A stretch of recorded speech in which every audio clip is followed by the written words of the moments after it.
Look carefully. This man's name is Lin Yifan. In order to save a child crossing the road, you were hit by a truck and flew more than 10 meters away. The last thought before he died was, damn, I haven't spent all the 3,600 yuan of private money hidden in the shoebox yet. As a result, when I opened my eyes, a system calling itself Old Six was dancing in my head. Congratulations, host. The prices here have depreciated by 10 billion times. You tremblingly took out 3 crumpled $100 bills. Now that's 30 billion. But the system suddenly revealed its unscrupulous face. Want to go back to your wife and children? Spend all your money first. So the 4S store salesman knelt down and begged him, brother, please buy 10 Cullinans. We really can't make a change for a penny. The most outrageous thing is that this guy bought a luxury house with coins worth 500 million yuan, and the developer cried and said, brother, can we use a credit card? It will take until next year to count the money. Now the whole Shanghai market knows that there's a nouveau riche who is abusing the entire financial system with his money power. And his wish is so simple that it makes people cry. Damn, can anyone teach me how to lose money quickly? Waiting online, it's urgent.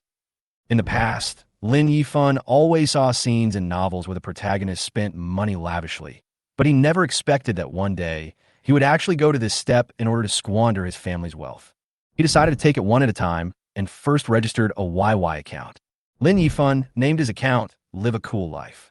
The meaning of this name is that when he returns to his original time and space, he wants to prove that he has lived a cool life in this world. After registering the account, Lin Yifan started to recharge his YY account. There are 2 recharge options, a fixed amount and a self-selected amount, with the upper limit of the self-selected amount being 100,000 Namibian dollars. Lin Yifan didn't think much about it and started to recharge it, 100,000 yuan at a time. Fortunately, the payment can be verified by fingerprint, which saves the trouble of entering the password and saves some time. So, Lin Yifan began to operate mechanically. He first entered a 1, then kept pressing 0 until the screen prompted that it had reached the maximum recharge amount, which was 100,000 Namibian dollars. Then, he clicked the recharge button and pressed his finger on the fingerprint hole, and the recharge was successful. He kept repeating the operation, recharging about 7 times per minute. In just half an hour, he had recharged 7 million naira. Text message reminders from mobile banking also kept coming in, informing you of the deductions. Half an hour later, when Lin Yifan saw that the account balance on the recharge page had reached 20 million, his fingers were so sore that he almost wanted to vomit after making his first recharge. However, when he looked at the balance on the bank message, he saw that the number was still 10,980 million. Lin Yifan suddenly felt desperate. How long would it take to recharge? Not only is it a waste of time, it is also tiring. Thinking of this, Lin Yifan decided to call the customer service number of the YY platform and directly ask for manual service. After the call was connected, the customer service voice came from the other end. Hello, this is the customer service of the YY platform. My work number is 1005. Is there anything I can help you with? Hello, I would like to ask if it is possible to increase the recharge amount of YY. It is too troublesome to recharge 100,000 each time. Lin Yifan said directly. The customer service representative on the other end of the phone was stunned. This was the first time she had heard such a request. 100,000 Namibian dollars. Although there are a few times when such a large amount of money is directly recharged, but most people only need to recharge a few times. Who would recharge 100,000 again and again? Is it a harassing call? However, the customer service representative still politely said, Sir, please provide your account ID and I will help you check it. 597879310. Okay, please wait. The customer service said and started checking the background. Soon after, all the account information appeared on the customer service screen.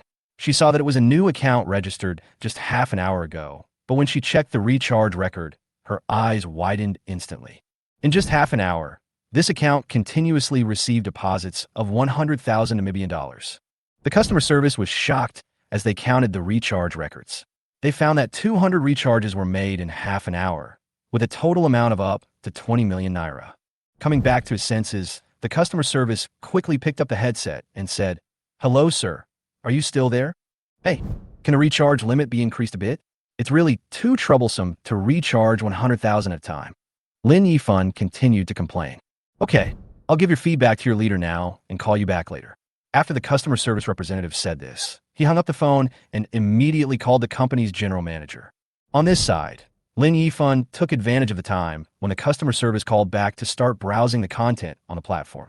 Although he was planning to spend money, he didn't want to swipe randomly. After all, he still had to find a girl he liked. He clicked into a live broadcast room, and on the screen, a young lady in revealing clothes was dancing passionately. There are about 100 people watching in the live broadcast room, and the information on the public screen is scrolling quickly. It seems that this young lady is quite popular as a host.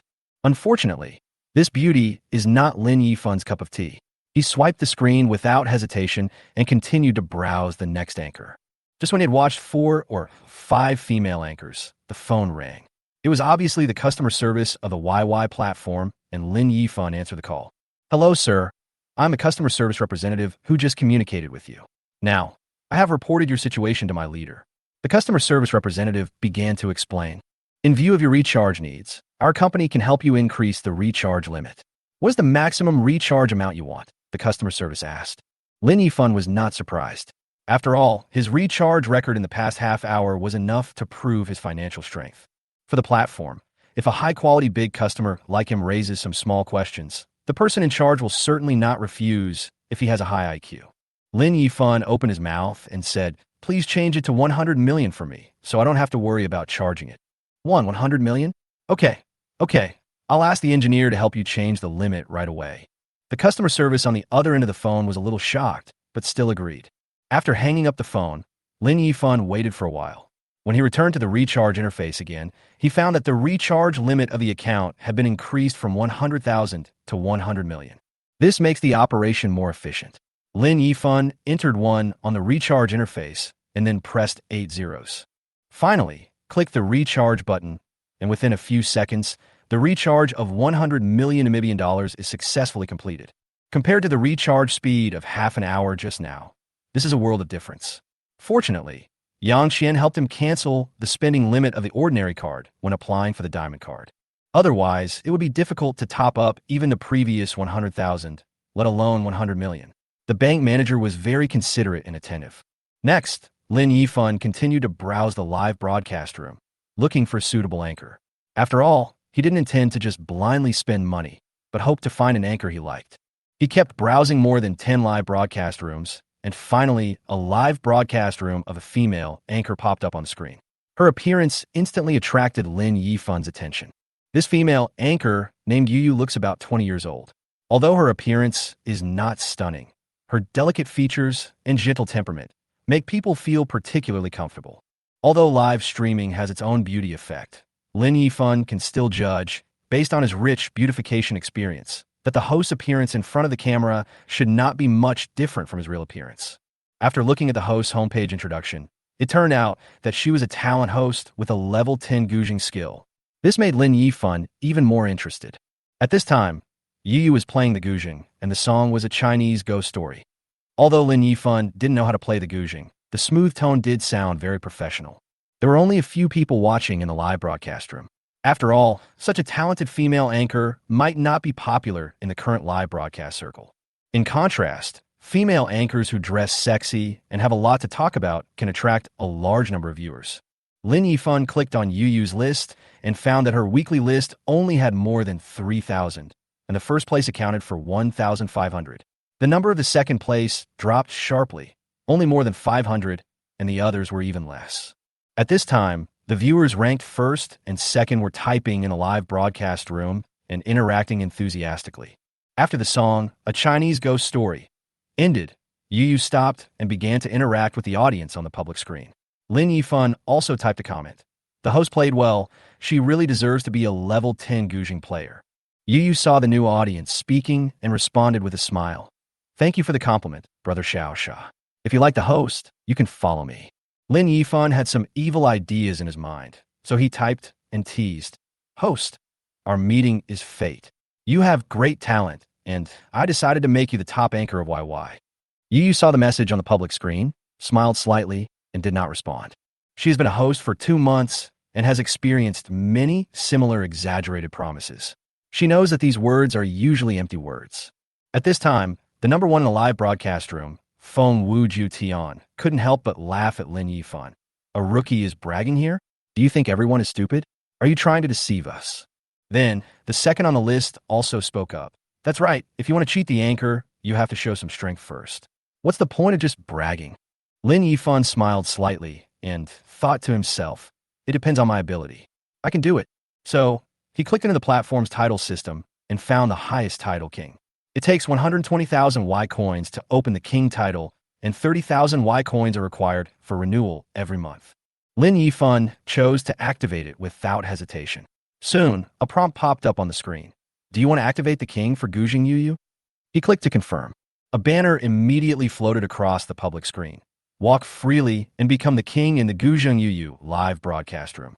And in front of Lin Yifan's alias, Zhou Sheng Su Yiyai, a golden icon of the Chinese character Wang suddenly appeared, making him look particularly noble. At this moment, the first and second place viewers in the live broadcast room were immediately speechless when they saw this announcement. When the anchor Yuyu saw the backstage prompt, he covered his mouth in surprise and then excitedly said to the camera, "Thank you, Brother Xiaosha, for opening the king title for Yuyu. Thank you so much. Brother Xiaosha, what song do you want to hear? Yuyu will play it for you." At this time, the number one phone Wu Jiutian finally couldn't help typing, "Fuck, Big Brother is awesome. I thought he was just another liar. I didn't expect Big Brother to be so capable." Lin Yifan was rarely so childish and typed a reply. "Host, please broadcast live as you want. Tonight, I will make your name resound throughout the entire YY platform." After saying that, Lin Yifan entered the gift column again and chose the most expensive gift, a spaceship. The value of a spaceship is 8,888 Namibian dollars. Giving one away will trigger a banner on the entire platform, and an announcement saying, "Live a leisurely life and get a spaceship for free," will appear above all live broadcast rooms. He clicked the donate button, and an animation of a spaceship immediately appeared on the screen, gradually taking shape and finally slowly dissipating. Then, the banner at the top of the public screen began to flutter, "Walk away in style and give it to Gujing Yuyu spaceship."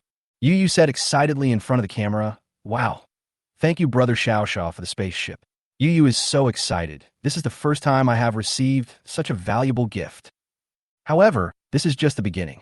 As Lin Yifan continued to send out spaceships, the special effects on the entire screen kept refreshing. Banners at the top of the public screen also floated by one after another. "Walk away in a carefree manner and present it to Gujing Yuyu Spaceship 1. Walk away in a carefree manner and present it to Gujing Yuyu Spaceship 2, and so on. At first, other anchors and viewers on the platform didn't pay much attention to it. After all, big anchors often receive spaceships, and one or two is not uncommon. But as time went on, more and more viewers began to notice that the banners of the entire platform were almost monopolized by Live with Style. Chapter 8, Extravagant Brush, Part 2. As the number of viewers in the live broadcast room increased dramatically, many people began to wonder what was going on. Some people couldn't resist their curiosity and clicked on the banner to find out what was going on. Smart anchors also soon realized that there seemed to be a new Big Brother rising, and they all opened small accounts to sneak in and broadcast the images of the small accounts to their own live broadcast rooms, hoping to attract more viewers. The number of viewers in Gujing Yuyu's live broadcast room increased rapidly.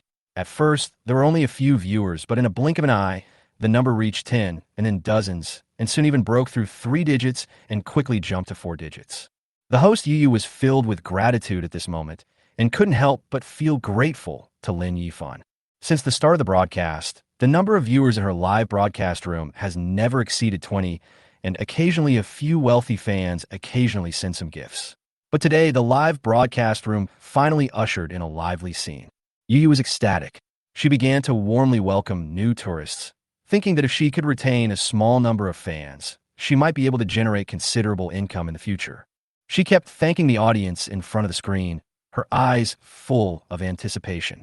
She knew that she could usher in this craze entirely because of the appearance of a super rich man.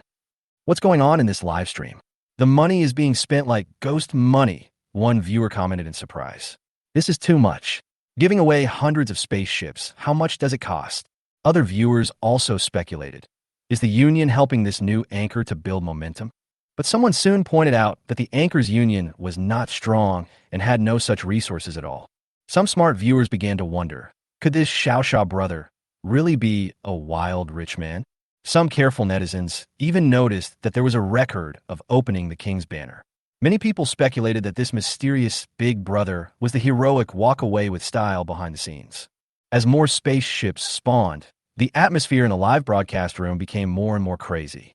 At this time, even some female anchors who were broadcasting live stopped and quickly ran to Yuyu's live broadcast room, wanting to catch a glimpse of this rich man. There are more and more public messages on the screen, and everyone is discussing this rich man's crazy gift giving. At the same time, on the other side, a middle-aged man was sitting in front of a computer. He noticed through his union background that the data of his anchor Yuyu's live broadcast room had skyrocketed, and the number of online users, activity, and revenue were all growing rapidly. The union leader immediately realized that there must be some big shot behind this, so he quickly used the Duke account to enter Yuyu's live broadcast room to check the situation. When he saw the number of gifts given by Zhou, he was stunned. In just a few minutes, the big brother has sent out more than 100 spaceships, and the gifts continue to flow by. The union boss was as excited as Yuyu, and he quickly picked up his phone to send Yuyu a WeChat message, reminding her to win over this wealthy brother as soon as possible. Walk with Ease gives Guzheng Yuyu a spaceship 100. Walk with Ease gives Guzheng Yuyu a spaceship 200. Live with Ease presented Guzheng Yuyu a spaceship asterisk 300.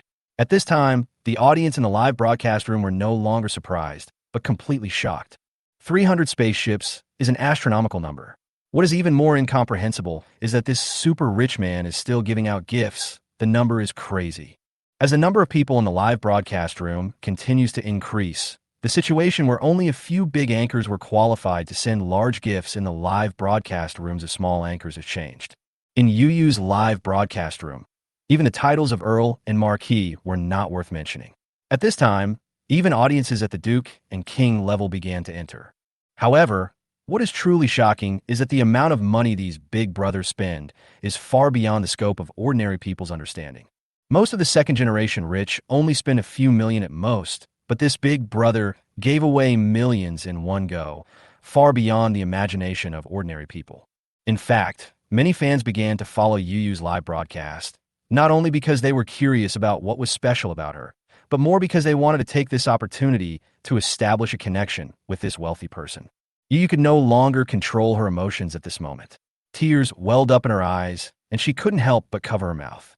She couldn't believe what she saw, and she was so excited that she couldn't express it in words. She never thought that she would be so lucky to have such a huge support. Looking back on her live broadcast career over the past 2 months, Yuyu finally understood that being a host is not as easy as the outside world says. Although I have heard that anchors can make money, that is only the story of the big anchors at the top of the pyramid. Most small anchors earn less than part-time jobs, and their wages are not even stable.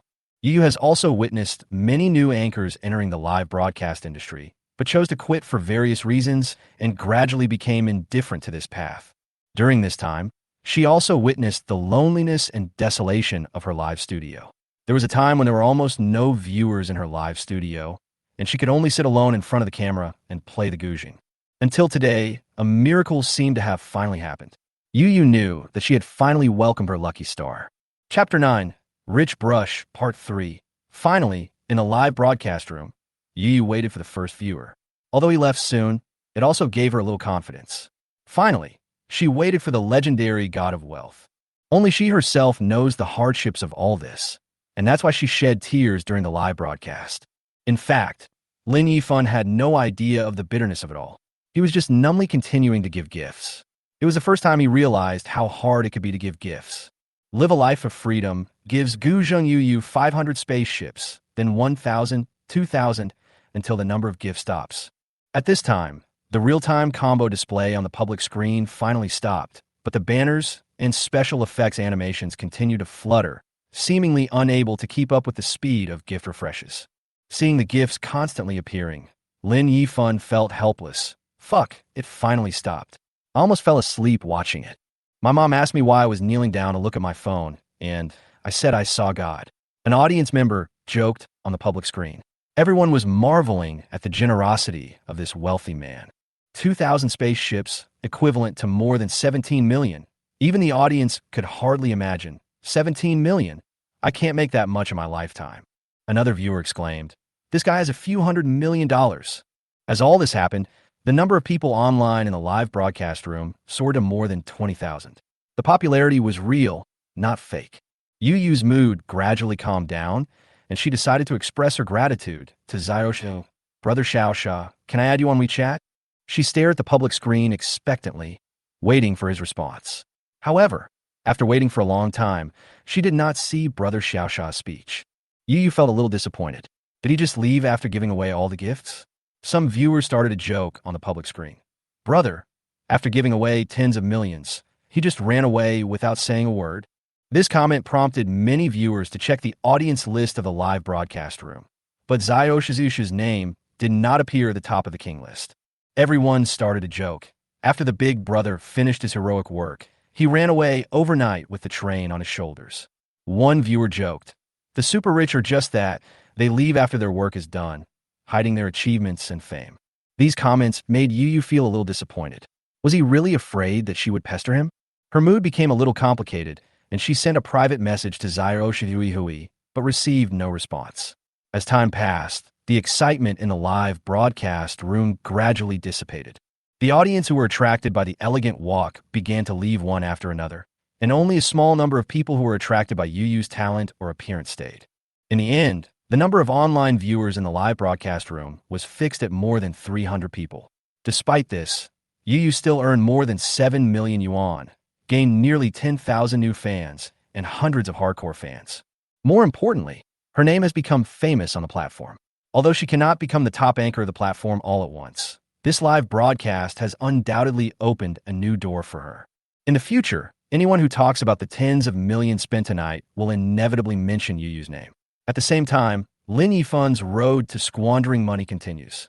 After he finished giving out gifts, he exited Yuyu's live broadcast room, put his phone in his trouser pocket, and prepared to leave the river. Because it was so late, he had no intention of returning to the school dormitory. Instead, he took a taxi and headed straight to a nearby star-rated hotel, intending to spend the night there. He planned to enjoy the quiet environment, while also thinking about how to continue his spending money plan. He spent more than 1,000 yuan to stay in the most luxurious suite in the hotel. After entering the room, he immediately ran to the bathroom, took a bath, and relaxed himself. After washing up, he lay on the comfortable big bed and started planning his next consumption route in his mind. First, tomorrow he plans to buy a new set of clothes, then go shopping for a car, and then go to Lujiazui to buy a luxury house. This series of operations will definitely cost a lot of money. Lin Yifan took out his mobile phone and started browsing the car page, planning to go to the 4S store to pick up the car the next day. He chose the highest priced car models with a price tag of over 1 million, then sorted them by price from high to low and began to check them one by one. The first one was a Lotus sports car, which was priced at over 20 million. Seeing the price, Lin Yifan's first reaction was what kind of unknown brand car was this, and why it was so expensive. After some research, he found out that Lotus was a luxury car manufacturer on par with Ferrari and Porsche. He couldn't help but sigh that poverty had made him know nothing about this kind of car before. After taking a look at the appearance of Lotus, Lin Yifan felt that although it looked very domineering, its low body probably couldn't even go over a high speed bump. He decided to give up this option for the time being. Maybe he could take the car home as a toy after buying a house. Next, he browsed through several other cars, and a Lamborghini Aventador caught his eye. This is the sports car that every man dreams of. When he saw the price, Lin Yifan was a little dissatisfied. Although this car looks good, the price is only tens of millions. How can it be so cheap? Although this car is good, Lin Yifan decided not to consider a sports car for the time being and decided to choose a more practical car first. Among the next choices, he noticed a Phantom that also cost around 10 million. Although this car is very luxurious, it looks too extravagant. Lin Yifan feels that if he drives it, he might be regarded as a driver instead of the owner, so he also ruled it out. It was not until he saw the fourth car that he found a car that he thought was good. He raised his eyebrows and seemed to have found a more suitable choice. Chapter 10. Asking Yuyu for help. Lin Yifan browsed the cars for a while and finally decided to give up some cheap luxury cars and instead set his sights on the Rolls-Royce Cullinan. This car is of the same origin as the Phantom, but you will never be mistaken for a driver when driving this car. After all, it is one of the world's top luxury cars, with a domineering appearance and luxurious interior. However, although the price of Cullinan is not cheap, the most expensive one is only 7 million. Lin Yifan still feels that it is a bit cheap. Continuing to look through the car sources, Lin Yifan also saw some familiar brands: Ferrari, Bentley, Aston Martin, and Maybach S-Class. He once considered Bentley and Aston Martin. After all, the design styles of these two cars are very much in line with his taste. However, in the end, Lin Yifan still felt that the prices of these two cars were too low, so he decided not to consider them for the time being and to buy the Cullinan first.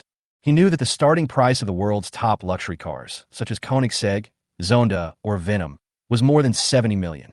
And for such cars, money alone was not enough. Without sufficient connections and channels, there was no way to get one. He couldn't help but sigh that although he had enough money now, without connections and resources, buying these cars was still a distant dream. When I have connections and enough resources, I may be able to buy these top luxury cars.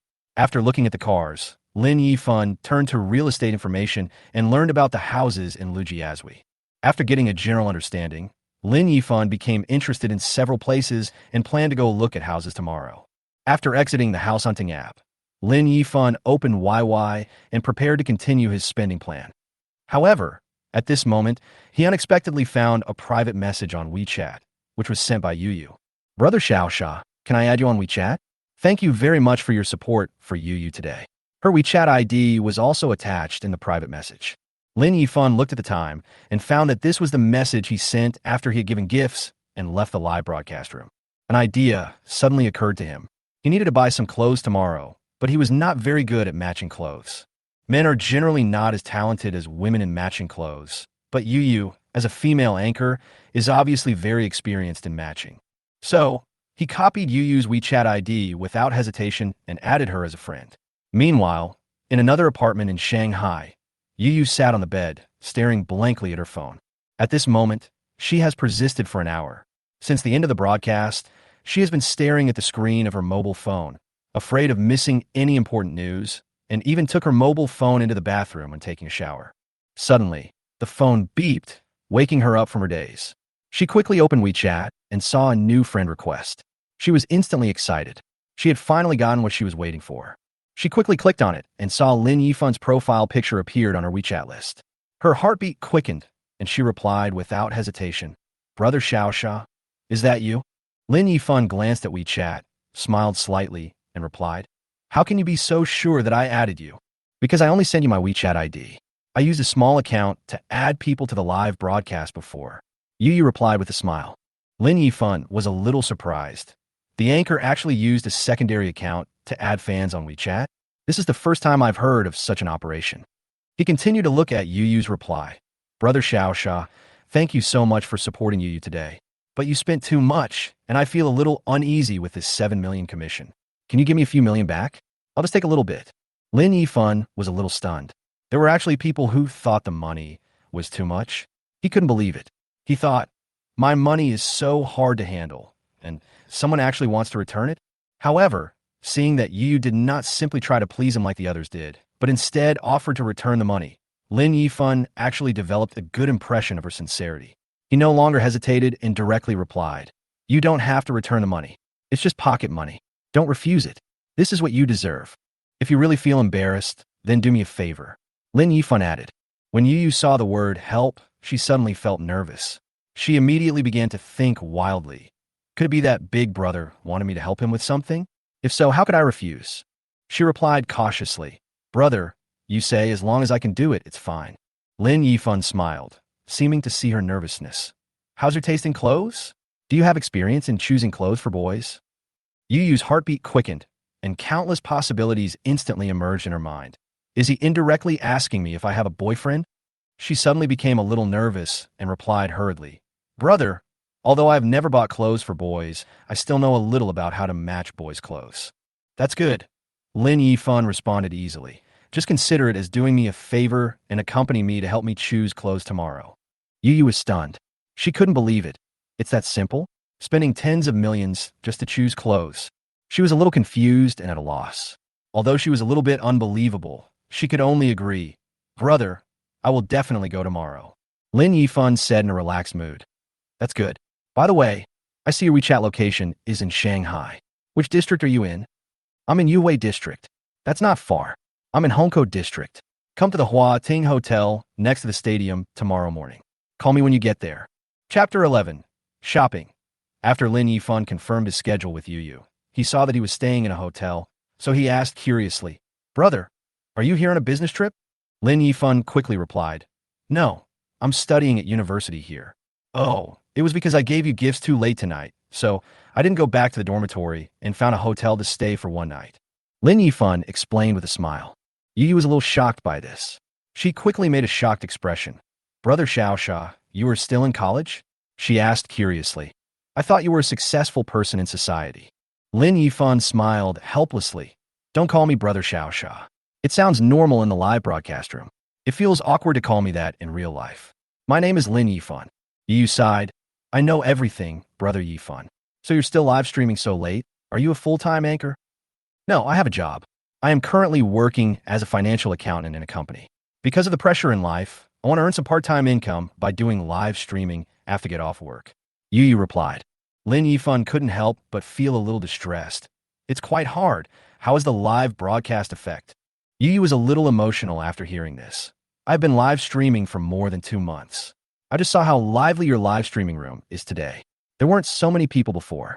The live streaming industry is booming now, and there are more anchors than fans. Except for the big anchors, most of the time, there are only a few or 10 people in other live streaming rooms." Yuyu was a little depressed, but then she smiled again.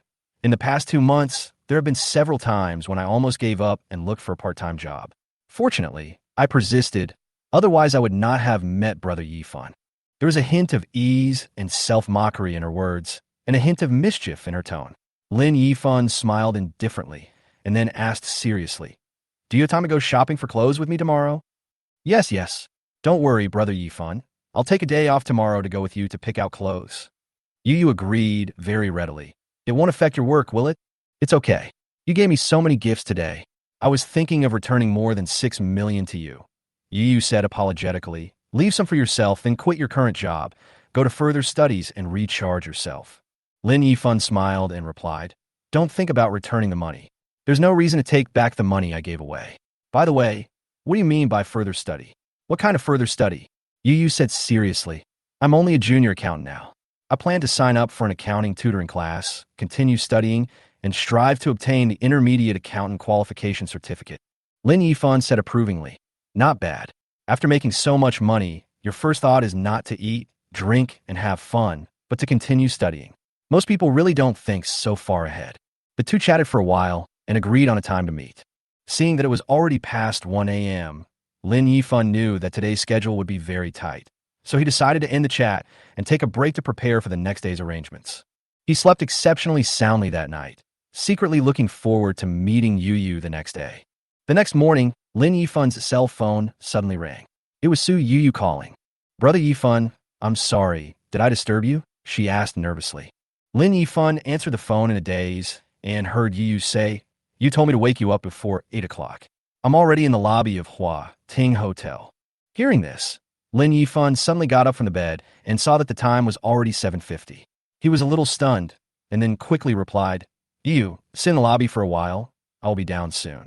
Lin Yifan quickly washed up and took the elevator down to the first-floor lobby. He looked around and finally saw Yuyu in the crowd.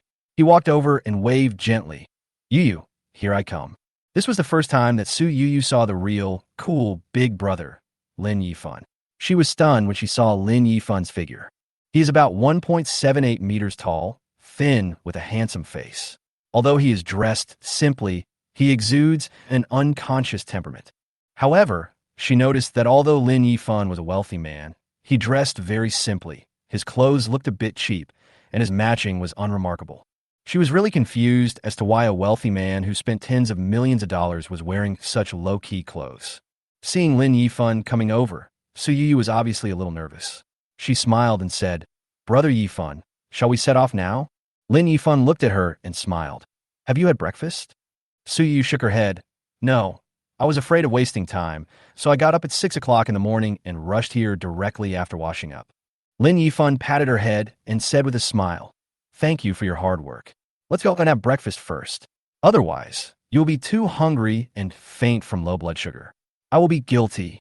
Su Yuyu's cheeks turned slightly red after being touched on the head by Lin Yifan.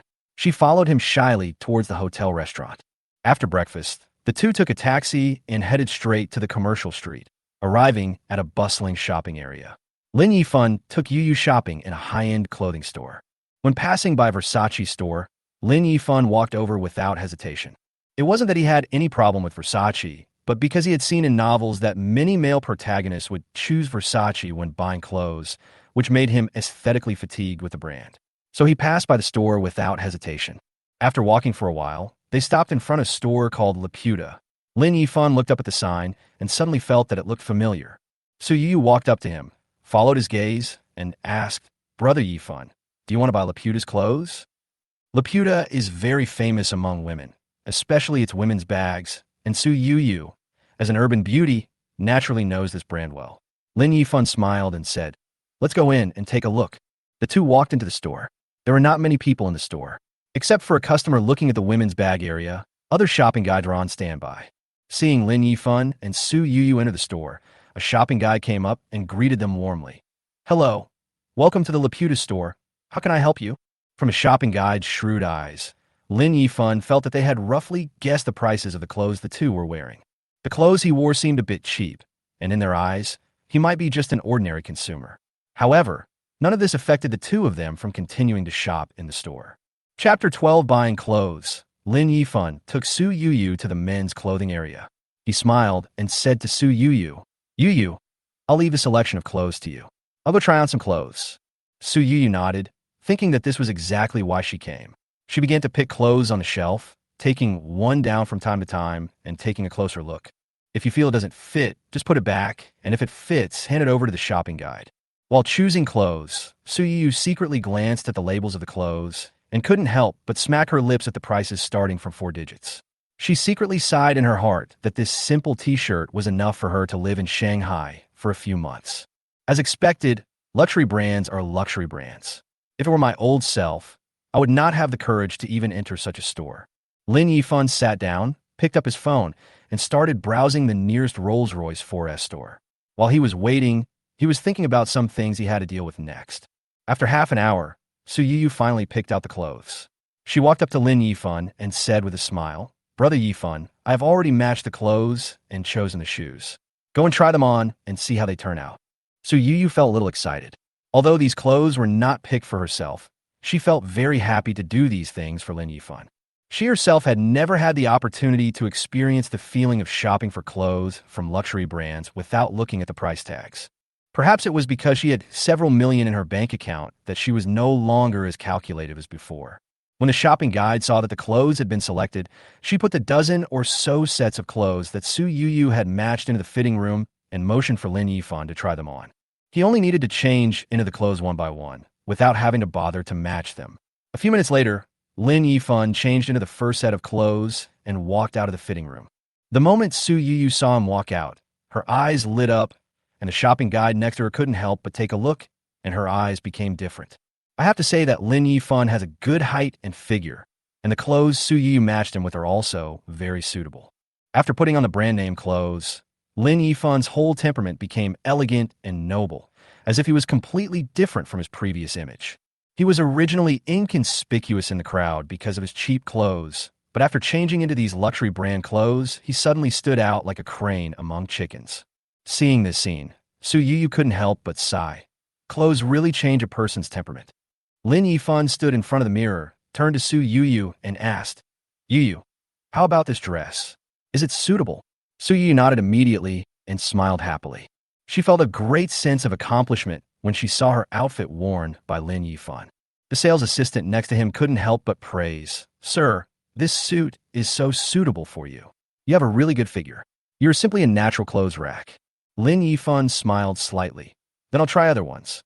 Then he turned to Su Yuyu and said, "By the way, you don't just look at it. Go pick out some clothes for yourself. I'll treat you by accompanying me shopping for clothes today." Su Yuyu quickly shook her head. No. I already made you spend money yesterday. I really feel ashamed to accept it, and now I can't accept your gift."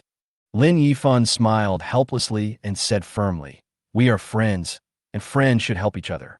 You helped me pick out clothes, so I have to repay you in any way." Su Yuyu insisted, "Choosing clothes is what I should do. It's not hard, and it's really not necessary." Lin Yifan smiled and shook his head, pretending to be angry. You don't consider me a friend anymore? Now that it has come to this, if you refuse again, you don't consider me a friend anymore. We can't even be friends anymore. Hearing his words, Su Yu panicked for a moment, hesitated for a moment, and whispered, "Then I'll go choose Brother Yifan, don't be angry." Seeing that Su Yu finally agreed, Lin Yifan smiled and said gently, "Be good, go and pick it, I'll try the others." The shopping guide took Su Yuyu to the women's clothing area and whispered to her as they walked, "Miss Yuyu, your friend is so nice to you. You must be a very good person, otherwise why would he treat you so sincerely?" Su Yuyu smiled a little embarrassedly. "No, I'm just lucky to have met him." When the shopping guide heard this, her smile became more sincere and she continued to praise, "Ms. Yuyu is so modest. The fact that you can be friends with such an outstanding person proves that you are also a very special person." While the two were choosing clothes in the women's clothing area, Lin Yifan in the fitting room had already changed into his second set of clothes. Chapter 13. Crazy Consumption. Seeing Lin Yifan coming out of the fitting room, another shopping guide who was taking a break nearby hurried over to help straighten Lin Yifan's collar and adjust the shirt to fit better. Lin Yifan looked in the mirror and asked, "How do you like this suit?" The salesperson smiled and replied, "This dress fits you very well, and it perfectly sets off your figure and temperament. Your friend has a very good taste."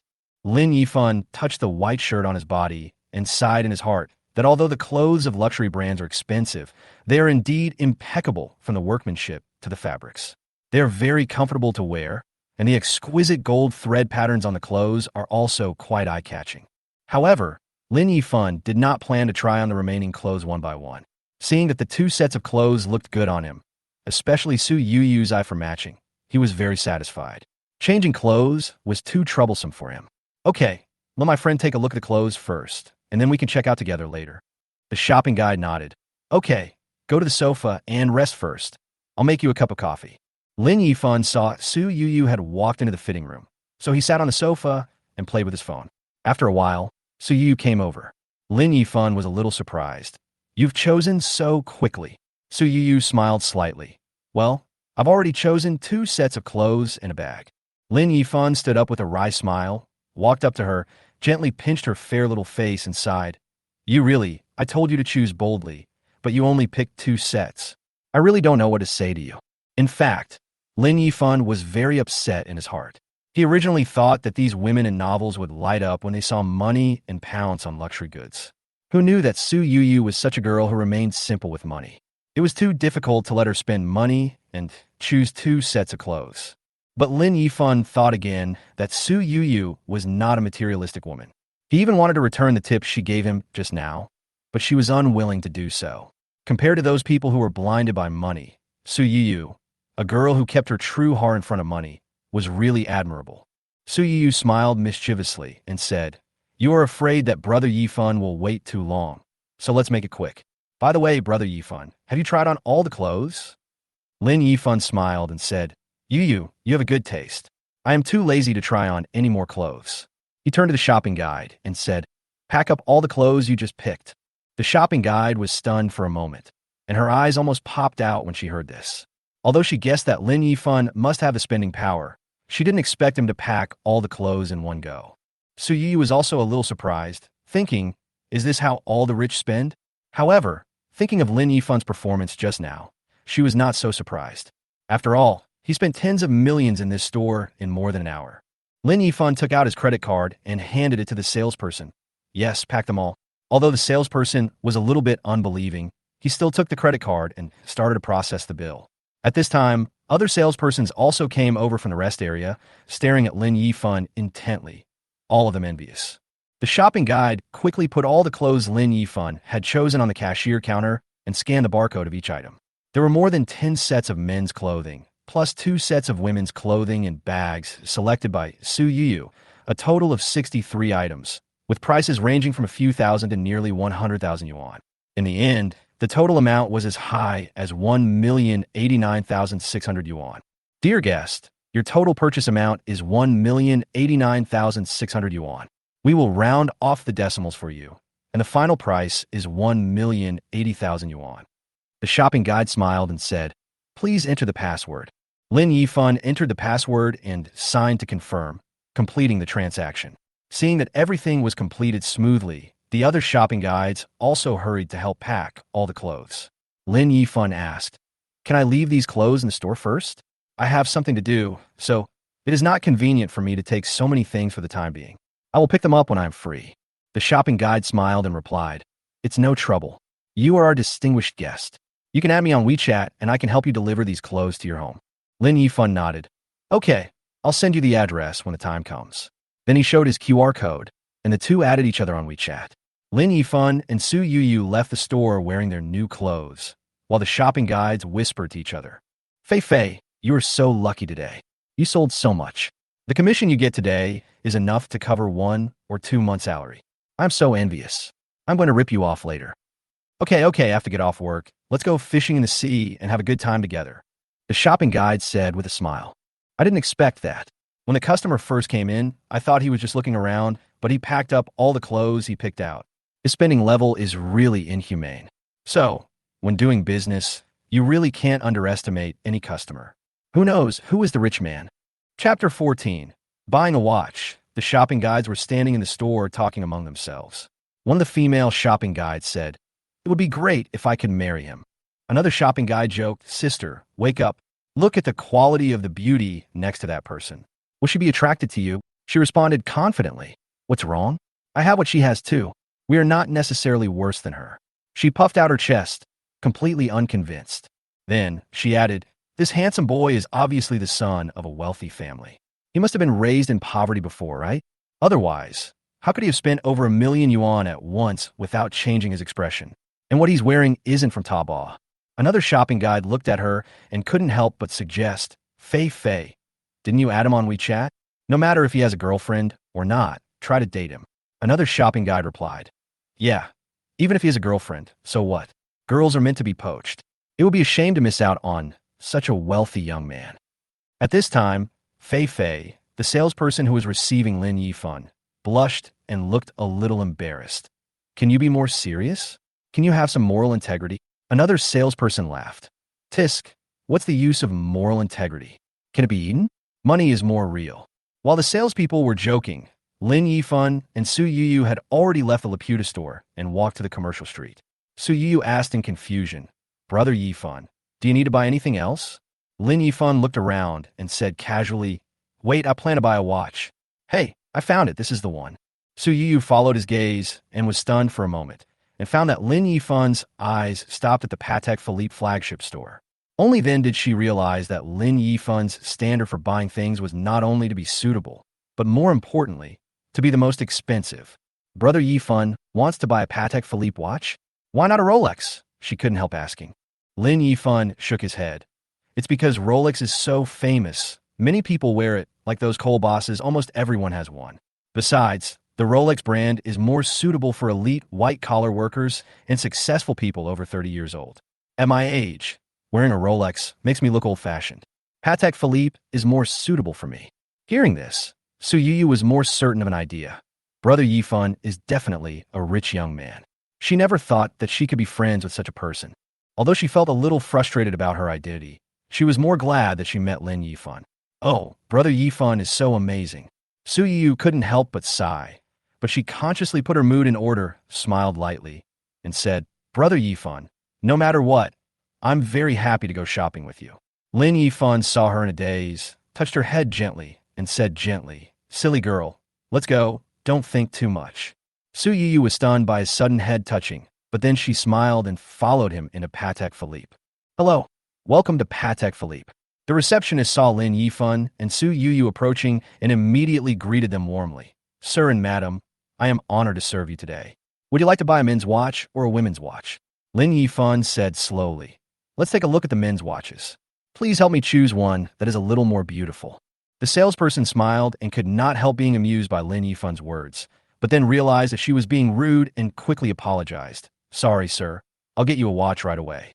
The salesperson took out a men's watch with a black leather strap and a black dial from the counter and introduced it. "Sir, how about this platinum mechanical watch? It has a simple style and is suitable for daily wear."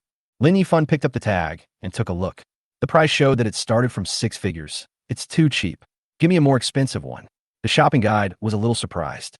She didn't expect Lin Yifan to look down on this model so quickly, but she still went to get a more expensive one immediately. After a while, the salesperson took out a men's watch with a blue dial and a black leather strap and introduced it. This watch case is made of platinum. The strap is made of hand-stitched crocodile leather, and the surface is made of sapphire mirror, which can effectively prevent scratches. The price is twice that of the previous model. Lin Yifan shook his head. Patek Philippe is a luxury brand. Do you only have watches worth hundreds of thousands of dollars in your store? Don't fool me with such prices. I'm in a hurry. The shopping guide was surprised. She didn't expect that a watch worth millions of dollars wouldn't work. Excuse me, sir. Let me introduce you to our treasures. The shopping guide quickly took Lin Yifan to see more expensive models. Don't take it yet. Just tell me how much the most expensive watch is. Lin Yifan said calmly. The shopping guide looked at Lin Yifan. His eyes lit up and replied, "The most expensive watch is a platinum watch worth 2.7 million.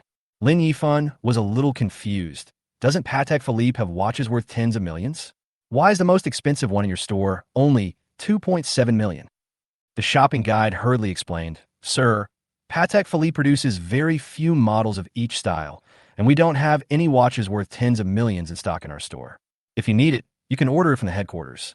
Lin Yifan nodded. "Okay, show me the 2.7 million platinum watch." The shopping guide carefully took out the 2.7 million platinum men's watch from the counter and handed it to Lin Yifan with both hands. Lin Yifan took a look, put it on his wrist, and asked Yuyu, "Yuyu, how about this one? Does it look good?" Yuyu smiled mischievously. "Of course it looks good. After all, the price is so attractive." Lin Yifan nodded. "Okay, then this one, and help me customize the most expensive watch. See how much the deposit is." The shopping guide quickly began to process the order. Lin Yifan had already decided in his mind that no matter what the price was, he would buy this most expensive watch. Chapter 15. Yuyu is touched. Although the shopping guide of Patek Philippe was a little nervous, she had seen big occasions after all. When faced with Lin Yifan's request to customize a watch worth tens of millions, she still maintained her professionalism and began to calculate the deposit. "Sir, the most expensive model you chose is worth 17.68 million. You need to pay 40% of the purchase price, which is 7.07 million. As she spoke, she operated the calculator skillfully, but her fingers trembled slightly involuntarily. "You can pay the balance after the watch arrives at the store." The shopping guide explained carefully, fearing that Lin Yifan would be dissatisfied if she was not careful. Lin Yifan nodded. "Okay, help me choose another women's watch." This sentence made Yuyu, who had been quietly observing, tremble suddenly. She subconsciously thought that Brother Yifan was going to buy her something again. Although her psychological tolerance has improved after so many generosity, she still couldn't help but feel a wave in her heart when she thought that this time it might be a gift worth millions. "Yesterday, I spent over 7 million and just bought over 200,000 worth of clothes. Now, add in a few million worth of watches. All this probably adds up to over 10 million, right?" Yuyu thought self-deprecatingly, her heart becoming more and more confused. "Am I worth all this? Even if I sell myself, I can't be worth this much, right?" She began to doubt what the relationship between her and Lin Yifan was. Even if he really liked her, such a large amount of spending really made her feel uneasy. After all, they had only known each other for one day, and Lin Yifan had already spent tens of millions on her, which made her feel panicked and confused. Just as she was wandering in space in a daze, she suddenly felt someone gently touching her wrist. She quickly came to her senses and found that Lin Yifan was holding a women's watch and was about to put it on her hand. Yuyu instantly became nervous, and like a frightened little rabbit, she quickly retracted her left hand. "No, Brother Yifan, I really can't accept such an expensive gift." She hurriedly explained, "If you insist on giving me such an expensive thing, then I would rather you be angry than accept it." She was a little stubborn, turned her head, bit her lip, and said in a low voice. Seeing Yuyu so determined, Lin Yifan was stunned for a moment. He didn't expect her to refuse so strongly. Maybe he was too eager to give her something, which made her feel pressured. Lin Yifan sighed and thought, "It seems that it's not easy to spend money." He decided to adjust his strategy slightly. "Okay, since you think it's expensive, then I'll choose one around 200,000. You can't refuse it again." Yuyu was surprised and helpless when she heard this. She really couldn't understand how rich people think.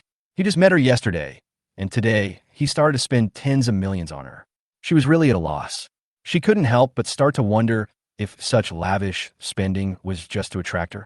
But then she thought, That shouldn't be the case, right? Although she was puzzled, she nodded helplessly. Okay, since you insist so much, I'll reluctantly accept it. She was still thinking in her heart that this way of spending money was really incomprehensible to her. In the end, Lin Yifan bought 2 watches, one for 2.75 million and one for 240,000, for a total of 2.99 million. The deposit for the customized watch worth tens of millions was 7.07 million. Lin Yifan paid a total of 10.06 million. All the shopping guides watched him leave, their eyes full of envy and admiration. After leaving Patek Philippe, Lin Yifan called a special car on his phone and prepared to go to the next destination. The car hadn't arrived yet, and Su Yuyu was hesitant to speak for a while, and it could be seen that she was a little entangled in her heart. Seeing her expression, Lin Yifan couldn't help laughing. Yuyu, just say whatever you want to say.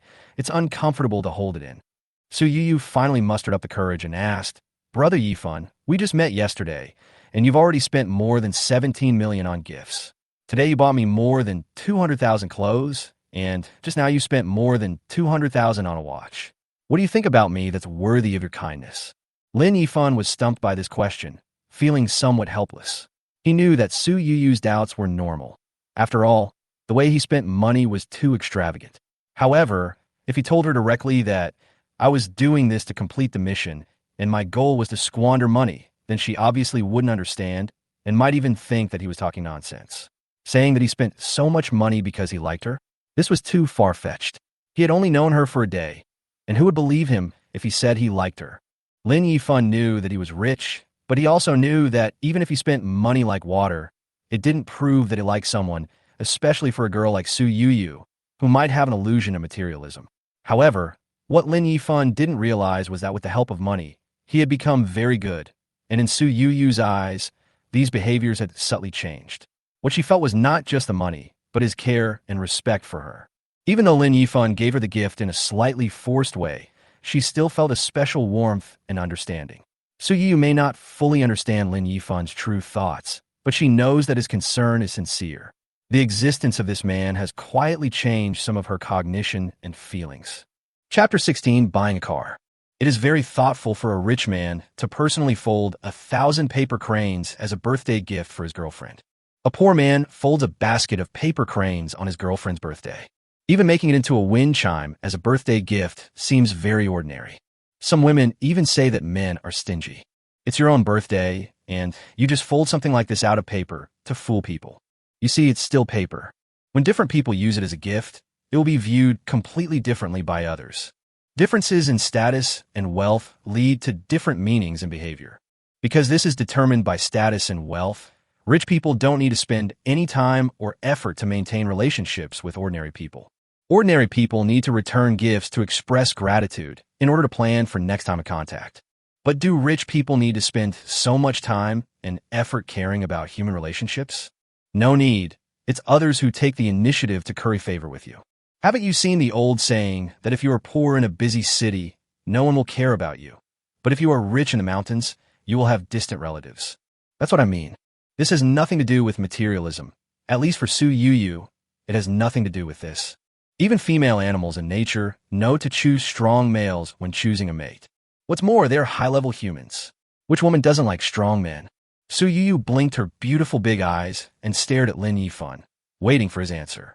She had to figure out what Lin Yifan meant today, otherwise she really wouldn't dare to stay with him anymore.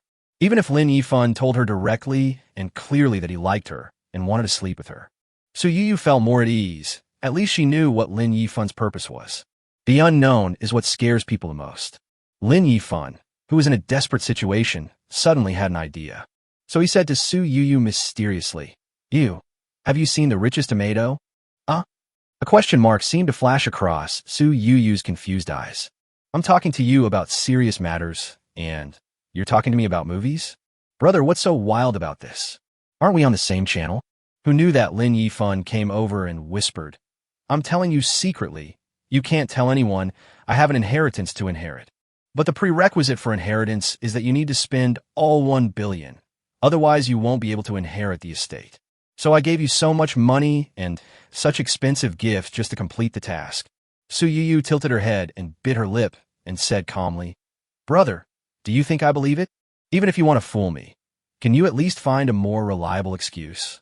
Lin Yifan couldn't help but smile awkwardly. As expected, people didn't believe him. Well, since you really want to know, I'll tell you directly. I like you. I want your body. I spend so much money on you just to win you over. Lin Yifan simply gave up. Who would have thought that Su Yuyu's little face would turn red all of a sudden after hearing this? He didn't know if it was an illusion, but Lin Yifan actually felt that she seemed to be relieved. Oh shit, am I dazzled? Su Yuyu said shyly.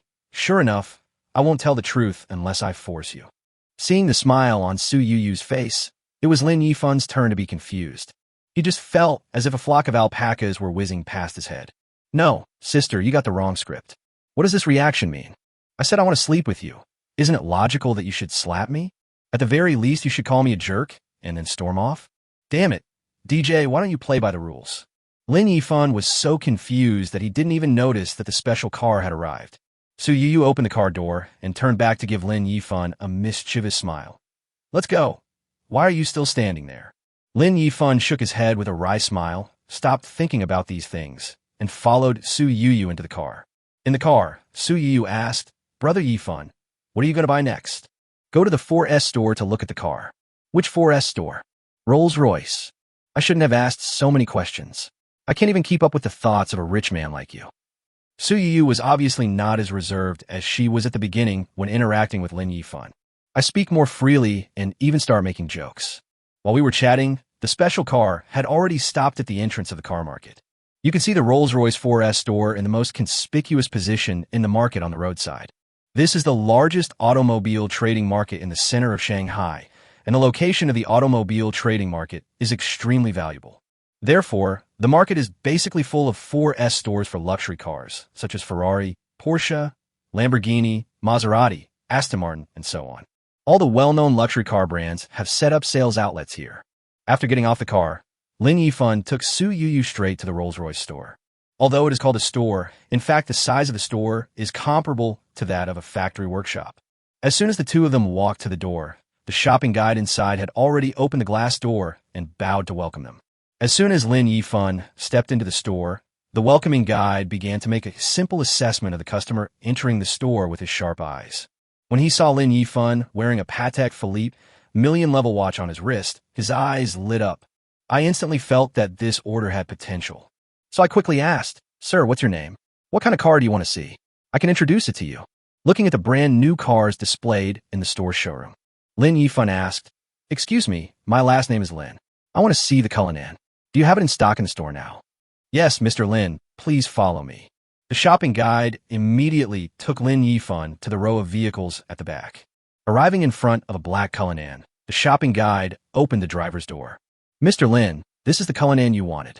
You can take a look at it or sit inside to experience the interior environment of the vehicle. Lin Yifan looked at the interior color of the car and was not in a hurry to get in. Instead, he asked, Besides the black exterior, what other colors do you have in stock in the store right now? There are 5 colors: red, dark tungsten, white, black, and turquoise. Which color do you prefer, Mr. Lin? I can take you to learn more about it on site. Take a look at the dark tungsten, white, and turquoise options. Okay, these colors are in the back row. I'll open the door for you so you can compare them. Wait until I look at the 3 colors of Cullinan one by one. Lin Yifan asked Su Yuyu. Yuyu, which color do you think looks better?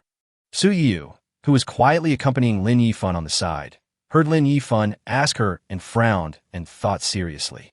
After weighing the pros and cons, he said, They're both good, but I think dark tungsten looks better than black, and white doesn't last long enough to get dirty, so turquoise is better than white. Then Su Yuyu smiled and said, Of course, Brother Yifan can buy whichever one he likes. I was just saying it casually. Lin Yifan pondered and nodded. He also prefers dark tungsten or turquoise colors, because I feel that although black is classic, it is too dull. As for white, it is not Lin Yifan's cup of tea at all. Chapter 17, Su Yuyu was insulted. Unlike Su Yuyu, who only considered the appearance, Lin Yifan looked at the colors of both the exterior and interior. 4 cars with dark tungsten exterior. The main interior color is black, which is of similar color. The center console is decorated with mahogany patterns, and the center armrest and door sides are decorated with white. It gives people a sense of stability and grandeur. The turquoise is completely opposite to the dark tungsten interior, where the main color is white. The central armrest and door frame are decorated with turquoise color, making the interior space look particularly refreshing and comfortable. After thinking for a while, Lin Yifan finally gave up the dark tungsten color and chose the turquoise one. For no other reason than that I'm only 19 years old in this world. Why buy such a dark color? If you don't act recklessly when you are young, you will live your youth in vain. I just want this turquoise car. How long will it take to get the temporary license? Don't you want me to introduce you? The shopping guide was confused and could not keep up with the pace. Don't waste this time. The temporary license plate procedure will be completed in half an hour. Are you sure you want to buy this turquoise Cullinan now? Lin Yifan nodded, and the shopping guide's inner surprise turned into ecstasy. This is the first time I've seen such a straightforward customer. You placed an order within 10 minutes of coming in. Okay then, I'll take you to calculate the fees and then help you get a temporary license. Please come this way. When they arrived at the rest area, the shopping guide took a calculator and an A4 paper and said to Lin Yifan, Mr. Lin, the official guide price of the Cullinan is 7.8 million. Currently, our store is offering a discount of 600,000. After the discount, the price of the car is 7.2 million. Would you like to pay in full or in installments? I can make a cost table based on your car purchase plan. Pay the full amount. There's no need to pay in installments. Invisible pretense is the most deadly. Lin Yifan didn't even know how arrogant his words were. Only Yuyu knew that what Lin Yifan said was the truth. A person who can spend 17 million in an hour on a live streaming platform needs to pay in installments to buy a car worth more than 7 million? It's a joke. This little bit of money is not even enough for him to buy gifts. Okay, if I pay in full, the price of the bear car is 7.2 million. The shopping guide began to list the cost details one by one on an A4 paper. The total cost of vehicle and vessel tax, compulsory traffic insurance, and license plate fee is 6730. As for the purchase tax, the shopping guide skillfully calculated the number on the computer and then wrote it down on paper. Purchase tax, 615,385. How much commercial insurance do you plan to buy? Lin Yifan said proudly. You can do it as you see fit. Okay, I'll buy you the insurance plan that most car owners have chosen in the past. The total is 152,806. After all the expenses were listed, the shopping guide quickly added them up. Mr. Lin, all the expenses together amount to 7,974,900 Namibian dollars. I'll give you a discount of 4,900 yuan, so you only need to pay 7.97 million yuan in total. Lin Yifan took out his ordinary card. Swipe it. Okay, wait a moment. I'll get the POS machine and prepare the car purchase contract. When the shopping guide turned around and left, the corners of her mouth couldn't help but curl up slightly. Such customers are simply too comfortable. Although the customers who bought the car before could afford Cullinan. However, they would come to learn about the product many times before placing an order, and they would bargain again and again when placing an order. No one is like Lin Yifan, who buys a Cullinan just like buying a pair of jeans. Payment without hesitation. Here, Lin Yifan saw that Yuyu's eyes were fixed on the Cullinan that she had just set her eyes on and guessed that she might want to sit in it and try it out. So I asked, Yuyu, do you want to experience what it's like to sit in a car? Yuyu, whose thoughts were seen through by Lin Yifan, lowered her head in embarrassment. He hummed softly. Lin Yifan smiled and said, Silly girl, if you want to experience it, go inside the car and feel it. This car is too expensive. It would be bad if it gets dirty by accident. Lin Yifan encouraged. It's okay, it will be my car soon. Go ahead. It doesn't matter if it gets dirty. Then I'll go. I'll be careful. Yuyu stood up happily and ran over in small steps.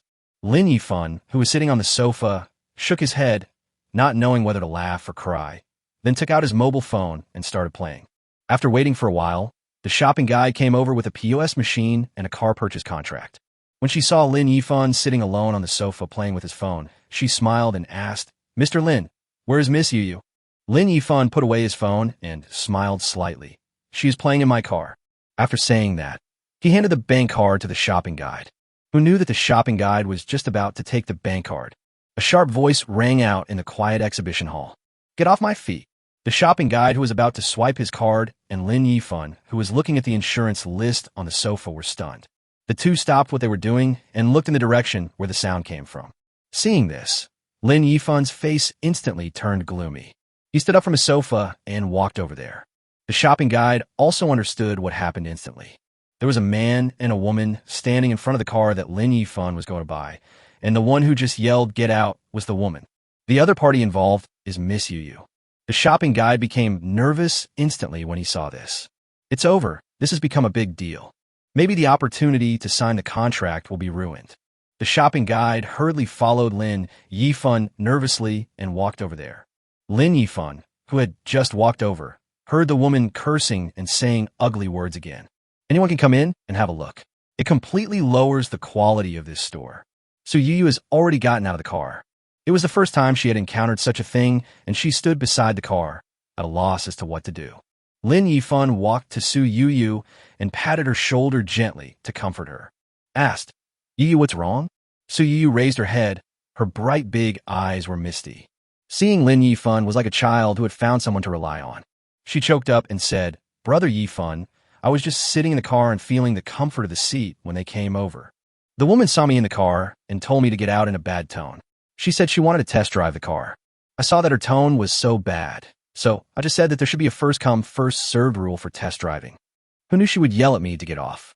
There is no need for Su Yuyu to explain what happened next. Lin Yifan saw it clearly when he walked over. His face was so gloomy that water could drip from it. The shopping guide who came with Lin Yifan was about to speak, but Lin Yifan did not give her a chance to speak. Looking at the man and woman, he said coldly to the woman, "What qualifications do you have to tell her to get off?" The woman looked at the young Lin Yifan and thought he was just a little kid whose family had a little money and who was still studying. "Brought my girlfriend here to see the car and see the world." Thinking that her boyfriend was a genuine Rolls-Royce owner, she didn't take Lin Yifan seriously at all. Chapter 18. Standing up for Su Yuyu. So the woman smiled disdainfully. He sneered at Lin Yifan. "Who do you think you are? Why do you ask me what qualifications I have?" "Because my boyfriend is a gust owner and a regular customer of this store. I'm very familiar with the owner of this store. Do you think I'm qualified? It's nothing like some people who are young and don't learn their lesson. They even go to 4S stores to pick up girls." The man standing next to her was playing with the car keys in his hand. He looked at Lin Yifan and the other person with a smile. When he saw someone coming forward, he thought he must be someone important. But when I saw Lin Yifan's appearance, I smiled in my heart. He didn't think that such a young guy had the ability to spend money in this store. He thought he was trying to coax the girl. So he brought her to the 4S store to brag a lot in order to trick her into getting him. Because he brought this woman here today with this idea in mind. He drove his gust with the woman to the 4S shop on purpose, ready to brag about it in front of his female companion. Draw a big picture and try to unlock more difficult poses tonight. It was because of his preconceived idea that he overlooked one thing. He didn't notice the watch on Lin Yifan's left wrist. Of course, even if he saw it. With his perspective, he would also think that a little brat like Lin Yifan was wearing a high-end imitation Patek Philippe. Lin Yifan was too lazy to pay attention to such a self-righteous woman. With the balance in his bank card as a guarantee, he was unwilling to talk directly to such a person. To put it simply, this kind of person's level is not worthy of Lin Yifan's personal involvement. Lin Yifan said to the shopping guide directly and coldly, "I don't want to waste time. Although I'm not a big shot, I still have to keep my face. My friend was humiliated in your 4S store. Since the person said he was very familiar with your boss, let your boss give me an explanation. Either let them go, or we leave." Who knew that the woman became even more excited after hearing what Lin Yifan said. He sneered, "You also know that you're not a big shot, so you still dare to clamor for the owner of the 4S store to give you an explanation. Do you deserve it?" The shopping guide here is as anxious as an ant on hot pan. She had been unable to get a word in, so she quickly bowed to Lin Yifan and apologized nervously. "Mr. Lin, I'm really sorry that your mood for buying a car has been affected. Please don't be angry. I'll call the young boss right away and ask him to come over and handle it for you." When the man opposite saw the shopping guide being so humble in front of Lin Yifan, he felt an ominous feeling in his heart. And the woman saw that the shopping guide didn't care about them and was still trying to curry favor with Lin Yifan. I suddenly felt like I was being looked down upon and continued to make sarcastic remarks. Salespeople these days are desperate and will do anything to achieve sales results, which is normal. But at least you should choose the right person first and don't treat just any random person as God. Be careful not to be fooled, or you'll end up with nothing. The shopping guide was immediately furious when he heard this. "You're about to ruin my order, and now you're still adding fuel to the fire?" The salesperson couldn't help but yelled at the woman, "Shut up." The man frowned in displeasure when he saw the shopping guide yelling at the woman he brought. Just as he was about to stand up for his female companion, the shopping guide started making a phone call. He had no choice but to endure it for the time being and teach the shopping guide a lesson after he finished the call. Hey boss, are you busy now? If you're not busy, please come back to the store quickly. Something happened in the store. Two customers got into an argument. A young man's voice on the other end of the phone reached the shopping guide's ears. What? Who's arguing with who? One is an old customer of the store, the one who bought the ghost before, and the other is a new customer who's going to buy the culinary. Okay, I'm drinking tea in a friend's shop next door now. You stay calm, I'll be back soon. Yeah, okay, then come back quickly. I'll wait for you to come back and deal with it. The shopping guide hung up the phone after saying this, feeling relieved. Fortunately, the boss was visiting a 4S store nearby, not far away. He can go back to the store and deal with it immediately. The man also heard the shopping guide making the call.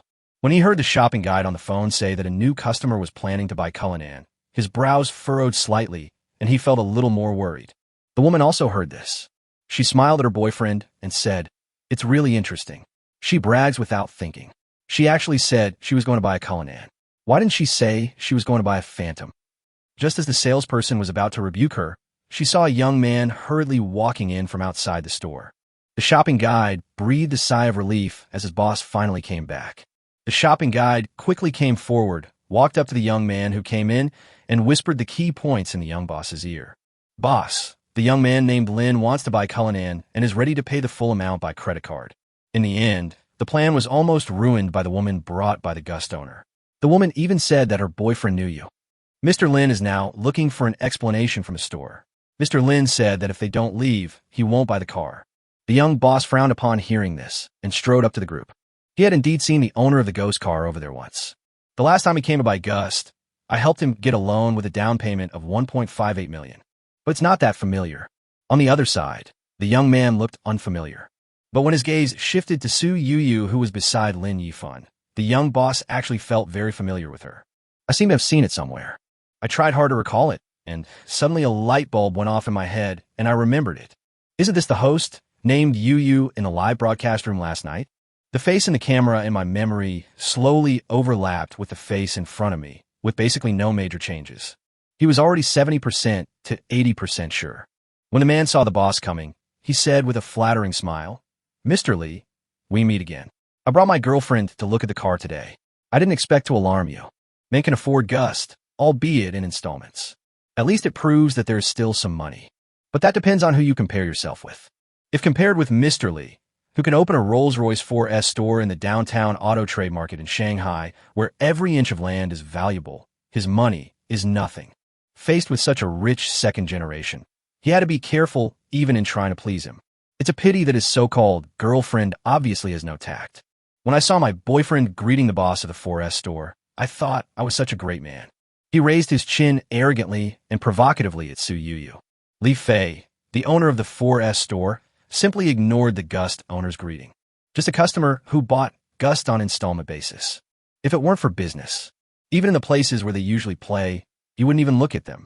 Now he even dares to cause trouble in his own store, using his own name to ruin his own business. Li Fei naturally wouldn't give him a good look, let alone pay attention to him. He was now eager to verify his previous conjecture. Li Fei, the owner of the 4S shop, said to Su Yuyu in an uncertain tone, "Excuse me, are you the Yuyu who plays the Guzheng in YY?" Everyone present was stunned by Li Xiao's words. But everyone's reasons for being stunned are different. Chapter 19 was recognized.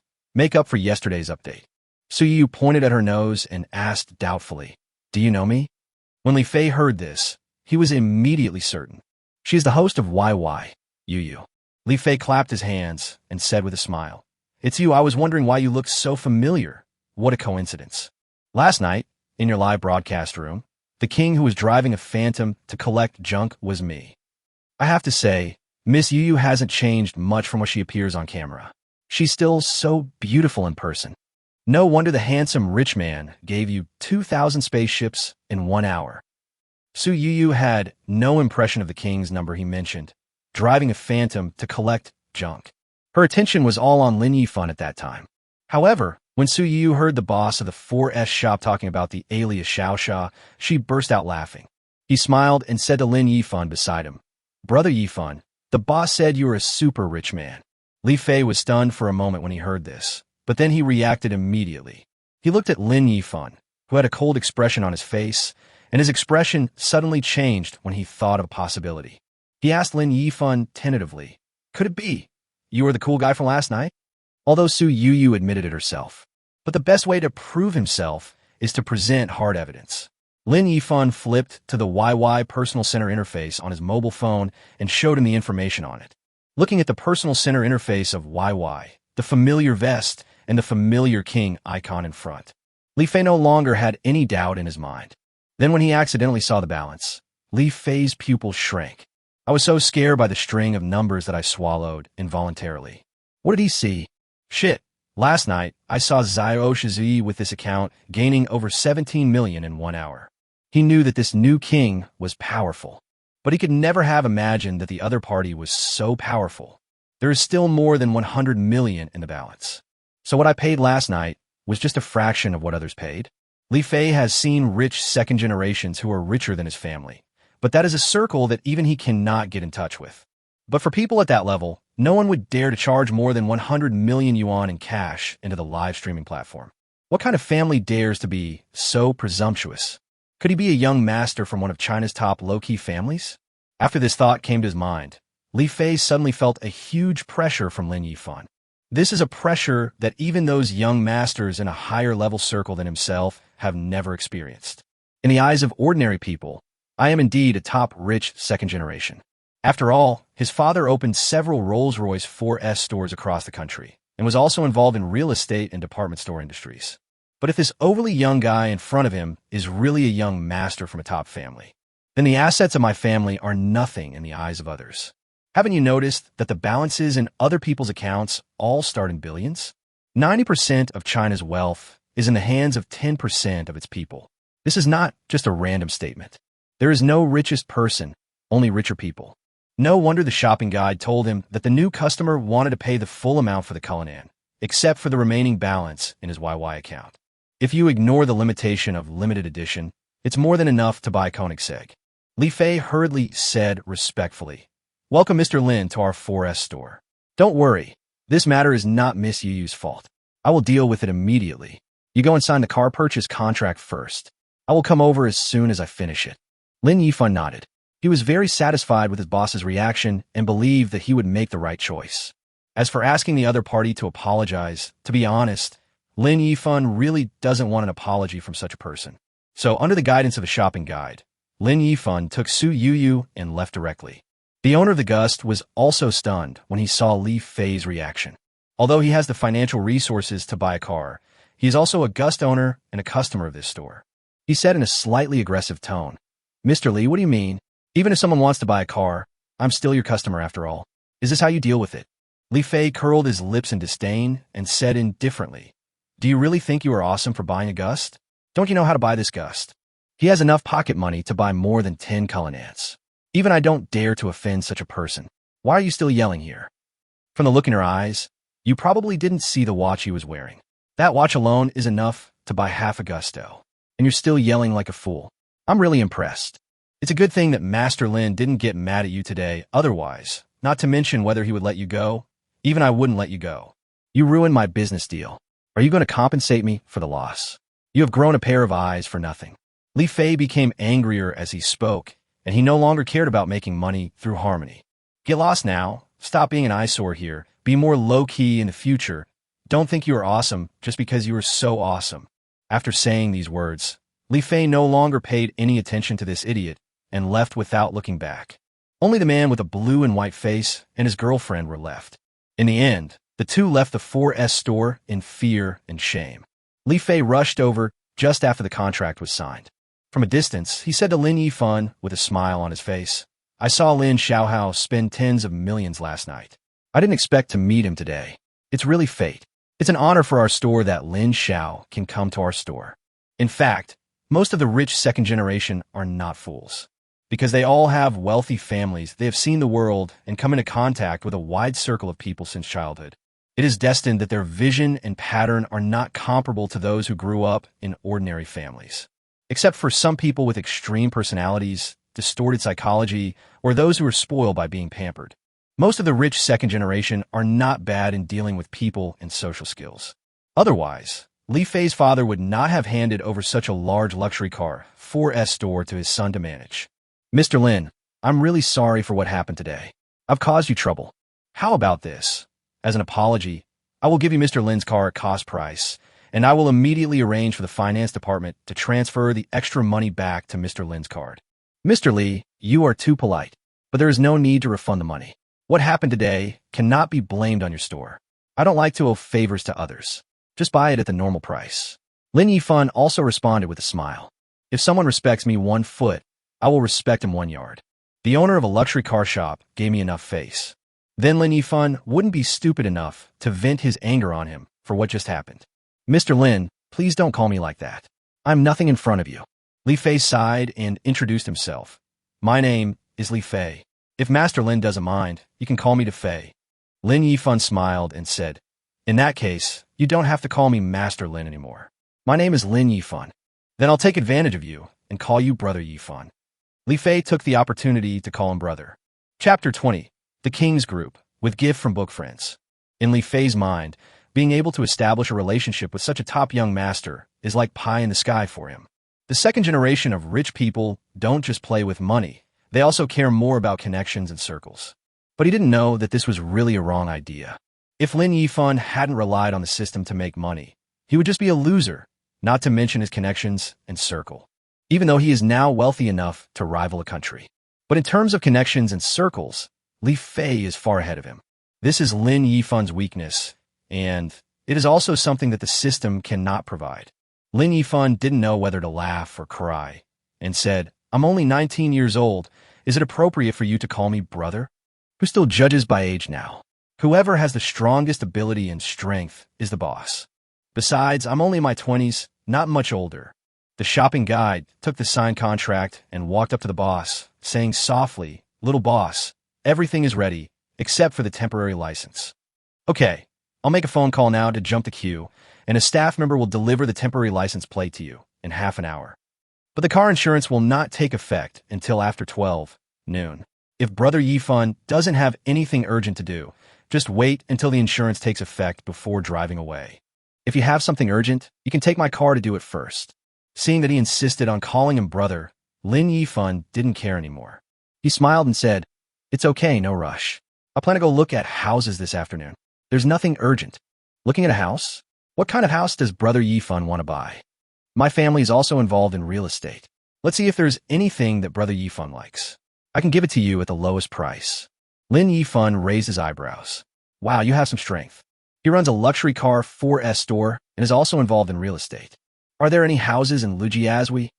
Li Fei felt dry in the mouth when he heard this. Who is this guy? He wants to buy a house in the financial center of Shanghai right away. He smiled bitterly and said, Brother Yifan overestimates me. To be honest, the land in Lujiazui is not something that ordinary developers can get. My family doesn't have that much ability yet. But, Brother Yifan, can you tell me which property you want to buy? I'll ask my friend for you. His family specializes in real estate, so they have a lot more connections than I do. Lin Yifan took a sip of tea and said calmly, it doesn't matter what kind of building it is as long as I can see the river view and the bund. Li Fei took a breath of cold air. Did you listen to what people say? When buying a house, just buy a river view house in Lujiazui. It doesn't matter what the property is, as long as you can see the river view and the bund. Thompson Epine said, why don't you just report my name? But when he thought about the balance in his WeChat moments, Li Fei calmed down. This should be the basic operation of top young masters. Brother Yifan, among the Riverview apartments for sale in Lujiazui, the one with the best location is Thompson 1. Before Li Fei could finish speaking, Lin Yifan interrupted him. Let's skip Thompson's first grade. Don't consider it. Let's talk about the other ones. It's not because Lin Yifan doesn't like Thompson Epine's house. It's purely because, well, how should I put it? In the novels I read in my previous life, almost everyone had one. Lin Yifan is already aesthetically fatigued. Now it's my turn to buy a house, and I will definitely not buy one from Thompson First Class. The law of true fragrance is useless. No matter who advises you, it won't work. This is what Lin Yifan said. Apart from Thompson 1, the only hotel with a perfect view of the bund is Seaview 1. Of course, if you don't care about the bund and only care about the river view, there are many options to choose from. Like Seaview Garden, Arc de Triomphe, etc. Lin Yifan simply ignored the rest of the conversation and said to Li Fei, "Then let's go to Seaview 1. Does anyone know anyone who can help me get a unit?" Li Fei took out his phone and said, "Brother Yifan, wait a moment. I'll ask a friend in our king group to see if he has any resources." Kings? Crooked kings. Yes, the group is full of kings that I met through playing YY. Are all the kings of the YY platform in the same group? No. Li Fei quickly shook his head. It's just a group of kings who usually get along well and have similar personalities. They set up a group privately. Lin Yifan nodded thoughtfully. This should be the small circle of the rich second generation. Li Fei hesitated and asked tentatively, "Brother Yifan, do you want to join the group?" If they could get a young master of Lin Yifan's caliber into the group, the status of their small group would instantly change. It is not inferior to the higher level circles. However, Li Fei did not hold much hope that Lin Yifan would join the group. After all, the circles are different, and people in this small circle may not necessarily look down on you. Who knew that Lin Yifan would give him an answer that was completely contrary to his idea? "Can I come in?" When Li Fei heard that there was a chance, he said in surprise, "Brother, be more confident and remove the word ma. If you can't get in, then we have no right to enter." Lin Yifan took out his phone and said with a smile, "Okay, add me as a friend and add me in." Okay, I'll scan you." Li Fei happily opened WeChat and scanned it. After adding friends, Li Fei quickly pulled Lin Yifan into the group and then tagged everyone. Opened a phantom to collect junk. "Hey brothers, look who I added to the group." Several messages popped up in the group instantly. "Lu Jiafei. DeFei, who did you pull in? Do we know each other? I am a scalper and I am proud. Oh my goodness, Dafei is going to be a pimp. Grocery store. New brother, please come and meet us." Li Fei was afraid that they would say something bad without knowing the truth and offend Lin Yifan. "I didn't dare to keep it a secret anymore," and quickly said in the group, "This is the big guy who lavishly gave away 2,000 spaceships in Gujing Yuyu's live broadcast room last night. Fuck, the super rich guy has joined the group. Everyone line up to welcome him. Welcome the cool and handsome man to join the group. Brother Xiaosha, please come to YY to ask for your care, support, and support from now on." Lin Yifan looked at the information in the group and grinned. "I didn't expect that these second-generation rich people are just as funny as ordinary people when chatting privately. This is a little different from what he had previously imagined the private life of the rich second generation." Li Fei explained to Lin Yifan, "Brother Yifan, their nicknames in the group are their usernames on YY. This Lu Jiafei is the friend who sells houses that I just told you about. His last name is Lu, and his family is in the real estate business, so he made up a pseudonym like this. I'm proud of being a scalper. His family owns a cinema. We all laughed at him and said he was selling tickets, so he changed his name to this. As for the grocery store, his family owns a chain of shopping malls with dozens of large stores across the country." After listening to Li Fei's brief introduction, Lin Yifan nodded and replied politely in the group, "Good morning, everyone. Please take care of me in the future." Chapter 21 for S Store Free Meal. After Lin Yifan finished speaking, he changed his group nickname to a YY pseudonym. "DeFei, how did you get to know Brother Xiaosa? Did you chat privately with him?" Li Fei responded quickly in the group. "No. Today Xiaosha brought you to buy a car and happened to come to my store. I recognized you first, and then I knew it was Xiaosha. Wow. It turns out that Yuyu is the one that Xiaosha brother supports. No wonder I got 2,000 spaceships last night. I guess I have to go and support Yuyu when she starts broadcasting. Haha. What kind of car did Brother Xiaosha buy? Is it a sports car? Dafei, show me Brother Xiaosha's new car." Seeing that the pace of the conversation was becoming increasingly distorted, Li Fei quickly tagged Lu Jiafei in the group. "Brother, are there any good houses in CV1? I want a house with a view of the Bund." "Dafei, have you made a fortune? Or are you just too proud? You actually dare to ask for a house at CV1. That's right. If your dad knew you bought CV number 1, he would probably fly back to Shanghai overnight to deal with you." Li Fei saw the jokes in the group and couldn't help but smile bitterly. "Everyone, you know my situation. Do you think I can afford CV number 1 with the money I have? It will be enough for me to inherit my father's family business after he dies." After Li Fei sent this message, he quickly added, "It's not me who wants to buy it. It's Brother Xiaosa who wants to buy it. This amount of money is just a drop in the bucket for Brother Xiaosa. After all, Brother Xiaosa still has more than 100 million YE coins in his account." Li Fei secretly revealed some information, just to let the people in the group know that Brother Xiaosha's financial background is not ordinary. This also indirectly proves that Brother Xiaosha has the purchasing power. This prevents Lu Jiafei from not taking it to heart, looking down on Brother Xiaosha and not taking his affairs seriously. Worship the rich. Worship the rich. Worship the rich. The group was immediately filled with comments. Lu Jiafei tagged Lin Yifan in the group. Brother Xiaosha, I still have a few houses. You can come take a look when you have time. Lin Yifan replied in the group. Okay, thank you very much. I will come and take a look this afternoon. We have finished talking about business. Li Fei looked at Su Yuyu, who was sitting next to Lin Yifan and drinking tea quietly, and said with a smile, Miss Yuyu, is it difficult to learn the guzheng? I feel that girls who can play instruments such as the guzheng or pipa are very elegant. If I have a daughter in the future, I will definitely let her learn talent. Lin Yifan secretly sighed that the emotional intelligence and social skills of the rich second generation are really amazing. While chatting with myself, I can also notice Yuyu, who is sitting next to me drinking tea, and take the initiative to talk to her so as not to ignore her. Mr. Li, you should just call me Yuyu. I'm not some rich girl, so I don't deserve such a name. Guzheng is actually very easy to learn. As long as you have learned the basic music theory, it is not as difficult as you think. You can master it in a short time. Li Fei teased. Well, I'll call you Yuyu for now. Maybe I'll have to call you sister-in-law in the future. By saying this, Li Fei wanted to test the relationship between Lin Yifan and Su Yuyu, so that I know how to treat Su Yuyu in the future. Because in the eyes of these rich second generations, women are divided into several categories. One is just for fun, one is to be friends, and one is the one you really like. Only by understanding Lin Yifan's attitude did Li Fei know how to get along with Su Yuyu. Su Yuyu's face turned red at Li Fei's sudden words. She shyly glanced at Lin Yifan secretly.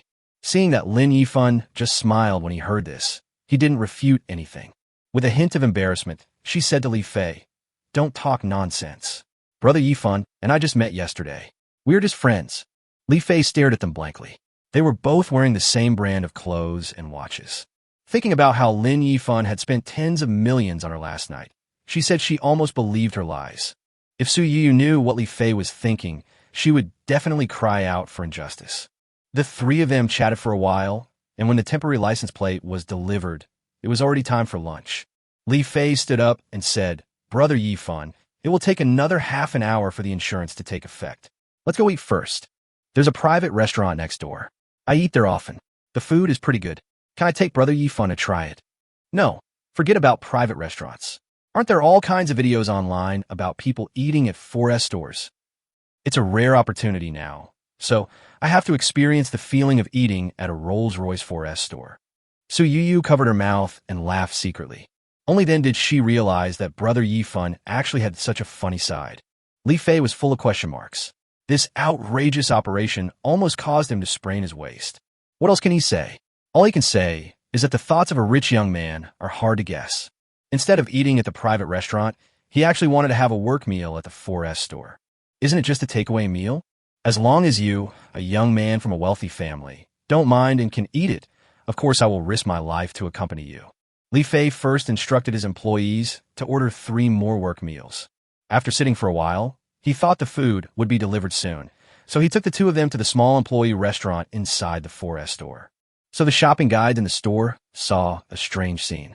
The boss, who had never stepped into the small restaurant in his own store, actually brought a client who had just bought a Cullinan to the restaurant for dinner. The boss and his guests were having dinner in the restaurant, and the originally lively atmosphere suddenly became a little quiet. The beautiful shopping guides who were chatting unconsciously lowered their voices so as not to disturb the customers. I saw Lin Yifan was looking around the restaurant. Li Fei smiled proudly and said, Brother Yifan, how about this restaurant I built for the employees? In one word, luxury. Ha. My employees earn money for me. If I spend a little money to make the environment better and make my employees feel comfortable, wouldn't that create more value for me? Lin Yifan gave a thumbs up and praised. It's a good idea. Many bosses know that treating employees well can create more value. But when it comes to paying salaries and benefits, they are asked to actually pay real money to employees, and they start to feel reluctant. After a while, the shopping guy brought 3 fast food boxes to Li Fei. Li Fei gave 1 copy each to Lin Yifan and Su Yuyu. Brother Yifan, come and try our working meal. Although the working meals in our store are just ordinary fast food, they're all made in special restaurants and the ingredients used are real. Lin Yifan opened the lid of the fast food box. There are 3 dishes, 2 meat and 1 vegetable, as well as a soup. The soup is corn and pork rib soup, with just 2 pieces of corn and 2 pork ribs. But the aroma of corn mixed with the aroma of broth hits you in the face, and you can tell from the first smell that it took a lot of time to stew. It is definitely not comparable to the fast food soup out there. The 2 meat dishes and 1 vegetable dish are beer duck and braised hairtail, plus some bean sprouts. Lin Yifan tasted it and found it tasted quite good. It seems that Li Fei was right. The fast food delivered by this customized restaurant was carefully prepared. But I guess Li Fei also spent a little more money. During the meal, Li Fei and Lin Yifan chatted. At the same time, he did not neglect Su Yuyu, who was beside him, and made Su Yuyu laugh secretly with her hands covering her mouth from time to time. Chapter 22 Meeting with Lu Xing. Additional chapter for Kegel's gift. After eating, it was past 12, noon, and the insurance took effect. Lin Yifan was preparing to go to Lu Jiazui to find Lu Jiafei to look at a house, but who knew that Li Fei insisted on going with him. He also said that he had nothing to do in the store. In a luxury car store like Rolls-Royce, it is rare to see a few customers a day, so having a shopping guide in the store is enough. The main reason is that it is rare for Li Fei to get in touch with Lin Yifan, and he doesn't know when they will meet again in the future. Naturally, we need to spend more time together to promote our relationship. Lin Yifan drove the Cullinan with a temporary license plate, and Su Yuyu sat in the passenger seat. Li Fei drove a Porsche Cayenne. Lin Yifan was stunned when he saw Li Fei driving a Cayenne out of the garage.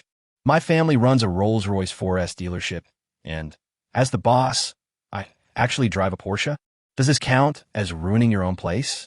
When people come to your store to buy a car, they will see that you, the owner of a Rolls-Royce store, are driving a Porsche? What do customers think? The reason Li Fei gave was that the store had a car specifically for social events. This Cayenne is my car. If I need to receive clients, I will still use a Rolls-Royce car. On the way to buy a house, Lin Yifan drove Cullinan. It's a pleasure to look at the interior and feel the driving sensation of a luxury car. As his first car in this world, Lin Yifan touched the steering wheel as if he was caressing his lover. With a displacement of 6.7 T, you can feel the push on your back with just a light step on the accelerator. This driving feeling made Lin Yifan secretly exclaim that it was great. Soon, Lin Yifan and Li Fei's car stopped at the parking lot of CV number 1. At this time, a young man leaning next to a Maserati in the parking lot saw Li Fei's car and hurried toward his car. Seeing Li Fei getting off the car, he greeted, "De Fei, where's brother Xiao Sa?" Lin Yifan next to him got out of the car. Li Fei introduced the 2 parties. Brother Yifan, this is Lu Jiafei from the group. His real name is Lu Xing. Brother Xing, this is the handsome brother from YY, Mr. Lin Yifan. Lu Xing quickly stretched out his hands with a smile and greeted Lin Yifan. Lin Yifan stretched out his hand and said with a smile, "Brother Xing, don't listen to Brother Fei's nonsense. What is young Master Lin? Just call me Yifan." The colorful sedan chair was carried by everyone. Li Fei gave him so much face. Lin Yifan would not be so stupid as to think that he could look down on others just because he was rich. After all, family members know their own business. If Li Fei compares his wealth with mine, he is indeed not qualified. But if it weren't for Li Fei's connections today, if I wanted to see the house myself, I would probably have to go to the sales hall to find a sales consultant. What Lin Yifan urgently needs now is to expand his network of contacts. And these rich second generations are the best choice. At least from the Li Fei that I have met so far, he does not have those bad habits of the rich second generation. Worth making friends with. Brother Yifan, I won't say any more polite words. If you need my help, just let me know in the group. Li Fei also did not forget Su Yuyu, who had been quietly following Lin Yifan. He introduced her to Lu Xing. Brother Xing, this beauty is Brother Yifan's female companion, Su Yuyu. She is the one who made Brother Yifan spend tens of millions in just 1 hour last night. After hearing Li Fei's introduction, Lu Xing did not dare to underestimate him, even though the other party was just a small anchor. Because this was the woman that young Master Lin had his eyes on, he reached out and shook Su Yuyu's hand gently before letting go. Lu Xing smiled and said, "It turns out that Yuyu is just as beautiful in person as she is on camera.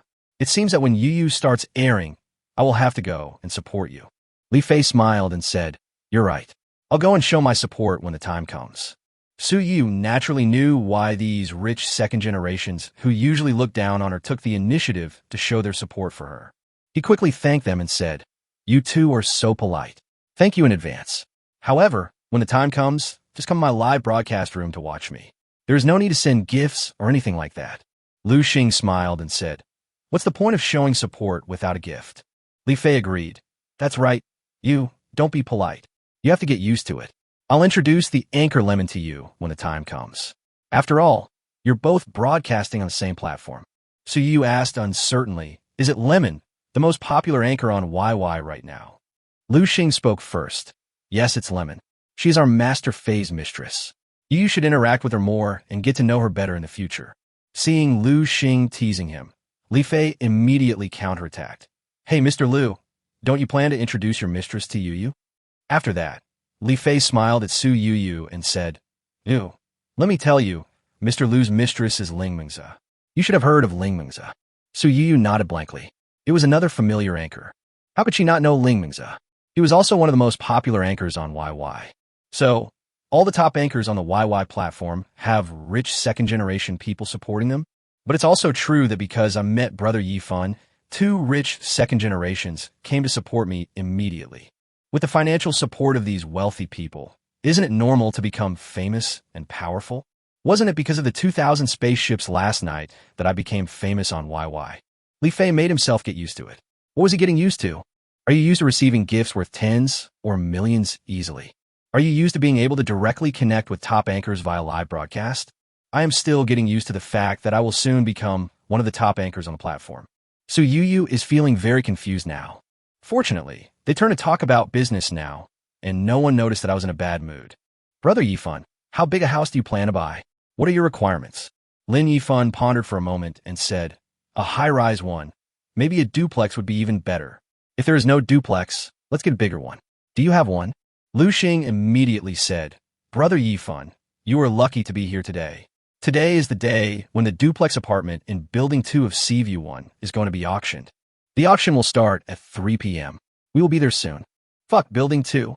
Li Fei shouted in surprise. "This is the building with the best location and the most expensive price per square meter among all the buildings in Seaview number 1.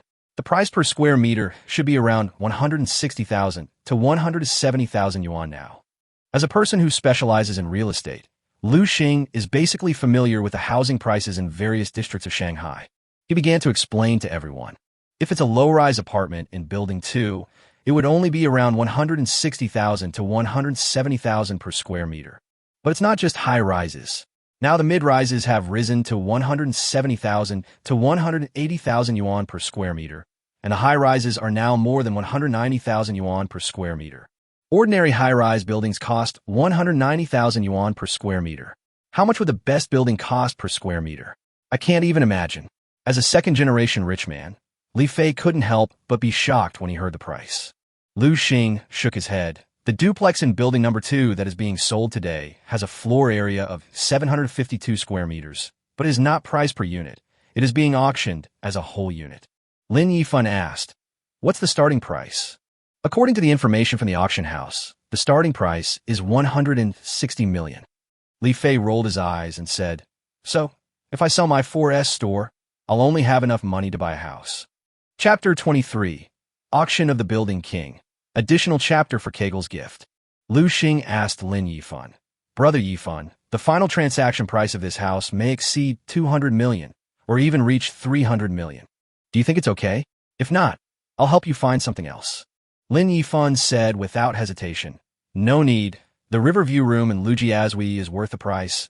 Let's take this one. What is there to exchange for?" Lin Yifan hopes that the auction price will be as high as possible. "Brother Xing, can you please stop judging Brother Yifan by our standards? How can people like us compare to Brother Yifan in terms of his strength?"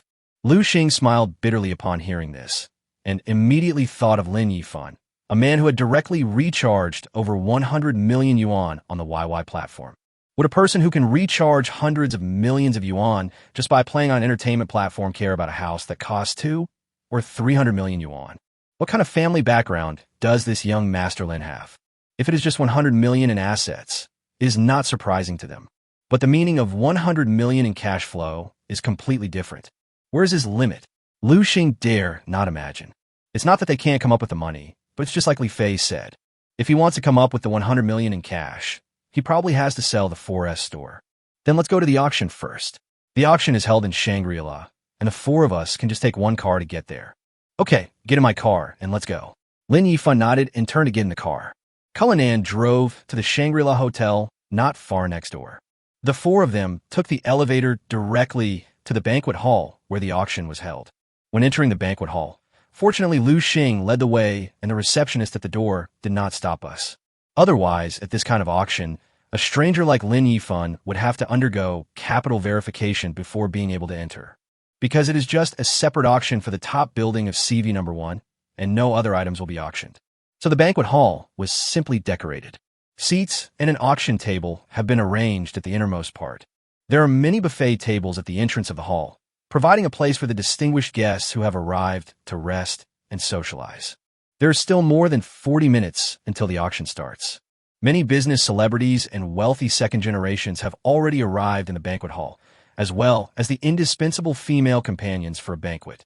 The waiters moved among the crowd, providing services to the customers. Those business celebrities gathered in twos and threes, talking in low voices. The entire banquet hall was filled with the sound of toasts. After Lu Xing led the three people into the venue, he took a glass of red wine from the buffet table. The four of them found a place with fewer people and waited for the auction to begin. Lu Xing held the red wine glass in his hand and took a sip. He said to Lin Yifan, "Brother Yifan, even though there's so many people here, only a few of you will actually go out and hold up signs." Lin Yifan didn't understand and said, "Then why are those who are not filming here? Just to join in the fun." Li Fei just thought that Lin Yifan didn't like to attend such occasions before and didn't quite understand it. He smiled and explained, "Brother Yifan, you are right. Most people just come here to join in the fun. Just like me and Lu Xing, we just come here with you, Brother Yifan, to join the fun and see what price the building king can get. Some people come here purely to make friends with bigwigs and expand their network." Lu Xing nodded and continued Li Fei's words, adding, "Don't be fooled by the gorgeous and radiant women in the venue. Except for a very small number of real socialites, the daughters of wealthy families, and the female companions brought by business celebrities. The rest are just ordinary girls with no family background who come here to try to find a rich husband." Lin Yifan raised his eyebrows and asked, "Can they come in?" "Yes, and this happens at most banquets. It's an unspoken agreement. It's normal for some celebrities and rich second generations to hunt for beauties in such occasions. And these girls also want to catch a rich husband in such occasions. It's just Yuyu fighting Huanggai. So any banquet organizer, even though they know these girls don't have the family background and qualifications to attend, will not stop them from entering because the banquet needs such people." What can Lin Yifan say?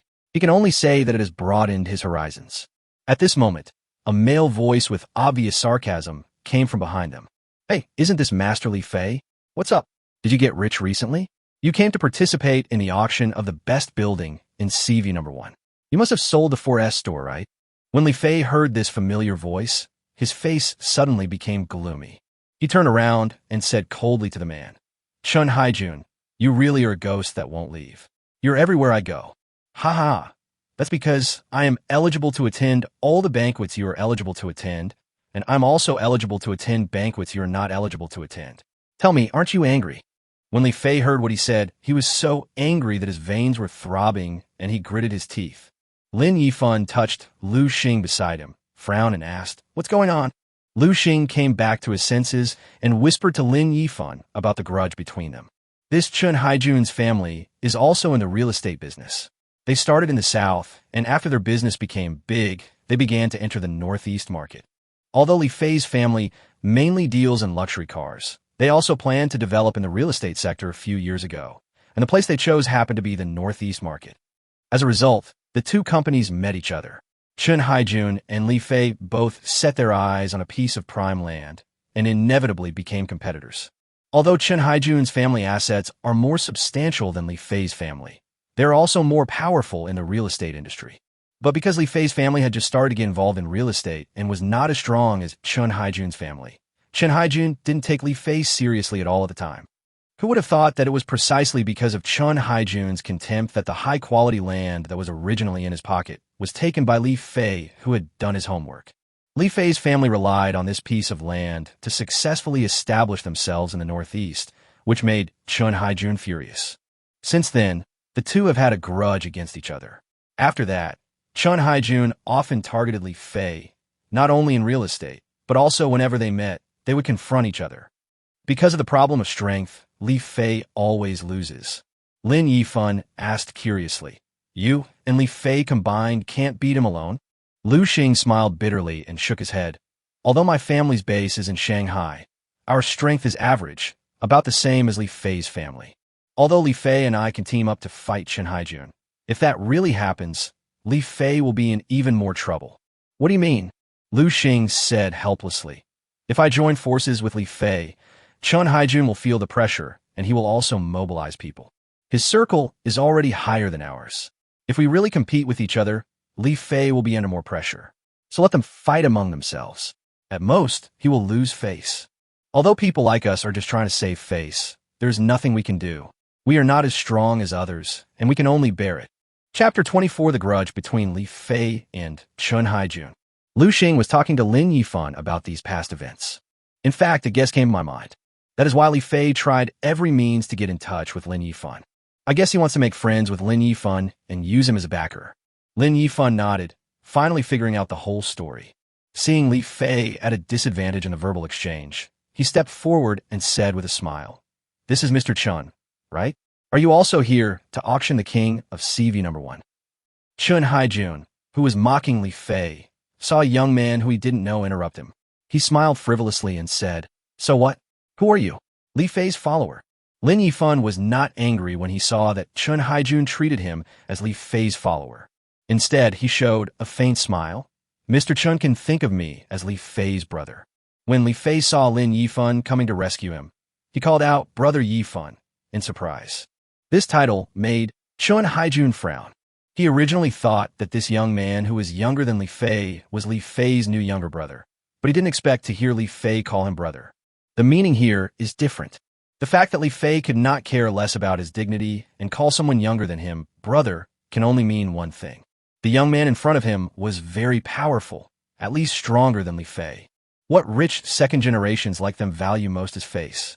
If this young man was not stronger than Li Fei would not have been able to do such a thing. Chun Haijun looked at the young man in front of him, who had no idea of his background, and said in a slightly more restrained tone, "What? Are you planning to stand up for Li Fei?" Lin Yifan shook his head and said with a smile, "It's boring to engage in a war of words. Since young Master Chun is also here for the king of buildings at CV number 1, let's see who's the winner at the auction. What do you think?" Chun Haijun's mind was racing with thoughts as he weighed the options in his mind. The fact that this young man who suddenly appeared was able to make Li Fei call him brother shows that he has some strength. But it shouldn't be that strong, because the people who can hang out with Li Fei and the others are just like that. After realizing this, Chun Haijun threw away his previous caution. This habit was formed after he underestimated Li Fei last time, and the duck that was about to reach his mouth flew away. Chun Haijun sneered. "You really don't know how high the sky is and how deep the earth is. Fine, if you want to help Li Fei, then I'll see what you are capable of. Don't let me down. Then let's wait for the auction. I will let Mr. Chun see my strength." Lin Yifan responded with a forced smile. Chun Haijun stared at Lin Yifan for a while, then walked away with a contemptuous smile. After Chun Haijun left, Li Fei said to Lin Yifan gratefully, "Brother Yifan, thank you very much. Why are you being so polite?" Lin Yifan waved his hand casually. Chun Haijun, who left on the other side, returned to his original position and said to a middle-aged man, "Go check what the background of the man with Li Fei is. Find out all his background for me within half an hour." Upon hearing this, the middle-aged man glanced in Li Fei's direction, then turned and left the banquet hall. Lin Yifan was totally unaware of this and was chatting with Li Fei. "When the auction of the building king comes, let Yuyu bid first. If that Chun Haijun is gone, you can come forward and bid for me." Li Fei thought about having the support of a big boss and being able to compete with Chun Haijun in such an occasion. Rubbing his hands excitedly, he said, "Okay, but Brother Yifan has to give me an upper limit so that I know when to stop." "Upper limit?" Lin Yifan laughed. Then he stopped smiling, stared at Li Fei with great pride, and said word by word, "There is no upper limit. If Chun Haijun dares to bid, you must match it. It doesn't matter if it's 500 million or 1 billion. As long as Chun Haijun dares to play, I will accompany him even if he spends more than 10 or 20 billion. When Lu Xing heard this, his eyelids twitched wildly. He quickly advised, "Brother Yifan, Although this building king is rare, it is not worth so much money. According to the market price, it is only about 300 million at most. If it is more, it is not worth it. Li Fei's mind went blank due to the shock of Lin Yifan's tone. What kind of godly boss is this that I know? I thought I was on a big ship, but it turned out to be an aircraft carrier. Lin Yifan smiled indifferently and said, "It's okay. It doesn't matter whether it's worth it or not. It's enough to help Brother Fei vent his anger. You don't need to think so much. I'm different from you. I don't need to weigh the pros and cons when spending money like you do. Do you understand?" Li Fei choked up a little and shouted, "Brother Yifan, I can't even express my gratitude in words," because he felt that those words of thanks seemed too hypocritical. Lin Yifan patted Li Fei on the shoulder and said with a smile, "Okay, stop being such a sissy. We'll be done with it when the auction starts." Li Fei nodded heavily. Half an hour later, some more people came in. The auction is about to begin. The man who had gone out earlier also returned to the banquet hall and came to Chen Haijun. He leaned over to whisper in his ear, "Mr. Chen, I found out that the young man next to Li Fei is called Lin Yifan, 19 years old, currently a sophomore at Shanghai Normal University, and an orphan." Hearing this, Chen Haijun frowned. Orphan? If he didn't have a brilliant background and strong capital, was Li Fei crazy? Would he call an ordinary person brother? Didn't you see that Lu Xing also followed his lead? This only proves one thing, that what we found is just superficial information. The real situation cannot be found out by our own people. What about that woman? Have you found out? I found out. He's an accountant in a small company. He's been working there for a little over a year. He's from an ordinary family. Nothing special. Hearing this, Chen Haijun rubbed his eyebrows. It seemed that the problem still lay with Lin Yifan. Who is this person? Even his own people can't find him. How can he hide so deeply? No matter what, whether it is a human or a ghost, we will know when the auction starts. Chen Haijun waved his hand to let the man leave, no longer thinking about this issue. After about 10 minutes, the auction time was up. The auctioneer, specially invited by CV number 1 from the auction house, walked onto the temporarily set-up auction platform. The wealthy celebrities and rich second generations each found a seat and sat down. Lin Yifan and the other 3 found a seat in the back row and sat down. Welcome all distinguished guests to the auction of the best building in Building 2 of CV1. Since this auction only has the best building, I won't say too much. Some of you here have seen the model house in person before, but some customers have not seen it in person yet. Next, please ask the staff to bring up the scaled-down model of the best apartment in the building for your reference. The projector will also show you the interior decoration design of the best apartment in the building. At this time, several staff members carried out several apartment models more than 1 meter high and placed them next to the auction table. From a model, there are floor plans, 3-dimensional bird's-eye view models of the house, and bird's-eye view models with exterior views. Chapter 25, Crazy Bidding. At the same time, the auctioneer turned on the projector.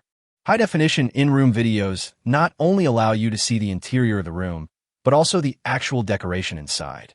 It makes people feel as if they're actually there when following the camera. Lin Yifan looked at the video on the projector and was shocked by the house. Lin Yifan had never seen such top-notch decoration and luxurious furniture in his past or present life. The thought that I will soon own a high-rise luxury house on the bank of the Huangpu River, enjoy the river view, and appreciate the night view of the Bund. Lin Yifan felt excited and his blood was boiling. It feels so good to be rich. The feeling of being a spendthrift is so damn good. After the video loops twice, the auctioneer turns off the video. He said to the wealthy people present, "Next, we will start the auction of the king of buildings in Building 2 of CV1. Starting price, 160 million. Raise your hand once. Minimum increase, 5 million. Bidding begins." Immediately, a middle-aged bald man in the front row raised his hand. The auctioneer quickly called out the price. The bid of guest number 6 is 165 million. The bid for seat number 3 is 170 million. 2 people immediately made bids, and Lin Yifan nudged Su Yuyu, who was sitting next to him. Su Yuyu came back to her senses and quickly raised her slender hand. The guest at seat 28 offered 175 million. At this time, a young man stood up and shouted, 190 million. After saying that, he glanced at the audience and said with a smile, "It's so boring to add millions of dollars. It's a waste of time." After saying that, he sat down. At this time, Chen Haijun sat on the chair, raised his hand, and shouted directly, 200 million. Lin Yifan narrowed his eyes and whispered to Li Fei on the other side. Brother Fei, it's your turn to perform. Don't worry, do whatever you want. Okay, Brother Yifan, just wait and see.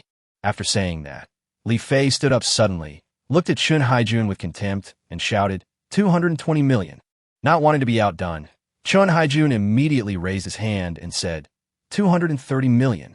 Li Fei laughed and said, Mr. Chun, why are you raising the price so stingily? Don't you have money? I'll offer 250 million. Being ridiculed by Li Fei in front of so many people, Chun Haijun's face was a little gloomy, and he shouted, 300 million. Li Fei, didn't you say I was petty? If you have the guts, follow me. Everyone present was suddenly in an uproar. Unexpectedly, Chun Haijun directly raised the price by 50 million. Anyone with a discerning eye can see that these are two rich second generations fighting each other. The familiar people present naturally recognized the two men, and they were secretly surprised when they knew their family background. What are these two young masters crazy about? They come to the auction to squander their fortune? Don't they consider the consequences? Li Fei didn't care what others thought. He smiled coldly at Chun Haijun and shouted again, 350 million. Chun Haijun's expression became even uglier. His family had originally planned to buy the best building in building number 2 and give it to the eldest son of a certain family. I want to win the support of that family and develop real estate in the local area. So his father deliberately invested a lot of money, although it is estimated that the auction price of this building will be between 300 million and 400 million yuan. But just in case, we still prepared 500 million yuan in advance. As long as I can use this apartment as a stepping stone, I can establish a relationship with the local wealthy young man and get some high-quality land. This money can be earned back sooner or later. But Chun Haijun didn't expect that Li Fei would give him 350 million yuan at once. Chun Haijun looked at Lin Yifan, who was standing next to Li Fei with a grim expression. He knew that Li Fei did not have the financial resources to ask for such a price, and he should be bidding on behalf of his brother Yifan. Outsiders don't know, but Chun Haijun knows it very well. This has turned into a well-struggle between Chun Haijun and Lin Yifan. Because he didn't know the other party's background, Chun Haijun decided to use force in an attempt to scare the other party away. So the voice shouted in a deep voice, 450 million. This direct price increase of 100 million immediately caused a buzz in the banquet hall. Everyone was talking about it. Even those business tycoons who had the power and were ready to bid for the best building were surprised. There was a businessman present who had a good relationship with Li Fei's father and did not know the inside story. Seeing what Li Fei did, they were so scared that they left their seats and went to call Li Fei's father. I just hope Li Fei's dad will quickly take this monster and his family. Otherwise, he will have to sell off all his assets to pay the bill. Who dares to default on a debt in such an occasion? If the sale fails due to default, not only will everyone present be offended, but the big boss behind the developer of CV number 1 will also be offended. Is the person who can build such a large real estate project on the bank of the Huangpu River in the center of Shanghai's financial circle someone who can be easily offended? Hearing Chun Haijun's bid of 450 million, Li Fei calmly added 30 million, bringing the bid to 480 million. Chun Haijun gritted his teeth and shouted out his final bottom line, 500 million. Li Fei, don't push your luck. Everyone present, including the business tycoons who had originally planned to participate in the auction, was forced to become spectators. These two people are simply crazy. These big guys cursed secretly in their hearts. It's not that they can't afford the price. The question is who would spend 500 million to buy a duplex? Wouldn't it be better to just buy a villa with that money? It's simply unreasonable. Li Fei didn't care what others thought. Seeing Chun Haijun being humiliated, he felt as comfortable as eating a popsicle in the hottest days of summer. Hearing Chun Haijun's angry tone, I knew he had reached his limit. So he smiled jokingly and deliberately only added 10 million. 510 million. After shouting, Li Fei smiled triumphantly at Chun Haijun and mocked him. Mr. Chun, what's wrong? You can't do it so soon? A man should never say that he can't do it. I can only afford 510 million. As long as you add another 10 million, this house may belong to you, Mr. Chun. When Chun Haijun heard this, he was so angry that he almost left his body and ascended to heaven. I didn't expect that the guy I used to look down upon would now jump up and shit on my head. He shouted angrily, Li Fei, I don't believe you have so much money. I want to verify Li Fei's capital. Chun Haijun's last words were addressed to the auctioneer. If Li Fei couldn't come up with so much money, he would be dead today. The auctioneer looked at Li Fei. He knew something about those people with some strength in Shanghai. He was also somewhat familiar with Li Fei, given his understanding of Li Fei's family background. If the Li family wants to come up with more than 500 million yuan, it will be impossible to do so without selling several assets. However, because he subconsciously never thought that someone would dare to deliberately raise the price in such an occasion, he did not think of this issue. Now, that Chun Haijun reminded him. He remembered that the two young masters had started arguing right from the start.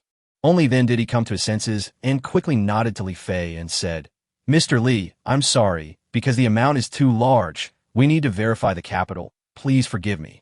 After saying that, the auctioneer waved to a waiter next to him, and the waiter immediately walked towards Li Fei with the POS machine. Li Fei got a little panicked when he saw this situation. He quickly glanced at Lin Yifan and only breathed a sigh of relief when he saw Lin Yifan nodded slightly to him. Chapter 26 The King of Buildings is in hand. Li Fei is also afraid, although I have seen Lin Yifan with a balance of more than 100 million. However, he was not sure whether Lin Yifan could come up with more than 500 million in cash. If I can't come up with it, then as the bidder, I'm really screwed. This subtle little movement was caught by the bigwigs who were watching the show, and they understood it instantly. It turns out that after all this time, Li Fei was bidding on behalf of others. Looking at the young man sitting there calmly next to Li Fei, he appeared in such an occasion and dared to call out a price of 500 million. The bigwigs present were all stunned. Why had they never seen this young man before? Thinking it was because of my own ignorance, I quickly asked the people around me to see if anyone knew any details about this young man. After asking around, all the big guys were confused. No one knows this young man? This is quite interesting. Those big guys looked at Lin Yifan and others quietly, ready to see whether the other party was a real dragon or just a weakling. The waiter walked up to Li Fei, and Li Fei looked at Lin Yifan pitifully. Lin Yifan calmly took out the Huaxia bank card from his wallet and handed it to the waiter. When the big guys who had been staring at this place saw Lin Yifan take out an ordinary bank card, their eyes were dull. What the hell? A regular debit card. From the point of view of the big guys present, it is impossible for Puka to appear in such an occasion. They're all gold cards, silver cards, credit cards, and so on. Phew! A strange sound was heard, followed by a loud laugh. Everyone looked in the direction of the sound and saw that it was Chun Haijun who was pointing at the Puka in Lin Yifan's hand and laughing with his hands on his stomach. I'm dying of laughter. I thought he was some rich young man, but he turned out to be a piece of trash who uses ordinary cards. After that, he mocked Li Fei and said, "I thought you recognized some important person, but you are just a country bumpkin." Li Fei is so respectful to him, as if he were serving the prince. TSK, Li Fei, you really bring shame to the people in our circle. The business leaders also looked at Lin Yifan and the Puka in his hand with strange expressions. When Lin Yifan heard Chun Haijun's ridicule, he took back the Puka in his hand. Then he stood up slowly in the eyes of everyone and said with a faint smile, "Mr. Chun is right. This ordinary card of mine is indeed a bit embarrassing. Then I will pay with cash change. I won't take out this ordinary card to embarrass myself." Ha ha, this is hilarious. Paying in cash. Do you know what 500 million in cash means? You idiot. Chun Haijun just wouldn't let go of Lin Yifan. Lin Yifan ignored him and put the bank card back in his wallet. Then he took out 3 banknotes and 3 coins from his wallet. These were the 3-cent notes and 3 1-cent coins that Lin Yifan took out from his favorites folder when he deposited money at the Huaxia Bank branch. Looking at the 3 brand new banknotes and the 1-cent coin shining with metallic gold in Lin Yifan's hand, the banquet hall suddenly fell into silence. Chun Haijun's laughter stopped abruptly. Some people present couldn't help swallowing. This is actually the rare Treasury Reserve banknote. All the big guys present here have a starting net worth of hundreds of millions. Those who are a little richer here have liquid funds of hundreds of millions or even billions. If you want to exchange the Treasury Reserve banknotes, anyone can do so. The question is, who would exchange a Treasury Reserve note worth 100 million and keep it on a person? After all, this thing is not as convenient to use as a bank card. It's impossible to do a business that requires paying millions or tens of millions and use a penny of Treasury Reserve money to pay. They can't make change, so when the time comes, don't they have to transfer the money via card? What surprised everyone was not the Treasury Reserve banknotes. What is surprising is that a person can carry 600 million worth of Treasury Reserve notes with him. How powerful must he be? Even Li Fei, Lu Xing, and Su Yuyu, who were beside Lin Yifan, were stunned when they saw the reserve banknotes in the vault. Carry 600 million with you.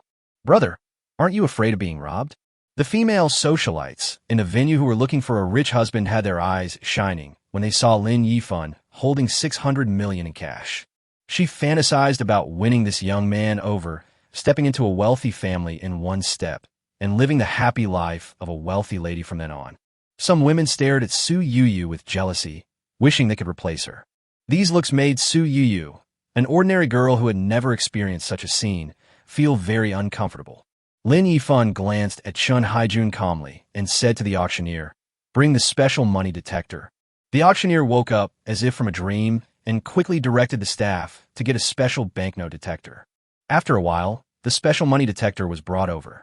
Lin Yifan put 3 banknotes and 3 coins in one by one to verify their authenticity. The machine kept saying, "Vault reserve notes, 1 cent." This sound means that all the banknotes are real. If it is fake, the machine will sound, "This is a fake bill." Are there any other questions? If not, let's continue with the auction. After Lin Yifan finished speaking, he casually stuffed the 600 million worth of vault reserve notes into his wallet and sat down again. This scene made everyone's eyelids twitch wildly. He really is the kind of person who doesn't treat money as if it is money. The auctioneer looked at Lin Yifan respectfully and said to the audience, "The auction continues. The current highest price is 510 million offered by Li Xiao. Is there anyone who wants to raise the price?" Everyone present was silent. Who would dare to bid against a man who carries 600 million in cash? Not to mention whether your own financial situation allows it, or whether the house is worth that much money. Even if you manage to snatch it, it's not worth it to offend such a person.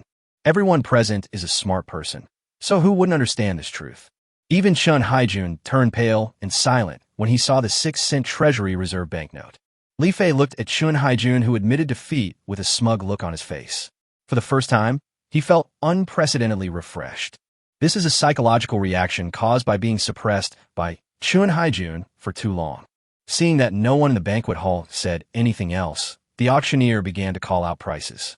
510 million once. 510 million twice. 510 million 3 times deal. Congratulations to guest number 28 for winning the top unit in Building 2 of Seaview 1. Our staff will contact you for the transaction later. Thank you all for attending this auction. On behalf of Seaview 1, I wish you all a happy life. The hammer fell, marking the end of the auction. Some people started to leave, while others gathered around to say hello and get to know Lin Yifan. Among them are many ladies who want to marry a rich man. Li Fei and Lu Xing took the opportunity to slip away. They greeted Lin Yifan and went away where Lin Yifan parked his car. They need to calm down and digest what happened today. Regarding the attention of those socialites, Lin Yifan held Su Yiyu's hand for the first time and directly stated his position, politely rejecting them one by one. Su Yiyu was suddenly held by Lin Yifan's hand, and her whole body froze. A blush appeared on her face. When she saw the women staring at her, she actually felt happy and proud. Chapter 27. Fantasy and Misunderstanding. Lin Yifan exchanged a few polite words with those business celebrities and took some business cards. I followed the staff to the conference room at the back to pay and sign the contract. What Lin Yifan didn't know was, with the departure of these business celebrities, his name will spread among the upper echelons of Shanghai's business community from tonight and become widely known. The king of buildings in Building 2 of Seaview 1 was sold at an auction price of more than 500 million yuan, and this was immediately known to some reporters with a keen sense of smell and extensive connections. Make it into news report as soon as possible. For a time, this price caused a sensation in the entire Shanghai market. Fortunately, Lin Yifan's name did not appear in the report, but was replaced by a wealthy man. In the conference room, the person in charge of CV number 1 was waiting. Seeing Lin Yifan and Su Yuyu coming in, the person in charge quickly stood up to greet them. "Hello, Mr. Lin. I am Huang Wanfei, the property manager of CV number 1. Welcome to become the owner of our CV number 1. Thank you. It's getting late now. Let's sign the contract first." Okay, Mr. Lin, your time is precious. I will take up your time. The contract is ready. Please take a look first. Lin Yifan took the house purchase contract that the other party had just drafted and read it from beginning to end. Sign the contract if you're sure there are no issues. Then he handed the 3 1-cent coins and 2 1-cent bills in the wallet to the person in charge, Huang Wanfei. There's only 1 cent note left in my wallet. I'll take 500 million in cash, and you can transfer the remaining 10 million directly. Okay, I'll give you the account. After taking over the bank account from Huang Wanfei, Lin Yifan transferred 10 million yuan to the other party's account through mobile banking. After Huang Wanfei received the purchase money, he handed over a diamond-shaped piece. Mr. Lin, this is the access card for all the rooms in your house. You can use this access card to set the password for the main door and the room door. Please keep it safe. We will help you with the property certificate and various formalities. They will be placed at the property management office. You can pick them up whenever it is convenient for you. Also, the house has already been cleaned, and the furniture and appliances are all brand new. You only need to prepare your personal items before you can move in. Okay, thank you for your help. Lin Yifan took the diamond-shaped access card and played with it in his hand. It's no trouble, it's my duty, Huang Wanfei said with a smile. Mr. Lin, it's getting late, and it's time for dinner. I'll treat you to a welcome dinner on behalf of CV number 1 from Mr. Lin to become our owner. Thank you, Manager Huang, but my friend is still waiting for me. Let's go next time. I'll treat you next time. Manager Huang nodded. Okay, if Mr. Lin is busy, then we can talk later. I won't bother you anymore. After coming out of the meeting room, Lin Yifan took Su Yuyu straight to the parking lot. Li Fei and Lu Xing were waiting next to Cullinan. Brother Yifan, thank you so much for what you did today. If it weren't for you, I don't know when I would be able to defeat Chen Haijun. Li Fei spoke first. Lin Yifan smiled and gently punched Li Fei's chest, saying, Okay, if you really want to thank me, please treat us to a meal. I'm almost starving. Li Fei was stunned for a moment, then nodded happily. Okay. I happen to know of an authentic private restaurant nearby. It is said to be handed down from the royal chefs of the past. Let's go there. Lin Yifan laughed and said, Are you arguing with the private restaurant? When I was in your restaurant, you said you would take me to a private restaurant nearby. Now that we are in Lujiazui, you're saying you would take me to a private restaurant again. Li Fei touched his head and smiled embarrassedly. Hee, there is nothing I can do. I just like to satisfy my appetite. I'm tired of eating food from big restaurants outside, so I especially like to find various private restaurants. Okay, let's go. Back to the parking lot of CV number 1, the three drove their own cars. Led by Li Fei, they drove to the private restaurant he mentioned. Because Li Fei and Lu Xing wanted to deepen their relationship with Lin Yifan, and Lin Yifan also felt that these two people were worth making friends with. As a result, the two sides got along more and more harmoniously. At the wine table in the private restaurant, Lin Yifan and Li Filuxing were toasting each other. Even Su Yuyu couldn't escape this disaster, and Li Fei specially ordered a bottle of Petrus red wine for her. The three of them chatted about all sorts of things, and because of their age and personality differences, their feelings quickly heated up without them noticing. After dinner, Lin Yifan and his friends, who had all been drinking, simply called a designated driver. When the three designated drivers arrived at the door of the private restaurant, Lin Yifan and 3 others also came out. Looking at the 3 luxury cars in front of him, the designated driver was not panicked. After all, as a designated driver in a place like Shanghai, it is inevitable that you will often encounter luxury car owners who ask you to drive for you. They drive this type of car more often, so they won't be as nervous as the designated drivers in small cities. I just started to be more careful when driving. Li Fei and Lu Xing's cars left one after another. Lin Yifan also took Su Yuyu to sit in the back seat of Cullinan. Although Su Yuyu drank half a bottle of red wine, she was not drunk at all.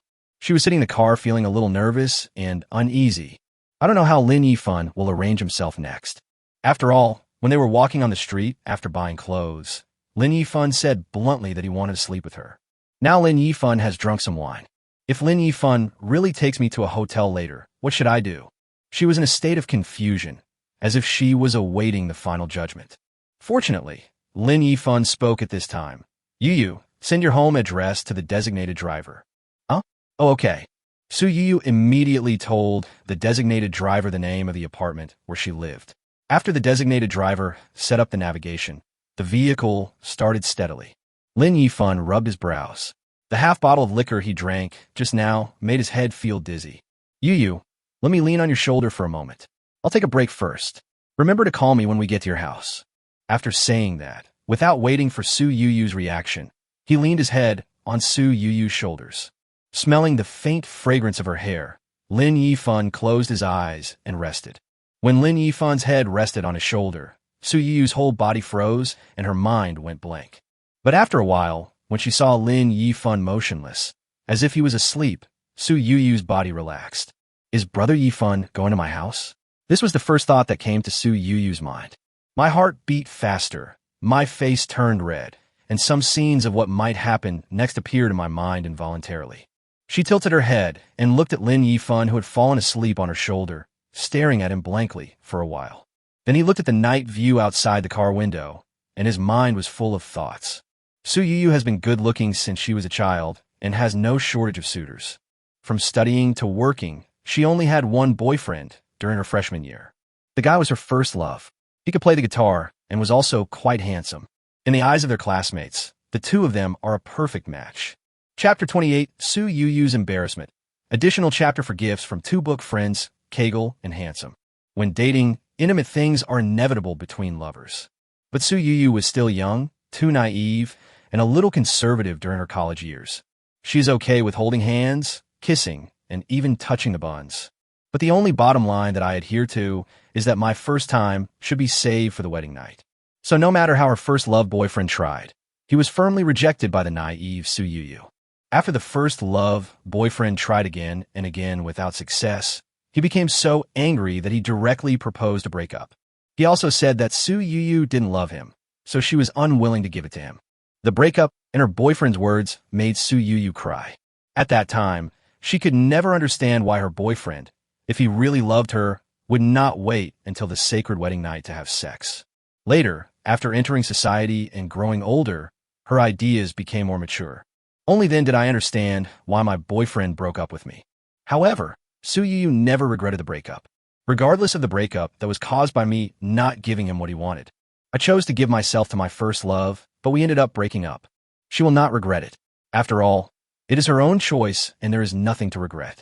After work, due to the pressure of life in the city of Shanghai, Su Yuyu took a part-time job as an anchor.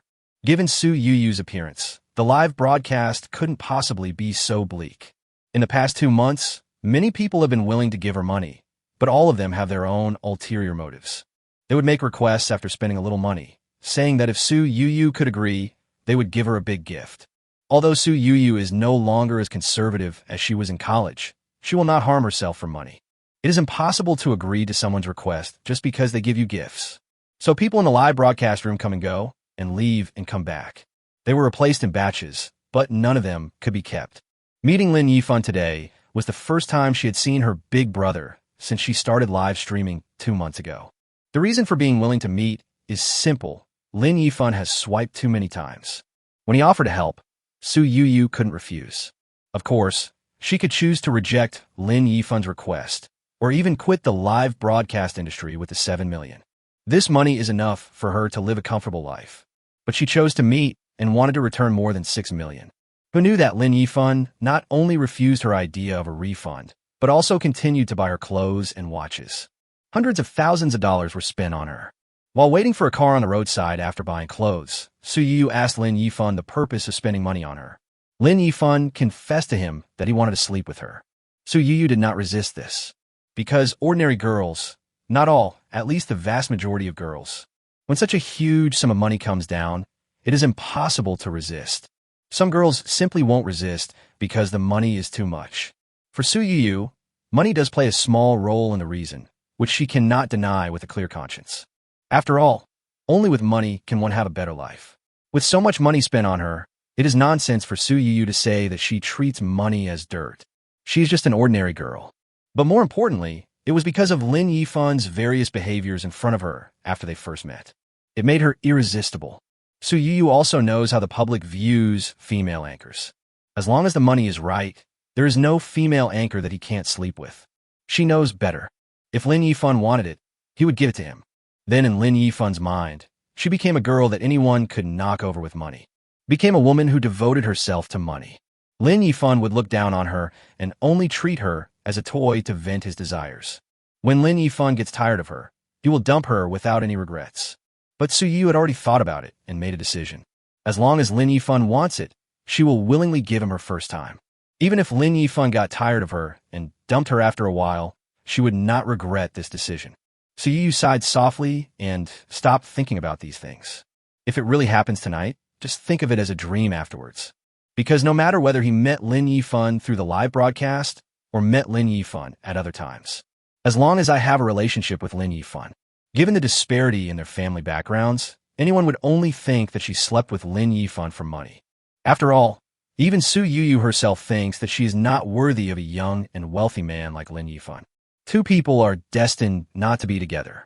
But what made Su Yuyu sad was that once they had sex tonight, she would become an unbearable woman in Lin Yifan's heart.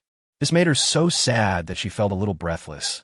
But Su Yuyu would not refuse such a thing, because she didn't dare, couldn't bear to refuse Lin Yifan's request, and she didn't want to see Lin Yifan's disappointed eyes. The car drove steadily through the bustling night scene of Shanghai. Because of the vehicle's good sound insulation, the interior of the car is very quiet. Only when a street light flashed through the car window, that ray of light illuminated the two lines of clear tears on the girl's face inside the car window. The car slowly stopped at the foot of an apartment building, and Su Yuyu quickly wiped the tears from her face.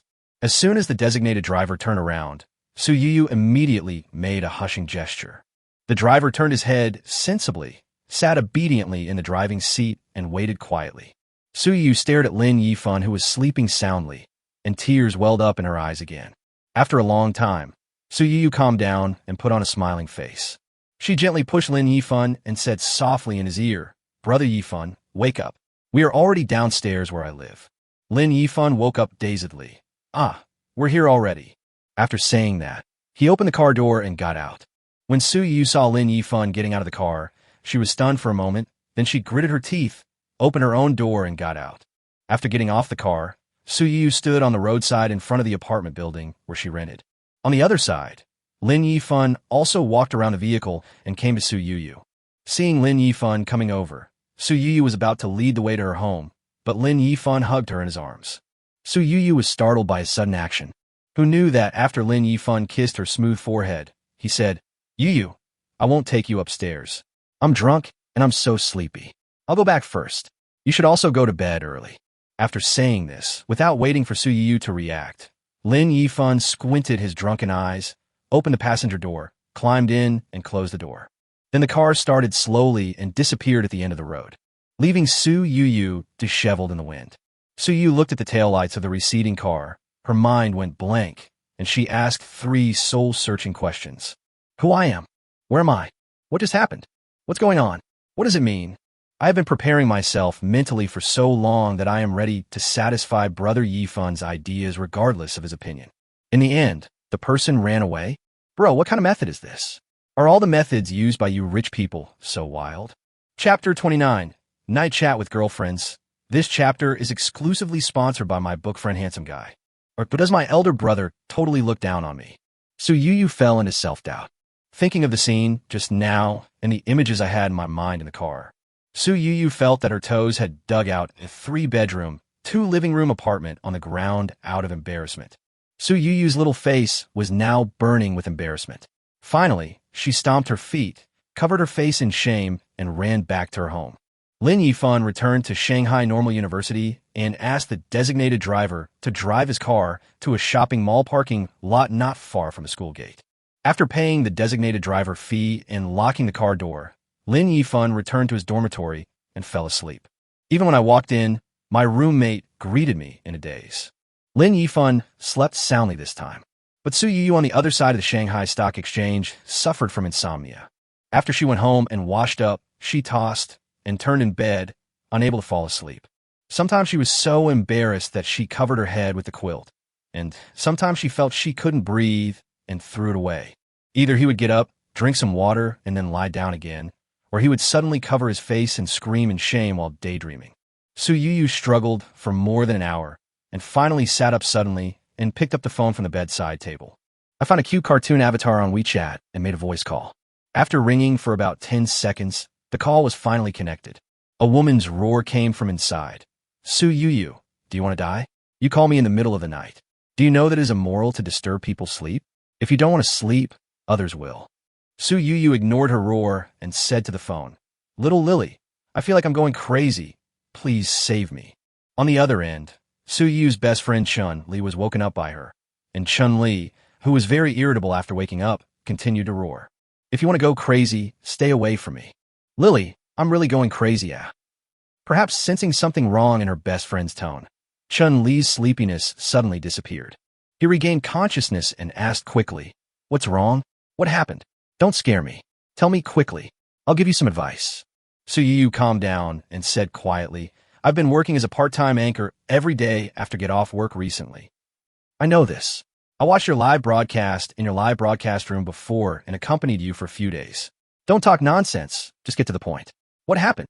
Chun-Li interrupted Yuyu and asked nervously, "I met Big Brother yesterday." "Then what?" "Big Brother gave me a gift." "Isn't this normal?" "More than 17 million was spent. Only over 1,700. "What? How much?" Chun-Li's broken voice came from the phone, and Chun-Li sat up suddenly from the bed. She didn't react at first and subconsciously thought that someone had given Yuyu more than 1,700 yuan. Suddenly I realized how many words I just heard. Yuyu said weakly, "More than 1,710,000. Fuck, did you eat shit?" Yuyu was so angry. "That's called stepping on dog shit." "Oh, that's what I mean. Let's not talk about this for now. Is it really 17 million? Are you sure you weren't dreaming just now?" Yuyu said she was speechless about her best friend, and she didn't want to talk anymore. "Fuck, Yuyu, you met a rich second generation. You're gonna get rich, more than 17 million.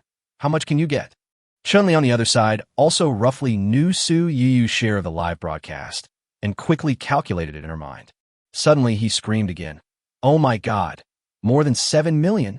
Damn, Yuyu, you became a millionaire overnight? Woo! If I had known that live streaming could make so much money, I should have done it. But it's not too late now. I'll place an order for the equipment now. Wow, I'm actually best friends with a millionaire. Ha ha, I'm so happy."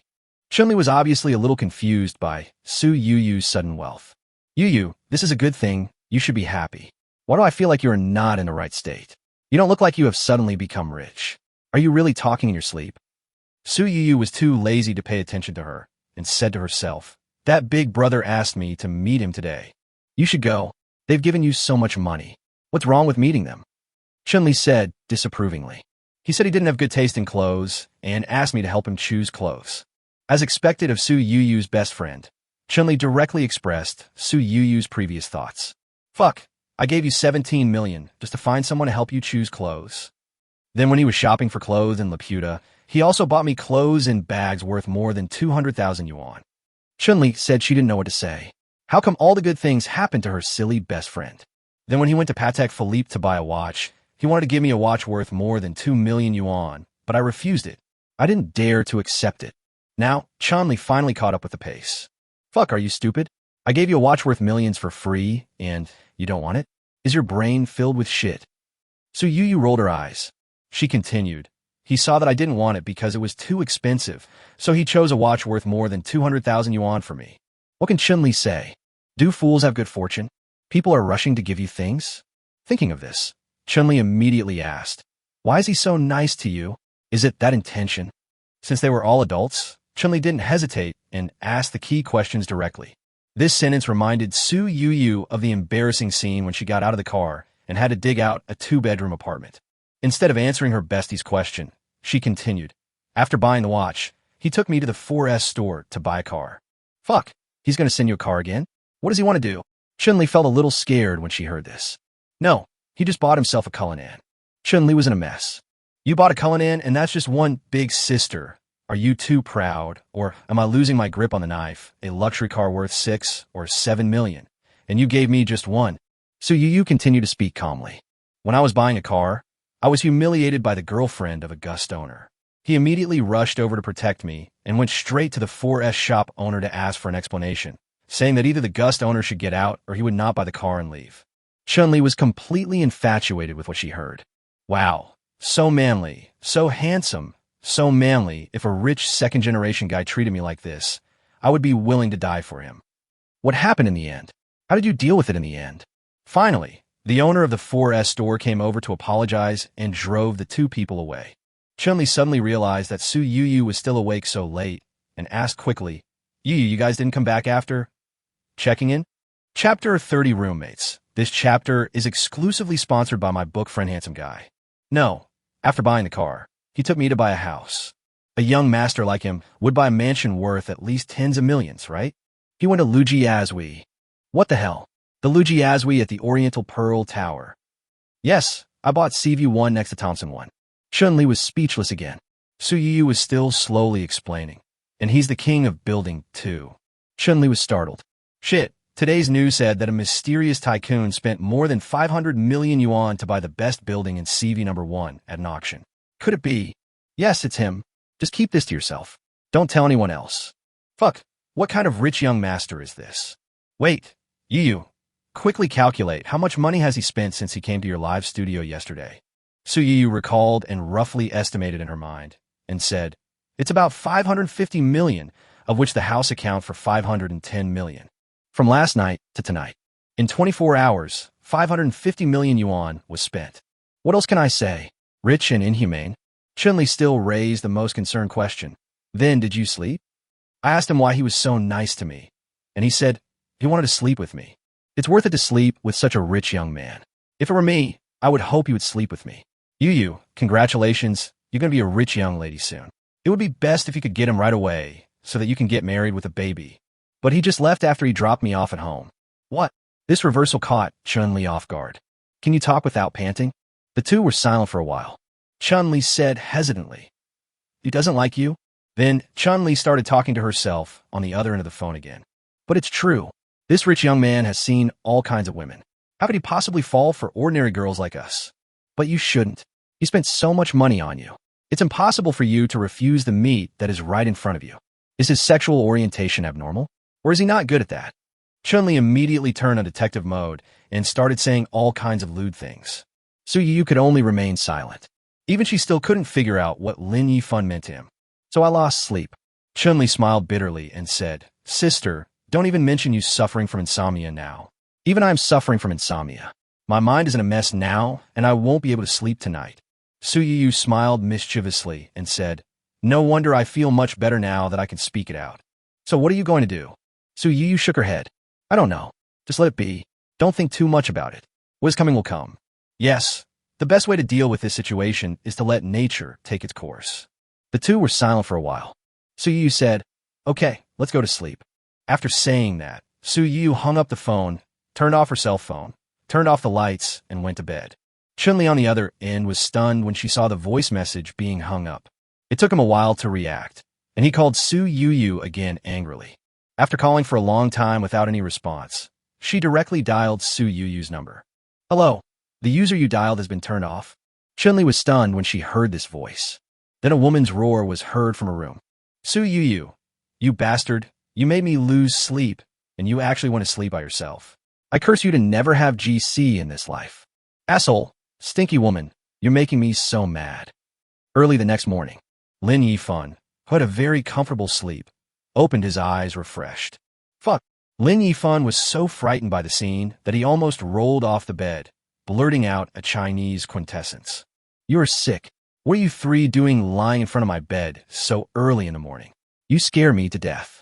Looking at the three roommates in front of me, Lin Yifan, who had digested the original owner's memories, was no stranger to them. The thin man on the left wearing a pair of black-framed glasses is Situ-1. He is the second oldest in the dormitory and a legendary academic master. His score for admission to the normal university is several tens of points higher than Lin Yifan's. The rebellious young man in the middle, wearing high-end branded clothes, is called Xiao Hongwei. My family is in business and has some assets. Because he repeated his senior year of high school, he was the oldest in their dormitory and the eldest in rank. The boy on the right with a sly smile on his face is called Dujin. He is the youngest and the fourth oldest. Lin Yifan is the third oldest student in their dormitory. There are 4 people in their dormitory, and they have 4 completely different personalities. But the 4 of them have a very good relationship. The eldest son, Xiao Hongwei, had the best family background among the 4 because his family was in the construction business. He was very generous to his 3 roommates and never stingy. My hobby is picking up girls, and I like to flirt with pretty senior and junior students when I see them. A typical playboy. The second son, Situ-1, is a quiet person in front of outsiders. But in front of familiar people, such as in the dormitory, he will show his introverted side. But this guy is very good at studying. Whenever anyone in the dormitory has problems with their studies, he will take the initiative to help. The 4th child, Dujin, is a funny guy with a cheerful personality. I love games and am a game fanatic. But he's a sucker for playing with people and likes to drag 3 other people in the dormitory to play together. The other 3 were so excited that they got a headache when they saw him shouting about playing games. Third brother, something is wrong. Something is very wrong with you. Xiao Hongwei, the head of the dormitory, shook his head and sighed. Lin Yifan woke up and was frightened by them. His heart was still beating wildly. He sat up from the bed and put on his clothes. What's wrong with your father? Xiao Hongwei tugged at Lin Yifan's clothes and said to Situ-1 and Du-Jin, take a look.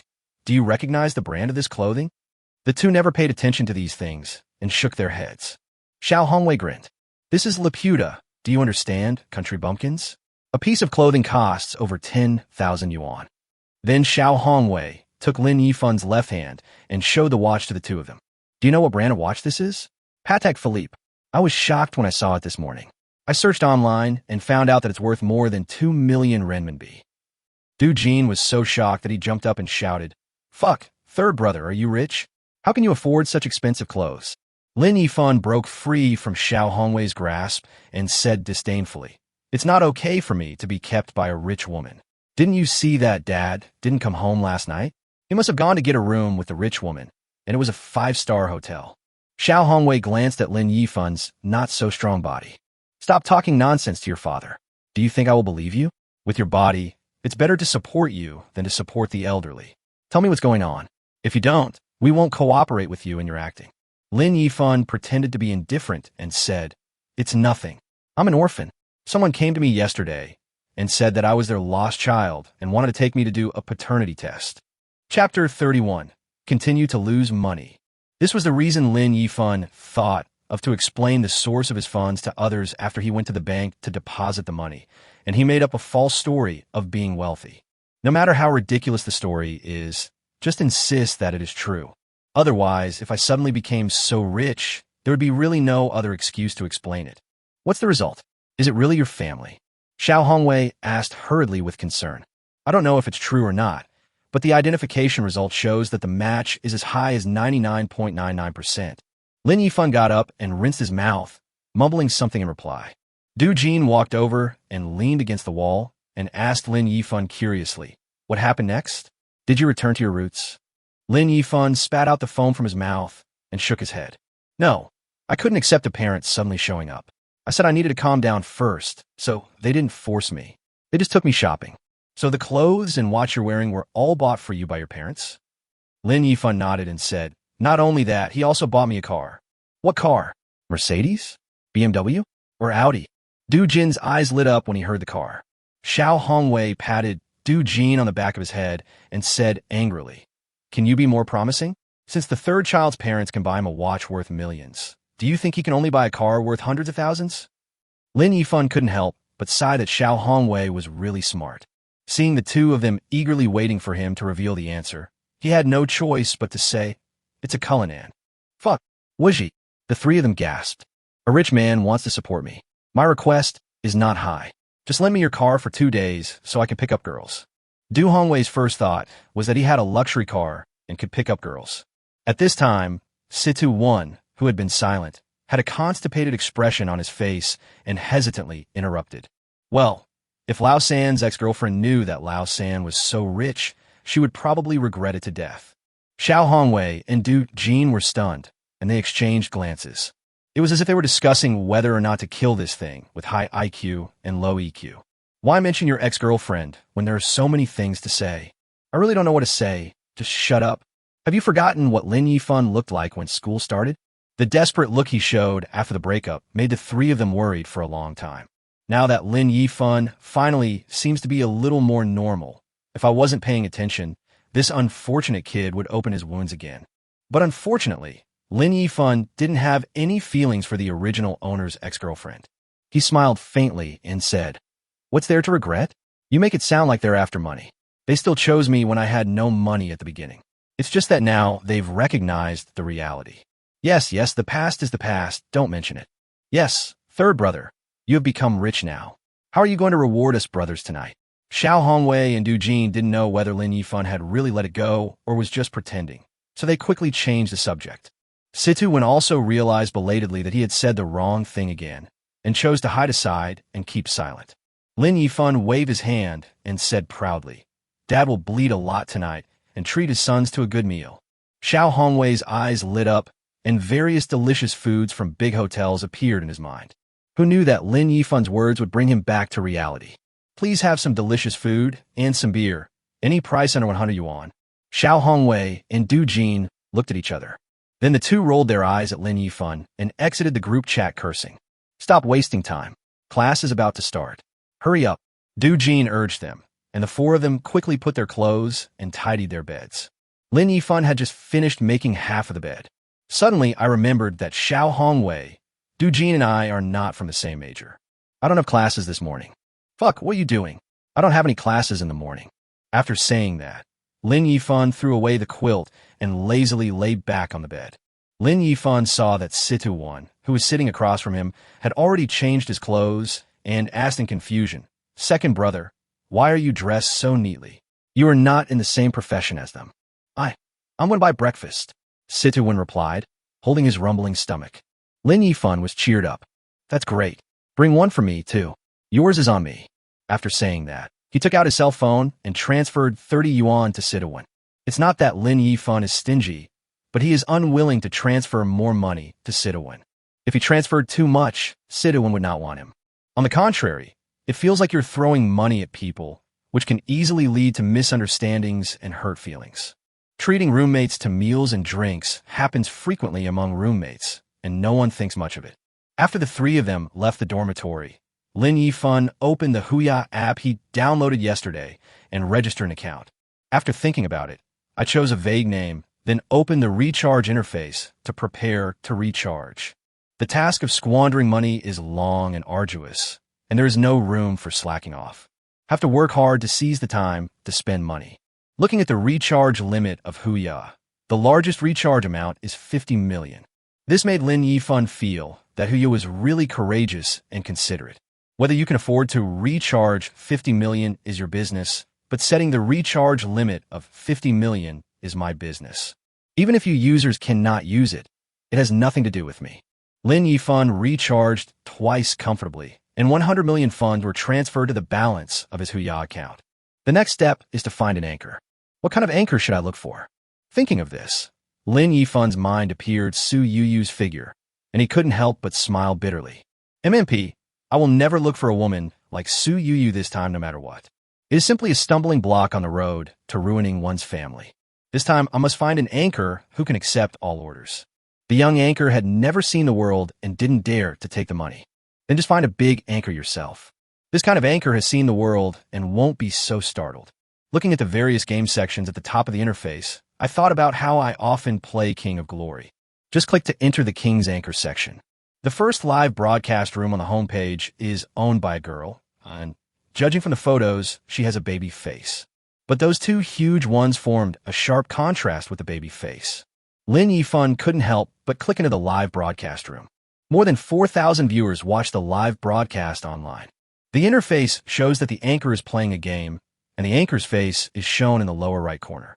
Looking at the host in the camera, the two lumps kept rising and falling because of the movements when playing the game. I looked at the host's name.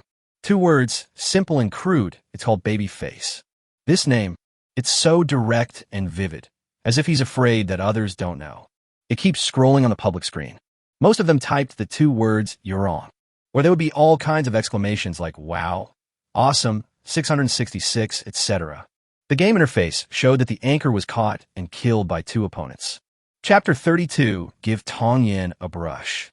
The anchor with a childlike face put down her phone and looked up at the screen to interact with the audience. Her baby face had black frame glasses, and she was wearing a white t-shirt with a smiley face on it. The smiling face on the clothes was obviously deformed, and both eyes were stretched to the sides. Lin Yifan opened the most expensive title without saying anything. The Emperor of 200,000. Seeing the sudden reminder of the newly opened Emperor on the public screen, the host's childish mouth opened slightly. Surprised and thanked. "Wow. Thank you, Brother Piao Miao, for giving me the Emperor of Tongyin. Thank you, brother." Lin Yifan clicked on the gifts and found the most expensive one, a Ferris wheel worth 5,000. Since this gift can be given in multiples, a maximum of 10 gifts can be given at one time. Lin Yifan selected 10 and clicked Send Gift. A line of words appeared on the public screen. Emperor Piao Miao gave King of Glory Anchor Tong Yin a Ferris wheel 10. Thank you, brother, for the 10 Ferris wheels. Thank you, big brother. Tong Yin was extremely surprised. Although she was considered the top female anchor in the King's section, her usual turnover for a live broadcast was only tens of thousands. I didn't expect that a rich man would suddenly appear today. A new level 1 account entered her live broadcast room and first opened a 200,000 King account and then bought a 50,000 Ferris wheel. But this was just the beginning, and Tong Yan's public screen never stopped showing up. Emperor Piao Miao gave King of Glory Anchor Tong Yin a Ferris wheel 20. Emperor Piao Miao gave King of Glory Anchor Tong Yin a Ferris wheel 50. Emperor Piao Miao gave King of Glory Anchor Tong Yin a Ferris wheel 100. Emperor Piao Miao gave King of Glory Anchor Tong Yin a Ferris wheel 200. Emperor Piao Miao gave King of Glory Anchor Tong Yin a Ferris wheel 400. When Lin Yifan pressed the button 40 times and sent out 400 Ferris wheels. The full channel announcement appeared on the public screen again. Emperor Piao Miao was promoted to Super God Emperor in the live broadcast room of King of Glory Anchor Tong Yin. In Tong Yan's live broadcast room, everyone, including Tong Yin, was stunned. Everyone witnessed with their own eyes that a small account was used in Tong Yan's live broadcast room in just 3 minutes. First, he became the Emperor, and then he became a Super God Emperor who was more dazzling than the Emperor. The Emperor only needs 150,000 to be activated, while the Super God Emperor must accumulate 2 million within the specified time before he can be automatically upgraded. Tong Yin didn't care about playing games at this moment. She threw her phone aside and patted her chest excitedly, causing her breast to tremble. Wow. Thank you, Brother Piao Miao, for sending me 400 Ferris wheels. Brother Piao Miao, I will send you my WeChat now. Please add me. Lin Yifan smiled and typed, "Wait, don't argue. Wait until I finish giving out the gifts." After sending it, Lin Yifan completely ignored the sudden surge in the number of people in the live broadcast room and the various surprises on the public screen. Keep clicking and giving gifts like a ruthless machine. Emperor Piao Miao gave King of Glory Anchor Tong Yin a Ferris wheel 500. Emperor Piao Miao gave King of Glory Anchor Tong Yin a Ferris wheel 1,000. Emperor Piao Miao gave King of Glory Anchor Tong Yin a Ferris wheel 2,000. Emperor Piao Miao gave King of Glory Anchor Tong Yin a Ferris wheel 3,000.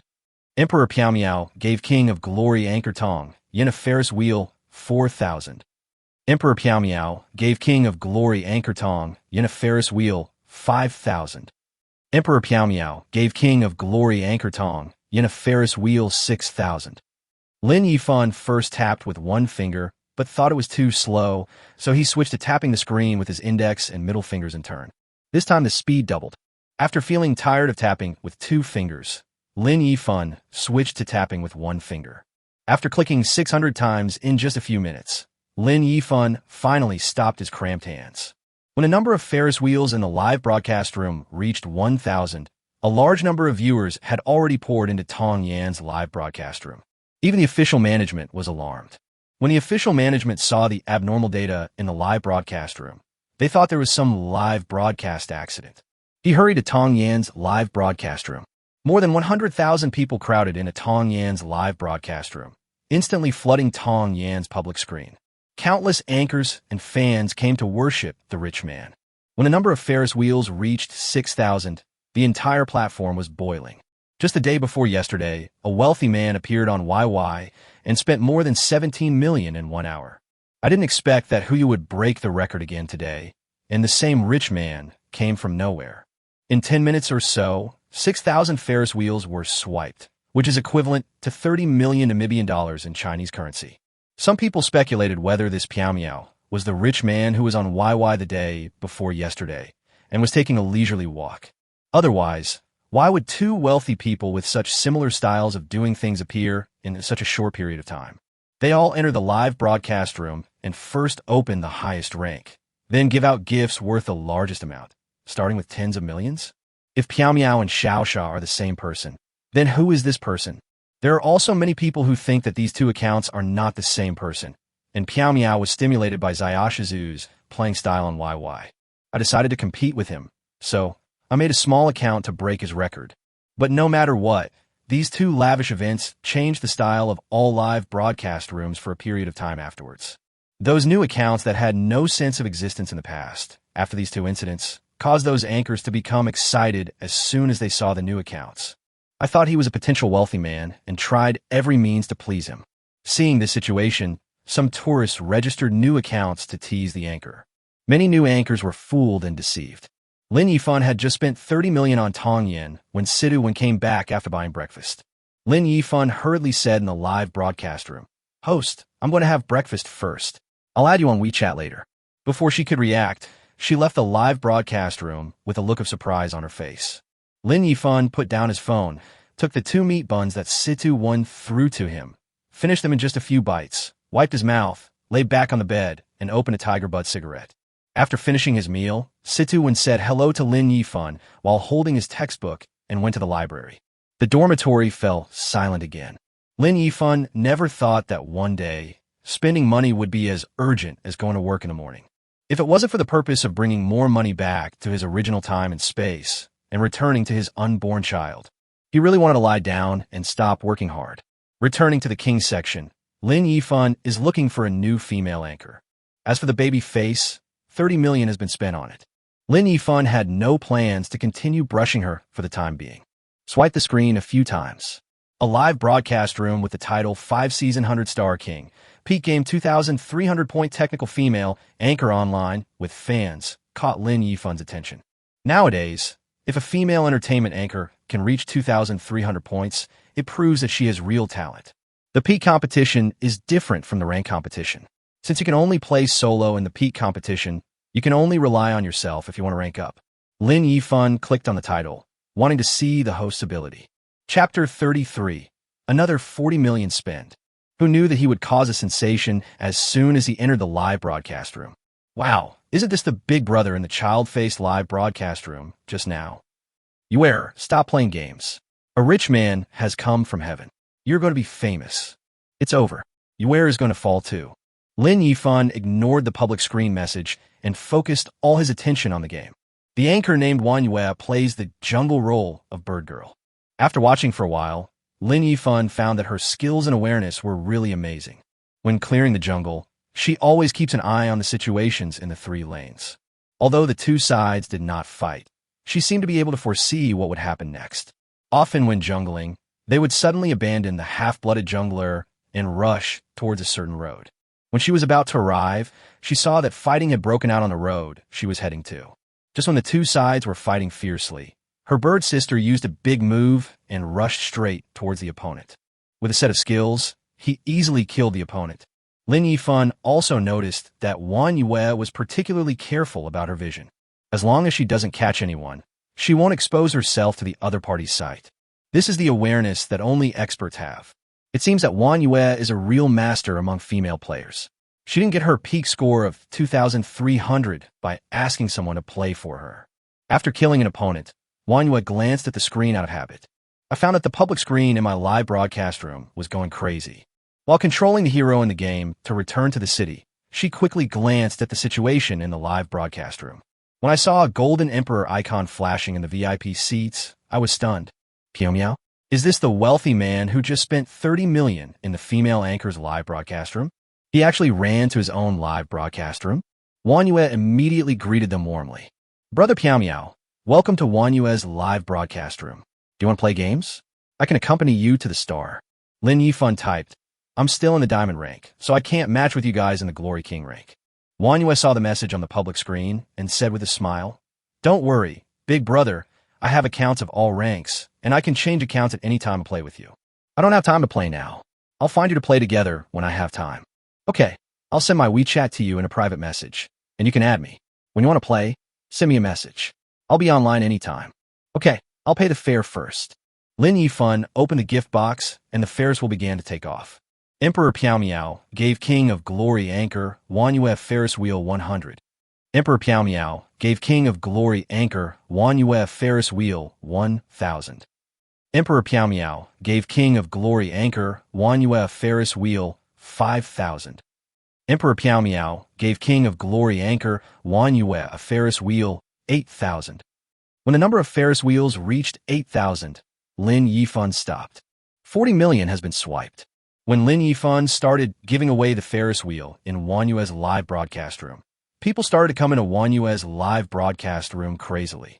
They all came here for the account Piao Miao. Wang Yue initially thought that the fair Lin Yifan was talking about was a few Ferris wheels, because in her opinion, Tong Yin might be the anchor he was protecting, so she gave Tong Yin 6,000 Ferris wheels. After swiping the money, Lin Yifan probably didn't have much money left in his pocket. After all, 30 million was spent at once, which is not a small amount of money even for the wealthy second generation. But as the number of views Lin Yifan swiped in his own live broadcast room increased, and in the end, even surpassed the number of views he swiped in Tong Yin's live broadcast room, Wang Yue was stunned. Isn't Tong Yin the anchor he is protecting? Did you just spend 30 million just because you like the person? How rich is this young master? He is throwing money around everywhere. 70 million have been swiped in the morning alone. Seeing that Lin Yifan finally stopped, Wang Yue hurriedly thanked him excitedly. Thank you for the reward, big brother Piao Miao. You are so powerful and domineering. The audience in the live broadcast room was also stunned. What level of rich man is this? How much assets does his family have? How can he squander it like this? Boss, do you need a stone lion at the entrance of your mansion? I can squat at the entrance of your house as a guardian beast. Fuck, this is the so-called fair, whose fleet charges so much for boarding.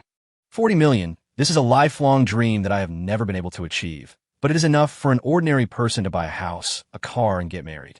Not to mention the hustle and bustle in Wang Yue's live broadcast room. At this time, in another live broadcast room in the King's section, Tong Yin didn't even play the game. I looked at the gift-giving information displayed on the public screen from time to time with a dazed look on my face, and I was dumbfounded. The super rich brother just finished brushing in his own live broadcast room, and now he runs to someone else's live broadcast room to brush? I've brushed more than I have here. If I had found a way to keep him in my live broadcast room, wouldn't all these gifts be mine? Thinking of this, Tong Yin felt a sense of loss in her heart. At the same time, there's a feeling of losing blood. Someone exclaimed on the public screen of Tong Yin's live broadcast room. This Piao Miao is too good at spending money.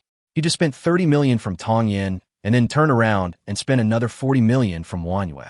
Who is Wang Yue? Is she more important than Tong Yin? She can even make the rich man Piao Miao spend more in his live broadcast room than Tong Yin. Tong Yin also saw this message. She suddenly felt anxious and worried. Could it be that Wang Yue was really older than her? Who knew that an audience who had watched Wang Yue's live broadcast would immediately explain it on the public screen? This has nothing to do with her body shape. Wang Yue has a normal body shape, not as big as a baby face. But Wang Yue has been the 100-star king for several consecutive seasons, and her peak score is also very high. Piao Miao Shunhao must have been attracted by Wang Yue's skills. It seems that babyface is out of the question. The rich don't look at the group, but the gaming skills. That's right, when it comes to balls, Tong Yin is 10 blocks ahead of Wang Yu. But when it comes to skills, Wang Yu beats Tong Yin. It's over. Tong Yin is going to fall out of favor. Tong Yin felt uncomfortable after reading these words. She secretly vowed to work hard on her skills after the broadcast. Try to gain the favor of the wealthy in this regard. At the same time, you also have to be more proactive and find a way to take down the rich guy. With these two approaches, I don't believe anyone can compete with me. After coming out of Wang Yue's live broadcast room, Lin Yifan entered the entertainment section. He randomly found a dance host and watched a dance that he performed specially for him. He gave all the remaining 29.85 million in his bag to the dancing female anchor. Just when Lin Yifan was broadcasting on Huya, Yuyu on the YY platform also started broadcasting. She submitted her resignation email to the company early in the morning and agreed to hand over her work and go through the resignation procedures the next day. Fortunately, she is only an assistant accountant, and the company can find someone to replace her job at any time, so she does not need to apply for resignation in advance. This is also the reason why Yuyu wants to further her studies. Junior accountants can only work as assistant accountants in the company, doing the most tedious tasks. Chapter 34: The Four Kings in Yuyu's live broadcast room. She could be replaced at any time, so she decided to improve herself. She has already made plans. After resigning, she will enroll in an accounting training class to continue her studies. You can continue live streaming at the same time without any delay. In Yuyu's live broadcast room, Chun-Li came to live broadcast with her bestie today with panda eyes. Of course, Chun-Li scolded Yuyu early in the morning. It was her fault that she had caused her to lose sleep last night. In the end, he succumbed to Su Yuyu's barrage of snacks and meals, and chose to forgive Su Yuyu's abominable behavior. As soon as Su Yuyu started broadcasting, dozens of loyal fans flocked into the live broadcast room, and small gifts flew everywhere. Su Yuyu smiled and thanked the fans who sent her gifts one by one. She did not look down on these small gifts just because she had 7 million in her card. While interacting with fans in the live broadcast room, she was tuning the guzheng. A conspicuous entrance prompt appeared on the public screen of the live broadcast room, and a king named Kai, Phantom Collector of Scrap, entered the live broadcast room. Su Yuyu looked at the familiar name on the vest and immediately thought of who had come to the live broadcast room. Quickly greeted happily. "Welcome, Brother Phantom. Isn't Brother Phantom busy today?" Su Yuyu was smart enough not to call Li Fei by his real name in the live broadcast room. When the fans in the live broadcast room saw the king come in, as soon as the host started the broadcast, they all sighed that Su Yuyu was really going to stand up. Some well-informed fans recognized the king number. Isn't this the super rich brother of Lemon's family? Why did he come to Yuyu's place? Is Lemon not broadcasting? Maybe Big Brother has fallen in love with someone else and fallen in love with Yuyu? Didn't Phantom Tycoon come to Yuyu's live broadcast room the day before yesterday to watch the fun? Maybe he took a fancy to Yuyu and came here specially to support you today. Strange, why didn't Brother Xiaosa come to Yuyu's live broadcast room today? How can such super rich people have the time to use live streaming platforms every day? They just do it for entertainment. Do you think they're the same as us? The one who drove a Phantom to collect junk was Li Fei, the owner of the Rolls-Royce shop. I said before that I would come to support Su Yuyu. I just saw that Su Yuyu's live broadcast had started, so I ran in immediately. Haha. Yuyu, it's not like you don't know me. I don't need to worry about the store's affairs. I just visit customers and run around in the market when I have nothing to do. I came here immediately after seeing your live broadcast. Su Yuyu smiled sweetly in front of the camera. Thank you, Brother Phantom, for your support. I promised you yesterday to introduce Lemon to you. I'll ask her to come to your live studio to get to know her. You can follow each other and connect with each other more often in the future. So do you know quickly? Okay. While typing and chatting in Su Yuyu's live broadcast room, Li Fei was also privately sending messages to his anchor Lemon on WeChat. Let her come to Su Yuyu's live broadcast room to get to know the host. He also specifically told her to be more proactive and enthusiastic, saying that this was an anchor who was favored by a wealthy man who was even more powerful than him, so she shouldn't take it lightly. While the two were chatting, several more king accounts entered the live broadcast room, and Su Yuyu quickly welcomed them. Welcome, Brother Lu Jiafei, to the Yuyu live broadcast room. Welcome, Scalper Brother, to the Yuyu live broadcast room. Welcome, Grocery Store Brother, to the Yuyu live broadcast room. Su Yuyu warmly welcomed everyone one by one and was delighted to see so many king brothers coming at once.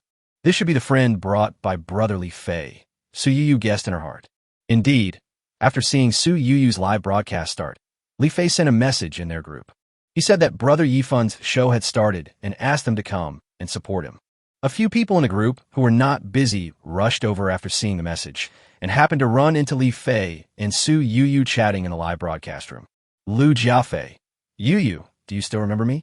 Su Yuyu thought for a moment, looked at the word Lu on his vest, and a light bulb suddenly lit up in her head, and she asked happily, "Are you Brother Xing?" Lu Xing gave a snickering expression. Smart. You guessed it right away. Other kings were also typing on the public screen. I am a scalper, and I am proud. Wow. This is the lady that Xiaosa Brother likes. So beautiful. No wonder Xiaosa Brother is willing to spend tens of millions. Grocery store.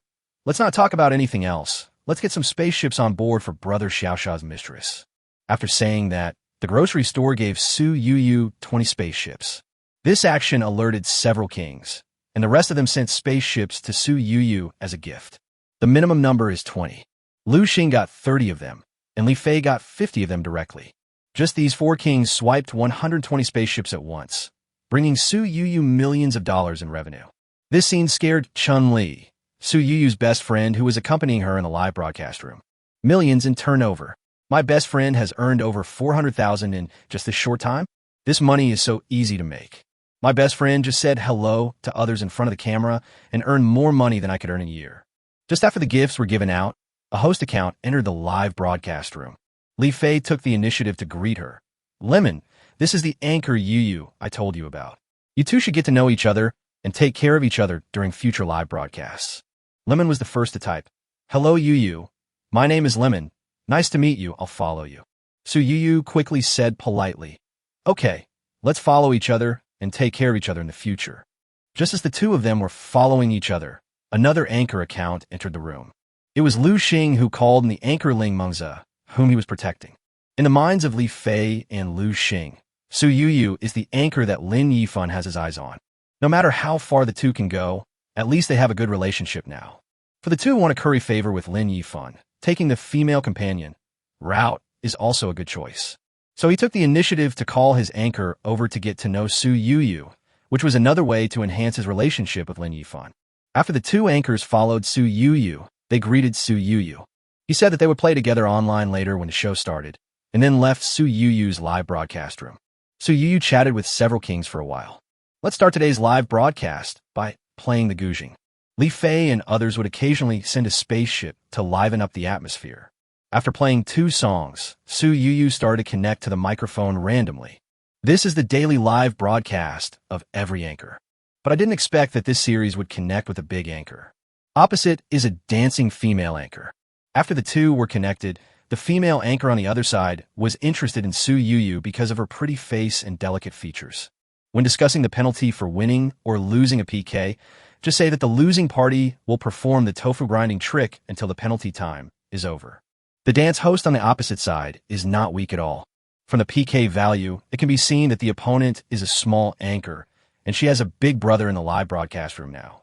It's rare to meet such a beautiful anchor, so naturally, I have to tease the female anchor on the opposite side to please my big brother. When Su Yuyu heard the other party say that he wanted to grind tofu, she subconsciously wanted to refuse. After all, she has been live streaming for more than 2 months, so Su Yuyu still knows what grinding tofu is. Chapter 35. Punishment for losing. But she didn't want to do that. Unexpectedly, the other host changed his expression instantly and asked Su Yuyu if she couldn't afford to play. If she couldn't afford to play, she shouldn't come out to PK. Li Fei and others in the live broadcast room also got angry when they heard this. He typed directly in the live broadcast room, indicating that Su Yuyu should take on this PK. With the encouragement of Li Fei and others, Su Yuyu finally hesitated for a moment and accepted the PK. The next step is to determine the winner based on how many gifts each side gives. The opposing anchor begins to canvass for votes in his own live broadcast room. On the other hand, Su Yuyu just sat quietly in the chair watching the performance opposite. The big brother on the opposite side immediately destroyed 10 spaceships at the beginning. After that, he thought he had won the game. Even the female anchor on the other side thought she had won this time and could give her big brother a chance to admire the beautiful lady and tease her. The kings on Su Yuyu's side began to exert their strength. Li Fei and his other 3 companions each boarded 5 spaceships. In an instant, the number of votes was twice that of the opponent, which directly pushed the opponent's PK bar to the bottom. The host on the other side was stunned when he saw this situation. What's going on? Isn't she a small anchor? Are the young anchors nowadays so fierce? When the brother on the opposite side saw that the PK bar was suppressed, his face suddenly turned ugly. It seems like we've run into a tough guy. He gritted his teeth and immediately spawned another 20 spaceships to restore the PK bar. The dance host was instantly happy when he saw the big brother take action again and turn the situation around. In the live broadcast room, he kept praising his elder brother for his might and dominance. However, they did not expect that Su Yuyu had 4 kings on his side. Seeing that the other side was not giving in, Li Fei and his men simply boarded dozens of spaceships each. The number of votes for this game will be directly increased to more than 10 million. Seeing this despairing number of votes, the host on the other side turned pale. The big brother in the live broadcast room was even more desperate. He is just a little king, and he usually just makes tens of millions of dollars for fun. The money I saved for today's PK was from someone else, and I wanted to show off in front of the host. He made a bold statement to the anchor in the live broadcast room, saying that he would lead the anchor to win 20 PK games in a row. I thought that with the more than 300,000 pocket money I'd saved, I could easily win 20 PK games in a row. The first few PK matches were indeed won easily. It may cost a few hundred or $1,000 at least, or even a few $1,000s at most, to defeat the opponent. After a few PK games, I saw that I still had so much money in my balance. In order to show off in front of his anchor, the big brother simply used 10 spaceships when connecting with Su Yuyu. Who knew that I would run into Su Yuyu by chance? And it just so happened that Li Fei and a few other rich second generations were in Su Yuyu's live broadcast room. This time he hit the wall and was taught a lesson. The female anchor on the opposite side was still struggling, acting coquettishly and cutely in the live broadcast room, trying hard to canvass votes. The little king already felt that something was wrong, so he created a small account and went to take a look at Su Yuyu. When I saw the four great kings hanging in the live broadcast room, I knew that I was doomed today. This kind of pretense can't be pretended. He used his main account to tell the dance host about the situation and then left the live broadcast room in shame. Only the female anchor was left with her face turning pale and blue. After losing the PK, the female anchor did her punishment and didn't even bother to say polite words. With a gloomy face, he took the initiative to end the PK. I was alone in the live broadcast room, getting angrier and angrier the more I thought about it. It would be fine if he lost to other big anchors, but I didn't expect that a small anchor would beat him so badly. What made him even more angry was that the king boasted in front of him. It turned out to be a silver gun with a wax head, and it broke down after just a few uses. She was so angry that she picked up her phone and started calling people. She had to get back at the situation today. As a dance anchor with a hot body and who has been broadcasting on YY for more than a year, he naturally knows some powerful big brothers. Find those big brothers on WeChat and chat with them privately. Act coquettishly and cutely one by one, pretending to be aggrieved and pitiful. In addition, he promised to unlock more powerful postures for Big Brother if he won. After a while, several kings and rich men came to her live broadcast room. When the female anchor saw the big brothers coming, she finally felt better. Even though these big brothers gave her gifts, they had to return most of them after getting their share. But the remaining small portion is also a lot of money. Besides, these kings are not the pretentious ones just mentioned. Each of them can make tens of millions a year. At the very least, if you could spend millions of real money on a PK, can't you easily get back your advantage? The big brother of that little anchor has just spent millions. Even if he has some strength, can he compare with these big brothers and his family? Wasn't he easily beaten? After the king's brothers arrived, they discussed the punishment. The host, feeling happy that his revenge was about to be accomplished, found Su Yuyu in the PK record. Click the revenge button above. Su Yuyu, who was chatting with Li Fei and the others in the live broadcast room, saw the anchor's revenge prompt pop up on the screen, frowned, and muttered to herself, "Why are you connecting to me again?" When Li Fei heard this, he asked curiously, "Yuyu, who connected you?" "That dancing host just now is seeking revenge on me." Li Fei was delighted when he heard it. She dares to seek revenge. Let's fight her and see what trick she can come up with. Lu Xing also laughed and said, "I didn't expect there are still stubborn people these days. They cast tens of millions of votes in the last round, and they still dare to seek revenge." The king of grocery store laughed and said, "If we can get revenge, we should probably go find our big brother. Seeing that we just swiped millions, we thought we had already swiped it." Li Fei smiled disdainfully and said, "Then wait and see. Yuyu, accept her revenge." Li Fei had already thought it through in his mind. If the other side really finds the big brother, even if it costs millions today, he must protect Su Yuyu. One reason is that the rich second generation cares most about face. If any random person can step on them, how will others view them then? Another reason is Lin Yifan. As long as I can deepen my relationship with Lin Yifan and hold on to this thigh, an investment of several million is nothing. You have to know that normally, even if a young master has money, he can't get in touch with people like this. After PK is connected, the female anchor on the other side couldn't wait to say, "Anchor, let's play a fierce game this time. Whoever loses will at it." After the vibration, you have to put the paper in front of the camera for the big brothers to see. Do you dare to play? Li Fei, who was drinking water, heard what the host said and spat out all the water with a PU sound. Oh shit, this female anchor is so cruel. She plays such a big game. Su Yuyu was even more stunned. Naturally, she had heard about this method of playing from seniors who had been live streaming for a long time. I still remember the first time I heard about this way of playing. Just hearing the process described by the senior, Su Yuyu's face turned red as if blood was dripping. Chapter 36 Battle Between Kings. But later, due to the official crackdown and the closure of some live broadcast rooms with thundering means, no one dared to try this way of playing anymore. I didn't expect to encounter it today. This is the rhythm of getting your own live broadcast room banned. What kind of hatred and grudge is that? The host on the other side was afraid that Su Yuyu would not dare to answer, so he began to mock the big brother on Su Yuyu's side. Could it be that your big brother is not strong enough? If your big brother is strong, it won't be you who will be punished if he loses. What are you afraid of? When the dance host just connected with Yuyu, she didn't know that her eldest brother's face changed when he saw the name Gujing Yuyu. The main reason is that the anchor has been busy delivering messages over long distances these days, so he has no time to pay attention to the latest developments of YY. Naturally, I didn't know the news that a new mysterious big brother gave a Gujing anchor more than 17 million followers in 1 hour. But just because she doesn't know doesn't mean the big brother in her live broadcast room doesn't know. The king, who was the leader in the live broadcast room, clicked into Yuyu's live broadcast room with some concern and glanced at the online audience. I felt relieved when I realized that I didn't have to sail away in style on this king's ship. It's good that you're not here.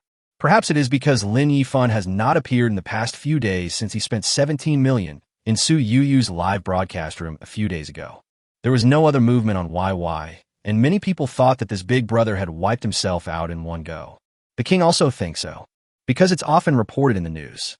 Sometimes it's the company's finance officer who embezzled company funds to spend as rewards, and sometimes it's the big brother who sells his house to give rewards. If that Xiao was really that capable, how could he disappear right after he finished brushing? Maybe he is eating a government-provided meal right now. However, although he did not see the king's ship that Xiao was traveling with, he unexpectedly saw a familiar king's ship. Li Fei also saw the king who entered Yuyu's live broadcast room, and his face suddenly looked a little ugly. It turned out to be this guy. No wonder the host on the other side became so confident and even dared to propose such a harsh PK punishment. With this guy around, if we really have to fight, it will be quite difficult. Since Li Fei and his friends have their own small circle like the YY King group, other people naturally have their own circles as well. And this guy is the king who leads a circle. In reality, he is a rich second generation who is on par with Li Fei. The two have met several times at annual ceremonies and other events, all to promote their respective anchors and compete for event rankings. Because Li Fei always maintained a rational mindset and did not blindly spend money in those competitions. As a result, they all lost to this king. He started to become arrogant because he was superior to Li Fei and told everyone that Li Fei was not strong enough. After a long time, he really thought he could control Li Fei. Seeing that he met his old rival again, he typed and laughed in Yuyu's live broadcast room. Hey, isn't this my defeated opponent? I didn't expect the world to be so small. We met again today. It seems that this little anchor is doomed to lose. Li Fei typed and said coldly, "Do you really think that just because you win a few times, you're done? I was just letting you go. Don't you have any idea? Haha, I need you to give in. If you don't have the strength, then you don't have the strength. If you get beaten, you have to stand at attention. Do you understand? It's not that I look down on you, but everyone in your circle is trash." Li Fei was too lazy to talk nonsense with him and typed directly, "Okay, then let's see who will win today so that you don't lose yourself all day long." The king ignored Li Fei's harsh words and continued to mock Yuyu. "Hey, isn't this the female anchor who was on YY News a few days ago? What's up? Where's your handsome brother? He disappeared after giving you over 17 million. Did he run out of money? Oh yeah, you didn't go on air yesterday. I guess you want to find him and send him off 1,000 miles away. Maybe your big brother got tired of you and dumped you." When Yuyu saw the insulting words he posted on the public screen, her face turned red with anger. A pair of big eyes turned red. Seeing him start to bite Yuyu, Li Fei quickly attracted the fire and said, "You are such a spit-mouth thing. If you want to fight, just fight.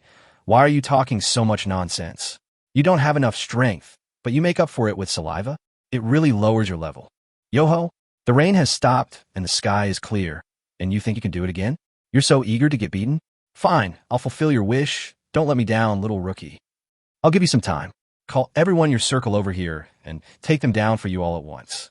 After being mocked by everyone, the king returned to the live broadcast room of the female anchor on the opposite side. Li Fei gritted his teeth and started to recharge his wallet in large amounts to prepare bullets for the next battle. The two sides are confronting each other here. In the dormitory on the other side, Lin Yifan exited the Huya live broadcast room after earning 100 million. He found the WeChat messages that two female anchors from Huya, named Tong Yin, and one you sent to him privately, and added them as friends. As for the dancing female anchor who had earned nearly 30 million views, Lin Yifan ignored her. After adding the two people's WeChat, they took the initiative to send messages to Lin Yifan one after another. Tong Yin, Brother Piao Miao, I will give you some benefits after I get off the air. There was a shy expression following the message. Yuan Yue, Brother Piao Miao, if you want to play games, remember to find me. I'll be online anytime to help you rank up. Lin Yifan looked at the benefits mentioned by Tong Yin in WeChat, raised his eyebrows, and a lewd expression appeared on his face. Although he had never thought about developing a relationship with any woman in this time and space. All he wanted was to complete the task of ruining his family as quickly as possible and return to his original world. However, Lin Yifan would not pretend to be a saint for such fat meat that was delivered to his doorstep. Eat when you should. I wiped my mouth afterwards and didn't feel any guilt. After all, they come here voluntarily for the money, and their purpose is clear. Lin Yifan just thought that both parties got what they wanted. So Lin Yifan gave her a lewd expression and replied, "Then I'll wait for your welfare." He opened Wang Yue's message again and replied, "Okay, I'll message you when I want to play games." After replying to the message, Lin Yifan returned to the WeChat main page. I saw some new information in the King YY group, so I opened it and took a look. Open a Phantom to collect the junk. Other brothers who are not on YY. If you have time, come to the live broadcast room of the YY Gujing anchor Yuyu, get your bullets ready, and fight with Wang Xiao and the others today. There's also a screenshot below the information, which is a screenshot of the chat conversation in Su Yuyu's live broadcast room. The most eye-catching sentence is what Wang Xiao, the king of dance anchors, said, "People in Li Fei's circle are all garbage." Did they do it in Su Yuyu's live broadcast room? Lin Yifan frowned. Although I have no intention of falling in love with anyone. But Lin Yifan still has a good impression of Su Yuyu. In my heart, I treat her as a real friend, not an anchor who is a tool to spend money. Anyway, now that I've come across it, I might as well go and take a look. It just so happens that I still have 100 million left, so I might as well spend it. Chapter 37 Lin Yifan challenges all the kings. Su Yuyu in the live broadcast room has privately asked her best friend Chun Li for her YY account. She is ready.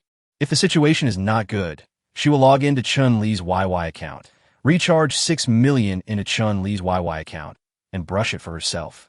I can't lose this time no matter what, and I absolutely cannot perform the machine vibration in front of so many people. If I lose even after charging 6 million, I can only cancel the contract and quit YY. Two more kings came into Su Yuyu's live broadcast room. They were the big king brothers who had not appeared in Li Fei's group before. Now Su Yuyu has 6 kings. Regarding this PK, Su Yuyu and Li Fei both tacitly did not send any messages to Lin Yifan. Su Yuyu felt embarrassed to ask Lin Yifan for help because she felt that Lin Yifan had already spent more than 10 million on her, while she had given nothing in return. Li Fei felt that he was half responsible for what happened today. Besides, he had finally established a relationship with a young master like Lin Yifan, and he didn't want to trouble Lin Yifan with such a small matter. It's not worth wasting the newly established relationship. After waiting for a while, the battle officially began. The kings of both sides swiped the spaceships one after another, and the numbers on the PK bar soared. But the difference is not big, the bite is very tight. At the moment the war started, the PK value of both sides reached more than 5 million votes, which means that both sides had spent more than 500,000. The dancing host on the opposite side was cheering for her big brother, the king, at the top of her lungs in front of the camera. Even Su Yuyu was infected by her. She looked at the PK progress bar nervously and began to canvass for votes in her own live broadcast room. However, compared to the host on the other side who was jumping up and down, Su Yuyu's canvassing for votes seemed much more gentle. The fierce battle between the kings made the other ordinary viewers in the live broadcast room excited. Even these ordinary fans have started to give various small gifts to support their own anchors. The number of PK votes exceeded 10 million in a short time. The fierce battle and the screen full of server-wide announcements instantly attracted the attention of the entire platform. Countless tourist fans flocked into the live broadcast rooms of the two anchors, staring in amazement at the non-stop lavish spending of the King brothers on both sides. When the dance host on the opposite side saw so many tourists such as dukes, marquises, and earls coming in, an idea suddenly came to his mind, and he thought of a solution. She immediately posed in front of the camera, trying to seduce these wealthy tourists into giving her gifts. Most of the money spent by our own king brother must be refunded. However, the tips from passers-by and tourists do not need to be refunded, and they are another considerable income. This trick really worked well, and the dance host PK value increased significantly faster than before. 5 minutes later, Su Yuyu's PK votes exceeded 60 million. The rate at which the number of tickets increased gradually slowed down because the balance in Li Fei and his friends' bags was almost empty. At this time, the number of votes on the other side is about to reach 80 million. Although the growth rate of votes has also slowed down, there is still a gap of nearly 2 million Chinese yuan. Just when Su Yuyu was about to log in to Chun Li's YY account and recharge her account, Lin Yifan's King account entered Su Yuyu's live broadcast room. Seeing Lin Yifan suddenly appear, Su Yuyu called out Brother Yifan in surprise. When the people in the live broadcast room saw Lin Yifan's King account, they immediately exclaimed on the public screen that the man was back. Li Fei, who was giving gifts seriously, heard Su Yuyu's voice and saw Lin Yifan's King account. I couldn't help but breathe a sigh of relief, and quickly took the time to type on the public screen to say hello to Lin Yifan, then continue to give gifts. Lin Yifan spoke on the public screen with a smile. You guys didn't call me when something happened. If I hadn't checked the group, I wouldn't have known what happened. Su Yu stuck out her pink tongue and said embarrassedly, I don't dare to trouble Brother Yifan. I was just about to top up some money myself. Lin Yifan quickly stopped her. Silly girl, now that I'm here, don't waste your money. Just watch quietly. I'm here, and see who dares to bully you. After saying that, Lin Yifan joined the ranks of the lavishly spending army. The number of PK votes in Su Yuyu's live broadcast room suddenly increased. When Su Yuyu saw what Lin Yifan said, her heart skipped a beat, and her whole body seemed to be wrapped in a warm current. My heart is filled with a feeling of happiness. This feeling made Su Yuyu want to cry. She was originally just an ordinary girl, a 9-to-5 office worker. If I hadn't been lucky enough to meet Lin Yifan, I would still be working so hard for a living. I have to do live streaming part-time after get off work every day to deal with tourists with ulterior motives. When had she ever experienced the feeling of being protected? And when had she ever been pampered so domineeringly? Chun-Li, who spent several thousand yuan in the live broadcast room to support her best friend, finally met the rich brother that Su Yuyu mentioned. But when she saw the last words Lin Yifan said to Su Yuyu, she was so envious that her eyes turned purple. Well, if she has it, of course. What domineering words! Chun-Li felt like she was looking at a domineering president. I couldn't help but sigh that my best friend is so lucky. He was spotted by a wealthy man before and made more than 7 million. After today's PK, I can probably make a few million again. Oh shit, my best friend became a multimillionaire just like that? Thinking of this, Chun-Li felt that the whole world was turned upside down. Su Yuyu, give me back the thousands of dollars I just spent, you rich bastard. Chun-Li wailed in her heart. When the votes on the other side slowly reached 90 million. However, he found that Su Yuyu not only caught up with him, but her momentum was even stronger. The kings on the opposite side were stunned for a moment. It was not until they saw the banner on the public screen that they were horrified to discover the name of an anonymous account that made them despair. The king, which disappeared just after it rose, is back. Seeing this, the kings whose balances had already reached the bottom looked at each other in bewilderment. How can I play this game? I finally got 90 million votes and invested about 9 million. It seemed that Li Fei and the others were about to be exhausted to death. This mysterious king actually appeared in the live broadcast room opposite. What are you doing? Now, everyone can only pray that this newly rising king is not strong enough and will run out of money after spending tens or millions. But as they watched the number of votes grow, they all knew that this was just a fantasy. When the opponent's vote count stopped at more than 90 million and no longer moved, Su Yuyu slowly overtook the opponent. In the end, it exceeded 100 million votes and the numbers were still changing. Lost. Several kings in the live broadcast room opposite looked at the numbers on the screen with gloomy faces and had given up struggling. Even the anchor looked at Su Yuyu with jealousy when he saw the name of the pseudonym Zayase Ziyizi on the banner. She hated how this super rich man wasn't hers, and why he had to fall for this little anchor. Chapter 38, Skipping Class. It would be great if he was my elder brother, then I wouldn't have to go through the trouble of flying around and sending him around. If you keep this big brother and satisfy him, you can defeat everything. When Su Yuyu's PK votes reached 150 million, the opponent's votes were still at more than 90 million. Everyone knows that in this unprecedented PK, Su Yuyu won with an absolute advantage. But Lin Yifan didn't stop. One person was constantly trying to refresh the vote count, leaving everyone in the live broadcast rooms of both sides stunned. 200 million votes, no stop. 300 million votes, and still counting. The people watching felt like they were going crazy. 30 million. Excluding the more than 6 million that Li Fei and his team had previously spent, Xiao alone earned more than 23 million in just one go. The handsome and wealthy man broke the record he had just set 2 days ago and slapped in the face all those who questioned his ability. When the final vote count reached 500 million, Lin Yifan finally stopped his lavish voting behavior in front of everyone. Yuyu was smiling happily in front of the camera.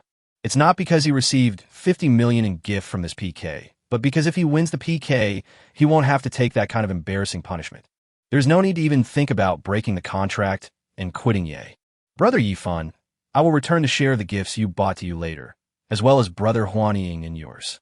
For large gifts given by the guild or big brothers, the anchor has to refund 60% to 80%. This is the unspoken rule in the live broadcast circle. Many tourists and spectators also knew this, but Yuyu, the confused one, just pointed it out directly. This kind of thing is very common, and the anchor is happy to refund the money. Because as long as there is a big brother supporting the host, the fame and topics brought to the host by a generous gift will help improve his or her live broadcast status, which is what the host values more. Besides, the big brother's generous gifts can motivate many ordinary fans to give gifts, which together can also be a considerable income. So no matter how the refund is made, the anchor will not suffer any loss. Lin Yifan said calmly in the live broadcast room, "All right, don't refund this small amount of money. I have never taken back the gifts I gave out. Don't mention this matter again next time." Small money? Everyone in the live broadcast room had their glasses shattered. After Lin Yifan spent more than 40 million, hearing such words refreshed the public's perception of him. Li Fei and several other kings also expressed their opinions in the live broadcast room. Yuyu, what we gave you are all gifts for you, so there's no need to return it. Lemon and Ling Mengze were attracted by their eldest brother because of the previous battle between the kings. At this moment, he looked at his eldest brother's words on the public screen with a resentful look on his face. "Brother, why didn't you say you didn't want to quit in my live broadcast room?"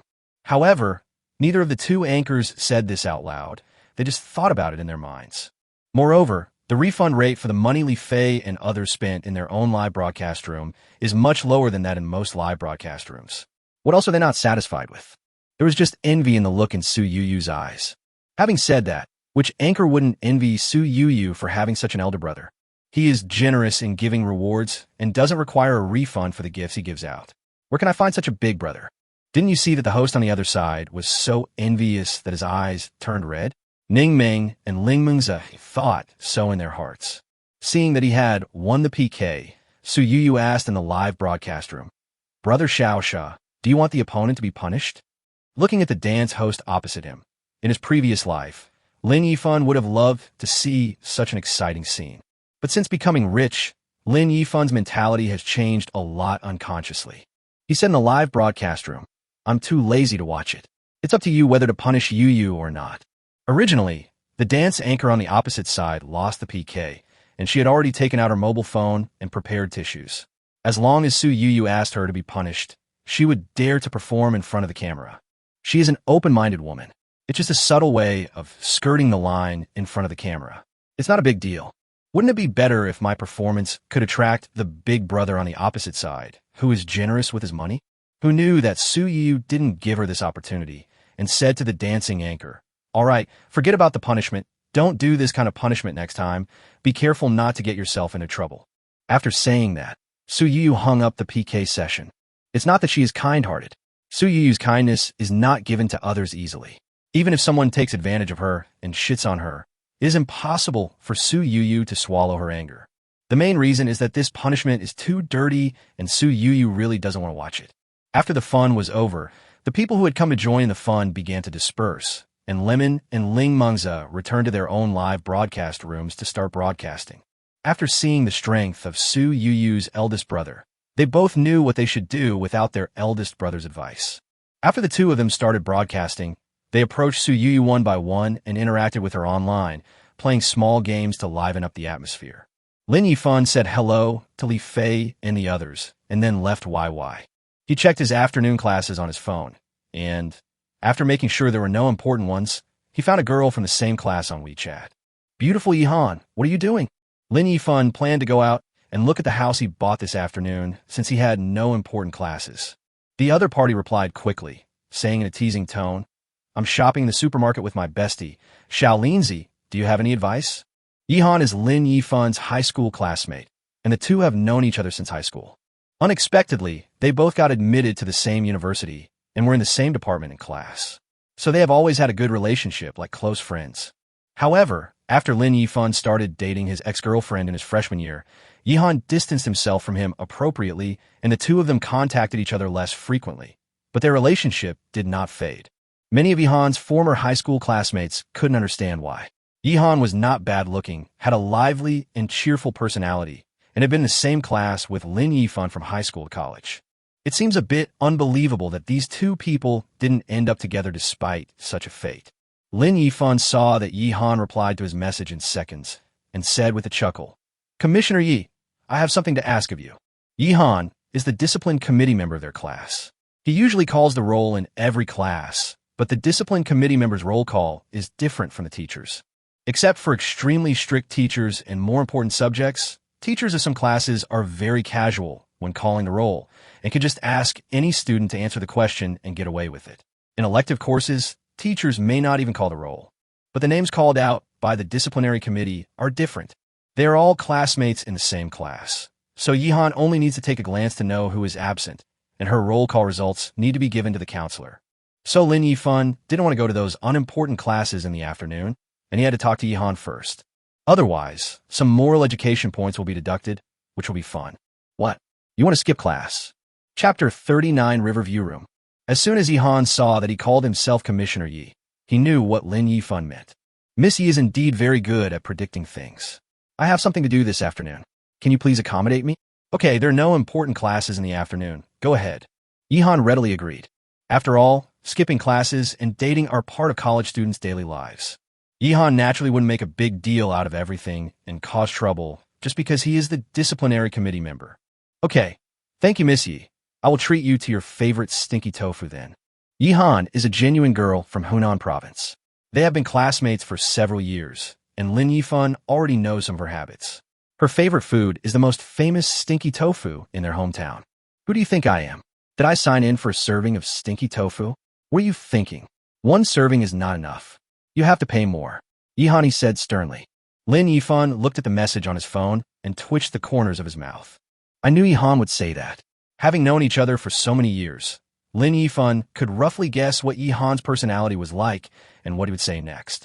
After agreeing to Yihan's conditions, Lin Yifan got up from the bed, packed up, and left the school. I took pictures of the house yesterday, but I haven't visited it yet. Also, the clothes I bought are still stored in the Laputa store. We have to get the house ready quickly and have the store deliver the clothes. Arriving at the underground parking lot of the shopping mall next to the school gate, Lin Yifan found his Cullinan, got in the car, and set the navigation. It is less than 10 kilometers from the normal university to Seaview No. 1. However, you need to cross the Huangpu River, and the journey takes about half an hour.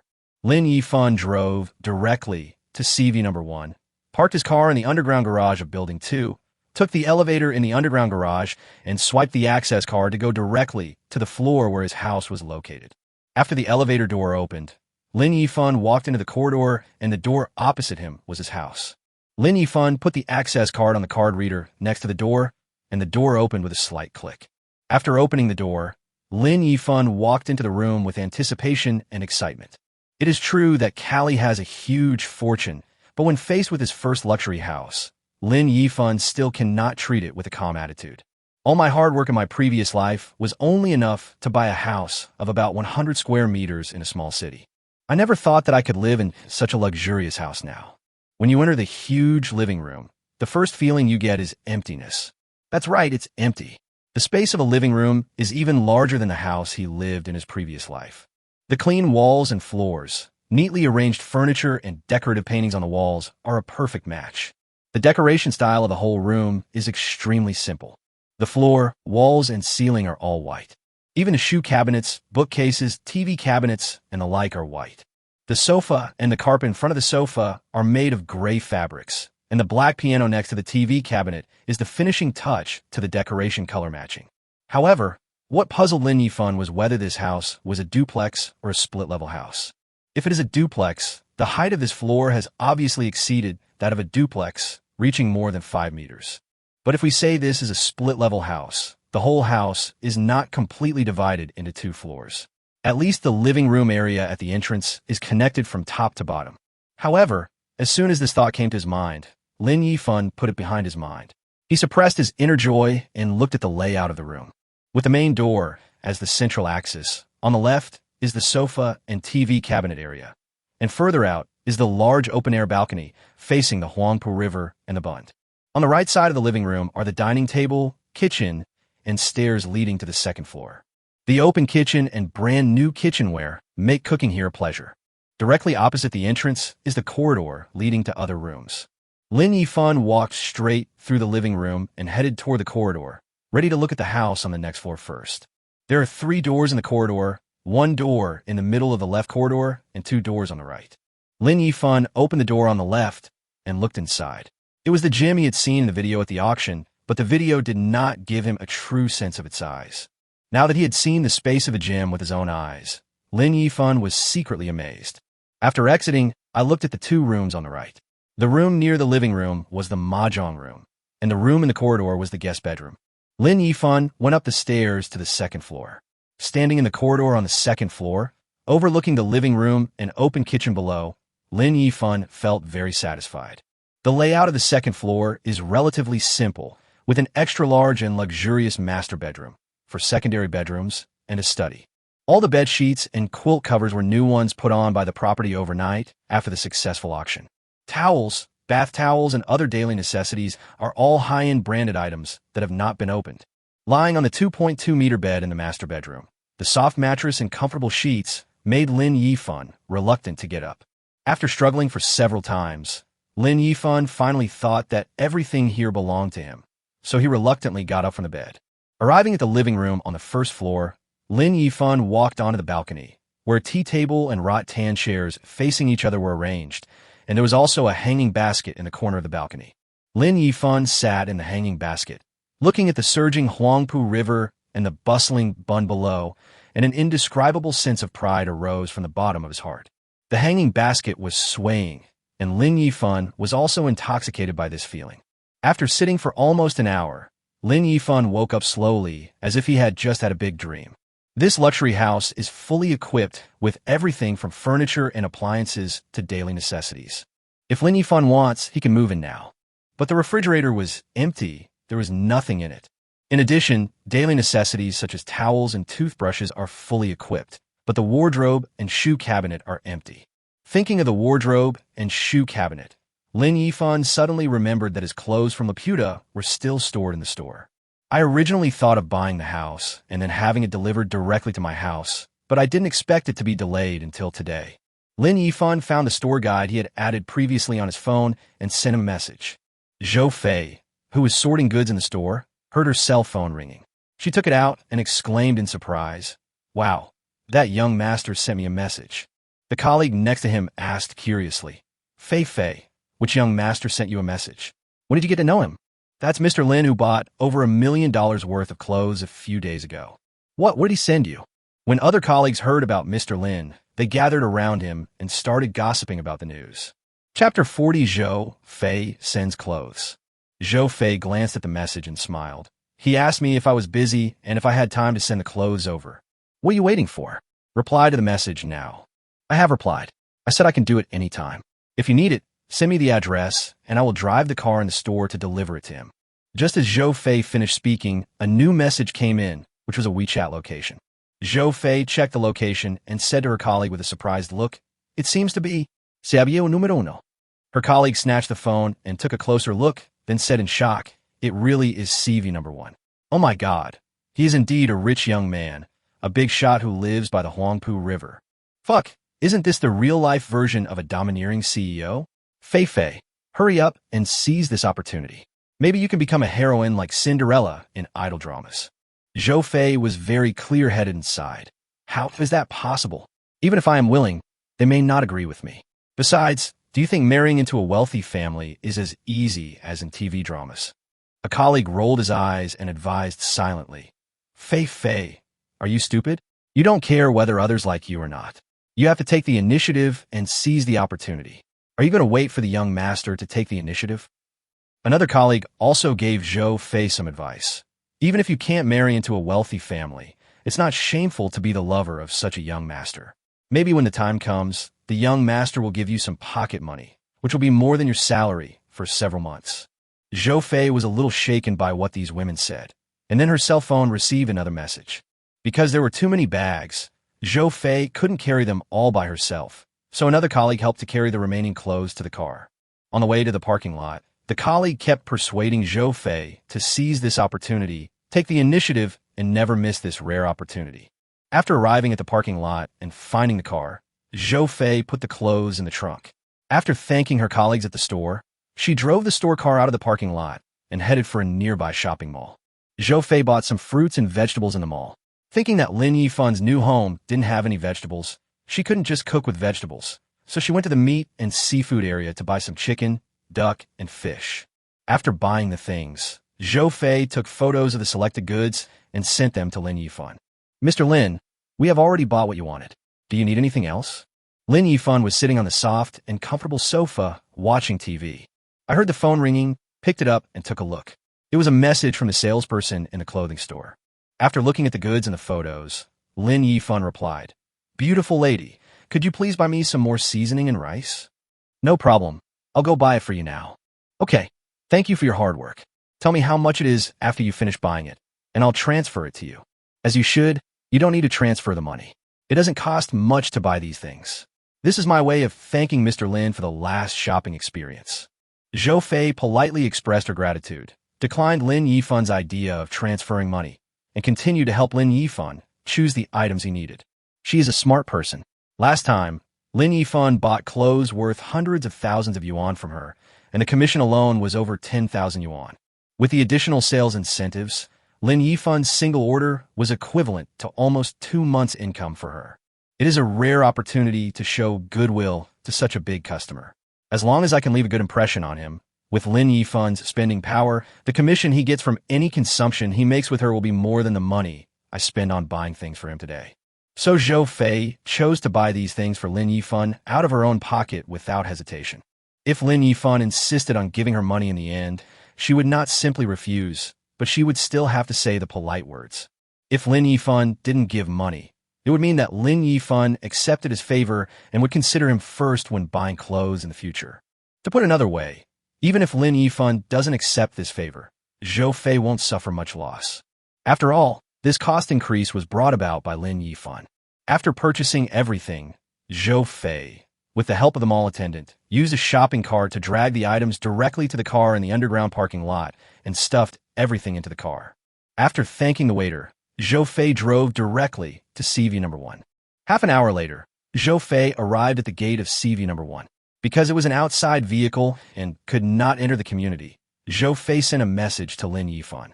"Mr. Lin, I'm already at the gate of the community, but I can't get in. I'll call the community property management right now. Please wait a moment." After Lin Yifan replied to Zhou Fei's message, he dialed the property management's phone number and told them the situation. The property management immediately agreed to let him go immediately. Lin Yifan thought that Zhou Fei didn't know the exact location of his home, and a girl had to carry so many things, so he politely asked the property management for help. The property management naturally agreed without hesitation. The security guard at the gate immediately let Zhou Fei pass and even sent a security guard to show Zhou Fei the way. When they arrived at the underground parking lot, the security guard helped Zhou Fei move all her things into the elevator, and then used the property's access card to swipe Zhou Fei's direct elevator access to Lin Yifan's floor. The elevator arrived at the floor where Lin Yifan's house was located. When the elevator door opened, the first face Zhou Fei saw was the face that had often appeared in her mind in the past few days. "Mr. Lin," Zhou Fei greeted with surprise. Lin Yifan looked at the supplies in the elevator, and Zhou Fei's pretty figure was surrounded by a pile of things. Standing in the middle of the pile of supplies, he smiled at her and said, "Thank you for your hard work." Zhou Fei waved her hand quickly. "As it should be, serving big customers like you well is the purpose of our store." Lin Yifan smiled and started to move things. Zhou Fei saw him and hurried to help. After moving the things out of the elevator, Lin Yifan took Zhou Fei and carried the things to his home. When Zhou Fei followed Lin Yifan into the mansion, she was shocked by the scene inside the room and froze in place. "Wow, what a beautiful house.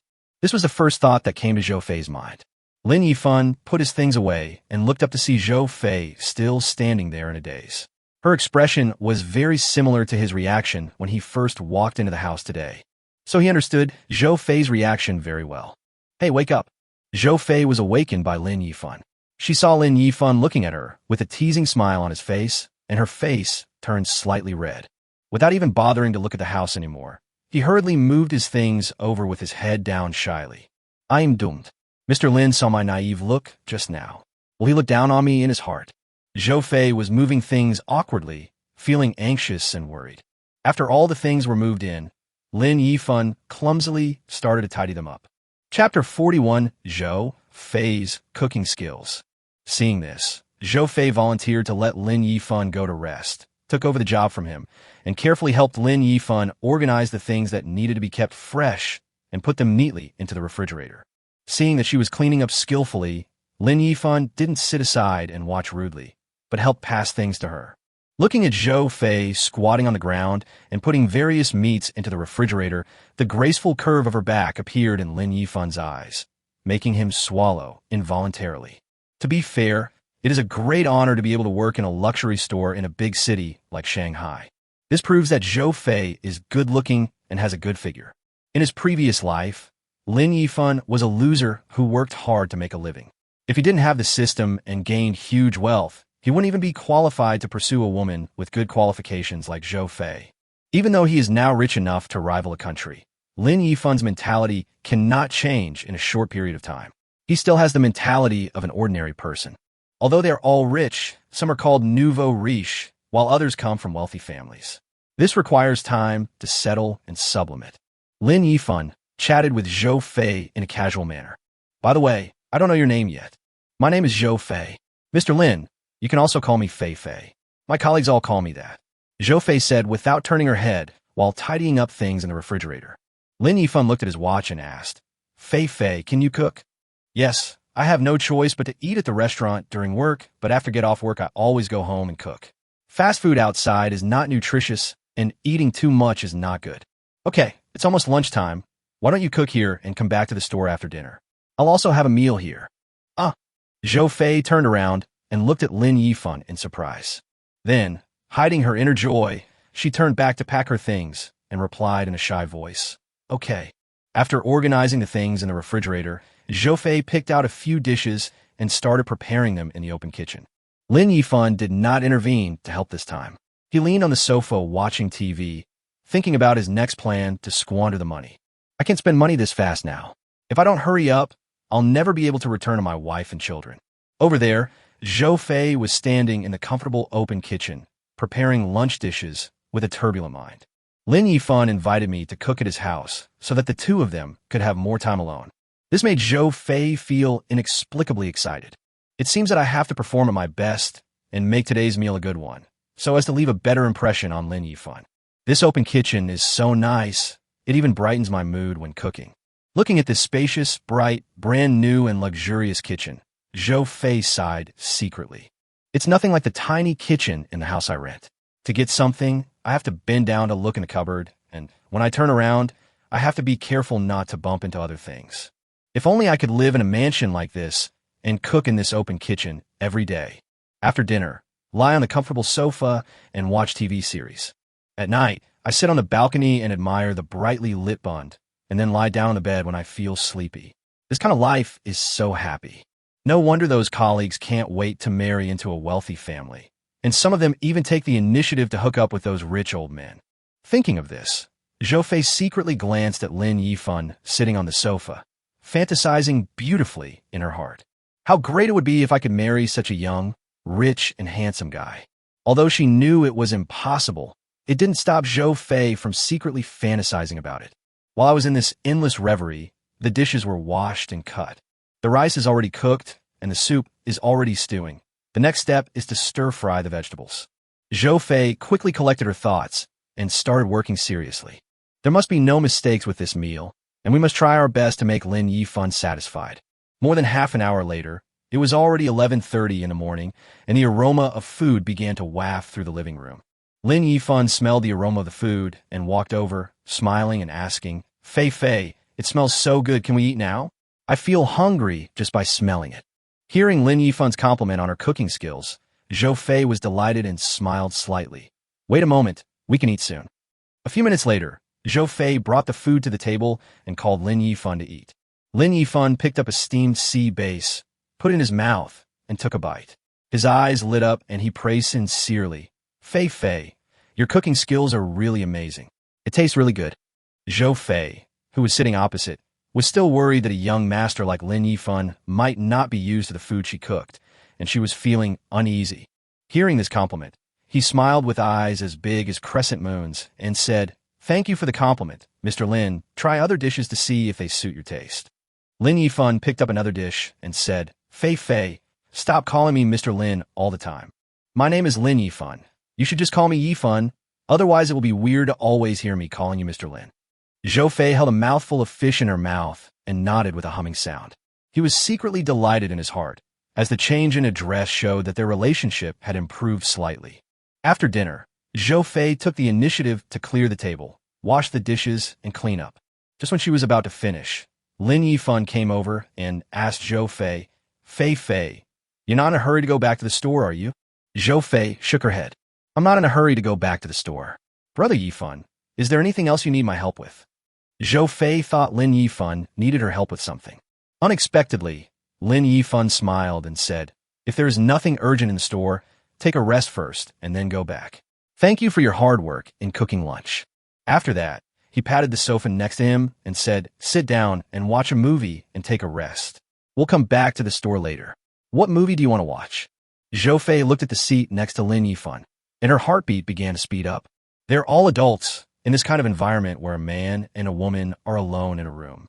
Zhou Fei had already imagined what might happen next, but she only hesitated for a moment, then sat next to Lin Yifan without resistance. Although she was nervous in her heart, she still said softly on the surface, Let's watch a horror movie. I like horror movies the most, but I don't dare to watch them when I'm alone at home. When Lin Yifan heard about horror movies, his heart moved. Isn't this what couples like to do most? After Zhou Fei finished speaking, her face was so red with shame that it seemed like blood was about to drip out. Chapter 42 Battle. Oh my God, why did I take the initiative to say that I wanted to watch a horror movie? Even a blind person should know what this means. While Lin Yifan was looking for a horror movie, he said with a smile, Horror movies are only interesting if there is atmosphere. After saying that, he called the smart housekeeper in the mansion and gave the order to close the curtains and lights. After Lin Yifan gave the order, the curtains on the balcony and other windows slowly closed, and the lights in the living room dimmed. The living room was dark, as if it were night, with only the light from the television. Zhou Fei was so nervous that she clenched her hands into fists on her knees. As for what she was so nervous about, whether it was the horror movie or what might happen next, even she herself probably couldn't tell. Lin Yifan selected the horror movie he wanted to watch, and the movie images began to appear on the TV. Lin Yifan leaned lazily on the sofa, while Zhou Fei sat upright, looking a little restrained. As the movie started, the two of them gradually focused their attention on the movie. A few minutes later, horrifying scenes began to appear, accompanied by terrifying music. Lin Yifan, who was leaning on the sofa, clearly saw Zhou Fei's body tense up and trembling slightly with fear. Lin Yifan couldn't help but laugh in his heart. He is really a novice, but loves to watch. Then, a horrifying scene suddenly appeared on the TV screen. Zhou Fei, who had been fully immersed in the movie, was so scared that she screamed and threw herself into Lin Yifan's arms. Lin Yifan, who was watching TV, was stunned. Holding the beauty in his arms and smelling the faint fragrance from her body, Lin Yifan subconsciously put his hands on her waist and hugged her. Zhou Fei threw herself into Lin Yifan's arms as a natural reaction to being frightened by the movie, but when Lin Yifan put his arms around her waist, she came to her senses. Feeling the warm palm on her waist, Zhou Fei's body softened, and she didn't even have the strength to sit up. The two of them stood still in tacit understanding. We hugged each other like this and pretended to continue watching the movie. With the beauty in his arms, Lin Yifan's mind was no longer on the movie. He tried to control himself, and he was struggling with his conscience and desires. But in the end, he couldn't help it, and his hand began to slowly move around Zhou Fei's waist. Zhou Fei, leaning in Lin Yifan's arms, only felt tingling where his palm passed, and even her breathing gradually became a little rapid. Lin Yifan won the battle with an overwhelming advantage, leaving only a pile of shells on the ground. The two of them simply cleaned up the battlefield and hugged each other tenderly. Lin Yifan touched Zhou Fei's hair and asked, Fei, do you regret it? Zhou Fei glanced at Lin Yifan coquettishly in Lin Yifan's arms and shook her head, indicating that she did not regret what had just happened. Lin Yifan was so seduced by her eyes that he almost lost control. Why don't you just skip work this afternoon? Zhou Fei has become his woman now, and Lin Yifan instantly thought of a way to ruin the family. No, I didn't ask the store manager for the afternoon off in advance. Besides, I really can't do it anymore. At the end of her speech, Zhou Fei lowered her voice shyly. Zhou Fei raised her face, which still had a blush on it, bit her lip, and hesitated for a moment. Lin Yifan was stunned when he heard her words.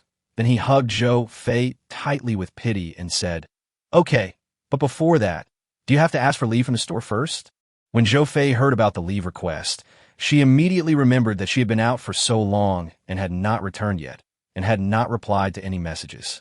She guessed that her colleagues in the store knew what had happened. She was so embarrassed that she quickly sat up from Lin Yifan's arms and took out her cell phone from her bag. When I looked at my phone, I saw that my colleague had sent me many messages. At first, I asked Zhou Fei when she would go back. Later on, it slowly turned into speculation, and the words were full of envy. Zhou Fei covered her face with her hands. It's over. Now I'm going to be teased by my colleagues for a long time. However, since colleagues had guessed the truth and did not worry too much, Zhou Fei did not reply to the message. The main reason is that she doesn't know how to deal with the gossip about her colleagues. Just as he was about to send a message to the store manager, Lin Yifan suddenly spoke. By the way, Fei, is your store for sale? Zhou Fei was suddenly confused when she heard Lin Yifan's words. Transfer? Why would a good boss transfer the business? The monthly turnover is over $1 million, and it's a new store that has only been open for 3 months. The boss would have to be crazy to transfer the business. Lin Yifan thought for a moment and asked Zhou Fei, Do you have your boss's phone number? Yes, brother Yifan. Why are you looking for our boss? Zhou Fei found her boss's phone number in her contacts and handed it to Lin Yifan, while she was guessing something in her mind. Could it be that brother Yifan wants to find the boss to buy the store and let me run it for him because I have become his person? Lin Yifan did not answer Zhou Fei. He entered the number in Zhou Fei's contacts on his mobile phone and dialed it. The call was connected quickly. Hello, who is this? Lin Yifan held Zhou Fei in his arms and said to the other end of the phone, Hello, are you the owner of a Laputa store? Yes, who are you? Hello, boss. My name is Lin Yifan, and I'm calling you because I want to buy your Laputa store. Lin Yifan? Sounds familiar. Could you be the Lin Yifan from the Shangri-La auction that day? Lin Yifan was stunned. Could it be that this boss was also present that day? He nodded and said, Yes, it's me. I called you to ask if your store can be transferred. I can buy it at a premium. A loud laugh came from the other side. Haha, young Master Lin, you are too polite. The fact that you like my store shows that I have a good eye for choosing a location. Don't talk about a premium. Young Master Lin just needs to transfer the money I invested to me, and this store will be transferred to you. By the way, which Laputa store are you interested in, Mr. Lin? Is it a full-scale one or an empty one? I can give you a price. When the boss opposite heard that the person who called him was the rich young man who spent $500 million at the auction that day, there was no way he would accept his premium. It was already very good to be able to become familiar in front of such a rich young man. So the boss was happy to give Lin Yifan a favor and directly rejected Lin Yifan's proposal to sell the store at a premium. When Lin Yifan heard him ask him which store he had his eyes on, he realized that the boss was quite a tycoon and actually had several stores in Shanghai. It's the store on Liyuan Square, Commercial Street. The whole store is on sale. Oh, that store. I've only opened that store for more than 3 months. When I took over, the transfer fee was 580,000 yuan. The 3-year rent plus 1-year deposit is 200,000 yuan in total. The current cost of the goods in the store is about 1.6 million yuan. Since young Master Lin is moving in from the beginning, the renovation cost about 200,000 yuan. I'll give you a 50% discount, 100,000 yuan, so the total cost will be about 2.48 million yuan. If you feel it's appropriate, then let's take 2.48 million yuan. After listening to this, Lin Yifan roughly calculated in his mind and found that the price was indeed fair. If the property is idle, the decoration cost will definitely not be counted, but the transfer fee will be added. The transfer of an entire store is different. The goods and decoration are packaged together, and the transfer fee is generally not added or a very small amount is added. However, the decoration will be included, but it will be calculated at a discount based on the situation.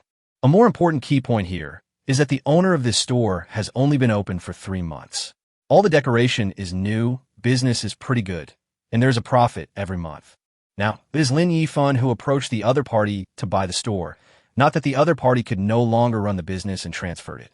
For his sake, people reduced the decoration price by half. It means that the boss invested so much money, but after just 3 months of opening, he lost half of the decoration money without doing anything. This is equivalent to spending 100,000 yuan to establish a good relationship with Lin Yifan. Under normal circumstances, this plan is very cost-effective for Lin Yifan. The question is Lin Yifan a normal person? Chapter 43, Shop Opening. No, he is not. He needs to lose money. He wished he could get as much money as possible to sell the store. If the system had not warned him that spending money rationally was necessary, Lin Yifan would have wanted to pay 24.8 million or even 250 million to buy this store.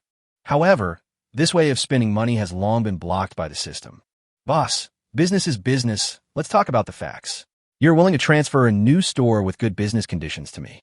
The price of 2.48 million is fair and reasonable. But I can't possibly take advantage of you. I hate owing favors to others. Under normal circumstances, your store will be able to make back all the investment in a little over a year, and the rest of the time will be pure profit if nothing unexpected happens. If you're willing, I'll buy it at a premium of double the price, just to make up for your losses. The boss on the other end of the phone was stunned. It was the first time he heard of someone offering a premium when selling a store, and even double the price. Are all the young masters of wealthy families so generous in what they do, completely disregarding profit and maximizing benefits? On the phone, Lin Yifan was discussing the premium with the boss of Laputa. Zhou Fei, who was in Lin Yifan's arms, heard his conversation with his boss and was stunned by Lin Yifan's inhumane operation. Lin Yifan and his partner argued for a long time, and finally the boss agreed to let Lin Yifan buy his store at a premium of 100%, and the deal was completed at a price of 5 million Namibian dollars. The extra tens of thousands of dollars were because the boss had calculated the value of the clothes based on 1.6 million.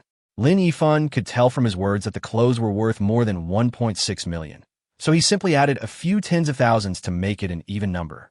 The two agreed to go to the store in the evening to sign the transfer contract, and then chatted for a while. Mr. Lin, I have a question that I can't figure out.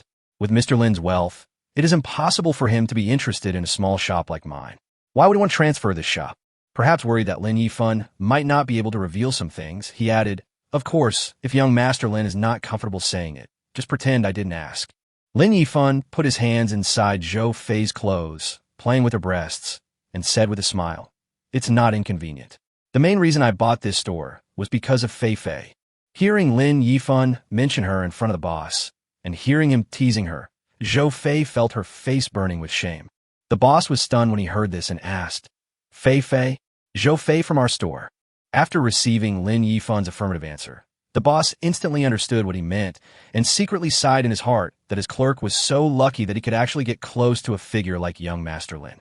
After knowing why Lin Yifan closed the store, the boss on the other end didn't think any more about it. The two exchanged pleasantries and hung up the phone. Putting down the phone, Lin Yifan kissed Zhou Fei secretly and said with a smile, now you don't have to worry about taking leave. Even if you are absent from work, it's okay. Zhou Fei didn't know how to respond to him. Just because you think it's too troublesome to take leave, you bought this store at double the price? Brother, is it really appropriate for you to spend money like this? Don't your family members care about you? Seeing that Zhou Fei didn't respond, Lin Yifan patted Zhou Fei's hips and said, come on, come out with me. Zhou Fei felt numb from the slap and asked in confusion, where are you going? I'll buy you a car to make it easier for you to get off work. When Zhou Fei heard that someone was going to buy her a car, her heart trembled. Is this what you get for marrying into a wealthy family? No wonder those women try their best to squeeze into the wealthy family at all costs. Some are even willing to be lovers of rich people, regardless of the fact that they have families. In the past, I would laugh at women like this when watching TV dramas. But now when it was her turn, she remained silent. It smells so good. Miss Yuyu, I'm sorry. Zhou Fei silently repented in her heart. However, she could never have imagined that Su Yuyu and Lin Yifan were really just friends at the moment. She is truly Lin Yifan's first woman in this world. If counted according to the order of first come, she is still the queen. After calming down her guilty mood, Zhou Fei smiled and playfully said to Lin Yifan, "Do I have a chance to refuse?" Lin Yifan shook his head and said with a smile, "No. Let's go then." Zhou Fei naturally put her arm around Lin Yifan's. When Zhou Fei arrived at the garage and saw Lin Yifan's car, Cullinan, she was stunned for a moment and then returned to normal. Would someone who can afford such a big house in a place like Seaview number 1 be sure of the money for Cullinan? Nothing unusual. In the car, Lin Yifan asked, Fei, what kind of car do you like?" Zhou Fei thought for a moment and said, "Golf. That car is small and suitable for people like me who only have a license but rarely drive. I was so nervous when driving the car in the store." Lin Yifan didn't expect to hear such a surprising answer from her. This was actually mainly a problem with Zhou Fei's mentality. She thought Lin Yifan and Su Yuyu were a couple, and she was the third party. So even though she had an intimate relationship with Lin Yifan, Zhou Fei did not dare to belittle herself and think that she was very important to Lin Yifan. In this situation, Zhou Fei remained rational and did not dare to ask for a car like BBA. She knew that even if it was a BBA or something like that, it would only be a small amount of money for Lin Yifan. With his financial resources, buying such a car would be like buying a toy. But Zhou Fei was afraid that if she asked for too much, Lin Yifan would be unhappy. When Lin Yifan heard her propose a car worth about 100,000 yuan, he shook his head with a wry smile. "Forget it, I'll let you choose. I can't even afford a car worth 100,000 yuan." Lin Yifan started the car and drove straight to the auto trade market. After arriving at the auto trade market, Lin Yifan did not contact Li Fei. The main reason is that he is afraid that this guy will hear that he wants to buy a car. With his connections, he will most likely ask the boss to give him a discount or even pay for it out of his own pocket. This is definitely not good news for Lin Yifan, who is about to lose his family fortune. So if you don't want to buy a Rolls Royce, you might as well not contact him first to avoid him causing trouble. After all, no matter how rich a person is, it is impossible for him to refuse a discount. This doesn't make sense. Lin Yifan got a headache when he thought about Li Fei's enthusiasm after notifying him. Didn't you see that the boss of Laputa, who was contacted just now, was asked to sell the store at twice the price because the store was operating well, which finally made the boss accept the premium? Lin Yifan parked the Cullinan in front of the Porsche 4S store. Zhou Fei was sitting in the car and looking at the 4S store in front of her. She was completely stunned. She originally thought that even if she bought a car, it would be a BBA model worth at most 300,000 or 400,000 yuan. After all, no matter how much you love your lover, it is enough to spend this money to buy a car like this. Who knew that Lin Yifan would bring her directly to the Porsche 4S store? Fei, why are you still standing there? Let's go and check out the car." Zhou Fei followed Lin Yifan out of the car with a dazed look on her face and walked into the Porsche 4S store. Chapter 44, Buying a Car for Zhou Fei. Lin Yifan said to the shopping guide, "Is there a car worth around 1 million that's suitable for girls to drive?" The shopping guide looked at Zhou Fei, who was still wearing a black work suit beside Lin Yifan, and introduced enthusiastically, "Sir, if it is suitable for women to drive, I recommend the Panamera 911 or 718. Which one do you like better?" Lin Yifan turned to Zhou Fei beside him and asked, Fei, the car is yours. You can choose which one you like, and don't worry about the price." Zhou Fei came back to her senses and said without hesitation, "Is there an SUV?" Lin Yifan was surprised and asked, "Don't you like something smaller? Why do you want to buy an SUV?" Zhou Fei smiled gently and said coquettishly, "I've changed my mind now. I want to buy an SUV. Is that okay?" Okay. Let's buy whatever you want. Let's look at the SUV then." The salesperson flattered him enviously. "Sir, you really love your girlfriend. If you want an SUV, you can consider the Mekong or Kian. I'll take you two to look at the cars first." Zhou Fei suddenly changed her mind and decided to buy an SUV because she wanted one with more space. This will provide enough space for Lin Yifan to play some tricks in the future. Zhou Fei has now accepted the fact and has become Lin Yifan's lover, so naturally, she has to find ways to please Lin Yifan. The three of them came to the SUV area where Macan and Kian of various colors were placed side by side. The shopping guide analyzed to Zhou Fei. "Beauty, if you like something smaller, the Mekong is more suitable because its body is slightly smaller than the Kian. But if we talk about interior space, the Kian is slightly bigger than the Macan. Take a look at the exterior and interior first and see which one you like better." Zhou Fei walked around the two models of cars and then sat inside one to experience it for a while. After getting off the car, Zhou Fei compared and weighed the pros and cons in her mind, and finally said to Lin Yifan, "Yifan, I think Yuan is better." Lin Yifan smiled and said, "What about the exterior color? Which one do you like?" Zhou Fei looked at the row of Qians, pointed at the bright red one, and said, "The red one." Lin Yifan nodded and said to the shopping guide, "Then take this one. Pay in full by credit card." After these words were spoken, both Zhou Fei and the shopping guide were stunned. The shopping guide's idea was similar to that of the one who helped Lin Yifan buy the Cullinan. "How long have you been here? And you've already placed an order?" Zhou Fei thought that Lin Yifan was bringing her to have a look first today, but she ended up choosing the car and then paying for it. Ignoring their surprise, Lin Yifan sat directly on the sofa and placed the bank card on the table. The shopping guide also came to his senses and immediately calculated all the expenses for Lin Yifan. In the end, all the car purchase costs added up to 1.2 million. Zhou Fei gave her ID card to the shopping guide, and Lin Yifan paid by credit card. The next step was to wait for the temporary license plate to be delivered before he could leave. After finishing all this, Lin Yifan called Li Fei. Li Fei, who was strolling in the market, received a call from Lin Yifan.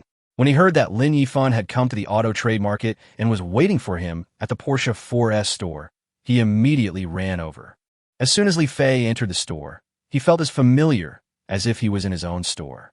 The shopping guides in the store would even greet Li Fei politely when they saw him. When Li Fei saw Lin Yifan sitting on the sofa, he immediately walked over with a smile. However, when he saw Zhou Fei sitting next to him, Li Fei was stunned for a moment, but then he greeted Lin Yifan as if nothing had happened. "Brother Yifan, why didn't you tell me you were going to buy a car? I'm familiar with the owner of this store. I can ask him to give you a discount." Lin Yifan stroked his forehead and realized that he had guessed it right. "What I'm afraid of is that you're going to give me a discount. By the way, Brother Yifan, is this your sister-in-law? Why don't you introduce her to me?" Now that he is more familiar with Lin Yifan, Li Fei dares to joke with him. Lin Yifan ignored his words, sister-in-law, and just introduced the two to each other. After the shopping guide sorted out all the car purchase information, he said that there were free interior decorations, such as floor mats, and asked Zhou Fei to go over and choose the color and style. Zhou Fei greeted Lin Yifan and Li Fei apologetically, and only followed the shopping guide after Lin Yifan's signal. As soon as Zhou Fei left, Li Fei immediately came to Lin Yifan. Unable to suppress her inner curiosity, she asked, "Brother Yifan, you are amazing. A few days ago, a beautiful girl came to my store, and today she is the new one. Which one is the real sister-in-law?" Lin Yifan smiled unhappily and said, "What are you thinking? They're just my friends." Who knew that Li Fei raised his eyebrows obscenely and said with a smile, "Brother Yifan, I understand. Really, I also had many beautiful girls in the past." Lin Yifan ignored his nonsense and got down to business. "Brother, I asked you to come here to ask for your help. It's inconvenient for me to drive away later.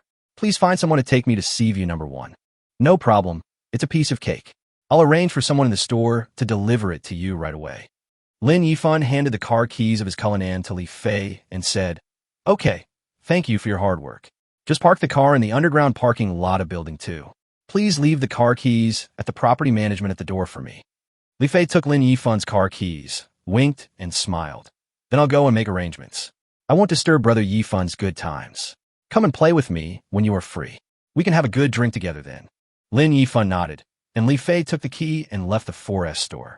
When Zhou Fei came back after choosing the things, she saw Lin Yifan sitting alone on the sofa, so she sat next to him. "Yifan, where's your friend?" Lin Yifan held her in his arms and said, "I asked him to help me send the car back to Seaview number 1. I will take your car later. Otherwise, it will be troublesome to drive 2 cars. "Okay, I'll do whatever you say. By the way, Yifan, when will Mr. Xiao come over to hand over the store to you?" The Mr. Xiao that Zhou Fei mentioned is the boss of her store. About 5 or 6 in the afternoon. "Do you have anything else to do this afternoon?" Lin Yifan shook his head. "No, what's wrong?" Zhou Fei asked expectantly, "Can we go to the cinema to watch a movie this afternoon? I haven't been to the cinema to watch a movie for a long time." "What's wrong with that? We'll leave once the car is ready," Lin Yifan said with a smile. "Thank you," Zhou Fei said happily, and then kissed Lin Yifan on the face. After waiting for a while, the shopping guide brought the temporary license plate over. Zhou Fei took the temporary license plate and all the vehicle documents, took the car keys handed to her by the shopping guide, drove the bright red Kian that was parked at the gate, left the 4S store, and headed straight for a nearby shopping mall. After parking the car in the mall parking lot, the two arrived at the private cinema on the top floor of the mall. Yifan, what movie do you want to watch? Lin Yifan looked at the information of all the upcoming movies on the display screen and finally pointed at a Hong Kong movie on the screen. Let's watch this one. Chapter 45. The Temptation of Private Cinema. Zhou Fei ran to the front desk and told the receptionist that she wanted a double box. After paying, the front desk staff took the two of them to the movie box. According to Zhou Fei's request, the staff played the movie requested by the customer. After the movie started playing on the big screen, the staff left the box and closed the door. The sofas in the private cinema boxes are similar to love seats. But this sofa is electric and remote-controlled and can be unfolded into a semi-reclining bed. After the two of them sat down, Zhou Fei pressed a few buttons on the remote control, and the extension board under the legs extended out, and the sofa backrest slowly lowered. When they were in a half-lying position, Zhou Fei put down the remote control, rested her head on Lin Yifan's shoulder, put her arm around Lin Yifan's waist, and started watching the movie. Lin Yifan's hand naturally rested on Zhou Fei's waist, and the two of them lay on the sofa in this intimate posture to watch the movie. In the dim box, the movie was halfway through, and Lin Yifan was immersed in the plot. Suddenly, I felt Zhou Fei's unusual movement. Lin Yifan smiled bitterly and said, "Little girl, be honest and don't play with fire, otherwise you will be the one who suffers later." Unexpectedly, Zhou Fei propped up her upper body with one arm, looked down at Lin Yifan lying on the sofa, and said with a naughty smile, "Come on, who is afraid of who there are only cows that die of exhaustion, but no fields that are plowed to death." After saying this, he looked at Lin Yifan provocatively. When Lin Yifan took the initiative to buy her a Porsche, Zhou Fei didn't know how to repay his kindness. This was the only thing she could do to repay Lin Yifan, so Zhou Fei let go of her reserve and took the initiative. Zhou Fei thought that her teasing would make Lin Yifan unable to resist and pounce on her. Even though she was still not feeling well, she planned to endure the pain and serve Lin Yifan well. But Lin Yifan shook his head, touched her head, and said, "Silly girl, stop making trouble. You must still be feeling uncomfortable right now. Be honest. There will be plenty of opportunities in the future. I will not let you go." Zhou Fei was stunned when he heard this. A feeling of emotion welled up from the bottom of my heart. In the darkness, her eyes were misty. Lin Yifan's sudden thoughtfulness and concern instantly touched her heart and made her feel touched. The movie finally came to an end after 2 hours. It's already past 3 p.m. Lin Yifan received a call from Mr. Xiao just after he walked out of the private cinema. We had originally agreed to come over to sign the transfer contract at 6 p.m. Mr. Xiao said that he had already dealt with the matter in advance and was on his way here now. If Lin Yifan is free, he can go to the store in advance to sign the contract. Lin Yifan also wanted to get things done as soon as possible, so he made an appointment with Mr. Xiao to meet in the store. Seeing that Lin Yifan was about to get down to business, Zhou Fei drove him directly to the store. A bright red Kian stopped in front of the Laputa store. Zhou Fei's colleagues thought it was a customer and quickly opened the door to welcome him. But when the colleague saw that it was Zhou Fei who got off the bus, he rubbed his eyes in disbelief. Then she shouted to other colleagues in the store without caring about her image, "Sisters, come and see if I am hallucinating." There is not much business in the store now. The other shopping guides are either counting the goods or chatting. When they hear their colleague at the door calling, they all rush to the door. At the same time, he asked, "What's the matter? What's the fuss about?" When several colleagues saw Zhou Fei just closing the car door and walking into the store, they screamed. She just went out to deliver some clothes, and in just half a day, her colleague who she had been working with in the store for so long came back driving a luxury car. It seems that the rich young man was really captured. Otherwise, where would the luxury car come from? But this is too fast. He went out to deliver the clothes in the morning and came back in a luxury car in the afternoon. Just as they were about to gossip, they saw Lin Yifan coming down from the passenger seat. They quickly calmed down and greeted Lin Yifan. "Good afternoon, Mr. Lin." "Hello, Mr. Lin." "Hello, Mr. Lin." Listening to several women greeting him, thinking that he was about to take over the store, Lin Yifan smiled and responded, "Good afternoon, ladies." The girls welcomed Lin Yifan into the store like the moon in the crowd, serving him tea and water with great enthusiasm. Seeing that Lin Yifan was so easygoing and had no airs, the girls were no longer so restrained and started chatting away. "Mr. Lin, Our Fei Fei hasn't come back all afternoon. Is she almost not able to come back? Mr. Lin, have you captured my Fei Fei? Mr. Lin, when are you going to treat us to wedding candy? Listening to the chattering sounds in his ears and such direct questions, Lin Yifan felt overwhelmed. He smiled bitterly and cast a look for help at Zhou Fei, who was pushed aside by the other girls and ignored by everyone. After Zhou Fei received Lin Yifan's distress signal, she quickly squeezed in and stopped those gossipy colleagues. Sisters, can you please be more reserved and not scare others? Who knew that Zhou Fei's appearance would instantly attract all the firepower? Oh, our Fei Fei is so distressed. I guess she's not feeling sorry for us. Xiao Fei Fei is just jealous and afraid that we will take her man away. Don't worry, Xiao Fei Fei. We can't take your man away from you. Seeing himself a loss as to what to do after being teased by his colleagues, Lin Yifan was gloating when a middle-aged man's voice came from the door. What do you guys do during work hours? What do you look like when you're all together? When the girls in the store heard this familiar scolding voice, they quickly dispersed, restrained their playful expressions, and shouted in unison to the middle-aged man who came in, Boss Xiao. The owner Xiao Yong walked into the store with a stern face. Because the employees in the store were gathered together, they did not notice Lin Yifan's presence. Chapter 46, Give Zhou Fei a Shop.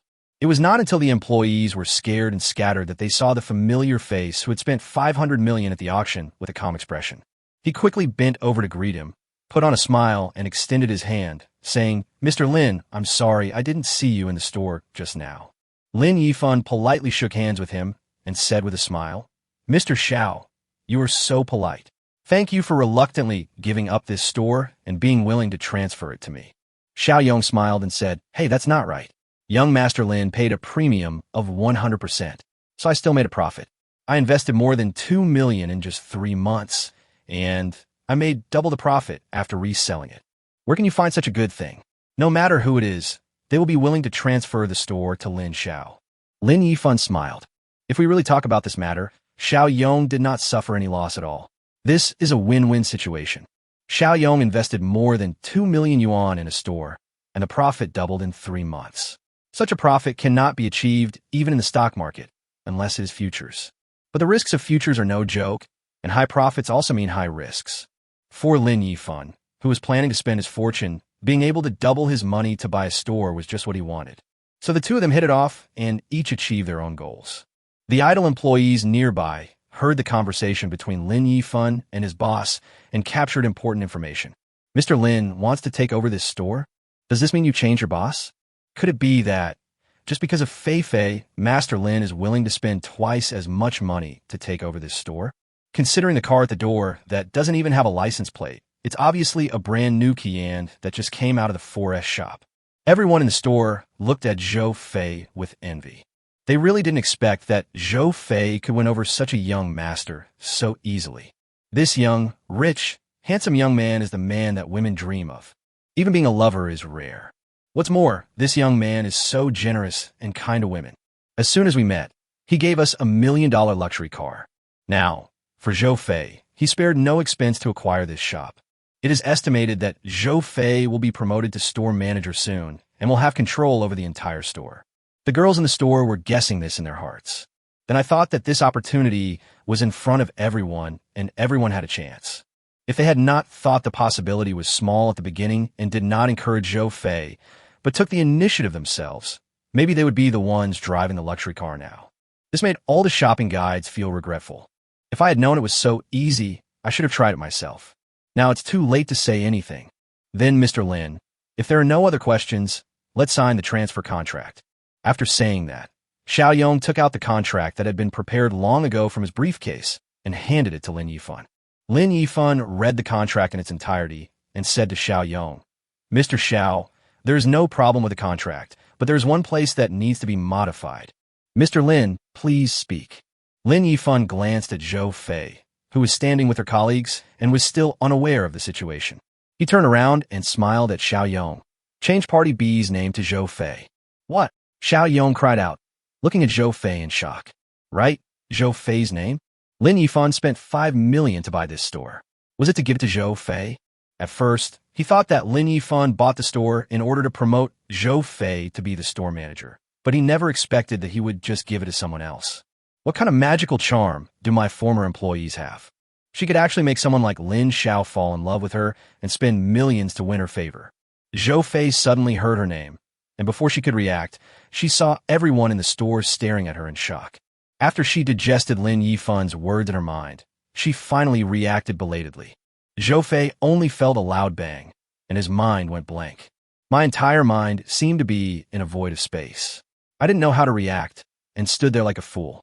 As for the other girls in the store, the more generous and magnanimous Lin Yifan acted, the deeper the regret in the hearts of the women present.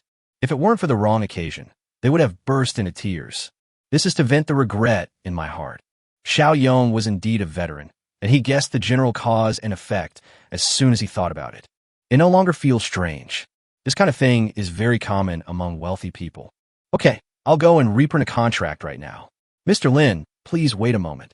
Xiao Yong left the store in a hurry and went to a copy shop not far away to redraft a new contract. It is not difficult to modify the contract, you just need to change the name of Party B. Soon Xiao Yong came back with a new contract. Xiao Yong signed his name first, pressed his fingerprint, and handed it directly to Zhou Fei. Zhou Fei subconsciously took the contract and looked at the two thin pieces of paper in her hand. These two pieces of paper represent a value of millions. Once you sign your name on them, you will instantly own assets worth millions.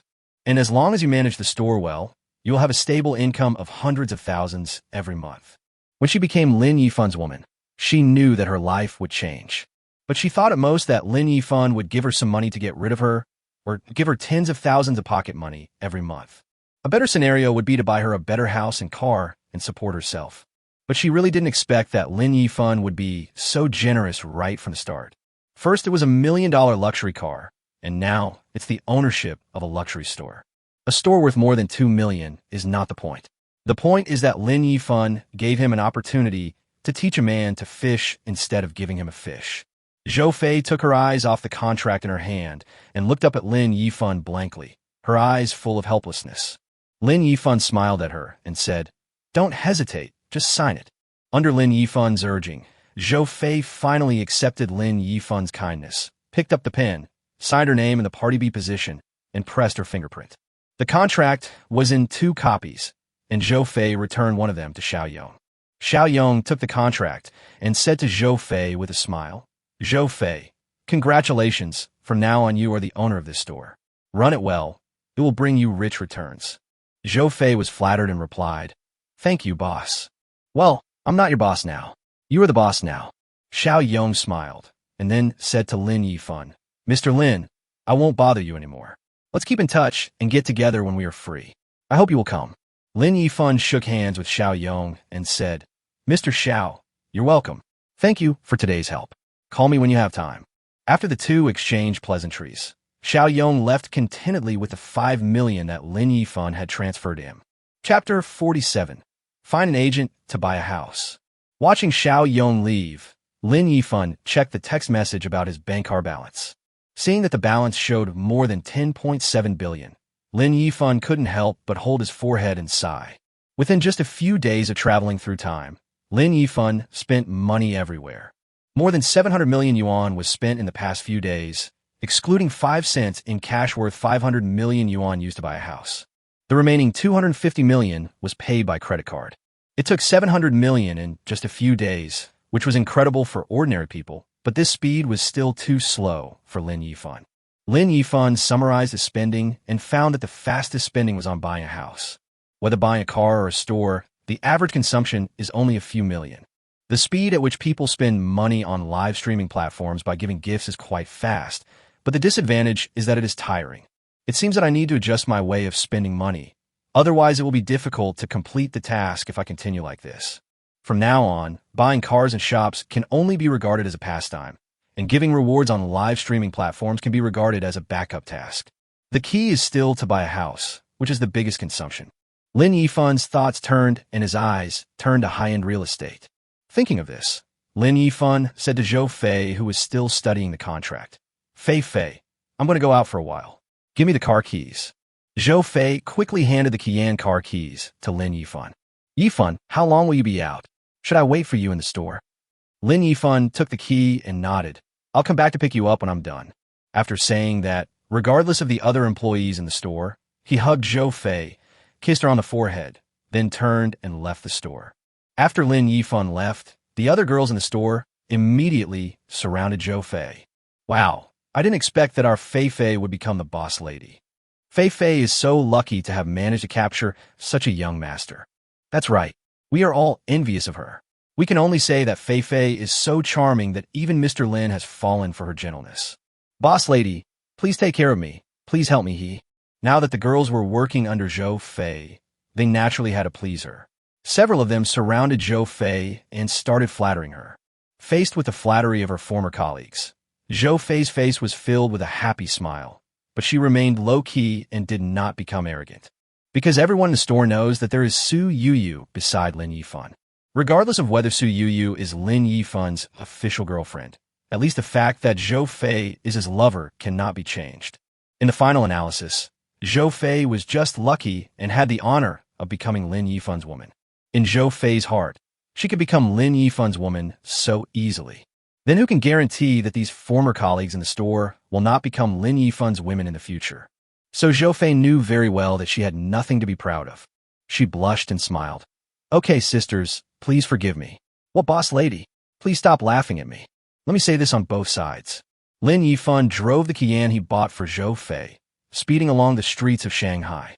He planned to take advantage of the early hour, only 3 o'clock in the afternoon, and spend some more money. This time, his target was the Bajiantang Villa area. The Bajiantang Villa district is not far from CV number 1. It only takes half an hour to drive from CV number 1 if there is no traffic jam. Although this is not the top villa property, it is still ranked among the best in the Shanghai Stock Exchange.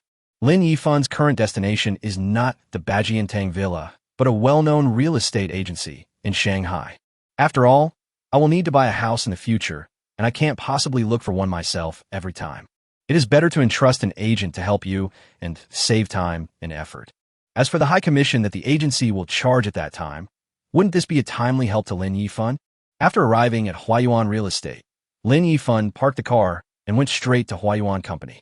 As soon as he entered the company, Lin Yifan found it very lively inside. At each desk, there is basically a real estate consultant explaining the house to 1 or 2 customers. Inside the agency, a girl named Han Qinyun was sitting in front of her small desk, looking tired and dejected. She has been working at Huayuan Real Estate for almost a year. Under the guidance of a master arranged by the company, I spent the first 2 months familiarizing myself with the road conditions around Shanghai and mastering the information of all the properties for sale by the company. After the novice period, she started selling independently. In the first few months, her luck was pretty good and she was never at the bottom of the company sales rankings every month. Because the company has regulations and implements a last-in, first-out system. If an employee ranks last in the company's internal competition ranking and is last for 3 consecutive months, he or she will be fired. Han Qinyun was lucky enough to avoid being eliminated last every time. But her luck seemed to have run out in the past few months, and she has been ranked at the bottom for 2 consecutive months. This month is the last month if Han Qinyun doesn't sell another house. Judging from the company's current ranking, I am definitely last. If a few days pass and it's the end of the month, I'll be ranked last, and according to company regulations, I'll have to pack up and leave. In the real estate sales industry, the basic salary is not high. At most, it is enough to make a living and not starve to death. All income sources of real estate consultants depend on commissions from house sales, so the income polarization in this industry is extremely serious. Some real estate consultants are lucky and can earn hundreds of thousands of commissions for selling a luxury house or villa. If you're only selling small apartments or newly opened properties, the lowest commission is only a few thousand yuan, and the highest is tens of thousands. The income seems pretty good, but the prerequisite is that 1 unit can be sold every month.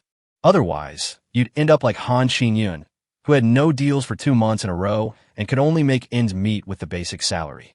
And in the 3rd month, they will face the risk of unemployment. Han Qinyun has been very determined this month. Every day, she is either trying to develop new clients or contacting old clients who are interested in viewing houses. But my heels were rubbed raw by my high heels, and there was no progress. It's already the last week of this month, and Han Qinyun feels like there's no hope. She has quite a few clientele who want to buy houses. There were a few people who really wanted to buy a house, but Han Qinyun herself didn't want to make such an order. Because among these people, The more disgusting one was that when viewing a house, he hinted that he would only sign the contract if she could stay with him for one night. A slightly better offer would mean that if Han Qingyun was willing to be his lover, she would not only be able to sign the contract, but also receive a considerable living allowance. This is a natural defect for women in this line of work. Originally, I just wanted to buy a house, but I saw that your real estate consultant was a woman, and she was pretty.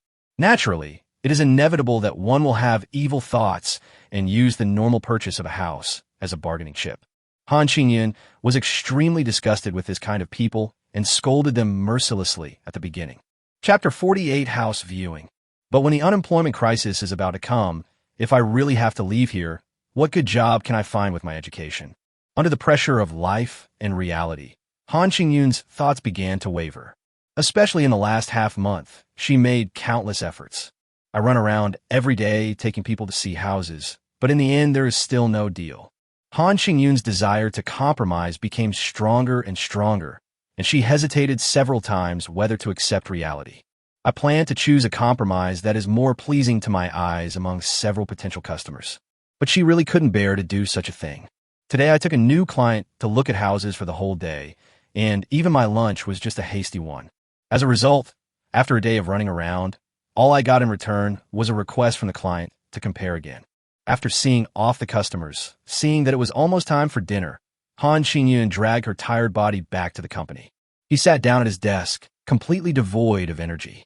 As if to vent her depressed mood, Han Qingyun kicked off her restrictive high heels and lay on the desk, looking dejected and dazed. Boom, boom, boom. Han Qingyun had just been lying down for a while when someone knocked on her desk. She thought it was the manager coming to scold her and raised her head dejectedly. When Han Qingyun saw a young boy standing in front of her desk and looking at her with a smile, she stood up immediately. He quickly asked, "Sir, what can I do for you?" Lin Yifan looked around and said to the only idle real estate consultant in front of him, "Excuse me, I want to buy a house, but your colleagues are all busy. I saw that you were taking a break, so I came over to disturb you." When Han Qingyun heard that it was a client buying a house, her eyes immediately lit up, and she hurriedly put on her shoes.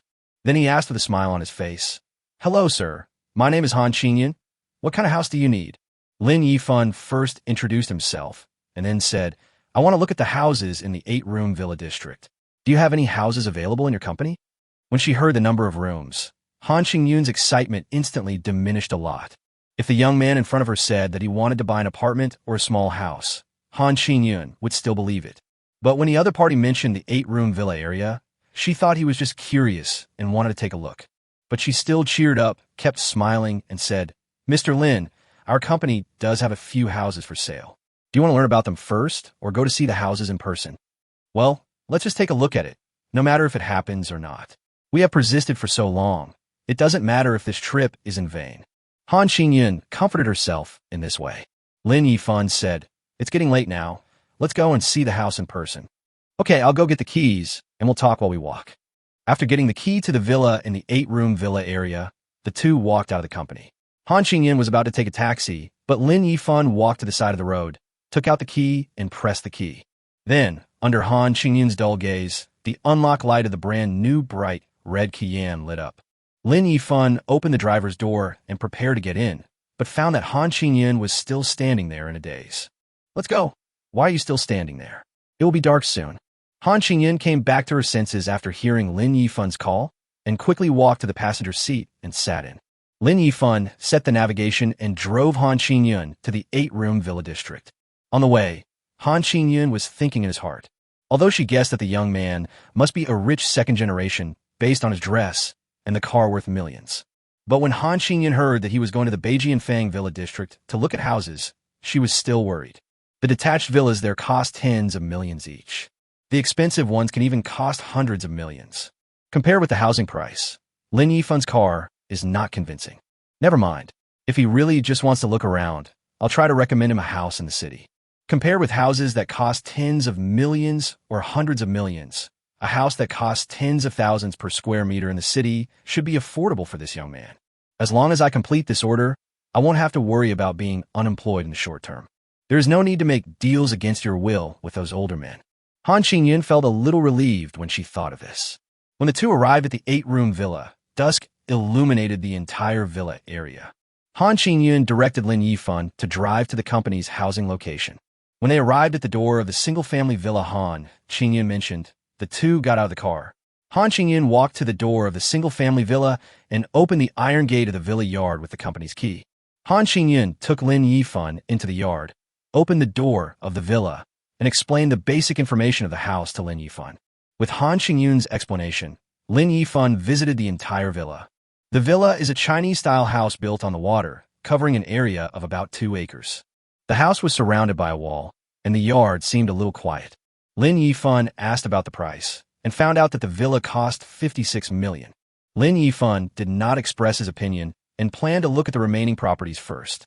Han Qingyun thought he was scared by the price and was thinking about which house in the city to recommend to him on the way back. But then I heard Lin Yifan asking to see the remaining houses. The customer is God, so Han Qingyun had no choice but to accompany him to the next villa. The next 2 single-family villas are generally similar in style, the only difference being the floor area and home decoration. One of them costs 72 million yuan, and the other costs 110 million yuan. After looking at these 3 villas, Lin Yifan thought for a while and asked Han Qingyun, "Miss Han, are there any more expensive houses? I want to see them." Lin Yifan was depressed. When he bought the CV No. 1 building, he, in Chen Haijun, raised the price of the house to 500 million yuan. But at least the actual value is about 200 to 300 million.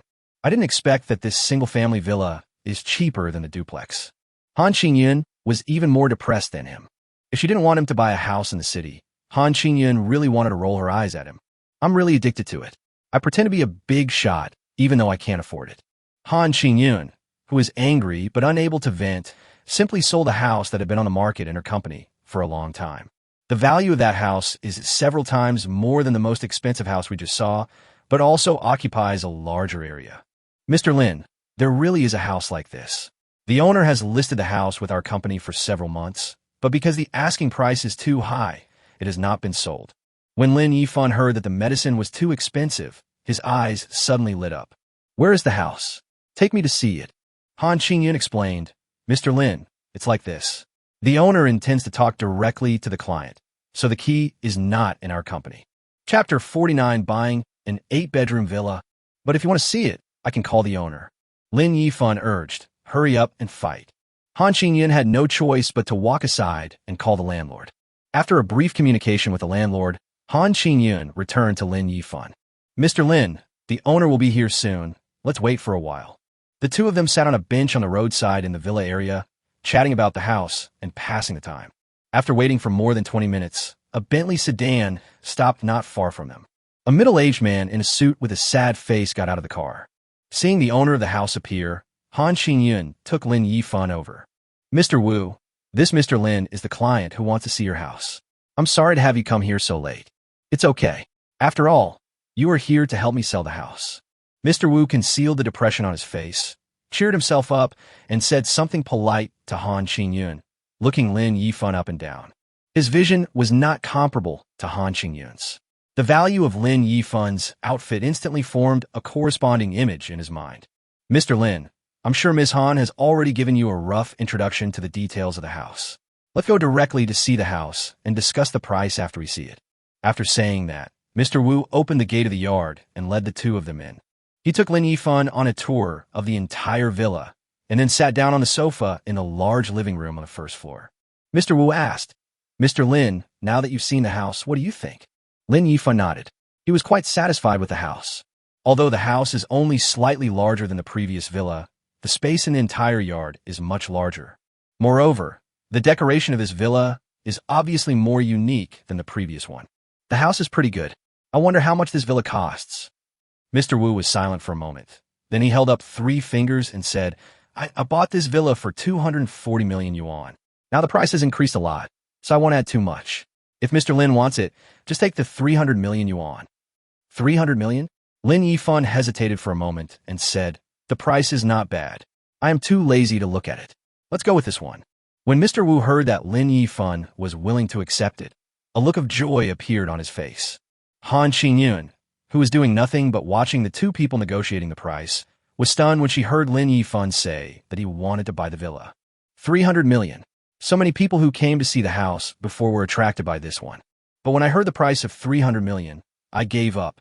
Unexpectedly, this young customer actually planned to buy it without hesitation. Realizing that the house was about to be sold, Han Qingyun suppressed her inner excitement and quickly began to calculate her commission for this order in her mind. Because this second-hand housing agency only provides introductions, the agency commission after the transaction is 0.4%. That is to say, if the transaction is completed at 300 million, the company will charge a commission of 1.2 million. As for the personal commission for this kind of luxury house, the company gives its employees a commission of 40%. After some calculations, Han Qingyun finally figured out his commission. A total of 480,000. You made hundreds of thousands of dollars in one go. Han Qingyun felt like she was dreaming. More than an hour ago, she was still worrying about her performance and impending unemployment. Unexpectedly, in a short while, good times came. In a blink of an eye, not only did his sales rank first in the company, but he also earned hundreds of thousands in commissions. When Mr. Wu saw Lin Yifan, he bought his villa without hesitation. My impression of Lin Yifan instantly rose to a higher level. Considering his current situation, Mr. Wu asked anxiously, "Mr. Lin, do you think we can sign the contract today?" Perhaps because he was afraid that his hasty reaction would cause Lin Yifan to misunderstand him, he quickly added another sentence. "Don't worry. Yuan Real Estate has already investigated the property rights of the house. Yuan Real Estate will also provide a guarantee during the transaction. Their company has the guarantee qualification. You can ask Miss Han about this." Lin Yifan looked at Han Qingyun. After all, Han Qingyun has been working in the company for so long, so she is very clear about these things. She nodded to Lin Yifan, indicating that Mr. Wu was right. Lin Yifan was relieved, but I still asked curiously, why is Mr. Wu in such a hurry to sign the contract today? Mr. Wu explained with a wry smile. "To be honest, I am in the foreign trade business. Some time ago, I was preparing to ship a batch of goods worth up to 500 million yuan back to China from Xini port. Who knew that we would encounter a huge storm at sea and several cargo ships were destroyed? I've been very anxious and have been dealing with this matter for a long time. The loss of the ship, the compensation for the victims on board, the loss of cargo, and the liquidated damages all came together. If it were just these things, I could still get through it by gritting my teeth. I just need to withdraw working capital from the company to fill the gap in compensation. But it just so happened that the company's bank loan was about to expire and the company's cash flow was insufficient. So we had no choice but to sell the property." Lin Yifan nodded thoughtfully. That's what was going on. No wonder he was in a hurry to sign the contract tonight. It turns out that he wanted to use the 300 million to alleviate the company's difficulties. Okay, since Mr. Wu needs funds now, and we'd rather help the poor than the needy, then let's sign the contract. After hearing Lin Yifan's straightforward answer, Mr. Wu said gratefully, "Mr. Lin, thank you so much. Don't worry, I will help Mr. Lin handle all the subsequent house transfer procedures properly." After saying that, Mr. Wu took out the contract that he had prepared long ago from his handbag. After reading the contract and confirming it was correct, Lin Yifan signed and stamped it, then transferred 300 million directly to Mr. Wu's account. As for the subsequent transfer of ownership of the house, Mr. Wu and Yuan Real Estate will naturally be in charge. Lin Yifan only needs to show up when his signature is required. Another 300 million was lost. It turns out that if we want to complete the task, we have to rely on such large transactions. After the conversation with Mr. Wu just now, some wasteful thoughts suddenly emerged in Lin Yifan's mind. My vision was too narrow before. You don't have to buy physical goods or give rewards to spend money. You can completely change your mindset. For example, you can play stocks, futures, or set up an investment company. Others play the stock market to make money, so they need to be very selective when choosing stocks. But I don't need it. I just want to see which stocks in the market are doing poorly and are plummeting. You can buy high and sell low. Futures are even more exciting. You can use the maximum leverage ratio and do the reverse operation. After buying, all you have to do is wait for your position to be liquidated. The same goes for investment companies. Any project that is unreliable and has no prospects is their best choice. Others are rushing to invest. I, Lin Yifan, don't care. I, Lin Yifan, invested in things that others were unwilling to invest in. So willful, so rude. Chapter 50 Manager Zhou's Little Thoughts. The more Lin Yifan thought about it, the more excited he became, and his thoughts began to spread uncontrollably. I immediately thought of gambling on stones, a game that is said to lead to heaven with one cut and hell with another. This thing is good. Although the price of raw stones ranges from a few thousand to tens of millions, the price is not expensive, but it is not tiring. It is not as hard as live broadcast rewards, and the money is spent quickly. Once you found something you like, just pay the owner and ask him to cut it. If you just throw away the stone after it's cut, won't that mean you spent all your money? System 6 just doesn't let me destroy the cash by sabotage. But gambling on stones doesn't count as damaging cash. Although gambling on stones and cutting them out is almost like burning money, this is just taking advantage of loopholes in the system's rules and exploiting bugs. Lin Yifan clapped his hands and decided to leave tomorrow. Gambling on stones will ruin your family. After Mr. Wu signed the contract with Lin Yifan and exchanged pleasantries, he apologized to Lin Yifan, said he had to go back to the company to deal with these matters, and left. Lin Yifan sent Han Qingyun back to Yuan Real Estate and said on the way, "Miss Han, I'm sorry to bother you at the house. Just call me when you need my signature." Han Qingyun had now swept away her previous frustration and said with a cheerful smile, "Mr. Lin, this is what I should do. We will help you with the house transfer, so don't worry." Lin Yifan drove the Qian with one hand and opened his WeChat QR code with the other hand and showed it to Han Qingyun. "Ms. Han, please add me on WeChat. I will need to buy a house in the future. I will contact you directly instead of bothering two people." Okay. Thank you so much for taking care of me, Mr. Lin." Han Qingyun's face flushed with excitement, and she quickly took out her mobile phone to scan the code. She didn't expect that not only would she close such a large deal today, but she would also be able to establish a relationship with such a big client. From the sound of his voice, he will continue to buy it in the future. Does that mean I won't have to worry about performance anymore? With big customers like this, why worry about being eliminated last? As long as Lin Yifan is sure of himself, the boss will not dare to fire him even if he ranks last for 3 consecutive months. After sending Han Qingyun to the gate of Yuan Real Estate, and with her bowing to say farewell, Lin Yifan drove his Qian away from Yuan Real Estate and headed for Laputa. After Lin Yifan's car drove away, Han Qingyun walked into the company briskly, holding the contract in her hand, and went straight to the manager's office. Entering the office, Han Qingyun handed the contract in her hand to the manager. He said with a smile, "Manager, this is the order I just signed. Please take a look." Manager Zhou took the contract handed over by Han Qingyun and was a little surprised. "I didn't expect that this employee, who was at the bottom of the performance list and was about to be fired, actually signed the order." But when he looked through the contract, the nonchalance on his face changed instantly. "Has this villa been sold?" Manager Zhou asked in shock.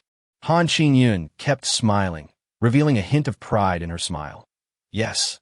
Isn't the contract in your hands?" Manager Zhou glanced at the buyer's signature. Lin Yifan. These 3 words sound familiar. Then he suddenly realized, isn't this the name of the young master at the CV No. 1 auction? As one of the top real estate agencies in Shanghai, Yuan Real Estate is naturally very concerned about real estate news. As a leading brokerage company in the Shanghai Stock Exchange, Manager Zhou would naturally be present at an auction like CV No. 1. He saw with his own eyes that Lin Yifan spent more than 500 million to buy the king of the building in CV No. 1. He did not expect that this young man would come to his company and buy a villa just a few days later. Manager Zhou is now considering one thing. What is the relationship between this young Master Lin and Han Qingyun? Otherwise, how could such a good thing fall into the hands of Han Qingyun? After all, Manager Zhou not only knows about some of the dirty things in the real estate circle, but has also experienced them personally.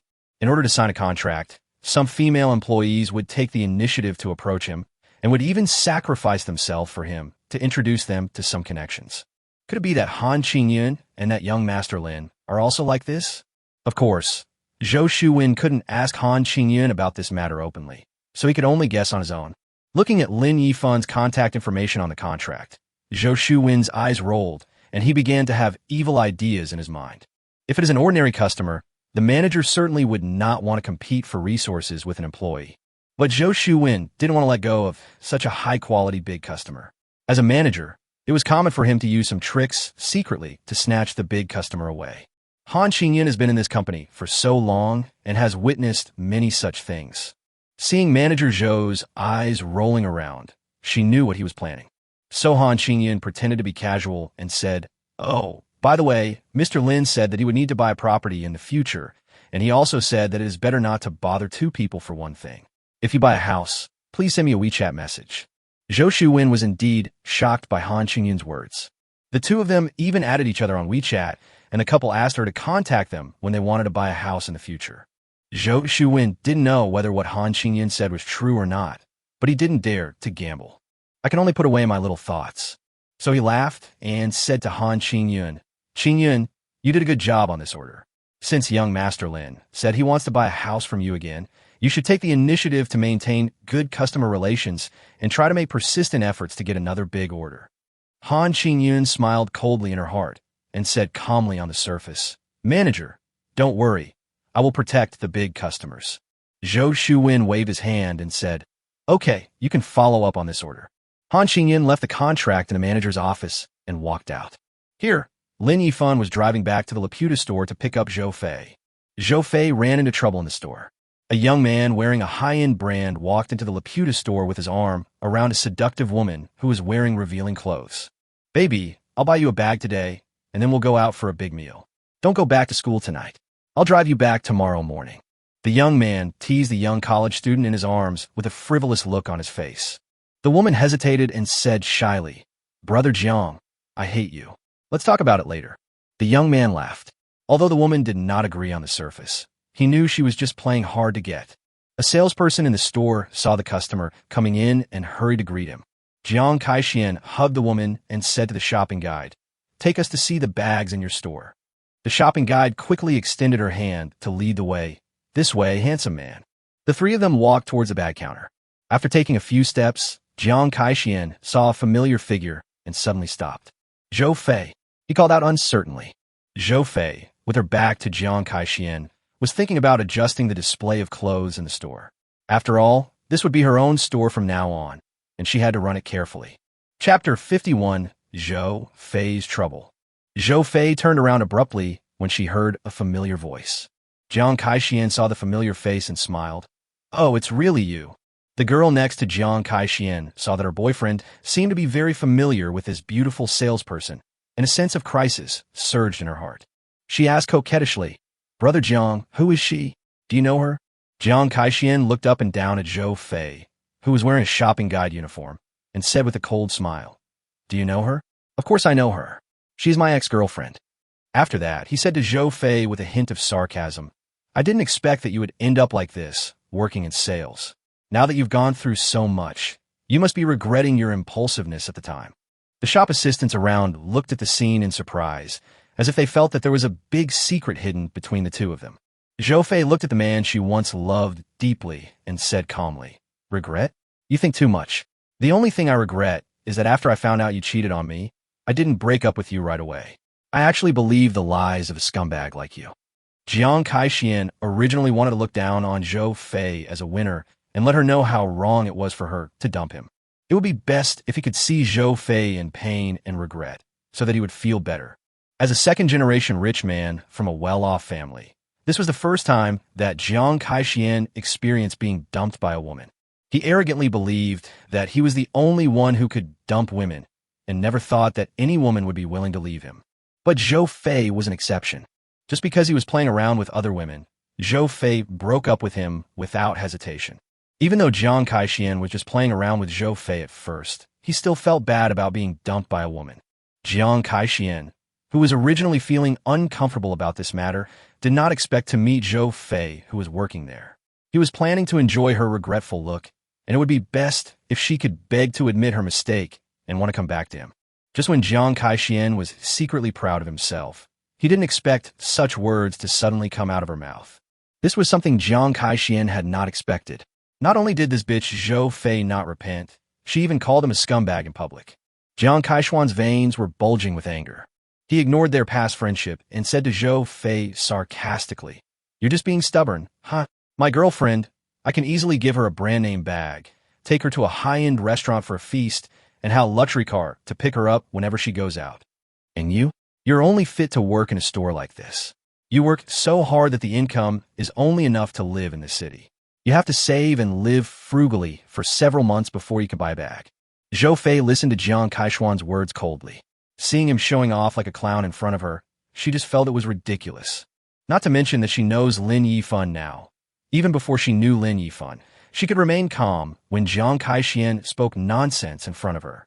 She didn't want to continue to be entangled with this kind of person. Lin Yifan might be back at any time, and Zhou Fei didn't want Lin Yifan to have any misunderstandings. It's none of your business to interfere in my affairs. Just take care of your own business. Now please leave my shop. Zhou Fei coldly ordered him to leave. Your shop. Jiang Kaixian was stunned, then laughed unscrupulously. You might be suffering from paranoia. Do you know how much it would cost to open a store in a commercial street like this? Can you afford to open such a store? Zhou Fei was too lazy to pay attention to him and said to her colleague, Lily, please ask them to leave. We don't want to do business with him. Lily, who was eating melons, heard Zhou Fei's words and quickly responded, Okay, Madam Boss. With the support of the boss lady, Lily naturally gave Jiang Kaixian an unceremonious order to leave. Sir, our boss lady has already said that we will not do business with you anymore. Please leave. When Lily was eating melon nearby, she roughly guessed the whole story. It would be fine if Jiang Kaixian cheated, but now he is humiliating others like this. As a woman, she naturally stands on the side of her boss's wife. Jiang Kaixian didn't believe that this store belonged to Zhou Fei at all, and thought that the shopping guide was acting with Zhou Fei. Who the hell do you think you are? Call your boss out. I want to see how long you two bitches can keep up the pretense. Jiang Kaixian was cursing in the store, and the other shopping guides couldn't stand it anymore. One of the girls came up and said coldly, Sir, please keep your mouth shut. Sister Fei is indeed our boss lady now. If you make trouble again, we can only call the police. When Jiang Kaixian heard the second shopping guide also admit that Zhou Fei was the owner of this store and was so confident that she dared to call the police, he was immediately confused and began to waver. It looks real. Is this store really owned by Zhou Fei? How is that possible? How can she have so much money to open a store in a commercial street like this? Could it be? Is Zhou Fei being kept by someone? Of course it is. If she wasn't being kept by someone, how could she come up with such a large sum of money with her ability? After figuring out all these points, Jiang Kaixian sneered. Zhou Fei, I didn't expect you to be so mean. I thought you were so noble. You're just hooking up with those rich old men for money. I underestimated you. I admire you. If Jiang Kaixian's previous ridicule of Zhou Fei didn't matter, then his remarks now really hit Zhou Fei's sore spot. She was so angry that she clenched her teeth and was about to curse back when a young man's voice came from outside the door. I'm an old man? How come I don't know that? Lin Yifan, who had just returned, heard Jiang Kaixian's words at the door and walked into the store jokingly. He came to Zhou Fei, hugged Zhou Fei in his arms, stared at Jiang Kaixian with sharp eyes, and said coldly, What? You came to my store to make trouble and insult my woman. Who do you think you are? Jiang Kaixian couldn't help but frowning when he saw the imposing Lin Yifan. Is this the person who paid Zhou Fei to open a store? Judging from his clothes, he seems to be quite wealthy. Could he be a second-generation rich? A sarcastic smile appeared on his face, which looked pale due to alcohol and sex. Wow, I didn't expect someone to come forward. Man, how does it feel to be the woman I left behind? Come to think of it, you're really grateful. If I hadn't helped you get the first blood and trained you with so much experience, you would probably have to go through a lot of trouble before you could enjoy it. Haha. Jiang Kaixian wanted to use this incident to provoke Lin Yifan and embarrass him. If Zhou Fei had not told Lin Yifan about her past, now that I have brought it up, I don't believe that such a hot-tempered young man would be able to endure it. Chapter 52, Li Fei saves the day. After Zhou Fei is dumped, I will play with her slowly. After saying this provocative remark, he deliberately rubbed his hands under his nose, while his obscene eyes were fixed on Zhou Fei's towering breasts, as if savoring the taste. When Zhou Fei heard him say such words in front of Lin Yifan and saw his obscene actions, she suddenly became furious and felt a surge of anger rushing to her head. He was about to lose his mind and rush up to fight him to the death, but he failed to break free from Lin Yifan's strong arms. Lin Yifan hugged Zhou Fei tightly and said lovingly to Zhou Fei, whose eyes were red and she was about to go crazy, Silly girl, I don't care about your past. Why are you so angry? Which girl hasn't met a few scumbags when she was young? Let's just treat it as a dog bite or a needle prick. What's in the past is in the past. Let's not care about it. After hearing what Lin Yifan said, Zhou Fei calmed down instantly. She might not care about Jiang Kaixian or other people's opinions, but she cared about Lin Yifan's thoughts. I thought Lin Yifan would turn around and leave after hearing this. When Zhou Fei was at a loss, she heard such heartwarming words, and her eyes, as clear as autumn water, suddenly turned red. Tears of emotion flowed down her face, and Zhou Fei couldn't help but lean into Lin Yifan's arms and hugged him tightly. I was afraid that if I let go, the person in front of me would disappear. This scene made the other girls in the store envious. They were originally angry at Jiang Kaixian, a scumbag, and felt sorry for Zhou Fei. At this moment, he wished he could replace Zhou Fei so that he could lean on that safe embrace. When he heard Lin Yifan compare himself to a dog and say that he was a needle, he hugged Zhou Fei and showed his love as if no one was around. This made Jiang Kaishuan's face flush with anger. He gritted his teeth and said, "You dare to scold me? Fine, if you can still run this store, I will take your last name." After saying that, he took out his cell phone and called his uncle who worked at the Industrial and Commercial Bureau. Lin Yifan just watched him calmly as he went out to make a phone call and did not stop him. He put his arm around Zhou Fei and walked to the sofa in the lounge area and sat down. Zhou Fei didn't expect things to turn out like this. She said to Lin Yifan worriedly, "Yifan, Jiang Kaishuan's uncle works at the Industry and Commerce Bureau. Will he get into trouble?" "Don't worry. The most he can do is find fault and close the store. Let's see what tricks he can come up with. I'll find someone first and see if he can handle it." Lin Yifan sent a message to Li Fei, telling him the general situation. As for whether Li Fei has the ability to handle it, Lin Yifan is not worried. Even if Li Fei has no way to solve it, if it really comes to this, the worst that can happen is that the store will be closed and the 3 million yuan invested will be wasted, right? If it were someone else, they would feel distressed, but would Lin Yifan care? If the store is really going to be closed, we can just move it to another place and spend a few million to open a new store for Zhou Fei. I just have too much money to spend. But this incident also gave Lin Yifan a wake-up call. No matter how rich he is, he really lacks a lot in terms of connections. The only people he knows now are Li Fei and a few others. I have to find ways to expand my network in the future, although money can solve many problems. Just like this time, if the store is really closed, no matter who closed it, Lin Yifan would directly find his direct leader and solve the problem by spending money. But if you really do this, it still won't be satisfying enough. Not long after, several staff members in blue uniforms came in. Jiang Kaixian followed behind them, looking at Lin Yifan and Zhou Fei with a smug look on his face. It seems to be saying, "This is what happens when you offend me." The fat, middle-aged man in the lead said bluntly, "Who is the person in charge of this store? We received a report that this store sells fake goods and defrauds consumers, so we came here to find out the situation." He is Jiang Kaishuan's uncle, Zhou Xing, who works in the Industrial and Commercial Bureau. After receiving a call from his nephew saying that a store owner was bullying his nephew, Zhou Xing happened to be near the commercial street and immediately brought people over to help his nephew. Lin Yifan looked at Zhou Xing and smiled coldly. "Cheating consumers? When did we cheat consumers? If you say we sell fakes, fine, show us the evidence, and we will accept the punishment. You are the person in charge of this store, right? We will investigate the evidence, but now that someone has reported it, your store will have to be closed for a few days for rectification." Zhou Xing had a stern face and spoke in an official tone. He directly demanded that the business be suspended for rectification and that the store be closed for a few days first. Lin Yifan was about to question. At this time, another arrogant voice came from the door. "Hey, who is so blind? How dare you come to this store to cause trouble and even close it down?" Lin Yifan laughed when he heard the familiar voice, swallowed back what he was about to say, sat on the sofa, crossed his legs, and watched the show quietly. Amid everyone's surprised gazes, Li Fei walked into the store with an arrogant step. He looked at Zhou Xing, the leader, with a hint of disdain on his face. "Are you the one who wants to close my brother Yifan's store?" Zhou Xing saw Li Fei's posture and his face turned serious. "Who are you? Are you planning to interfere with our normal law enforcement?" "Haha, what a normal law enforcement." Li Fei laughed and said, "I believe you know the law enforcement process better than me. I don't want to waste time talking to you. You are from Puxing District, right? I want to call your director and see how his subordinates lead the team." After Li Fei finished speaking, he directly dialed a phone call. After a few rings, the phone was connected. "Haha, Fei boy, how come you have time to call an old man like me today?" The person on the other end of the phone was Feng Jiaye, director of the Puxing District Industrial and Commercial Bureau. Li Fei's father has been running a business in Shanghai for many years and has made many connections, so it is natural that he is the head of a district's Industrial and Commercial Bureau.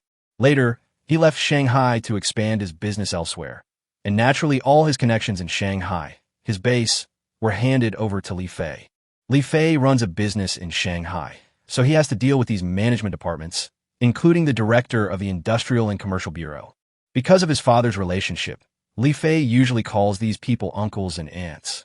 Li Fei said politely into the phone, "Hey, Uncle Feng, look at what you said. You are still so young. How can you be called an old man?" Feng Jia laughed when he heard what Li Fei said and said, "Okay, you only know how to say nice things. What do you want to talk to me about today?" When talking about business, Li Fei said seriously, "Uncle Feng, this is what happened.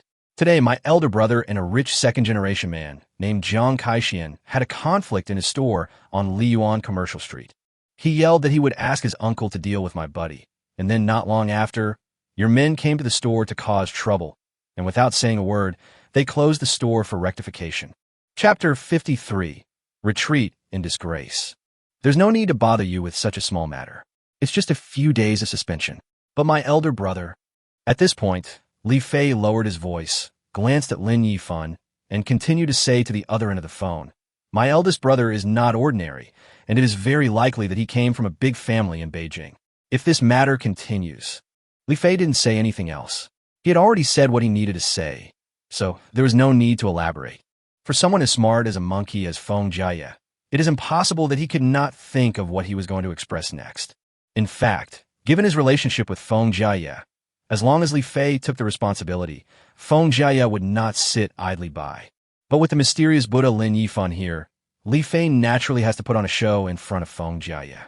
After all, this allows one to establish connections with people from the aristocratic families in the capital, showing that one has strong connections and can even call such people brothers. Although Li Fei told Feng Jia that Lin Yifan was most likely from one of the big families in Beijing, after spending some time with Lin Yifan, he had already determined in his heart that Lin Yifan was the young master of that big family. After hearing Li Fei's words, Feng Jia also fell silent on the phone. When he heard the name Jiang Kaixian, he already knew who Li Fei was talking about. But this is not the point. He captured what Li Fei wanted to express. It actually involves a wealthy family in Beijing. If this Lin Yifan is really the young master of a noble family in Beijing, then the power possessed by such a person should not be underestimated. What Li Fei talked about could be big or small. If not handled properly, it would most likely affect his career. After a moment of hesitation on the phone, Feng Jia said in a deep voice, "Xiao Fei, I understand. I'll call and ask. By the way, thank you for this time." Before Feng Jia was about to hang up the phone, he specially expressed his gratitude to Li Fei. As for what he meant by thanking him, Li Fei certainly understood that he was helping him resolve a potential bomb. Returning to Lin Yifan's side, Li Fei made a gesture to Lin Yifan, meaning that the matter had been handled. Jiang Kaishuan's uncle felt a pang in his heart when he heard Li Fei say that he was going to call his boss. He was preparing to make a quick decision and close the store first to avoid any further complications. As long as the store is closed, if this person can really bring up his boss, the matter has been dealt with anyway. So at worst I can slowly mediate the matter myself. Who knew that just when he was about to order the store to be closed, a phone call came. After taking a look at the caller ID, he was secretly shocked. It was indeed Feng Jia calling. It came so quickly. He answered the call with a bitter face. "Hey, leader, what are your instructions?" Feng Jia asked directly on the phone. "Zhou Xing, are you in a store and preparing to close it?" "Boss, this is what happened. I received a call from a consumer complaining that this store sold fake goods and defrauded consumers. So I plan to suspend business for a few days to investigate." Jiang Kaishuan's uncle Zhou Xing was still prepared to struggle and try to get away with it. Who knew Feng Jia would expose him bluntly on the phone? "Consumer, your nephew is causing trouble for them for no reason. They even called me." Zhou Xing was somewhat surprised to see that the young man was actually able to ask the director for help. But now that things have come to this, he simply stops pretending. Anyway, Feng Jia was about to be transferred, and his backer was the deputy director who was about to take over, and he had never gotten along with Feng Jia. The so-called county magistrate is not as good as the current manager. A former director who is about to be transferred, as the head of the department, with the support of the future new director, he is not inferior to him at all. "Boss, I don't understand what you mean.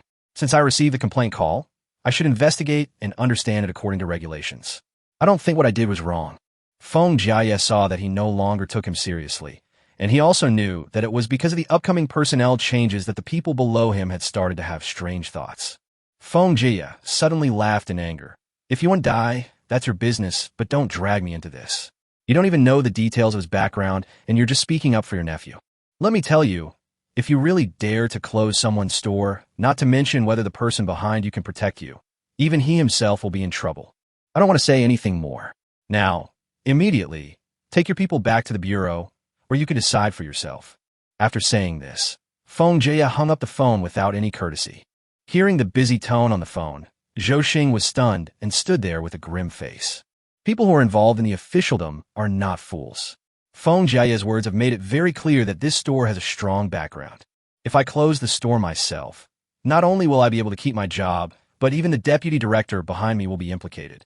Another reason that frightened him was Feng Jia's attitude.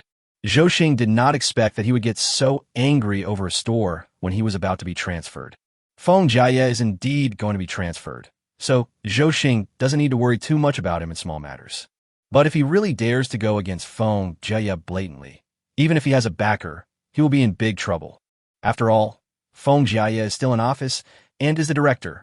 If the boss is determined to deal with you, it is not a particularly difficult thing to do. After weighing the pros and cons, Zhou Xing had no choice but to grit his teeth and pack up his troops, leaving in disappointment. Jiang Kaixian was stunned when he saw his uncle answer the phone and then leave without saying a word. He quickly ran outside the store and caught up with his uncle who was about to get in the car. "Uncle, what's going on? Didn't you agree to help me deal with this boss who doesn't know how to live or die? Why are you leaving now?" Zhou Xing, who had lost face, looked at his dandy nephew and angrily cursed. Fuck your mother. You just want to cause trouble all day long. You dare to provoke others without even knowing their background. I think you're the one who doesn't know how to live or die." Jiang Kaixian, who was scolded, muttered, "Isn't my mother your sister? What did you say?" Jiang Kaixian quickly shook his head and said, "Uncle, is the other party very powerful?" Zhou Xing glanced at him and said sarcastically, "Who can make Feng Jia desperately jump out to protect him? What do you think? So you're just going to let him go?" Zhou Xing scolded him angrily. "What else? You still want to compete with him? Do you have the ability to do so?" After saying this, Zhou Xing no longer paid any attention to his nephew. He turned around and got into the car and left. Jiang Kaixian glanced at the store with an unwilling look on his face, and finally walked away in shame with a sullen face. Chapter 54 se había un número uno since Fo Fei. Li Fei in the store saw that the matter was settled, and he still had some small matters to deal with, so he explained the situation to Lin Yifan and left the Laputa store. After leaving Laputa, Li Fei had already kept this matter in mind. He planned to contact a few people later and conspire together to teach this arrogant Jiang Kaixian a lesson and let him know that some people cannot be offended casually. Perhaps with Lin Yifan's power, he doesn't need to do anything himself to deal with Jiang Kaixian, but whether he takes the initiative to do this or not is of a different nature. So when it's time to act, he still has to use actions to show his attitude. Lin Yifan sent Li Fei out of the store. After he left, he returned to Zhou Fei, checked the time, and smiled at her. Fei, are you hungry?" Seeing that the problem was solved by the people Lin Yifan called over, Zhou Fei said happily, "A little bit. Aren't we waiting for you to have dinner together? Let's go then and have dinner." After saying that, he took Zhou Fei and left Laputa amid the envious gazes of the other girls in the store. After the two finished their dinner at a high-end restaurant, Lin Yifan asked Zhou Fei not to go back and to stay at CV number 1 tonight. Zhou Fei thought of what Lin Yifan said after the first time. Her face turned slightly red, and she nodded obediently in agreement. After the two drove back to CV number 1, Zhou Fei took the initiative to take a shower first. After she finished washing, she came out wearing a gray high-end bathrobe. Seeing Zhou Fei with wet hair, like a lotus emerging from water, Lin Yifan couldn't help swallowing, and then he couldn't wait to rush to the bathroom. While Lin Yifan was taking a shower, Zhou Fei, who was free, walked around the house for a few laps and finally walked to the large balcony with a river view. Her slender hands rested on the tempered glass railing as she looked at the lights of the tall buildings below and listened to the occasional sound of ship whistles coming from the river. From this position, you can fully appreciate the hustle and bustle of the Bund. The scene before her made Zhou Fei feel like she was in a dream. Thinking back to when Lin Yifan first came into the store, I looked down on him because he was wearing all the goods I bought on Taobao. Unexpectedly, Lin Yifan bought millions of dollars worth of clothes at one time, and he earned almost 2 months' salary from this order. After Lin Yifan went shopping, Zhou Fei was very happy about this big order and occasionally fantasized about it. She fantasized that if she became the girlfriend of such a rich second-generation man, she would no longer have to worry about her life. She could live in a mansion, drive a nice car, and enjoy a life that ordinary people envied. But she was just thinking about it. She knew very well that this kind of rich second generation might not be able to look down on ordinary girls. Even if you like it, it's just for fun and novelty. Who would have thought that everything would happen like this when I was delivering clothes today, and then I got a luxury car that was more expensive than I had imagined? Although he didn't get a mansion, he did get a shop worth millions. This gift is no worse than a mansion. How long can Lin Yifan love me? Or how long will it take before I am discarded like a toy that has been played with? Silly girl, what are you thinking about? Just as Zhou Fei was staring into the distance in a daze, suddenly a pair of strong arms embraced her slender waist, and a voice sounded softly in her ears. Zhou Fei, who was in a trance, was frightened by the sudden sound, and her body trembled slightly. Then she reacted and clasped the big hands on her lower abdomen with both hands. Leaning on Lin Yifan, he sighed faintly. I wonder if everything today is just a dream. Everything is so unreal, as if I could wake up from the dream at any time. Lin Yifan, whose chin was resting on Zhou Fei's head, was stunned for a moment, then smiled and said, Silly girl, what are you thinking about? It doesn't matter whether you are dreaming or not. Even if you wake up, all this is real. Zhou Fei didn't care about these things anymore. She was also an open-minded person. Instead of thinking too much and adding unnecessary trouble to yourself, it is better to take advantage of what you have now and enjoy the kindness of the man next to you. Zhou Fei, who had figured it out, put a sweet smile back on her face. She turned around, raised her head, and kissed Lin Yifan on the mouth. Then she closed her eyes slightly and said softly to Lin Yifan, Yifan. Zhou Fei's face flushed, her lips pouted, and she looked ready to be pursued. Since the other party asked for it, Lin Yifan naturally would not refuse. 10,000 words are omitted here. After a tough fight, Lin Yifan finally surrendered and stopped fighting. Zhou Fei didn't even have the energy to get up and wash, and fell asleep in his arms. Lin Yifan thought about gambling on stones tomorrow and slowly fell asleep. The next morning, Zhou Fei woke up first. In a playful mood, she tickled Lin Yifan with her hair. Lin Yifan, who was awakened by the tickling, saw Zhou Fei, who looked energetic after waking up and couldn't help but sigh in his heart. Fei, let me tell you something. Zhou Fei, who was messing with her hair, was caught by Lin Yifan and then was patted on the back symbolically by Lin Yifan. After hearing Lin Yifan's words, he asked, What's the matter? I have to go on a long trip today. I'll be back when I'm done. Okay, then I'll wait for you to come back. Zhou Fei didn't ask Lin Yifan why he was going away, but just told him that she would wait for him to come back. Lin Yifan's hands wandered around Zhou Fei's smooth waist, and he said, By the way, I will entrust an agent to help me transfer this house to you. Zhou Fei suddenly propped herself up when she heard this, not caring about the pair of plump breasts that were trembling and exposed to the air because the quilt had slipped off. Last night, I was still thinking that although he didn't give me a mansion, he did give me a shop. Who knew that today Lin Yifan would take the initiative to say that he wanted to give me this house? CV number 1 is a top-notch luxury house. Zhou Fei also saw the news. It was sold for 500 million Namibian dollars, and it was given to her just like that. Who would support a woman and give her a house like this? Perhaps those wealthy men who keep young models or celebrities would do such a thing. The problem is that I'm just an ordinary salesperson. Although I look good and have a good figure, there are a lot of people like me. I'm not worth such a price. In Zhou Fei's mind, the best a sponsor could do was to buy a house in the suburbs and a BBA car worth 4 or 500,000. This is already considered generous. I didn't expect that Lin Yifan would actually give me a Riverview mansion worth 500 million. Zhou Fei felt dizzy and felt like she was walking on clouds. Yifan, why are you so nice to me? Zhou Fei asked in a dreamy voice, lying on his chest. Lin Yifan stroked her hair and said with a smile, Silly girl, you are my woman. I have the ability to treat you well. Chapter 55, Date with Yang Qian. Besides, if I'm gone someday, these things can ensure that you have enough food and clothing for the rest of your life, and I can rest assured. What Lin Yifan meant by gone was that after completing the task, he took the money and returned to his original world. After all, as Zhou Fei was his first woman in this time and space, Lin Yifan naturally had to consider a way out for her. But Zhou Fei, who was unaware of the situation, was startled when she heard this. She thought that Lin Yifan meant leaving because he was tired of playing with her and didn't want her anymore. Sadness suddenly flooded my heart. Trying hard to hold back the tears in her eyes, Zhou Fei hugged Lin Yifan tightly, not knowing what to say for a moment. Lin Yifan, not noticing anything unusual about her, stroked her hair unconsciously. But what I was thinking about in my mind was going to gamble on stones today and planning how to spend as much money as possible. Zhou Fei comforted herself over and over again in her heart. Isn't this the result I had expected? Since everything is a foregone conclusion, I should stay with Lin Yifan while he is still here.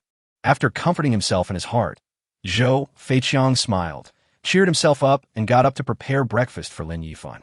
After Zhou Fei left the bedroom, Lin Yifan continued to think about gambling on stones.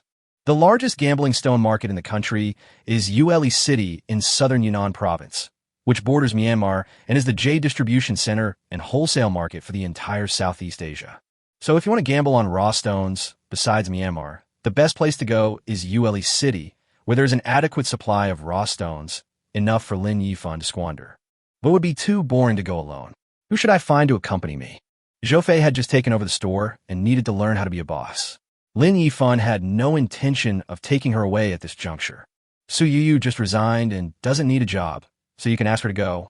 But when they were chatting before, Lin Yifan already knew that she had signed up for a CPA tutoring class and was going to receive training to prepare for the intermediate accountant qualification exam. There are only a few women I have met in this world. Who should I ask to accompany me to gamble on stones? At this moment, a woman in black uniform appeared in Lin Yifan's mind. After thinking about it, Lin Yifan decided to send her a message to ask, "Are you there?" Lin Yifan sent a message to a person named Yang Qian, who was a member of Huaxia branch, on WeChat. The other party immediately replied, "Hello, Mr. Lin. I'm here." A smiling emoticon was added after the message. Seeing her cute expression, Lin Yifan smiled and typed, "Manager Yang, how are you doing recently? Are you busy with work? Thanks to Mr. Talon, because of your deposit, the branch has promoted me to deputy branch manager in order to maintain VIP customers like you." Yang Qian was grateful to Lin Yifan from the bottom of her heart for her promotion to vice president. If Lin Yifan had not deposited the huge sum of more than 350 Chinese yuan in her hands, how could she, with no background at all, have become the vice president of a branch? The deposits of 3.5 trillion naira are enough for other banks to swarm in and fight for it like sharks smelling blood. After all, depositing such a huge amount of money in any bank will bring considerable benefits to the bank. When this money was first deposited into the account, even the head office was alarmed and called us immediately. After learning what happened, the general manager had to take corresponding measures to maintain a good relationship with the customer in order to retain such a big customer. Then Yang Qian, who was the only link between the bank and Lin Yifan, was naturally promoted by the head office. It's just that Yang Qian has been so busy these days because she has just been promoted to vice president and has to hand over her work and get familiar with her new position that she hasn't had time to send a message to Lin Yifan to keep in touch. I didn't expect that Lin Yifan would take the initiative to send me a message today. Lin Yifan was surprised to see that Yang Qian became the vice president of a branch just because she deposited his money in a bank. He replied, "It's okay, it doesn't matter which bank you deposited in. No need to thank me." Yang Qian said, "That's true, but after all, I was able to become the vice president because of your money. By the way, Mr. Lin, are you looking for me today to withdraw a large amount of cash or to handle some business?" "No. I just want to ask if you're free these days. I plan to go to Yueli City in southern Yunnan province, and I want you to accompany me to do something."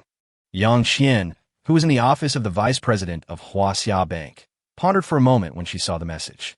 She stroked her relatively flat belly, feeling a little hesitant.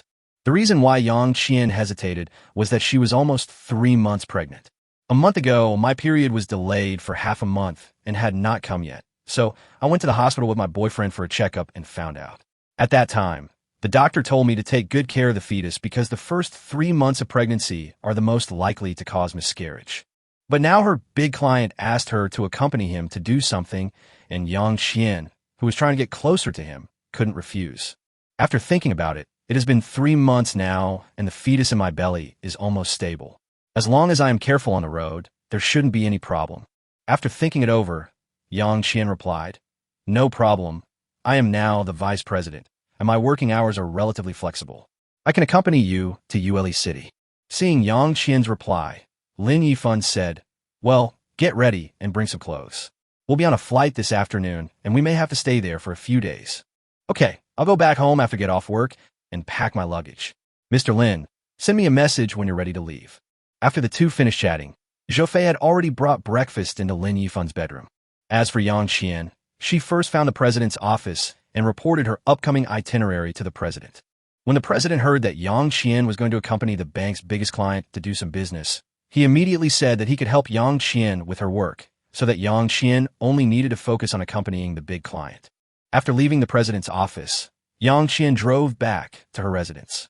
When her boyfriend saw Yang Qian returning home during working hours, he hurriedly asked her why she came back at this time. Yang Qian dragged out the suitcase and packed her clothes while saying, a big client of the bank asked me to accompany him to Yueli City for some business. It might involve the use of a large amount of funds, so he asked me to come along. Yang Qian's boyfriend's eyes flickered for a moment, and then he thoughtfully helped her pack her clothes and said, then you should be careful on the road. You are still pregnant. Don't disturb the fetus. Yang Qian sat on the bed and watched her boyfriend help her pack her luggage. She smiled and said, don't worry. I will take good care of myself and the baby. I'm going to be away for a few days. We have an appointment to take wedding photos, and we also need to prepare and discuss the wedding. Yang Qian also said uncertainly, I don't know how many days it will take yet. If you really can't come back before the scheduled time, then you can make a new appointment with the studio for the photo shoot. Chapter 56, Managing School Time. The two chatted about family matters while Yang Qian packed her luggage and waited at home for Lin Yifan's departure notice. After finishing his breakfast, Lin Yifan said hello to Zhou Fei and went out. Sitting in the car, he first asked Yang Qian for her ID number, bought tickets for the two of them to fly to Li City in the afternoon, and then drove to school. Lin Yifan planned to go to the school to discuss the school time with the leaders of the college, to see if there was any way that he didn't have to stay in school every day, which was too inconvenient. Lin Yifan still wants to experience a complete college life, so he naturally would not consider dropping out. However, if he takes a leave of absence, it would be equivalent to extending the graduation time, which is not the result Lin Yifan wants. It would be best if I didn't have to stay in school every day. I could go back to school to experience life when I had free time and still get my graduation certificate on time. As for whether it will be successful, it depends on how you negotiate with the leaders of the college. If it really doesn't work, you can only apply for leave of absence. Along the way, Lin Yifan was thinking about how to negotiate with the leaders of the college. When the car stopped at the school affairs office building, Lin Yifan finally had a preliminary plan in his mind.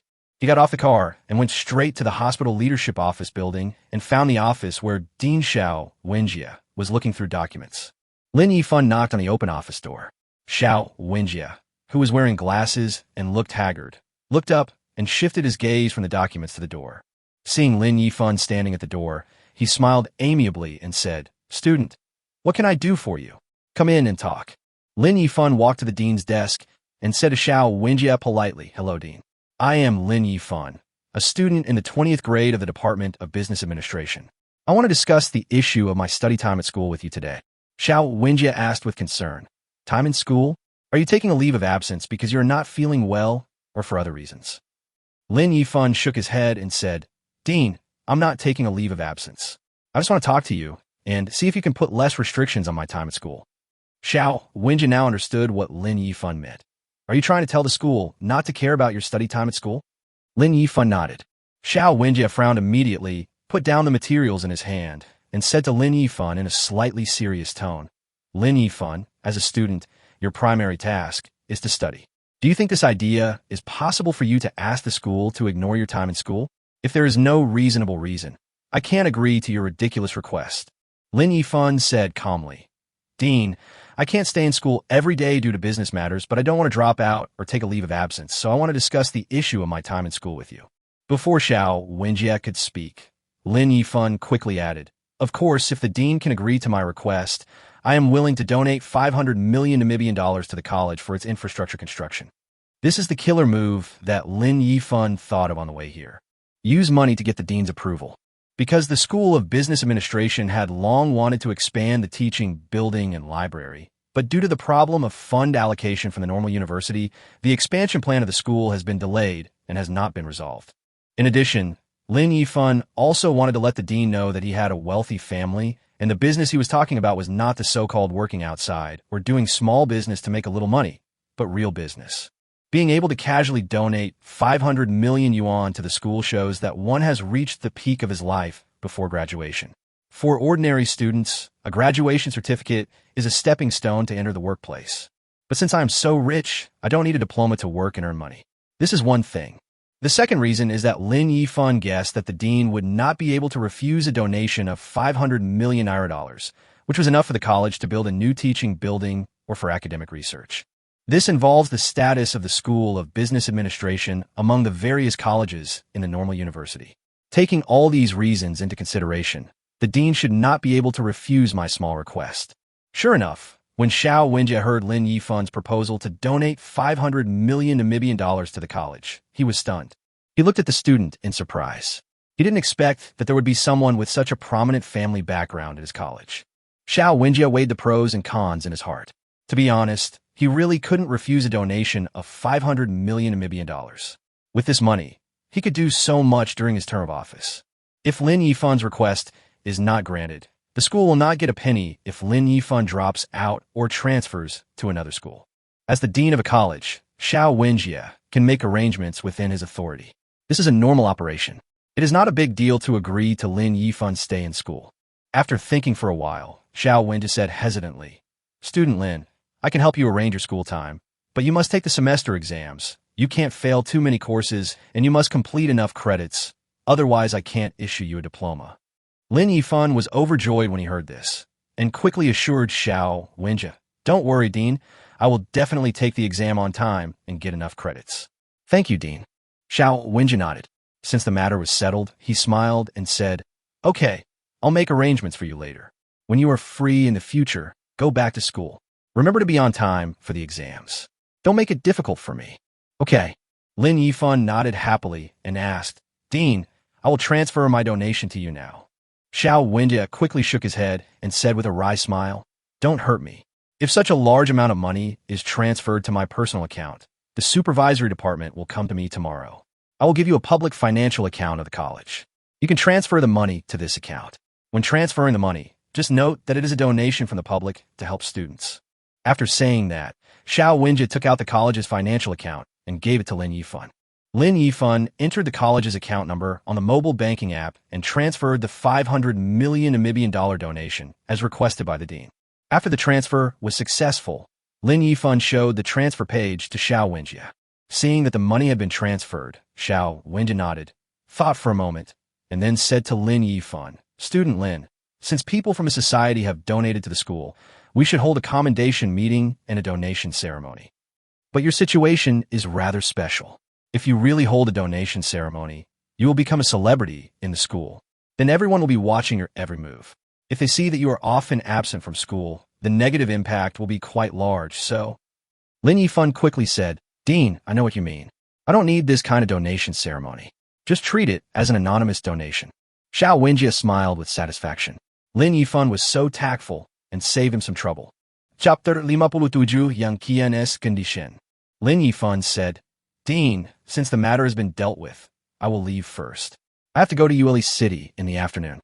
"Okay, go ahead and do your work. Don't worry about the things during school hours.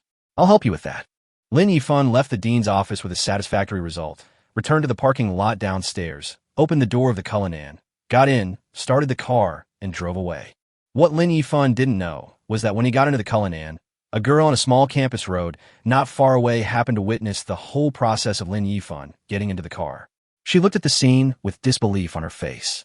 Lin Yifan sent a message to Yang Qian, saying that he was going to pick her up at the airport. Yang Qian immediately sent him the location of her home.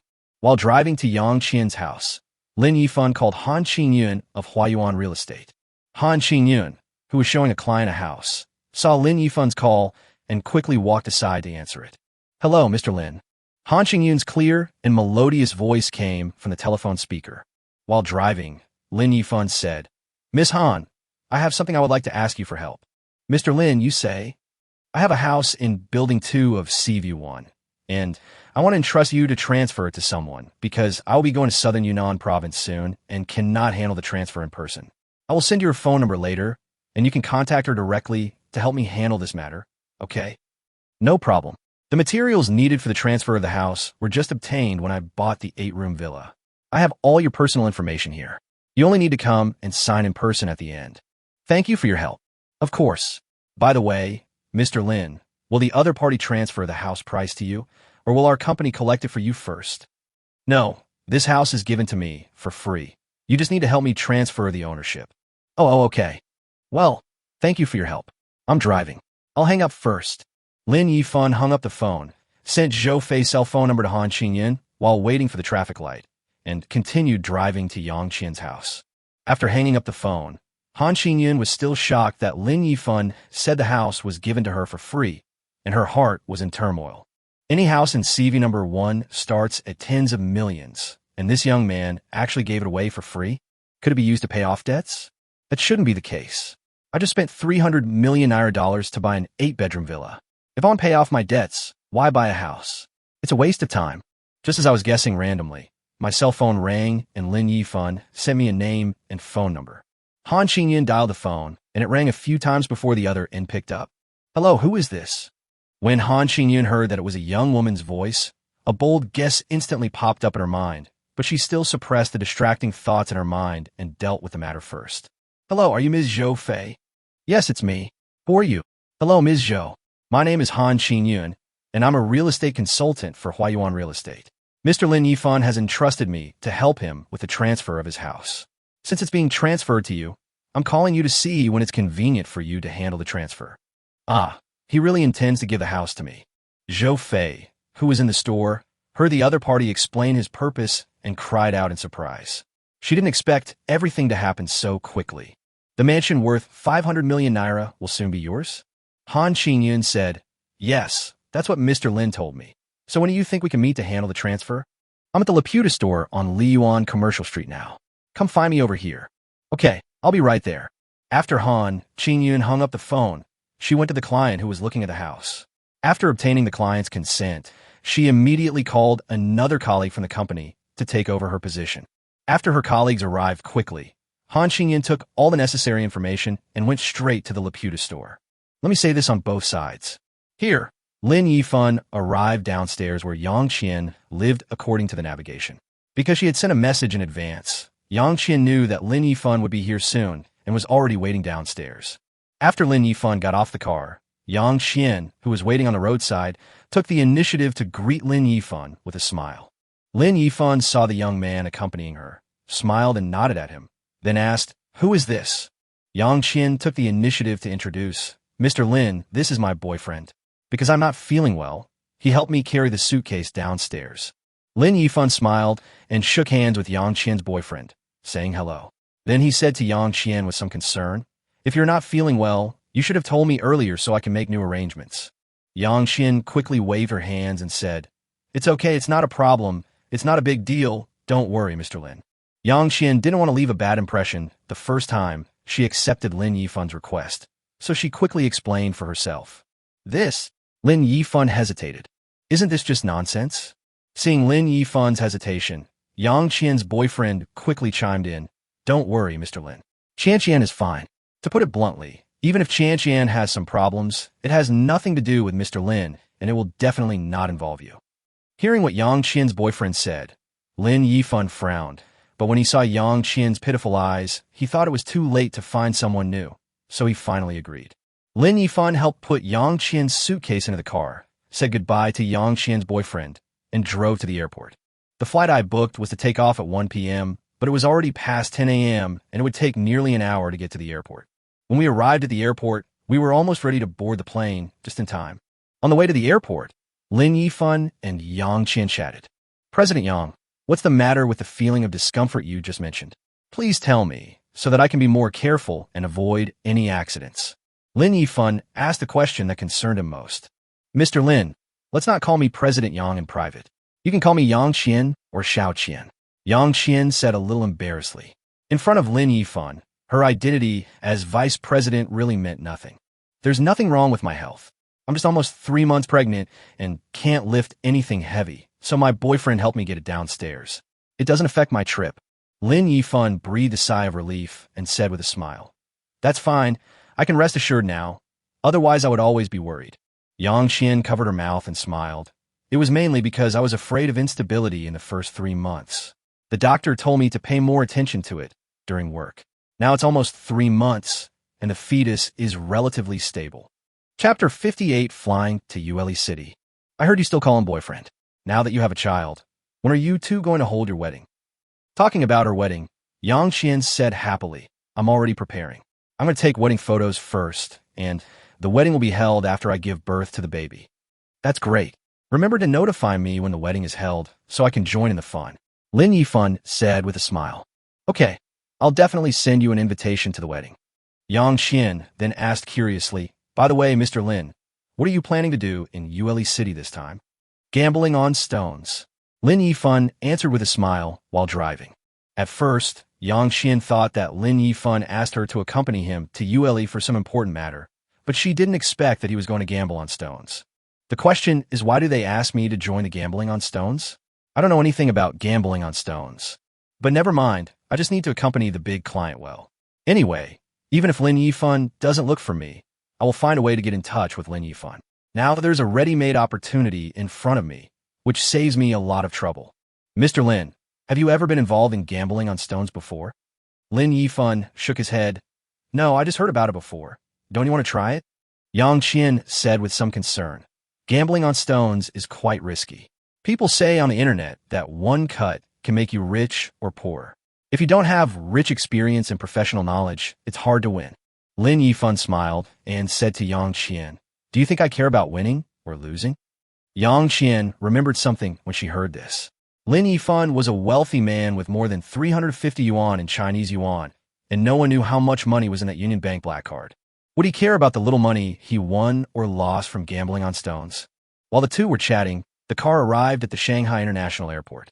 Lin Yifan parked the car in the parking lot of the terminal and took Yang Qian to pick up the tickets. After getting the boarding pass, Lin Yifan bought a first-class ticket and went directly into the airline's VIP lounge. The two took a short rest in the lounge.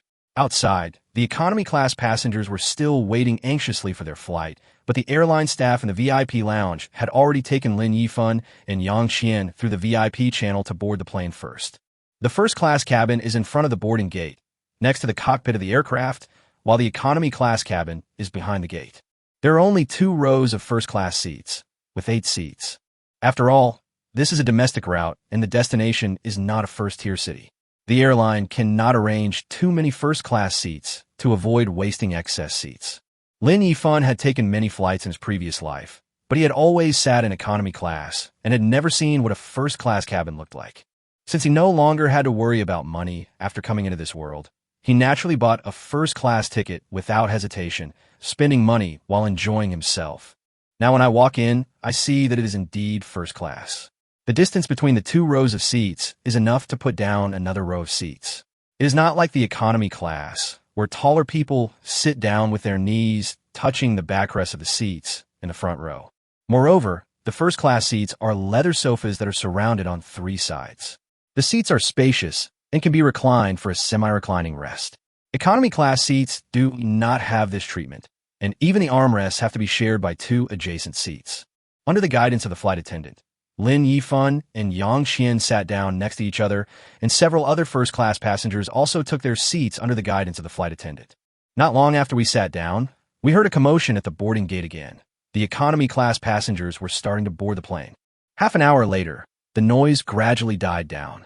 The flight attendant closed the cabin door and began to explain safety knowledge while the plane was still waiting for instructions from the tower. A beautiful passenger in the first-class cabin was also arranged to give a demonstration at the front seat. After the demonstration, the flight attendant returned to her position. The plane shook slightly and then slowly reversed under the push of a tractor. When it arrived at the designated location, the 2 huge engines of the plane started, and then it slowly drove towards the runway. After reaching the takeoff point, the thrust of the plane suddenly increased, and it sped along the runway. Lin Yifan felt a huge push on his back and felt a little uncomfortable in his heart, so he simply closed his eyes and rested. As the speed of the plane increased, it suddenly lifted its head upwards, and Lin Yifan felt a falling sensation, which was the reaction of the plane leaving the ground. The plane continued to rise until it reached its cruising altitude. Then it entered parallel flight. The flight attendants stood up and began to provide services to the passengers in the cabin. The stewardess who had just given the first-class cabin a safety demonstration walked up to Lin Yifan, smiled, and asked softly, "Sir, do you need a drink or water?" Lin Yifan said, "Give me a glass of iced Coke." Okay. After the flight attendant said that, she asked Yang Qian, who was next to Lin Yifan. Because Yang Qian was pregnant, she only asked for a bottle of mineral water. After asking the other 5 first-class passengers about their needs, the flight attendant returned to the crew lounge to prepare drinks for the first-class passengers. When the flight attendant came to the first-class cabin with a tray, Lin Yifan saw that on the tray, apart from his own iced cola and Yang Qian's mineral water, the other passengers ordered either hand-ground coffee or cocktails. Lin Yifan smiled bitterly and muttered to himself that although he was now rich enough to rival a country, his behavior habits were like that of a country bumpkin. Even when ordering drinks, he still followed his previous habit of sitting in economy class. Because it was a noon flight, lunch was provided on the plane. Not long after the drinks were served, the flight attendant brought in the first-class lunch.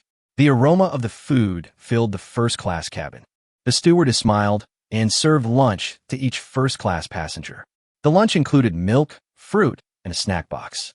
Lin Yifan opened the lid of the fast food box and took a look. There were 2 meat dishes and 2 vegetable dishes, including a small piece of steak, a portion of sweet and sour pork ribs, and 2 vegetables. Although the steak is not particularly good, the food in first class is still much better than that in economy class. After Lin Yifan finished his lunch, he waited for the flight attendant to collect the food waste, said hello to Yang Qian, who was sitting next to him, then reclined his seat and closed his eyes to rest. I don't know how long, I slept until the stewardess' voice sounded in my ears, and Lin Yifan woke up in a daze. "Sir, the plane is about to land. Please adjust your seat and fasten your seatbelt to avoid accidents." Lin Yifan adjusted his seat and the plane began to descend. After a turbulence, the plane landed on the runway and slowly taxied to the terminal's jet bridge entrance. As soon as the plane stopped, the flight attendant came in to arrange for the first-class passengers to get off the plane first. After coming out of the airport exit, Lin Yifan considerately helped Yang Qian pull the suitcase and hailed a taxi at the airport exit. The two went straight to the Huoding Hotel in Yueli City, booked 2 luxury suites, and then went back to their rooms to rest. Not long after, Lin Yifan came to Yang Qian's door and knocked on it. Chapter 59, Gambling Stone Market. Yang Qian, who was packing her luggage, heard a knock on the door and opened it. "Xiao Qian, are you tired? If you are, take a rest first. We will go to the gambling stone market later," Lin Yifan said at the door. Yang Qian smiled and said, "I'm not that delicate. I've been traveling here by car or plane, so how can I be that tired? Okay, let's go now and experience the charm of gambling on stones."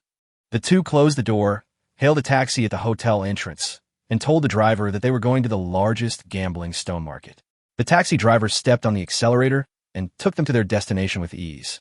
When we arrived at the Yueli gambling stone market, it was bustling with people talking and machines roaring. The market is very large, with rows of stalls neatly arranged close to each other, but these stalls all look a bit simple.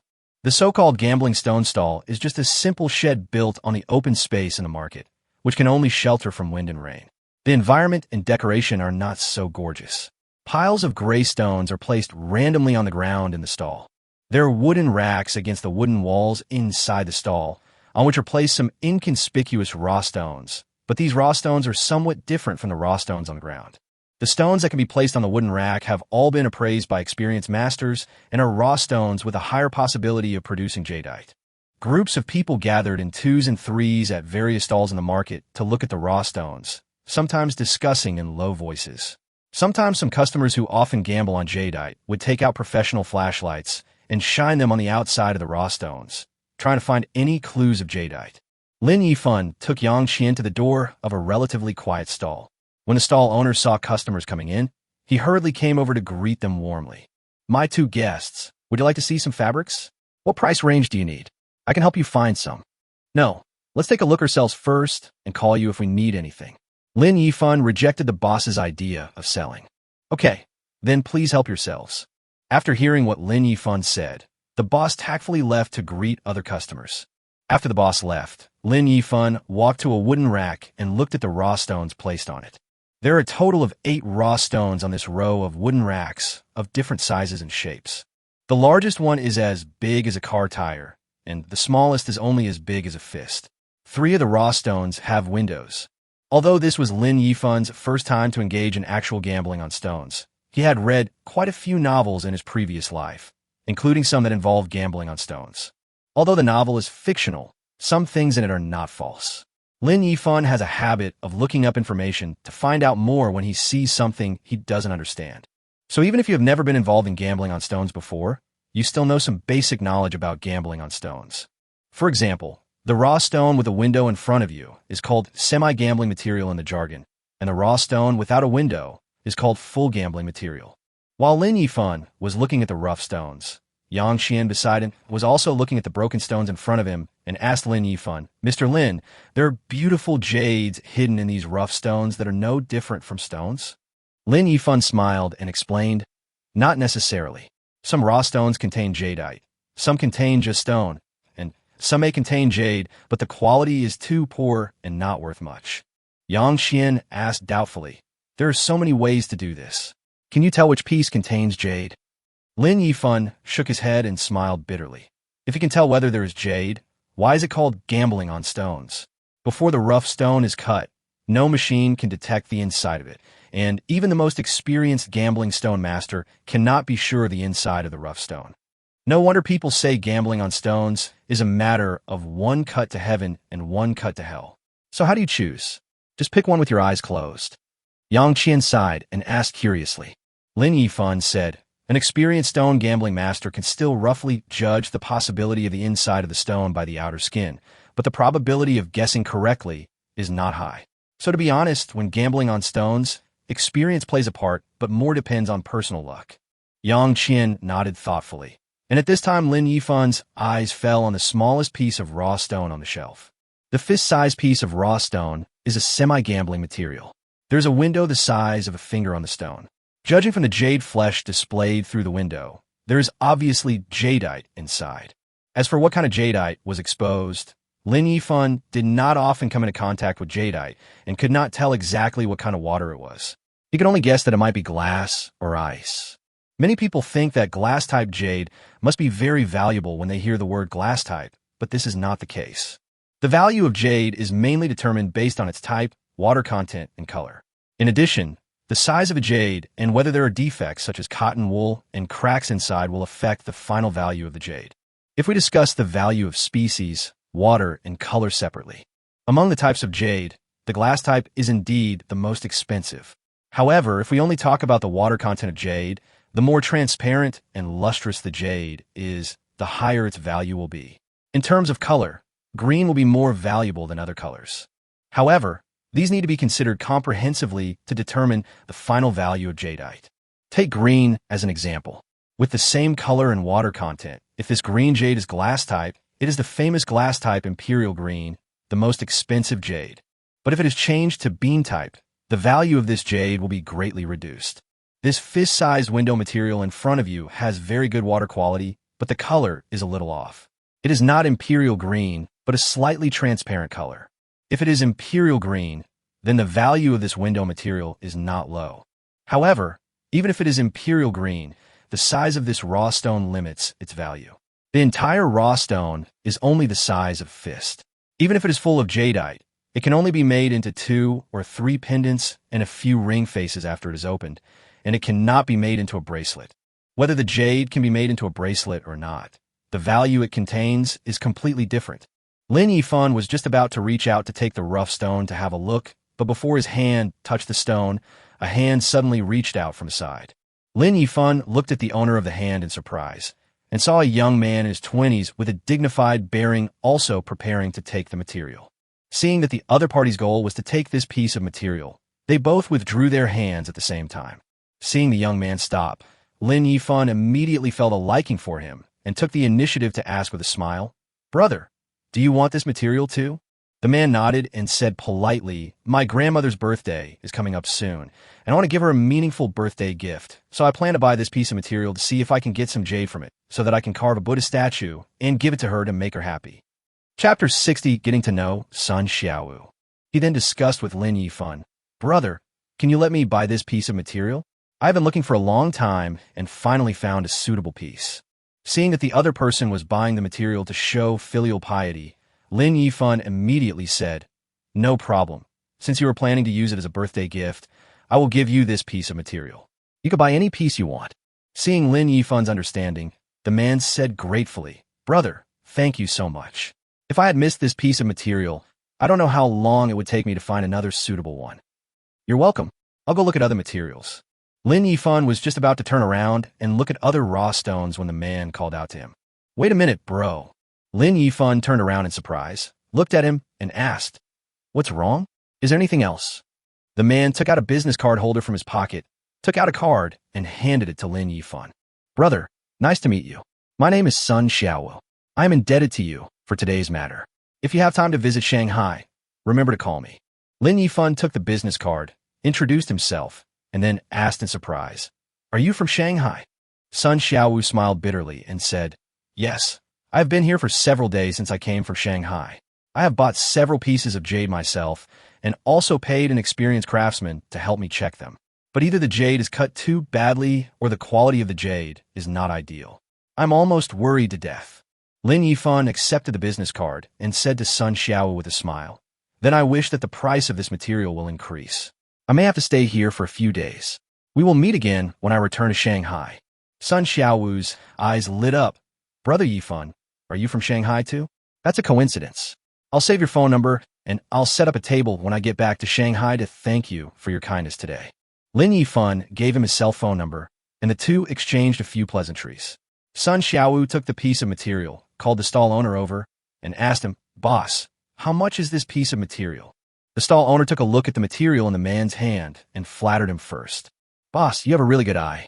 Although this piece of material is small, it is a glass-type old pit material. The chance of finding jadeite in it is very high." At this point, the boss pondered for a moment, then sucked his teeth as if reluctant to part with it, and said, "If you want it, take it for 58,000. Can you make it cheaper?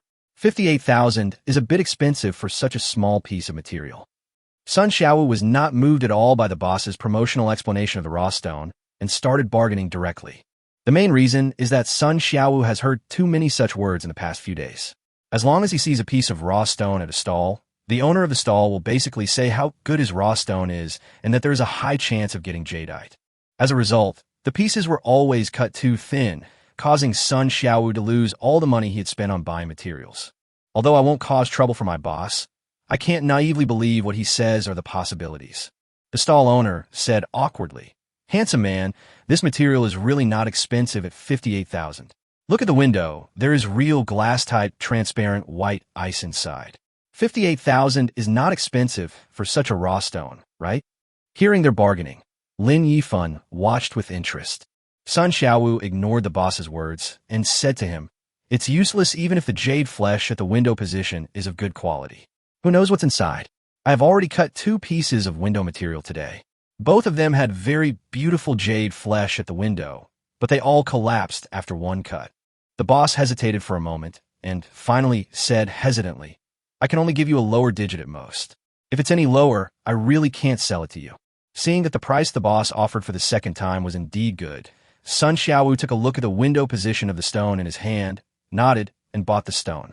After transferring 50,000 Namibian dollars to the boss who received the money took the initiative to ask, "Handsome guy, do you need help to cut this stone? Go ahead and unravel it. If you can unravel the jade, I can find a carving master to process it."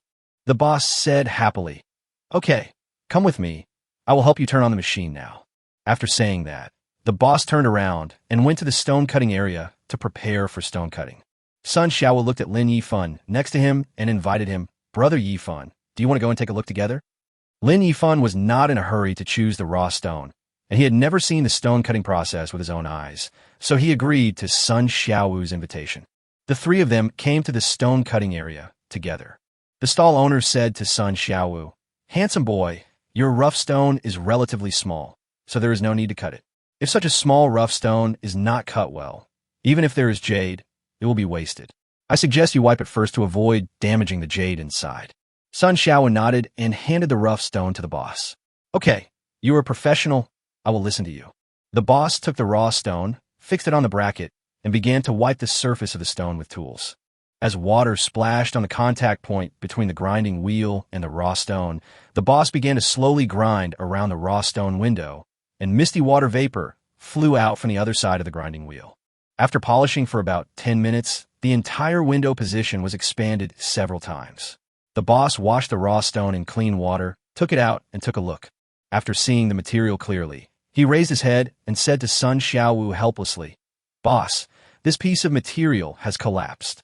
Sun Xiaowu took the material from the boss with a grim look on his face. Lin Yifan also leaned over to take a look. He saw that the internal structure of the raw stone was revealed through the polished surface, and that it had transformed from the glass-type white ice jadeite in the window into the appearance of stone. Sun Xiaowu sighed helplessly and said to Lin Yifan with a wry smile, "This is the third piece of window material that has been cut today. No wonder people say that window materials are rogue materials. The ones that can be seen are basically the best positions." Lin Yifan patted his shoulder sympathetically and consoled him. "Brother, gambling on stones is like this. No one knows what is inside until it is opened." Sun Xiaowu threw the waste raw stone on the ground, wiped the water off his hands with a tissue, shook his head and sighed. "Brother, I won't accompany you for now. I still have to go look for other materials. I have to find jade for the birthday gift no matter what. Okay, I'm going to try my luck with a few pieces too. Let's see who can find the jade first." The two said goodbye to each other. After Sun Xiaowu left, Lin Yifan returned to the shelf where he had just looked at the raw stones, ready to find his target and open a few pieces to try out the feeling. Yang Qian said beside Lin Yifan, "Mr. Lin, the stone that person just bought from his store was cut and broken. Do you want to choose from another store?" Chapter 61, Jadeite Opened. Yang Qian saw that Sun Xiaowu's stone had just been cut in this stall and thought that this stall was unlucky and it was not suitable to buy from this stall. She suggested that Lin Yifan go to another stall to buy the raw stone. Lin Yifan was unmoved. It would be better if the prize didn't come out. He smiled at Yang Qian and said, "This is not a bad thing. This thing is like a lottery. The more people who didn't win before, the greater our chance of winning." Yang Qian always felt that Lin Yifan's logic was weird, but she also felt it made sense. In the end, she chose to shut up and quietly stayed by Lin Yifan's side to watch him choose the materials. Lin Yifan called the stall owner over, pointed at the largest rough stone on the shelf, and asked him, "What's the price of that largest rough stone?" The boss took a look at the stone and held up 2 fingers to Lin Yifan. "Boss, this stone is 200,000 yuan. Okay, transfer the money and help me solve the stone." Lin Yifan didn't waste any time. He took out his mobile phone and transferred the payment to the stall owner. This quick operation surprised the stall owner. He has been serving customers for so many years, but it is rare for him to find a customer who pays without even bargaining. After receiving the payment, the boss smiled and asked, "Boss, please go over there. I will ask the master to help you cut the stone now." The stall owner quickly asked the stone movers outside the store to move the largest rough stone to the stone cutting machine, then called the stone cutting master and asked Lin Yifan next to him, "Boss, how do you think you need to cut it? Let the master help you mark the lines and cut it." Lin Yifan waved his hand nonchalantly. "Let the master take care of it. After all, he is a professional and knows how to cut better than me." The boss nodded and signaled the master to start. The master skillfully drew lines on the raw stone, adjusted the cutting machine, closed the dust cover, and started the switch. The cutting machine began to rotate at high speed with a roar, and at the same time, the water pipe on the cutting machine sprayed water towards the cutting edge. The water sprayed out is used to cool the blade when cutting stone, to protect the cutting machine blade and stone, and to prevent the stone and blade from being burned due to high temperature during cutting. When the cutting machine started, the roar of the machine attracted some people who were selecting raw stones nearby to come and watch the stone cutting process. When a master slowly pressed the cutting machine down, a trace of stone dust still came out of the dust cover. Through the observation port of the dust cover, you can see what's going on inside. Gray dust was raised at the end of the cutting machine blade. As the master continued to cut down, suddenly a trace of green dust mixed with the gray dust sprayed out. Someone in the crowd couldn't help but exclaimed, "It's green, it's green." The next step is to see what kind of jade it is. I remember this stone was worth 200,000 yuan. If it was just of ordinary quality, it might still collapse. The crowd was talking about it. Some customers who had seen stones at this stall naturally had an impression of this 200,000 yuan rough stone. Yang Qian also looked at the stone inside nervously, and her hands unconsciously grabbed her clothes. 200,000. Whether it will rise or fall depends on what is cut out. On the contrary, the person involved, Lin Yifan, looked calm and composed, as if the stone he was cutting was not bought by him. When the cutter cuts to the bottom and the stone inside is split into two halves, the master immediately turns off the machine. After the cutter blade stops rotating completely, he opens the dust cover under the watchful eyes of everyone. The situation inside was immediately displayed to everyone. A stone was split into two halves and lay diagonally on both sides of the box. There was a ball of green jade in the center of the cut surface. The experienced people in the crowd immediately said in disappointment, "What a pity! Such a large piece of jadeite was cut out of this stone, but it is only Huaqing variety. If it's glass-grown, it will be a success." What are you thinking? Glass-type jade has only been produced a few times this year in the market. How can it be so easy to come across glass-type jade? That's right, let alone glass-type. Even ice-type or even sticky-type would be pretty good. I only got 200,000 yuan to open a piece of anthocyanin. It's a huge loss. While everyone was talking, there were also quite a few businessmen in the crowd who specialized in collecting jade stones. They were lurking in the jade gambling market, but did not participate in the gambling. But as long as there are customers cutting stones at any stall, they will gather around, and once the jade is cut out, they will find the owner to buy it. After purchasing the jade, they take it back and process it into finished products, which are then placed in their own wholesale showroom for buyers from all over the country to choose. Look, even though only a piece of Huaqing material was unearthed, several businessmen immediately gathered around Lin Yifan. Although the quality of this material is not good, it is cheap and can be made in a low-end jade jewelry, which sells quite well. "Boss, are you selling this material?" One of the businessmen who gathered around spoke, but the others remained silent, just waiting for Lin Yifan's reply.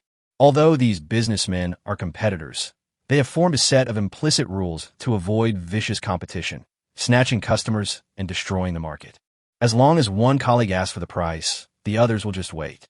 In any case, who will get the jade in the end will depend on whose final bid can satisfy the owner. Lin Yifan nodded and said, "Of course, there is no use for me to keep this ordinary material. You name a price." The businessman who was speaking stretched out his hand, but Lin Yifan was stunned. As soon as the businessman saw Lin Yifan's expression, he realized that this was Lin Yifan's first time gambling on stones, and he didn't know the rules of the trade. This type of novice is very common in the gambling stone market.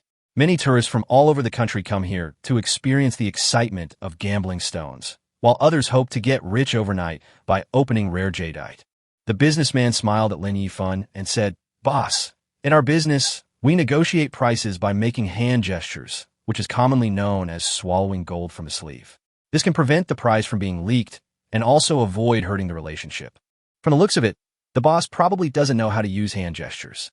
Let me teach you this set of hand gestures for bargaining. After you learn it, we can talk about the price. After that, the receiving boss came over to Lin Yifan and taught him step by step what numbers the various gestures represented and what gestures were used to represent the units. This kind of gesture of pinching hands to negotiate prices is not difficult to learn. After the receiving boss taught it twice and gave several examples, Lin Yifan had mastered all the gestures. Seeing that Lin Yifan had learned it, the receiving boss smiled and said, "Boss, let me quote you the price first." Lin Yifan nodded, stretched out his right hand, and shook hands with the boss's right hand. The receiving boss then took out a thick silk scarf and placed it on their clasped hands so that bystanders could not see their gestures. Under the scarf, the receiving boss moved his fingers flexibly and pinched Lin Yifan's hand several times. Lin Yifan went over the hand gestures he had just learned his mind and compared them with the ones the boss had just made. He instantly knew the boss's quotation. Chapter 62, Jade, Emperor Pavilion. Seeing that Lin Yifan understood, the receiving boss retracted his hand from under the scarf and stepped aside, while several other receiving bosses came forward one by one and made hand gestures to Lin Yifan to quote the price. After everyone finished quoting their prices, Lin Yifan had already memorized the prices they quoted. The highest bid was 55,000 Namibian dollars, and the lowest was 43,000 Namibian dollars. That is to say, even if Lin Yifan sold this piece of lavender jadeite for 55,000 yuan, he would still lose 145,000 yuan. Finally, Lin Yifan nodded to the boss who offered the lowest price and said, "This jadeite belongs to you." The boss walked up to Lin Yifan with a smile on his face, took out his mobile phone, and transferred 43,000 yuan to Lin Yifan. Then he found a worker who specialized in moving and delivering goods in the market and asked him to deliver the purchased stone back to his store. When the other bosses who were in charge of collecting the goods saw that the jade had been sold, they didn't say much and dispersed to continue looking for stalls to cut the stones. After the payment and goods were settled, the shipping boss was about to leave, but Lin Yifan stopped him. "Excuse me, where are the more expensive gambling stones here? I mean the places where the raw stones cost tens of millions or even hundreds of millions of yuan each. These people move around in the market all year round and know everything going on in the market. If you want to know any news, you can always go to them." The shipping boss, who was called, stood there in surprise when he heard Lin Yifan's words. He looked up and down at this overly young man and thought that he had misheard the words tens of millions or even hundreds of millions. Seeing Lin Yifan's calm face, the experienced consignor realized that the boy was a son of a wealthy family. He smiled enthusiastically and said, "Boss, rough stones worth tens of millions or even hundreds of millions are not available in this market. Such rough stones only appear in public auctions." Myanmar's public auction? When Lin Yifan heard about the public auction, the first thing that came to his mind was Myanmar's public auction. After all, it was a famous public auction event. The boss shook his head and said to Lin Yifan, "There is no need to go abroad. We have two major auctions in southern Yunnan province. One is Yuyu auction and the other is Yingjiang auction." Lin Yifan raised his eyebrows. He had always thought that public auctions only existed in Myanmar, but he didn't expect that there were public auctions in China. "So, when will these two auctions open?" The boss explained to Lin Yifan in detail. "The Yingjiang auction has been over for more than a month. The next one will be held in half a year.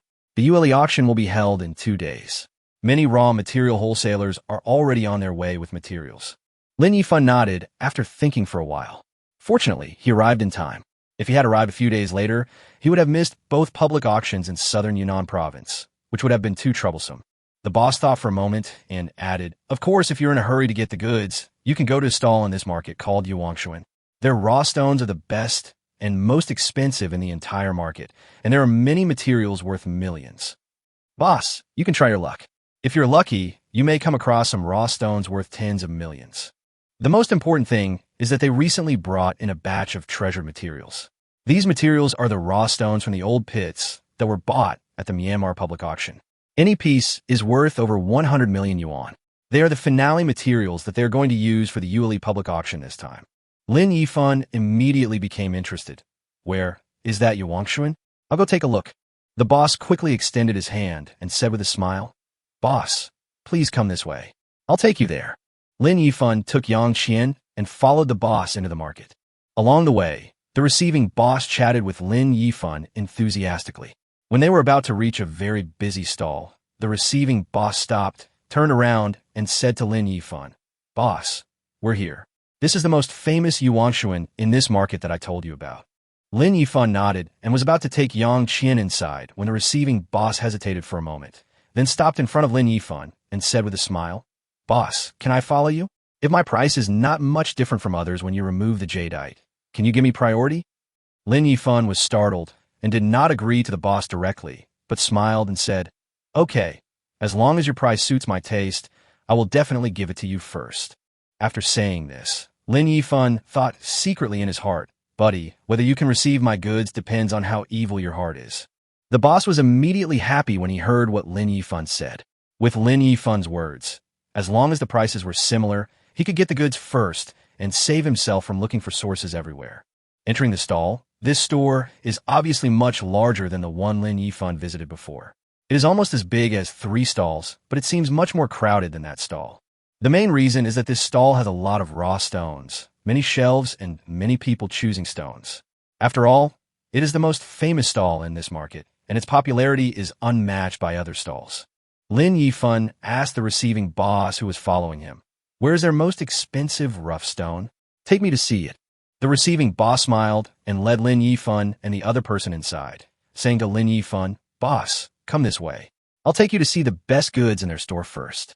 As for the store's most valuable materials, they're going to be put up for auction. The stall owner doesn't put them outside and doesn't show them to anyone easily. Whether you can buy the materials depends on whether you can impress the boss." Lin Yifan smiled, but didn't take the delivery boss's words seriously. All the principles in this world are nothing more than insufficient chips.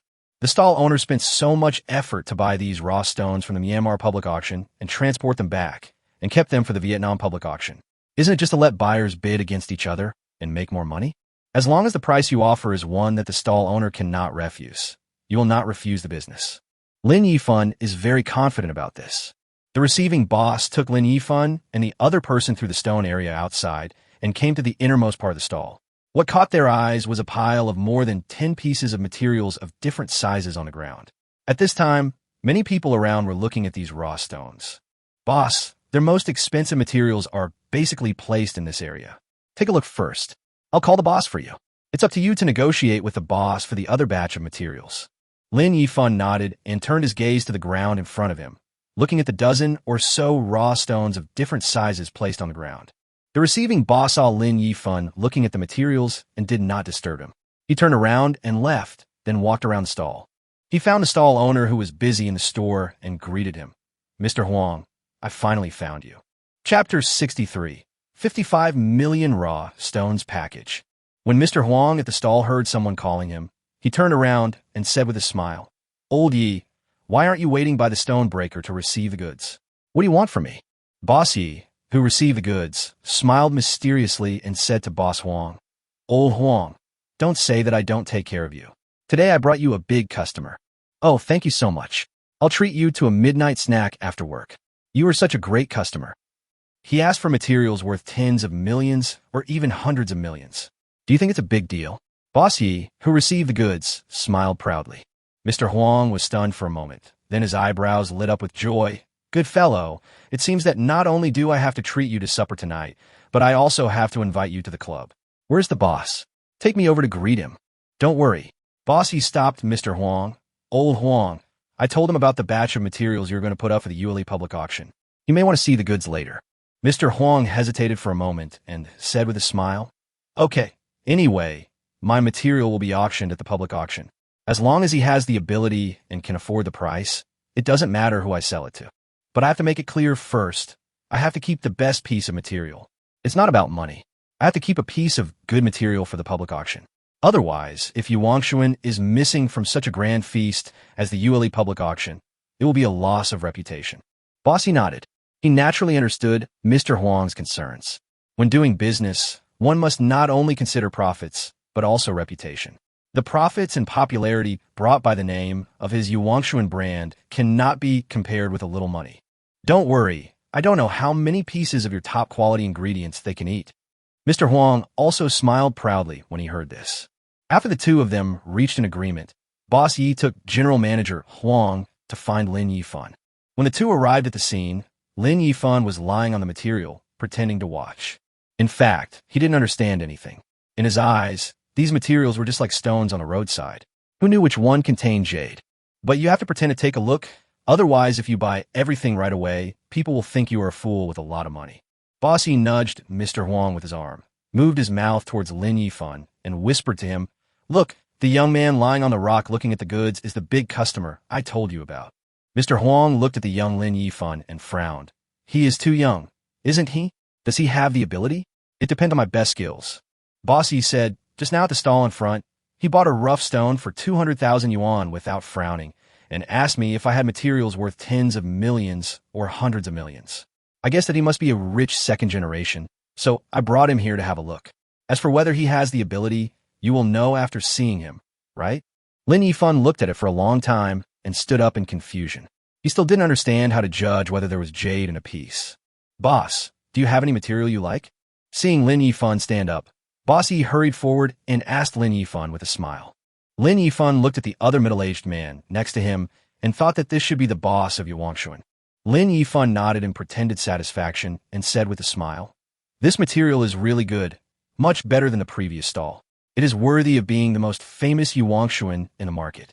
The material quality is very good. When Mr. Huang heard Lin Yifan praising his stall, he quickly replied with a smile on his face, This boss is a good eye. Let me introduce myself. I am Huang Yue, the boss of Yuanshuan. May I know your name? Your surname is Lin. Mr. Lin, is there anything you like here? If you like it, tell me, and I'll give you a price. Lin Yifan looked at the dozen or so pieces of raw stone on the ground and asked Mr. Huang, Boss Huang, what's the price of these 10 pieces of material? Mr. Huang pointed them out to Lin Yifan one by one and quoted a price for each piece of raw stone. After Mr. Huang finished introducing the prices of the dozen or so pieces of material on the site one by one, Lin Yifan sighed in his heart. The cheapest piece here is only about 1.5 million. The most expensive one is only 12 million, and most of the others are priced at 3 or 4 million. If these materials were placed on the market, their prices would indeed be considered top-notch. After all, it is not an easy thing for ordinary people to spend millions to bet on whether there is jade in them. Lin Yifan nodded and said to Mr. Huang, "Pack up all these 10 pieces of material and help me calculate the price." When Mr. Huang heard Lin Yifan's relaxed tone when he said to pack everything up, he felt a little suffocated. Bossy next to him was stunned. Yang Qian, who was following Lin Yifan, was stunned. The customers who were originally looking at the raw stones nearby, because the boss of Yuanshuan came over, all focused their attention on Mr. Huang and Lin Yifan, and they were all stunned when they heard what Lin Yifan said. The surroundings suddenly became quiet. Yang Qian was shocked. She didn't care that this was Lin Yifan's own money. She hurriedly said, "Mr. Lin, this is too risky. It would cost tens of millions to buy all of them. You should open 1 or 2 rough stones first." Lin Yifan comforted him. "Don't worry, I'm sure of it." Then he leaned close to Yang Qian's ear and whispered, "Besides, it's only tens of millions of yuan. It doesn't matter even if we lose it all." When Yang Qian heard this, she realized that Lin Yifan was not short of money at all. The 11 billion naira deposited in Puka was enough for him to squander. "Besides, I have nothing to do with him, so what right do I have to stop him? He is spending my money, and I am just being anxious and confused." After realizing that she had lost her composure, Yang Qian quickly hid aside with a blushing face and said nothing more. Finally, Mr. Huang came back to his senses. He swallowed in shock and asked in disbelief, "Mr. Lin, are you saying these 10 or so pieces of material, all packed up?" "Yes, pack them all." Lin Yifan said to Mr. Huang as a matter of course, "I have seen all these materials. They are indeed good, which proves that your Yuanshuan has a good reputation. I believe in your family's reputation." Mr. Huang smiled bitterly when he heard this. "Mr. Lin, what you said makes me feel very stressed. But let me be frank. The reputation and word of mouth of my Yuanshuan only means that the materials are good, but I cannot guarantee that every piece of material could be opened and shipped, and I cannot guarantee that the jade open will be good. I hope you understand this to avoid unnecessary misunderstandings later." To be honest, Huang Yue is a little worried now. The young man in front of him can come up with so much money, which proves that his family background is extraordinary. If the other party pays the bill and loses the stone bet, and he, who is young and hot-headed, can't afford the loss and makes trouble, then he will be in big trouble. Unconsciously, Huang Yue began to use the honorific "you" when speaking to Lin Yifan. Lin Yifan smiled and said, "I know this. Betting on stones is all about gambling. Don't worry. Even if I lose, I will never blame you, Yuanshuan. I will only blame myself for my poor vision." Chapter 64, Seeing Green. Mr. Huang gave a thumbs up and couldn't help but praise, "Mr. Lin is really generous. Since you said so, I will help you calculate the total price." Amid the astonishment and exclamation of the onlookers, Mr. Huang used a computer to quickly calculate the combined price of all the raw stones. After adding up the prices of the 12 raw stones, and Mr. Huang entered the price of the last raw stone, the calculator showed 55.12 million. "Mr. Lin, the total price of 12 pieces of raw stones is 55.12 million Namibian dollars. I'll give you a package price of 55 million Namibian dollars after removing the decimals. Do you think it's okay?" "Okay, let's transfer the money. I'll let the master help me solve it on the spot." After saying that, Lin Yifan took out his mobile phone and transferred money to Mr. Huang using mobile banking. After the 55 million arrived, Mr. Huang smiled and asked the master in his shop to help Lin Yifan prepare to cut the stone. At this time, the news that Lin Yifan spent more than 50 million to buy all the top quality goods from Yuanshuan spread throughout the market. When they heard that the stones were about to be cut on the spot, both professional masters and customers who gambled on stones in the market swarmed to the door of Yuanshuan's stall. Even many owners of other stalls came to join in the fun and witness the stone-cutting scene worth 50 million. After the master fixed the stone on the stone-cutting machine, he began to draw lines on the stone to cut it. As the stone-cutter's blade slowly penetrated deeper into the stone, a ray of green emerged from the end of the gap. "It's green, it's green." Cheers came from the crowd, as if they were the ones who had opened the jade. The joy of seeing the green after the tension affected everyone present. The only person who was unhappy was Mr. Lin. Lin Yifan looked at the green dust and prayed silently in his heart that it would not be a good product. If a glass-type imperial green jade worth hundreds of millions were to be minted, and he had spent tens of millions with great difficulty. But in the end, not only did he make back his investment, but also doubled his profit on the stone. Lin Yifan would probably be so angry that he would vomit blood. When gambling on stones, he prays that the price will not go up. Perhaps Lin Yifan is the only one who is like a scorpion. Others who gamble on jadeite hope that the raw stone they buy for 1,000 yuan can be cut in a jadeite worth hundreds of millions, but Lin Yifan hopes that it will be full of stone. Unfortunately, the raw stones from the old mines in Myanmar are still reliable, so Lin Yifan's prayers are destined to be disappointed. After the master took out all the stones and washed off the dust on them with water, the situation inside the stones was revealed to everyone. The stone cutter smiled and congratulated Lin Yifan. "Congratulations, boss. It's a good start." The first piece of material produced a glutinous green jadeite. Although the water content is a little lacking, it's a small profit for such a large piece of jadeite, according to the market price. Lin Yifan forced a smile with a stiff expression. "Really, master, thank you." After saying this, Lin Yifan silently added the word whole family in his heart. Lin Yifan remembered that this piece of material was bought for 2.8 million. The master asked the workers to unload the cut raw stone and prepare to continue cutting the second piece of raw stone. Taking advantage of this gap, the onlookers came over and asked Lin Yifan if he wanted to sell the jadeite rough stone. After learning that Lin Yifan was interested in selling, the bosses who received the goods shook hands with Lin Yifan one by one to negotiate the price. Boss Yi, who brought Lin Yifan to Yuanshuan, was also among them. When he quoted the price, Lin Yifan paid special attention to his price. Unfortunately, his price was ranked third from the bottom this time, at 2.9 million. Of course, Lin Yifan would not choose him. Lin Yifan found the last boss who quoted 2.58 million and indicated that he would sell it to him. The boss was immediately overjoyed and transferred the money to Lin Yifan, then asked someone to transport the jade away. The stone cutting machine here has already started to cut the second piece of raw stone, and everyone's attention has shifted to the machine again. 10 minutes later, the stone cutting machine had cut the stone in half, but no green was seen from beginning to end. The onlookers were all excited, except Lin Yifan, who was secretly happy. Opening the dust cover, the master washed away the dust on the cut surface, revealing the stone inside, causing waves of regret among the crowd. The stone cutter asked Lin Yifan awkwardly, "Boss, do you want to cut it again? Maybe you can see some green if you cut it again." When Lin Yifan heard this, he felt as if 10,000 grass mud horses were roaring past him. "Still cutting? What should I do if I cut out jade for myself?" With the system in place, discarding is a violation and selling at a low price is not allowed. The current situation is the best outcome. I don't care whether there's jade in it or not. I just want to spend the money. Of course, Lin Yifan can choose to keep the jade for himself, but Lao Lu stipulates that as long as the money is turned into assets, it is considered a waste of money. Whether it is buying a car or a house or gambling on stones, these are all considered assets. Unlike recharging on live streaming platforms, where the recharge money must be spent before the task is completed. But the jadeites that were mined were not top-notch jades. Even if Lin Yifan wanted to keep them, he would only keep the top-grade jadeites.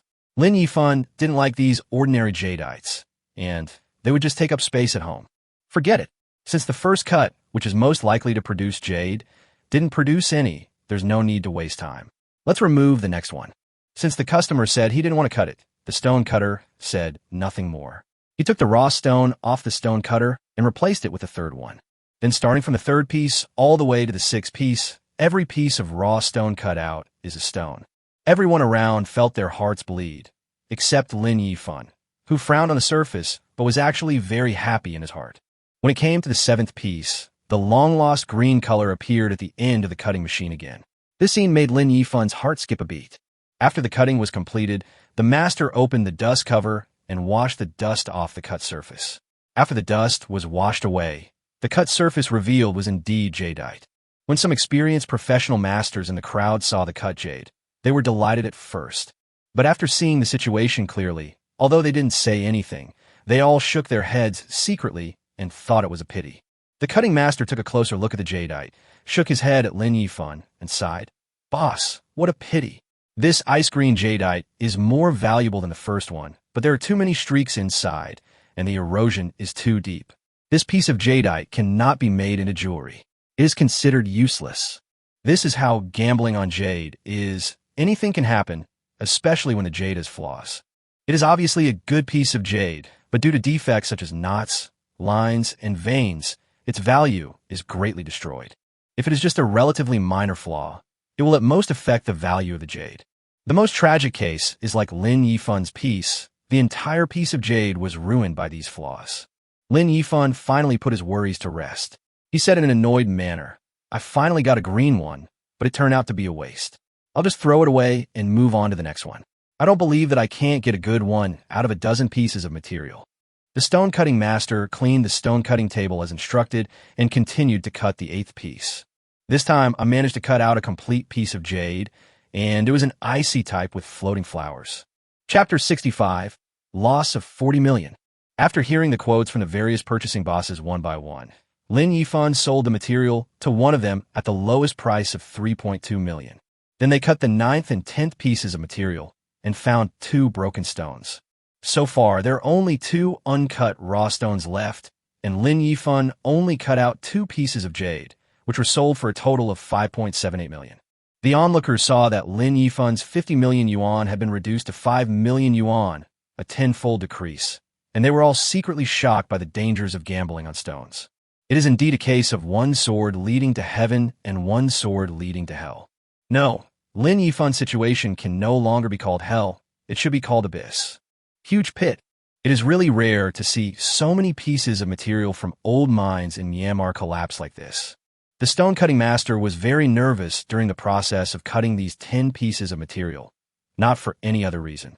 So far, only 3 out of the 10 pieces of material were usable, and one of them was even scrap. This experience of cutting the stone down made the stone cutter uneasy. In the worst-case scenario, with so much material from old mines in Myanmar, even if we can't produce high-quality water quality, at least we can cut out a few pieces with green color. It just so happened that today was so strange that several pieces in a row were stones. Just when the stone-cutting master was under more and more pressure and thought that this piece had collapsed again, he found something strange after cleaning the surface. After the stone cutter washed the cut surface, what he saw inside shocked everyone. This doesn't seem to be stone. The stone cutter carefully identified it and immediately made a judgment in his mind. He shouted happily, "Boss, I found jadeite, golden jadeite. Because there is relatively less green in the golden thread jadeite, there is too much dust when it is cut, so the faint green is sandwiched among the dust, so it is normal that you cannot see the green." The stone cutter thought that the 11th piece had also been cut apart, but he did not expect such a reversal to happen in the end. Although the golden thread variety is not particularly valuable, it can at least make the customer's money back. Now the master no longer has the idea of betting on an increase in price. As long as it is a piece of jade, no matter what kind it is, the master will be very pleased. This shows how much pressure the stone-cutting master is under now. It was the first time that he felt so doubtful about his life while cutting the material. If he didn't know that the materials in his store were all from regular old mines in Myanmar, he couldn't help but wonder if the boss used materials from new mines. Otherwise, why was the green rate so low? That's why the master couldn't help but scream out of control when he saw the jadeite. Seeing the jadeite being unearthed, the merchants who were purchasing the goods gathered around. Lin Yifan negotiated the price with them with a bitter face. After some negotiation, Lin Yifan finally sold this piece of golden jadeite to Boss Yi, who brought him to Yuanshuan at the lowest price of 1.8 million. The next step is to solve the last piece of raw stone. If this piece does not turn green, then Lin Yifan will lose more than 47 million of the 55 million he just threw away. Thinking about how he had lost nearly 50 million in such a short period of time, Lin Yifan's depression over the loss of the jadeite was finally relieved a lot.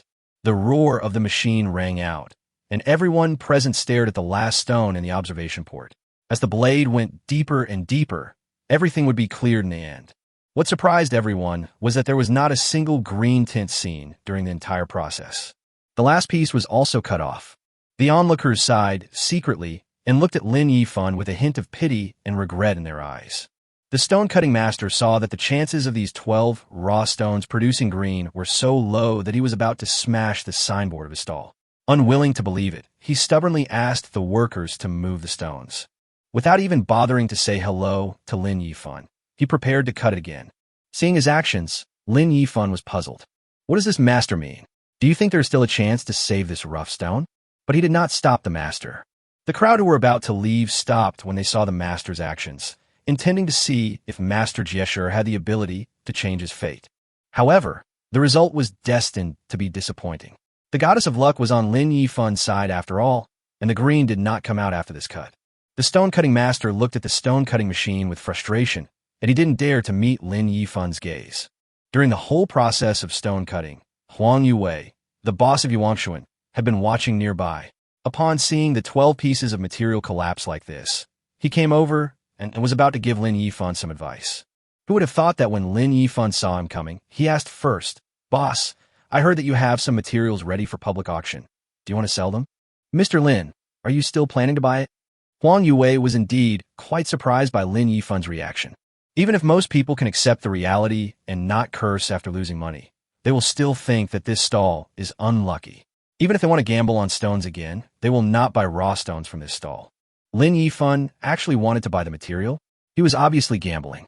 There are indeed materials on sale. If Mr. Lin wants them, I can take you to have a look. Lin Yifan nodded and said, "What are you waiting for? Take me to see the materials." Huang Yue hesitated for a moment and finally decided to give Lin Yifan a heads up. "Mr. Lin, the pieces of material that are going to be put on the public auction are not the same as those sold outside. They are all carefully selected and bought at the public auction in Myanmar. The price is much more expensive than those materials sold outside. If it weren't expensive, I wouldn't even bother to look at it." Lin Yifan muttered to himself and waved his hand nonchalantly. As long as the material is good, the price is no problem. There is another point that needs to be made clear. Even gods cannot tell the quality of jade. Although those materials are old pit materials bought at the Myanmar public auction, the same thing applies. Before the stone is cut, no one can guarantee whether there is jade inside. The only thing I can guarantee is that the goods in my stall are indeed old pit materials bought from the Myanmar public auction. Seeing the boss's reaction as if he was afraid that he would get into trouble if he failed in gambling, Lin Yifan couldn't help but said with a smile, "Okay, stop talking nonsense. I still know the rules. Take me to see the goods quickly. It will be dark soon if you delay any longer." "Okay, the materials are in the warehouse. Mr. Lin, follow me." Huang Yue brought Lin Yifan and Yang Xian to the warehouse behind the stall, took out the key, and unlocked the iron door of the warehouse. When the lights came on, 8 large rough stones were placed on the floor of the small warehouse. "Mr. Lin, these 8 pieces of material were bought at the Myanmar auction. They are top-quality materials that will be sold at the ULE auction. The price of each piece starts at 100 million. Lin Yifan's eyes lit up. He had finally come across top-quality material. "Mr. Huang, how much are these materials?" "I'll pay for them all." Huang Yue pointed to the rough stone in the middle and said with some embarrassment, "Mr. Lin, I can only give you 7 pieces at most. I need to keep this one for the ULE public auction." Lin Yifan asked in confusion, "Isn't Sheng Yueli also for sale at the public auction? Are you worried that I can't afford the price?" Chapter 66 Glass Imperial Green. Huang Yue smiled bitterly and explained, "I don't doubt Mr. Lin's financial resources, but the ULE public auction is a feast for jade merchants, and we at Yuanshuan really can't miss it.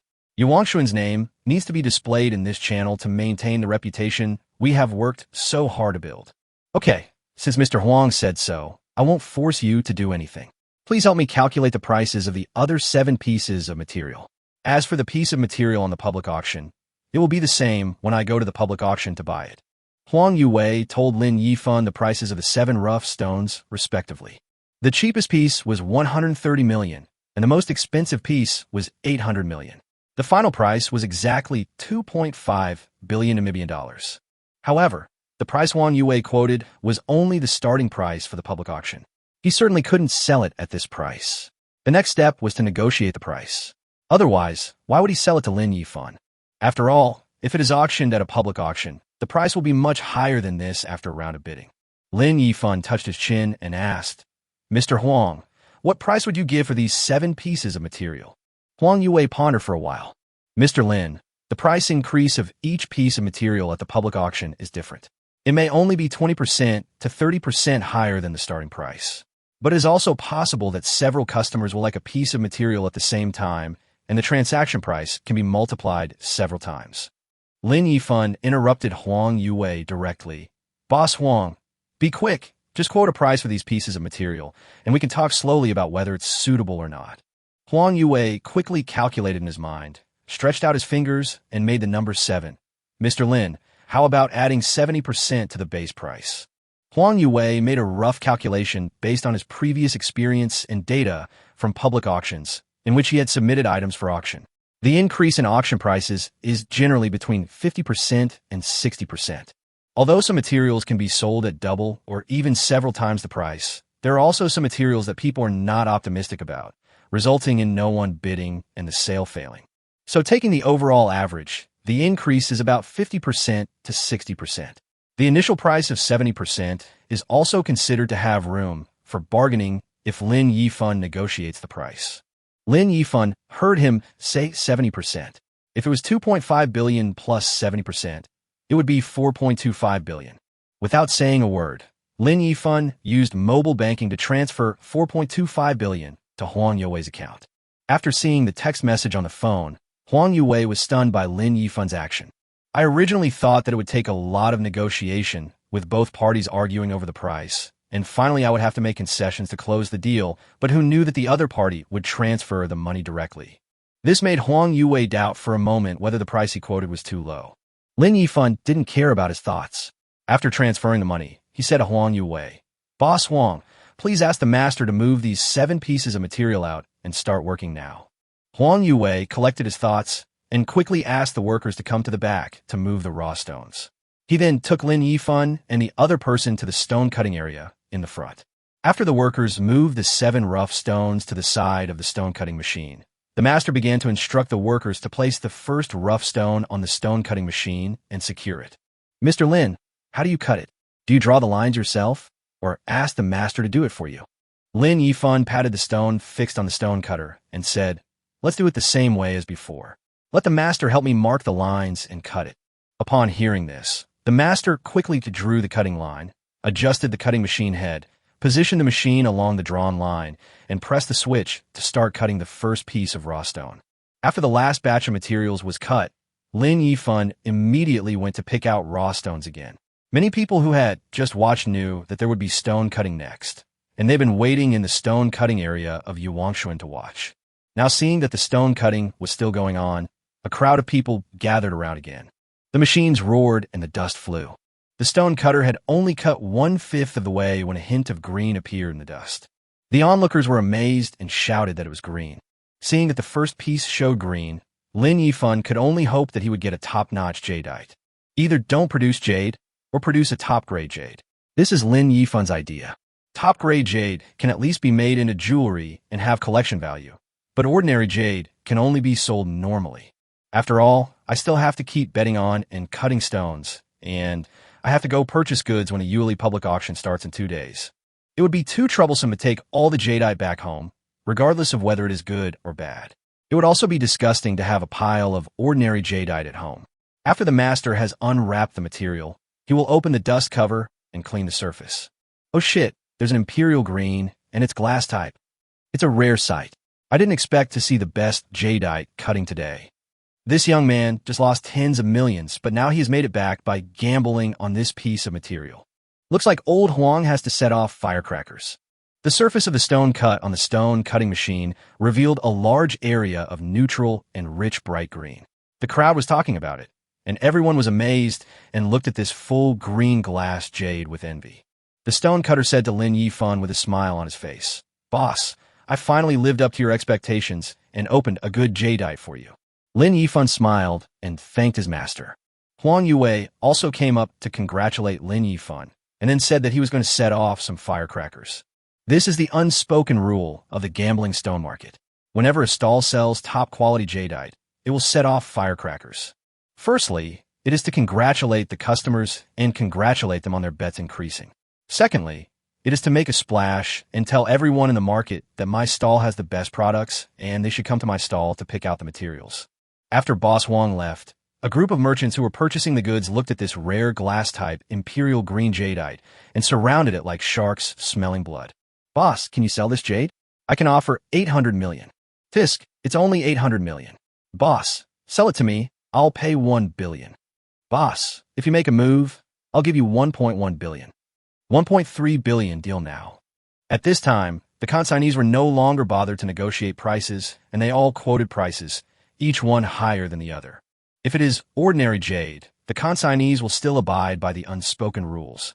After all, gambling on jade is done every day in a market, and there's an ample supply of low-end jade, so it doesn't matter if they receive one more or one less piece.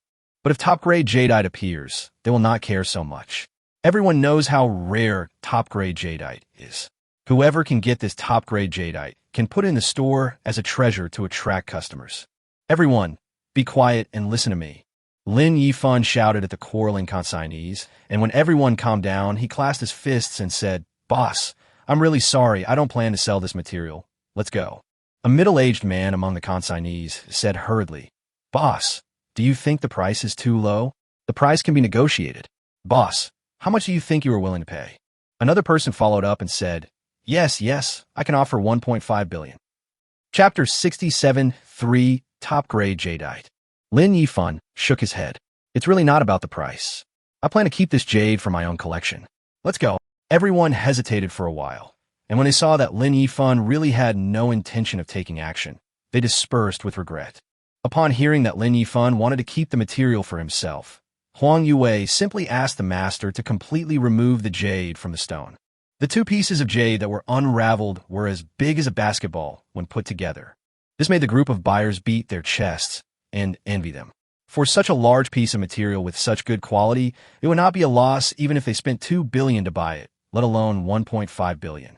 Unfortunately, the owner of the goods doesn't want to sell, so I can only sign despair.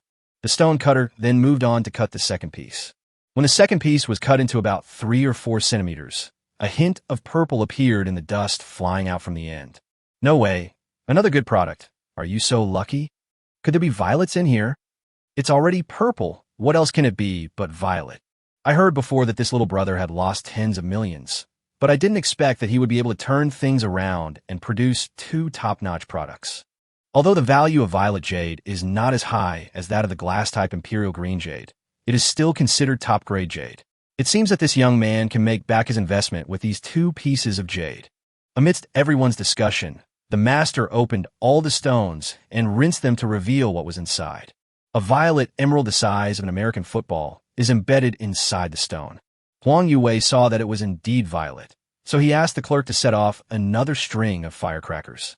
He then moved closer to Lin Yifan and congratulated him with a smile on his face. "Mr. Lin, congratulations. The price of the materials has increased by 2 pieces, and they are both top-quality products." Lin Yifan smiled politely and said, No, the main reason we can bet on an increase in value is that Mr. Huang's materials are good." Huang Yue felt relaxed when he heard Lin Yifan's subtle praise. The bosses who sell raw stones will not be jealous of customers finding good jade at their stalls, nor will they beat their hands and stamp their feet when they see customers betting on a rise in price. Because they make money from the difference between the purchase and sale of raw stones, they hope that every customer at their stall can bet on a rise in price. Only in this way will their business be better and more people will come to buy raw materials. All bosses who are envious of good products offered by customers will eventually go bankrupt without exception. Either they ruined their reputation themselves, or when they saw customers opening good items, they couldn't help but try opening the raw stones themselves, and in the end they lost everything in the gamble. The sound of firecrackers rang out again in front of the yuan stall. Some people who had just entered the market heard 2 firecrackers in a row, still from the same direction. The old customers who knew the rules could not resist their curiosity and came over following the sound. The stall of yuan was packed with people, and Huang Yue was very happy to see this scene. This popularity means money. So without Lin Yifan saying anything, he hurriedly urged the master to cut the 3rd piece of raw stone, and even helped to move the raw stones himself. After the 3rd piece of raw stone was fixed, the master drew the lines and started cutting. When the blade had cut in 1/3 of the way, there was a hint of a strange color in the dust at the end, a color similar to that of pig blood. Among the people watching at the scene, some experienced stone gambling experts gasped when they saw this situation. "Master, what's wrong? Yeah, what's going on? Why isn't it green? Is it possible that there's not emerald inside? Why is there blood red dust? Could it be that there's red agate inside?" Some novice players in the crowd who didn't know much about jade asked the jade gambling experts around them who had strange looks on their faces. The experienced gambling stone master shook his head and explained to the people around him, jadeite is actually divided into jade and emerald. Fei mostly refers to red and yellow, while chui generally refers to green. It's just that because most of the time the jadeite is green, the public thinks that jadeite is green. Actually, that's not the case. Jade has many colors, including red jade, yellow jade, black jade, white jade, violet, and so on. The violet jade just opened and this piece of red jade are both high-grade jade. If this piece of red jade is of good quality, it will be a top-grade product worth over 100 million yuan. After hearing the master's explanation, those laymen who didn't know much about the subject finally realized that jadeite has other colors besides green and violet. Under the watchful eyes of the crowd, the master turned off the cutting machine, cleaned off the dust, and then the condition of the cut surface was displayed to everyone. There was a mass of red jade inside the raw stone, and the mass in the middle was pure red without a single flaw. The red color radiating outward from this full red jadeite becomes less and less, and irregular strips of red are growing toward the periphery. Huang Yue grinned and quickly asked the clerk to set off the third string of firecrackers. Amid the sound of firecrackers, many people in the crowd could not help but rush into the store to start selecting raw stones. There's already a ready-made example here. 3 pieces of top-grade jadeite were opened in succession. Everyone wanted to take advantage of this good luck and quickly gamble on the stones to see if they could bet on an increase in value. The consignees also surrounded Lin Yifan, asking him whether he wanted to sell the 2 pieces of violet and red jadeite. Lin Yifan refused without even bothering to listen to the price. Wouldn't it be better to keep this rare jade for yourself? What's the use of exchanging it for money? The commemorative significance of jadeite that you get by gambling on stones yourself is completely different from that of jadeite that you buy. Then Lin Yifan's luck seemed to have run out. The remaining 4 pieces of material did not even have any jade hair, and they were all stones when they were cut. After all the 7 pieces of material were cut, everyone saw that the fun was over and dispersed. Just when Lin Yifan was chatting with Yang Qian, a person suddenly jumped out from the crowd. Lin Yifan looked closely and found that this was Sun Xiaowu, who had fallen in love with the same window material as him at the previous stall. Lin Yifan greeted him with a smile and asked, "Brother, have you found the right material?" Sun Xiaowu smiled bitterly and shook his head. "I've invested hundreds of thousands of dollars, but still haven't found any good material." After Sun Xiaowu finished speaking, he hesitated for a moment before asking tentatively, "Brother Yifan, I heard that you have found some good materials?"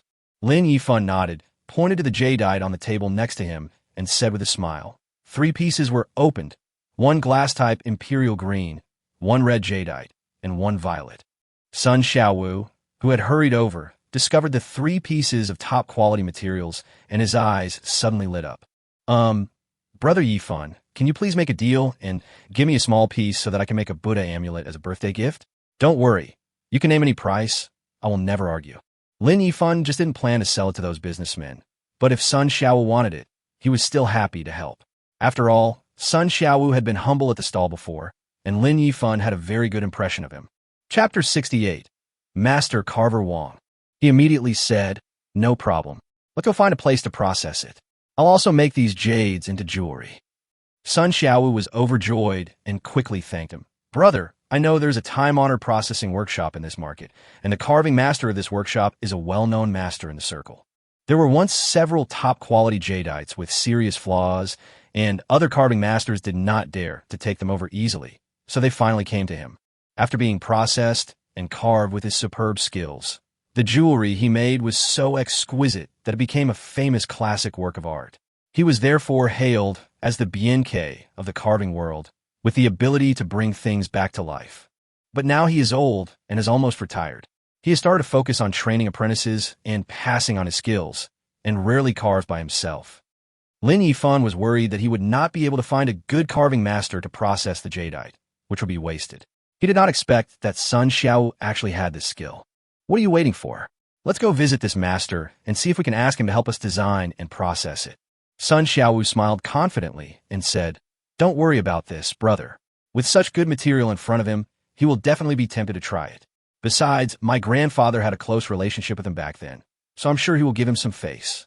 Lin Yifan brought the 3 packed pieces of jade, and he, Yang Qian, and Sun Xiaowu came to an alley of low houses behind the gambling stone market.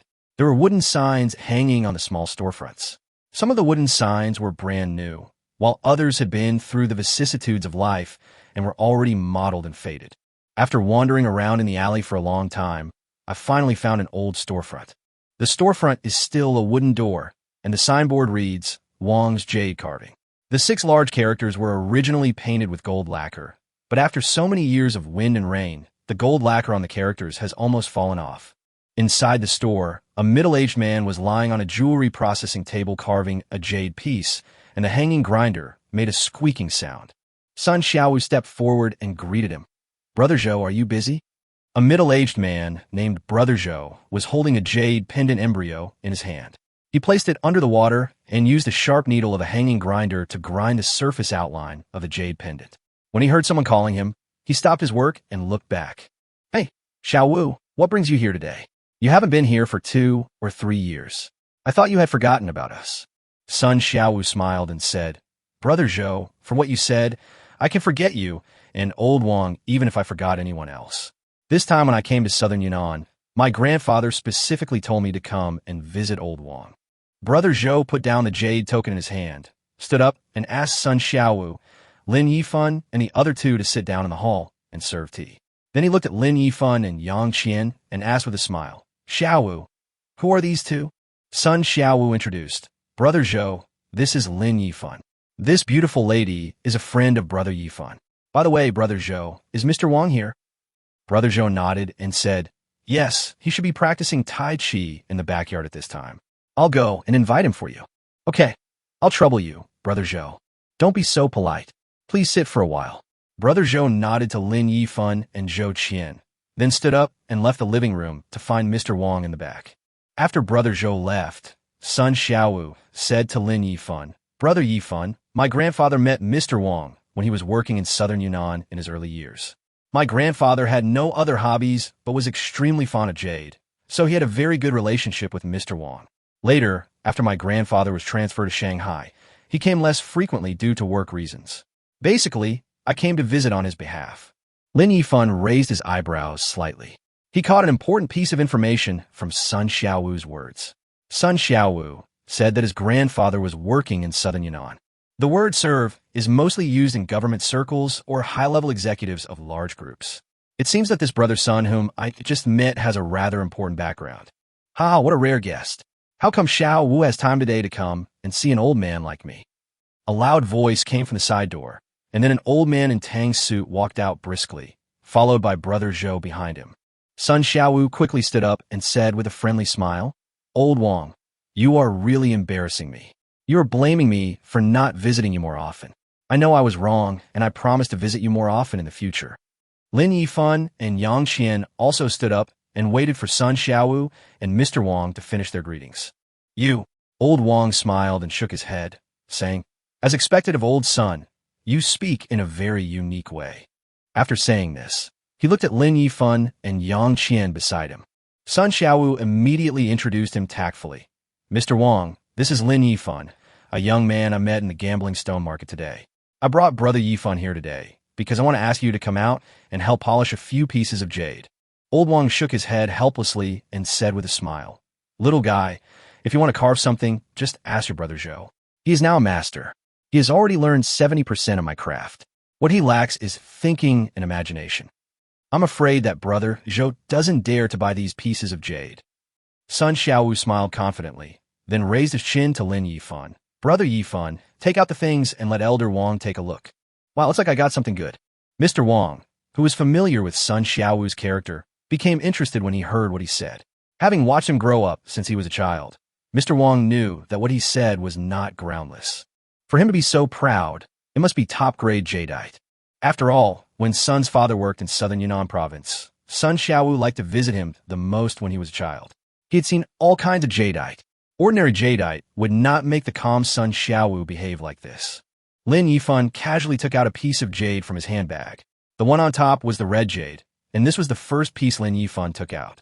When the red jadeite was taken out, old Wang's expression remained unchanged. He had been dealing with jade all his life and had seen a lot of good jadeite, but a piece of red jadeite did not surprise him. He just nodded secretly. However, Brother Zhou's eyes lit up, and he seemed eager to try. Lin Yifan held the red jadeite in front of Elder Wang with both hands. Elder Wang took it and carefully looked at the red jadeite that was split in half from the middle. He praised, "It is indeed a good material. The red color in the middle is even and bright without any flaws. The distribution of the red jadeite around it is also pretty good." Sun Xiaowu asked with a smile, "Mr. Wang, what do you think this piece of material can be made into? Is it suitable for making jewelry or ornaments?" Old Wang looked away from the red jadeite, looked at Lin Yifan, and asked, "Xiao Lin, what do you want to make with this material? If you want to make jewelry, Xiao Zhou can help you make it. If you want to make an ornament, I can carve it for you for Xiao Wu's sake, but making an ornament will waste more material." Chapter 69, 10 million processing fee. "Then please help me make an ornament, Mr. Wang. It doesn't matter if I waste a little material. It will be a nice piece of art to put at home." Lin Yifan didn't care about the wasted material in making ornaments, and chose to make them into ornaments without hesitation. Old Wang nodded, observing the red jadeite in his hand, and said calmly, "Okay, it takes some time to make an ornament, because you have to conceive the appearance of the finished product based on the shape and size of the material before you can start carving. This step is the most time-consuming." Lin Yifan nodded, "No problem. Also, please ask Mr. Wang to help me see what other materials are suitable for making. There's more." Old Wang was a little surprised. This kind of red jadeite with excellent quality is already a rare good material. He didn't expect that this young guy still had some material that he hadn't taken out. Under the surprised eyes of Mr. Wang and Brother Zhou, Lin Yifan took away the bubble film in the handbag and took out the violet and glass-type imperial green jadeite from the bottom. When the violet was first taken out, Mr. Wang was just surprised, but when he saw the glass-type imperial green jadeite, even he, who was well-informed, was shocked. Not to mention Brother Zhou. Glass-type imperial green is also divided into grades. Based on Mr. Wang's experience and knowledge, Lin Yifan's piece is already considered top-quality material. After examining the two jadeite pieces, Mr. Wang said, "This piece of violet can be made into an ornament, but I suggest that the glass-type imperial green be made into jewelry. This piece of imperial green jade is full of green, the color is uniform, and the whole piece is one color. If it is made into an ornament, it will not only lack a sense of hierarchy, but also waste the value of this piece of imperial green." Lin Yifan smiled and said, "Okay, I'll listen to Master Wang. After all, you're a professional in this area. Then we can make the violet into ornaments and a glass-type imperial green jadeite into jewelry. In addition, Mr. Wang, please leave a piece of the glass-type imperial green material for Brother Sunday. This is the material I promised to give to Brother Sun before." Lin Yifan turned to Sun Xiaowu and said, "Brother Sun, decide what kind of jewelry you want to make and let Elder Wang make it for you." Sun Xiaowu nodded gratefully to Lin Yifan and said to Mr. Wang, "Mr. Wang, please help me make a plaque without decorations." Old Wang seemed to have thought of something and asked thoughtfully, "I remember that my sister-in-law's birthday is coming soon. Xiaowu, are you planning to make the plaque as a birthday gift for your grandmother?" "Yes, in order to make a birthday gift for Grandma. I searched in the gambling stone market for several days and spent a lot of money on cutting materials, but I still couldn't find a suitable, good material. If it weren't for the help of Brother Yifan, I don't know if I could find a good jadeite as a gift." Sun Xiaowu said to Lin Yifan again, "Brother Yifan, when the jewelry is made, ask Mr. Wang to help estimate the price according to the market price, and I will transfer the money to you." Lin Yifan just smiled slightly and didn't respond to him. Elder Wang handed the jadeite in his hand to Brother Zhou and smiled at Lin Yifan. "I will design and carve the red jadeite and violet jade according to the materials. I will try my best to make the best use of this glass-type imperial green jade and make it into various jewelry without wasting too much material. When it's done, I'll call you to pick it up." Lin Yifan said politely, "Thank you for your help, Mr. Wang. Please tell me the price for the design and processing fee." Old Wang waved his hand and said nonchalantly, "Well, forget about the processing fee. You are Xiao Wu's friend, so there is no need to discuss this." Lin Yifan said sternly, "Mr. Wang, let's put things in perspective. You are willing to help me design and process it because of Xiao Wu's kindness, but you should not push your luck. You still have to give what you deserve." When Old Wang heard this, he looked at Lin Yifan with a hint of admiration in his eyes. He didn't expect that Lin Yifan, at such a young age, was so tactful and sophisticated in dealing with people. It seemed that the friend Xiao Wu made had a good character. Lin Yifan continued, "On the way here, I asked Brother Sun about it. Generally, the cost of processing a piece of material into jewelry is between 300,000 and 800,000 yuan, and the design cost of the ornaments is between 1 million and 3 million yuan. Of course, this is the price from a few years ago. Mr. Wang, how about this? The processing fee for the glass-type imperial green is 1 million, and the design fee for the 2 ornaments is 4.5 million. The 3 pieces of material make up the whole number, so the total processing fee is 10 million. The 4 people in the room were stunned by Lin Yifan's words. They had seen people bargaining to make the price an even number, but they had never seen anyone increase the price just to make the price an even number. To be honest, with Mr. Wang's status in the sculpture industry, he has no worries about making money. He has accumulated a considerable fortune over the years. In addition, as he is old, he no longer has much desire for money. But he was still shocked by Lin Yifan's generous behavior. Mr. Wang shook his head repeatedly. Shaolin, you really don't need so many.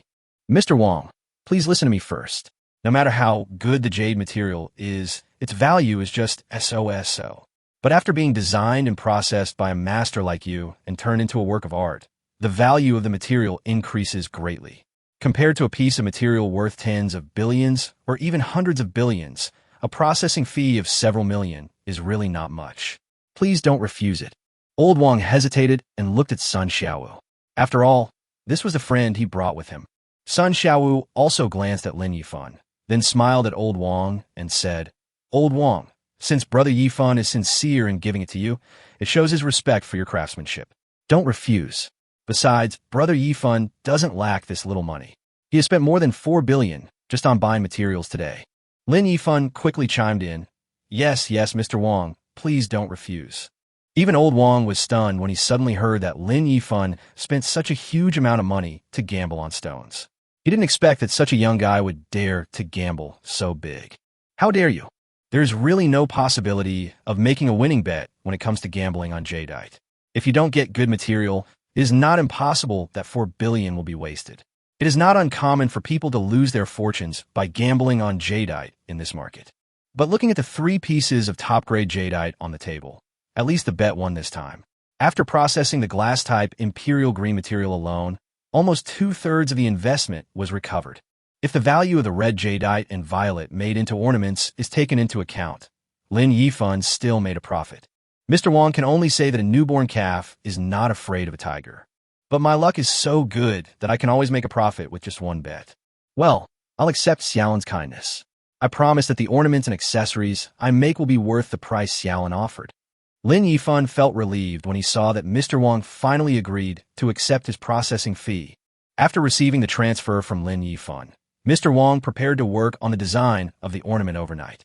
No matter how Lin Yifan and Sun Xiaowu persuaded him, Mr. Wang was still stubborn and determined to make the thing as soon as possible. Chapter 70 Shoulder Strap Punishment.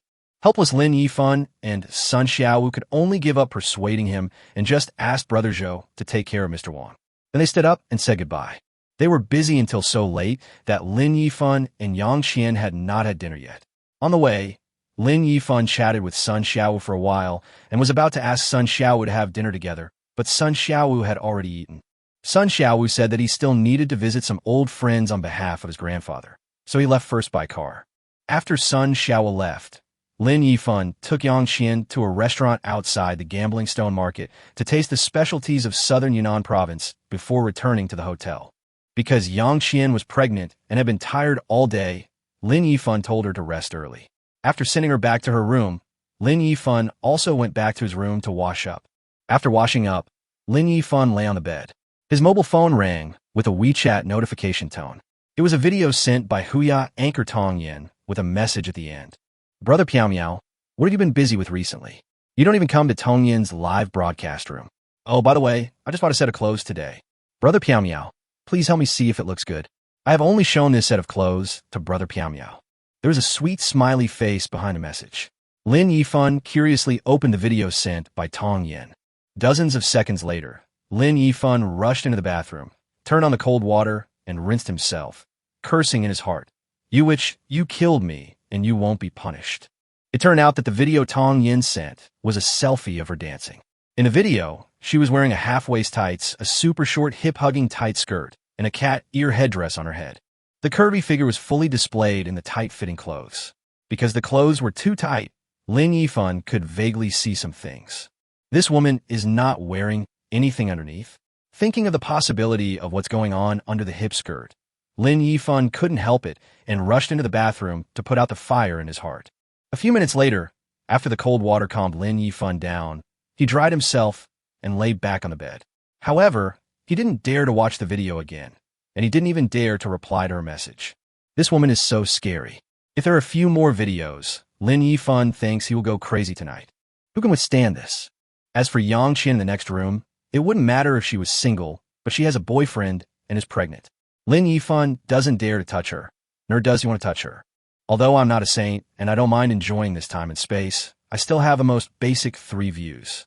Looking through the phone, I found that I had already used YY and Huya, the 3 live streaming platforms I downloaded at the beginning, but only Douyin had not been registered yet. Lin Yifan opened Douyin, registered an account, and planned to spend some time on Douyin. After walking around the Douyin live broadcast square, the title of a live broadcast room caught Lin Yifan's attention. It said challenge the big brother of the entire network and give gifts as punishment. Lin Yifan's mouth curled up slightly. This is quite interesting. There is actually such a stubborn person. It seems that I have to teach you a lesson today. When I clicked into the live broadcast room, I saw a female anchor dressed in sexy clothes. There were about 10 viewers in the room. At this moment, someone was giving gifts, and the anchor was doing a punishment, which was squatting. There was a punishment list posted on the wall behind her, which clearly stated what gifts would be given and what punishment would be given. Lin Yifan took a look at the punishment list, which included squats, jumping jacks, strap stretches, splits, back bends, etc. The more difficult the punishment, the bigger the gift. Since Lin Yifan was a new level 1 account, the host was busy punishing people and had no time to greet the newcomer. Lin Yifan didn't care and watched this live broadcast gameplay, which he had encountered for the first time, with great interest. The one who gave out gifts gave out more than 50 lollipops, and the female anchor named Lei Lei also did more than 50 squats. After the anchor finished the punishment, he sat back down on his chair, panting a little, and asked the viewer who had just given him a gift, "Brother, is that all?" It's over before it even started. The person who gave the gift didn't say anything, so the anchor mocked him. "Brother, a man can't say no. I just warmed up and you stalled." Then she smiled at the camera and said, "Are there any other big brothers who want to try? Challenge all the big brothers here." As soon as she finished speaking, several viewers gave her some small gifts, and Lei Lei readily followed suit. "Brothers, can you do this? It's over before I can even have enough fun. Just like that, I can challenge you until you go bankrupt." Hearing the host's provocative words, Lin Yifan typed and asked, "Host, you won't be resentful after giving me gifts, right?" Lei Lei saw a level 1 trumpet named Tung Long speaking and said with a smile, "Don't worry, big brother, I promise I won't give up. If you dare to brush, I will do it." Lin Yifan held the phone with a wicked smile, clicked on the recharge interface, and started to recharge money into it, and did not stop until he had recharged 100 million Namibian dollars. I typed in a live broadcast room and asked, "Do I have to brush the punishment gift?" "No need, big brother. You have done it. Just tell me what punishment to do, and I will exchange the gift for the corresponding number of punishments." Lin Yifan typed, "Okay, I'll do it. The punishment will be to flick the shoulder straps. You can do it as many times as you want after I'm done." After that, he opened the gift column and found the most expensive salute, a royal salute, worth 5,000 Namibian dollars. Like the tiger bud, the big gift supports a maximum of 10 at a time. Lin Yifan directly gave away 10 times in a row. 50,000 yuan took off, and an animation of a golden salute appeared on the screen. Tamaran sends out a royal salute 10. Lei Lei saw the 10 salutes in the live broadcast room and was extremely surprised and thanked Lin Yifan. Tamarin sends out a royal salute 100. When Lin Yifan gave out 100 of them, Lei Lei had already gone crazy. She had never received such a big gift, let alone seen one, since the show started. Tamaran sends out royal salute 1,000. After Lin Yifan fired more than 1,000 salutes, Lei Lei's face started to look a little dull, because she had already realized that this was a punishment. Tamaran sends royal salute 5,000. When a video finally stopped at 5,000 salutes, Lei Lei's face was filled with despair. Lin Yifan's 25 million spent directly pushed Lei Lei's live broadcast room to the top of the entire site during the current period. If it were a normal live broadcast, the gift money would make any anchor go crazy with joy. But Lin Yifan had already said before he did it that it was a punishment, which made Lei Lei very conflicted. If he did what he said, the straps of her bra would probably break. If I fail, I will be on the Douyin hot search tomorrow. By then, my reputation will be ruined, and I won't be able to live broadcast anymore. Besides, who would dare to swallow up this money if he's a big shot who can spend so much money? Chapter 71, I want to make a mobile phone. Lei Lei acted pitifully in front of the camera. Brother Tenglong, can you please let me go? If this is really a punishment, my shoulder will probably be broken. Let you go? I'm not the one who lets you go. Why should I let you go? You set the punishment yourself. Didn't you just say you wanted to challenge the big brother of the entire network? Lin Yifan typed on the public screen, jokingly. Lei Lei was still unwilling to give in and wanted to beg for mercy, but Lin Yifan just watched her performance quietly. The other audiences in the live broadcast room were cheering and asking the anchor to play quickly. Seeing that Lin Yifan was determined to punish her, Lei Lei had no choice but to start snapping the shoulder straps. She pursed her lips, pinched the strap on her shoulder with one hand, and pulled it up, then let go. The strap bounced on her shoulder with a snap, making a crisp sound. This scene really made the audience in the live broadcast room excited. Lei Lei flicked the shoulder straps one by one, and the audience helped her count. Some viewers who liked to watch the fun even enthusiastically helped her calculate how many times she needed to play the guitar, posted it on the public screen, and teased the anchor to play it quickly. Lin Yifan felt that it was boring after reading it, so he typed on the public screen, "Brothers, help the anchor count the points. I'm going to go shopping again. I'll come back to see it after I'm done." "Okay, big brother, have a safe trip. We will help you supervise the anchor. Take care, big brother. Remember to come back and visit later." Other viewers in the live broadcast room responded one after another, and Lin Yifan smiled and left the room. Lin Yifan was lying on the bed browsing Douyin. He would like any video he found interesting and swipe away any video he didn't like. Whenever he came across a live broadcast room while watching videos, he would click on it and swipe randomly. The amount swiped each time varied, ranging from hundreds of thousands to millions. Lin Yifan was like a boy who gave away money, swiping everywhere. Those lucky anchors who were chosen by Lin Yifan saw Lin Yifan sending out royal salutes crazily. Some of them were still in a daze and couldn't figure out what was going on after Lin Yifan finished. Other anchors were so delighted by the huge gifts that they couldn't even close their legs. They acted cute and acted coquettishly in front of the camera to thank the big brother. Douyin is not like other platforms. It does not have any fancy things like titles or entry effects. The only thing that distinguishes the strength of rewards is the level of the account in the live broadcast room. Lin Yifan's Douyin account had reached the maximum level of 60 when he earned 25 million in Lei Lei's live broadcast room. Every time he spends a lot of money in the live broadcast room, he can attract a lot of attention. This is why Lin Yifan's new Douyin account has more than 100,000 fans, even though he has never posted a video. When he was giving gifts in various live broadcast rooms, the hosts and fans in the live broadcast rooms paid attention to him. Lin Yifan spent more than an hour to spend 100 million Namibian dollars, but in the process of giving gifts, Lin Yifan felt more and more bored. It is no longer like when he first came through, when giving gifts could make him feel happy and addicted to the pleasure of spending money lavishly and intoxicated by the voice of the female anchor thanking him. At this time, Lin Yifan was a little tired of giving gifts and rewards. He felt like he had lost his way and even began to hate the feeling of wasting money by giving gifts. After Lin Yifan spent 100 million Namibian dollars, he did not top up any more money. Instead, he lay on the bed and lazily watched videos. Even if he saw a particularly funny video, he couldn't laugh and was just scrolling through Douyin out of boredom. Until he saw a video, Lin Yifan stared blankly at the video content playing on the mobile phone screen, and a feeling of sadness surged from the bottom of his heart. The video shows the launch of a new generation of iPhone models, with consumers queuing up in long lines at iPhone stores to buy phones.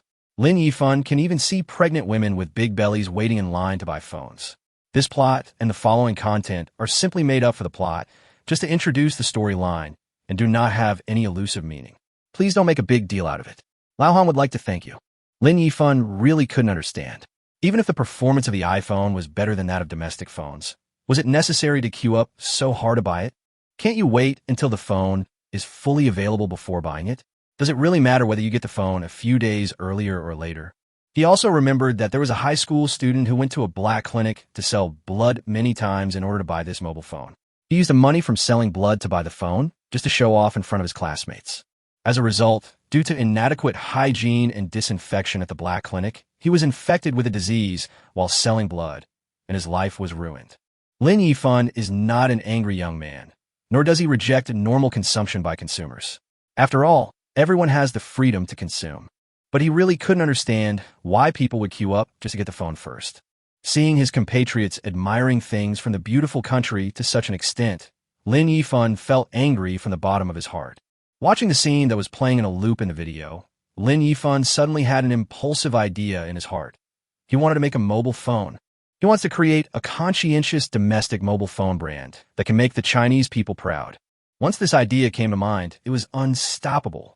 Even the confused feeling he had just had when giving out gifts disappeared. Lin Yifan felt that he had found the direction of his life again. Since both of us are losers, let's lose in a meaningful way. With the huge wealth he possesses, he will surely be able to accomplish something great. This idea gradually took shape in Lin Yifan's mind. Once he thought of it, he took action immediately and began to look for a headhunting company online. To make mobile phones, you first need relevant professional talents in this industry, whether they are technical talents, operations talents, or management talents. You must have these people under your command before you can establish a company. Otherwise, if Lin Yifan relied on himself, he wouldn't even know how to enter the industry. After screening online and carefully studying several well-known domestic headhunting companies, Lin Yifan finally chose a headhunting company called Falcon, intending to make it his long-term partner in the future. This headhunting company is quite famous in the industry. Although it is not the most famous among many headhunting companies, Lin Yifan still chose Falcon. One reason is that this headhunting company has mature channels and reputation overseas, and another reason is that the company's China headquarters happens to be located in the financial center of Shanghai. Lin Yifan found the customer service phone number on Falcon Company's website and called directly. After waiting for a while, the call was connected. Hello, this is Falcon International Consulting Company. How can I help you? The crisp voice of the customer service girl came from the other end of the phone. Hello, I would like to consult about recruiting senior talents for the company. Lin Yifan directly told the customer service about his needs. Chapter 72. Finding a headhunting company. What's your name, sir? Your surname is Lin. Good evening, Mr. Lin. What industry do you need to recruit talents for? I can recommend a headhunter to you. The mobile phone industry. Okay, Mr. Lin, please wait a moment. Our headhunter will contact you shortly. Please keep your line open. Thank you for your call, and I wish you a happy life. After saying that, the customer service representative on the other end hung up the phone. He must have gone to arrange a headhunting consultant to connect the company with Lin Yifan. Lin Yifan lay on the bed in the hotel and waited quietly. Only a few minutes later, Lin Yifan's phone rang. A private number called. Lin Yifan answered the call, and a man's voice came from the other end, greeting him. Hello, Mr. Lin. I am He Chen, a headhunter at Falcon. Thank you very much for choosing our company. We will serve you wholeheartedly. What kind of talents do you need in the mobile phone industry? Consultant He, the situation is this. I want to enter the mobile phone industry, but I have never been involved in this industry before. So I need a management talent who is very familiar with this industry and can take charge of the overall situation. This is the most important point.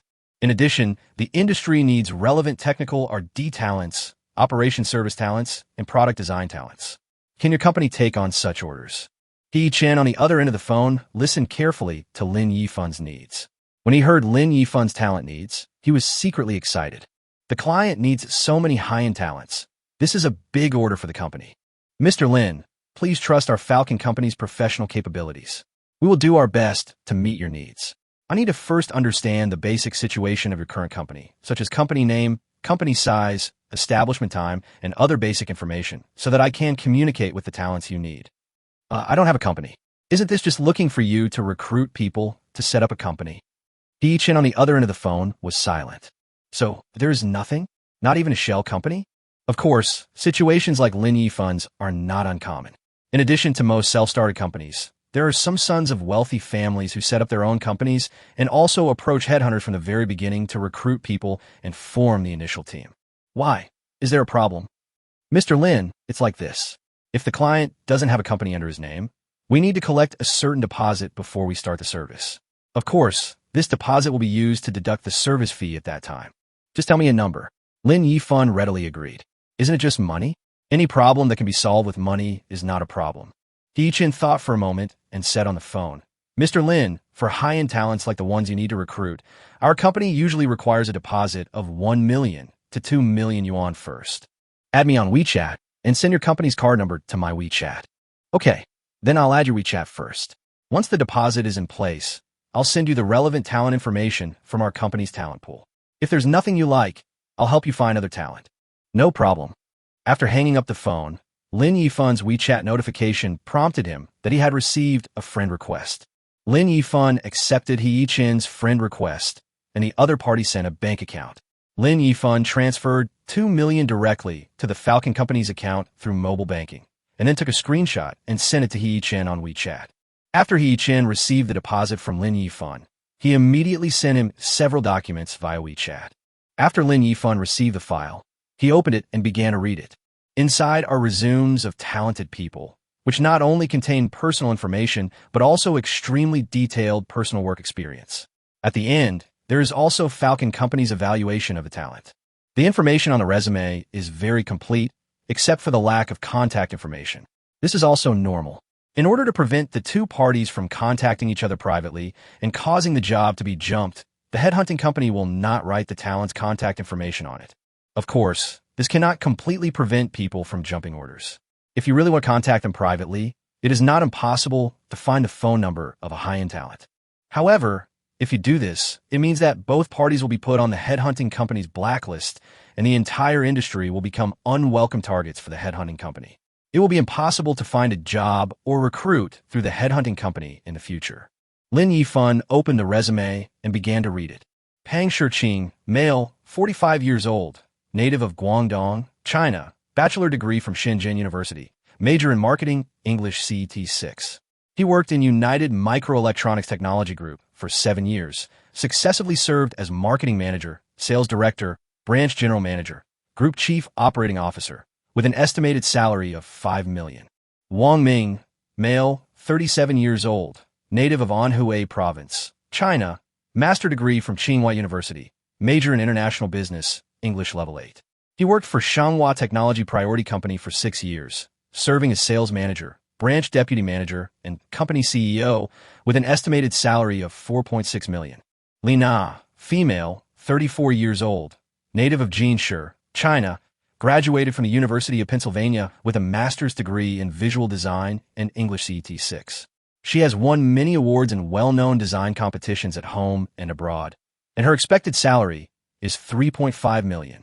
Lin Yifan flipped through the resumes one by one, weighing the pros and cons of his mind.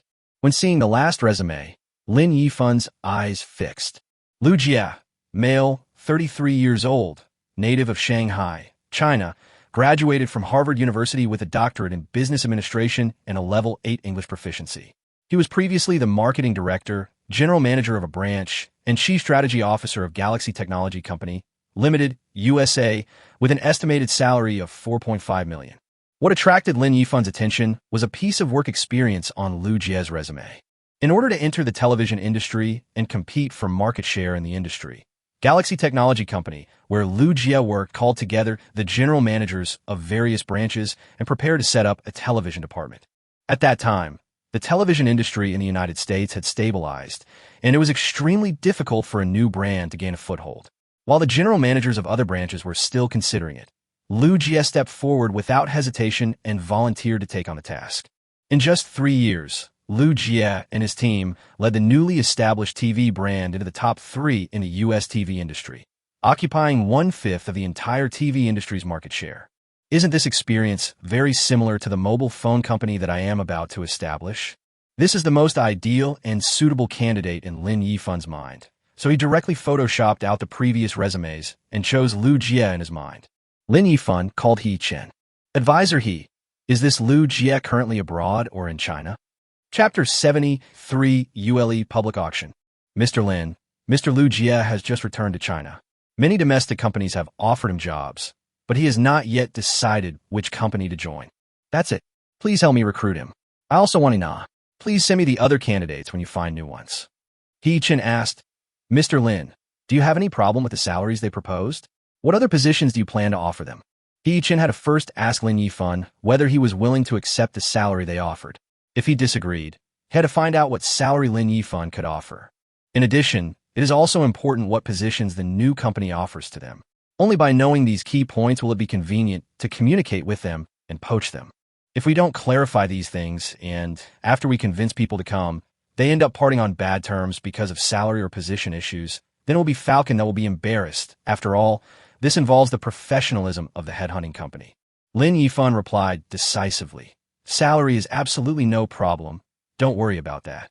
As for the position, I plan to hire Lu Jie as the general manager of the company and Li Na as the chief designer. Okay, I'll go talk to them. I'll keep an eye out for other talents for you and send them to you if there's a suitable one." After hanging up the call and throwing the phone aside, Lin Yifan let out a long sigh and then waited for good news from He Chen. As long as Lu Jie comes, he can start setting up the company and start the business squandering mode. Lin Yifan, lying on the bed, always felt as if he had forgotten something. He tossed and turned and thought about it for a long time, and suddenly he exclaimed, "Oh shit," and slapped his forehead. How could I forget about the anchor who was playing with his shoulder straps? I don't know if he is still playing with his shoulder straps. Lin Yifan opened Douyin and found Leilei's live broadcast room. As soon as he entered, he found that the room was quite popular. Leilei was playing with her shoulder straps in front of the camera, acting cute and pitiful, and kept begging the big brothers to save her. Seeing Lin Yifan entering the live broadcast room in a vest, Leilei called out, "Brother Tinglong," aggrievedly, and continued to play the shoulder straps with a pout. Because Leilei was wearing a shoulder-bearing dress with her shoulders completely exposed, Lin Yifan could see that the host's shoulders were obviously a little red from being bounced by the shoulder straps. When the old audience in the live broadcast room saw Lin Yifan coming, they quickly typed and said, "Brother Long, I have been helping you supervise the anchor. He has been bounced more than 500 times now." In addition, a few people gave some gifts to save the anchor, but in total, it only offset more than 700 times. All told, the anchor will have to play it more than 2 million times. I'm dying of laughter. Over 2 million times, how many belts would have a break? I no longer envy the anchor for making so much money today. This is all physical work. Big Brother Teaches People How to Be a Good Person series. It is very popular. Lin Yifan typed with amusement, "All right, since you have accepted the punishment honestly, I will stop the strapping." Leilei's sadness turned into joy. She quickly stood up and bowed to the camera, saying gratefully, "Thank you, Brother Long, for being so generous. I love you." As soon as she finished speaking, Lin Yifan's account had already exited the live broadcast room. He had never intended to let her complete the punishment. He just wanted an attitude. Since Leilei was so sensible and didn't go crazy, Lin Yifan let her go. It was still early, so Lin Yifan first chatted with Su Yuyu and Zhou Fei. Su Yuyu doesn't need to go to work now.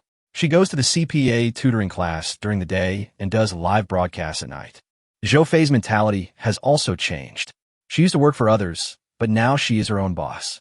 She is very enthusiastic about work and studies how to increase the store's turnover every day. After chatting with the two girls, Lin Yifan found the Huya King of Glory anchor Wan Yue on WeChat and played a few games of King of Glory with her in a duo, and then went to bed contentedly. The next morning, Lin Yifan was awakened by Yang Qian's knock on the door. He opened the door sleepily and let Yang Qian in. Yang Qian had already washed up and changed into a jumpsuit, which made her look particularly elegant. Although she didn't wear any makeup because of her pregnancy, her delicate and beautiful facial features were extremely beautiful without much modification. Lin Yifan dazedly went to wash his face and rinse his mouth, mumbling, "Xiao Qian, why don't you sleep more? You need more rest during pregnancy." Yang Qian sat on the sofa in the room and said with a smile, "It's okay, I've had enough sleep. Besides, being pregnant is not something that could be so delicate." After washing up, Lin Yifan changed his clothes in the bathroom, tidied himself up, and took Yang Qian to the hotel for breakfast. Then the two of them went straight to the gambling stone market. For 2 consecutive days, Lin Yifan spent all his time in the gambling stone market, taking Yang Qian everywhere to gamble on and cut stones. Almost all the stalls in the market were patronized by him. He has become the most famous player in the entire ULE gambling stone market, and almost all the stall owners and consignees know him. Because he didn't blame anyone when he lost money, and he was also calm when his bets rose, he became the most popular customer of all the stalls. Not counting the money he spent at Yuangshuan on the first day, Lin Yifan spent nearly 4 billion on gambling on stones in the past 2 days alone. If he found good materials, he would send them directly to Mr. Wang for processing, and if he found ordinary materials, he would sell them to the consignees at a low price. It was not until the third day that the much-anticipated Yuyu public auction officially began. This time, Lin Yifan woke up early in the morning without waiting for Yang Qian to provide a wake-up call. After all, he had to go to the public auction to buy goods today. The quality of the materials on the public auction is not comparable to the gambling stone market. They are all high-quality raw stones from old mines in Myanmar. After Yang Qian had packed up, Lin Yifan took her straight to the public auction site. The public auction was right next to the gambling stone market. When Lin Yifan and Yang Qian arrived, the venue was already packed with people. To enter the venue, you need to verify your capital and pay a deposit at the conference notary office at the entrance, which is the same as other auctions, to prevent someone from raising the price at random and affecting the normal auction. Yuyu's public auction is divided into two types: hidden auction and open auction. The hidden auction is that each wholesaler puts the materials he prepares on the auction booth and marks the starting and reserve prices. If a customer wants to bid on a raw stone he likes, he can write down his price on a piece of paper and put it in the auction ticket box next to the raw stone. After the auction is over, the person with the highest bid in the ticket box will win. Open auction is just like a normal auction, with bids being made against each other. This time, the Yuyu public auction will be held for 2 days. Today will be mainly for secret bidding, and tomorrow will be the open auction. After the open auction, the results of the secret bidding winners will be announced. After Lin Yifan's capital was verified at the entrance of the venue, he paid a deposit of 10 million yuan. The venue staff registered Lin Yifan's personal information and gave him a bidding ticket with an exclusive number. Chapter 74, 1 Billion Secret Bid, Jun Xiaoyao and Xiaojia titled Additional Chapter. After their qualifications are verified, each participant will be given a bidding ticket book for secret bidding. If a customer likes a secret bidding rough stone, he or she only needs to write down his or her price on a piece of paper and throw the number paper into the bidding box. After the secret auction is over, the wholesaler of the raw stone will open the box and find the bidding ticket with the highest bid. He will hand the note to the conference staff, who will contact the bidder based on the phone number registered when entering the venue to conduct the transaction. If the bidder breaches the contract, the 10 million deposit will be confiscated directly and used to compensate the raw stone wholesaler. The layout of the dark auction area is similar to that of a stall in a vegetable market, horizontal and vertical, staggered in an orderly manner, with varying numbers of raw stones placed on each shelf. There are only 4 or 5 raw stones on the shelf, if not one. After all, this is a public auction and most of the participants are experts in gambling on stones. It is impossible for them to display all the materials. If any wholesaler puts ordinary raw stones on the shelf, just to increase quantity, he will only be ridiculed for his lack of strength and the fact that he even displays such materials at a public auction. Therefore, all the materials that can be put on the shelves are carefully selected and favored based on the experience of gambling on stones. Lin Yifan took Yang Qian to walk slowly in the dark shooting area to observe. The first 2 stalls did not attract Lin Yifan's attention until he saw the third stall and stopped. Lin Yifan looked up and down at the peculiarly shaped raw stone on the shelf. It was a long, round raw stone, more than 1 meter long and as thick as an adult man's waist. Xiao Qian, what do you think of this material? Lin Yifan turned around and asked Yang Qian, who was following him. It's so big. If it's all jade, it must be worth a fortune. Lin Yifan looked at the rough stone with great interest and glanced at the reserve price posted next to it. 530 million. Others look at the material by holding a flashlight and shining it on the surface of the raw stone, or by judging the possibility of jadeite inside based on the condition of the surface. Only Lin Yifan and Yang Qian, 2 newbies, were fighting each other, only looking at their size. While the 2 were chatting, someone had already cast a bidding ticket with a price written on it into the bidding box next to the reserve price tag. Since you said that this piece of material is all jadeite, then I will bet on this piece of material. After saying that, Lin Yifan smiled and took out his bidding ticket book, thought for a moment, wrote down a price of 1 billion, tore it off, and threw it into the bidding box. Yang Qian didn't have time to stop him, and could only watch Lin Yifan stuff the ticket with a price of 1 billion into the box through the gap. No way. Big brother. Did you hear me wrong? I said, what if? Yang Qian opened her mouth in surprise. Is this guy crazy? He only listens halfway. 1 billion is gone just like that. Let's go. Since the bidding tickets have been thrown in, let's go take a look at other rough stones. Lin Yifan called Yang Qian to continue walking forward. What else could Yang Qian say? She was already confused, and could only secretly swear that she would never say anything nonsense next time. She was really afraid of young Master Lin's ability to understand. Taking Yang Qian around was like going shopping. When they saw a rough stone that caught their eye, they wrote a price and threw it into the box. In half a day, the two of them had walked through the entire dark auction area. There were only about 100 rough stones in the secret auction area of the entire public auction. Lin Yifan cast more than 20 bidding tickets in total. The highest bid was for a rough stone that was more than 1 meter high, which cost 1 billion Namibian dollars. The lowest bid started at 100 million.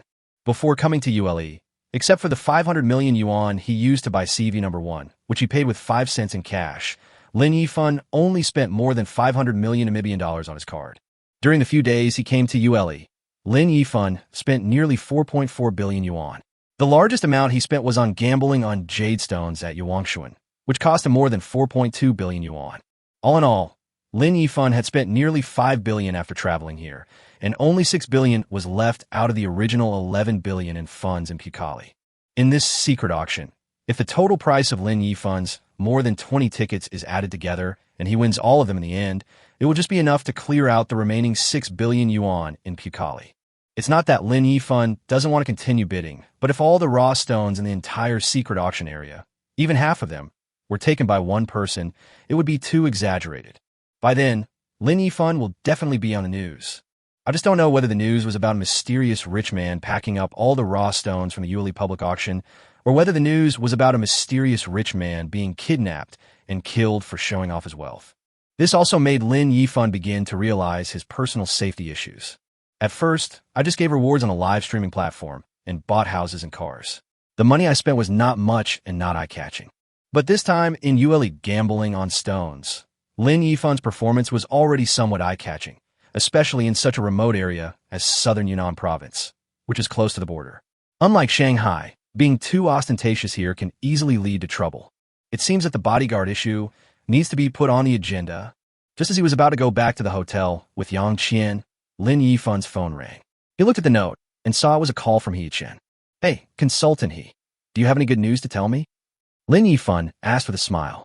He Chen smiled bitterly on the other end of the phone and said, "Mr. Lin, I called Li Na last night to communicate with her.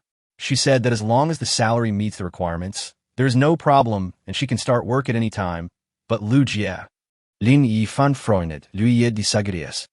I spoke to him on the phone last night, briefly explained the situation to him, and told him that the salary could be based on his expectations. He directly refused on the phone at first, because the company was not yet established and the background of the investor was unclear, so he was afraid of instability. I made an appointment with him to meet again today to have a detailed discussion. He meant that if he cared about salary, he would not have chosen to return to China. His annual salary in the United States was not lower than it is now. The reason why he gave up the high salary in the United States was mainly because he wanted to make a career in China. I have sounded out his opinion. A few days ago, Warwick Technology in China also contacted him. He seems to be interested and may be preparing to take up a position at Warwick. Then I advised him that if he wanted to achieve success in China, what could be more successful than building a brand from scratch and growing it bigger and stronger? After several persuasions, he was finally swayed, but he also made a request that if he wanted to join the company, he had to have a personal interview with the company's boss before making a decision. After listening to He Chen's words, Lin Yifan smiled indifferently. He was not surprised by Lu Jie's idea. It was normal for a company that had not yet been established and whose boss was not a business celebrity to have concerns. Being able to talk is a good thing. Lin Yifan is confident that he can convince others. What he fears most is that others don't even give him a chance to talk. After all, with a resume like Lu Jie's, he will never have to worry about finding a job. No matter which company he goes to, the salary will not be bad. Chapter 75 Meeting with Lu Jie. Additional chapters with Jun Xiaoyao and Xiaojie's titles. Did he say when we would meet? He Chen said on the phone. "Mr. Lin, I suggest you meet with Lu Jie as soon as possible. According to the information I received, other headhunting companies have already approached him. In order to avoid any more trouble, if Mr. Lin really wants to take over Lu Jie, it is best to finalize this matter as soon as possible." Lin Yifan thought about it for a while and said to He Chen, "Okay, I'm in southern Yunnan now. I'll buy a plane ticket back to Shanghai later. Please help me make an appointment with him tonight." "Okay, I'll help you arrange it." After hanging up the phone, Yang Qian, who had heard the general situation nearby, asked, Mr. Lin, are we going back to Shanghai? Lin Yifan said to Yang Qian. Qian, I have urgent matters to deal with in Shanghai. I would like to trouble you to keep an eye on the public auction for me. If the secret auction wins, please let me know how much money is needed. I will transfer the money, and then please help me find someone to send it to Mr. Wang to help him process it. Okay, no problem. Just get back to your business. Yang Qian agreed readily. Lin Yifan asked with some concern. Are you okay here alone? After all, you are pregnant. Oh, Mr. Lin, don't worry. I am pregnant, not mentally retarded. How can I get lost? Lin Yifan was still a little worried. After thinking about it, he realized that the only person he knew here was Sun Xiaowu, so he called him. Brother Sun, can you please do me a favor? Brother Yifan, there's no need for us to be so polite. If you need any help, just tell me. As long as I can do it, I promise I will never refuse. It's like this. I'm in a hurry to go back to Shanghai today to take care of some things. I need Yang Qian to help me with the subsequent possible winning of the bid for the public auction, but she is pregnant and alone here, so I would like to ask you to help look after her. Okay, no problem. You guys are at the auction now. I'll be right over. By the way, you said there's something urgent going on in Shanghai. Can you tell me what it is? I have some connections in Shanghai, so I'll see if I can help you. Lin Yifan smiled and said, Thank you, Brother Sunday. I'm planning to set up a mobile phone company. I just found a top talent and need to go back to interview him in person. I can only ask Yang Qian to help me with the secret filming here. Haha, it seems I can't help you with this, but I can still help you take care of your friends. Wait for me. After the two of them finished their conversation, Yang Qian said with a smile, Mr. Lin, I've already told you that I can take care of myself. Why do you have to trouble me? I'm just trying to make myself feel at ease. I brought you here and then left you here alone. Lin Yifan smiled. It's not a big deal. Yang Qian rolled her eyes. The two were waiting at the entrance of the public auction. Not long after, Sun Xiaowu arrived in a taxi, and Lin Yifan hurried to greet him. Brother Sun, Xiao Qian is now in your hands. Sorry for the trouble. Sun Xiaowu punched Lin Yifan lightly on the shoulder and said with a smile, All right, don't be so polite with me. Just go and do your thing. Lin Yifan greeted Yang Qian again, then took a taxi straight to the airport from the gate. In the car, Lin Yifan booked the earliest flight to Shanghai, then sat in the back seat of the taxi with his eyes closed, thinking about how to convince Lu Jie. At around 5 p.m., Lin Yifan came out of the Shanghai airport, found his Cullinan in the airport parking lot, and drove straight to the city. On the way, I called Yi Chen, told him that I was back, and asked him to arrange the time and place to meet Lu Jie. After a while, I received a WeChat message from Yi Chen. He and Lu Jie had made an appointment to meet Lin Yifan at Xingyue Tea House at 7 o'clock in the evening, and he also booked a private room for the two of them. Lin Yifan changed the navigation destination to Xingyue Tea House and drove to the tea house. It was already past 6:40 when they arrived at the tea house. Lin Yifan reported to the front desk the private room that Yi Chen had reserved for the two of them to meet. The girl at the front desk informed him that a guest had just arrived in the room, and then took Lin Yifan to the room. It seems that this guest is Lu Jie. Lin Yifan didn't expect that he had arrived early. Arriving at the door of the box, Lin Yifan pushed it open and walked in. A young man with a neat hairstyle, wearing a white shirt and trousers, was sitting at the tea table in the box. The man also saw Lin Yifan coming in. Seeing that Lin Yifan was so young and looked like a college student, he couldn't help but frown slightly. I secretly wondered if he had walked into the wrong room, or was he trying to recruit my boss? It was not until Lin Yifan took the initiative to ask, Are you Mr. Lu Jie? That Lu Jie was sure of the other party's identity. This young man was really the boss who had asked him to meet. After a brief moment of distraction, Lu Jie came to his senses immediately, stood up and greeted Lin Yifan. The two exchanged some pleasantries and sat down one after another. The girl at the front desk prepared tea for the two of them and then left, closing the door of the box. Lu Jie said, Boss Lin, I never thought that the boss that consultant he told me about wanting to recruit me is so young. I have a question. Why does Boss Lin want to work in the mobile phone industry? Isn't it popular to develop in the internet industry now? After all, this industry is the easiest to make money. Sometimes you can make a lot of money just by concept. Lin Yifan smiled and said, The reason why I want to create a mobile phone brand is very simple. Didn't the new iPhone come out a few days ago? Seeing the Chinese people queuing up to get a mobile phone, I felt helpless. The performance of iPhone is indeed better than that of domestic phones. But is it true that domestic phones cannot do the same? I don't believe it, so I want to try it. Hearing Lin Yifan's reason, Lu Jie smiled slightly and pointed out the problem directly. The main reason why iPhones have good performance is the chip, but China's biggest weakness in this regard is that we don't have photolithography machines. Without photolithography machines, we can't research chips, and ultimately, we can only rely on imported chips. Lin Yifan said casually, "If there is no lithography machine, then we will do our best to develop one. If we cannot develop one, then we will find a way to get one and reverse engineer it. Isn't this what we in China are best at?" Lu Jie felt a little disappointed when he heard Lin Yifan's childish words. He was indeed too young. He couldn't help but shook his head with a wry smile. "Boss Lin, is it that easy to get a photolithography machine? Foreign technology is blocked, and you can't get it just by talking." Lin Yifan sighed calmly. "Yes, back then our country was unable to research aircraft carriers, and foreign countries also united to block the technology. Who would have thought that in the end there would be a powerful person who helped the country get an aircraft carrier?" After hearing Lin Yifan's words, Lu Jie knew who he was talking about and fell silent. Chapter 76, The Prototype of the Company, with Jun Xiaoyao and Xiaojie's title edition. I didn't expect that I was wrong. Indeed, if it was impossible, then I would find a way to make it possible. I didn't expect that this young boss had such courage and drive. Lu Jie's eyes became sharp, staring at Lin Yifan, and asked, "Boss Lin, do you know how much manpower and financial resources are needed to develop a photolithography machine?"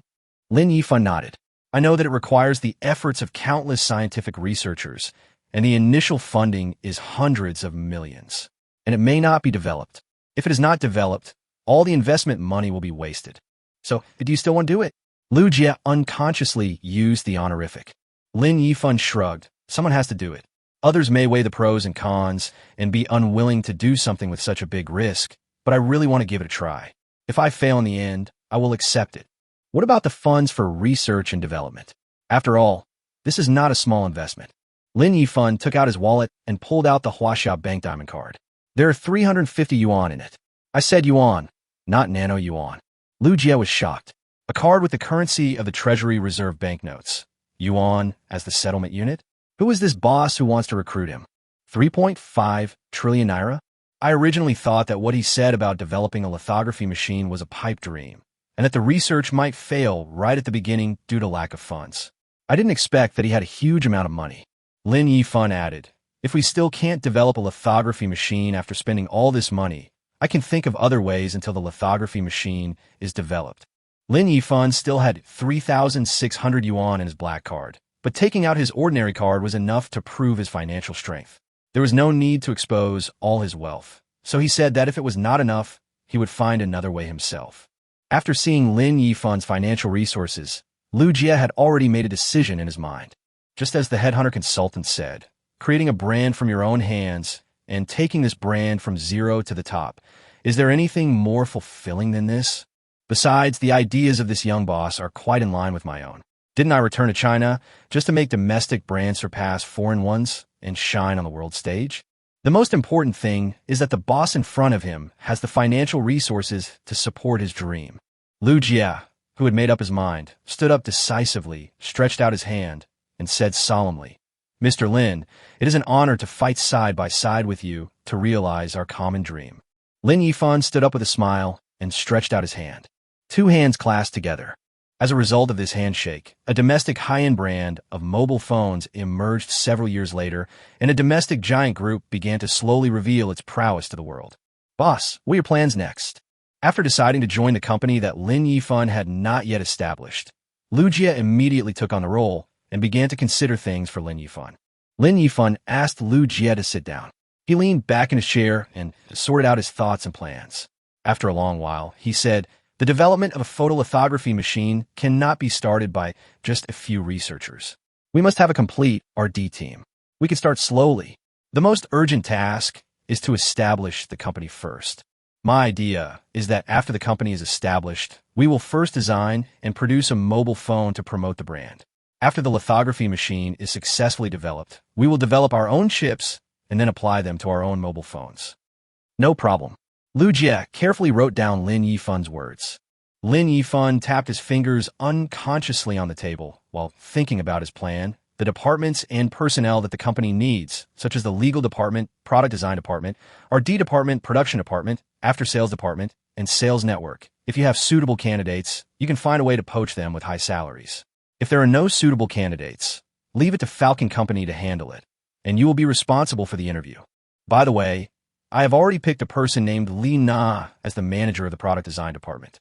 When the time comes, you can go to Falcon Company and ask consultant he for that person. In addition, I already have a suitable candidate for the finance department, and I will make the arrangements when the time comes. Okay. Lu Jie wrote down Lin Yifan's instructions and asked in confusion, "Boss, isn't the production department a bit redundant? We can find a contract manufacturer to make mobile phones. There's no need to produce them ourselves. We have to build a factory to produce them ourselves, and the cost is not small." Lin Yifan shook his head. "No, the cost of the factory is a small matter. The OEM factory is not very stable. Once there is a problem with the cooperation, we have to find other OEM factories temporarily. In order to avoid future troubles, it is better to increase the investment and build a factory production line by ourselves from the beginning." Of course, he knew that OEM factories could save costs, but did Lin Yifan need to save costs? So he could only use the reason that the cooperation with the OEM factory was unstable to persuade Lu Jie to give up the idea of OEM. Well, since the boss wasn't short of money anyway, Lu Jie didn't try to persuade him. Also, the company needs a headquarters. Renting an office building is too expensive. Why not just buy one? Go look for a suitable one. When Lu Jie heard this, he rolled his eyes and didn't know what to say. "Boss, isn't this too much of an exaggeration? The company hasn't even started yet, and you're investing so much in the early stages?" Lin Yifan asked back, "Don't you believe in your own abilities?" Lu Jie was a little confused. "I believe it, but what does this have to do with buying a house?" Lin Yifan said calmly, "Yes, I also believe in your ability, and with my financial support, the company will definitely become bigger and stronger. After the company develops, we will not be limited to the mobile phone industry, but will also diversify and establish a group. With more and more employees, it will be too troublesome for the company to move. It is better to buy an office building as the group headquarters to save the trouble of moving in the future, don't you think?" Lu Jie was confused by Lin Yifan. He felt that what his boss said made sense, but he always felt that something was strange. Forget it. The boss is the boss and has the final say. Let him do whatever he wants. "Boss, what is the name of our company?" Only after knowing the company name could Lu Jie register the company. Tunglong, Lin Yifan said these two names without hesitation. The Chinese have been particularly obsessed with dragons since ancient times. The soaring Oriental dragon. This name Lin Yifan particularly likes. What about the brand of the phone? As for the mobile phone brand, let's call it Pangu. Pangu Mobile Phone means that our company will create a new world in the current market, just like Pangu created the world. Just like Mr. Ren's Huawei, China is mighty and powerful. The two discussed the details of the company again. Because Lin Yifan couldn't just be a hands-off boss when registering the company, the legal representative of the company had to show up in some places, so he still had to go with Lu Jie tomorrow. Chapter 77: Preparing to buy an office building. The two men left the tea house and agreed on a time and place to meet tomorrow. Lu Jie got in his car and left first. His car was a black Audi A7. After saying hello to Lin Yifan, he slowly drove out of the tea house parking lot. After Lu Jie left, Lin Yifan also got into his Cullinan and drove towards CV number 1.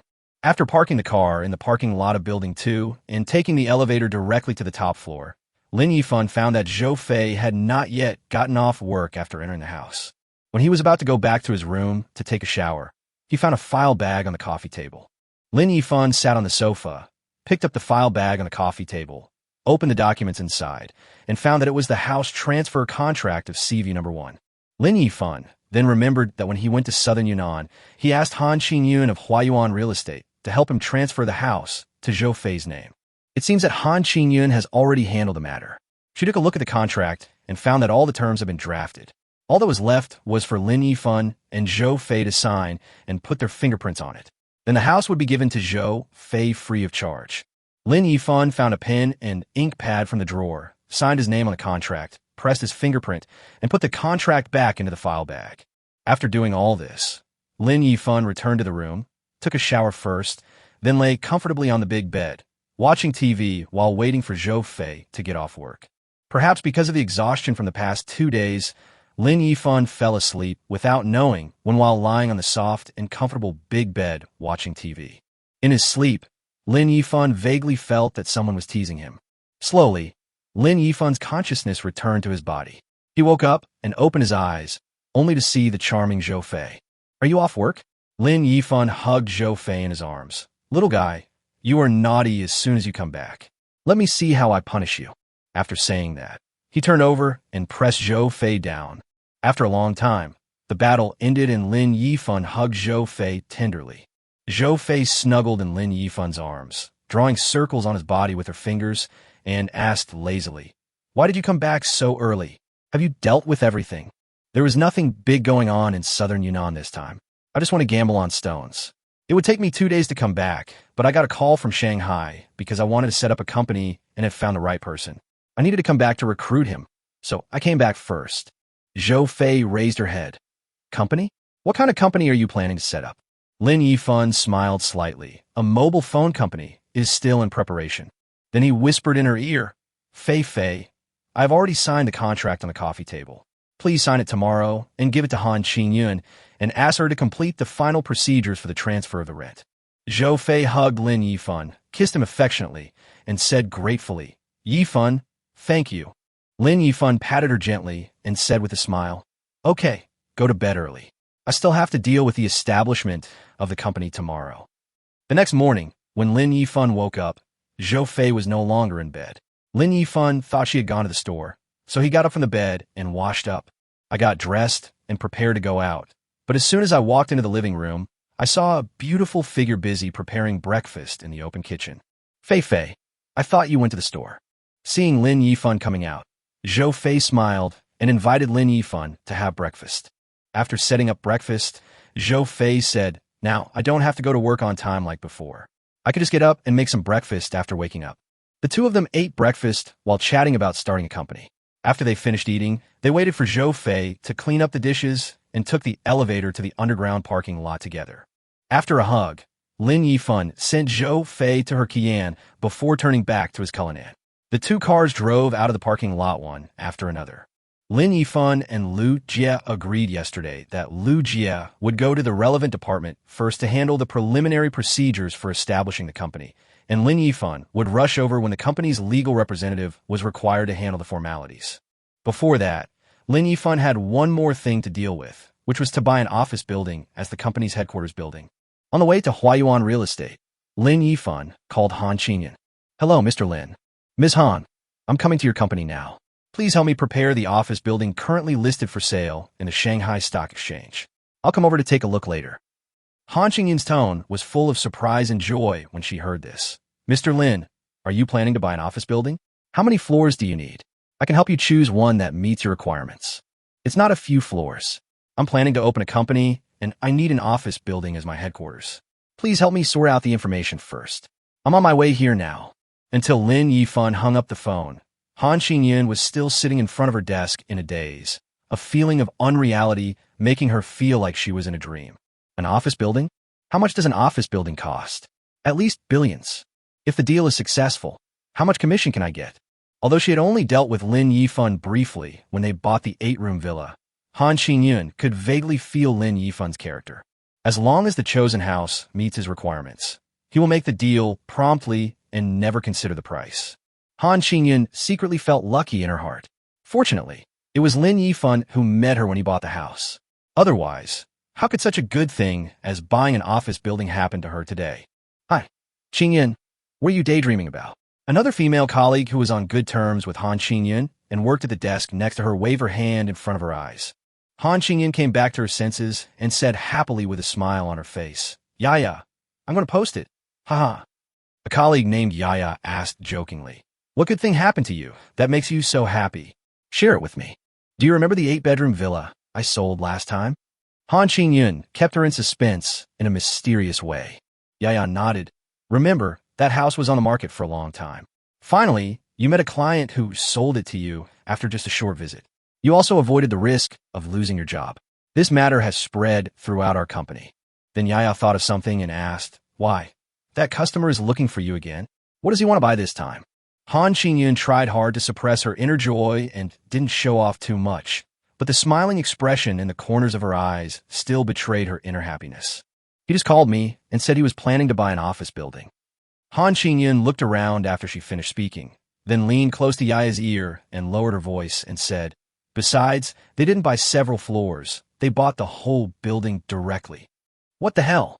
Yaya blurted out a traditional Chinese phrase. She was dizzy and dazed by the news. Chapter 78. Overt and Covert Fighting. She looked at Han Qingyun with envy. "Qingyun, you are so lucky to have met such a great client. It seems that you can make a lot of money this time." Han Qingyun tried hard to suppress her happiness, waved her hand, and said, "Oh, it hasn't even started yet. I just have this intention. I don't know if it can be successful or not. Let's stop chatting. The client will be here soon. I'll go find some information for him first." After saying that, Han Qingyun stood up slowly and walked briskly to the file computer in the manager's office to look for information about the office building. Yaya looked at Han Qingyun leaving, feeling a little sour and jealous, secretly wondering, how could Han Qingyun meet such a domineering client? She must have had an affair with that client. Otherwise, who else could that client go to? Why did he always go to her? I guess he had already had the affair when he bought the 8-room villa. He won it with his body, so what's there to be proud of? Han Qingyun left without knowing what her colleagues were thinking. After all, she has only been in society for a few years and has not seen much of the dark side of human nature. Not everyone is willing to see the good in you. The manager's office was empty at this time. Han Qingyun searched for all the information about the sale of office buildings within the company on the public computer, compiled it into a table, and prepared to print it out and provide it to Lin Yifan for screening. Just when all the property information was summarized and prepared for printing, Manager Zhou came back. "Xiao Han, what are you looking for?" Han Qingyun looked up at the manager, feeling a little disgusted, but she replied calmly without showing it. "Manager, the client wants to see the office building. I will print out the company's housing resources." After saying that, she continued to operate the computer.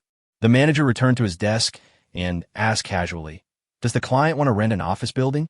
"No, I'm planning to buy it." Manager Zhou leaned back in his boss chair, opened his thermos and drank a sip of tea, then asked casually, "Oh, buy it. How many floors do you want to buy?" "One building." Han Qingyun uttered 2 words concisely. As a result, she heard a puff sound and saw the manager spit out all the tea and cough continuously. Han Qingyun felt like laughing for some reason when she saw this scene. After coughing for a while, he finally got through it. Manager Zhou stood up and walked to the computer and asked, "Is this the Mr. Lin you received last time when he bought an 8-room villa?" Han Qingyun nodded and turned on the copier next to her. Looking at the busy Han Qingyun, Manager Zhou opened his mouth several times and hesitated. Finally, he set out his idea. "Xiao Han, I will be the one to receive such an important client. After all, I am a manager with a higher rank than you, and the client will recognize and trust me more easily." When Han Qingyun asked, she guessed that he would say that. After all, everyone in the company knew what kind of person Manager Zhou was, but this kind of thing couldn't be concealed. She simply threw the printed materials on the table and said calmly, "Okay, as long as you can handle it, I don't care. If you mess it up and the order is lost, the company will suffer the greatest loss." Manager Zhou suddenly felt uneasy when he saw Han Qingyun's fearless look. Could it be that the client was so determined to buy Han Qingyun that he would not buy any house except the one she had? In fact, Han Qingyun was also gambling, betting that Manager Zhou would be scared off by her and dare not intervene. If he still wanted to intervene, he could only bet whether Lin Yifan had chosen him and insisted on buying it from him. But she knew herself well, and the latter possibility was obviously unlikely. After all, she and Lin Yifan were not related at all, so why should he ask her to buy it? So she could only bluff in an attempt to fool the manager who had ulterior motives. Manager Zhou hesitated and finally smiled awkwardly. "How about this? I will take this customer, but when I receive this customer later, you can also come with me and help me supplement. Is that okay with you?" Han Qingyun bit her lip, and although she was extremely reluctant, she finally nodded and chose to compromise. The two of them sat in the office with their own thoughts until Han Qingyun's cell phone rang. "Hello, Mr. Lin. Are you here yet?" "Here we are. I didn't see you in your company. Did you go out?" Han Qingyun quickly said, No, I'll come out to pick you up now." After saying that, Han Qingyun hung up the phone and prepared to pick up Lin Yifan. Manager Zhou also stood up and followed Han Qingyun out of the office. This scene made Han Qingyun so angry that she gritted her teeth. At the company gate, Han Qingyun saw Lin Yifan waiting at the door. Before she could say hello, Manager Zhou rushed out from behind. Manager Zhou came to Lin Yifan at a trot, bent his back, stretched out his hands, and smiled flatteringly. "Mr. Lin, welcome to Huayuan Real Estate. I am Zhou Shuwen, the manager of Huayuan Real Estate Puxing District. Mr. Lin is really young and promising. He has purchased an office building at such a young age. He will definitely be a prominent figure in the business world in the future. Lin Yifan looked at the middle-aged, bald man in front of him with his head bowed, bewildered. I thought the beauty had resurrected until I saw Han Qingyun smiling at me, not far away, and then I was sure that I had come to the right place. Manager Zhou's behavior made Lin Yifan feel a little disgusted, but he still greeted him calmly. Oh, Manager Zhou, I came to see Miss Han, but I didn't expect to alarm Manager Zhou. Sorry to bother you. Manager Zhou smiled respectfully and said, Of course I should. A distinguished guest like Mr. Lin is here, so I should come out to greet him in person. This will show how much we at Huayuan Real Estate value you. Mr. Lin, please come in. After saying that, he took the lead and walked into the company. Lin Yifan followed behind.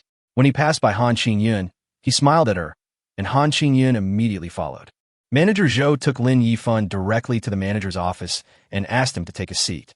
After Lin Yifan sat down, he returned his seat at the other end of the office. Because there were only 2 boss chairs in the office, and the only other thing was a sofa in the reception area, Han Qingyun had no place to sit when she came over and could only stand next to the desk. Manager Zhou deliberately brought Lin Yifan to his desk instead of to the sofa in the reception area, just to avoid giving Han Qingyun a chance. Seeing Han Qingyun standing by the desk, Manager Zhou frowned secretly, then took out a bag of tea from the desk drawer and handed it to her, saying in a commanding manner, Xiao Han, go and get my best Longjing tea to make a cup of tea for Mr. Lin. Han Qingyun was so angry, but there was nothing she could do. She could only take the tea leaves helplessly and make tea for Lin Yifan. After Han Qingyun left, Manager Zhou took out the stack of information that Han Qingyun had just printed and handed it to Lin Yifan, saying with a smile, Mr. Lin, this is the information of all the office buildings that our company is selling. Please take a look. Chapter 79, Field Investigation Building. Lin Yifan was very insightful and had witnessed the entire process, so he naturally guessed the conflict of interest between Manager Zhou and Han Qingyun. He didn't say anything, but calmly took the stack of information and started reading. These documents all contain information on office buildings for sale in Shanghai, all of which are for sale as a whole building, selected according to Lin Yifan's requirements. There are houses available in Hongkou District, Yuhui District, and Puxing District. Lin Yifan first picked up the sales information of the building in Puxing District and started reading it. Huanyu Building, a Class B office building, is located at number 666 Renmin Road, Puxing District, covering an area of 980 square meters, with 12 floors and a total office area of 10,800 square meters. The selling price is 1.22 billion yuan. Baoxin Building, a Class B office building, is located at number 222 Jianxi Road, Puxing District. It covers an area of 1,100 square meters, has 19 floors, a total office area of 19,000 square meters, and is priced at 2.35 billion yuan. Hualong Building, a Grade A office building, is located at number 126 Zhongshan Road, Puxing District. It covers an area of 1,500 square meters, has 26 floors, a total office area of 36,400 square meters, and is priced at 4.8 billion. While Lin Yifan was looking through the properties, Han Qingyun placed a brewed tea on the table and waited quietly for Lin Yifan to finish reading the information. After Lin Yifan finished reading the last piece of information, he put the others on the table, leaving only the one for Hualong Building. Please introduce the details of this Hualong Building. Manager Zhou immediately cleared his throat and began to introduce. Mr. Lin, the basic information of Hualong Building is also written in the information. It is a Grade A office building. The building covers an area of 1,500 square meters, has a total of 26 floors, and is priced at 4.8 billion. The building has complete formalities, no mortgage, and can be transferred at any time. The lobby on the first floor of the office building has a ceiling height of 10 meters, and the height of other floors is 3.8 meters, with a net height of up to 3.2 meters. There are a total of 266 underground parking spaces and ground parking spaces. The building is equipped with 8 extra-large passenger elevators and 2 freight elevators. The building was built 10 years ago, and the ownership rights have 30 years left. Currently, all tenants in the entire building have only 1 month left on their contracts because the owner behind the building needs to transfer the property, and now all tenant contracts have not been renewed. If Mr. Lin takes over, He can decide whether all tenants stay or go. After listening to Manager Zhou's introduction, Lin Yifan had a general understanding in his mind. He tapped his fingers lightly on the table and pondered his mind. This building just met Lin Yifan's requirements, and the tenant's contract was about to expire. In this way, the floors you need can be vacated, and the remaining floors that are not temporarily used can continue to be rented to old tenants. Take me to see the office building. Now that we have a general understanding of the situation, the next step is to conduct an on-site investigation. If there are no problems, we can start directly. Manager Zhou was extremely surprised. He did not expect Lin Yifan to be so straightforward. He quickly stood up and said with a smile, "Mr. Lin, please come this way. I will take you to see the building." Who knew that Lin Yifan smiled slightly, shook his head and said, "No need to trouble Manager Zhou. Just let Miss Han take me to see this little thing." Manager Zhou was stunned when he heard this. The reason why he was so enthusiastic in receiving Lin Yifan today was because he saw that Han Qingyun's client was interested in buying an office building. With such a big deal in front of him, he couldn't help but intervene and wanted to get a piece of the pie. So now you don't want to play with yourself? If Lin Yifan hadn't said anything, he could have used his power to take over the matter as a joint order for the two of them. And after the deal was done, he could have taken the opportunity to get a portion of Han Qingyun's commission. At that time, even if Han Qingyun reported it to the head office, he would not worry. But if the client has already specified that he wants to buy a house from Han Qingyun, and then he intervenes to share the commission, that would be a clear violation of the rules of the game. In this case, if Han Qingyun makes a fuss to the headquarters, not only will he have to give up the commission he has earned, but he will also face more severe punishment. After all, some small actions in secret are harmless, but they must be carried out within the rules of the game, or at least there should be nothing wrong with them on the surface, otherwise it would be a violation of the rules of the game. And usually those who break the rules of the game don't end up well. Manager Zhou's face turned pale and blue. Han Qingyun, who was standing by, couldn't help but smile when she heard Lin Yifan's words. Han Qingyun, who had already accepted her fate, did not expect that there would be a sudden turn of events at the last moment. Finally, Manager Zhou smiled awkwardly and said, "Okay, since Mr. Lin has spoken, Xiao Han will take Mr. Lin to see the building." After saying that, he turned around and said to Han Qingyun expressionlessly, "Xiao Han, you must serve Mr. Lin well and don't ruin the company's reputation." Han Qingyun didn't want to give the manager any scorn in this situation. She restrained her smile and said, "Manager, rest assured, I will try my best to provide good service." Lin Yifan ignored Manager Zhou's expression and strode out of the office. Han Qingyun followed closely behind him and walked out of the company gate together. Lin Yifan drove the Cullinan and took Han Qingyun straight to Hualong Building. When the car arrived at Zhongshan Road, Han Qingyun pointed to the 20-story building next to the building and said to Lin Yifan, "Mr. Lin, this is Hualong Building." Lin Yifan parked the car in the ground parking lot of Hualong Building, and the two got out of the car. They first walked around the building, and then walked into the lobby of the building under the guidance of Han Qingyun. The lobby is decorated in a simple and high-end style. Directly opposite the entrance is the building's front desk. The lobby is spacious and bright, and the entire space is extremely huge. Because the building has not been transferred yet, the companies that previously moved in are still operating. It is now working hours, and there are relatively few people coming in and out of the lobby. After passing the front desk, there is the elevator behind. Han Qingyun introduced, "Mr. Lin, this building has a total of 8 passenger elevators and 2 freight elevators, and the elevators operate in different areas. There are 3 passenger elevators for floors 2 to 10, 3 for floors 11 to 20, and the remaining 2 for floors 21 to 26, while the freight elevators are used on all floors." Lin Yifan nodded and thought to himself that if he bought this building, his company would be located on the 21st to 26th floors in the future, so that it would not be affected by other companies. As for companies originally located on the 21st floor or above, if there is vacant space below the 20th floor, they'll be asked to move down. If there is really not enough space, then there is nothing that can be done. "Mr. Lin, which floor do you plan to visit?" 26th floor, right? Han Qingyun waited for a while, and the elevator to the upper floors arrived. After the people in the elevator came out, Lin Yifan and Han Qingyun walked into the elevator. The elevator control panel has buttons for door opening and closing delays, but there are only 7 buttons for floors.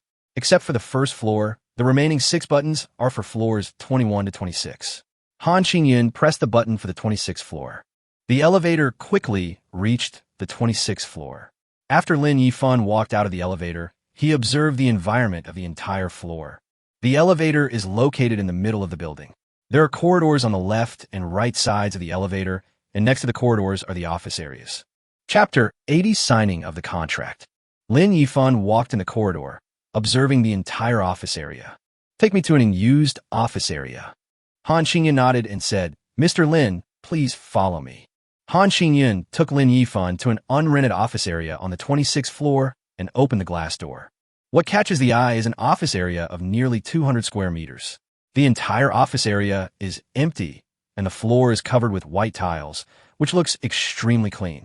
Lin Yifan walked to the window.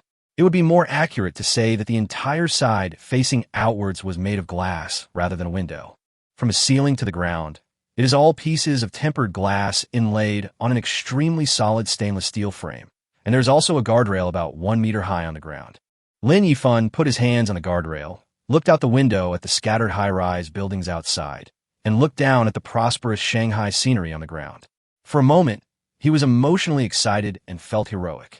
Just with this one glance, Lin Yifan decided to buy the building. Imagine setting up your own company here and working on such a high floor. This should be one of the greatest pleasures in life. My own company is just being established and is only planning to get involved in the mobile phone industry, so buying this building will be enough for my use. If the company expands in the future, gets involved in more industries, upgrades to a group, and has more employees, we could consider buying a taller building or simply build a new building as the group headquarters. Han Xingyun explained to him from behind, Mr. Lin, all the office partitions in this building can be dismantled. If you need to connect two adjacent office areas to expand the office area, you only need to open up the partitions and combine the two office areas into one.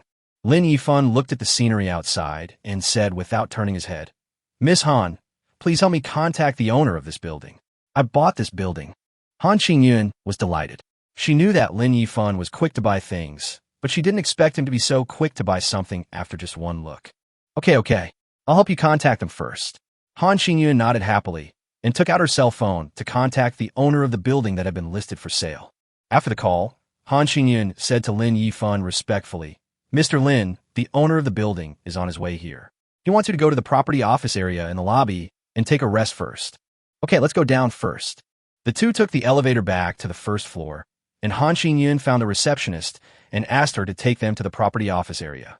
The lady at the front desk brought the two people to the property office area, opened the door and invited them in, then made them a cup of tea, motioned for them to take a rest on the sofa first, then closed the door and returned to her workstation to continue working. Lin Yifan and Han Xingyun walked to the reception area of the office and just sat down on the sofa when a middle-aged man in a suit walked out of the single office.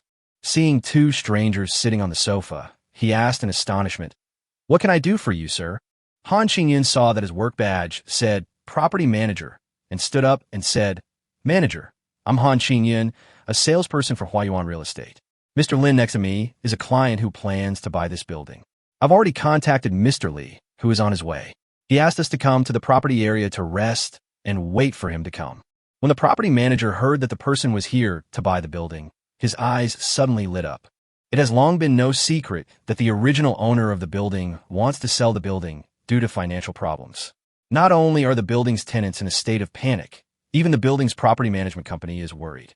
I am afraid that the new boss will directly dismiss the current property company and switch to a new one.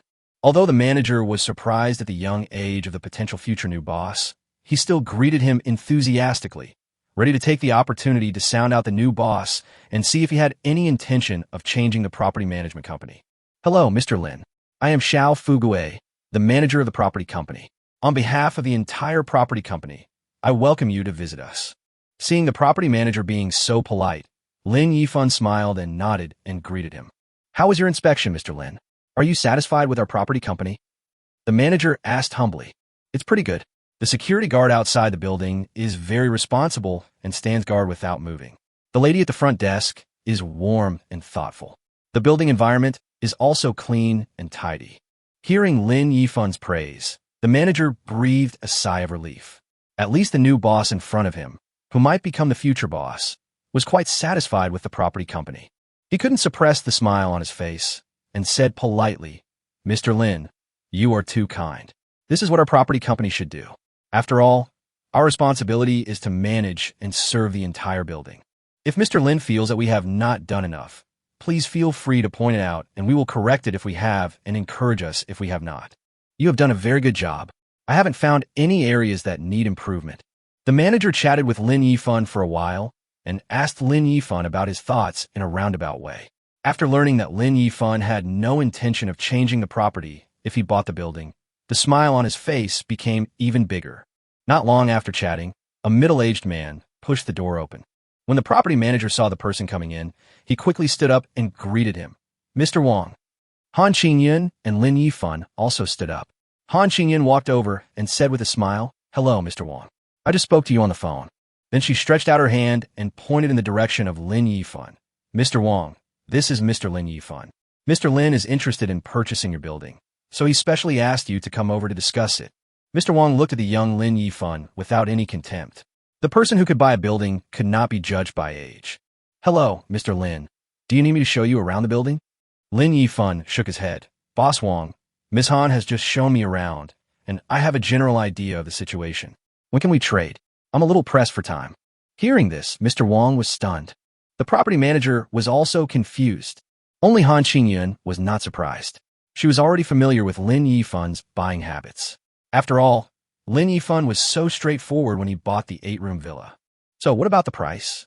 Lin Yifan said directly. "According to your listing price, 4.8 billion is not a penny less." Mr. Wang was stunned. Was he so willful in spending money? This might be the first time in his life that he had closed a deal so quickly.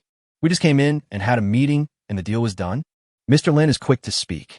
"In this case, let's sign a contract and pay. I will stay here and help you with the transfer procedures as soon as possible. The deal has been negotiated, and the next step is to draw up a contract." After the house transfer contract was printed and both parties signed and put their fingerprints on it, Lin Yifan transferred 4.8 billion to the bank card provided by Mr. Wang, and the deal was done. Chapter 81 5 cents huge interest. The next step was for Han Qingyun and Mr. Wang to handle the transfer formalities. Once the formalities were completed, the building would completely belong to the Lin family. Everything that needed to be dealt with here had been dealt with, and Lin Yifan had nothing to do for the time being. Lu Jie was still registering a company, and also needed Lin Yifan to step in, so he took his leave first. On the way to the Puxin District Industrial and Commercial Bureau, Lu Jie called and said that the preliminary procedures for establishing the company had been completed, and the rest could only be handled after Lin Yifan arrived. Lin Yifan told him that he was on the way and hung up the phone. Who knew that, just after I hung up, another call came in. I took a look, and it was Yang Qian calling. "Hello, Xiaoqian, what's wrong? Is the auction over?" Lin Yifan asked while driving. "Yes, Mr. Lin, the secret auction has come out. You bid for more than 20 pieces of rough stones, and a total of 8 pieces won the bid, including the 1 billion rough stone. How much does it cost? I'll transfer it to you after I park the car." The 8 rough stones cost a total of 2.86 billion yuan. The deposit will offset 10 million yuan, and we still need to pay 2.85 billion yuan. Only after the payment can we get the rough stones. Lin Yifan stared at the road ahead. "Xiaoqian, I don't have enough money in my ordinary card. Ask your president to withdraw some of the money in my diamond card and exchange it for Nai Yuan and transfer it to my ordinary card." "You don't have enough money?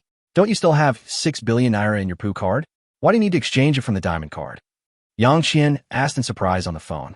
As the vice president and Lin Yifan's exclusive account manager, Yang Qian knew the funds in Lin Yifan's 2 Huaxia bank cards very well. It was obvious that he still had 6 billion in the cards when he was in ULE.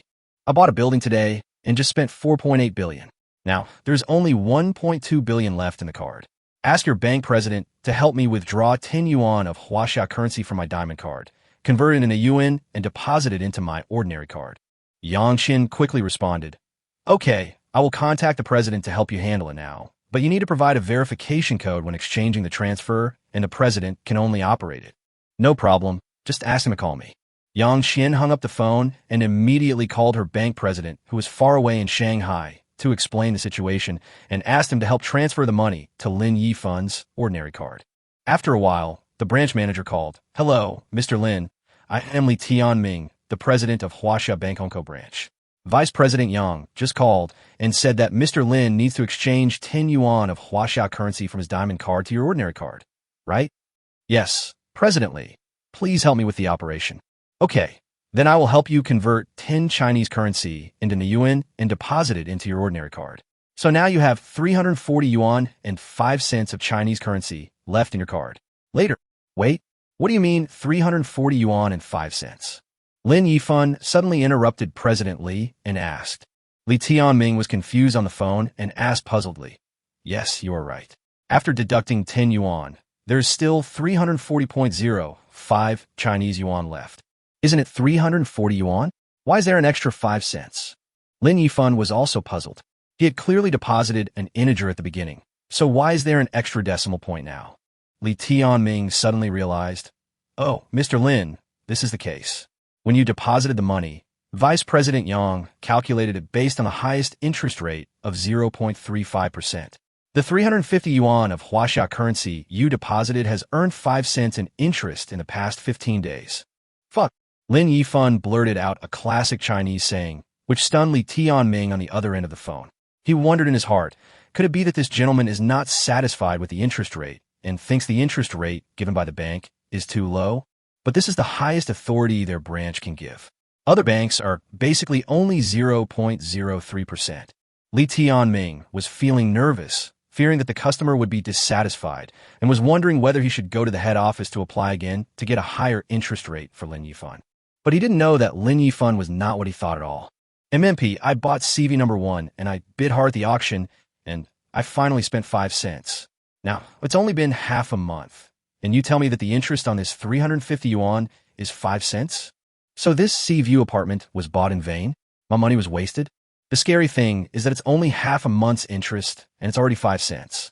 If it's a whole month, wouldn't the interest alone be an extra 10 cents every month? This is 1 billion Namibian dollars. I went to ULE with great difficulty and only spent tens of billions. Now you tell me that I can make an extra 1 billion in interest alone in a month? What's even more terrifying is that he also has a black card with 3,600 Chinese yuan deposited in it. When Lin Yifan thought about the interest on this black card, he felt dizzy. Damn it, Lin Yifan finally understood why the tone of the system was so wrong when he chose the option of spending money. I didn't realize anything at first, but now I realize that I was like an idiot.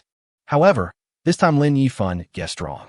The teasing tone of System Laolu was not referring to the interest, but was mocking his naive idea of spending so much money.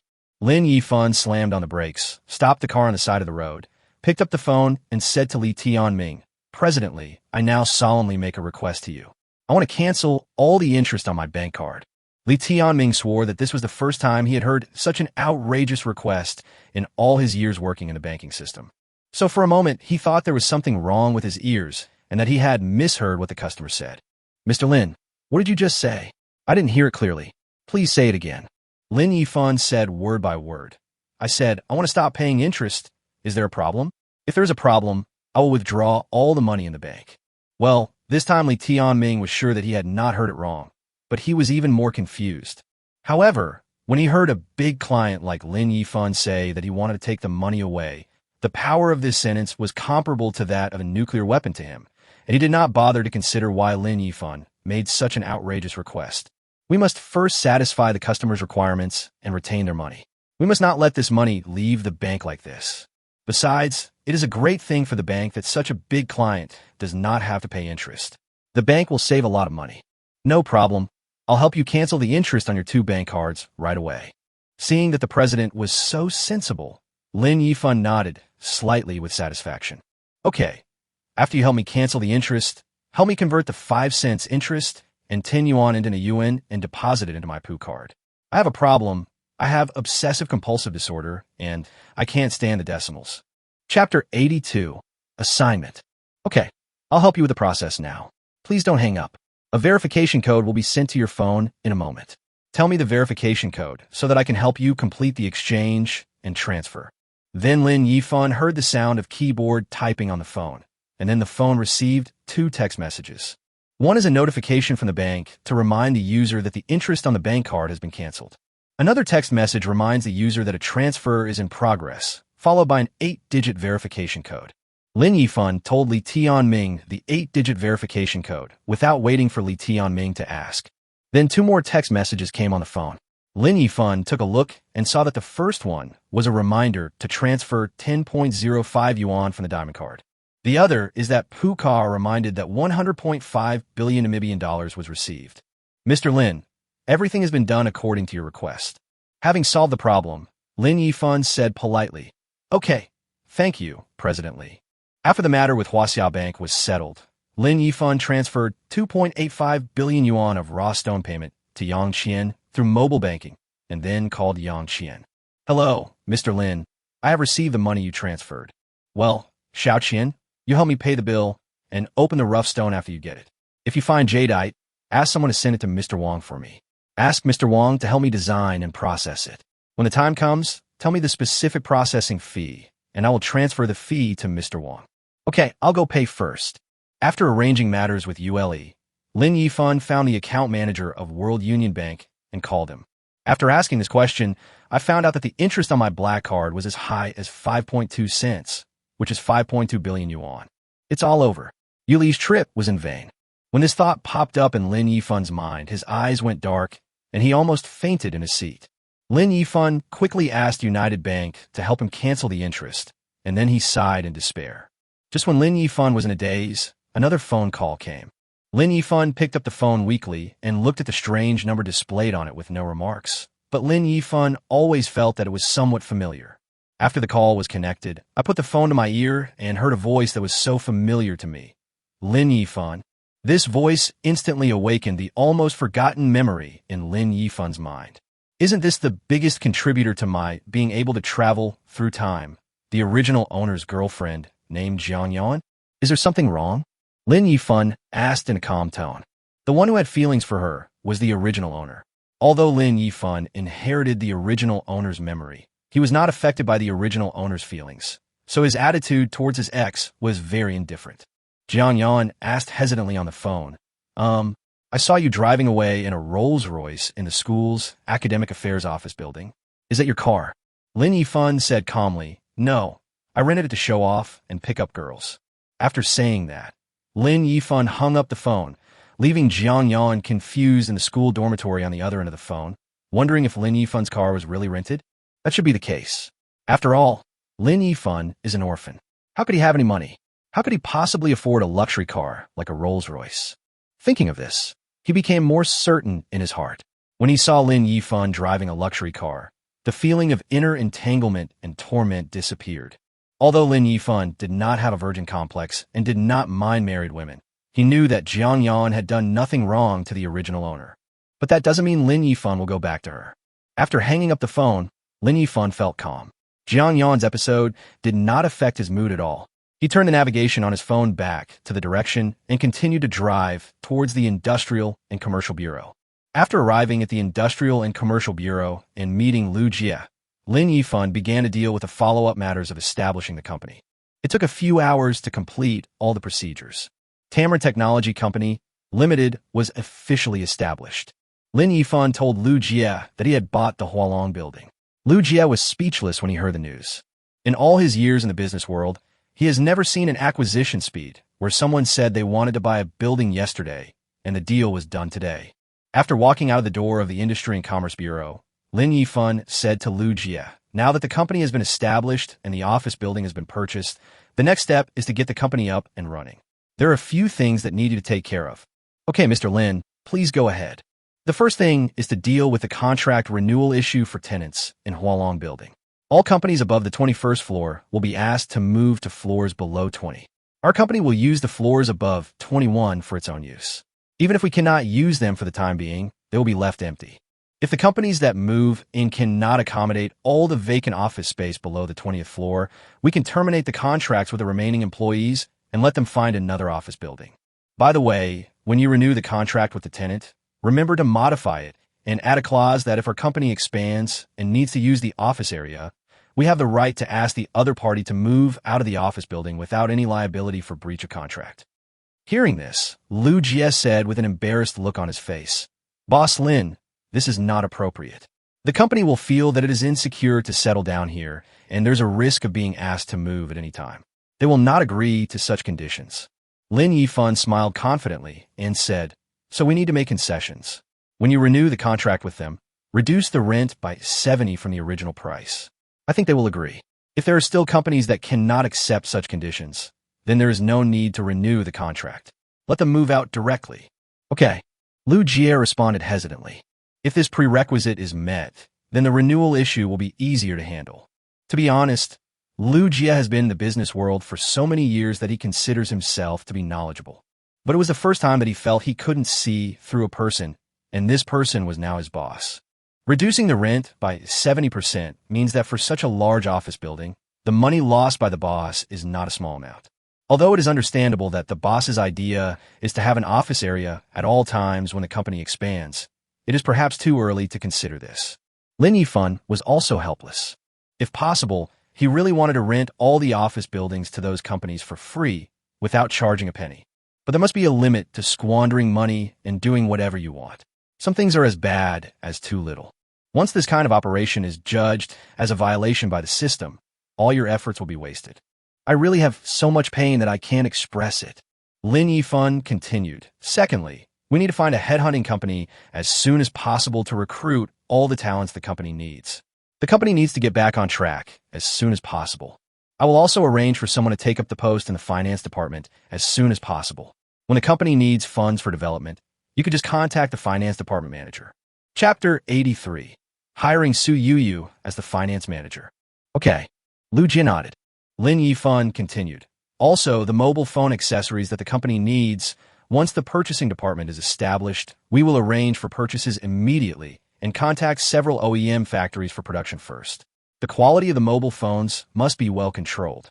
At the same time, we will also start looking for land to build factories and assembly lines, and then our mobile phones will gradually transition to our own factory production. Lu Jie nodded and wrote them down one by one. Although his boss sometimes does sudden and mysterious things that he cannot understand, such as insisting on setting up a production department, buying a building, and then reducing the rent. According to business logic, this way of doing things is actually irrational and obviously increases corporate costs and losses. But no matter how unreasonable it is, Lin Yifan is his boss after all. All he has to do is to make suggestions. Whether they're adopted or not is up to his boss to consider. Besides, seeing a company slowly being born in his own hands is what he looks forward to most. Lu Jie is full of energy and passion for this. That's it for now. You go and make the arrangements. Once the company is fully staffed, I'll meet with everyone and make detailed arrangements for the company's future plans at that time. Okay, Mr. Lin, I'll start making arrangements then. Lin Yifan nodded, and the two parted ways in front of the Industrial and Commercial Bureau. Lu Jie went to deal with the matters Lin Yifan had instructed him to do. Lin Yifan was about to go find the finance manager of his company. As soon as he got in the car, Lin Yifan received a call from Yang Qian. Wow, Mr. Lin, you have such a good eye and luck. You got 4 top-grade jadeite out of 8 pieces of rough stone. The 1 billion yuan rough stone is full of jadeite. I've taken a photo and sent it to you on WeChat. Please take a look for yourself. Yang Qian excitedly reported the good news on the phone. Lin Yifan smiled, minimized the call interface, and clicked on the photo sent by Yang Qian on WeChat. There are 4 pictures in total, 3 relatively small pieces of jade. Next to each piece of jade is a piece of paper with the quality of the jade written on it. It seems that these are the pictures taken by Yang Qian when the jade was taken out at the public auction and put on display at the booth. There's also a piece of jade that looks particularly large. Standing on the exhibition stand, this piece of jade is almost as tall as a child. The quality of the 4 pieces of jade are all very good. All of them are glass type. Although the colors of these 4 pieces of jade are not imperial green or full green, the colors are not bad either. Mr. Lin, have you seen the jade pictures? Many people at the venue asked me if I would sell the material, especially the 1 billion yuan material. Someone has already offered a price of nearly 6 billion yuan. Mr. Lin, with so much money, do you think you should sell it? Yang Qian was chattering nonstop over there. Lin Yifan said calmly, I won't sell them. I'll send them all to Mr. Wang and ask him to help me design and process them. Okay, after the public auction is over, Brother Sun and I will deliver it over. Well, thank you for your hard work. After you are done, if Brother Sun returns to Shanghai, you can come back with him. Then you will have someone to take care of you on the way. Well, let's not talk about it for now. The exhibition here is about to end. Brother Sun and I will send the materials to Mr. Wang later. After finishing the call with Yang Qian, Lin Yifan called Yuyu again. Hello, Brother Yifan. I'm in class now. Wait a minute. I'll call you back after class. After Yuyu answered the phone, she lowered her voice and spoke to Lin Yifan. Thinking of how Su Yu lowered her head and answered the phone secretly in the CPA class, Lin Yifan smiled. Su Yu hung up the phone, and Lin Yifan sent her a WeChat message. Yuyu, please send me the location of the CPA tutoring class. Soon Su Yu sent a WeChat location, and Lin Yifan directly turned on the location navigation and drove to Su Yuyu's side. Lin Yifan arrived downstairs at Su Yuyu's CPA tutoring class and sent a message to Su Yuyu. Su Yuyu told him that the get-out of class would end in a few minutes and asked him to wait downstairs for a while. Lin Yifan sat in the car and played with his mobile phone for a while. Not long after, the passenger door opened and Su Yuyu's cute and delicate little face came in. She happily called out, "Brother Yifan," and then got into the car. "Brother Yifan, how come you have time to come to see me today?" Lin Yifan smiled and said, "Yuyu, I have something I want to discuss with you." "What's the matter, Brother Yifan? Tell me." Lin Yifan pondered for a moment and asked, "Yuyu, is your live broadcast still going on? How is it going?" "I've been broadcasting it all the time. When I don't have classes, I'll broadcast it after I finish my self-study at home. If there are classes in the CPA tutoring class, I'll also broadcast it in the evening after the class. With the help of Lemon and others, I have established a firm foothold in YY and have a stable audience every day." Lin Yifan touched his chin and said, "It's like this. I have set up a company now and would like to hire you to help me manage the finance department. Of course, it will not affect your CPA studies. You can come to the tutoring class anytime you need to attend classes. But if you come to work, you may not be able to take care of the live broadcast, so you should think about it." When Su Yu heard this, her little face was full of surprise. "Brother Yifan, let me manage the finance department? I'm afraid I can't do it." Lin Yifan smiled and said, "Silly girl, you are an accountant. There is nothing you can't do." Su Yu explained with some concern, "Brother Yifan, this is different. I am willing to help you, but I was only an accounting assistant in my previous company, assisting the company's accountant in handling some trivial matters. I have never really been in charge of the company's accounts. I am afraid that mistakes will cause trouble to your company." Lin Yifan thought for a moment and said, "Well, let me hire an experienced professional accountant, and you can help me as a cashier. You just need to help me manage the money and manage the entire finance department. That should be fine. After all, there will be so much money in the company account, and it will be more reassuring to find someone to take care of it. One of us?" Hearing Lin Yifan's words, Su Yuyu's heart started pounding like a deer, and her face flushed. "I don't want to be tricked either, but Brother Yifan said I'm one of their own. Okay, then I won't do the live broadcast anymore, and will go to work at Brother Yifan's company." Su Yuyu smiled sweetly. She has a deep understanding of how difficult it is for newcomers to find jobs nowadays. Without impressive work experience, no matter which company they go to, they have to do the most trivial tasks first. Now that Lin Yifan has given her this rare opportunity, Su Yuyu will naturally not miss it. Seeing her cute little appearance, Lin Yifan couldn't help but rub her head with his hand and said with a smile, "When you go to the company, learn from the accountant, ask more questions, and gain more accounting experience. After all, this is your profession. When the company grows bigger in the future, you'll be able to handle the company's financial problems with ease." Chapter 84, Airport Pickup. Su Yu nodded repeatedly like a chick pecking at rice. "Brother Yifan, when can I start working? Once the company's personnel and office building are fully prepared, I will call you to notify you to go to work. You should be ready to go to work at any time in the next few days." "Okay." Su Yu nodded obediently and began to look forward to the days when she would become a cashier and a manager. After driving Su Yu to the building where she lived and saying goodbye to her, Lin Yifan drove straight to the furniture and electrical appliance city. The company is about to open, and there are so many things to prepare. The building needs to vacate the company's office area. Personnel for various departments need to be recruited, and all the equipment needed by the company needs to be purchased. These are all imminent issues. Currently, the only official employees of the company are Lin Yifan, the CEO, Lu Jie, the general manager, Su Yu, the finance manager, and Li Na, the design department manager who has not yet joined the company. Lin Yifan and Lu Jie need to do everything themselves. There is no other way. This is the helplessness of a startup company. There is no suitable person to do it on their behalf. Lu Jie is now dealing with the renewal of the building relocation contract. The recruitment of personnel for various departments of the company can be handed over to Falcon Company. What remains is the purchase of the company's office equipment, and this requires Lin Yifan to take action. Fortunately, this is Lin Yifan's first company, and he likes the feeling of building a company from scratch step by step, so he doesn't find it hard. After arriving at the furniture and electrical appliance city, Lin Yifan began to hang out in the mall, visiting every store from office desks, chairs, and projectors to paper, pens, tapes, and folders. Whenever he sees something of good quality, no matter how expensive it is, he will write down the store name and phone number and make a note of it in his cell phone's memo. As soon as the office area was vacated, a phone call came in asking the freight company to come and pick up the goods. While shopping in the mall, Lin Yifan received 2 calls. One was from the Patek Philippe flagship store, saying that the 17 million watch that Lin Yifan had ordered from them had arrived, and the shopping guide informed him that he could pick it up at any time.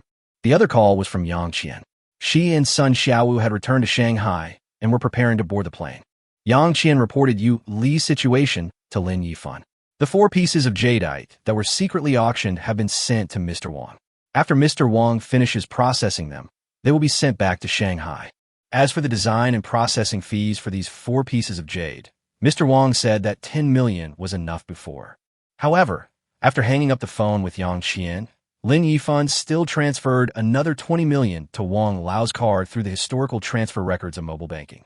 Apart from anything else, the piece of jade worth 1 billion was so huge that it would be more troublesome to design.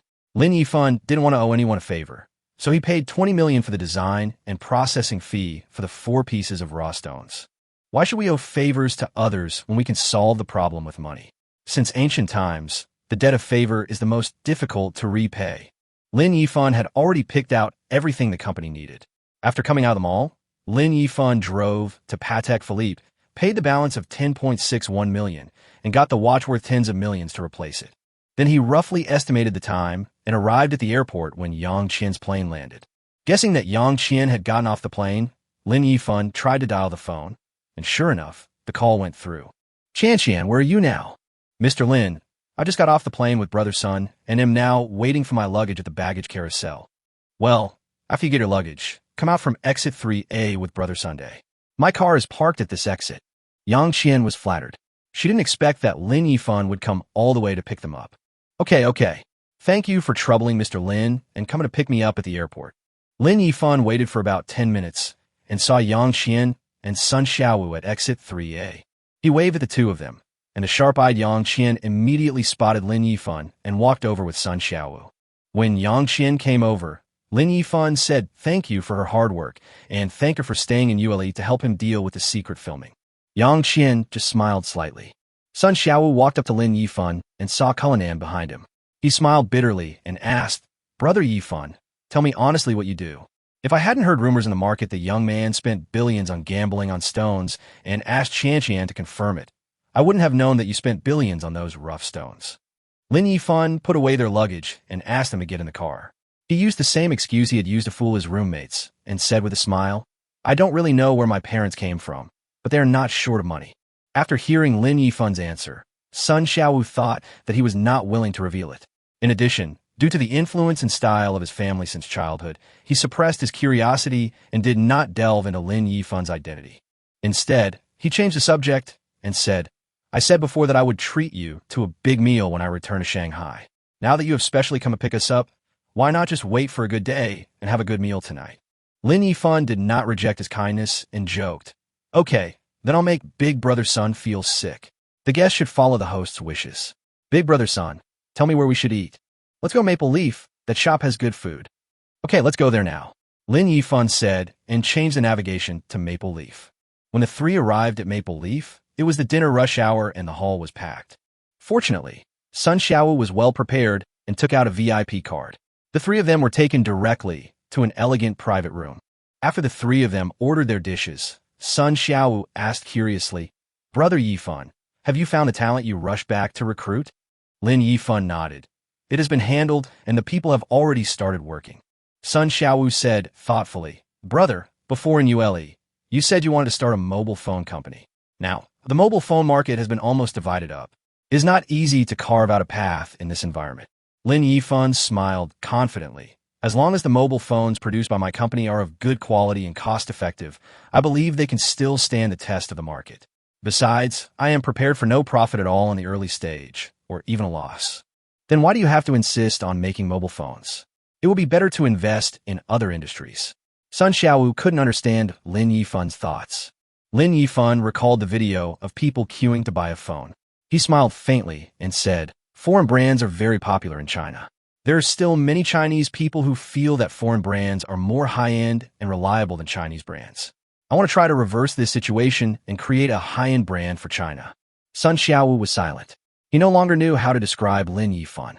Call him stupid, but his deep patriotism is obvious. Although he is not stupid, he still tries to change the obsession of the Chinese people by his own efforts. So what are your plans next? What are you going to do? Chapter 85, Industrial Park Site Selection. Lin Yifan smiled and said, "After the company is established, we will first find a contract manufacturer to produce the products, and at the same time, find a piece of land to build an industrial park. After the factory is completed, we will transfer the production to our own factory to facilitate quality control. Once the mobile phone is launched on the market, we will advertise it extensively to promote the brand first." Sun Xiaowu's eyes lit up when he heard Lin Yifan's words, and he asked, "Where are you going to build the industrial park?" "In the suburbs of Shanghai or in other provinces. If you plan to build it in the suburbs of Shanghai, maybe I can help you think of a solution." Lin Yifan immediately became interested. "Brother Sun has connections in the political world?" Sun Xiaowu smiled reservedly and said, "My father is currently the deputy district chief of Fengxian district. If you want to build an industrial park in the suburbs, you can consider going to Fengxian district. Whether it is obtaining land or formalities, my father can help you prioritize it under legal and compliant conditions, and you can also strive for good preferential policies." After saying that, he picked up the teacup and took a sip, then added, "But if you want to do it, it's best to apply as soon as possible, because my father is about to be transferred to Rong City, Sichuan Province, as the deputy secretary of the Municipal Party Committee." Lin Yifan suddenly understood. He realized why he used the word "took office" when he talked about his grandfather in Yue. At that time, Lin Yifan guessed that his grandfather was either a senior executive of a certain group or an official. Unexpectedly, he guessed correctly. Even his father was working in the Shanghai Stock Exchange. "Brother Sun, congratulations to uncle on his promotion." The deputy district mayor of Shanghai is equivalent to the deputy mayor of a province or city. Now he has been transferred to Sichuan Province to serve as the deputy secretary of the Chengdu Municipal Party Committee, which is considered a promotion. The reason why Sun Xiaowu was so active and enthusiastic in helping Lin Yifan was actually out of selfish motives, but his selfishness did not do any harm to Lin Yifan. Lin Yifan just needed to build an industrial park. This kind of high-tech industrial park is a political achievement that all local governments desire. If Lin Yifan can go to Fengxian district to build an industrial park, most of the credit for attracting investment will be attributed to Sun Xiaowu's father. At that time, his father can add a significant political achievement to his resume before being transferred. Sun Xiaowu's grandfather was originally the governor of Guangdong Province, but is now retired. His grandfather's connections can only support Sun Xiaowu's father to the position of Sichuan Provincial Municipal Party Committee. The next step in the journey depends on one's own efforts, and how far one can go depends entirely on one's performance during one's term of office. That's why he is so eager to help Lin Yifan. This is a win-win situation. Lin Yifan can build the industrial park with peace of mind, and Sun Xiaowu's father can add another political achievement before leaving. What Lin Yifan is weighing in his mind now is where to build the industrial park. If an industrial park is built in the suburbs of Shanghai, close to the company, many things can be handled more conveniently and a lot of trouble can be saved. But now we need to consider one issue. That is, whether the preferential policies obtained with the help of Sun Xiaowu's father will become unpopular when he is transferred and leaves. Of course, Lin Yifan has another option, which is to build the industrial park in Chengdu. When Sun Xiaowu's father went to Chengdu to take up his post, he must have been in urgent need of political achievements to make a difference. If he could attract investment in a high-tech industrial park as soon as he arrived in Chengdu, it would undoubtedly bring him great benefits. Lin Yifan helped him gain a foothold, and in return, with the help of Sun Xiaowu's father, the industrial park can avoid a lot of unnecessary trouble. However, building an industrial park in Chengdu also has a huge disadvantage. Transportation is a big problem. Why are so many factories concentrated in coastal areas? That's because shipping is convenient and transportation costs are low. But after just a casual thought, Lin Yifan had already made a decision in his mind. Compared to building an industrial park in the suburbs of Shanghai, Lin Yifan prefers to follow Sun Xiaowu's father and build the industrial park in Chengdu. The high transportation cost is actually a benefit for Lin Yifan, as he can spend more money. In addition, building an industrial park in Chengdu can provide a large number of local jobs, benefit the people of Chengdu, and save some people from the trouble of leaving their hometowns to work in coastal cities. These will be the amulets that help Lin Yifan gain a foothold in the future. After thinking about this, Lin Yifan raised his head, shook his head in the face of Sun Xiaowu's slightly anxious gaze, and said, "I don't plan to build the industrial park in Fengxian district." Just when Sun Xiaowu was a little disappointed, Lin Yifan smiled and said, "I plan to build the industrial park in Rong City." Sun Xiaowu suddenly raised his head and looked at Lin Yifan with some disbelief in his eyes. Under the influence of his family, he naturally understood many twists and turns. Whether Lin Yifan builds the industrial park in Fengxian district or in Chengdu, the meaning behind it is completely different. If it was built in Fengxian district, it would only increase his qualifications before his father was transferred, and he would not be able to enjoy any benefits afterwards. But if Lin Yifan goes to Chengdu to build an industrial park, then for his father, it would be equivalent to attracting a large investment in a high-tech industrial park as soon as he takes office. And the long-term benefits that the industrial park will bring, such as taxes and employment, will have a far-reaching impact and can be counted as his father's political achievements. Although Sun Xiaowu was surprised, he suppressed his joy because he knew better than Lin Yifan the disadvantages of building an industrial park in Chengdu. He asked seriously, "Brother Yifan, you have to think carefully. If we build an industrial park in Chengdu, there will be problems with transportation. Sichuan province has a complex terrain and lacks abundant and convenient shipping resources, which will make transportation extremely inconvenient." Lin Yifan leaned back in his chair and smiled faintly. "I've considered everything. If there's no shipping, then I will go with air transport. If the air transport capacity is not enough, then I will learn from Shunfeng Company and buy a cargo plane myself." Sun Xiaowu frowned. He couldn't understand Lin Yifan's behavior. "Brother Yifan, from my personal point of view, I wish you could go to Rong City to build an industrial park. After all, it would be of great help to my father. But as a friend, considering your point of view, I still have to advise you that building the industrial park in the suburbs of Shanghai is the best decision for you. If you go to Chengdu, have you considered how much transportation cost your plan will increase for your company?" Lin Yifan nodded. Seeing that Lin Yifan was unmoved, Sun Xiaowu couldn't help but smile bitterly. He said, "Okay, I'll talk to my dad about this." Lin Yifan gestured for him to do as he pleased, and Sun Xiaowu left the box and went outside to call his father. After Sun Xiaowu left, Yang Qian took the opportunity to persuade him, "Mr. Lin, although I am an outsider and don't understand these things, I can see that building the industrial park in the suburbs of Shanghai is the best choice. Why do you?" Lin Yifan stretched out his hand to interrupt him and said with a smile, "Qian, I understand what you mean, and I also know that building an industrial park in Shanghai is the most reasonable choice. But some things cannot be calculated only in terms of profit. Companies can not only look at profits, but also need to consider social responsibility." Looking at the admiration in Yang Qian's eyes, Lin Yifan secretly complained in his heart, "Damn, it's so hard to find a reason to lose money." Chapter 86 Meeting with Sun Jitsai. Not long after, Sun Xiaowu returned to the box after finishing his phone call.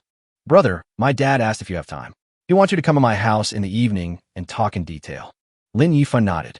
"No problem. I just want to finalize the industrial park matter with my uncle." After the dishes were served, the three of them changed the subject and started chatting. After dinner, Yang Qian had been traveling back and forth between Shanghai and Yuyu these days and was pregnant, so Lin Yifan and Sun Xiaowu sent her home first. Then we turned the car around and headed straight for Fengxian district, leaving the city center with tall buildings. The night scene gradually became a little desolate. The high-rise buildings have been transformed into low-rise buildings, and the development of Fengxian district is obviously quite different from that of the city center. Under the guidance of Sun Xiaowu, Lin Yifan's car went straight to the district committee staff building. After parking his car in a space outside the community, Lin Yifan walked into the store next to the community gate. "Brother Sun, who are the people at home? My parents live here, brother. No need to be so polite. We don't care about these things." Lin Yifan was selecting gifts from the shelf and said with a smile, "Of course. It's my first time visiting someone, so there's no reason to go empty-handed. I picked out 2 gift boxes of nourishing and beauty-enhancing nutritional supplements from a shelf, and then asked the boss for a pair of high-end Matai liquors and a bottle of Hidianxia. When it comes to buying cigarettes and alcohol, it is best to buy them near government housing estates, because cigarettes and alcohol purchased in such places are basically given to leaders living in the community. Unless a shop owner doesn't want to run the shop anymore, he won't sell fake goods in such a place. Carrying the gift, under the guidance of Sun Xiaowu, Lin Yifan came to the floor where he lived. Sun Xiaowu opened the door and walked in first. Dad, Mom, guests are here. As soon as Lin Yifan walked into the house, he saw a middle-aged woman with a dignified temperament. When she saw Lin Yifan, she smiled and asked Sun Xiaowu, Xiaowu, is this Mr. Lin that your father invited to visit our house? Lin Yifan walked up to the middle-aged woman, smiled slightly, and said politely, Auntie, just call me Yifan. I'm sorry to bother you so late. This is a little gift from me to you and your uncle. After saying that, he handed over the cigarettes, alcohol, and nutritional supplements in his hand. Mother-son smiled with a slightly reproachful tone and said, Look at you, kid. You came just because you wanted to. Why did you bring any gifts? Come in and sit down. After saying that, he took the gift. After all, the guest would be embarrassed if he didn't accept it. Lin Yifan smiled awkwardly and said, Isn't this the first time I've visited my uncle and aunt? Sun Xiaowu asked from the side, Mom, where's my dad? Mother-son finally reacted and said, Your father is in the study. Please stay with Yifan for a while and make a cup of tea for the guest. I will go call your father. Just as Sun Xiaowu finished making the tea, his mother came out with a middle-aged man with a resolute face. When Sun Xiaowu saw his father coming out, he quickly stood up and introduced Lin Yifan. Brother Yifan, this is my father Sun Jitsai. Dad, this is the brother Lin Yifan I told you about on the phone. Lin Yifan stood up and greeted him. Good evening, uncle. I'm sorry to bother you so late at night. Sun Jitsai smiled cheerfully and said, Don't be so polite. It's rare that you and Xiaowu get along so well. Just treat yourself at home when you come here. Shall we go to the study and chat for a while? Okay. Lin Yifan nodded. Sun Jitsai turned around and said to Sun Xiaowu, You've been out for so long, just chat with your mother. Yifan and I will go to the study to chat. Sun Xiaowu nodded, and Sun Jitsai turned around and took Lin Yifan into the study. The study is simply decorated. Apart from the desk, there is a cabinet against the wall, which is filled with various books. There are still some documents on the desk. Sun Jitsai tidied up the messy desk and asked Lin Yifan to sit down. After they sat down, Sun Jitsai asked, Yifan, I heard from Xiaowu that you plan to build an industrial park to produce mobile phones. This will require tens of billions of investments. How much money do you have? When Sun Jitsai received a call from his son saying that a friend he knew wanted to build an industrial park, he thought it was the child of a Shanghai business tycoon who was starting a business, and it was such a big deal. So he asked his son to bring the person home to meet him. But now that he had met Lin Yifan in person, he really couldn't remember whose family Lin Yifan belonged to. So he began to doubt his financial strength. Hearing the question in Sun Jitsai's words, Lin Yifan said in a very affirmative tone, Uncle, don't worry, there will be absolutely no problem with the funds. I guarantee that there will be no interruption of the capital chain that will lead to the suspension of work. After hearing what Lin Yifan said, Sun Jitsai put his worries aside. Having been in politics for so many years, he had already developed a pair of sharp eyes. Naturally, he could sense the confidence in Lin Yifan's words and no longer had any doubts in this regard. Then why do you want to build the industrial park in Chengdu? Logically, the industrial park should be built in the coastal area. For example, the suburbs of Shanghai are a good choice. What are your considerations for this? Can you tell me? Lin Yifan nodded and said, Uncle Sun, you know more about officialdom than I do. It is common for people to be forgotten after they leave. In addition, the styles of each leadership team are very different, which means that the preferential policies are likely to change. Sun Jitsai smiled and nodded, indicating that he agreed with this statement. This young man in front of me is actually able to plan ahead and consider such long-term things. This proves that he must have an extraordinary family background, rich experience, and broad vision. Otherwise, most people would not think so deeply about it. Little did he know that Lin Yifan had only read a lot of officialdom literature in his previous life, which was why he had a clear understanding of some of the intricacies involved. Facts have proved that reading more online novels is beneficial. Didn't you see that even an old fox like Sun Jitsai, who has been in the officialdom, was shocked by Lin Yifan? Lin Yifan continued, I'm also very clear that if the industrial park is established in Chengdu, it will increase the company's transportation costs in the future. However, in addition to making money, a company should also consider social responsibility and corporate responsibility. If I build an industrial park and set up a production line in Chengdu, I can provide many jobs for Chengdu and the entire Sichuan province and solve the local employment problem. This will allow some people in Sichuan province to find jobs at home with wages that are not lower than those in coastal areas, rather than leaving their elderly and children behind and traveling thousands of miles to work in coastal areas. When Sun Jitsai heard this, he slammed his desk and cheered with a moved face. Well, that's very well said. China needs entrepreneurs like Mr. Lin who are responsible and have a sense of responsibility. Mr. Lin has such a broad mind at such a young age. I, Sun, really admire him. This was the first time Sun Jitsai changed his address and called him Mr. Lin. Before, because of his son, he only treated Lin Yifan as his nephew. Chapter 87 Company Establishment. But after hearing what Lin Yifan said, in his heart, he already treated Lin Yifan as an entrepreneur of equal status, and that's why he called him Mr. Lin. If a middle-aged businessman had said such words in front of him, given his shrewdness gained from long experience in officialdom, he would not have been so excited or shown such joy. However, Lin Yifan was so young, and yet he could have such thoughts and vision. Sun Jitsai felt from the bottom of his heart that this young man was very rare, so he gave him enough respect. As for the third reason for building an industrial park in Chengdu, it was to use the achievements of the industrial park to first help Sun Jitsai gain a foothold, and then obtain some legal and compliant help during Sun Jitsai's term of office. Lin Yifan didn't mention the reason. Some words are not beautiful when spoken out loud. Even an old fox like Sun Jitsai, who has a keen mind, could naturally understand the meaning of this. Lin Yifan said modestly, "Uncle Sun, you are too kind. I am just doing the best I can, and I have a clear conscience." Sun Jitsai said seriously, "What a great phrase, having a clear conscience. If all Chinese businessmen could think this way, and take on some social responsibilities while making money like Mr. Lin, what a wonderful scene that would be." After saying this, Sun Jitsai's face showed a look of longing. The two chatted about some other things. Fortunately, Lin Yifan had lived for more than 30 years in his previous life and had rich experience. He often hit the nail on the head during the chat. The opinions expressed touched Sun Jitsai deeply, making him feel that he was not communicating with a young person at all. As the two talked in depth, Lin Yifan's thoughts and insights made Sun Jitsai like this young man he just met more and more. If it weren't for the issue of their identities, he would really be willing to adopt him as his godson. But he quickly put this thought behind him. Although I will soon be a leader in Chengdu, if the child was from an ordinary family, I would be willing to recognize him as my godparent, which might be a blessing for the other party. But Lin Yifan is different. He has an extraordinary background and a mysterious life story, and he often invests billions of dollars. To be honest, the leaders of Chengdu may not necessarily look down on him. The two chatted for more than 2 hours before leaving the study room satisfied. Lin Yifan decided to invest and build a factory in Chengdu. All he had to do was wait for Sun Jitsai to take office, and then Lin Yifan could follow him and invest and build a factory.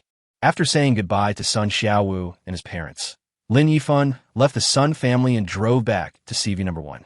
In the next few days, Lu Jie was very busy. The boss Lin Yifan became the most relaxed person, staying in school every day to experience college life. During this period, Lu Jie called to report the situation and told Lin Yifan that the building had been successfully renewed. When the companies in the building heard that the landlord had reduced the rent by 70%, they all signed a contract without hesitation. All the companies above the 21st floor were moved to the floors below the 20th floor. Only 2 companies could no longer be accommodated, and they moved out of the building with regret. Then Lin Yifan called the furniture mall, made the payment remotely, and had the goods he had picked out delivered to Hualong Building, where they were installed and debugged. Lu Jie had to interview new employees and manage the company's design and decoration. He was busy working for the company, while Lin Yifan was having fun at school. There's nothing you can do about it. After all, Lin Yifan is the boss. Isn't it just to hire people to do work when paying a huge annual salary? A few days later, Lu Jie called and informed that the company had completed the task and the team had been fully recruited. Lin Yifan then put away his playful mood and left the school and called Su Yuyu to inform her to go to the company to report to Lu Jie first. This was Lin Yifan's second time stepping in a Hualong Building. As soon as he walked into the lobby of the building, the girl at the front desk stood up and greeted him warmly from a distance when she saw Lin Yifan. It is estimated that the property company manager has shown the property employees the surveillance footage of Lin Yifan's previous visit to the building and told them that the owner of the building has been replaced by a young man, so as to prevent the employees from neglecting the building owner without knowing it. Lin Yifan smiled and nodded in response to the receptionist who greeted him, then took the elevator directly to the 26th floor. After walking out of the elevator, the environment is completely new. The first thing you see when you enter the 26th floor is a background wall with a huge word Tamron Technology Company, Limited. Looking around, the whole company is bright and spacious, with brand new office desks and chairs and comfortably laid out workstations, which make people feel happy when they see it. Lu Jie had already been waiting on the 26th floor. When he saw Lin Yifan coming, he hurried over to greet him. Mr. Lin, the heads of various departments of the company are already in place and are waiting for you in the conference room to host the first meeting of the new company. Let's get to know each other. Okay, lead the way and go to the meeting room first. Lin Yifan also looked forward to his team members. Lu Jie took Lin Yifan to the largest conference room on the 26th floor and opened the door. The circular conference table inside was filled with people, both men and women, young and old. When everyone heard the door open, they turned around and looked at the door. When they saw Lu Jie coming in with a young man, they knew that the boss himself had come to the company, and they all stood up to greet him, even though they all knew from Lu Jie that their boss was very young. But seeing such a young Lin Yifan in person now still feels a bit like a dream. Is this the boss who gives me a high annual salary? At such a young age, he was able to buy a building in Shanghai and set up his own company. Lin Yifan scanned the entire room and found Su Yuyu in the crowd. He smiled at her without much communication. Under Lu Jie's guidance, Lin Yifan walked easily to the main seat at the conference table and sat down, with Lu Jie sitting on his left. As for Su Yuyu's position, it was not known whether Lu Jie arranged it intentionally or unintentionally. She sat in the first seat on his right. After Lin Yifan sat down, Lu Jie asked everyone to take their seats. Because except Su Yuyu, all the others were recruited by Lu Jie from Falcon Company, including Li Na, who was favored by Lin Yifan and was also interviewed by Lu Jie. Therefore, Lu Jie, who is most familiar with everyone, needs to be responsible for introducing the two parties to each other. He cleared his throat and said to everyone, "Everyone, this is the founder of our Tonglong Technology Company and our future boss, Mr. Lin Yifan." Everyone applauded, and Lin Yifan smiled and nodded at everyone present.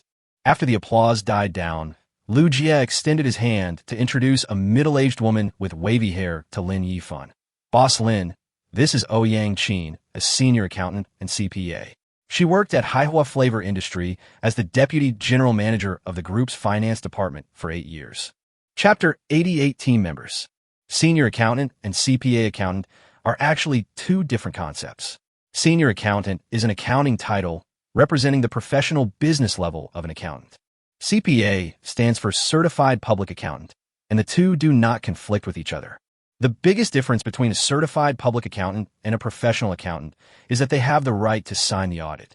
Just like Su Yuyu, she's a junior accountant. If she wants to be promoted to an intermediate or senior accountant, she must have the corresponding work experience, work qualifications, and other requirements before she can sign up for the upgrade exam, and can only be promoted after passing the exam. Therefore, there is no shortcut to improving the professional title of an accountant. The difficulty of becoming a senior accountant lies in the fact that one must meet the requirements before registering for the exam. The CPA accountant is different. The difficulty lies in the exam, and the registration threshold is lower than that of a senior accountant exam. So in order to improve herself, Su Yuyu chose to sign up for CPA, which was the most appropriate method. Once Su Yuyu passed the CPA exam, she became a certified public accountant. Even though her title is only a junior accountant, she has more advantages than other junior accountants in terms of finding a job or salary. Lin Yifan nodded to Ouyang Qin and said, "Manager Ouyang, thank you for condescending to work in my company." Ouyang Qin said jokingly, "Mr. Lin, you are too serious. I have worked in Haihua Flavor Industry for so many years, and I am tired of the stagnant life. It just so happens that our company is a new startup full of challenges, so I came here. Of course, the more important thing is the salary offered by General Manager Lin, and I really have no reason to refuse it." Ouyang Qin's words caused everyone in the conference room to laugh in a friendly manner, and Lin Yifan also smiled slightly. This is the difference between women and men. In some situations, some words said by women are harmless and can actually liven up the atmosphere. After the meeting room quieted down, Lu Jie pointed at a middle-aged man in a suit, about 47 or 48 years old, with a serious face, and continued to introduce Ouyang Qin. Mr. Lin, this is attorney Zhang Yuchuan. He is a PhD graduate and has been working in the legal profession for 18 years. He has fought countless cases and is best at commercial litigation. He is a first-class lawyer. The most brilliant achievement was a lawsuit in which the defendant lost the first trial. After the appeal, many lawyers said that the plaintiff's chain of evidence was too solid and the chances of winning were slim. Finally, the defendant approached attorney Zhang. During the second trial, attorney Zhang unraveled the case in court and not only successfully turned the situation around and won the case, but also sent the plaintiff's lawyer to jail, shocking the entire legal community and earning him the nickname Ghost Seer. Wow. Everyone in the conference room was in an uproar, looking at Zhang Yuchuan in shock, and Lin Yifan's eyes lit up. Because everyone present was poached by Falcon Company and were not familiar with each other, they were so surprised to hear Lu Jie's introduction. This is a ruthless person. Winning a lawsuit is not uncommon, but sending the other party's lawyer to jail is a truly amazing move. Zhang Yuchuan's cold and serious face showed a smile, nodded to everyone, and then smiled at Lin Yifan. Boss Lin, actually Boss Lu is a bit exaggerated. When I took over the case, I found something fishy about the other party's chain of evidence when I was reading through the first instance materials. After repeated reasoning, investigation, and evidence collection, we finally found a key piece of evidence involving the falsification of data by the other lawyer. And that's how we won the lawsuit. That lawyer was imprisoned because he violated the professional ethics of lawyers and was involved in perjury and obstruction of justice. It was not my credit. Lin Yifan said a little excitedly. No. Lawyer Zhang, you were able to turn the situation around and win the case when other lawyers were not optimistic. This is mainly due to your ability to carefully and keenly discover problems with the evidence. This alone proves that your professional level is extraordinary. I never expected that Falcon Company would give me such a big surprise. I feel sincerely relieved to have a top lawyer like Lawyer Zhang to protect our company. Ladies and gentlemen, let us give our warmest applause to welcome attorney Zhang to join our team and fight side by side with us in the days ahead. As soon as Lin Yifan finished speaking, thunderous applause broke out in the conference room. The other members present all envied Zhang Yuchuan for winning the favor of the big boss at their first meeting, but his abilities were there, so it was no wonder that the boss admired him so much. Even everyone admired his abilities. Seeing how enthusiastic his new colleagues were towards him, the boss was so appreciative that he could not express it in words. Zhang Yuchuan's heart was also a little moved. When the headhunting company first approached him, he didn't have much identification with this little-known startup. The reason why he agreed to come to this company was because he was impressed by the high salary offered by Falcon Company to Lin Yifan, so he was willing to join this new company. But now, with the admiration of his colleagues and the appreciation of his big boss, Zhang Yuchuan gradually developed a sense of belonging and began to initially recognize this company. He stood up and bowed slightly to everyone present to express his gratitude, then said to Lin Yifan solemnly, "Thank you for your appreciation, Mr. Lin. I will work my best and do my best to solve all legal issues for the company." Lin Yifan gestured for Zhang Yuchuan to sit down and looked at Lu Jie. Lu Jie's palm moved towards Zhang Yuchuan, attacking the third middle-aged man, and continued to introduce him to everyone. This is Ma Zhou, who was the marketing manager of Caney mobile phones in his early years. Manager Ma's factory store sales model made Caney mobile phones popular all over the country as soon as it was released, sweeping the entire mobile phone market, and at its peak it achieved sales of billions. Although the Caney mobile phone was withdrawn from the market later, the main reason was the lack of core technology. Caney's marketing model is still commendable. Lin Yifan's expression changed. This was another powerful person. In the early years when all marketing methods were the same, Ma Zhou was able to come up with such an excellent marketing model, which allowed a new brand to reach its peak just by debuting. If Caney had focused on the research and development of core technologies and controlled the quality of its mobile phones after its success, perhaps Caney would have become the leading domestic mobile phone brand now. Unfortunately, there is no if. The ending is already determined. But now Lin Yifan has the capital and ability. He is determined to create high-quality domestic mobile phones. If he adds Ma Zhou's marketing acumen, wouldn't it be a powerful combination? Then Lu Jie pointed to a middle-aged man wearing glasses sitting below Ma Zhou. This is Xia Xian, an IT industry elite who once worked for Yuan Group overseas. He is good at system development and programming. He later returned to China and became a member of the Red Hacker Alliance. After Liu Jie finished introducing them, he pointed to the last slightly younger man next to Li Tianming and said, "This is Wu Jin, a retired Special Forces soldier from a Chinese Special Forces unit. He has participated in many anti-terrorism missions. In addition to his excellent marksmanship, he is also an amazing kung fu fighter." Chapter 89, Finalizing Company Executives. After introducing the 5 people on Liu Jie's side, Liu Jie pointed at Su Yuyu next to Lin Yifan and introduced her to everyone. Su Yuyu, the company's cashier, is currently taking the CPA exam. Chao Yong has worked as a purchaser for many large groups. He has many years of purchasing experience and has extensive connections and abundant channels. Zhu Yiming is good at production management. Li Na is a professional designer who has won awards in prestigious art and design competitions. Duan Ying is good at personnel work. Including Liu Jie, there are 11 people in total, and these are the initial team members of Lin Yifan's company. Lin Yifan now has a general understanding of everyone. Among them, lawyer Zhang Yuchuan and marketing genius Ma Zhou. These 2 people really gave Lin Yifan a big surprise. The people recruited by Liu Jie were also recruited according to Lin Yifan's requirements and based on the company's various departments. Lin Yifan had made a rough decision in his mind. He cleared his throat, and everyone looked at him.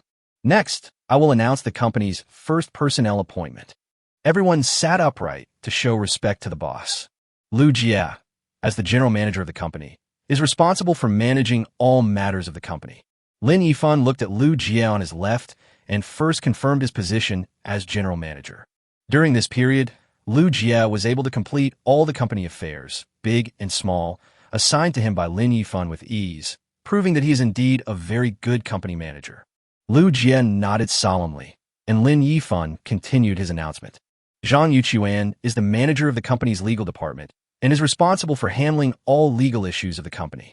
Ma Zhou serves as the marketing manager, responsible for the expansion of online and offline sales channels. After the company's mobile phone is launched, he is responsible for the operation of the brand. Xia Xian, manager of the technical R&D department, is responsible for technical R&D work. Wu Jin, manager of the security and logistics department, is responsible for the company's security and logistics work. Chao Yong, purchasing manager, is responsible for all purchasing work of the company. Zhu Yiming, production manager, is responsible for contacting the OEM factory for production.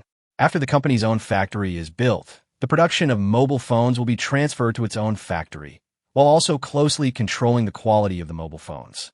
Li Na, manager of the product design department, is responsible for all the company's advertising copy design and product appearance design. Duan Ying, HR manager, is responsible for all matters including company rules and regulations, employee attendance, welfare benefits, etc. Finally, Lin Yifan looked at Ouyang Qin and Su Yuyu.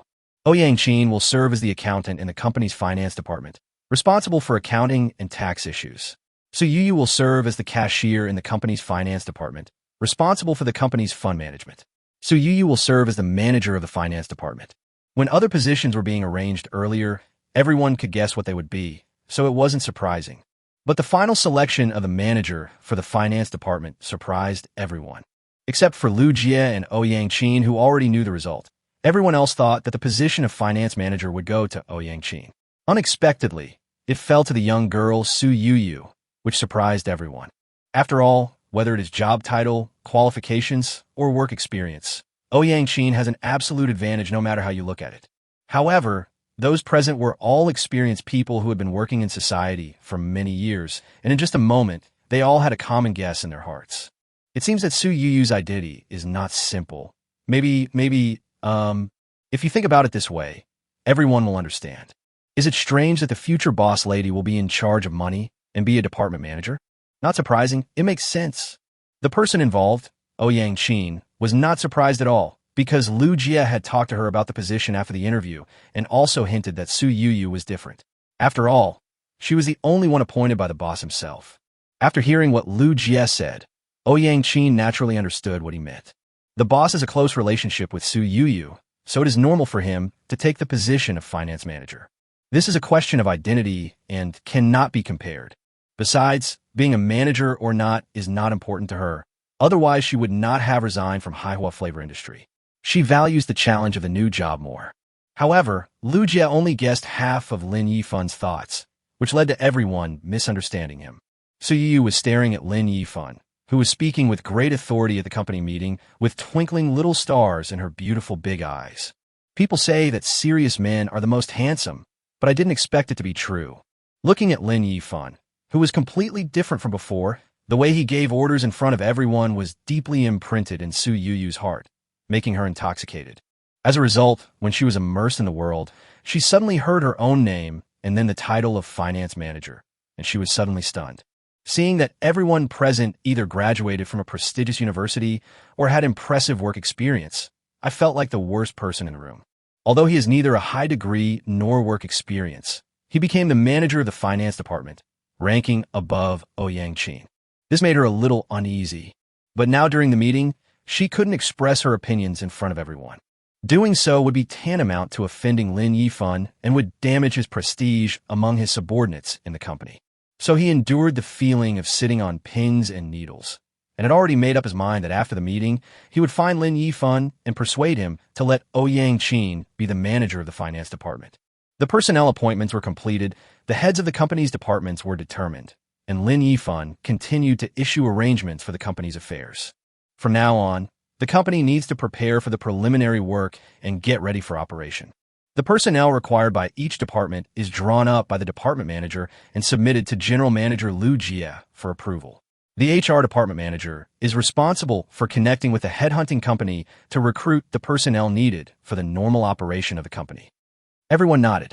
Lin Yifan looked at Chao Yong from the purchasing department again and said, "Manager Chao, the purchasing department should contact domestic and foreign manufacturers of mobile phone parts as soon as possible and try to sign contracts with them to secure the supply.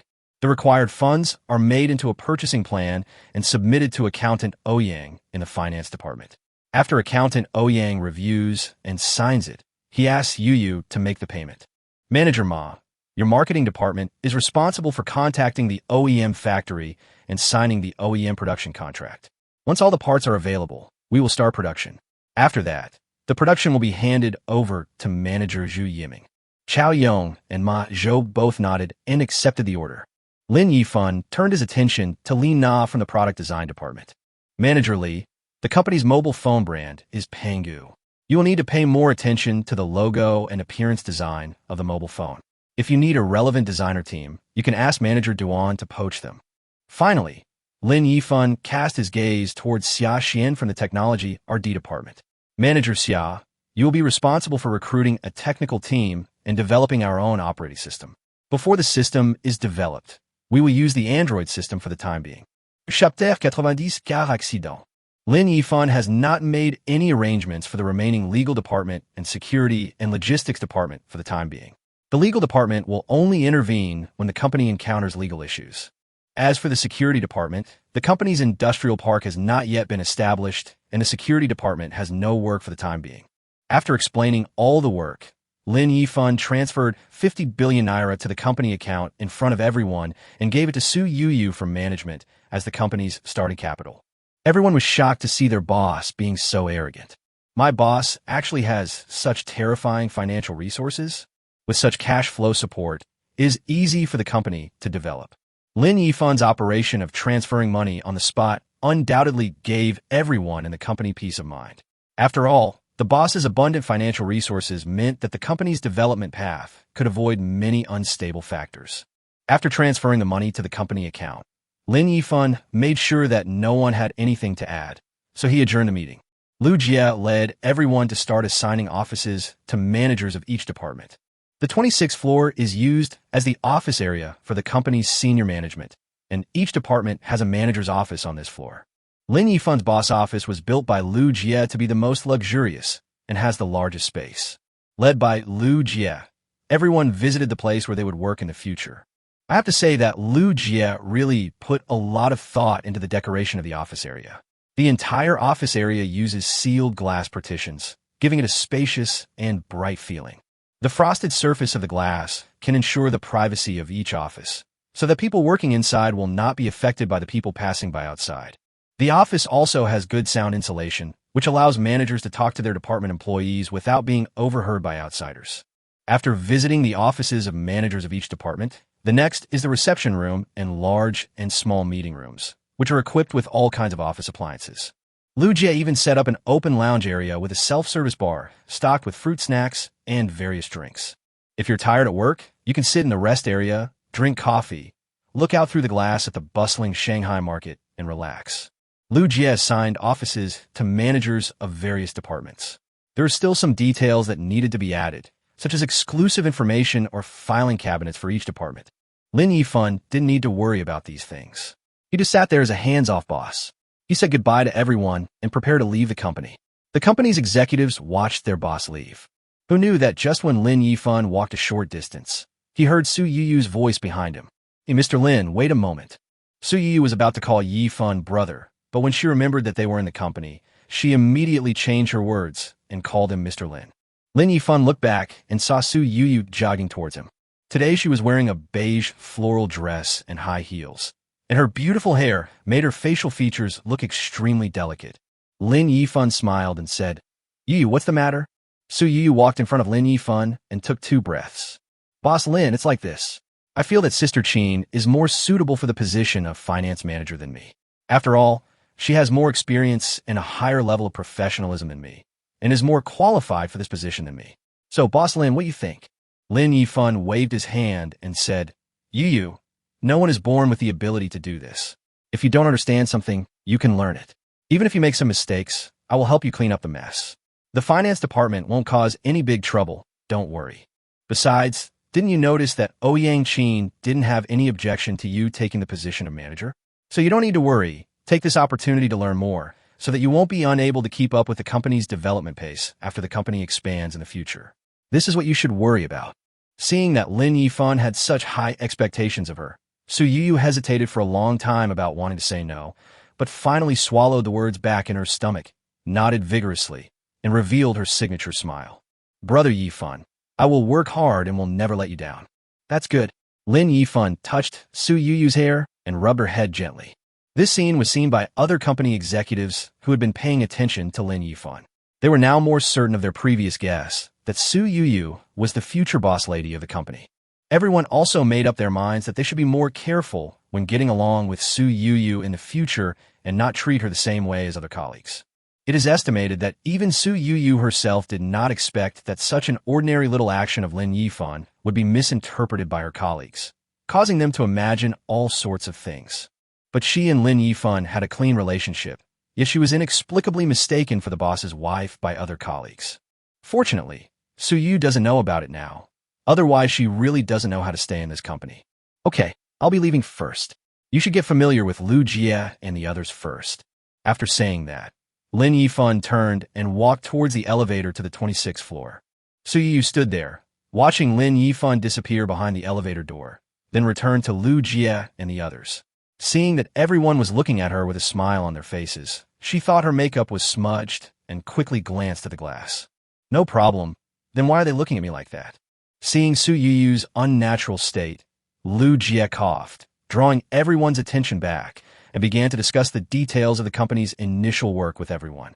Lin Yifan took the elevator out, found his car in the building's parking lot, and then left the building under the salute of the building's property security. Lin Yifan was driving the Cullinan back to school. Because it was rush hour, the roads in the center of Shanghai were crowded with traffic, and traffic could only move slowly. At an intersection, the green light began to flash and was about to turn red. Lin Yifan's car was the second one in front of the stop line. Seeing the car in front passing the intersection and the green light still flashing and not turning yellow yet, Lin Yifan stepped on the accelerator and rushed forward. After passing the intersection, suddenly an electric bike jumped out from the traffic waiting for the traffic light in the opposite lane and tried to cross the road. The sharp-eyed Lin Yifan was frightened by this scene and slammed the brakes hard. After Cullinan ran a short distance due to inertia, it stopped with a squeak. Lin Yifan could brake the car, but the electric car couldn't. Seeing a vehicle suddenly coming out, the middle-aged woman on the bicycle panicked and even forgot to step on the brakes. Then there was a loud bang, and the electric car hit the left headlight of Cullinan hard, and then the car and the person fell to the ground. Lin Yifan quickly shifted gears, pressed the handbrake, opened the door, and got out. What caught my eye was a middle-aged woman lying on the ground with one of her legs pinned under an electric bike. Lin Yifan hurried forward and asked her, "Madam, are you feeling unwell?" "Legs, my legs!" The woman screamed like a pig being slaughtered. Chapter 91: The Second Car Accident. When passers-by saw the accident between the luxury car and the electric car, the Chinese people could no longer control their love of joining in the fun, and they all gathered around. Lin Yifan first lifted up the electric bike that was pressing down on the woman's leg, then squatted down to observe the woman's condition. The woman screamed and howled in pain, causing Lin Yifan's eardrums to hurt. Lin Yifan took a look and found that the woman had no obvious bleeding. She was lying on the ground and just cried out in pain in her leg. He guessed that her leg might have been broken due to the fall and the weight of the electric bike. He comforted the woman. "Ma'am, I'll call 120 and the traffic police for you now. Please be patient for a moment. By the way, call your family and ask them to come over." After saying that, Lin Yifan first called 122 to report the traffic accident, briefly explained the situation on the scene and the specific location, and the person on the other end of the phone said that the traffic police would be sent to the scene immediately. After hanging up the phone, Lin Yifan called 120 again and gave a detailed description of the condition of the injured and the location of the accident. After making these two calls, Lin Yifan did not call the insurance company to report the incident. Instead, he put up a warning sign and waited quietly for the traffic police and ambulance to arrive. The woman lying on the ground also took out her cell phone and called her husband, crying and saying that she had been hit by a car. She told her husband the location and asked him to come over quickly. The people around who were watching the fun were talking about it. Some said that this woman was in trouble as she actually crashed a Cullinan. Just based on the way this woman was dressed, the cost of repairing this luxury car would probably take decades to pay off. Some people also discussed why Lin Yifan was showing off by driving a luxury car and bullying people everywhere, saying that he must be another lawless, rich second generation. They cursed in low voices that scum like Lin Yifan should be arrested and put in jail. As the crowd grew larger and larger, more than half of the road was blocked by this group of busybodies, causing the traffic at the intersection to become even more congested. After waiting for more than 10 minutes, 2 traffic police on motorcycles finally arrived at the scene. The ambulance was nowhere to be seen. Fortunately, the traffic police came on a motorcycle, otherwise I don't know how long the traffic jam would have lasted during this rush hour. The ambulance probably wouldn't have arrived yet because it was stuck in traffic. 2 traffic policemen parked their motorcycles. One of them directed traffic and persuaded the onlookers to leave, while the other came over to deal with the scene. The traffic police first observed the injured person's injuries and then began to ask the woman about the traffic accident. "Hello, ma'am. Could you please describe the accident?" the traffic police said as he picked up a pen and began to register the traffic accident handling form. The woman already knew from the discussions of the onlookers that Lin Yifan's car was worth a lot of money. He said to the traffic policeman in a panic, "I saw the traffic jam and was about to drive to the front from the left lane, and then his car rushed over. I was so scared that I was knocked to the ground in an instant." The traffic police felt that his question was in vain, so he asked Lin Yifan, "Sir, please tell me the details of the accident." Listening to the woman's evasive words, Lin Yifan was too lazy to argue. He looked at the surveillance camera at the intersection and said, "This is an intersection. Let's watch the surveillance camera. After watching the surveillance camera, we will know the process of the accident." When the traffic police found that neither party had explained the details of the accident clearly, they called the front desk and asked them to send the surveillance footage of the accident. A few minutes later, the traffic police received the entire surveillance footage of the accident. After watching the video, the traffic police sighed and shook his head. The electric vehicle did not drive in a non-motorized vehicle lane, and it was clearly crossing the road, which led to the traffic accident. It is obviously the woman's fault. This woman is probably in trouble. Judging from the extent of the damage to the car, the cost of repairing Cullinan will most likely cause serious damage to this woman's family. However, faced with this situation, the traffic police is powerless. No matter how much sympathy he has for the weak, he can only handle the case impartially according to the law. It's better to wait until the woman's husband arrives before telling them the truth, the traffic police sighed secretly. He squatted down and said to the woman lying on the ground, "Madam, I have retrieved the surveillance footage of the accident and will issue a traffic responsibility determination letter later. In addition to your leg pain, are you feeling any discomfort elsewhere? If you don't feel any pain elsewhere, I'll help you to the side of the road first. The lane is not safe." The woman gritted her teeth and shook her head, indicating that there was no problem elsewhere. The traffic policeman then called another colleague to help the woman carefully up and move her to the sidewalk at the side of the road. Then he asked Lin Yifan to move the car to the side of the road to avoid obstructing traffic. Now we just have to wait for the ambulance and the woman's husband to arrive. More than 10 minutes later, the woman's phone rang. She answered it, listened for a moment, and then asked, "Where are you?" Then I saw the woman holding her cell phone, talking and waving across the street. Lin Yifan and the traffic police looked in the direction the woman was waving. A middle-aged man who was answering the phone across the street looked around and searched for a moment. Finally, he saw the direction of Lin Yifan and his wife sitting on the ground. Because the traffic on the opposite side of the road was waiting for the traffic light, the man saw his wife sitting on the ground and became extremely anxious. He rushed into the traffic waiting for the traffic light, preparing to cross the road and take a shortcut. The traffic police was about to stop him, but the man ran so fast that he reached the double yellow line in a short time. Seeing the man's reckless behavior, the traffic police felt something was wrong. If a man rushed out from the opposite traffic, the vehicles on this side would not be able to see the situation at all because the vehicles on this side blocked their view. Just as I was about to shout to stop him, I heard the sound of squeaking brakes followed by a clanging sound. At the exact place where Lin Yifan had just had a car accident, the man perfectly replicated the scene his wife had just performed and was hit by a normal driving vehicle. The woman was confused. Lin Yifan was stunned. The traffic police were also confused. Lin Yifan, who was standing next to the traffic police, looked at the scene and said foolishly, "If I say that his wife was also hit like this just now, would you believe it?" The traffic policeman who watched the surveillance video was also confused by this scene. The couple must have discussed it beforehand. A traffic accident happened in the same place and in the same way. When he heard Lin Yifan's words, he nodded dumbly and said, "I believe it. Really?" The traffic policeman then came to his senses and rushed over to check the situation, and Lin Yifan followed him. The car owner panicked when he saw that he had hit someone. He got out of the car, but found that the traffic police was already squatting on the ground, checking on the injured. The car owner was confused. How could the traffic police arrive so quickly? I haven't called the police yet. Are the traffic police nowadays all semi-immortals? They knew that a car accident would happen here, so they waited here? Since the traffic police were already on the scene, he didn't have to call the police and planned to call 120 directly for an ambulance.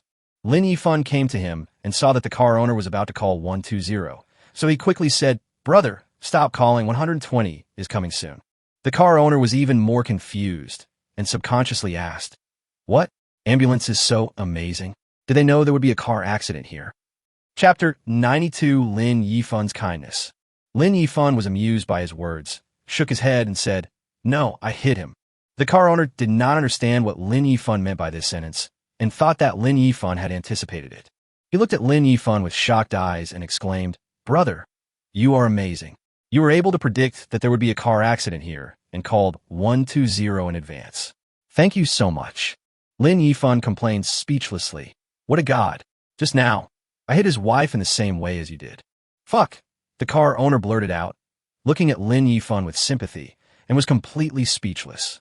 Could it be that this couple is the Calabash brothers saving their grandfather? The traffic police looked at the man's injuries. Fortunately, the car owner was not driving fast and braked in time, so the man was not seriously injured. He just had a dislocated wrist and some scratches. On the surface, there doesn't seem to be any big problem, but you still need to go to the hospital for a checkup to see if there are any internal injuries. Then the two traffic policemen helped the man from the road to his wife in the same way. The two distressed husband and wife sat side by side, waiting to go to the hospital together. As for the car owner, needless to say, his situation was the same as Lin Yifan's. He also moved the car to the side of the road. The traffic policeman looked at the couple leaning against a tree by the roadside and said speechlessly, "Since you two are here, I will tell you the situation." The traffic police eyed at the man and said, "You crossed the road illegally and caused the accident. You are fully responsible for this accident. Fortunately, the other person's car was not damaged and you are not in any serious health problems. But your wife's situation is different. She was the same as you. She rode an electric bike without following the regulations on the non-motorized vehicle lane and illegally crossed the road, causing the accident. She is fully responsible for this traffic accident. What's more important is that she hit a Cullinan, and the left headlight of the vehicle was completely damaged. It would cost a lot of money to repair such a luxury car. According to the accident liability, your wife needs to pay for it. In addition, your wife's injury is more serious than yours. It should be a broken leg. The exact extent of the injury will not be known until the hospital examines her. You will have to pay for the medical treatment yourself. After hearing what the traffic police said, the woman had a weak ability to bear it. When she thought about having to pay compensation and medical expenses herself, she was dumbfounded and couldn't help but break down and cry. The man was a little better, his face was pale, and he pleaded with the traffic police in a trembling voice. "Comrade police, please have pity on my husband and me. We are both ordinary workers in the factory. We don't make much money a month. We have elderly people and children to support at home. We really can't afford the high cost of repairs." At the end of the sentence, the man's voice choked up. Although the crowd on the main road was dispersed by the traffic police, they did not leave and were waiting to see what would happen next. Now on the side of the road, the traffic police had no reason to disperse the crowd, so the onlookers just watched. Now that I've heard the traffic police's determination of responsibility, I know that the fault is not with the two car owners, but when I see the man's miserable appearance, I still can't help but feel sympathy. Many people opened Douyin to record videos, preparing to post them online. The traffic policeman couldn't bear to see the man like this, but he had to act according to the law, so he could only say helplessly, "It's no use for you to beg me. I can't always determine the responsibility for violating the rules. After all, your wife crossed the road and other vehicles were driving normally." Seeing the man's desperate expression, the traffic police thought for a moment, leaned close to his ear, and lowered his voice, giving him some advice. "You can try to plead with the car owner and see if you can ask them to use their insurance to repair the vehicle. I haven't issued a liability determination yet. If they agree, I can divide the liability according to the car owner's wishes." The man felt as if he had grabbed a life-saving straw when he heard this. Regardless of the pain in his body, he struggled to stand up, trotted all the way to Lin Yifan, and knelt on the ground. "Boss, please have mercy on us. My husband and I work in the factory. We have elderly people and children to take care of back home. We really can't afford the repair costs of your car. Can you see if you can use the insurance to repair the car? Consider this as a plea from you." The man pleaded with tears in his eyes, and then pretended to kowtow to Lin Yifan. Lin Yifan was frightened by this sudden action. Seeing the man kneeling down and preparing to kowtow, he quickly bent down to stop the man and helped him up. A man's knees are made of gold. Unless forced into a desperate situation, who would be willing to kneel in front of someone else? The onlookers, including the traffic police, were all staring at Lin Yifan, waiting to see if he could be kind enough to help the poor couple. The man was helped up and looked at Lin Yifan expectantly, waiting for the judgment of fate. Lin Yifan pondered for a moment, then shook his head. The man's eyes dimmed in an instant, and his heart was dead. The traffic police sighed secretly. The onlookers had mixed feelings. Although they all knew that Lin Yifan was willing to help out of kindness and not helping was his duty, they still couldn't help but despise Lin Yifan's greed for wealth. Little did they know that Lin Yifan would say something that made everyone feel ashamed. "I won't claim the insurance, but your situation is quite pitiful, so I don't want the repair fee. In addition, you two have acted responsibly and did not act unreasonable at the beginning. In view of this, I am personally willing to donate another 200,000 yuan to you as medical expenses. If it's not enough, you can think of another way. If there's any money left over from the treatment fee, it will be considered as your hospitalization and work loss compensation." What kind of insurance does Lin Yifan need? Wouldn't it be better to pay for the repairs himself? As for paying for the man's medical treatment, it was not just out of wastefulness, but also out of sympathy, although his wife initially evaded the point when she told the traffic police about the accident. But this is a normal reaction of ordinary people, and it is understandable. For this reason, Lin Yifan is willing to compensate them for some of their medical expenses. Of course, Lin Yifan could give more money, but 200,000 was what he thought was a more appropriate price. Lin Yifan still knows the principle of repaying kindness with gratitude. Helping others is one thing, but being a sucker is another. The man was stunned for a moment. He couldn't believe what he heard. His eyes were filled with tears, and his lips were trembling with excitement. His wife also looked at Lin Yifan with tears in her eyes. The onlookers around were moved by Lin Yifan's actions and spontaneously applauded. The applause echoed along the roadside. The man didn't know how to thank Lin Yifan for his kindness, so he could only kneel down to express his gratitude. Seeing that he was about to kneel again, Lin Yifan quickly pulled him back and said helplessly, "Brother, if you kneel again, I won't give you any money." The man nodded excitedly, tears streaming down his face. Lin Yifan took out his phone and asked, "What's your bank account number? I'll transfer the money to you." The man was stunned and said embarrassedly, I didn't bring my bank card when I went out, and I don't remember the card number. Chapter 93, Buying a Sports Car. Lin Yifan looked around and thought of a solution. Then I'll go to the bank to withdraw cash. You wait a moment. After saying that, Lin Yifan walked towards a Huaxia bank not far away. Not long after, when Lin Yifan came out of the bank, he had 200,000 cash in his hand. Back at the scene, Lin Yifan handed the man 20 bundles of brand new red 100 yuan bills and said to the traffic policeman next to him, Comrade traffic policeman, it's not safe for him to carry so much cash. Could you please help escort him to the hospital to pay the bill? The traffic police nodded and said it was no problem at all. Just then, the sound of a whistle, it's over, came from far away, and the ambulance finally arrived. The ambulance stopped on the side of the road, and several doctors got out of the car. The crowd around them made way for the doctors to come in. The doctor found the injured person, gave the woman a simple preliminary examination, then pushed a stretcher down from the car, and with the help of other medical staff, moved the woman onto the stretcher and sent her inside the car. Lin Yifan patted the man's shoulder and said, Go ahead, go to the hospital for a checkup, so you can feel more at ease. After saying this, without waiting for the man to thank her, she turned back to the car, drove the Cullinan with its left headlight smashed to pieces, left the scene, and rushed to Li Fei's store. Afraid that Li Fei, that scumbag, was not in the store, Lin Yifan sent him a message on the way. So when Lin Yifan drove the car to the door of Li Fei's 4S store, Li Fei was already waiting at the door. Li Fei, who had sharp eyes, saw the smashed left headlight at a glance, and asked Lin Yifan, who had just gotten out of the car in surprise, Wow, what happened? How'd it get smashed like this? Lin Yifan shook his head and sighed, Don't mention it. I was hit by an electric bike that suddenly appeared. Your store has a repair department. Please help me find a technician to fix it. Use original parts. Li Fei made an okay gesture. Okay, I'll fix it so it won't be cold. I promise to fix it. Then do you want to use my car for a while? I'm a brother, so I'll even lend you my little wife to drive. Seeing the smug expression on Li Fei's face and hearing his plastic English, Lin Yifan was speechless. A perfectly good sentence of English was distorted by him. What car do you want to borrow? I came to you to ask you to help me get a car. Li Fei's eyes lit up and he clapped his hands. That's right, brother Yifan. I'm not saying anything bad about you, but it's too embarrassing for you to drive a Cullinan every day, at least get a sport car to play with. Do you have a car you like? Tell me, I'm not bragging, as long as it's not a rare limited edition like Venom, Viper, Zonda, I can find a way to get it for you. My identity? What is my identity? How come I don't know it myself? I only have my ID card. Lin Yifan secretly complained his heart. Besides, which man doesn't like a sports car? The graceful lines and handsome shape of sports car are enough to make a man intoxicated. It's just that there was no place to put them at the beginning, so he gave up the idea temporarily. Now the underground parking space of the villa in Bajiantang is enough to accommodate more than a dozen cars, so Lin Yifan can buy as many cars as he wants.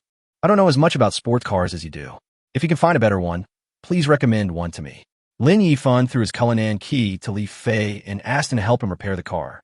Li Fei took the key and talked freely. That depends on what brother Yifan's standard is. Do you want an ordinary sports car below 10 million yuan or a luxury sports car above 10 million yuan? I can make a recommendation based on that. Of course, it's over 10 million. Cars worth tens of millions of yuan or more include McLaren, Bugatti, Koenigsegg, Silverstone, Aston Martin, Ferrari, and other series. Li Fei said as he pulled out photos of sports cars from his phone for Lin Yifan to see. The sports cars in these photos are all luxury sports cars. It is impossible for Li Fei to get all of them with his own strength and channels. Some of them he can get with some effort, but some he cannot. But he can contact other luxury car dealers and unite them.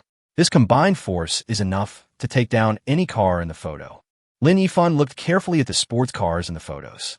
Each model had a name and note, like Ferrari Lafayette, McLaren P1, Bugatti Veyron, Koenigsegg CSR, Siebel UA, Aston Martin 77. There are 6 cars in total, each of which is extremely handsome, making Lin Yifan salivate. After returning the phone to Li Fei, Lin Yifan said calmly, I want all 6 cars. Li Fei's jaw almost dropped. Bro, are you here to buy a car or to purchase goods? Did you decide to pack everything up just by looking at the photos? Brother Yifan, don't you even ask about the price? After saying this, Li Fei came to his senses and wanted to slap himself. The man in front of him is a person who can easily recharge over 100 million yuan on the live broadcast platform and dares to spend an extra 200 to 300 million yuan to buy a house at an auction. How could he be short of money for a sports car? However, Lin Yifan still cooperated with him reluctantly. How much are these 6 cars in total? More than 200 million. Then buy it. I'll transfer the 200 million deposit to you later. If it's not enough, tell me later. Okay, then I'll contact the channel as soon as possible and try to get the car as soon as possible. Lin Yifan suddenly remembered something. Oh, by the way, help me get another Hongqi, the best one. Li Fei was stunned. He didn't expect Lin Yifan to suddenly mention this car. Brother Yifan, why did you suddenly think of buying a domestic car? Lin Yifan did not explain his thoughts, but simply said, sports cars are just toys. Hongqi is my favorite. Then he smiled at Li Fei and said, okay, that's it. Just help me with it. I'm leaving now. After hailing a taxi outside the auto city, Lin Yifan went straight back to school. Now the school has no restrictions on Lin Yifan, and returning to campus is like going home. When I opened the dormitory door, it was empty.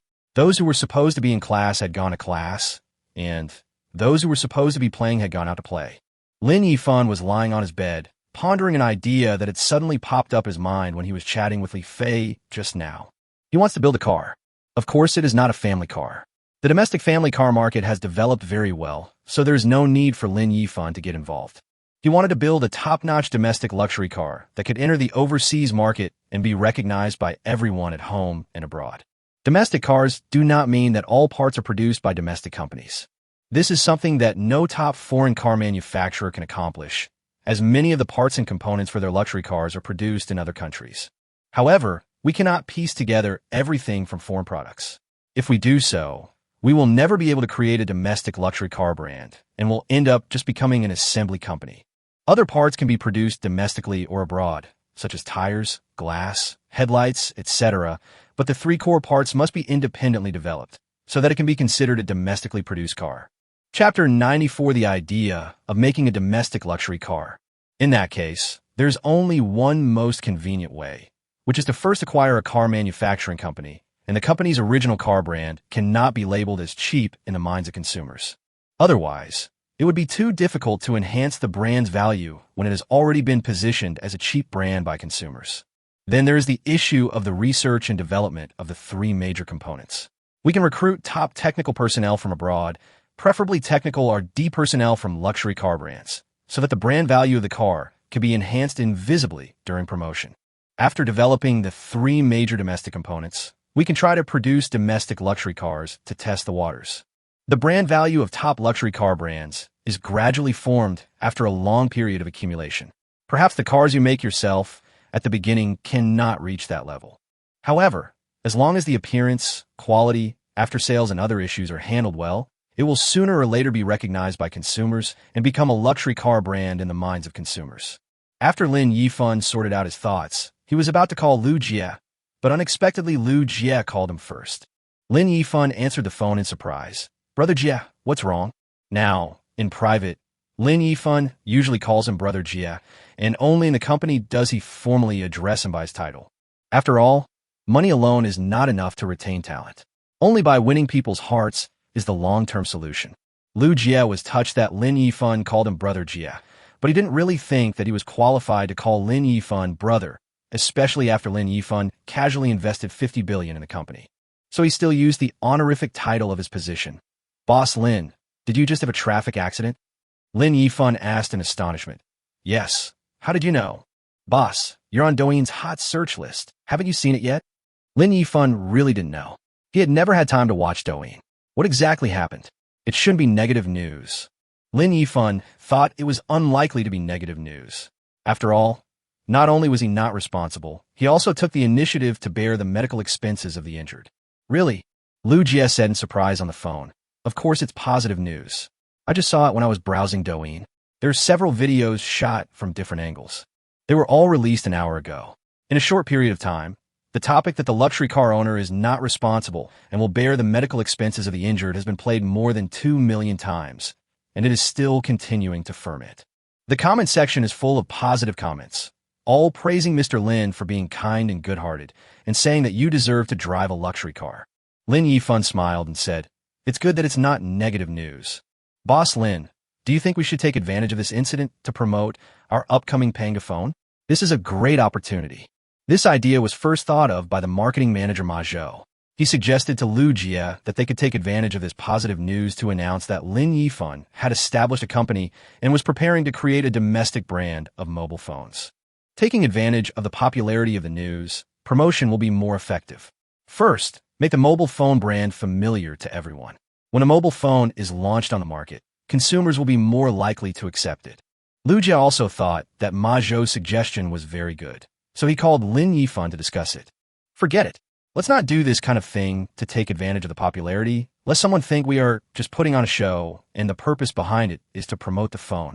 Let's just promote it as normal. Lin Yifan rejected Lu Jie and Ma Zhou's idea. Of course, he knows that there are more advantages than disadvantages to riding on the popularity of the phone for promotion.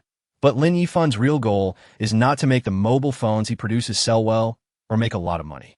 He wanted to use the mobile phone business to spend money, because if he followed the normal promotion procedures, Lin Yifan could spend a lot of money on advertising, how comfortable it would be. He took into account everything, including the research and development of lithography machines, the research and development of domestic chips, the construction of mobile phone production bases, and even the later pricing of mobile phones. This series of arrangements was to pave the way for his own bankruptcy. Even if he really made money by selling mobile phones, he would not be happy about it. He would rather deliver mobile phones to consumers at cost price to benefit the people than make any money. For Lin Yifan, there is no concept of making money. It is impossible to make money. It is impossible to make money in this life. After hearing Lin Yifan's barely reasonable decision, Lu Jie could only accept this reality helplessly. After all, the boss had spoken, so he could only follow the arrangement. By the way, Brother Jie, I have an idea to tell you. Boss Lin, you say, I plan to build a car, not an ordinary family car. I plan to build a domestic luxury car brand. Of course, mobile phones are just starting now, and building a car is just a preliminary idea. It is impossible to achieve it overnight, but we can start preparing now. Lu Jie was a little speechless. Boss, are you being too impulsive? How can you invest like that? I had just started making a mobile phone and didn't know what the future would be like, but I immediately thought about making cars. Fortunately, Lin Yifan didn't say that he had to do it right away, but just asked him to prepare in advance, which made Lu Jie a little more acceptable. So what's Mr. Lin's plan? That's right. The best way to build a car is to directly acquire a company. You can look around to see if there are any suitable car manufacturing companies to acquire at home or abroad. Then there is the reserve of talent. To make domestic cars, the three major components must be independently developed, which requires a professional R&D team. Falcon has overseas channels. You can ask them to recruit R&D personnel in this field, preferably well-known engineers and exterior designers from foreign luxury car brands, which will help shape the brand value of domestic luxury cars. Okay, then I'll contact Falcon first, build up the talent pool, and look for companies that can be acquired. Well, go ahead and make the arrangements. Feel free to contact me if you have any news. I'm sorry to bother you when I'm not in the company. Mr. Lin, you are too kind. This is what I should do. After hanging up the phone, Ma Zhou looked at Lu Jie eagerly at the company. How is it did President Lin agree? If he agrees, we will make a video and start promoting it right away. Lu Jie smiled bitterly and shook his head. Boss Lin refused. He said that in order to avoid people thinking that we were just putting on a show to promote the phone, he didn't agree to take advantage of this wave of popularity. Ma Zhou lowered his head in disappointment. He thought it was a brilliant marketing idea and would be appreciated by the big boss, but he didn't expect it to be directly rejected by the big boss. However, the boss's consideration is not entirely unreasonable. Nowadays, the mentality of many netizens on the internet is too dark. If they really want to take advantage of the popularity, they will indeed make such remarks. Lu Jie clapped his hands and said loudly to other company executives, I have something to announce to everyone. President Lin is considering entering the automotive industry and preparing to build a domestic luxury car brand. This is the company's second step in the development plan after the launch of the mobile phone. Before that, we need to prepare relevant talents. After saying this, Lu Jie looked at the beautiful Duan Ing from the Human Resources Department and said, Manager Duan, you will be responsible for contacting Falcon Company and have them use overseas channels to recruit R&D technicians related to the three major automotive parts. It would be best if they could recruit well-known engineers and exterior designers from luxury car brands. Lu Jie relayed Lin Yifan's arrangements to everyone and then adjourned the meeting. After Lin Yifan in the dormitory handed over the matters, he continued to be a hands-off boss, no longer thinking about these things, and opened Douyin to buy some gifts and spend some money. Chapter 95 Group Battle. In the Douyin backstage, Lin Yifan recharged 100 million Namibian dollars into it, and then looked for a host that he liked in the entertainment section. After flipping through several pages, he finally found a female host whose appearance satisfied Lin Yifan. When I entered the live broadcast room, there were about 100 viewers online. The host name was Chu Xia. She was wearing a white, ancient costume with a label classical dance. When Lin Yifan entered the live broadcast room, she was dancing gracefully with an enchanting figure and elegant dance moves. In addition, she was beautiful, like a butterfly among flowers. Without saying a word, Lin Yifan directly selected the most expensive Royal Salute 10-gun burst and started firing. Tenglong gives the beginning of summer a Royal Salute 10. Tenglong gives Chu Xia Royal Salute 100. Tenglong gives Chu Xia Royal Salute 1,000. Tenglong gives Chu Xia a Royal Salute 5,000. After 5,000 Royal Salutes were given away, the money for a sports car was spent. When Lin Yifan sent out thousands of salutes, Chu Xia had already finished a dance, and then she saw a scene that she would never forget. A top-level level 60 account was sending salutes crazily in her live broadcast room. Isn't this familiar ID the wealthy brother Tenglong who has disappeared for a while? Unexpectedly, the big brother showed up again today, dropped into his own live broadcast room, and spent more than 20 million. It was the first time for Chu Xia to encounter such a scene. She was so excited that she kept bending down in front of the camera to express her gratitude and asked to add brother WeChat. Lin Yifan no longer feels the same excitement as he did in the beginning when giving gifts on the live streaming platform. It's just that he has too much money and he feels uncomfortable if he doesn't spend some every day. However, the host asked to add WeChat, so Lin Yifan still sent her a private message. Let's form a team, Lin Yifan typed on the public screen. Chu Xia quickly agreed. Okay, listen to Big Brother and fight in a group right away. After saying that, click on the team battle match in the background. The team battle mode is divided into the red team and the blue team. Each team randomly matches 3 anchors as teammates. The red and blue teams compete against each other. In each round, each side sends an anchor to compete. After 3 rounds of PK between the 3 anchors, the team with the highest total votes wins and advances. The qualified teams will participate in the second round of PK. If they win again, they can advance to the next round of PK for a total of 5 rounds apart. The 5th round is the finals. The 3 anchors of the winning team will receive more traffic promotion, which is a benefit of winning a team battle. The matching was completed quickly and Chu Xia entered team battle mode. The shot of Chu Xia on the screen suddenly zoomed out to the lower left corner, and the live broadcast rooms of 5 other anchors appeared. Lin Yifan took a look and saw that Chu Xia was in the red team's number 3 position, and the red team's number 1 and number 2 positions were both female anchors. The opposite blue team's number 1 position was a handsome guy, and the number 2 and number 3 positions were both female anchors. That is to say, Chu Xia will have to wait until the first 2 anchors of our team and the other team finish fighting before he can PK with the anchor in position number 3 of the other team. Generally speaking, team battles test the comprehensive strength of the 3 anchors on the same team.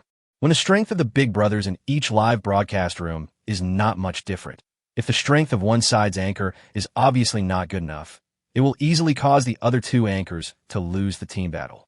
There is also a situation where the big brother of a certain live broadcast room is very powerful and can challenge the big brothers of the 3 anchors on the opposite side alone, and can directly lead the 2 anchors on the same team to win. But in this case, the later rounds will become more and more difficult because the teams matched later have all advanced from the same level, which means that the big brother in the live broadcast room is also strong. If it were in the past, Chu Xia might not have had any hope, but today is different. The rich man Tenglong dropped into the live broadcast room. With such a big brother around, we are not afraid of any anchor coming. Isn't it easy to win the team battle? The team battle timer starts with number 1 on the red team fighting number 1 on the blue team for 60 seconds. The 2 anchors began to canvass for votes in their respective live broadcast rooms. Because it was now the number 1 position battle, Lin Yifan was in the number 3 Chu Xia live broadcast room, and the gifts he gave would not be counted in the number 1 position battle votes. Only the gifts given by Chu Xia when she is fighting against number 3 on the opposite side will be counted into the total number of votes. Lin Yifan quietly looked at the votes for the two number one candidates.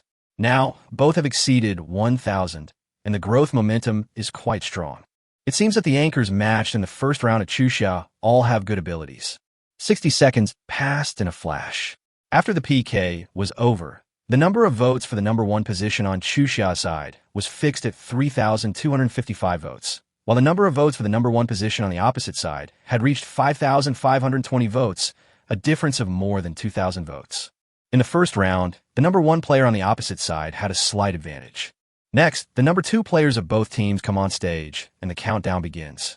The voice of the number two candidate in Chuxia's canvassing for votes was obviously a little anxious.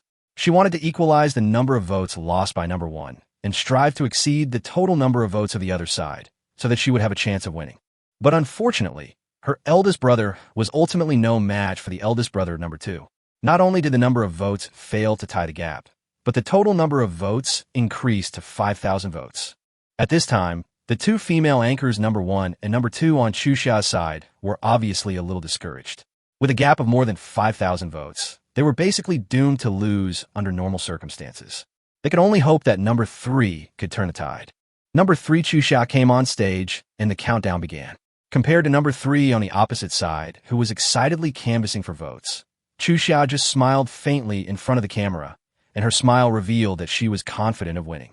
After 10 seconds, the other party had received more than 1,000 votes, but there was no movement on Chuxia's side. Because of Lin Yifan's presence, everyone else in the live broadcast room thought they had won for sure, and no one tried to cheat. 20 seconds later, the other side already had 3,000 votes.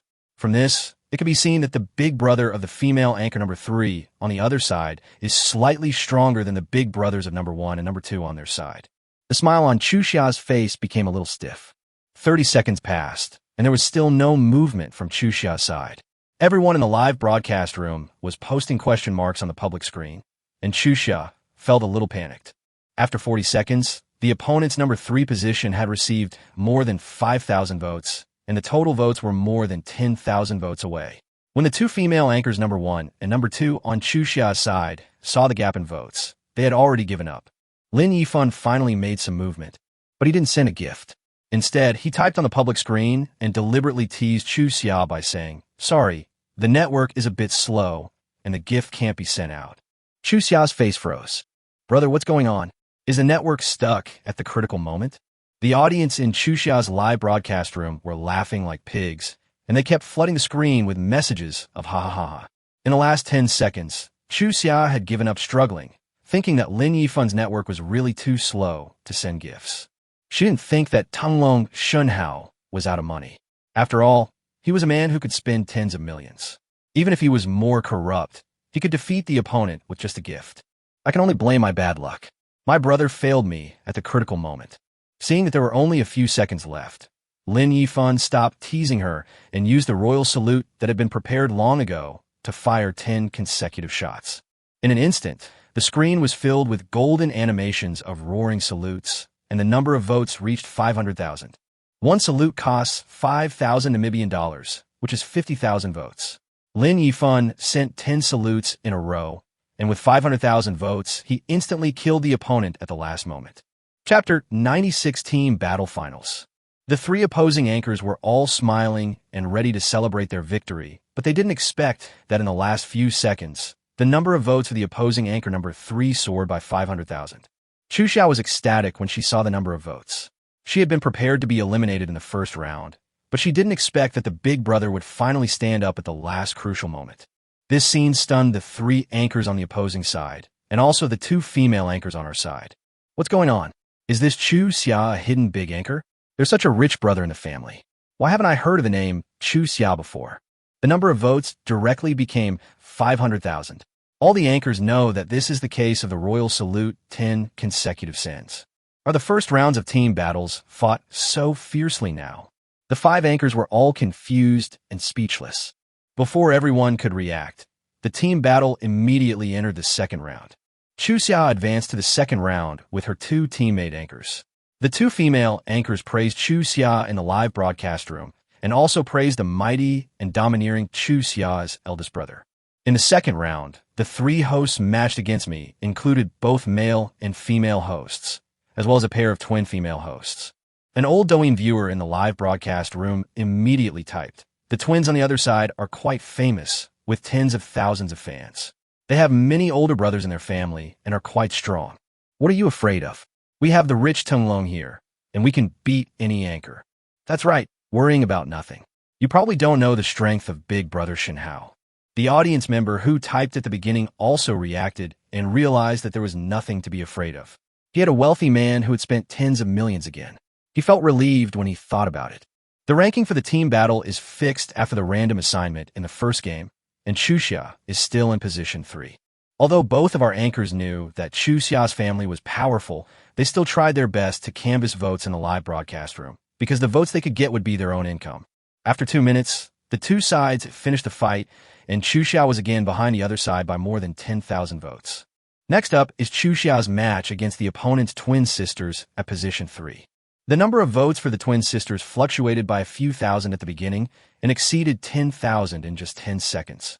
As expected of an anchor with tens of thousands of fans, his strength is simply extraordinary.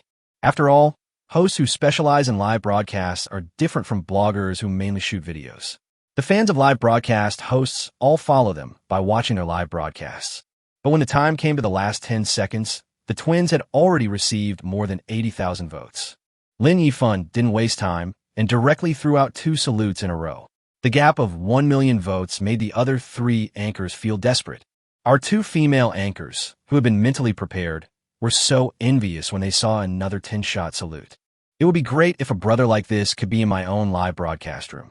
However, this kind of wealthy man cannot be seduced easily, and they both know this themselves. The second game was easily won.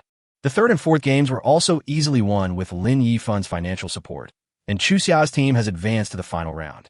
At the beginning of the fifth game, the appearance of 3 anchors from the other side made the audience in Chuxia's live broadcast room gasp. Because Lin Yifan helped Chuxia win with great ease, and every time he won the PK, he won with absolute advantage. In the last round, the system directly matched 3 top-level anchors of Douyin, all of whom are well-known anchors in the Douyin PK world. Male anchor number 1 once set a record of getting over 10 million votes in a single PK game. Female anchor number 2 is a famous game anchor on Douyin. Her highest record is receiving gifts worth 20 million Namibian dollars in a single live broadcast. Female anchor number 3 is a top talent on Douyin, has performed on TV, and has millions of fans. In the past, a team like Chuxia and her friends would never have been able to match this kind of combination. Now, they're actually competing with such a top anchor. The 2 female anchors on Chuxia's side are already in despair. They didn't know that the person who gave gifts to Chuxia was Tenglong, a wealthy man who had a short-lived fame on Douyin, and they thought he was just a big brother with some money. I didn't expect to meet these top anchors. I guess I'll lose in the final round. Only Chuxia was still nonchalant. After all, among all the anchors present, she was the only one who knew the true strength of Tenglong Shenhao. The battle started, number 1 against number 1, and the situation was crushing from the beginning. There were hundreds of votes on this side, and the male anchor on the opposite side broke through 10,000 the moment he added 1 at the beginning. Because it was the final game, the PK time for each round was increased to 5 minutes. 5 minutes later, number 1 on Chuxia's side ended the battle with 8,200 votes and was crushed by the opponent's 2 million votes. In the second round, Chuxia was in an even worse situation with only more than 4,000 votes, while the other side directly swore over 5 million votes, and the total number of votes added up to nearly 8 million. Next, it was Chuxia's turn to compete with the talented female anchor on the opposite side. The other side had tens of thousands of votes at the beginning, and Lin Yifan was not to be outdone and directly sent out 10 consecutive royal salutes. The number of PK votes in early summer increased by 500,000.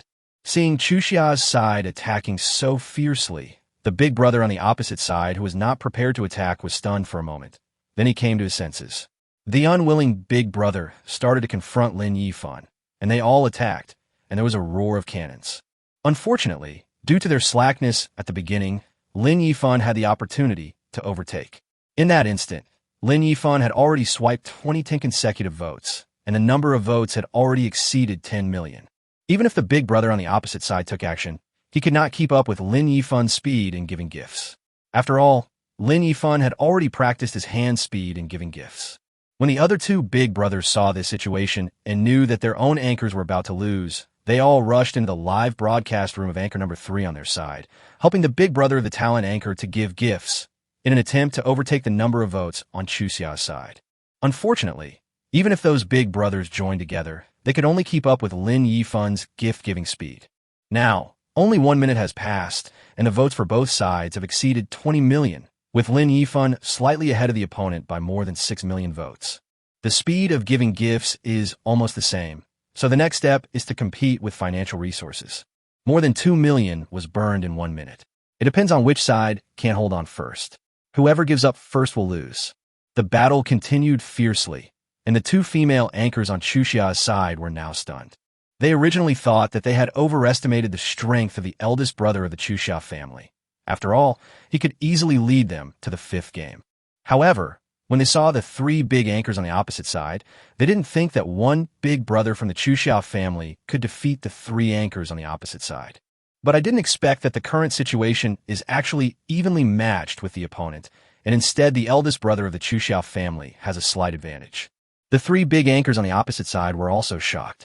The 3 big brothers of their families joined together, but they were unable to defeat an unknown small anchor on the opposite side. In the next 2 minutes, the battle remained stalemate, with the votes of the two sides chasing each other, and it was difficult to determine the winner. It was not until the last minute and a half that the outcome gradually became clear.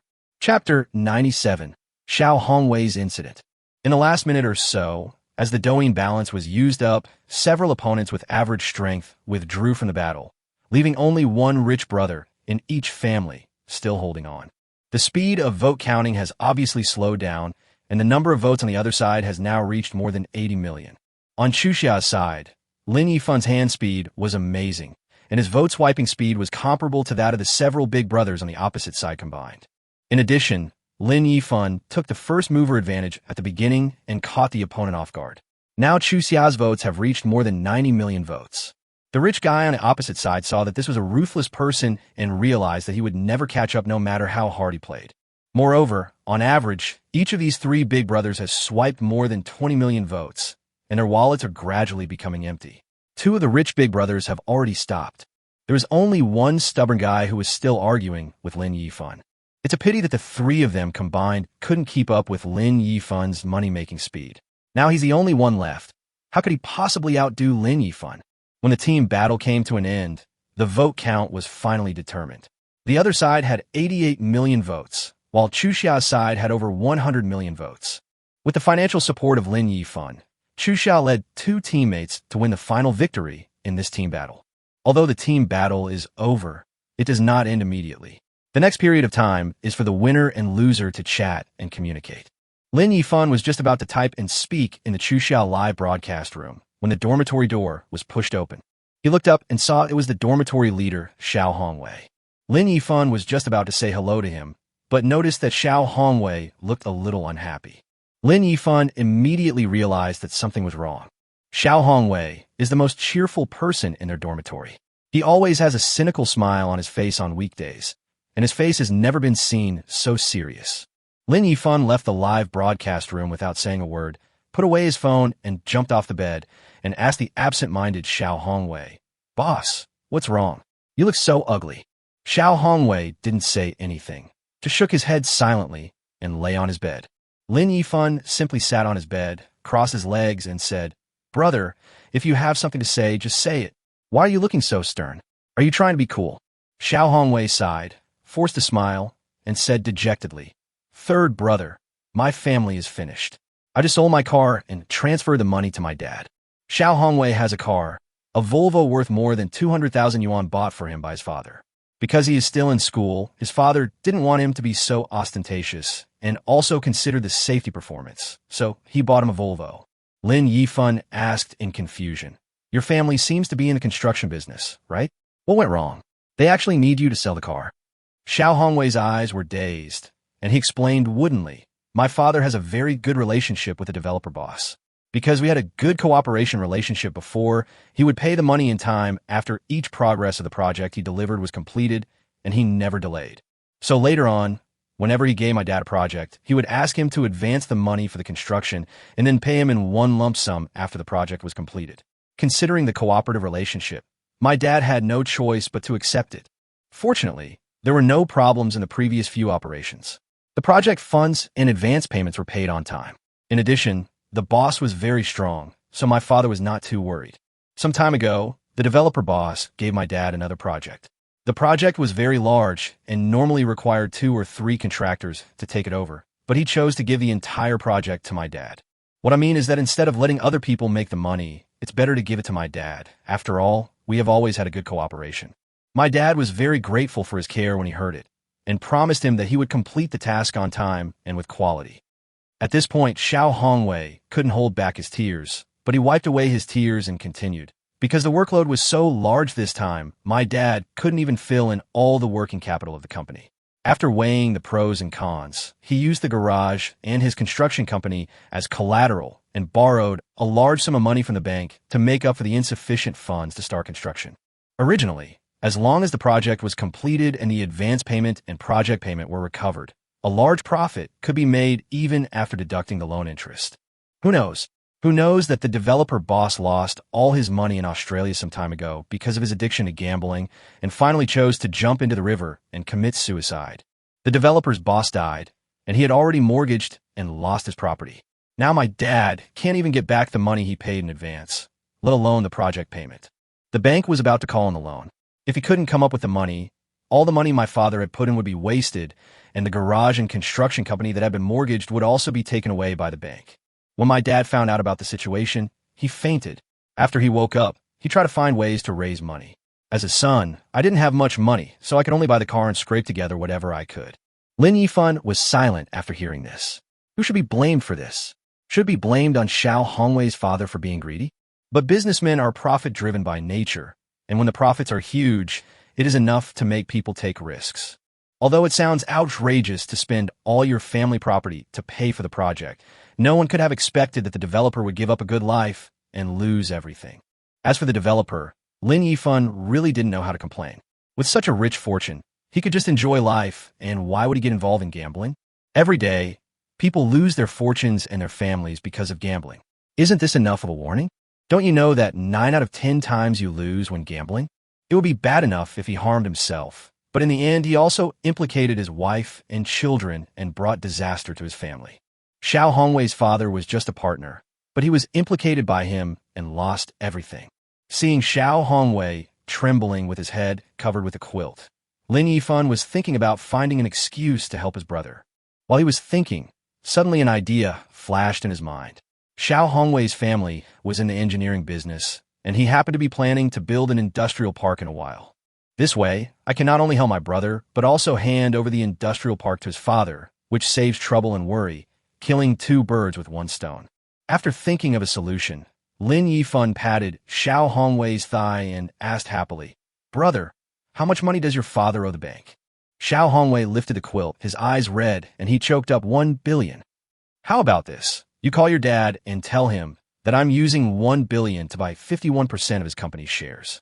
Xiao Hongwei was shocked when he heard Lin Yifan's words and quickly said, "Third brother, my father's construction company is not worth 1 billion. You invested 1 billion to get 51% of the shares? Besides, can you afford so much money? This is not 100,000. Lin Yifan smiled confidently and said, "Don't worry about the money. Just call your dad and ask for his opinion. If he's willing, let's make an appointment to meet and talk. But, brother, although we need this money urgently, our company is not worth 1 billion, even if we sell all." Chapter 98. Capital Injection into Construction Company. Lin Yifan waved his hand nonchalantly.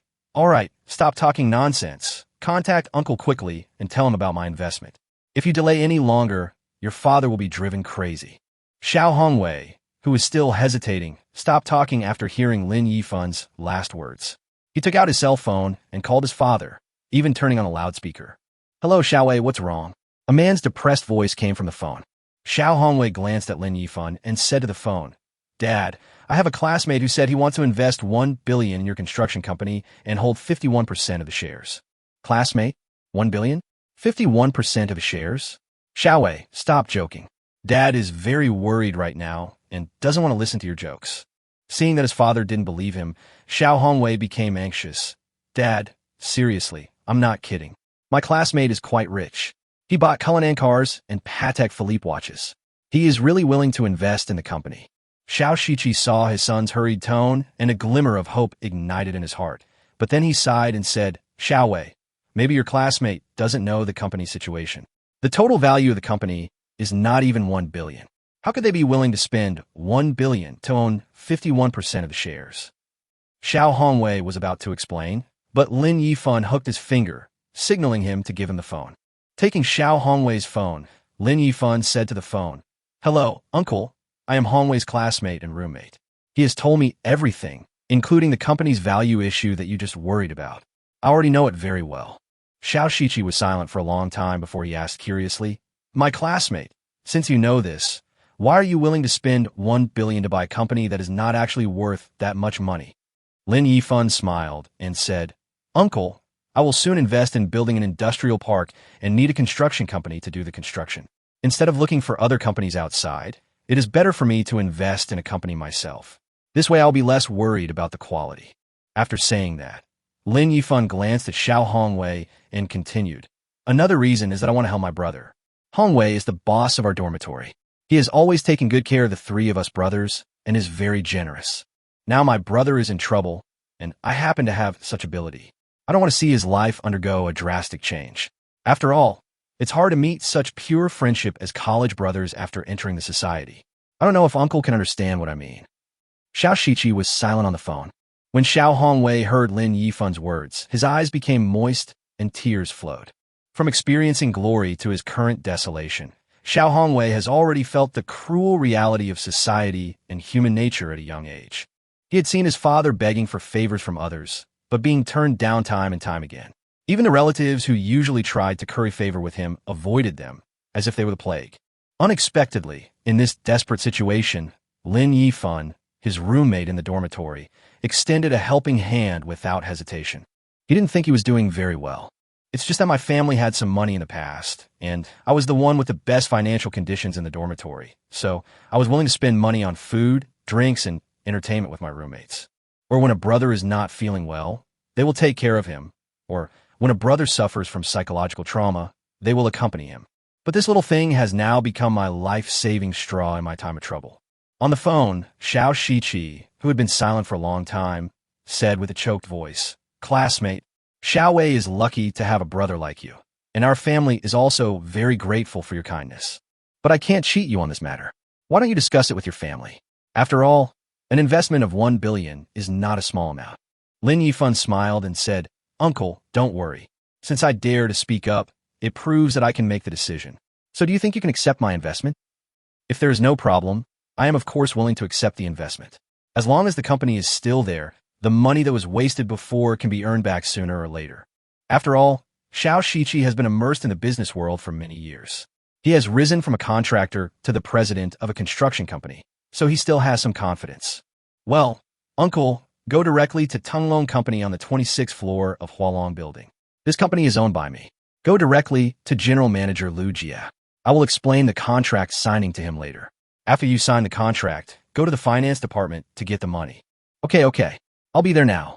After hanging up the phone, Lin Yifan took out his mobile phone and sent a message to Lu Jia, telling him that he had invested 1 billion to buy a 51% stake in a construction company, and asked him to be responsible for signing the contract and instructing the finance department to transfer the funds.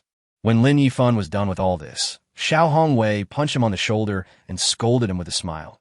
Good fellow, third brother, you have hidden so many things from us. First, you skipped classes every day and the instructor didn't care. Now you have even started a company secretly. Having resolved the family crisis, Xiao Hongwei was in a good mood.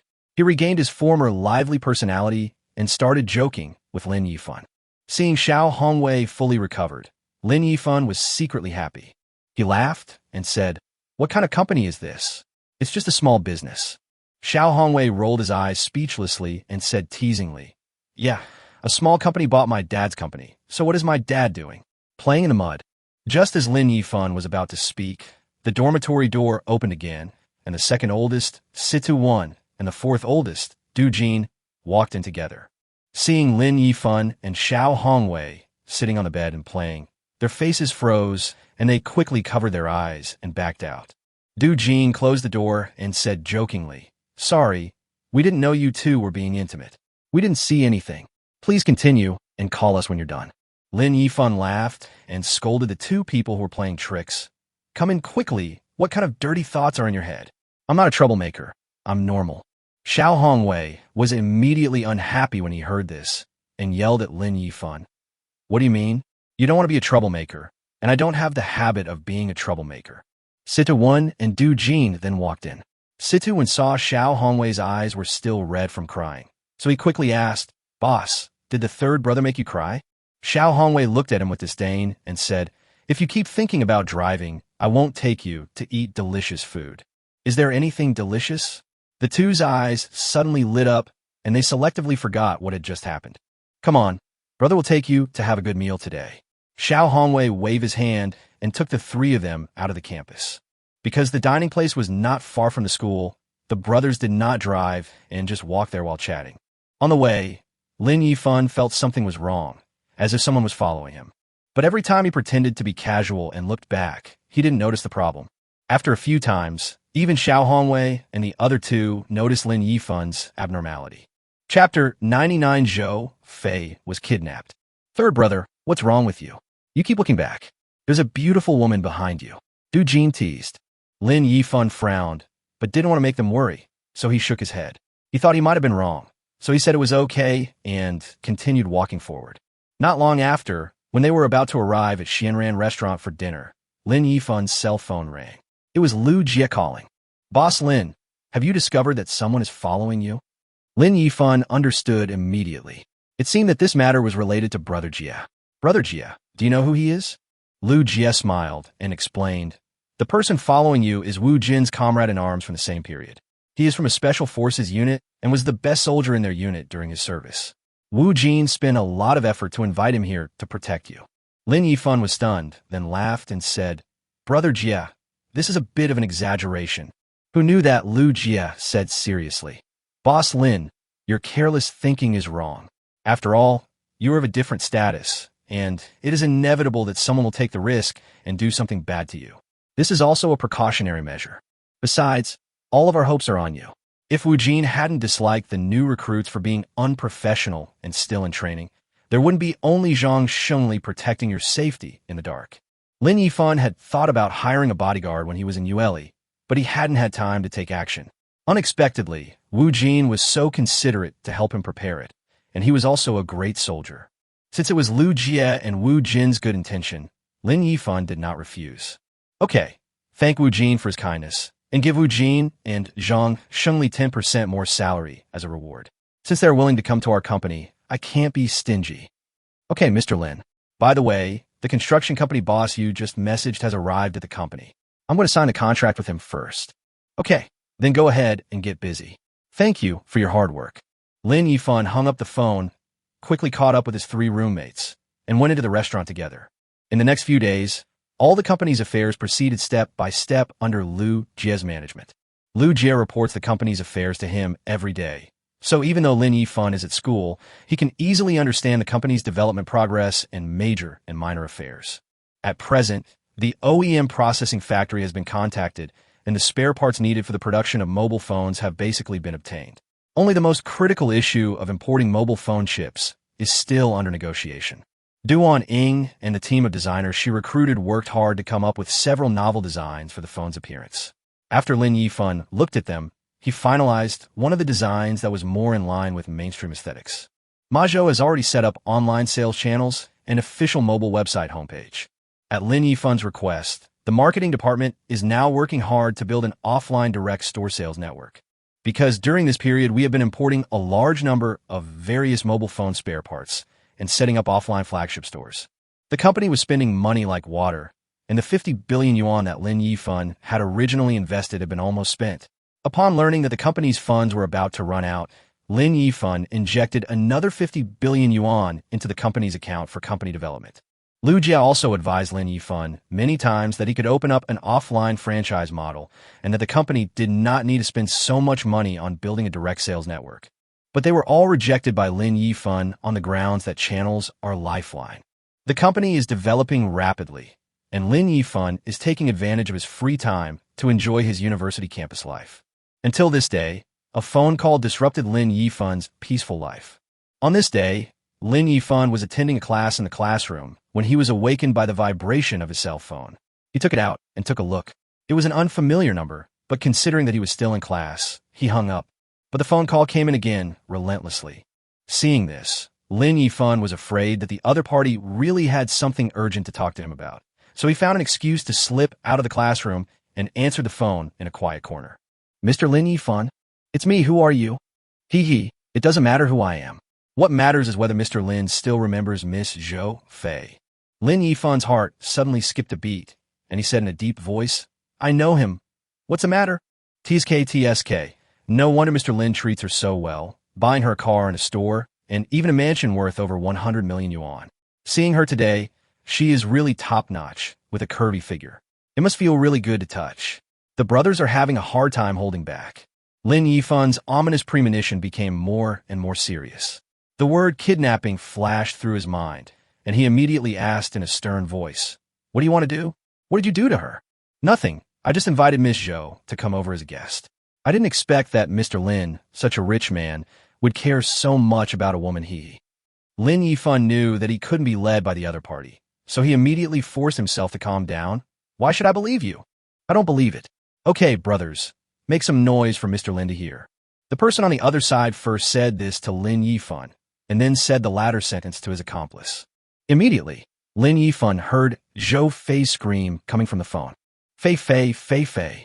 Lin Yifan shouted anxiously into the phone. "Yifan, help! I'm so scared." Well, Zhou Fei's terrified cries made Lin Yifan's heart wrench. "Fei Fei, did they hurt you?" "No, Yifan, come and save me, Zhou Fei's voice stopped abruptly here. It must be that the person on the other side sealed her mouth again. Then the kidnapper smiled at Lin Yifan and said, "How is it? Mr. Lin, can you now be sure that we didn't hire the wrong person?" Lin Yifan clenched his fists tightly, but asked in a calm tone, "What do you want?" "Not very good. The brothers are short of money, but Mr. Lin has the most of money, so the brothers want to ask Mr. Lin for some living expenses." "How much? Give me a number." "How about 2 billion? Lin Yifan said coldly. "No problem, but you have to ensure her safety and not hurt her in the slightest. Otherwise, the 2 billion will become a bounty and be used on you." The kidnappers on the other side did not expect Lin Yifan to be so decisive that they dared to offer 2 billion as a reward to threaten him. But he was indeed frightened. He had originally planned to have some fun with Zhou Fei after collecting the ransom, but now he had to restrain this idea under the pressure of the threat to his life. "Okay, I can promise you that I won't hurt her or touch her. I hope you can pay the ransom as soon as possible. After all, we are just asking for money." The kidnapper's tone also became cold. "How do you trade? I'll give you 2 hours to collect the ransom. I want cash, not new notes. When the time is up, I'll call you to let you know where to go. You come alone with the ransom. If I see anyone else following you, especially a policeman, I'm sorry, but I'll kill them right away." Lin Yifan responded in a deep voice, "Okay, I will now." Before he could finish his words, Lin Yifan heard a dull, clanging sound on the phone, followed by the chaotic voices of several kidnappers. From a noisy conversation, Lin Yifan finally understood what happened. Zhou Fei committed suicide by hitting his head against the wall. Chapter 100 Ransom. Lin Yifan's head suddenly buzzed, and he stood there in a daze. He didn't even know when the kidnapper hung up the phone. Zhou Fei committed suicide by hitting her head against the wall? Why? Why do this? I was clearly trying my best to rescue her, but she did this at this critical moment. Lin Yifan held onto the wall with his hands. Feeling his heart tighten, unable to breathe, his mind went blank, and he had lost the ability to think. After a long time, he came to his senses and immediately called Zhang Shengli. As soon as the phone rang, the other end picked it up immediately, and a man's dull voice came. "Mr. Lin, Shengli, Zhou Fei has been kidnapped. Come here immediately." "Okay." Zhang Shengli answered briefly and hung up the phone. Just a few minutes later, a frail man in white casual clothes and gold-rimmed glasses came to Lin Yifan. "Boss Lin, what's the situation?" Looking at this gentle and refined man, it is really hard to believe that he was once a top soldier in the army. Perhaps this is just an appearance after disguise. Lin Yifan didn't care about these things at the moment and said hurriedly, Zhou Fei was kidnapped. Just now, when she was negotiating the ransom deal with the kidnappers, Zhou Fei struggled and hit the wall. Now she's unknown whether she is alive or dead. Can you tell how many kidnappers there are? Zhang Shengli directly asked the most crucial question. Lin Yifan recalled the whole process. When she hit the wall, I heard a noisy conversation on the phone. There were 3 or 4 different voices. I estimated that there were about 3 or 4 kidnappers.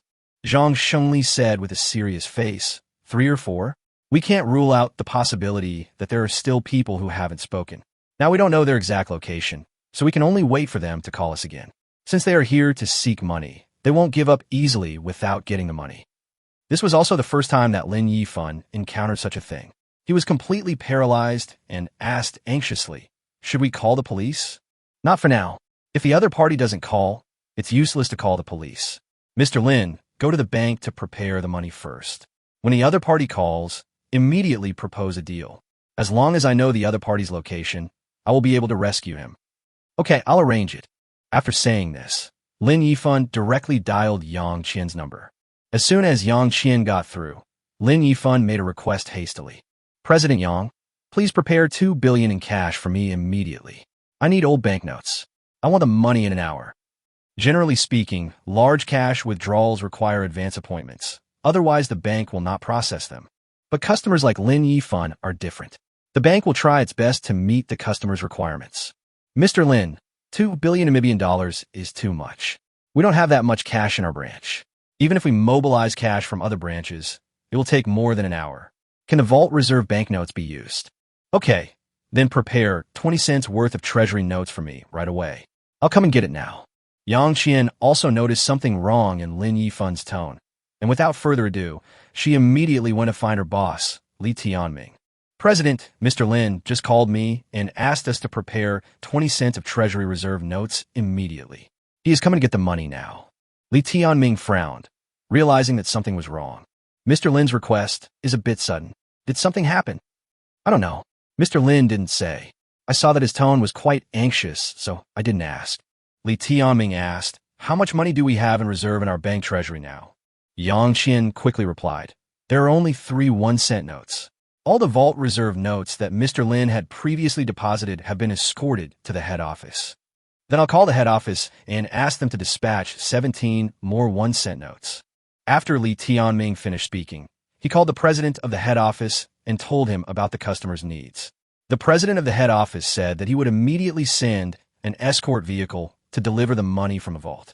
Half an hour later, Lin Yifan and Zhang Shengli drove to the branch and went straight to the president's office after getting off the car. Seeing Li Tianming, Lin Yifan didn't say anything polite and asked directly, President Li, is the money I want ready? Mr. Lin, please wait a moment. We only have 3 1-cent notes in our vault. I have asked the head office to escort the remaining 17 notes over. They are on the way now. Seeing that the money had not arrived and the kidnappers had not called, Lin Yifan had no choice but to sit anxiously on the sofa in the office and wait. Li Tianming asked cautiously, Mr. Lin, what happened? I need such a large sum of money urgently, and in cash. Lin Yifan said with a gloomy face, someone kidnapped a friend of mine and asked me to pay a ransom of 2 billion before they would release him. Li Tianming was startled and asked quickly, have you called the police? Lin Yifan shook his head. Then call the police immediately. After all, it's safer for the police to intervene in cases like kidnapping. Mr. Lin doesn't need to take the risk himself. Before Lin Yifan could speak, Zhang Shengli said firmly, no need, I'm sure I can rescue them. Li Tianming looked in astonishment at Zhang Shengli, who was standing upright beside Lin Yifan, and was extremely surprised at his arrogant tone. Lin Yifan explained, this is Zhang Shengli, who was originally a special forces soldier. Only then did Li Tianming understand why the other person was so arrogant. Zhang Shengli said calmly, when I was in the army, I participated in anti-terrorism missions all year round. I have as much experience in rescuing hostages as the police. So instead of calling the police and alerting the kidnappers, I decided to wait until I know the kidnapper's transaction location and then lurk nearby and wait for an opportunity to rescue them. After hearing this, Li Tianming no longer persuaded Lin Yifan to call the police. After all, someone of Lin Yifan's status must have extraordinary abilities to be his bodyguard. More than 10 minutes later, the armored car arrived. Accompanied by an escort, Yang Qian walked into the president's office carrying 17 1-cent Treasury Reserve notes. Mr. Lin, this is the 17-cent Treasury note that the head office just sent. Add the 3 cents in our bank, and it's exactly 2 billion. Lin Yifan took the 21-cent bills, put them in his wallet, and nodded to Yang Qian. Then he said goodbye to Li Tianming and left the bank with Zhang Shengli. The next step is to wait and see if the kidnappers will call. If Zhou Fei is not dead, the kidnappers will definitely ask to continue the transaction. I don't know what happened to Zhou Fei, whether she is dead or alive. I hope she is safe. As Lin Yifan's first woman in this world, Zhou Fei's life or death is now uncertain.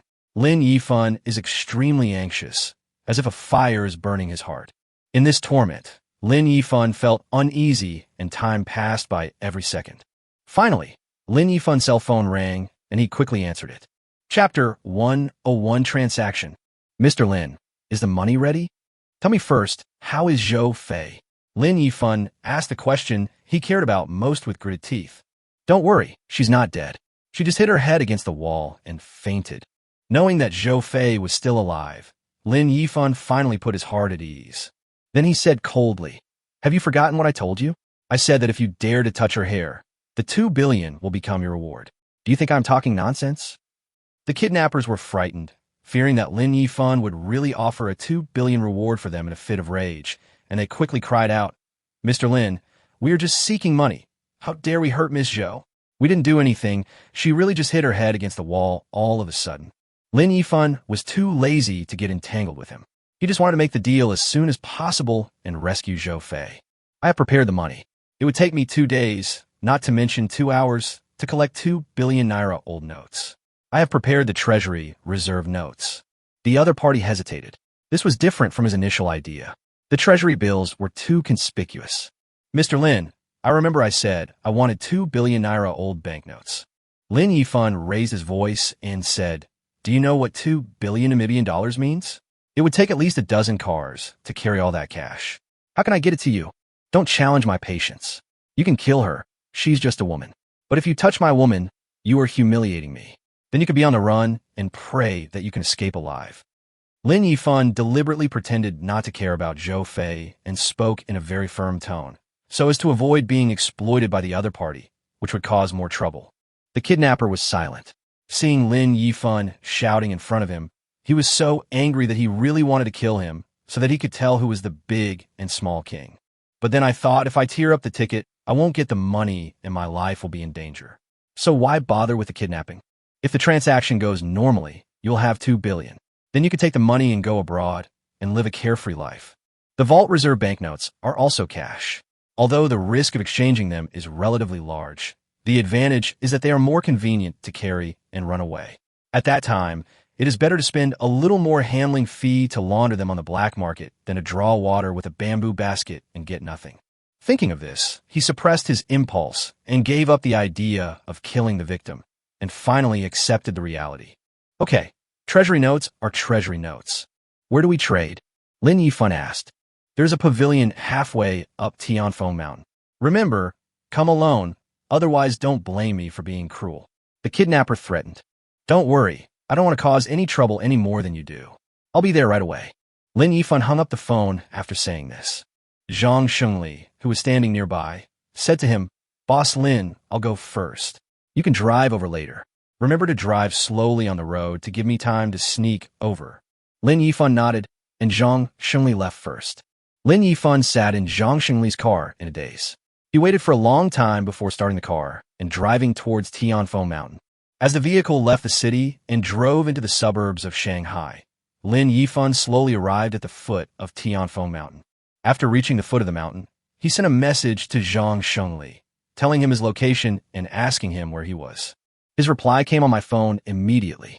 Zhang Shengli told Lin Yifan that he was now traveling through the mountains and forests and was almost halfway up the mountain, so he asked Lin Yifan to slow down and drive up the mountain. Lin Yifan put away his phone and slowly drove the car onto the winding mountain road. Halfway up the mountain, several masked kidnappers were surrounding a pavilion. There was also an unconscious woman lying on the ground with blood all over her head. She was the kidnapped Zhou Fei. A kidnapper who was on the lookout with a telescope spotted a car at the foot of the mountain preparing to go up the mountain, and used the telescope to carefully look at the situation inside the car. Then he said to the leader of the other 3 kidnappers, "Boss, the one named Lin is here." The kidnapper leader stood up and asked, "Did you see clearly how many people are in the car? Are there any others following behind?" The kidnapper, holding a telescope, kept searching the rear of Lin Yifan's car and said, "Look carefully, he is the only one in the car, and there is no one else following behind him." The leading kidnapper was relieved and said with a smile, "Great, I like this kind of honest lamb. Brothers, cheer up. After we finish this job, we can go abroad and enjoy a good life." The other kidnappers laughed and already began to imagine the wealthy life they would have after going abroad. Lin Yifan tried his best to control the speed of the car and drove forward on the winding mountain road. Halfway through the drive, Lin Yifan received a message on his phone. He took a look and saw that it was from Zhang Shengli. The gist of the message was that he had already hidden somewhere next to the pavilion, so Lin Yifan could go up and make the transaction with confidence. Lin Yifan put down his phone, stepped on the accelerator, and the car accelerated like an arrow. Soon the car arrived outside the pavilion. Lin Yifan turned off the engine and got out of the car. 4 masked kidnappers were sitting or standing in the pavilion. Zhou Fei was lying on the ground unconscious with a piece of gauze soaked with blood tied casually on her head. This scene almost made Lin Yifan's teeth break. If it wasn't because of me, how could Zhou Fei have experienced such a horrible thing? The leading kidnapper walked out of the pavilion, looked at Lin Yifan jokingly, and said, "Mr. Lin is so courageous. He is so rich, but he dares to come here alone to make a deal. I really admire him. Stop talking nonsense. I brought the money. Let's do the deal." As soon as the leading kidnapper raised his hand, 2 kidnappers immediately lifted Zhou Fei up from the ground. "Mr. Lin, where's the money? You have to let me see the money before I can give it to you." Lin Yifan looked around calmly, but didn't notice anything. He didn't know where Zhang Shengli was or what he was going to do. He could only slowly reach his hand into his trouser pocket and take out his wallet. After opening his wallet, Lin Yifan took out 21-cent tickets. When the kidnappers saw the stack of bills in Lin Yifan's hand, greed instantly appeared in their eyes and their breathing became rapid. "This is a treasury note worth 100 million. After the job is done, each of them could get 5 cents, which is a lot of money." Just when the kidnappers' attention was drawn to the stack of banknotes, something strange happened.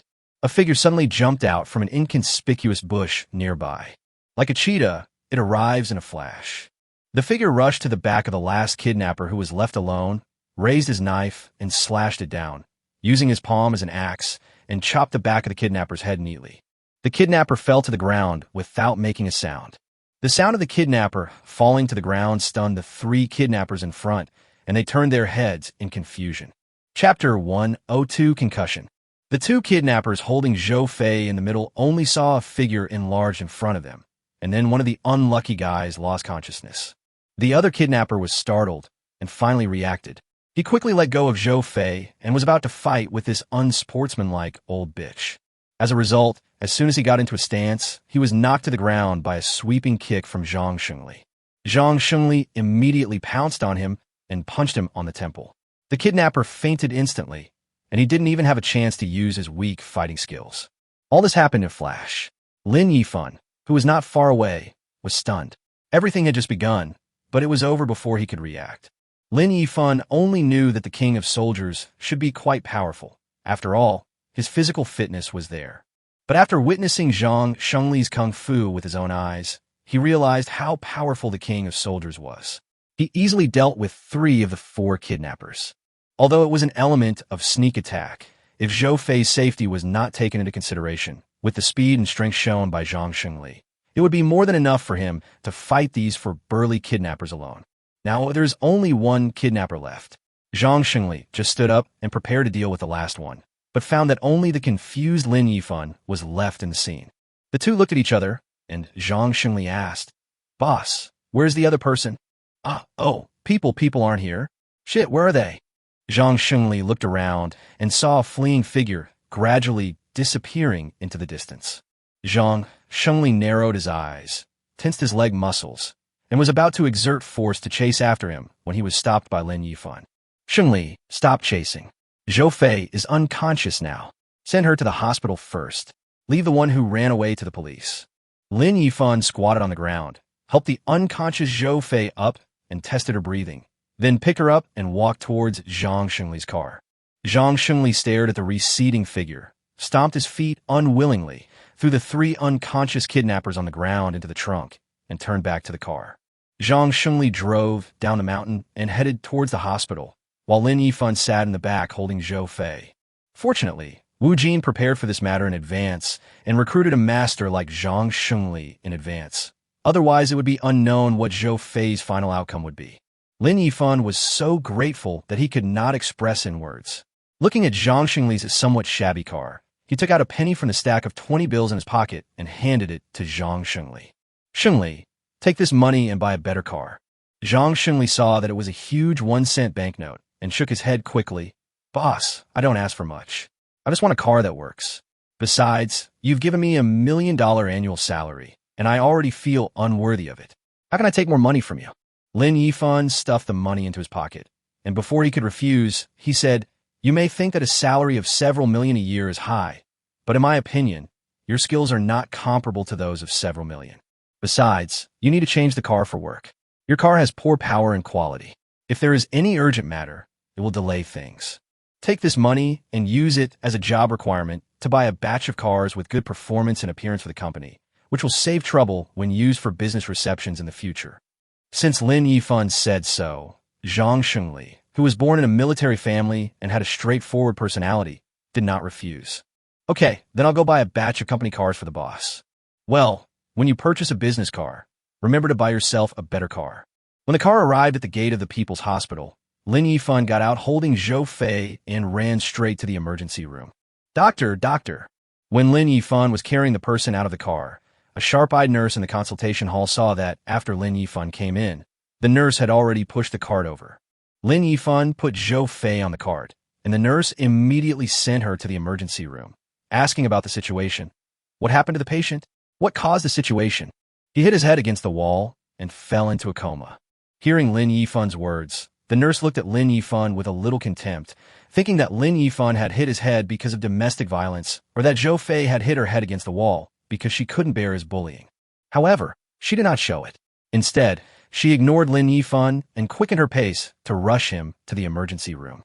After the door of the emergency room was closed, Lin Yifan looked at the closed door. He thought that there were 3 kidnappers trapped in the trunk, and one was still at large. He took out his cell phone and called 110 to report the incident. Soon the police car arrived at the hospital gate, and several policemen got out and ran straight to the emergency room door. "Did you call the police?" a policeman asked Lin Yifan, the only one standing at the door of the emergency room. "Right. Where's the kidnapper you mentioned?" Lin Yifan brought the police to the door where Zhang Shengli parked his car. "Victory, is he awake?" Zhang Shengli knocked on the trunk and said with a smile, "I didn't use much force. He's awake now and is struggling in the trunk." Sure enough, the trunk of the car kept vibrating. "Open the trunk." Lin Yifan signaled Zhang Shengli to release the kidnappers, then turned to the police and said, "Comrade police, there are 3 kidnappers here, and one has escaped in the mountains." The 3 kidnappers were struggling in the dark trunk, when suddenly they saw a light and the trunk door was opened. The kidnapper was about to take the opportunity to escape, but found several policemen surrounding the trunk. The leading policeman pointed a pistol at several of them and shouted at them to raise their hands. When they saw the police, especially the black muzzle of the gun, the kidnappers instantly became quiet and resigned themselves to their fate, knowing that they had no way to escape. After the police searched the 3 kidnappers, they put silver bracelets on them. The leading policeman then put away his gun and said to Lin Yifan, "Sir, please come back with us to record your statement. Tell us what happened. It will be quick." Lin Yifan said in embarrassment, "Comrade police, my friend is still unconscious in the emergency room, and the hospital examination and hospitalization also need someone to handle it. Why don't you let my colleague give his statement? He knows the whole process and has experienced it." The policeman nodded and said, "Okay, we only need to go with one person, so you can take care of your friends first."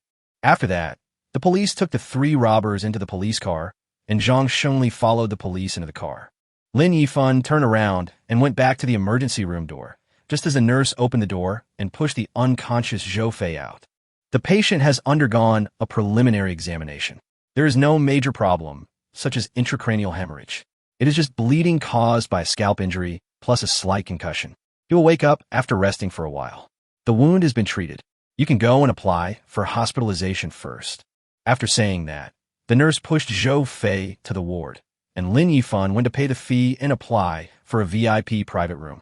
Chapter 103 Revenge. In the ward, Zhou Fei had gauze wrapped around her forehead. After the doctor sewed and stopped the bleeding has stopped, but iodine could be seen on the gauze. Lin Yifan sat in front of the bed, looking at Zhou Fei, who was sleeping peacefully, feeling secretly annoyed. Until now, he has never assumed the identity of the world's richest man and still considers himself as an ordinary person, and has never even paid attention to the issue of bodyguards. However, he did not know that as his wealth increased, the potential danger also increased. If Wu Jin hadn't taken the initiative to find Zhang Shengli to be his bodyguard, and if he hadn't thought about the safety issue, Zhou Fei's case wouldn't be what it is today. Fortunately, the problem this time was not serious, and it also served as a reminder for me that in the future I should not only pay attention to my own safety, but also pay attention to the safety of those around me. Lin Yifan, who was immersed in regret, did not notice that Zhou Fei on the hospital bed had slowly opened his eyes. It was not until the pain from the wound on Zhou Fei's head made her groan that Lin Yifan woke up. Fei, you're awake? That's great. Seeing Lin Yifan's surprised expression and the worry in his eyes, Zhou Fei suddenly felt the pain in her head relieved a lot. Yifan, why am I here? The robbers caught 3, and 1 escaped, so he was rescued. Look at you, didn't I try my best to save you? Why did you still do something stupid? Did those robbers do something to you? Zhou Fei shook her head. No. Why did you hit your head for no reason? Don't you know that this can really kill people? Look, your head is broken. Zhou Fei looked at Lin Yifan affectionately, her eyes full of love. Of course I know, but I thought of another question. They let you do the transaction alone, and maybe after they get the money, they will not only not let me go, but will also kill you to silence you. So I would rather commit suicide than put you in danger. Lin Yifan was suddenly speechless. Zhou Fei actually hit his head against the wall for this purpose, which was a result he had never expected. Zhou Fei continued to reveal her heart, whispering, Yifan, knowing you is my greatest luck, and being loved by you is the greatest happiness in my life. I know I'm not worthy of you. I am so mediocre, and you are so outstanding. What woman can't you find? But you are so good to me. The only thing I can do is to make you happy. I know myself well that you are not destined to belong to me, but I'm still willing to be your woman, even without any status. As long as I can bring you a little happiness, I will be satisfied. In this situation, how can I bear to see you risk your life to save me? So I would rather commit suicide than drag you down. Hearing Zhou Fei's heartfelt words, Lin Yifan's heart trembled slightly. All along, he just treated Zhou Fei as a tool. He bought her a car and shop for her because he wanted to spend money, and he gave her the house in CV number 1 just because she helped him solve his needs as a man. Who knew that Zhou Fei would even give up her life for herself? Looking at Zhou Fei with a happy smile, Lin Yifan held her hand tightly and said emotionally in her ear, Fei, thank you. It's all my fault. I dragged you down. Who knew that after hearing this? Zhou Fei suddenly frowned. Yifan, this may not be accidental. It should be premeditated. Lin Yifan was startled. What do you mean? Do you remember Jiang Kaixian whom I met in the store that day? Lin Yifan thought for a moment and asked, Your ex-boyfriend? Zhou Fei nodded and said bitterly, Yes, I vaguely heard the robbers say his name before I passed out. Lin Yifan stood up and lowered his head and thought. There is nothing particularly conspicuous about him that would make him hate others. The only people he has made enemies with, besides the owner of the ghost at Li Fei's 4S shop, is Jiang Kaixian. In addition, considering what Zhou Fei heard with her own ears, it seems that this matter is related to him. He was the only one who knew so clearly about Zhou Fei's affairs and his relationship with her. What does Jiang Kaishuan's family do? Tell me in detail. His family is in the jewelry business. His grandfather's generation created a brand called Jinjifu Jewelry. Currently, the stores are mainly open in Jiangsu, Zhejiang, and Shanghai. Lin Yifan said angrily, A rich second generation in the jewelry industry? Okay, I get it. Although there is no evidence, since he dares to take it, I will let him experience the taste of bankruptcy first, and then slowly play with him. Yifan, Zhou Fei called out worriedly. Lin Yifan immediately put away his anger and comforted her. Don't worry, Fei, I won't do anything rash, but I will take revenge if there is a grudge. If someone dares to do something wrong, they must bear the corresponding consequences. Don't worry about the store's affairs for now. Let the store's people handle them. Just focus on recovering from your injuries. I'll send someone to take care of you. After comforting Zhou Fei, Lin Yifan left the ward. Zhang Xingli had already appeared at the door. When did you come back? How come you came back so soon? I went to the police station to record my statement, and nothing happened. I just arrived not long ago. Okay, go back to the company and ask Wu Jin to find a skilled female bodyguard to protect Zhou Fei. This kidnapping was premeditated. I will let the other party know what it means to regret. In order to prevent the desperate dog from doing harm to Zhou Fei again, someone should be arranged to watch over here. Okay, I'll arrange it. After Zhang Shengli left, Lin Yifan called Lu Jia. Brother Jia, do you know Jinjifu jewelry? You know it's a small brand and not very well known. Talk to Ma Zhou from the marketing department and find out the locations of all Jinjifu stores. Then rent or buy the store next to them and open a jewelry store. Don't worry about our own losses. First, ruin the business of all the stores of this brand and make them close down. Ruin the deal? Lu Jia frowned, not knowing what his boss was up to again. He really couldn't understand some of the mysterious actions of his boss during this period. It seemed like he was trying to ruin his company.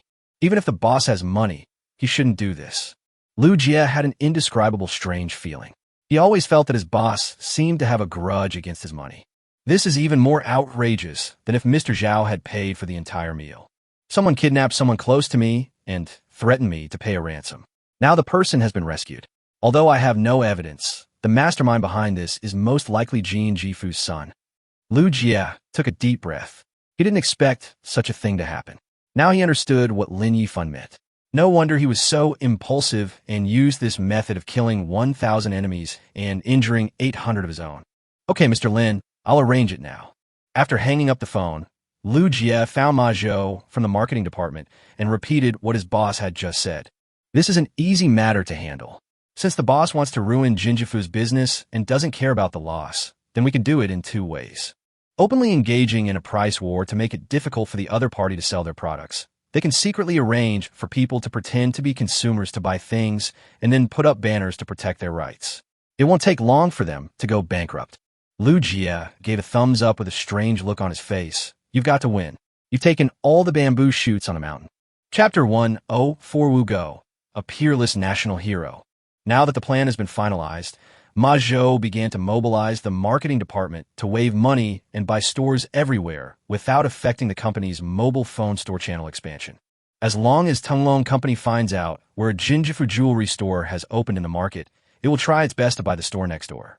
If there is a store that is really difficult to handle, just use money to pave the way and buy the store at a price several times higher than the market price. After buying the store, we negotiate with the original merchant about the termination of the lease.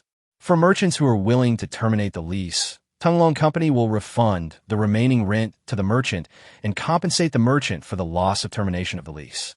For those merchants who are unwilling to cancel their leases, Tenglong Company simply breached the contract and then readily put a stack of liquidated damages in front of the merchants, leaving them speechless. This outrageous operation has completely confused the merchants. The new landlord doesn't want to rent to you anymore and is willing to pay the penalty for breach of contract. What can you do? Many merchants who were in breach of contract secretly cursed the new landlord in their hearts, saying that he might be a psychopath. They had never seen a landlord who played like this. It's not a big deal to have a lot of money. If you have the ability, just buy all the other stores I run and then breach the contract. In just half a month, Tenglong Company waved the banner of money and spread from Shanghai to Jiangsu province and then to Zhejiang province like a swarm of locusts passing through. Wherever a Jinjifu jewelry store opened, the landlord of the shop next door inexplicably made a fortune by selling the shop. At Tamarin, although their boss said that they would not care about gains and losses. However, as the general manager of the company, Lu Jia still tried his best to consider the company.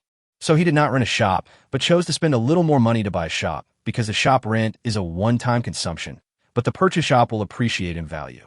So from a long-term perspective, it is more cost-effective to buy directly than to rent a store, and you won't suffer too much loss. In addition, since the company is lowering prices to compete with Jinjifu, with so many jewelry stores opening, it will be better for the company to create a new jewelry store brand instead of joining someone else's brand. After all, engaging in a price war with Jinjifu will hurt innocent people. This kind of market-destroying behavior is equivalent to cutting off the financial resources of other competitors. Franchise companies will certainly not sit idly by and watch such a reputation-damaging thing happen. There are not so many restrictions on the brand of one's own company. Moreover, if the jewelry store brand is successfully built, it will be a cash cow for the company. After discussions between Lu Jie and managers of other departments of the company, the jewelry store brand was finally named Longfu Jewelry. At Lu Jie's request, Duan Ying from the product design department received a new task, which was to design the logo and jewelry store decoration style for his company's Longfu Jewelry. Even Lin Yifan himself did not expect this. He originally just wanted to retaliate for Jiang Kaishuan's actions and teach him a severe lesson.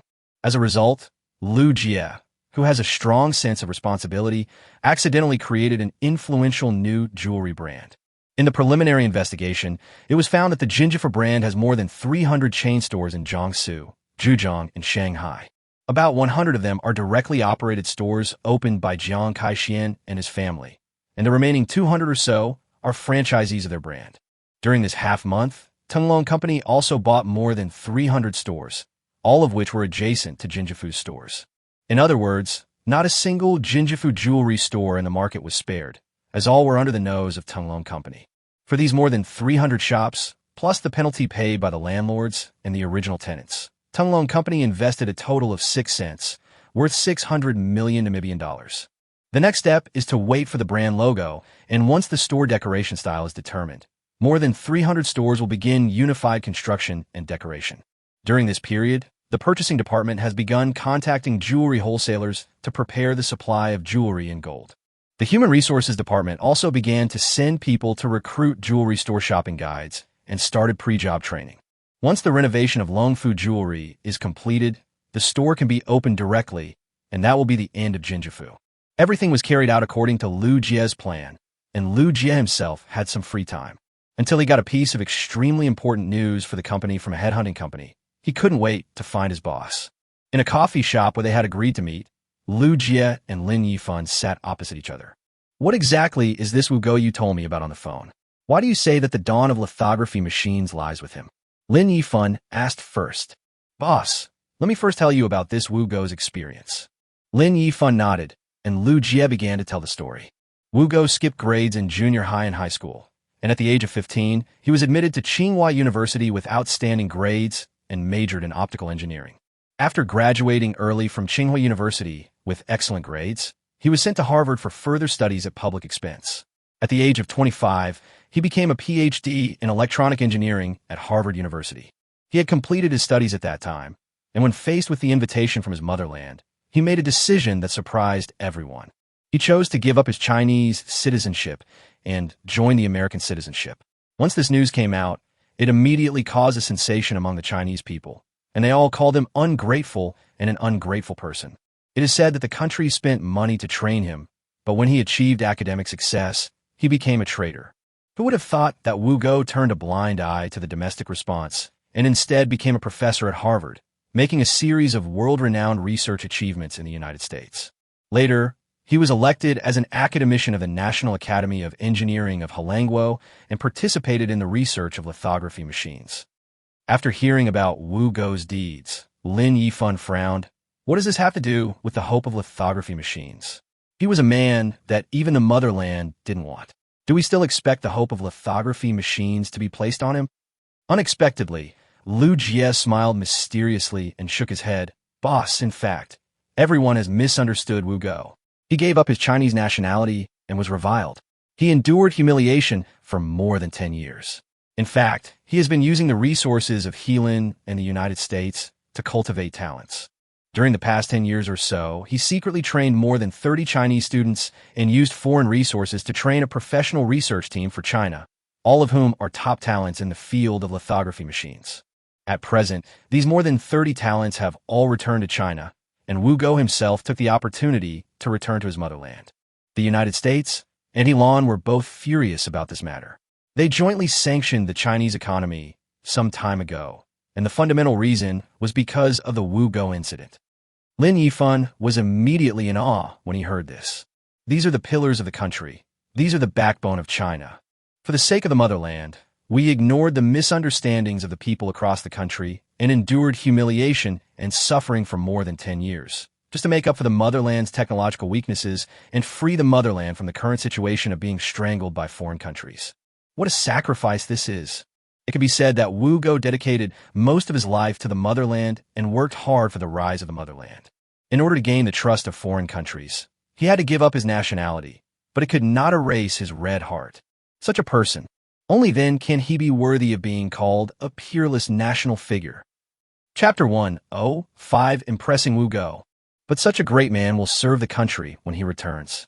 He will definitely join the Chinese Academy of Sciences to do scientific research. How can he help us with research and development? Lin Yifan said helplessly. No. Liu Jie shook his index finger and said with a smile, Boss, you are wrong. Academician Wu Go will not join the Chinese Academy of Sciences after returning to China. Lin Yifan suddenly understood. Because of the reaction of the United States and Helan? Yes, because doing so will provoke the sensitive nerves of the United States and Helan. So neither Huaxian or Academician Wu Go himself want to cause trouble. The best solution is for Academician Wu Go to enter the private enterprise. Although this doesn't make much of a difference with this cover, at least we can give the United States and Helan a so-called explanation, and the other party will be more likely to accept it. Lin Yifan nodded thoughtfully. I understand, so Academician Wu Go may end up going to a private enterprise. Yes, if we can hire Academician Wu Go, we will have a great chance to develop a domestically produced lithography machine. The boss should consider how to convince Academician Wu Go and make him willingly join our company. According to sources, several technology giants have already taken action, such as Huawei, Dajiang, and Lands Technology, and they are all trying to poach Academician Wu Go. It's extremely difficult to snatch food from the jaws of death of these big groups. Lin Yifan took a breath of cold air. He didn't expect that so many technology giants were eyeing Academician Wu Go. How can I impress others as a newly started small company? Lin Yifan was in deep thought. It is definitely impossible to just throw money at it. Can a great man, like an academician, be impressed by the salary? But Lin Yifan soon thought of a feasible solution. Following this line of thought, Lin Yifan's vision became brighter and brighter. If that's the case, then I'm not completely without advantages. Seeing Lin Yifan's reaction, Liu Jie couldn't wait to ask, Boss, have you figured out a solution?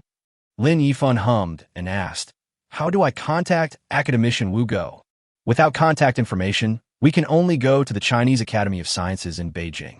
Although Dr. Wu Go cannot enter the Chinese Academy of Sciences, he is now staying at the Chinese Academy of Sciences. Okay, help me buy the fastest plane ticket, and I'll go there in person to see if I can invite Academician Wu back. Early the next morning, Lin Yifan boarded a flight to Beijing. In the afternoon, Lin Yifan had already arrived at the gate of the Chinese Academy of Sciences. He introduced himself and the purpose of his visit at the reception desk. After verification, the reception staff passed the information on to other levels, and finally it reached Academician Wu. Academician Wu Go is a middle-aged scholar in his 40s, at the prime of his life, but due to special considerations he was unable to join the Chinese Academy of Sciences. However, during the time he stayed at the Chinese Academy of Sciences, what he did most was to communicate with the academicians and scholars of the Chinese Academy of Sciences. When Lin Yifan came to him, he was in the laboratory guiding the rising stars of the Chinese Academy of Sciences in practical operations. Several companies have approached him before, all of which are giants in the technology industry, and he is still considering it. Unexpectedly, a small startup company came to us today. This really made Academician Wu Go curious. What was the reason that made such a startup company have the courage to approach him? With great interest, Academician Wu Go received Lin Yifan in the reception room. Lin Yifan was taken to the reception room and saw that there was only a thin-faced, middle-aged man in a Zhongshan suit sitting in the meeting room. This should be Academician Wu Go, who has worked hard for the motherland. Hello, Academician Wu. Thank you very much for taking the time out of your busy schedule to meet with me. Lin Yifan walked quickly to Academician Wu Go, stood straight, and stretched out his hands in reverence. What you have done is admired by all Chinese people, and I personally admire you from the bottom of my heart. Although Wu Go is a scientific research expert at the academician level, he is very kind. He smiled and shook hands with Lin Yifan. Little friend Lin, you are too modest. I just do what I think I should do. We won't waste time on polite conversation. We all know the reason why Mr. Lin came to see me, but I am very curious. What made Mr. Lin think he could impress me and travel thousands of miles to Beijing to find me? Lin Yifan smiled slightly. Money. Wu Go heard this, and a trace of disappointment appeared on his weathered face. Little friend Lin, to be honest, Many giant technology companies have approached me. I can ask for any salary. If it was because of money, I would have made my choice long ago. Who knew that? Lin Yifan shook his head and said, Academician Wu, the money I'm talking about is not just your salary. Wu Go looked at Lin Yifan in surprise. Academician Wu, let me tell you this, remuneration is only one aspect. The money I'm talking about is for scientific research. If you need any money for scientific research, just tell me, and I promise to provide it in full. Wu Go's eyes lit up, and he immediately became interested. Whatever I want to ask. Lin Yifan nodded affirmatively. Whatever you say. 20 billion. Wu Go stretched out 2 fingers. Lin Yifan asked weakly, is that enough? Wu Go thought Lin Yifan had mistakenly thought the total investment was 20 billion. So he emphasized, I said 20 billion per year. I said every month. Now, it was Wu Go's turn to be speechless. For a moment, he thought Lin Yifan was a liar. Mr. Lin, are you serious? Wu Go confirmed with some seriousness. Academician Wu, do I dare to speak nonsense in front of you? Wu Go still found it a little unbelievable. With an investment of more than 200 billion yuan a year, can Mr. Lin come up with such funds? This is something that even the giant tech companies can't easily come up with because they have to consider profit issues. Lin Yifan just smiled faintly and nodded. Seeing the confident smile on Lin Yifan's face, Wu Go smiled bitterly and said, this world is really crazy. I didn't expect a small startup to have such strength. But more than 200 billion is not necessary. If the funds are sufficient, it would be enough to invest 30 to 40 billion every year. The specific amount of investment in scientific research is up to you, Academician Wu, to decide. You can apply for it from the company's finance department. What I can guarantee is that the company will not hold back on the amount you propose. In addition, I can promise that if the country needs the scientific research results of Academician Wu, our company can share the technology with the country free of charge. Okay, I agree. Wu Go agreed without hesitation. If Wu Go was attracted by the research funding provided by Lin Yifan before, Lin Yifan's words hit Wu Go's vital point directly. In order to make up for the country's shortcomings, he gave up his nationality and was misunderstood by his compatriots for more than 10 years, just to master the core technology of lithography machines. This is enough to prove Wu Go's deep patriotism. Lin Yifan's words were exactly what he wanted. Where could he find a boss like him? Chapter 106 Preparing for Site Selection. Wu Go had no concerns here and could take up the position at any time. Lin Yifan gave Wu Go Lu Jie's contact information and asked him to lead the team to Shanghai to find Lu Jie first, while he himself prepared to go to Chengdu. Because Sun Jitsai has been in office in Chengdu for some time and is now almost familiar with his job, it is time for him to report his achievements. At first, Wu Go was extremely puzzled by Lin Yifan's idea of setting up the industrial park in Chengdu. Transportation was inconvenient and talent was hard to find. It was not as convenient as the coastal areas. But after hearing Lin Yifan's idea of benefiting the people of Rong City, he was in awe and sighed that he was not alone. Because he is different from Lu Jie. Lu Jie is a pure businessman who considers issues from the perspective of making profits for the company. Wu Go is a scholar and a scientist, and national interests come first in his mind. It was also because of this incident that he increasingly identified with Lin Yifan's character and felt a sense of belonging to Lin Yifan's company. Wu Go was packing up and preparing to take his team to Shanghai. Lin Yifan specifically asked Lu Jie to find a suitable research institute. If he couldn't find one, then he would build one himself according to Wu Go's ideas. After dealing with all this, Lin Yifan boarded the plane to Rong City. After several hours of flying, Lin Yifan arrived at Chengdu Airport and Sun Jitsai called him. Yifan, have you left the airport now? Lin Yifan identified the airport exit and said to Sun Jitsai on the phone, Uncle Sun, I'm at the terminal exit now. I'm going to take a taxi to the hotel to settle down. No need, I've asked the driver to pick you up. Lin Yifan was flattered and said quickly, Uncle Sun, this is too much trouble. Of course you should. Don't refuse. From a public perspective, you're here to investigate investment in Rong City, so I should receive you. From a private perspective, you are Xiao Wu's friend, and you call me uncle, so I should entertain you even more. Okay, thank you for your kindness, uncle. Well, I'll send you the secretary's phone number later. You can contact him directly, and he will send you to my place. After hanging up the phone, Lin Yifan received a message from Sun Jitsai. He called the number in the message and contacted Sun Jitsai's driver. At the terminal exit, Lin Yifan saw a black Audi A8 with license plate Rong A0003 in the most conspicuous position and walked forward. After confirming his identity, the driver asked Lin Yifan to get in the car and then drove away from the airport. The Audi car arrived in the urban area of Chengdu and stopped only when it entered a residential area where armed police were on duty. Sun Jitsai was already waiting downstairs. Yifan, you must have worked hard on the journey. Come up and sit for a while. Sun Jitsai brought Lin Yifan to his place, and they sat down. After the driver made tea for them, he tactfully left Sun Jitsai's residence. After the driver left, Lin Yifan smiled and said, Uncle Sun, congratulations on your promotion. After Sun Jitsai took office, Lin Yifan already knew about Sun Jitsai's new position, deputy mayor. Sun Jitsai smiled and sighed. The road ahead will be more difficult. I wonder what area of the city Uncle Sun is in charge of now. In the area of investment promotion, tourism, and education. Lin Yifan slapped his thigh and said, This is perfect. My investment in building a factory happens to fall within the scope of investment promotion. Uncle Sun can take full responsibility for it, and it doesn't have to go through other people. Sun Jitsai smiled bitterly. Only Lin Yifan would think so. Attracting investment in coastal areas is indeed a popular business. But this is Chengdu, a mountainous area. If I had known Lin Yifan, I wouldn't know when I could make any progress in this area. I have planned several plots of land for you. Please choose one first. After Sun Jitsai finished speaking, he picked up the map of Chengdu and spread it out on the table. The map shows the entire city of Chengdu. The center of the map is the central urban area of Chengdu, and 3 circles are drawn not far from the urban area. The areas I circled are the ones that can be used for industrial purposes. Yifan, take a look and decide which one is more suitable. Once you have chosen one, come here tomorrow as an investor and we will have someone to accompany you to view the land. Although Sun Jitsai is the deputy secretary, he cannot just allocate a piece of land to Lin Yifan. Everything has to follow the formal procedures. Lin Yifan looked at the 3 pieces of land drawn on the map, weighing the pros and cons in his mind. Sun Jitsai said, Yifan, I suggest you take the one north of Rongqing. What do you mean? Sun Jitsai explained.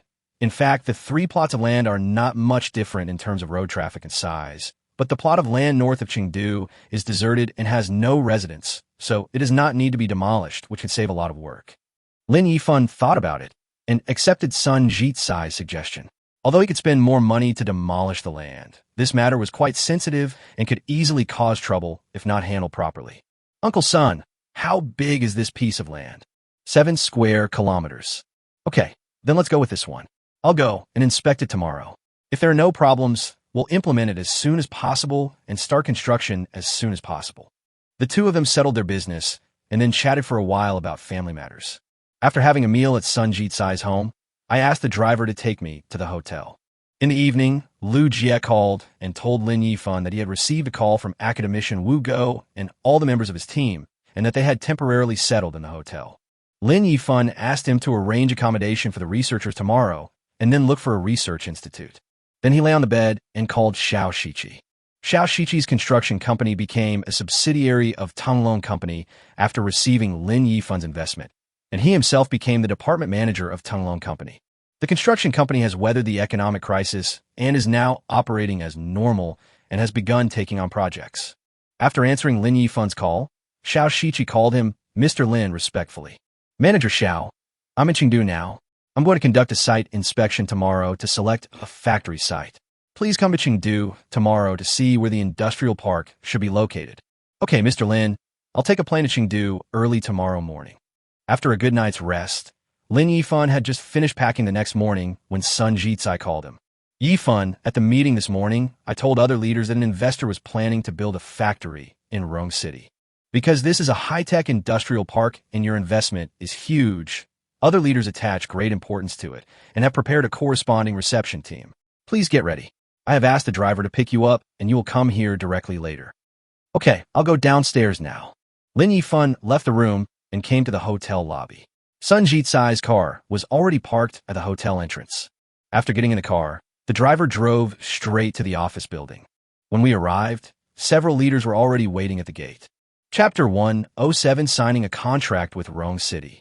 For a mountainous inland city like Chengdu, the leaders never thought that one day there would be a company willing to invest and build a factory in such a place, let alone a high-tech industrial park. This is an extremely rare thing, and leaders cannot help but pay attention to it. The leader was a middle-aged man, and Sun Jitsai stood one step behind him, and there were several other middle-aged men behind Sun Jitsai. Judging from this position, the middle-aged man in the lead should have a higher position than Sun Jitsai. Lin Yifan got out of the car, and the middle-aged man came over with Sun Jitsai and others. Mr. Lin, on behalf of the people of Chengdu, I warmly welcome you to invest. Sun SC has already told me your idea. In order to benefit the people of Chengdu, you are willing to go far away to build the industrial park in Chengdu. Your mind is really admirable.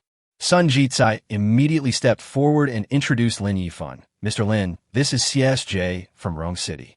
I heard that Mr. Lin was here for inspection today, so I specially turned down a meeting to come and meet you. No wonder. Sun Jitsai is ranked the number 3 figure in Rong City, and there are only 2 people who can stand ahead of him. And CSJ in front of him is the top leader of Rong City, so he is naturally qualified to stand before Sun Jitsai. Thank you, SJ. Thank you for taking the time to meet me. It's a great honor. It's just polite talk. Who can't say it? Then Sun Jitsai introduced several people behind him, including the directors of the Municipal Investment Promotion Bureau, Municipal Urban Construction Bureau, Municipal Industry and Commerce Bureau, Municipal Water Conservancy and Hydropower Bureau, and Municipal Transportation Bureau. Everyone shook hands and greeted Lin Yifan, and all they said was that they welcomed Lin Yifan to invest and build a factory, and that all departments would do their best to guarantee the logistical work of the industrial park's construction. Mr. Lin, we in Rong City have already prepared several pieces of industrial land for you in advance. How about we go and take a look first? CISJ invited Lin Yifan into the office building and showed him the full picture of the 3 plots of land in the conference room. Although they had already reviewed it in advance at Sun Jitsai's house yesterday, that was information revealed in advance by Sun Jitsai from a personal perspective, and Lin Yifan still had to go through the necessary process. After looking at the overall picture of the 3 plots of land, the director of the Urban Construction Bureau introduced the specific situation of the 3 plots of land to Lin Yifan, including the price of each plot of land. Because he had already made a choice in his mind, Lin Yifan didn't pay much attention to the other 2 pieces of land. Instead, he focused all his attention on the piece of land in the northern suburbs of Rongqing. The land is offered at 28 billion yuan, with a 50-year usage right, which can be renewed after 50 years. Just when Lin Yifan was about to propose an on-site inspection of the land, Xiao Shiqi called and said he had already got off the plane. It just so happened that Lin Yifan simply asked him to take a bus directly to the northern suburbs and gather there later. Then, led by CSJ and others, a group of people drove towards the northern suburbs. By the time Lin Yifan and his friend arrived at the northern suburbs, Xiao Shiqi had already arrived and was waiting for Lin Yifan. If they bought the land and started building a factory, Xiao Shiqi's construction company would inevitably have to deal with various departments. Lin Yifan introduced Xiao Shiqi to each department one by one, so that he could become familiar with each director to facilitate his future work. CSJ took Lin Yifan for a walk around the 7 square kilometers of land. It was just as Sun Jitsai said, because it was in the far suburbs, it was deserted and overgrown with weeds. Manager Xiao, from your professional perspective, is this piece of land suitable for building an industrial park? Lin Yifan and Xiao Shiqi discussed it in a low voice, and Xiao Shiqi gave his advice from the architectural point of view, saying that this piece of land was extremely suitable. Thank you, SJ. Then let's sign the contract for this piece of land. CSJ was stunned to hear this for a moment. He didn't expect Lin Yifan to come over and ask for a contract after just one look. He was even prepared for Lin Yifan's long-term observation, because when he was working in the coastal areas, he had seen the inspections of those investment companies, and they would basically not give a clear answer without 3 to 5 months. Okay, let's go back to the office building and sign the agreement now. CSJ came to his senses and agreed immediately. He was eager to sign the contract as soon as possible, because if time was delayed, other cities might get wind of it and suddenly show up to snatch the deal away. CSJ only knew that Lin Yifan's investment was introduced by Sun Jitsai, but he didn't know that Sun Jitsai had a good personal relationship with Lin Yifan, and there was no possibility of being intercepted by other cities. The group drove back to the office building. Since both parties wanted to sign the contract as soon as possible, they had no objection to the price. So it didn't take long to complete the entire signing ceremony. Mr. Lin, welcome to Chengdu. SC Sun will be in charge of your policy and preferential policies. I have a meeting later, so I will not accompany you for the time being. After the contract was signed, SJ said goodbye. Okay, SJ is busy with official duties. You go ahead and do your work. I'll find Sun SZ if there's anything. After SJ left the meeting room, Sun Jitsai talked to Lin Yifan about some policy benefits, such as the tax exemption policy in previous years. Only after everything was settled did Lin Yifan take Xiao Shiqi out of the office building. Manager Xiao, next you should start recruiting workers locally and find a professional organization to survey and plan the construction of the factory in the industrial park. Once everything is ready, start construction as soon as possible. Okay, Mr. Lin. Because the construction of an industrial park cannot be completed in 3 to 5 months. The surveying and planning alone may take 1 or 2 months, and the construction period will take even longer. It may take 1 or 2 years to be completed and put into production. Lin Yifan stayed in Chengdu for half a month, urging the surveying and planning work to be completed as soon as possible. Until Lu Jie called, Lin Yifan had to put down his work in Chengdu and rush back to Shanghai. Back at the company in Hualong building, Lin Yifan found Lu Jie. Brother Jie, are all the jewelry stores ready? Yes, boss. All 388 Longfu jewelry stores have been prepared and all employees are on duty. We're just waiting for your order to open. Then let's open the business tomorrow. We are here to attack Jinjifu and seek revenge on Jiang Kaishan. We don't need to pick a good day. Okay, then I'll tell all jewelry stores to open tomorrow. The next morning, a total of 388 jewelry stores in Jiangsu, Zhejiang, and Shanghai opened for business at the same time. Lin Yifan did not interfere in how to attack Jin Jifu's business, and left it all to Lu Jie and Ma Zhou to plan. So Lin Yifan didn't know the specific plan and planned to find a nearby Longfu jewelry store to observe the effect on site. See how Lu Jie and Ma Zhou planned to snipe Jin Jifu. Cullinan was still under repair, and Lin Yifan was preparing to take a taxi to the nearest Longfu jewelry store. But he received a call from Li Fei, who said that the Hongqi car had been obtained and the other sports cars were still on the way, and asked Lin Yifan to pick up the cars when he had time. Lin Yifan simply asked the taxi driver to turn around and go to the auto trade market, pick up the Hongqi car first, and then drive to Longfu Jewelry. Chapter 108, Destroying Jin Jifu. When they arrived at Li Fei 4S store, Li Fei had been waiting for a long time. When he saw Lin Yifan coming, he took him to the new car warehouse. Brother Yifan, how about the latest Hongqi HX8 Plus Promac version? Are you satisfied? Looking at the black car body, smooth lines, and the unique logo on the hood, Lin Yifan nodded with satisfaction. So handsome and domineering. As long as you like it, this car can be considered as a gift from me to Brother Yifan. Lin Yifan got into the car, feeling the interior of the Hongqi car, and said to Li Fei with a smile, "No, that won't work. I accept your kindness, but I still have to pay you. I'll deduct it from the advance payment first." Taking the key from Li Fei, Lin Yifan started the car. The dashboard lit up instantly, and the engine made a slight sound. "Brother, I have something else to do, so I'll leave first. When I'm done with this period of time, we can get together again." "Okay, take care, Brother Yifan." Driving out of Li Fei's store in a Hongqi car, Lin Yifan headed straight for the nearest Longfu jewelry store. Lin Yifan parked his car not far from the store and sat in the car looking at the two jewelry stores next to each other. Jinjifu was operating as usual, unaware of the aggressive presence of Longfu jewelry next door, and just thought of it as a small brand jewelry store opening normally. At this time, a high platform was erected in front of the Longfu jewelry store with a banner fluttering, which read, "The new store is opening. Gold is $390 per gram, and silver jewelry and jade are sold directly at factory prices." The invited host stood on a high platform. Whenever he saw a customer walking into Jin Jifu's store, he would shout and start to attract customers. "My dear lady, if you want to buy gold and silver jewelry or exchange old jewelry for new ones, you can come to Longfu Jewelry to have a look.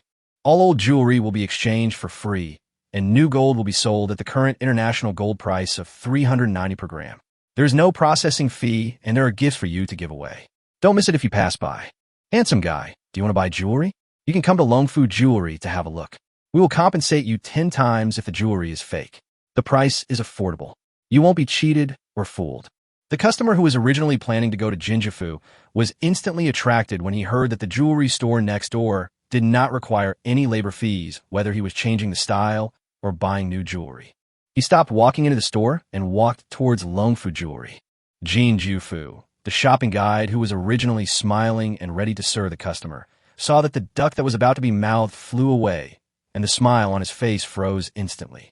At first, the manager of Jinjifa thought it was just a coincidence and didn't take it seriously. But later on, I felt something was not right. That damn host of Longfu Jewelry. There were people passing by, but he couldn't even fart for a long time. But as soon as a customer is about to walk into Jinjifu, he will immediately become as excited as if he has been injected with chicken blood and try his best to attract customers. After half a day, not a single customer entered the Jinjifu store, while the Longfu Jewelry store next door was packed with people, and the shopping guides in their store were very busy. Jinjifu's shopping guides were picking their fingers in boredom in the store. The store manager was so angry that he quickly reported the situation to the boss. When other jewelry store owners near this commercial street saw the new store opening, they also came over to find out what was going on. When I first saw that all the gold in Longfu Jewelry was sold at purchase price, I was worried that this newly opened jewelry store would disrupt the local market. As a result, when they saw the strange opening method of the host of Longfu Jewelry, they looked at each other in surprise. What's going on? Why does it feel like they're deliberately targeting Jinjifu? Could it be that these two stores have a grudge against each other? Just when other jewelry store owners were puzzled. Jinjifu's boss, a bald man with a big belly, has heard the news and rushed over. When he saw that his own store was empty, and then saw the shameless behavior of the host of the Longfu Jewelry store next door intercepting customers, he was so angry that he jumped to his feet, and a surge of rage rushed to his head. He rushed over, grabbed the host by the collar, and fiercely asked, "What do you guys Longfu mean? Are you trying to mess with me on purpose?" The host had already been instigated by Lu Jie and Ma Zhou, and he calmly pushed away the hand of boss Jin Jufu that was pulling his collar. She straightened her wrinkled clothes, rolled her eyes, and said with disdain, "Don't talk nonsense. We are just holding an opening event. What do you mean by deliberately messing with you? I don't have the habit of being a troublemaker." Boss Jin Jifu was so angry at the host's expression and tone. "Fuck, so many people passed by and you didn't shout, but when a customer came into my store, you shouted desperately. What's the meaning?" "It's nothing. I just took a break when I got tired of shouting. Then I continued shouting. Who would have known that a customer would come into your store just when I was shouting?" The host of Longfu spread his hands with an innocent look on his face. The other jewelry store owners who were watching covered their faces in silence, unable to bear to watch the scene. Could this host's excuse get any worse? "Do you think I'm an idiot? Are you trying to fool a 3-year-old? There's so many people passing by on the road, but you don't solicit customers, but grab the customers who are about to enter my store? You must give me an explanation today, otherwise." The host looked at him calmly and said, "What else? If you say I'll do it to you, then I'll do it to you. Are you going to bite me?" This host is so mean. The jewelry store owners who were watching thought that if it were them, they might not be able to help but bite him. It was really too mean and too irritating. Jin Jifu's boss was furious and said, "I didn't offend you, did I? Can't we just do business and make money? Why do we have to fight to the death?" No, it's not you who offended us. It's the boss of your brand who offended our boss. To tell you the truth, our boss has invested hundreds of millions of dollars to open stores all over Jiangsu, Zhejiang, and Shanghai, just for your Jinjifu brand. There's a Longfu next to every Jinjifu. Even if the hundreds of millions invested are all wasted, our boss is determined to bring Jinjifu down. I'm giving you a piece of advice. If you don't want to lose money, end your cooperation with Jinjifu and switch to another brand as soon as possible. This was the idea of Lu Jie and Ma Zhou, and they had informed all the hosts before the opening. If the store next door is a franchise store, let the host tell the truth and force the bosses who have joined Jinjifu to change brands, causing the number of Jinjifu stores to shrink significantly. If it is a directly operated store, we will beat them to death until the store loses money and goes bankrupt. The jewelry store owners who were watching finally understood the reason and couldn't help but gasp. Investing hundreds of millions, opening so many jewelry stores at the same time, and even losing all the money just to destroy a brand? The hatred of having one's father killed and one's wife taken away is probably just this. The boss behind Longfu is too ruthless. I dare not and cannot afford to offend him. Chapter 109. Termination of Contracts. It seems that I have to be more careful with Longfu Jewelry in the future. If I encounter such an opponent and provoke him, it would be like stirring up a hornet's nest. Who can stand it? Jin Jifu's boss was also confused at this time. This is a typical fight between gods and mortals suffer. So the unprovoked disaster he suffered was because he joined this brand and was implicated by the brand? The owner of Jinjifu Jewelry Store couldn't help but get furious and wanted to scold the boss of Jinjifu Company. Why don't you offend anyone else? Why do you offend such a powerful and ruthless person, and even a small character like me is implicated? At the same time, I was also feeling very upset. At the beginning, because I was greedy and didn't want to spend too much in franchise fees, I chose to join such a small brand in order to save costs. As a result, I didn't make much money, and now I'm facing this bad thing. This leads to a situation where one is in a difficult position. Just keep going. With the other party's attitude, I will probably go bankrupt and close down within 2 months. If I change the brand, I will lose a lot of money. Because of the change of franchise brand, everything has to be changed, from the door sign to the store decoration and even the stamps on the goods on the counter. Jin Jifu's boss was in tears. What kind of evil is this? Then let me ask you, if I change brands, will you guys at Longfu stop targeting me? The host nodded and said, of course, our company's target is not your jewelry store. As long as you change the brand, we at Longfu will immediately end the event and operate normally. Then we can all make money together. After getting a clear answer from the other party, Jin Jifu's boss couldn't help but breathe a sigh of relief. He wanted to struggle with the host, but he was just an executor. Besides, Longfu's boss has invested hundreds of millions of dollars with the goal of bringing down Jin Jifu. This is a mortal enemy, and no matter how much you say, it will be useless. After hesitating for a while, the boss finally gritted his teeth and turned back to his store, thinking about changing franchise brands as soon as possible. It's better to suffer a little loss than to go bankrupt. This situation happened simultaneously in Jiangsu, Zhejiang, and Shanghai. In order to help Zhou Fei avenge the kidnapping, Lin Yifan did not hesitate to stir up a bloody storm in the entire jewelry market. Other jewelry store owners realized that a storm was coming and asked for information. Finally, they learned that it was a contest between Longfu and Jin Jifu. Although they were affected, they kept their mouths shut and dared not say a word. In the past few days, Jin Jifu headquarters has received notices of contract termination from franchisees one after another. This abnormal situation also attracted the attention of Jin Jifu Company, which tried to find out the situation and find out why the franchisees suddenly wanted to terminate their contracts in such a large number. However, each franchisee was gnashing their teeth in hatred because of the losses suffered by the brand, and they kept silent when answering the brand's questions. Jin Jifu couldn't find out the situation, so he could only agree to terminate the contract. At one time, the number of Jin Jifu brand stores was drastically reduced, and its market share was completely lost. In less than half a month, Jin Jifu's 200 or so franchise stores could not bear the pressure and losses, and all terminated their contracts. Even the sales of the 100 or so stores directly operated by the company have shrunk significantly. Jiang Jianhua has been troubled by this sudden incident in the company recently, but he can't find the problem for a while.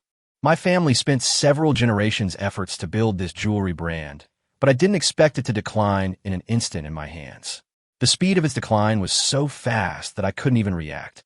The sales of directly operated stores have plummeted, and the company has already suffered serious losses. After learning from various sources, Jiang Jianhua finally knew where the problem lay. But this time he was even more confused. What is the background of this Longfu that suddenly appeared? Why is it targeting its own jewelry brand and destroying it? I have never offended Longfu Jewelry. Who is this Lin Yifan behind Longfu? Jiang Jianhua muttered to himself in the living room, repeating Lin Yifan's name, puzzled. It happened to be heard by Jiang Kaixian, who had just returned from having fun outside. Dad, what are you talking about? Where did you hear the name Lin Yifan? Jiang Kaixian thought his father knew that he had secretly instigated others to kidnap Zhou Fei, and he couldn't help but feel panicked. At that time, he went to his uncle to make things difficult for Lin Yifan and Zhou Fei, but Lin Yifan found someone to deal with the problem, and he was also scolded by his uncle. He had grown up in a wealthy family and had never experienced such a choke before. The more you endure, the angrier you will be. The more you take a step back, the more you will lose. Since the open approach doesn't work, let's use underhand tactics. In a fit of rage, Jiang Kaixian found a few thugs who had lost everything in gambling and instigated them to kidnap Zhou Fei and blackmail Lin Yifan in order to vent his anger and take revenge on Lin Yifan. I don't know what the current situation of those people is and whether they have got the money. As a result, when he suddenly heard the name Lin Yifan, he thought that his secret was exposed and couldn't help but be shocked. As a son that Jiang Jianhua watched grow up, Jiang Kaishuan's reaction made him immediately realize that there was something wrong. My son must know Lin Yifan, or know this person, Lin Yifan. So he pretended to be casual and asked, I also heard someone mention it. People praised this Lin Yifan as being quite amazing. Do you know him? Seeing that it was not what he worried about, Jiang Kaixian was relieved and said with disdain, "What's so great about him? He is just the boss of a shabby clothing store. What a nobody." "Oh, it seems you have dealt with him before," Jiang Jianhua asked calmly. Jiang Kaixian immediately became alert. "No." Jiang Jianhua's face immediately turned serious. "Tell me the truth. Do you know Lin Yifan, and have you ever offended him?" Jiang Kaixian stood up suddenly. He was a little panicked. He didn't know why his father was so sure that he had offended Lin Yifan. He quickly denied it. "I'm telling the truth. I really don't know him." In Jiang Jianhua's view, Jiang Kaixian's reaction clearly confirmed the fact that he knew Lin Yifan. When he thought about how his company was almost destroyed because of this prodigal son, he became furious. He stood up and pulled out the 7 wolves from his waist. "You'd better tell me the truth and tell me how you offended him." Jiang Kaixian jumped aside like a frightened rabbit and said stubbornly, "I really didn't offend him. He just ridiculed me in his shop at that time. So I asked my uncle to close his clothing store, but he sent someone to deal with it." Jiang Jianhua cursed angrily. For such a trivial matter, why would he go to such great lengths to destroy our company? If you have anything else to say, explain it to me immediately. Jiang Kaixian was stunned. "What? He messed up our company." Chapter 1:10 Groundbreaking Ceremony. Construction begins. "What else?" "He spent hundreds of millions of dollars to keep an eye on our gingiva stores. Wherever there is a gingiva store, he will open a store next to it. Now all of the company's 200-plus franchisees have terminated their contracts, and the performance of the company's directly operated stores is dismal, and they are already losing a lot of money. It's all your fault, you beast." Jiang Kaixian didn't expect Lin Yifan to be so powerful. He muttered to himself, "Impossible, impossible. He absolutely can't know this." Jiang Jianhua frowned upon hearing this, and suddenly raised his voice and yelled, "What the hell did you do?" Jiang Kaixian was frightened by his father's loud voice. His psychological defenses collapsed, and he said with a sad face, I had someone kidnap his woman." Jiang Jianhua's eyes went dark, and he almost fainted. He lashed Jiang Kaixian with the 7 wolves in his hand. "Fuck your mother. What else can you do besides playing with women all day? Is your head full of shit? You dare to get involved in something as illegal as kidnapping? I should have shot you against the wall in the first place."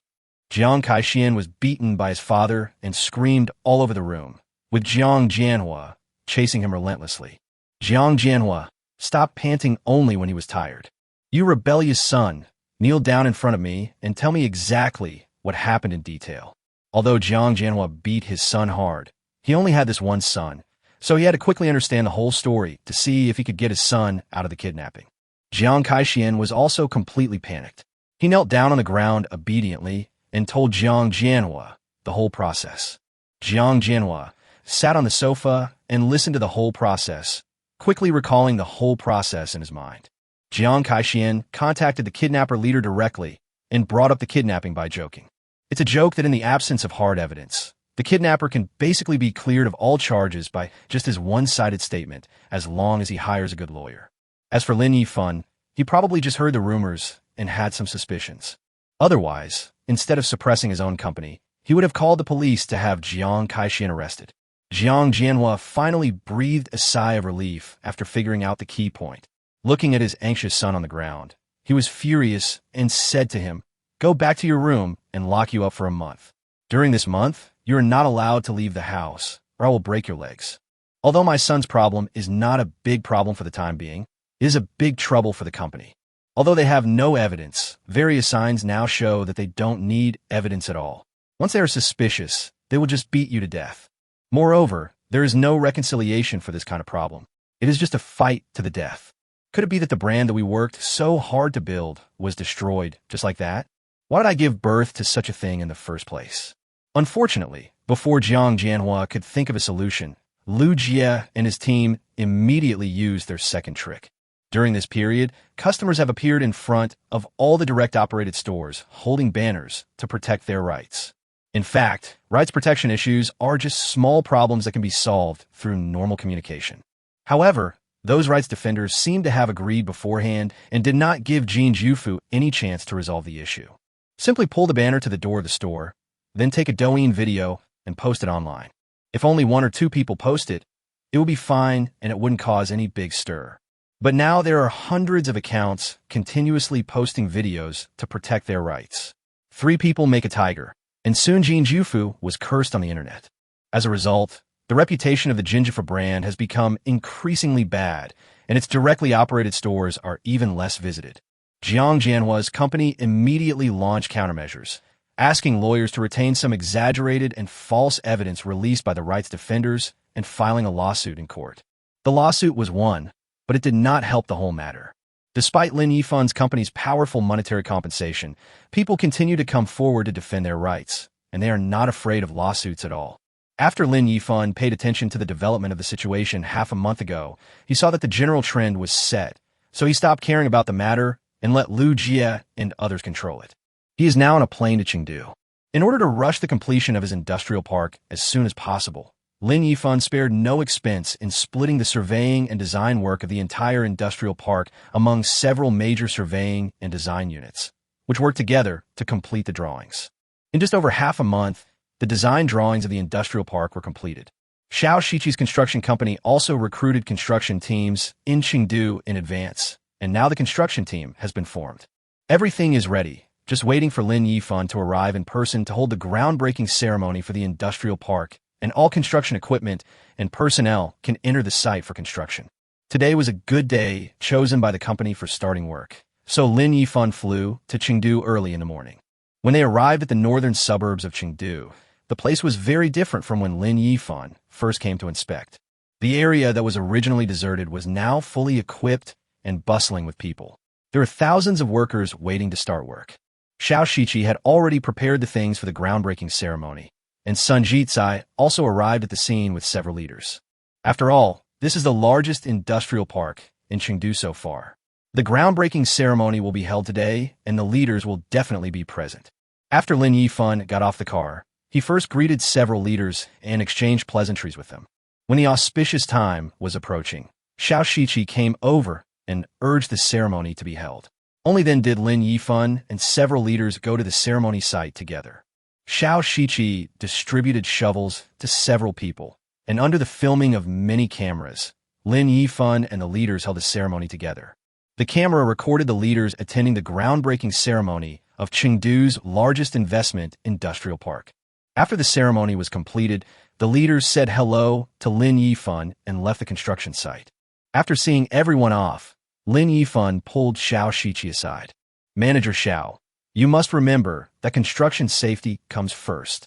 You must ensure that everything is done in accordance with the safety plan during the construction process. If anyone does not obey safety management, they will be kicked out of the construction team directly. Don't worry, Mr. Lin. I understand. Lin Yifan nodded and continued. Another point is the quality of the project. You must check it carefully and personally review all the materials to ensure that there are no quality issues.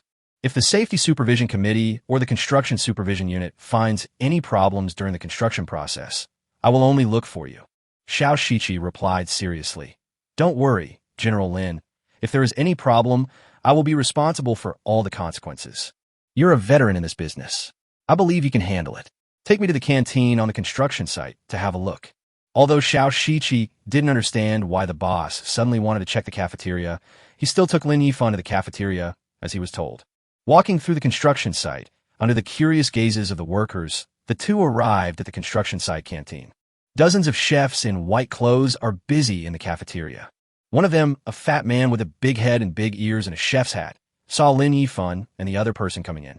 Although he didn't know Lin Yifan, he knew Xiao Shiqi. This is the person in charge of the construction site. It was he who hired his own chef team. The head chef immediately came over with a smile. He greeted Xiao Shiqi first, then looked at Lin Yifan with curiosity. He wondered who this young man was and how he could have the person in charge of the construction site following him. Lin Yifan picked up the menu and read it line by line. He then went to the vegetable storage warehouse to take a look. Lin Yifan shook his head. There is too little meat, and it's almost all vegetarian. How can we have such a meal? Xiao Shiqi was speechless. Chapter 111 Wildfire appears. Boss, have you ever been to a construction site? This is the food standard at most construction sites. It has always been like this. Why can't it be done? We need to enrich the types of meat. Chicken, duck, fish, pork, beef, and mutton should be served in rotation every day. There should also be a set soup every day. The workers must be well fed so that they have the strength to work. Boss, other construction sites all have this food standard. If we do this, the food cost alone will at least increase 5 times. I don't care what other places do. My construction site must ensure that the workers are well fed. You don't have to worry about the cost. Just do as I say. Xiao Shiqi couldn't understand Lin Yifan's train of thought. Why do we have to prepare the food so well? It will cost so much money. But after all, he had just joined the company and had little contact with Lin Yifan. He did not dare to disobey Lin Yifan's wishes and could only agree. Xiao Shiqi said to the chef who was standing beside him, "Did you hear what the boss said? Hurry up and ask the purchasing department to buy some meat and bones for the soup." The chef squinted his round eyes and looked at Lin Yifan in surprise. He didn't expect that this young man was actually the big boss. Without caring about being shocked, the chef immediately found the purchasing manager and asked him to buy back the things that the boss had asked him to do. Seeing that the canteen went to purchase goods, Lin Yifan felt relieved and turned around and walked out of the canteen. Looking up at the scorching sun in the sky, Lin Yifan came up with another idea that would ruin his family. "Manager Xiao, the weather is so hot. Please go and purchase enough Huaxiang Zhengqi water and distribute it to the workers on time every day. Try to ensure that the workers do not get heat stroke to avoid delays in the construction period." We then purchased a batch of herbal tea ingredients, rented a freezer, soaked the herbal tea in water, and put it in the freezer to freeze it. We then transported it to the construction site so that the workers could have some water to quench their thirst while they were working in sweat. Xiao Shiqi nodded silently. What else can he say? The fact that our boss is so caring toward his workers proves that he is a kind person. Xiao Shiqi could only comfort himself in this way. Otherwise, he would feel sad when he thought about the money flowing out. Fortunately, Lin Yifan's concern was quite reasonable, and the expense was not large, so Xiao Shiqi could still accept it. Lin Yifan walked around the construction site, but couldn't think of any more ways to lose money, so he could only give up. If you can't remember, just forget about it for now. You can continue spending money when you remember it later. Go back to Chengdu first and find a place to stay. After all, I will be staying in Chengdu for a long time. The company's mobile phone production base is here, and I will come here often in the future. Without a place to stay, it's not a big deal to stay in a hotel every time. After returning to the urban area of Chengdu, Lin Yifan found the most luxurious villa area in Chengdu and spent tens of millions to buy a villa to serve as his home in Chengdu.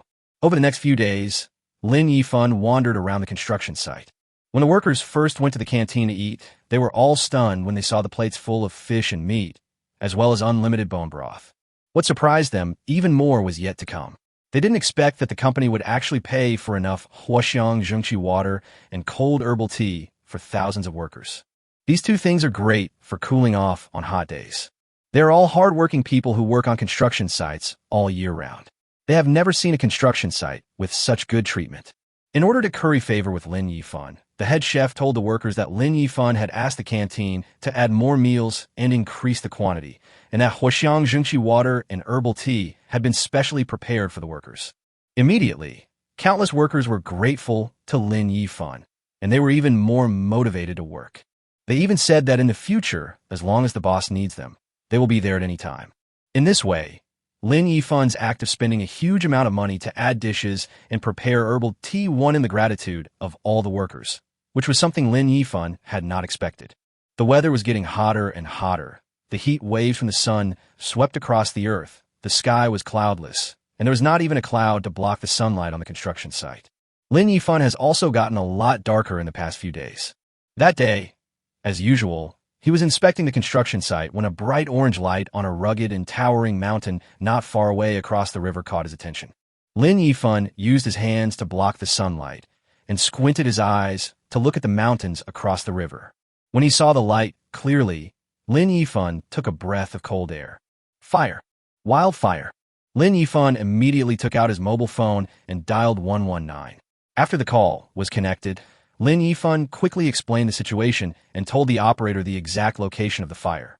As soon as I hung up the phone, Xiao Shiqi came over. Boss Lin, what's wrong?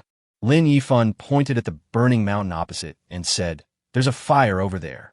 I called 119. Xiao Shiqi looked in the direction of Lin Yifan's finger and was also startled. After observing the entire mountain, Xiao Shiqi said worriedly, Boss, there are forests connected to the mountain opposite our construction site.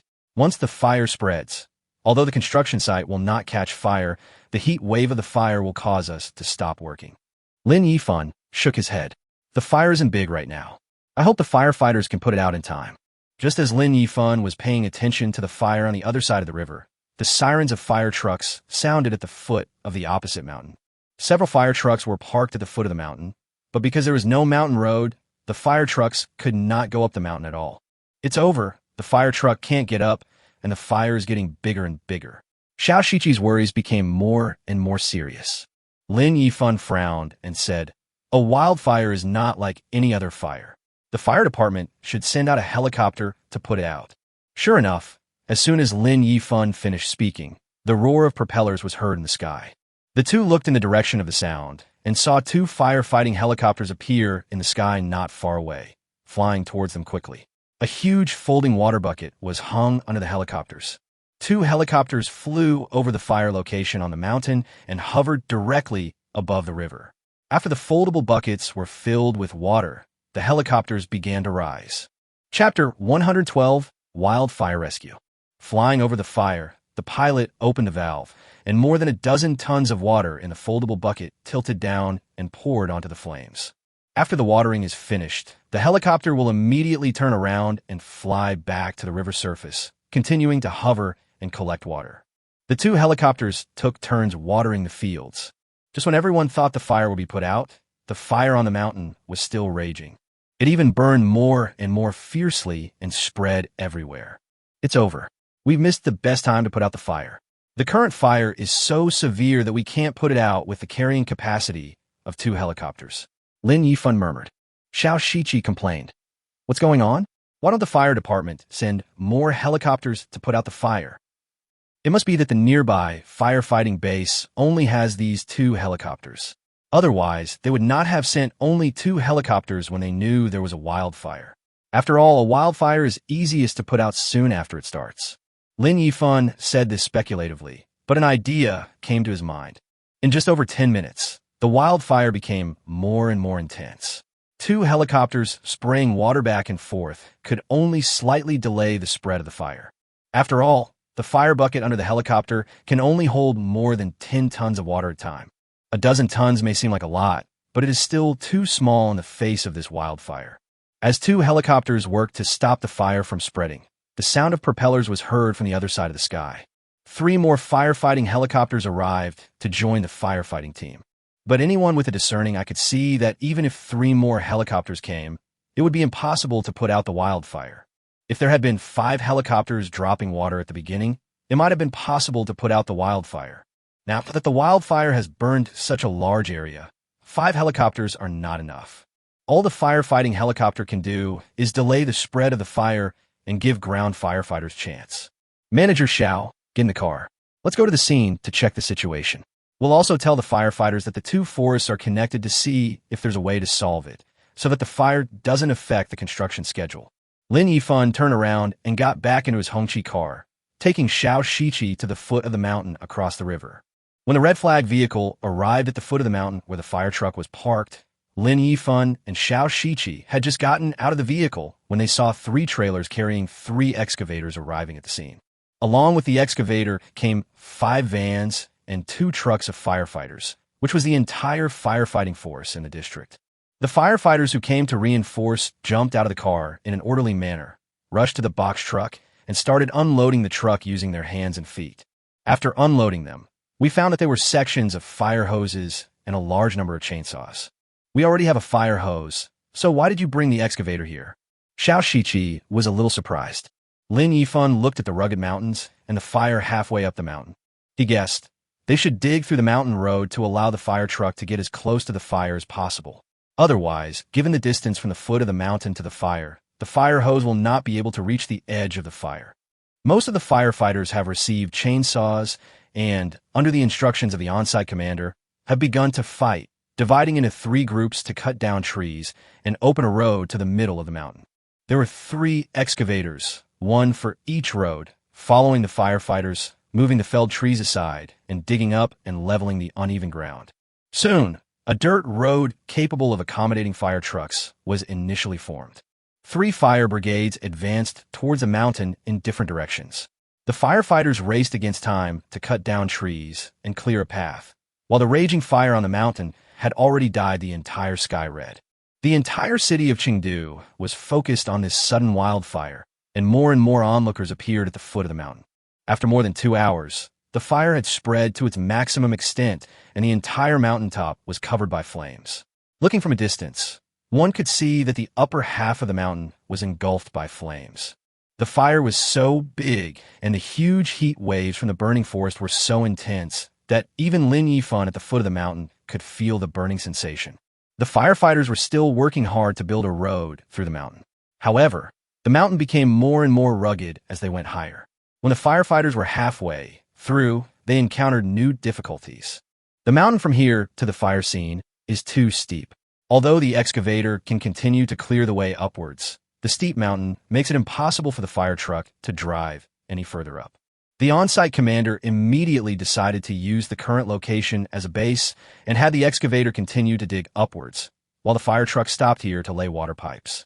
Fortunately, the distance from this stronghold halfway up the mountain to the edge of the fire is only 20 or 30 meters, which is enough to lay water pipes to the edge of the fire to carry out firefighting work. The excavator continued to work at full capacity to open up the remaining passage, and the firefighters began to busy themselves with laying water pipes. One end of the water pipe was connected to the fire truck, and sections of water pipe were connected one by one and quickly extended to the fire scene.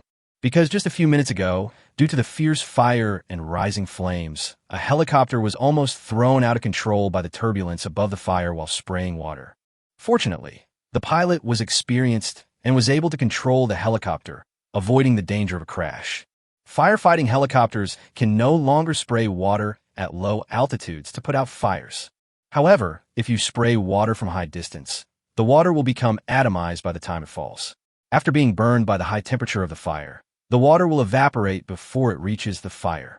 The on-site commander assessed the situation and simply ordered the helicopter to leave, and the fire had to be put out by manpower from then on. As for using artificial rainfall to put out the fire, the experienced commander-in-chief gave up after just one look at the sky. Artificial rainfall cannot be created directly. The conditions for rainfall are too harsh. First, there must be cumulonimbus clouds that are large enough and thick enough. Then, rain-inducing bombs must be fired into the clouds to cause the water vapor in the clouds to condense into rain and fall. The problem is that in this kind of weather, the sky is already cloudless. Even if there are clouds, it is still unclear whether it will rain once the hot air rising from the wildfire is disturbed. Therefore, this method cannot be used to extinguish wildfires at all. Lin Yifan, who was watching the fire situation at the foot of the mountain, heard another alarm approaching, and then another group of fire trucks rushed to the foot of the mountain. This is the fire brigade that was urgently assembled from other districts in Chengdu to participate in the firefighting work. When the deputy commander at the foot of the mountain saw the reinforcements arriving, he immediately began to dispatch and direct several fire trucks to go up the mountain to participate in the firefighting. The remaining fire trucks waited at the foot of the mountain to prevent all of them from rushing up and blocking the narrow mountain road that had just been dug, which would affect the firefighting work. The water pipe laying work at the base halfway up the mountain was finally completed. The firefighters braved the burning sensation of the fire, held the sprinkler head, aimed it at the root of the fire, and turned on the switch. A row of sprinkler heads were turned on to maximum, and 3 fire trucks, with a total of more than 10 jets of water, rushed directly to the base of the flames. A crackling sound was heard, and a puff of green smoke rose into the sky. This is a contest between water and fire, and also a contest between humans and natural disasters. Reporting to the commander-in-chief, fire truck number 1 is running low on water. Reporting to the commander-in-chief, the water supply of fire truck number 2 is urgent. Reporting to the commander-in-chief, fire truck number 3 is running low on water. Roars of urgent water shortages were heard, and in just over 10 minutes, all the water in the 3 fire trucks was used up. Chapter 1:13 Call for Help. Just when the commander-in-chief was extremely anxious, several fire trucks had already arrived at the stronghold halfway up the mountain. Seeing the reinforcements arrive in time, the commander-in-chief was overjoyed. Without bothering with politeness, he immediately ordered the fire trucks to take over and provide water for the firefighters on the front line. After the handover was successfully completed, the 3 empty fire trucks went down the mountain to refill water. The deputy commander at the foot of the mountain saw the first batch of fire trucks coming down and immediately ordered the third batch of fire trucks waiting at the foot of the mountain to go up the mountain. Once the water in the second batch of fire trucks ran out, they would immediately replace them and provide water to the frontline firefighters. The deputy commander looked at the fire on the mountain. Because firefighters were already putting out the fire on the front side of the mountain, the fire was contained, but the fire was still spreading in the other three directions. The other two teams that were opening up mountain roads on both sides of the mountain were still trying to get closer to the fire, but the number of firefighters was far from enough. No, we must quickly dig an isolation zone. Otherwise, if the fire gets out of control and ignites other nearby mountains, it will be completely over. But it takes people to dig the isolation zone.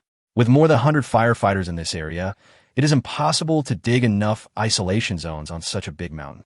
The deputy commander had no choice but to contact fire stations in other districts and urge them to provide support as soon as possible. Without personnel, no plan could be implemented. Soon, the 3rd, 4th, and 5th reinforcement teams arrived at the foot of the mountain, bringing with them the chainsaws needed to dig the isolation zone. Lin Yifan looked at the raging fire, thought for a moment, and called Lu Jie. Brother Jie, I have an urgent task for you. Immediately find out if there are any portable fire extinguishers in Chengdu or Sichuan province. Purchase a large number of fire extinguishers and send them to our construction site as quickly as possible. Boss, is the mountain next to the construction site on fire? How do you know? Now the wildfire videos are everywhere on Douyin, and it has become a hot search on Douyin. Lin Yifan suddenly realized, yes, since our company's production base is established in Rong City, let's make some contribution to Rong City. Hurry up and purchase fire extinguishers and send them over. Okay, I'll do it right away. After saying that, Lu Jie hung up the phone and went to look for portable fire extinguisher manufacturers and wholesalers in Chengdu to purchase fire extinguishers. As time passed, Lin Yifan could no longer remember which batch of firefighters had come to support, but there were definitely thousands of firefighters. Although the number of firefighters has increased, they're now facing a difficult problem. How to get firefighters to the base halfway up the mountain. The dirt road needs to be used by fire trucks that transport water. Once this passage is blocked, and there's a shortage of water on the mountain, the fire that has been controlled with great difficulty will reignite, and all previous efforts will be in vain. The deputy commander was extremely worried and had no choice but to order the firefighters to hike up the mountain with their tools. But Lin Yifan, who was observing from the side, came up with an idea. Since fire trucks cannot transport firefighters up the mountain, motorcycles can be used. Motorcycles will not occupy mountain roads and will not affect the normal passage of fire trucks carrying water. However, you need to communicate with the fire commander first to see if your method is feasible. Lin Yifan found the deputy commander who was dispatching at the scene and said to him, "Excuse me, leader, I want to ask if we can use motorcycles to send firefighters up the mountain?" The deputy commander was stunned.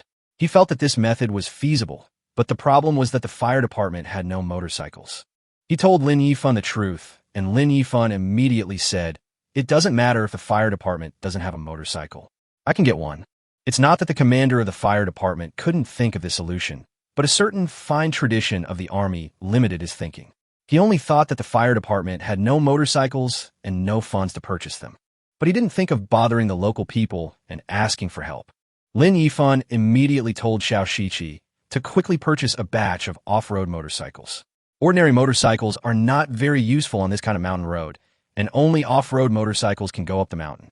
However, temporary purchases take time, and the fire is urgent and cannot afford too much delay, so Lin Yifan thought of another way. He opened his Douyin app and started a live broadcast. He wanted to use the platform to call out to nearby motorcycle off-road teams to see if they were willing to come and help. Lin Yifan's Douyin account attracted a lot of followers because of the gift-giving he had received before. As soon as the show started, a large number of viewers instantly flooded into the live broadcast room. The people who came in thought that the rich guy was going to live broadcast a PK or connect with a young lady, but they didn't expect that when they came in, they saw a scene of a mountain on fire in the camera.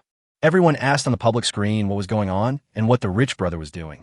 Because the data in the live broadcast room was extremely good, Douyin automatically began to push it to other users, and the number of people in the live broadcast room increased. Seeing that the number of online viewers had exceeded 50,000, Lin Yifan began to appeal in the live broadcast room. "Dear friends, this is the scene of the wildfire in Rong City, Sichuan province. I am broadcasting live now. Because the mountain roads are difficult to navigate, the firefighters can only hike up the mountain carrying their equipment. I started the live broadcast to ask if there's an off-road motorcycle team in Chengdu and if they can rush to the scene to help send the firefighters up the mountain. Lin Yifan asked again and again in the live broadcast room, and information kept scrolling on the public screen.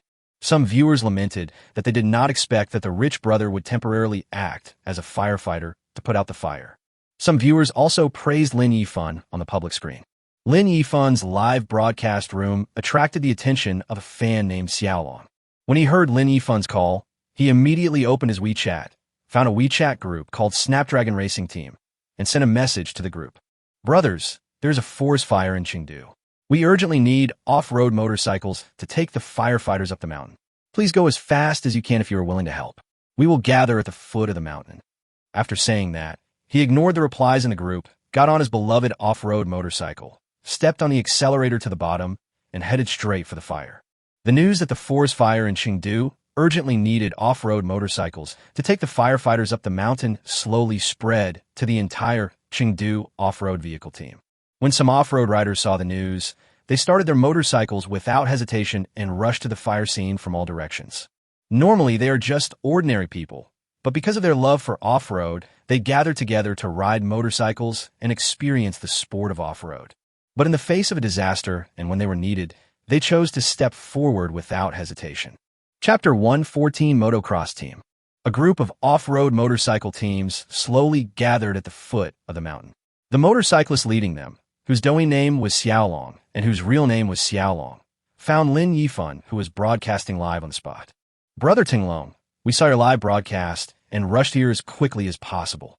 Lin Yifan, who was immersed in the appeal in the live broadcast, heard someone calling his Douyin name with Trump. He looked up blankly and found that a large number of off-road motorcyclists had arrived at the foot of the mountain at some point. It's only been a short time since I started broadcasting, but there are already so many drivers here. You all came here because you saw it on Douyin? Xiaolong nodded. Our 20 or 30 motorcycles are only the closest to here. There should be many more riders coming later. Okay, brother, thank you for your hard work. Hurry up and send the firefighters to the mountain to buy time for the firefighting work. It's not hard. This is what we should do. After all, Rome City is our home.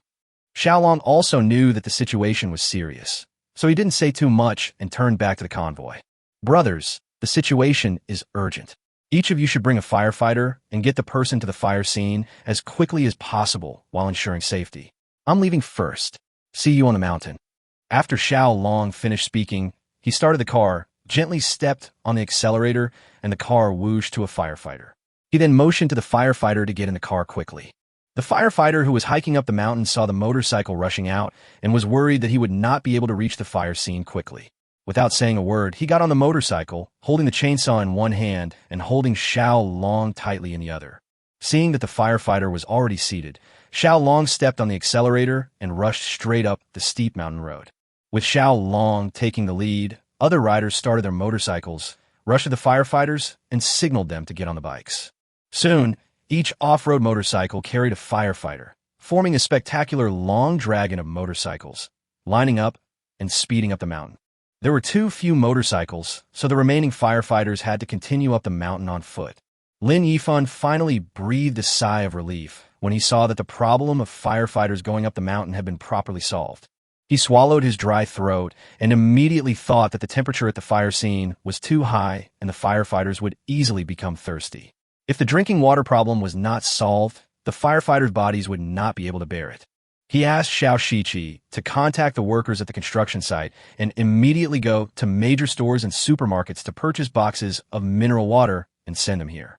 While Lin Yifan was arranging these things, motorcyclists continued to arrive at the foot of the mountain.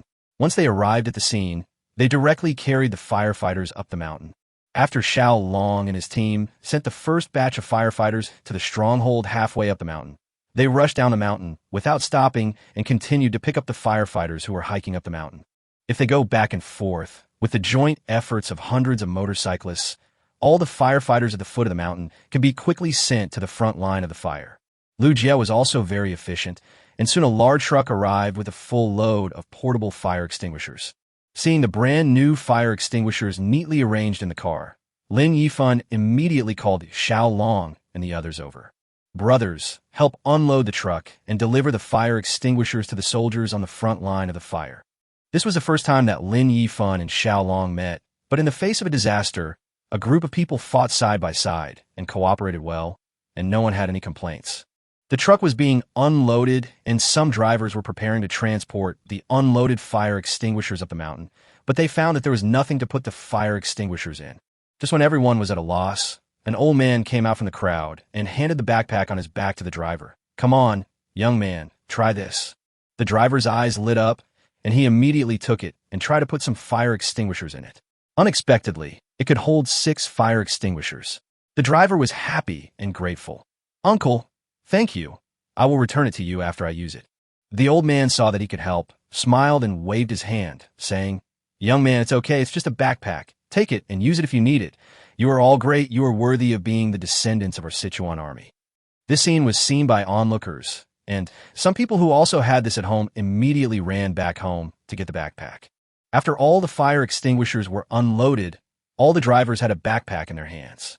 The drivers put the fire extinguishers into the backpack and unloaded them from the truck immediately after delivering them to the firefighters. Without even taking a breath, they rushed up the mountain carrying the fire extinguishers.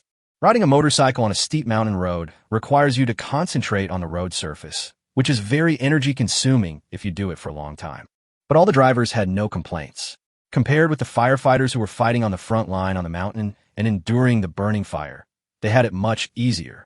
As the drivers transported the fire extinguishers back and forth, the number of fire extinguishers on the ground gradually decreased, and the second truck carrying fire extinguishers had arrived at the scene. The crowd was inspired by Lin Yifan and the group of motorcyclists who volunteered to help with disaster relief. Seeing that a new truckload of fire extinguishers had not been unloaded, some young and strong men in the crowd stepped forward and climbed onto the truck to help unload it.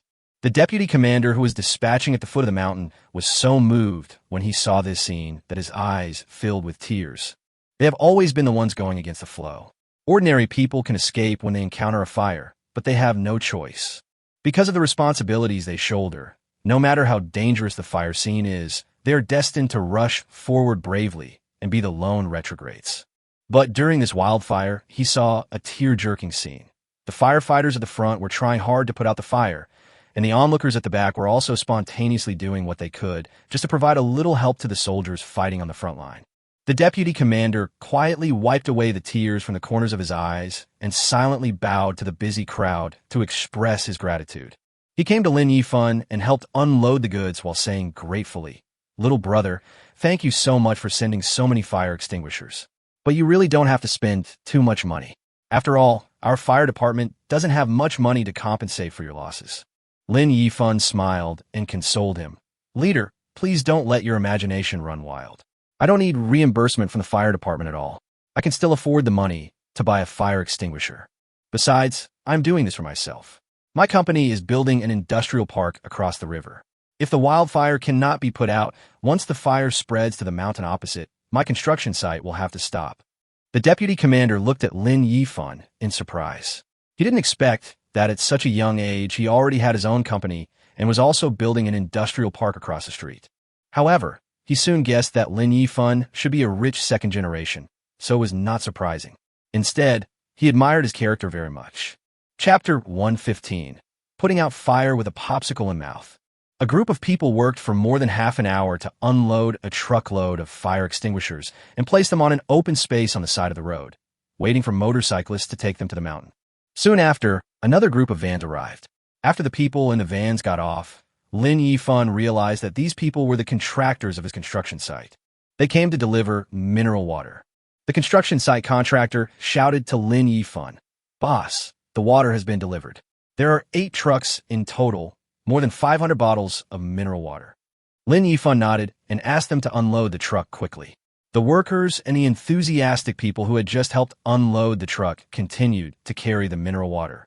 Xiaolong has forgotten how many times he has delivered supplies to the mountain, and he is a little dazed now.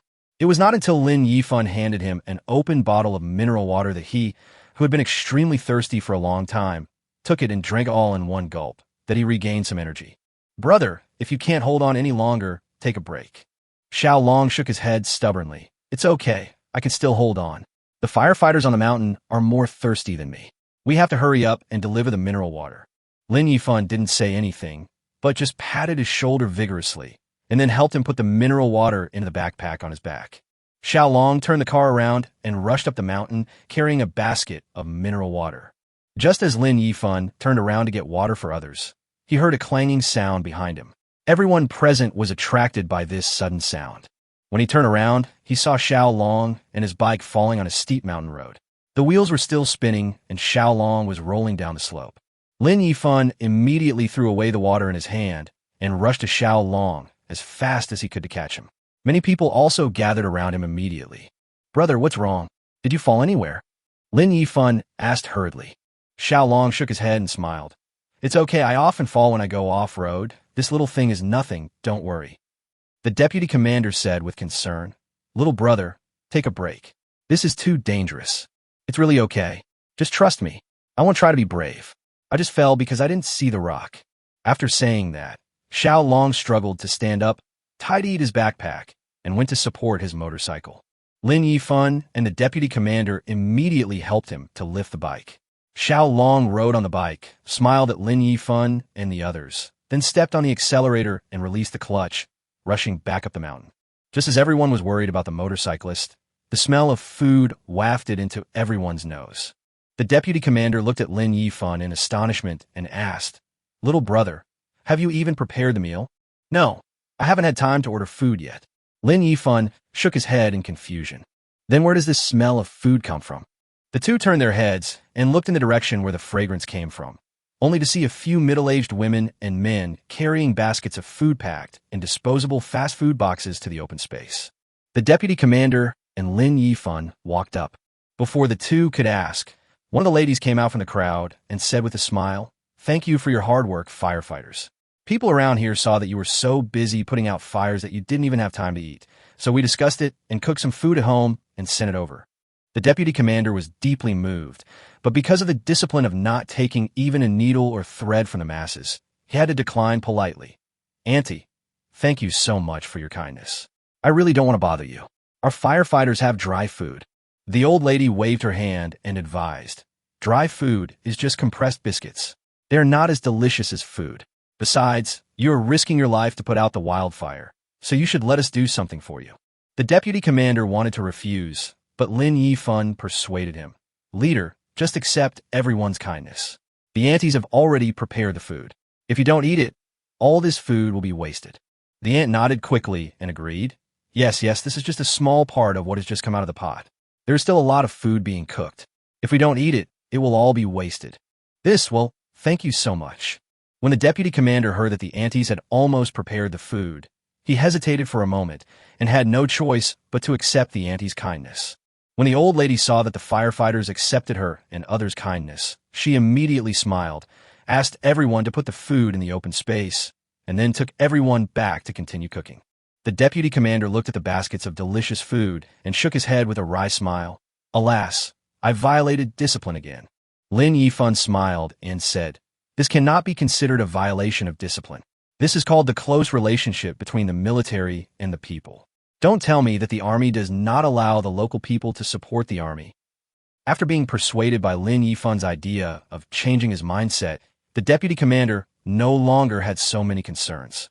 Now more and more motorcyclists are involved in the transportation of supplies, and even people from nearby come riding their own motorcycles or even electric vehicles to deliver supplies. However, these requests were politely declined by the deputy commander. You have to be kidding. Even a men's motorcycle doesn't have enough power to rush up such a steep mountain road, let alone an electric car. Seeing that their cars were unable to help, these people did not insist, but instead spontaneously bought some necessary things from outside and brought them over, such as huoxiang zhengqi water, popsicles, etc. These supplies were transported to the fire scene halfway up the mountain by motorcyclists and distributed to firefighters who were putting out the fire and cutting down isolation zones. The firefighters who were putting out the fire halfway up the mountain were surprised when they saw the food, mineral water, and huoxiang zhengqi water that were delivered to them, but they were still within an acceptable range. But when they saw the popsicles, all the firefighters felt their paws go numb, and a weird feeling surged in their hearts. This popsicle is really a bit outrageous. This is too frivolous. This is a tense and urgent firefighting scene. Have you ever seen firefighters putting out fires with a popsicle in their mouths, taking it out to blow on the cool air when they have time? All the firefighters remained silent until the commander-in-chief told them that the people living at the foot of the mountain had spontaneously sent them cooling supplies out of fear that the firefighters would get heat stroke.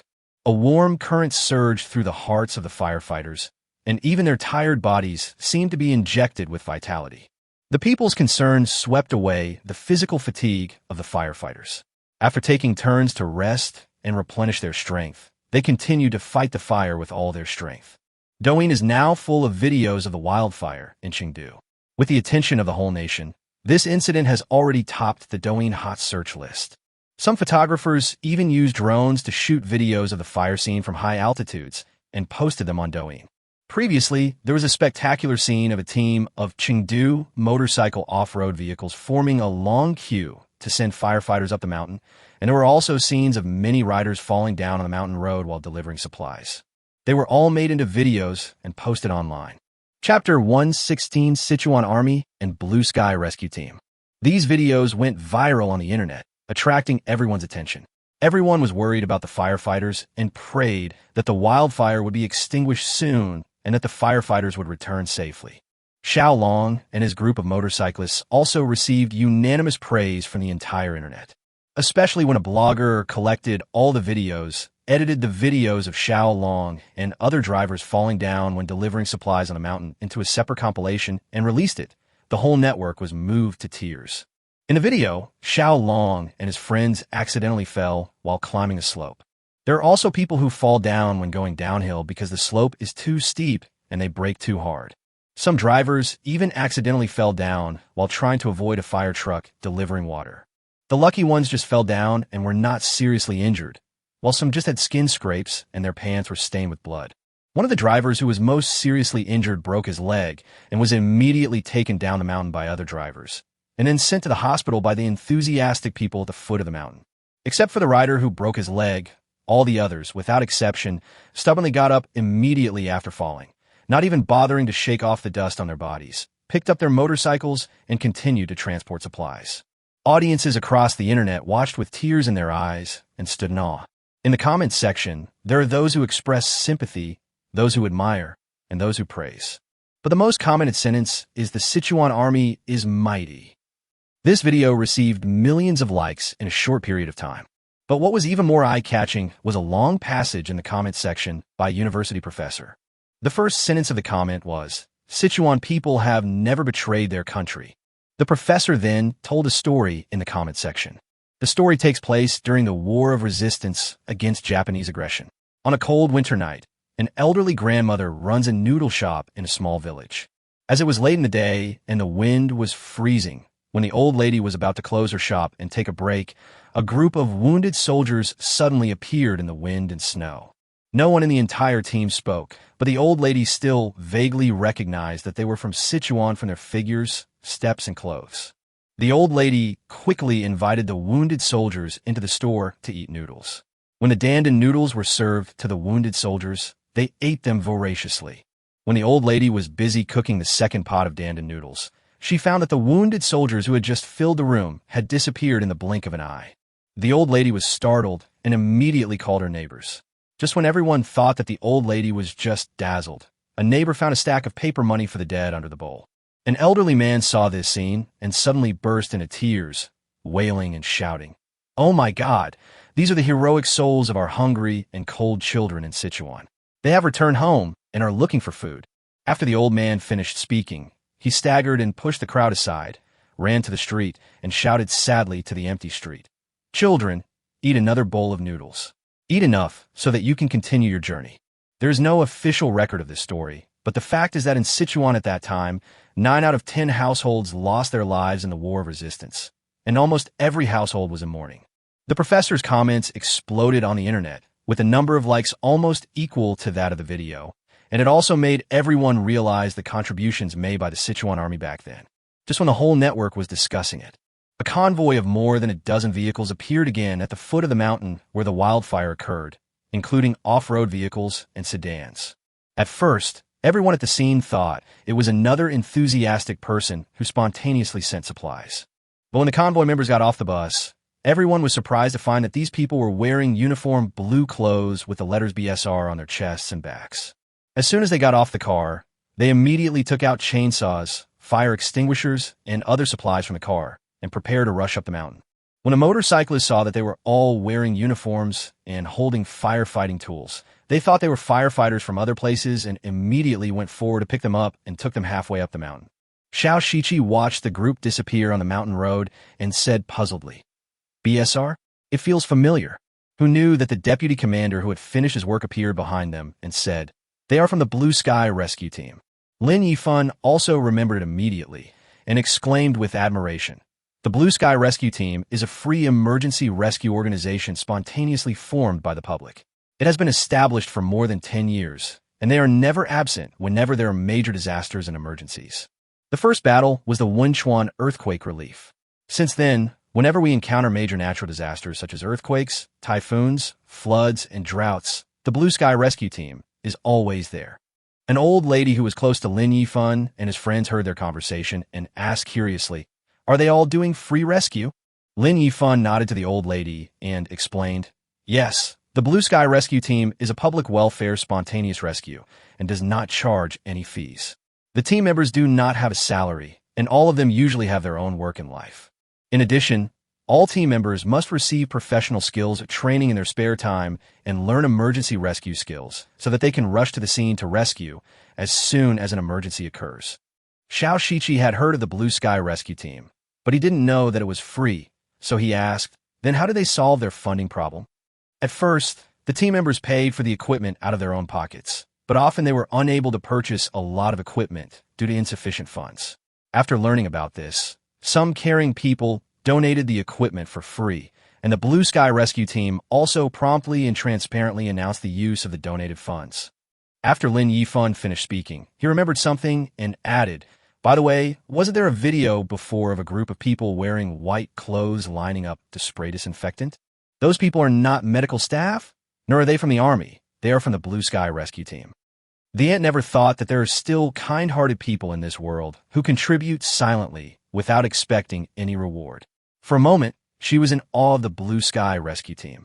While they were chatting, the deputy commander's intercom suddenly called out urgently, "Old Huang, call 120 and call an ambulance." The deputy commander's heart tightened, and he quickly asked, "Brother Lai, what happened?" The commander-in-chief said on the intercom, "The fire has burned down a big tree, and a soldier was hit by the fallen tree. I will send a car to take the person down now. Please quickly call an ambulance to pick him up halfway." The deputy commander's heart ached instantly, and he quickly dialed 120. What firefighters fear most is that their team members get injured in an accident. Soon, a fire truck carrying water came down the mountain, with an unconscious firefighter lying in the truck. The deputy commander hurried forward and gave the phone number of the ambulance that had already set off to the fire truck driver, asking him to take the patient to the hospital. He also contacted the ambulance that was on its way to meet him on the road and hand over the injured to the ambulance as soon as possible. After the ambulance driver got the phone number, he drove away from the scene in an emergency. The deputy commander watched the fire truck carrying the wounded go away with concern, but he still had to preside over the on-site dispatch work. Chapter 1:17 Mobile Phone Pricing. It was already dark, and the off-road motorcycles that Lin Yifan had asked Xiao Shiqi to purchase had been delivered in the afternoon and distributed to kind-hearted people who were willing to help at the scene.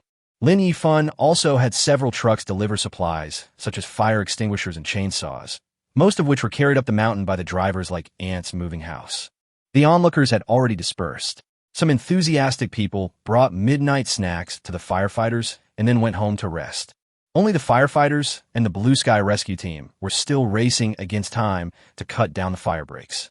The group of drivers led by Xiao Long did not go home, but rested at the foot of the mountain in case supplies were needed on the mountain and could not be delivered up in time.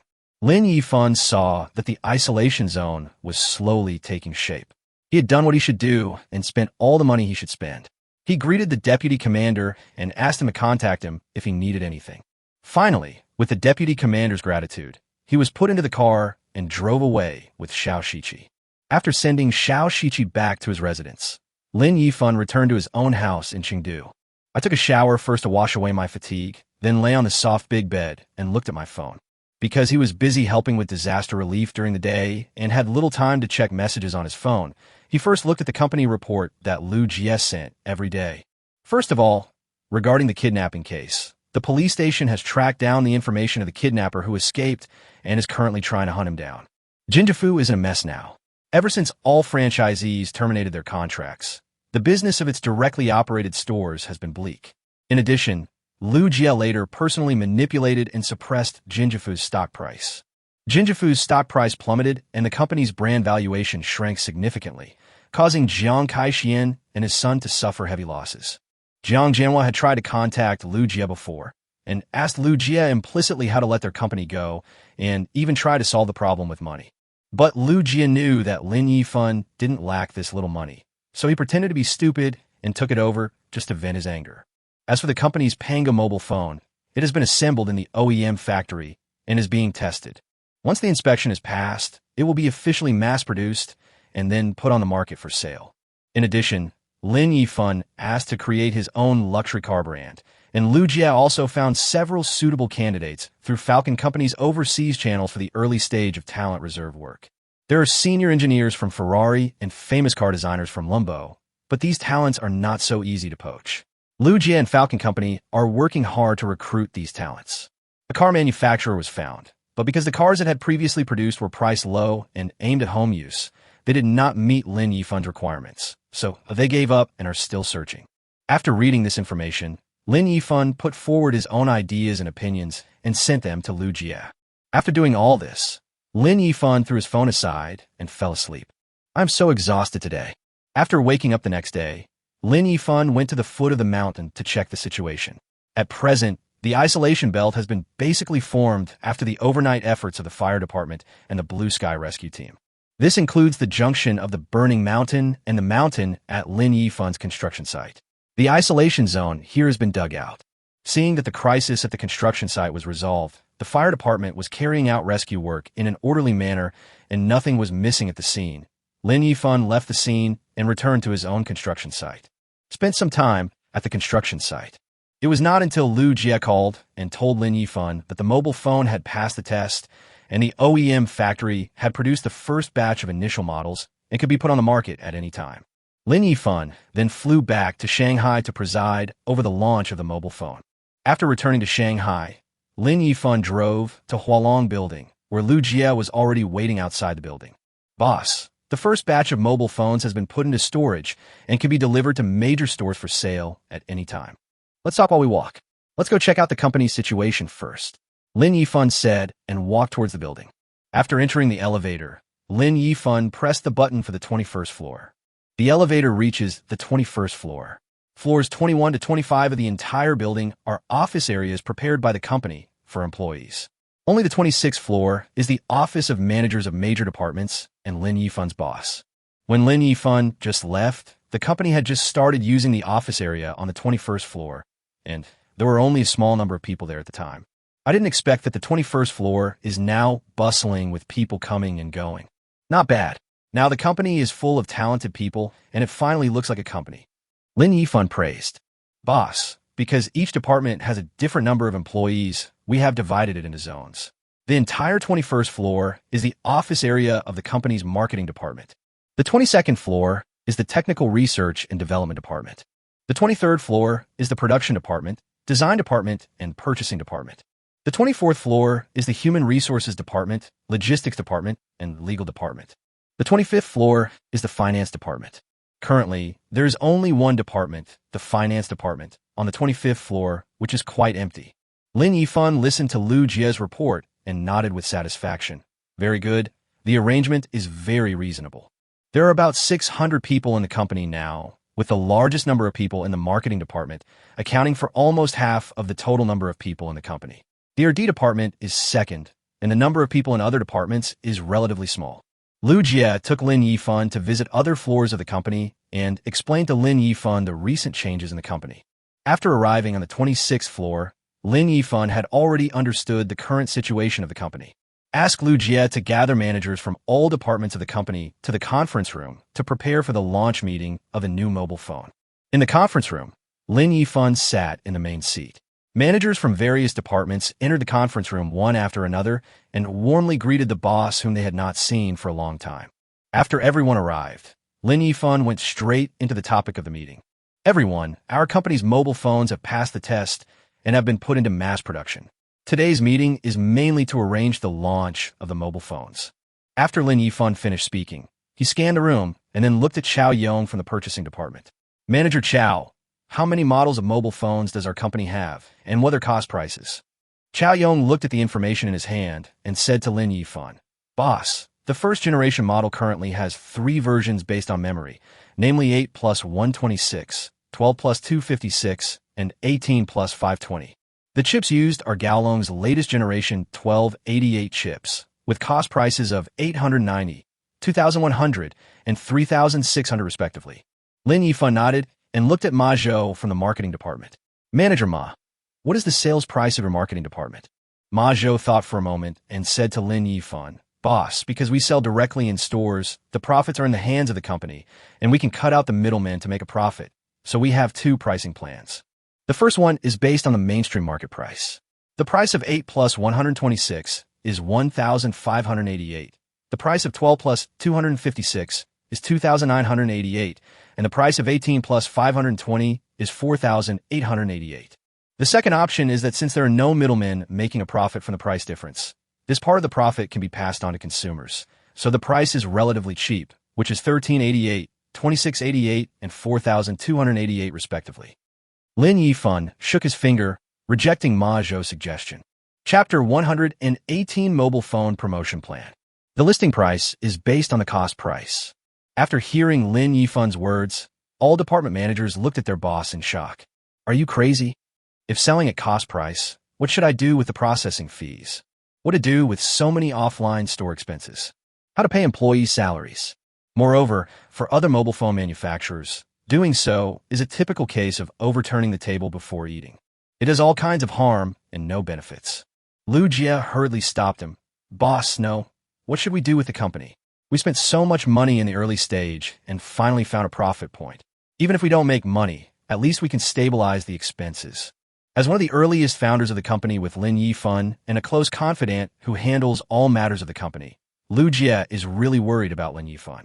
Seeing the anxious look on Lu Jia's face, Lin Yifan smiled and waved his hand.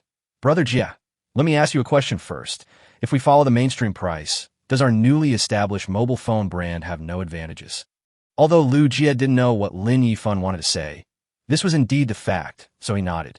If we offer a better discount than other manufacturers, we can attract some consumers to buy phones. But once other mobile phone manufacturers see that we're taking their market share, what will they do? Yuyu hesitated. Following Lin Yifan's words, he had already thought about possible situations in the future. The people present were all business elites, so they naturally understood that the business world was like a battlefield. In this case, other mobile phone manufacturers certainly do not want another mobile phone brand to emerge and take away their market share. There is only one way.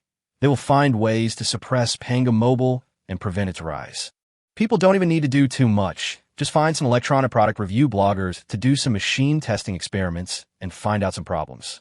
If the internet army spreads some bad words, it will be enough to make those consumers who want to buy the product or are waiting to buy it back off. Seeing that Lu Jia remained silent, Lin Yifan knew that he had figured out the problem. Brother Jia, managers, I think everyone knows that once our mobile phones are launched on the market, those established manufacturers will definitely not just watch us rise and seize their market. By then, the company's development will inevitably be full of difficulties. Instead of slowing down the company's development for a little profit, it is better to simply overturn the table and smash the bowls, disrupt the situation, and reshuffle the cards. In addition, there is no need to worry about making money.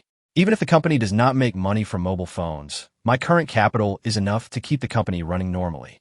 That's why I plan to sell at factory price, attracting most consumers to buy the machine with super low price, so as to gain a foothold in the market first and raise our flag.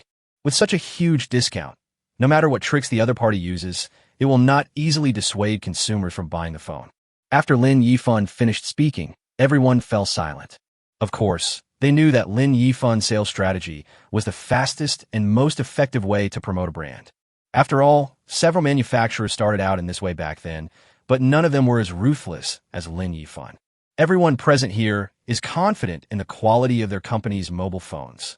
At the same price point, they definitely use better accessories than other mobile phones, and at the same quality, they definitely have a higher quality ratio than other mobile phones. However, word of mouth takes time to develop. If the number of users in the first batch of buyers is too small, the scope of spread will be too small, and it is unknown how long it will take for word of mouth to be established.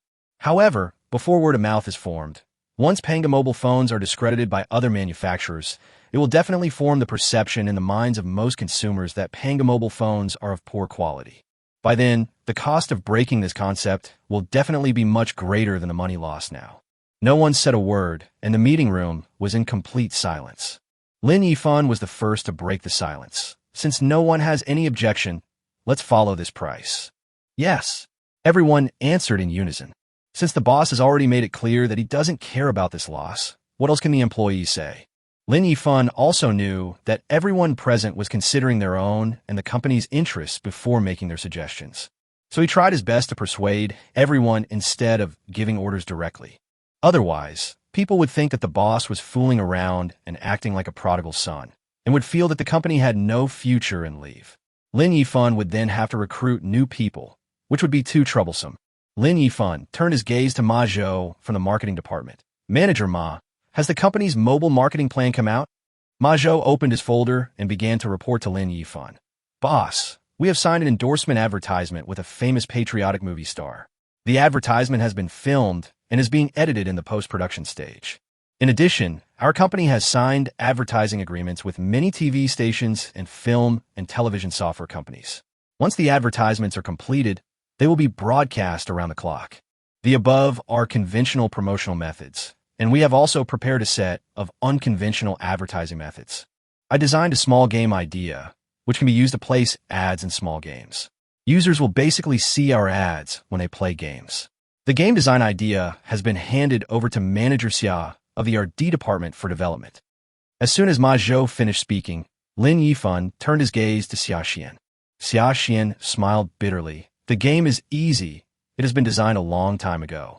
I'm not sure if this game will be popular, but it is really cheap. The other departments burst into laughter. The game was designed by Ma Zhou. He was confident that the game would be a hit, so he didn't pay much attention to the game's progress. But managers from other departments have all played this game before and know exactly what Xia Xian meant by cheap.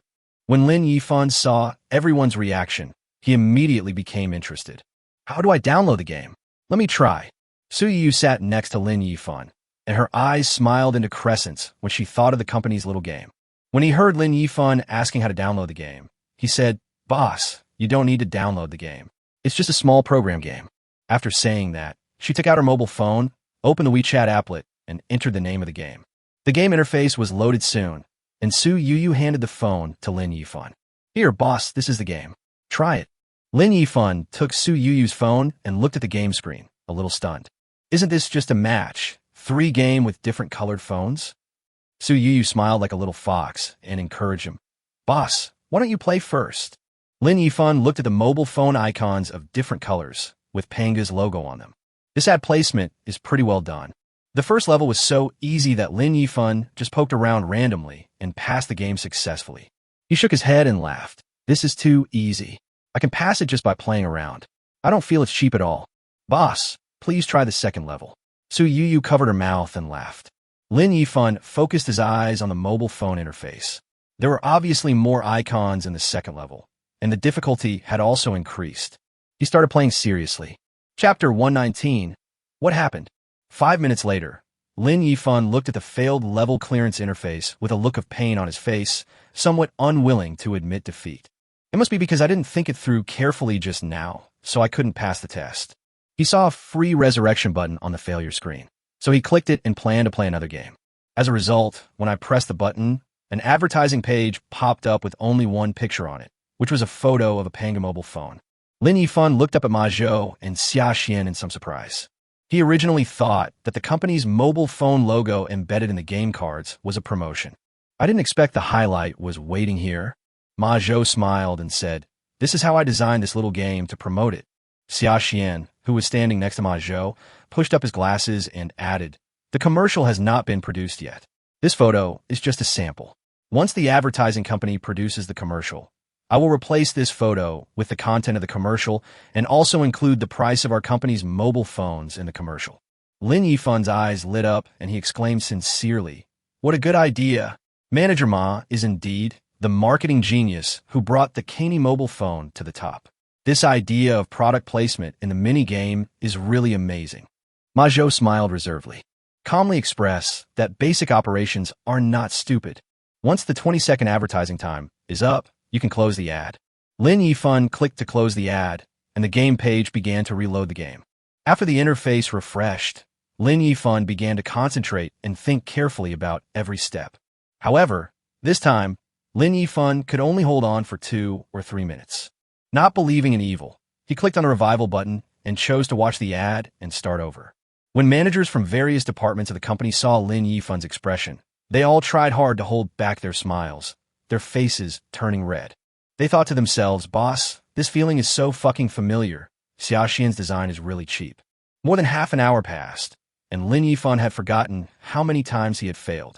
He had become obsessed and went straight to the second level. Fortunately, he did not forget the important matter, as managers from various departments were still waiting, so he suppressed the obsession in his heart and put down his phone. Lin Yifan looked up with a pained look on his face and asked, "Are you sure you designed the third level for this game? Could it be that you only designed 2 levels in total?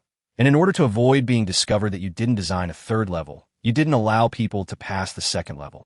Xiaoxian said weakly, "Boss, I really designed the third level, and it will also allow very few people to pass the second level. So what is the chance of this very small number of people passing the level?" Xiaoxian quickly looked at Ma Zhou for help. After all, such an abnormal chance of passing the level was set at Ma Zhou's request.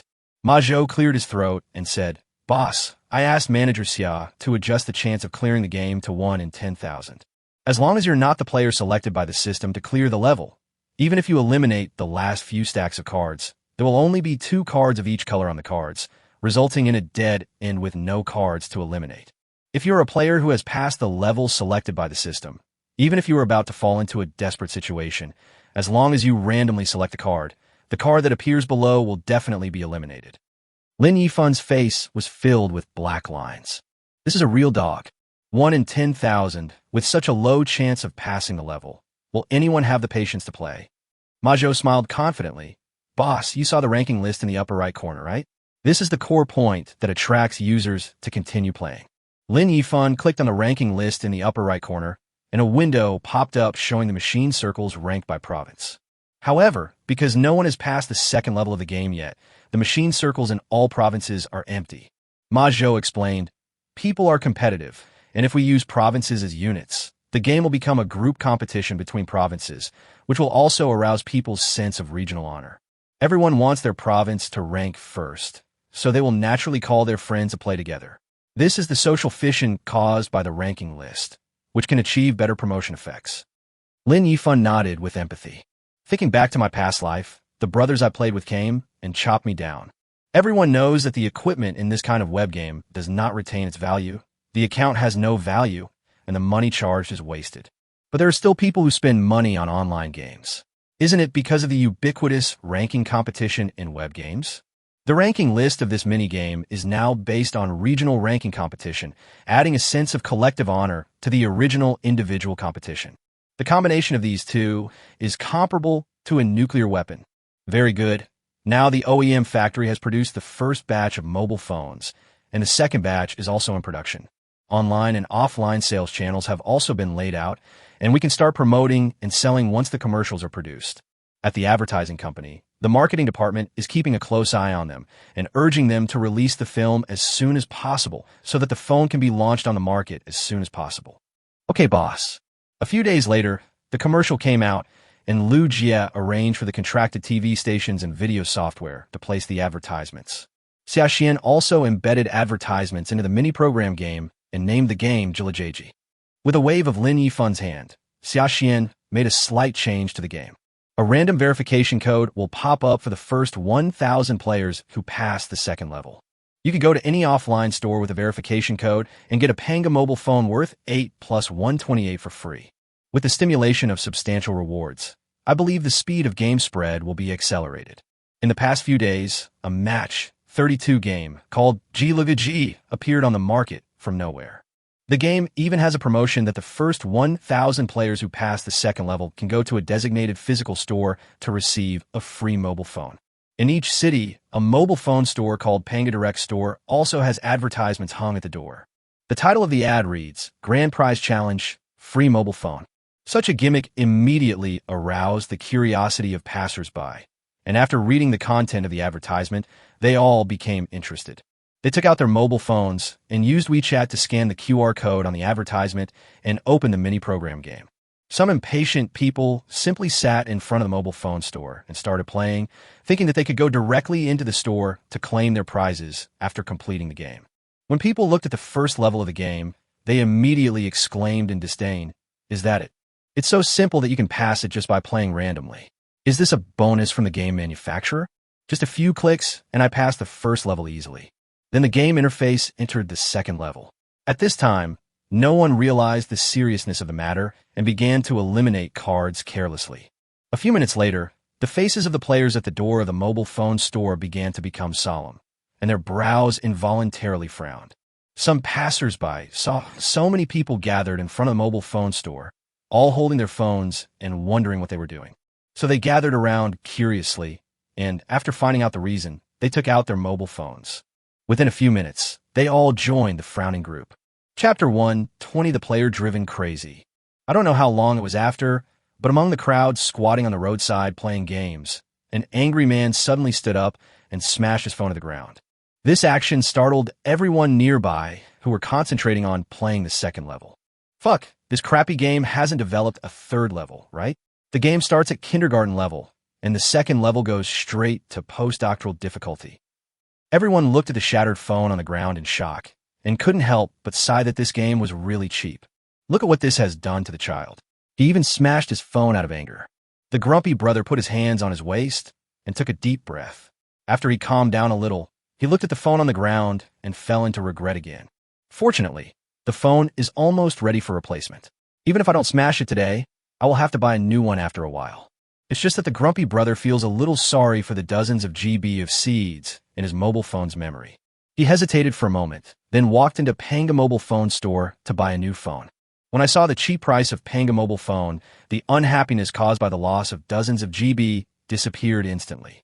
After choosing a 256G mobile phone and calling a friend to help pay for it, the first thing the brother did when he got the new phone was not to download various software, but to squat in the crowd outside and continue playing with the phone. Maybe it was because the brother had just lost a mobile phone, and God couldn't bear it anymore. So the god of luck favored this hot-tempered brother. He had just played the second level twice on his new phone when he was selected by the system and successfully passed the level. Fuck, I cleared the level. I finally passed the second level. I became the best machine in the country. Hearing the excited shout of the grumpy big brother, everyone was attracted and came over to watch. Sure enough, the interface of my brother's mobile phone showed that he had passed the test successfully. He became the only one in the Shanghai mobile phone circle to pass the test, and the first person in the country to pass the second level. Because of his clearance, the Shanghai Stock Exchange was ranked first in the national ranking of provincial machine circles. Didn't they say that the first 1,000 people who cleared the level would get a cell phone as a reward?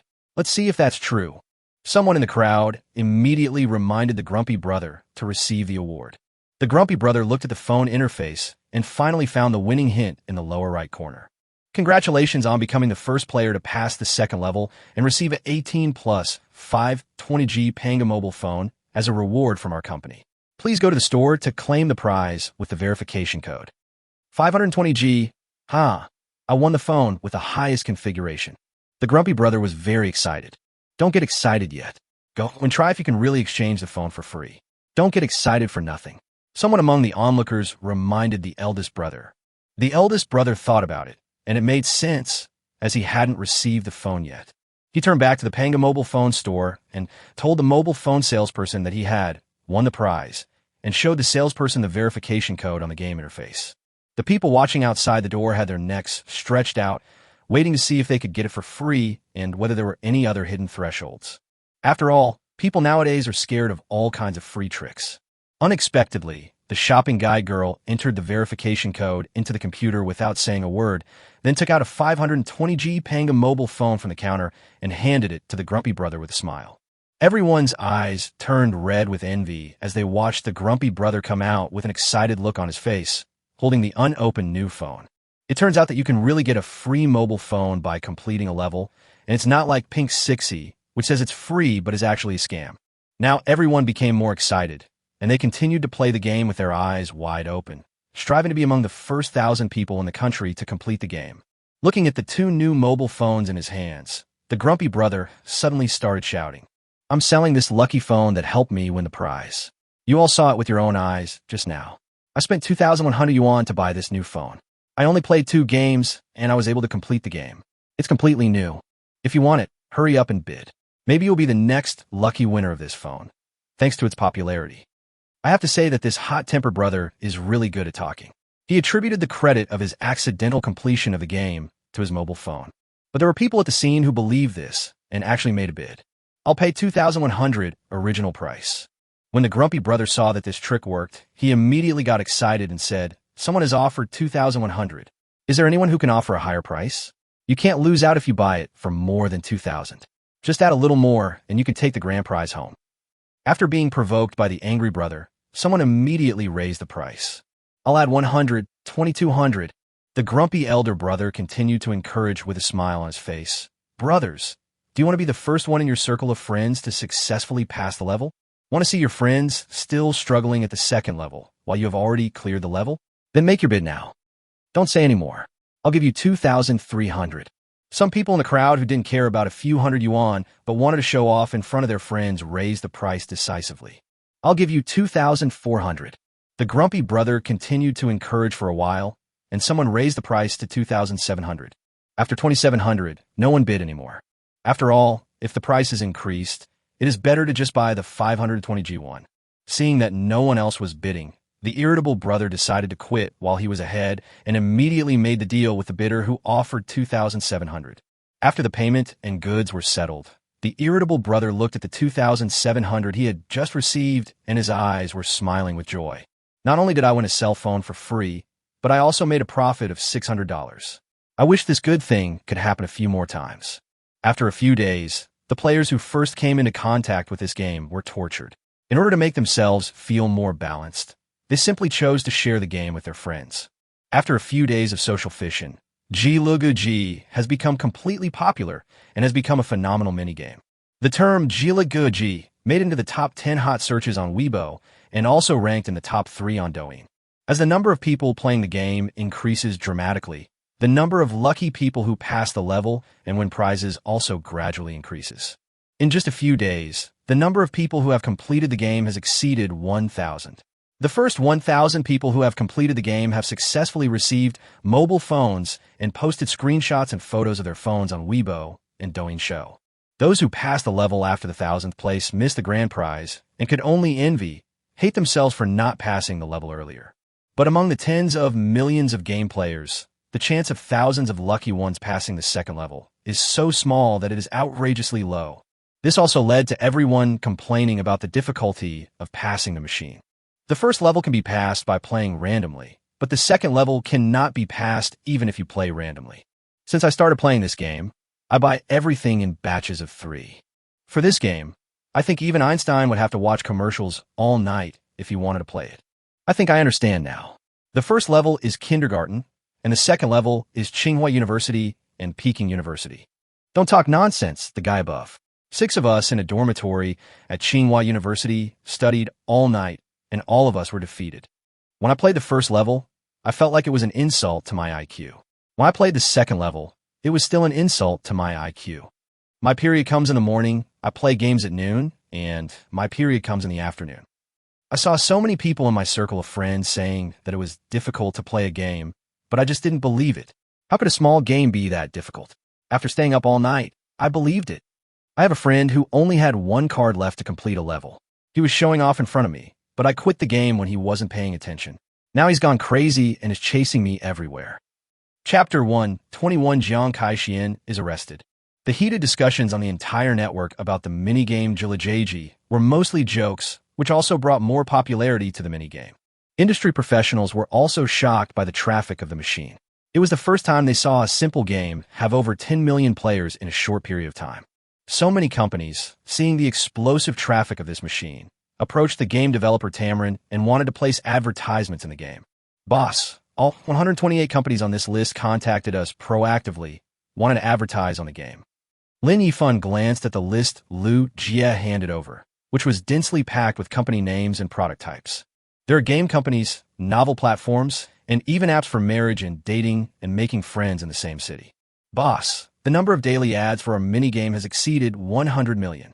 If we charge an average of 1 cent per ad, we can make a net profit of over $1 million per day. Ever since Lin Yifan decided to sell the company's mobile phones directly at factory prices, Lu Jie has been looking for new profit points for the company.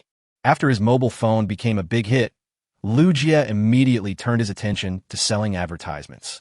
Little did he know that Lin Yifan's heart trembled when he heard that his daily income exceeded 1 million. Just the money for a supercar in a few days? It's hard enough for me to spend money, and you still want to torture me? Lin Yifan asked seriously. Brother Jie, what was the purpose of us making a machine in the first place? Lu Jie smiled bitterly. Boss, I know that our purpose is to promote our own mobile phones. But now the phone has become well known, and the sales in various stores are also quite good. There is no need to invest all traffic in mobile phone promotion. It can free up some traffic and make some money for the company. Lin Yifan shook his head. No, not only can we not reduce traffic, we even have to increase investment in mobile phone advertising. We strive to make sure that our company's mobile phone brand is the one that users dream about in their dreams. There is no doubt that Lu Jie is a rare business manager who will try every means to make profits for the company. It's a pity that he met a boss who needed to make money, which made it impossible for him to implement many of his ideas. However, he has another advantage. That is, after the boss rejects his idea, although he is puzzled, he will meticulously carry out the boss's requirements. Lu Jie's idea of earning advertising fees was denied. Instead, his boss asked him to increase his investment in advertising. Lu Jie had no choice but to follow his boss's instructions and prepare to contact other TV stations. Just then, there was a knock on the office door, and Zhang Xingli pushed the door open, followed by a policeman. Boss, the police are looking for you. It's about the kidnapping of Miss Zhou, Zhang Xingli said and gave up his seat. Mr. Lin, I'm Qinchang Lin, the person in charge of investigating Miss Zhou's kidnapping case. The kidnapper who escaped has been arrested. According to his account, the kidnapping was instigated by a man named Jiang Kaixian. Do you and Miss Zhou know this man? Lin Yifan nodded. He already knew that it was Jiang Kaixian who was behind this, so he was not surprised. I know him. He and Zhou Fei had an argument some time ago. That makes sense. We have a motive for him to incite others. We have sent someone to bring him back for investigation. Whether the specific crime is proven or not still needs to be decided by the court. Officer Chun came here for 2 reasons. One was to tell Lin Yifan about the progress of the case, and the other was to understand the relationship between the person behind the robbery and Lin Yifan and Zhou Fei. Now that we have finished talking, we are ready to go back to the police station. Okay, thank you for your hard work. Lin Yifan shook hands with Officer Chun and personally escorted him to the elevator. When Lin Yifan returned to the office, Lu Jie said with a smile, It seems that Jiang Kaixian can't escape this time. I can only say that this is all my own fault. Lin Yifan said disdainfully. Brother Jie, the company's mobile phone business has already been successfully launched, and the focus of our next work will be on making cars. Lu Jie nodded and said, Okay, I will focus on recruiting people. Besides, the research institute has been settled. I have directly bought a laboratory with complete equipment. Academician Wu has already led his team to move into the research institute, received this year's investment quota from the company, and is now purchasing equipment everywhere. After explaining company matters to Lu Jie, Lin Yifan was considering what to do next when Li Fei called. Brother Fan, the car has arrived. What car? Lin Yifan didn't react for a while. The sports cars you ordered last time. Also, your Cullinan has been repaired. Oh, I remember now. I'll come over and take a look now. Lin Yifan hung up the phone and drove his red flag car to Li Fei's store. Brother Fan, these are the supercars you ordered. Li Fei pointed at several luxury cars that had just been delivered to the garage and introduced them. The car was covered with a dust cover, which Lin Yifan opened to reveal a brand new sports car inside. When 6 brand new luxury sports cars are neatly lined up in a row, the visual stimulation is extremely shocking. So handsome, Lin Yifan murmured. Yeah, I'm used to seeing luxury cars, but the sight of 6 sports cars parked together like this is still shocking. Brother Fei, how much of the balance is still due? Lin Yifan withdrew his gaze from the sports car and turned to ask Li Fei. This batch of cars is worth 268 million in total. Brother Fan, just give me another 60 million. Lin Yifan took out his mobile phone and transferred 88 million to Li Fei's account. Li Fei was stunned when he saw the payment reminder. Brother Fan, did you press the wrong button? How come you transferred over 20 million yuan? Lin Yifan smiled faintly and said, I didn't transfer it wrong. The extra 20 million is hard work fee. I know it's not easy to get these cars. I never have the habit of letting my friends suffer losses. Besides, when I make friends, I never consider whether my friends are rich or not, because no one is as rich as me. But I have a principle. I can't let my friends suffer any loss, and I can't give them less than what they deserve. Li Fei was speechless for a moment. Okay, don't worry about it. Let's find someone to help me deliver these cars to my Bajiantang villa. Li Fei smiled bitterly and didn't worry about the 20 million yuan. He really didn't make any money from this batch of cars. However, since Lin Yifan was willing to give his heart, Li Fei didn't want to push it back and forth, lest he make Lin Yifan unhappy because of the 20 million. After all, he was no longer surprised that this big boss had no shortage of money. Li Fei immediately arranged to deliver the 6 sports cars and the repaired Cullinan to the Bajiantang villa according to Lin Yifan's instructions. After the car arrived at the villa, Lin Yifan called Su Yuyu, who was working in the company, and asked her to take a taxi to Bajiantang. Half an hour later, Su Yuyu got out of the taxi. Brother Yifan, what's the matter that requires you to come here so urgently? Lin Yifan opened the passenger door and said, Yuyu, get in the car and accompany me to Rome City. Ah, but I'm still at work. Lin Yifan said with a smile, I am your boss, and I have specially approved your paid leave. Do you still have any questions now? No, no more. Su Yuyu then obediently sat in the passenger seat of the Hongqi car. The car left Bajiantang and drove towards the highway exit. Brother Yifan, why do you want me to go to Rome City? I want to create an Eastern Disneyland. I plan to find a place with beautiful scenery. I'll bring you along to help me with some references. Chapter 122, Automobile Acquisition Plan. Because they were looking for a suitable place to build an amusement park, Lin Yifan drove the car, stopping and starting along the way, just like he was traveling. When you arrive at a place, get off the car and ask nearby residents if there are any places with beautiful scenery and convenient transportation nearby. After all, the amusement park cannot be too remote and should be not far from the city.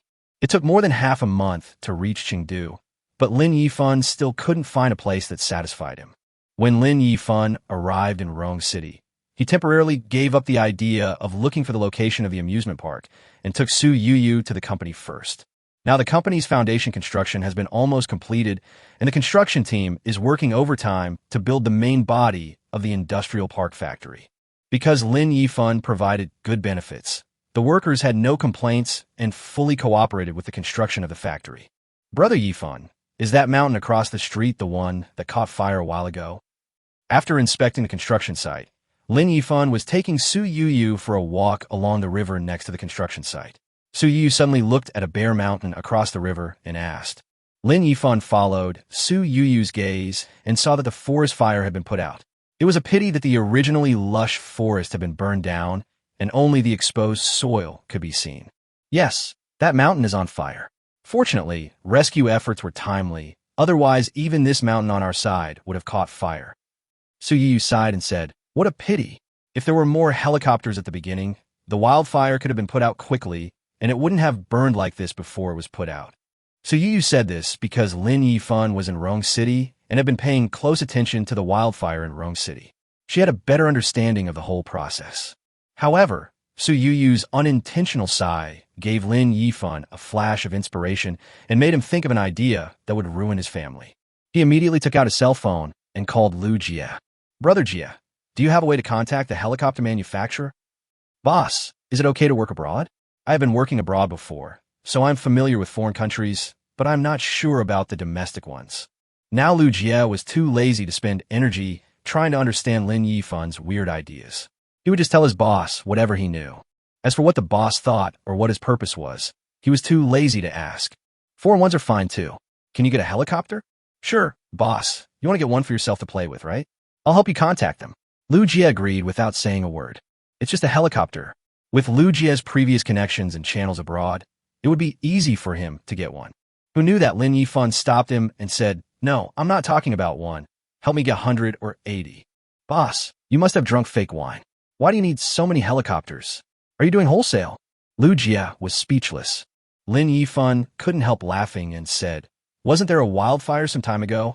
Yuyu reminded me that if there were enough firefighting helicopters, the wildfire could have been put out at the beginning and would not have been delayed to such a serious extent. So I want to donate a few helicopters to the two mountainous cities of Rong and Yu." Boss, you really are really willful. Lu Jie thought for a long time and finally could only use this word to describe the boss's style of doing things. He was now basically certain that his boss was definitely against his own money. "Stop talking nonsense. I'm just asking if you can get the goods in. 100 or 80 are enough. I'll try my best to look for them." Lu Jie reported the latest situation again. "Boss, the case of Jiang Kaixian instigating kidnapping has come to an end. Because of the confession of the kidnapper leader, Jiang Kaixian was sentenced to 3 years in prison, and Jinjifa Company also closed down and went bankrupt." Lin Yifan didn't feel strange about this, as this was a situation in which he had no involvement. If Lin Yifan exerted pressure, Jiang Kaixian's judgment would not be so easy. "Boss, there's another good news. After much inquiry, we have found a car manufacturer in Jinling that meets your requirements." "What's the situation?" "The car brand produced by this manufacturer is called Jinling. It was originally a joint venture brand, but due to brand positioning and pricing issues, its vehicle sales were dismal. Seeing that the situation was not right, foreign companies decisively withdrew their investments.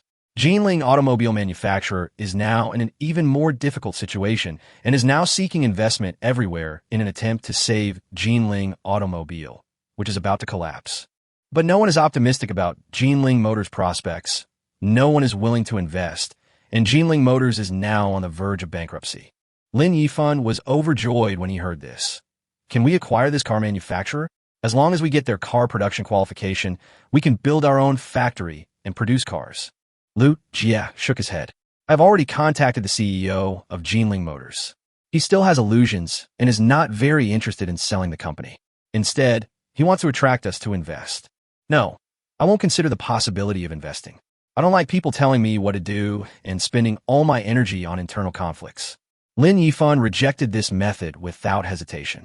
"Then let's wait for a while. When they run into obstacles everywhere and face reality, I will talk to them about the acquisition." "Okay, call me when you have news about the helicopter."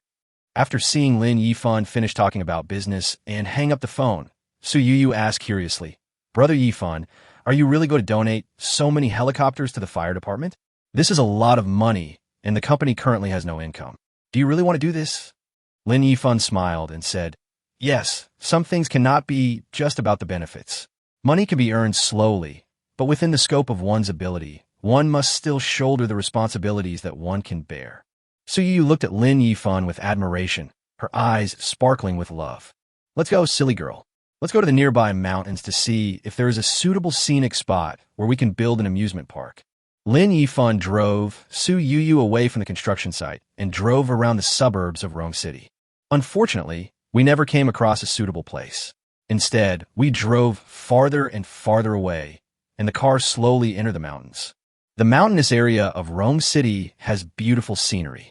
Surrounded by nature, Lin Yifan simply threw aside the idea of choosing a site for the amusement park and took Yuyu to travel around. By noon, Lin Yifan and Yuyu had already gone deep into the mountains. They were a little hungry, so they planned to find a village to fill their stomachs first. After driving for a full half hour, we finally found a small village at the foot of a mountain. The village is dilapidated and desolate, and the houses are scattered old-fashioned earthen houses. Along the way, I rarely saw young people. They were either old people or young children, and they were dressed very simply.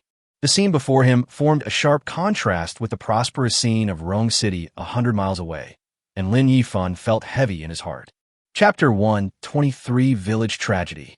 The elders in the village looked at Lin Yifan and his companion curiously when they saw these rare outsiders. Lin Yifan found a man in his 40s or 50s on the road. After talking to him, he learned that the man's surname was Huang, and he was the village chief. Upon learning that Lin Yifan wanted to ask for food, he immediately and warmly invited Lin Yifan to his house for dinner. The two followed village chief Huang to his house. Village chief Huang's wife was washing rice and preparing to cook. Village chief Huang immediately asked his wife to cook more for 2 people. Then he said to Lin Yifan a little embarrassedly, "There is nothing good in our mountain valley. It's a bit neglectful to give you such simple food and drink. Village chief, please stop saying that. We are the ones causing you trouble." Village chief Huang asked the 2 men to sit for a while and poured them a bowl of tea. Although the bowl was broken, it still had a strong tea aroma. Lin Yifan took a sip and found that this homemade tea had a light, smoky flavor, unlike the packaged tea on the market. It has a unique flavor when you drink it. Yuyu was not idle either. Seeing Aunt Huang busy in the kitchen alone, she got up to help.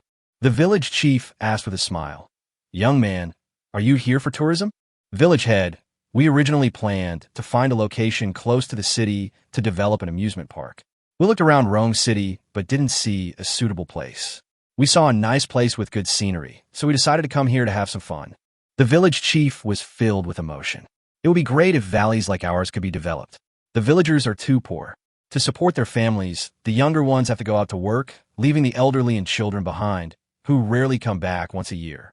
Then he laughed at himself and said, "But this is not very realistic. What is there to develop in a place like this?" Lin Yifan remained silent. "Do you want to develop it yourself? Build a leisure resort? Although I don't worry about losing money and don't have to consider investment returns.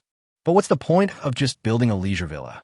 Even if the villa is built by then, since it is so far away from the city and no guests come, the lives of the villagers will remain unchanged. It will just be an exquisite building. Ultimately, it comes down to the flow of people. Only a continuous source of customers can drive consumption and the villagers can benefit. Looks like we have to think of other solutions." So Lin Yifan started chatting with the village chief, hoping to find inspiration for a solution. Until Yuyu came over and called them to dinner. Lin Yifan still hadn't found a way to help the villagers, so he had no choice but to put the idea aside. "Come on, don't be polite, just treat yourself as you are at home." Aunt Huang served food to Lin Yifan and the other person while greeting them. There were a total of 5 dishes on the table, all of which were home-cooked dishes, but they were very fragrant and made Lin Yifan's mouth water. While eating, Lin Yifan praised Aunt Huang's cooking skills. Seeing Lin Yifan and Yuyu eating with gusto, Aunt Huang also smiled. Just when the 4 of them had finished their meal, a man in his 40s walked into village Chief Huang's house with a worried look on his face. "Third brother, have you eaten? Would you like to have a bite?" Village Chief Huang stood up and greeted the person when he saw him coming. The man called Lao San shook his head and said to Village Chief Huang worriedly, "Brother Huang, when we were chatting today, I just remembered something. We haven't seen Granny Li in the village for 2 days. She's an old lady with a baby and has difficulty walking. Should we go check on her?" Village Chief Huang frowned and thought it was indeed a few days since he saw Granny Li taking the kids out to play. Could something have happened? Thinking of this, Village Chief Huang said decisively, "Let's go to Granny Li's house to check the situation." Village Chief Huang asked Lin Yifan to eat first, and he would be back soon. Who knew that Lin Yifan put down his bowl and chopsticks, stood up, and said, "Village Chief, I'll go over to see the old man too." So Yuyu also stood up. Village Chief Huang was concerned about the situation at Granny Li's home, so he didn't say much and walked outside first, followed by Lin Yifan and Yuyu. After winding around the village paths all the way to the foot of the back mountain, Village Chief Huang and his companion finally stopped in front of a lonely house. Village Chief Huang patted the iron gate and called out Grandma Li. After waiting for a while, there was no movement inside. Village Chief Huang knocked on the door harder, shouted loudly, and listened attentively, but there was still silence inside. "Knock on the door." Village Chief Huang had a sense of foreboding in his mind and shouted at Huang Laosan. The 2 of them worked together and rammed the iron gate with their shoulders. The bolt of this iron door is quite thin and was easily knocked open by 2 big men. The 2 rushed into the house, followed closely by Lin Yifan and Yuyu. While searching for the figure, Huang Laosan cried out in the bedroom, "Brother Huang, come quickly. Granny Li and the baby are here." Village Chief Huang immediately rushed to the bedroom. When Lin Yifan rushed to the bedroom, he saw an old woman in her 60s or 70s lying on the ground, with a little girl about 1 year old curled up in the old woman's arms. Neither of them moved. Seeing this scene, Lin Yifan's heart tightened. Huang Laosan squatted on the ground, touched Granny Li's cold wrist, felt her breath, and said with a sob, "Granny Li has Su Yuyu covered her mouth and trembled in fear as she hid in Lin Yifan's arms. Village Chief Huang rushed to Granny Li, held the baby in his arms, checked it, and quickly shouted to the panicked Huang Lao-san, "The baby is still breathing. He must have fainted from hunger. Go to the village and call the village doctor. Also, if anyone has milk powder, please prepare it and send it over." Under the command of the village chief, Huang Lao-san felt more confident and immediately staggered outside. Not long after, there was a commotion outside and a group of villagers squeezed in, including the village doctor. He immediately took the baby from the village chief, checked it carefully, and said to everyone, "Did you bring the milk powder? Bring it here quickly." A woman in the crowd handed a bottle of prepared milk to the village doctor, who put the nipple into the baby's mouth. Everyone looked at the baby with his eyes closed and a pale face nervously. There was silence at the scene, and everyone prayed in their hearts that the baby would wake up. The village doctor put the pacifier into the baby's mouth and tried for a while, but the baby still didn't move. Just when he was about to give up and prepare to inject glucose into the baby's mouth moved slightly and began to suck the milk in the bottle. Seeing this scene, the villagers who had been so nervous that they dared not breathe suddenly breathed a sigh of relief, and some women even cried for joy. After the baby drank half a bottle of milk, the village doctor handed the baby to the woman who delivered the bottle and asked her to feed the baby a few more times after a while. The baby is basically fine. Seeing that the child was fine, the village chief felt relieved and asked the villagers to move the already stiff Grandma Li to the bed. He also asked the villagers to call Grandma Li's son who was out of town. Ask him to come back quickly to deal with his mother's funeral and take care of the children. Chapter 124 Ideas for Public Welfare to Help Farmers. In the evening, Lin Yifan and Su Yuyu drove out of the village and turned towards Rong City. On the way back to Rong City, neither of them spoke, and their minds were still thinking about the tragedy that had just happened. An elderly person living alone with children is a common situation in poor areas, but it is also particularly dangerous. Fortunately, the people in this village were alert, and the villagers were all kind-hearted. If a careful villager hadn't discovered the problem in time, it would have been delayed for another night. Then the 1-year-old child would most likely starve to death because of the sudden death of the old man, and no one would notice. This incident touched Lin Yifan deeply, and he seemed to have found a new goal in life. After making inquiries from many sources, Lin Yifan learned about the difficulties faced by Granny Li's family, and finally understood why an elderly woman with limited mobility would stay at home alone with her children. Granny Li's husband died early due to illness, and the family went into debt in order to pay for his medical treatment. Granny Li's son was named Huang Hua. He finally got married and had a child. However, not long after the birth of the child, his daughter-in-law couldn't stand the poverty and chose to abandon her husband and child and disappeared. Huang Hua had no time to feel sad. In order to pay off his debts, he had to leave his child to be taken care of by his mother and go out to work alone. After supporting the children and the elderly mother, the rest of the meager salary was all used to pay off debts. Before leaving the village, Lin Yifan asked the village doctor for Huang Hua's WeChat and transferred 500,000 yuan to him. 1/3 of the money was enough for Huang Hua to pay off his debts, and the remaining money would allow him to raise his child relatively easily. But Lin Yifan knew very well that such kindness could only help one person, not everyone, and it could only help for a while, not all the time. It is better to teach a man to fish than to give him a fish. Lin Yifan recalled the idea he had at lunch and planned to spend more of the money he had used to squander his family's wealth on this. Do more meaningful things and help more people in need. But what method to use to help the villagers requires a balance.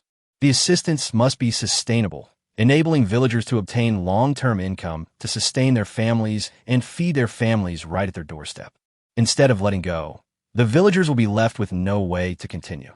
After returning to Rong City, while having dinner with Su Yuyu, Lin Yifan was still thinking about this question in his mind. Seeing that Lin Yifan was absent-minded, Su Yuyu helped him pick up some food. Lin Yifan took a few bites and suddenly thought of agricultural products. He slapped his thigh, his eyes lit up, and said happily, "I have an idea. Brother Yifan, what can we do? It can help farmers. What if our company sets up a department dedicated to helping farmers? We can find botanists and find fruits and vegetables suitable for local cultivation based on the soil and climate environment of each region." Then the company gave villagers investment subsidies in the early stage and guided them to develop agriculture. Wouldn't this solve the problem of poverty in the mountainous areas? So Yuyu thought about it and raised two questions. If this happens, the company will have to bear a huge burden. Can a company bear it? Another issue is sales. It is useless to just grow the crops. If they cannot be sold, the villagers' hard work for a year will be in vain. This idea just flashed through Lin Yifan's mind, and he didn't have time to think deeply about the subsequent issues. So Yuyu's sharp question woke him up. You don't need to worry about money. Anything that can be solved with money is not a problem for me. After saying that, Lin Yifan pondered for a while and instantly thought of the solution to the second problem raised by Su Yuyu and said with a beaming face, as for the sales problem, it is also easy to solve. Our company can set up sales channels to help the villagers sell the fruits and vegetables they grow to the city to ensure that the interests of the villagers are not harmed. As for the pricing of agricultural products, we can sell them at the purchase price, strive for fast delivery, and provide affordable vegetables and fruits, which can also benefit urban residents. Su Yuyu frowned and reminded, Brother Yifan, you have to think about it carefully. The company's current mobile phone business is in this model. There is no profit point at all, and it has to pay for store expenses and employee wages. If you start a project like this again, I think Brother Jia will explode right where he is. Lin Yifan couldn't help laughing and said, It's okay. I will convince Brother Jia. After all, such a charity project is very beneficial to the long-term development of the company. Su Yu saw that Lin Yifan had made up his mind and stopped trying to persuade him. After solving the big issue that was bothering him, Lin Yifan felt relaxed all over, and even his appetite improved a lot. As for building the amusement park, Lin Yifan had already given up on it.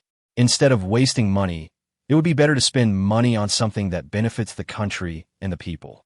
For the next period of time, Lin Yifan took Su Yu to travel around major biological research institutes in Rome City, visiting experts and professors in biology and plants. We plan to hire these experts as agricultural consultants for Tamarind Company. When these experts and professors on crops learned that Lin Yifan's company wanted to help farmers, they agreed without hesitation and said that as long as Tunglong Company needed it, they would be able to go for field investigations at any time and help with advice. When talking about remuneration, the experts all said that they have their own fixed income and do not need Tamarind to pay them additional wages. After all, it is rare to come across a company with such social responsibility and love, and the experts are also happy to help the villagers in poor areas. Finally, after a heated debate, the experts had no choice but to accept Lin Yifan's proposal to pay the consulting fee based on the number of business trips. After finishing this matter, because the company's financial matters could not leave Su Yuyu, the finance manager, for a long time, Lin Yifan asked Su Yuyu to fly back to Shanghai first. As a hands-off boss, he has nothing to do but stay at the construction site every day to supervise the construction progress of the industrial park. It was not until a foreign ocean-going freighter arrived in Guangxi province that Lu Jie called Lin Yifan to inform him that the 10 helicopters purchased by the company for donation to the fire departments of Chengdu and Chongqing had arrived at the port of Guangxi province. We are currently applying for a flight plan with the Air Traffic Control Bureau. Once the flight application is approved, the helicopter will fly directly from Guangxi province to Chengdu. Lu Jie also asked, by the way, whether he wanted to buy a private jet. After all, Lin Yifan now travels between Shanghai and Chengdu. In the future, as the company's business expands, we may have to go to other places. We will spend more time in the sky than on the ground, so it would be less troublesome if we have a private jet. Lin Yifan was immediately excited when he heard this. As a country bumpkin among country bumpkins, Lin Yifan had never thought about buying a private jet before. After being reminded by Lu Jie, he remembered that he was the world's richest man. How could he not have a private jet? A private jet only costs a few cents. It's not like I can't afford one. Purchase. Must buy. Chapter 125 Agricultural Assistance Program. Lin Yifan immediately asked Lu Jie to send him some pictures of private jets. He heard that there is a private jet called Gulfstream, which is quite famous. Lu Jie contacted foreign private aircraft manufacturers. Because of his previous large-scale consumption of helicopters, major aircraft manufacturers immediately sent Lu Jie detailed photos and videos of their own private aircraft after hearing the news. Lu Jie forwarded all of them to Lin Yifan and asked him to choose for himself. Looking at the photos and videos sent over, the manufacturer and aircraft model are marked on them. The more famous ones are Boeing's BBJ series, Airbus A3 series, Bombardier's Global Series and Challenger Series, and Gulfstream's G Series. They are all flagship products of major aircraft manufacturers. After looking at the photos and parameters of private jets from major companies, Lin Yifan couldn't help but sigh. No wonder in the field of private jets, Gulfstream can win the favor of many wealthy people among the 3,000 beauties in the harem. There's a reason for this. As the saying goes, every man has his trade, and in the field of civil aviation, Boeing is the undisputed leader. Then in the field of private jets, Gulfstream is the top player. Bombardier's private jet was the first to be photoshopped by Lin Yifan, not for any other reason, but because it had no competitive advantage in terms of range parameters or flight speed. The second one to be photoshopped is Airbus. There are two reasons for photoshopping Airbus. The first is material technology. Airbus uses a lot of composite materials. The advantage is that the aircraft is lighter and more economical. As for the disadvantages, forget it. I don't want to think about such unlucky things. The second is the design concept. Compared with Boeing, which focuses more on pilot skills, Airbus believes that machines are more trustworthy. In an emergency, Boeing requires manual takeover of the aircraft. As for Airbus, well, there is a saying, if you don't know how to fly, just let go. The plane flies better than you. P.S. If we remove two, we will only have Boeing and Gulfstream left. Between the two, Gulfstream is slightly better in terms of speed and range, and Gulfstream's interior design is more in line with Lin Yifan's aesthetic taste. After this process of elimination, Lin Yifan has decided what to buy. It's the Gulfstream. I took a look at the prices. Gulfstream's two main products are 4 cents each and 5 cents each. How to choose? Lin Yifan suddenly slapped his head. Only children make choices, I want both. So the two Gulfstream aircraft models were sent to Liu Jie, who was at the company headquarters, and sent back several question marks. Brother Jie, stop looking confused. I want both of these models. Boss, even if the plane is parked at the airport and not flying, it still costs a lot of money to maintain it every month. It's okay. I don't mind spending this little money. I'll use one for myself and leave the other at the Shanghai airport. Whoever is on a business trip can use it. Upon hearing this, Liu Jie found it difficult to stop him. After all, one plane was a company benefit that could be used by several department managers and scientific research experts. He couldn't be the hated person. After talking about the private jet, Liu Jie changed the subject and told Lin Yifan the good news. Boss, I have good news. The CEO of Jinling Motors just sent me a message to discuss the acquisition with me. Lin Yifan raised his eyebrows. Could it be that he couldn't bear it anymore? Are you sure we can come to an agreement this time? As long as I offer a price that appeals to him, I think he will make the move. Otherwise, he would not have taken the initiative to approach me to discuss the acquisition. Okay, I'll come back now. I have something to announce. Boss, we'll wait for you to come back to the company. After hanging up the phone, Lin Yifan immediately bought a plane ticket back to Shanghai. In the evening, Lin Yifan arrived at the company headquarters. After entering the company, Liu Jie had been waiting for a long time. Lin Yifan strode into the company and asked Liu Jie beside him, Brother Jie, when can we discuss the acquisition with Jinling Motors? Tomorrow morning at 10 o'clock. Are the managers of all departments in the conference room? Knowing that the boss would come back for a meeting, he was already waiting in the conference room. Arriving at the door of the conference room, Liu Jie pushed open the door and Lin Yifan walked in. The room was full of people, and Lin Yifan and Liu Jie walked to the first seat and sat down. Lin Yifan saw that all the company executives were waiting for him to speak, so he went straight to the point without further ado. Everyone, today's meeting is mainly to announce something. Before announcing the decision, let me tell you something. Then, Lin Yifan told all the senior executives in detail what happened between him and Su Yuyu in the mountain village. After listening to Lin Yifan's story, the conference room fell into silence. Several sentimental women, such as Ouyang Qin, Li Na, and Duan Ying, were overwhelmed with maternal love. They felt so distressed for Huang Hua's 1-year-old daughter that their eyes became moist as they listened.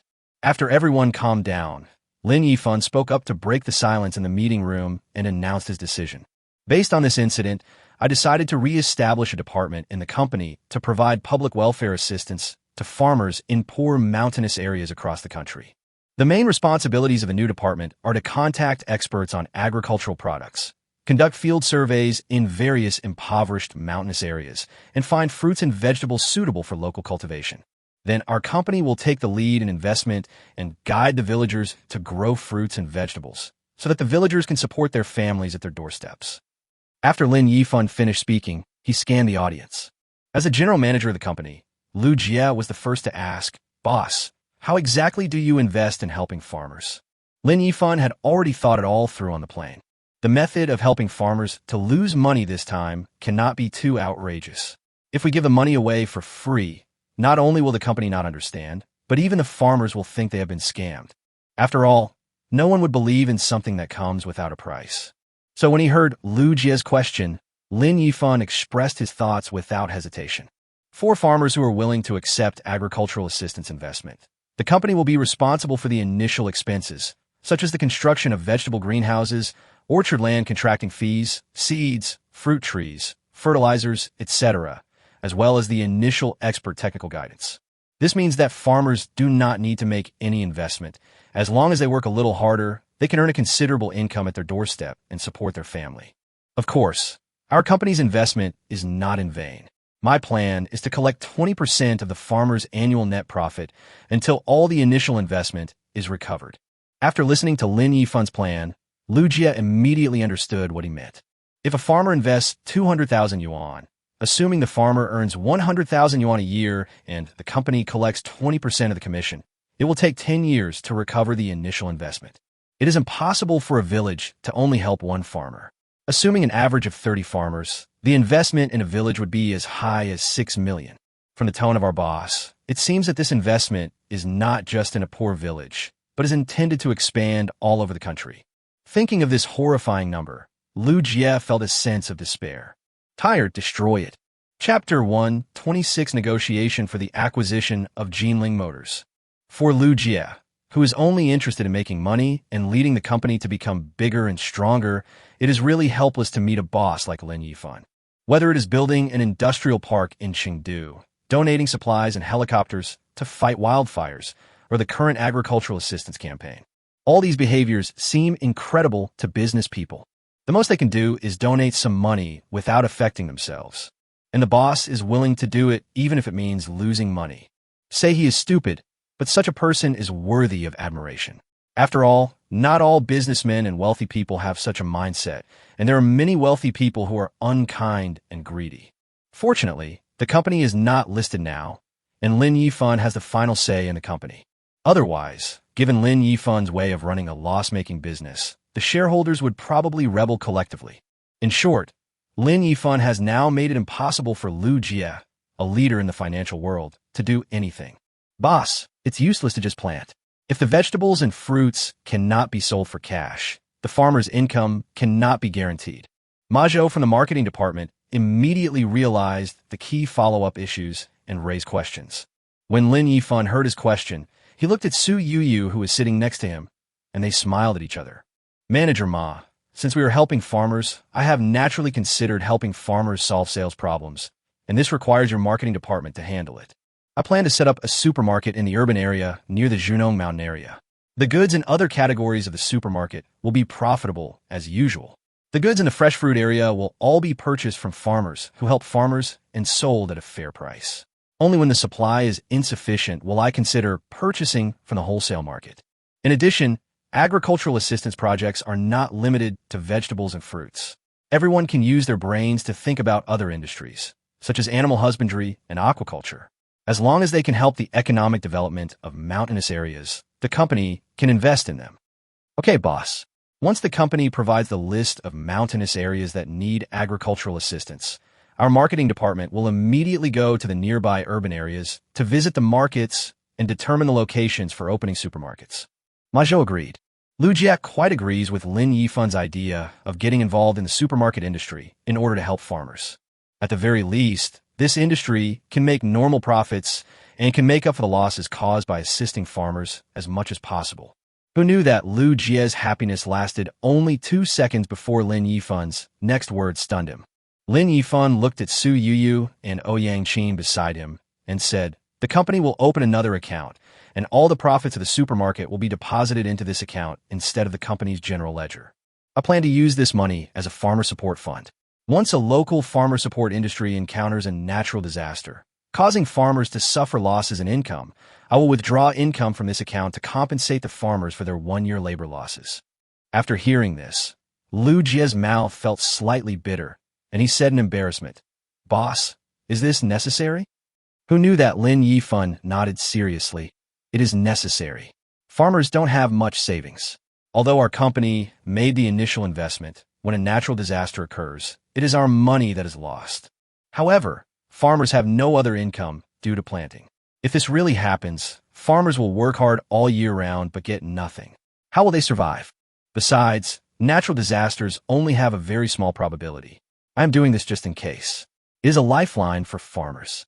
I can't help farmers to the point where they cannot survive, right?" Lu Jie was silent. This was indeed the truth. The matter of helping farmers was basically decided. After the meeting, Lin Yifan and Lu Jie discussed the details. The next step is to visit and investigate the mountainous areas to find the impoverished mountainous areas that need agricultural assistance. After consulting the villagers, those who are willing to accept the agricultural assistance plan will sign agricultural assistance contracts. The hired experts can then conduct on-site surveys and find industries suitable for local development based on the environment of each mountainous area. The next morning, Lin Yifan took Lu Jie and Zhang Xunli on a plane to Jinling to discuss the acquisition of Jinling Automobile. After arriving in Jinling City, Lu Jie had already informed the CEO of Jinling Automobile of his group's itinerary in the morning. After he got off the plane, the CEO of Jinling Automobile had already sent a car to pick him up. After getting on Jinling Company's business car, the driver took the three of them to Jinling Group. As soon as the three got off the car, they saw a middle-aged man with a slightly bald head standing at the gate of Jinling Group. When he saw the business car he used to receive distinguished guests return, he knew that the financier had come to discuss the acquisition. "Manager Lu, welcome to Jinling Motors." Jinling Automobile's CEO, Jiang Yang, quickly extended his hand to shake hands with Lu Jie. Lu Jie introduced Jiang Yang. "Boss Jiang, this is our company's boss, Boss Lin Yifan." Jiang Yang looked at Lin Yifan in astonishment. He didn't expect that the boss of Tinglong Company was so young. However, since he was able to acquire his company, it proved that he was quite powerful. Jiang Yang quickly shook hands with Lin Yifan. "Mr. Lin, thank you for visiting us. Please come in and let's talk." After saying that, Jiang Yang brought Lin Yifan and the other two to the company's conference room. After the secretary served tea and left, Jiang Yang got straight to the point. "Boss Lin, I want to ask, your company wants to acquire my Jinling Motors.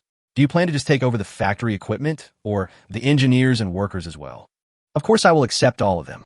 After all, these workers are veterans with rich experience in automobile production, and I can save some trouble." Jiang Yang breathed a sigh of relief after hearing this. "Just accept it all, so that both parties can avoid a lot of trouble in placing the workers. If your company sells it as a package, what's the price?" Hearing Lin Yifan directly ask the most critical question, Jiang Yang thought for a while, and then said carefully, "Boss Lin, to be honest, I asked the accounting team to roughly calculate some time ago that all of Jinling Automobile's industrial parks and production line equipment are worth about 19.2 billion. Mr. Lin can ask a professional agency to calculate the price. We can discuss the transaction price after everything is settled. What do you think?" Lin Yifan looked at Lu Jie. Lu Jie had some knowledge about Jinling Automobile before. He nodded slightly to Lin Yifan, indicating that the data was about the same. With Lu Jie's confirmation, Lin Yifan said generously, "No need, since Mr. Jiang has already asked someone to calculate it. Let's just trade at this price. Why go through so much trouble when 2 1 yuan coins can do the job? It won't make a big difference." Jiang Yang was holding the teacup and preparing to drink tea. When he heard Lin Yifan's words, his hand shook and the tea spilled out. Even Lu Jie looked at his boss in confusion. "Boss, did you get the wrong script? Who acquires a company, and how does it do it?" Lu Jie has been active in the business world for many years and has seen many acquisitions, as well as handled many of them himself. Which time was the deal not completed after careful inspection, various reviews, and multiple price negotiations? Chapter 127. Lawyer Zhang. Do you think the sentence will be passed? Wow. The first time I see an acquisition company, it's like buying cabbages at the vegetable market. "Mr. Lin, are you sure you want to buy at this price?" Jiang Yang swallowed. He was indeed shocked by the operation of this mysterious young boss. "If Mr. Jiang has no problem with this, then we'll buy it at this price. I'm too lazy to ask the accounting team to come up with an estimate." Jiang Yang had already prepared himself mentally for bargaining, but he didn't expect that it would be useless and the other party just accepted it all. "Of course I have no problem. Lin Yifan stood up and said with a smile, "Okay, now that the price has been negotiated, I'll let Mr. Jiang and manager Lu handle the rest. I'll leave first. Now that I'm in Jinling, I have to appreciate the scenery of this ancient capital of the Six Dynasties." Jiang Yang stood up quickly. He was stunned by Lin Yifan's bold acquisition move, and his attitude unconsciously became a little respectful. "I'll see Mr. Lin off. This way, please." After sending Lin Yifan and Zhang Shengli downstairs of the company and confirming again and again that Lin Yifan did not need a car, Jiang Yang watched Lin Yifan and Zhang Shengli get into the taxi. Then he turned back to the company to discuss the acquisition with Lu Jie. Lin Yifan asked the taxi driver to take the two of them to the nearest commercial street, intending to take a good look around this ancient capital of Six Dynasties and experience the historical heritage of Jinling. When the taxi arrived at the destination, the two people who got off were stunned when they saw the scene in front of them. Lin Yifan's face suddenly turned gloomy, and Zhang Shengli, who was a retired soldier, clenched his fists so tightly that his knuckles turned white. The commercial street in sight was extremely prosperous. The reason why Lin Yifan lost his composure and Zhang Shengli almost went berserk was because of the style of the commercial street. The entire commercial street looks quite normal, with cherry trees planted on both sides. If it was just a cherry tree, there would be no big problem. It is just an ornamental plant. However, many stores have two red lanterns hanging under their eaves, and they are long red lanterns. The lanterns of China are oval in shape, while the long tube red lanterns are common in a certain country. It would be fine if they just hung long tube lanterns, but it happens that only sushi restaurants hang these lanterns. Add to that the decoration style and text, and the nature of the place changes completely. Damn it, where is Jinling? Nanjing was the place where 300,000 people were massacred after China was invaded. How long has it been? Those heroic souls who were tortured are still watching from heaven. Those bloody and tearful deeds are still vivid in my mind. Now, on this land, such a ridiculous scene actually appeared openly. On the surface, it seems to be a normal business behavior. But is there no hidden cultural invasion here? It's absolutely insane. I calmed down a little. Lin Yifan walked to the nearby store and bought a pack of cigarettes. It was the first time he smoked after traveling to this parallel universe, having never smoked before.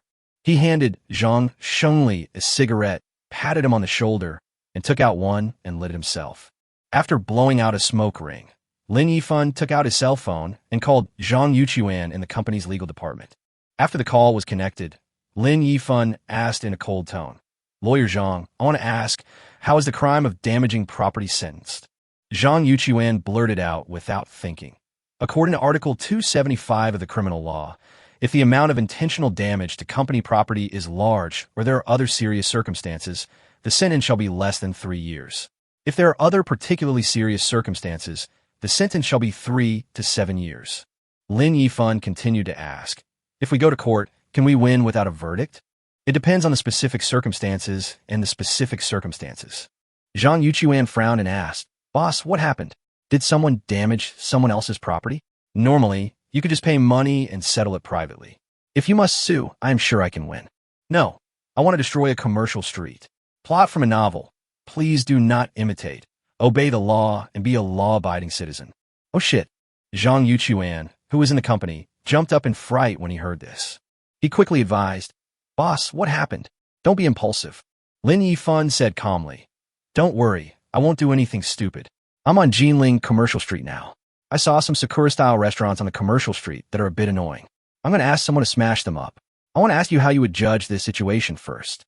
Zhang Yuan couldn't help rolling his eyes and said, "Boss, you really know how to feed fish and beat cats. Ask the consequences before you act."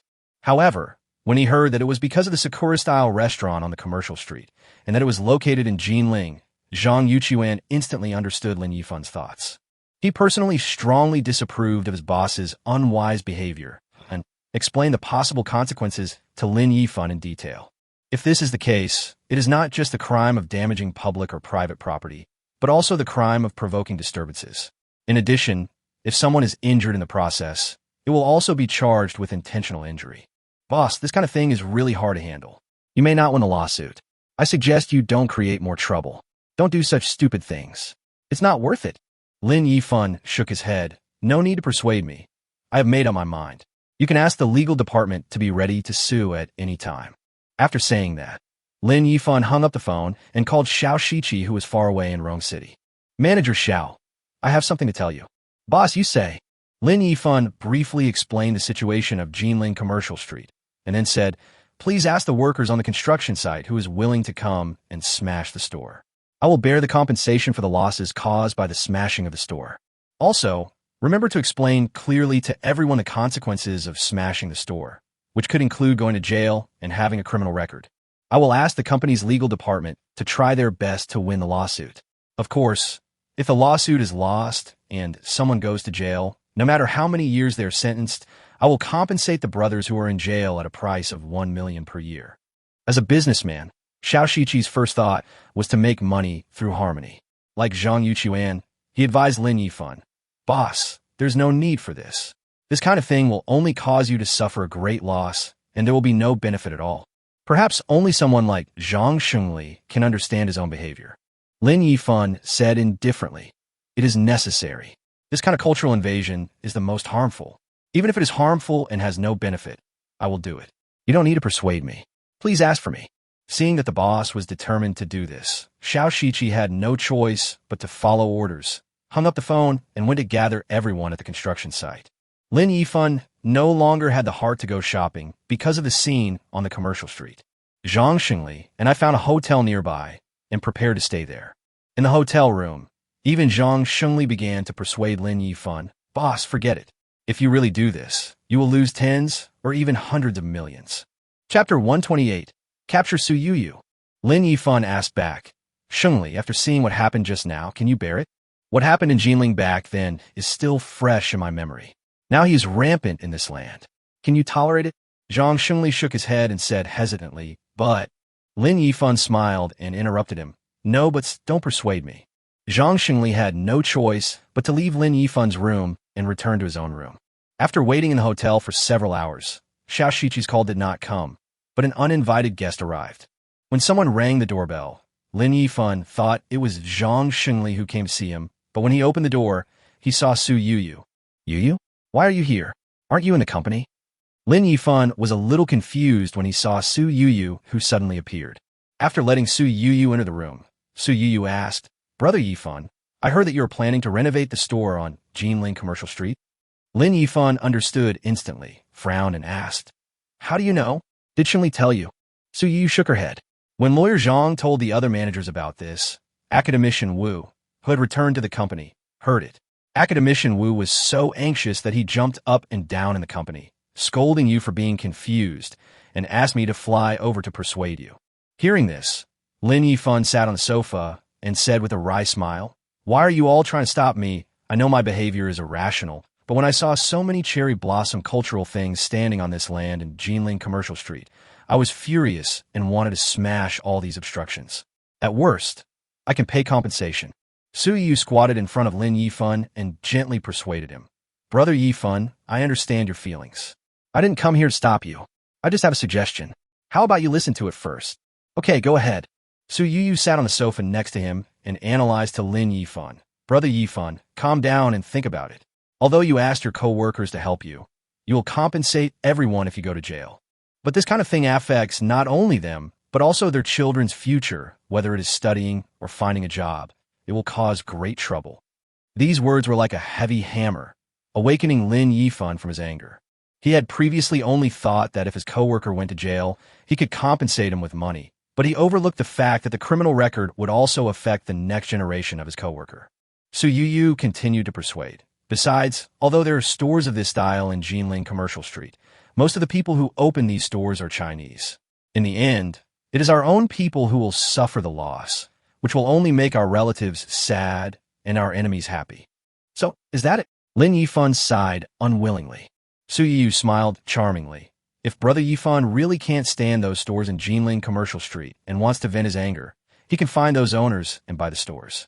After I bought it, it became my own shop, and I could smash it however I wanted, and I didn't have to worry about affecting my fellow workers. Lin Yifan's eyes lit up. This was a good idea. It seems that I was so angry that I was confused, and my thinking reached a dead end. I didn't expect that I could do it this way. Anyway, my goal is to make all these stores disappear, so I might as well buy them all and destroy them. The money has been spent, and the goal has been achieved. The more he thought about it, the more feasible it seemed. Lin Yifan excitedly hugged Su Yuyu and kissed her hard on her soft red lips. He shouted happily, "Yuyu, you are so smart. This is a really good idea." Su Yuyu was suddenly held in his arms, and before she could react, her red lips were attacked. For a moment, a blush covered her delicate face, and her body seemed to be drained of strength, and she leaned softly in Lin Yifan's arms. Lin Yifan also came to his senses and realized that he had flirted with Su Yuyu on impulse. I wanted to explain it, but he found that Su Yuyu in his arms had a rosy face like a red apple. Lin Yifan felt a buzzing in his head, and all his thoughts stopped. More than half an hour later, Su Yuyu went to the bathroom to wash up. Lin Yifan stared at the red spot in a daze, with a silly smile on his face. Suddenly, the ringing of the phone interrupted his thoughts. Lin Yifan took a look and saw that it was an unfamiliar number. After the call was connected, a strange voice came from the phone. "Boss, this is Li Chonglin from the construction site.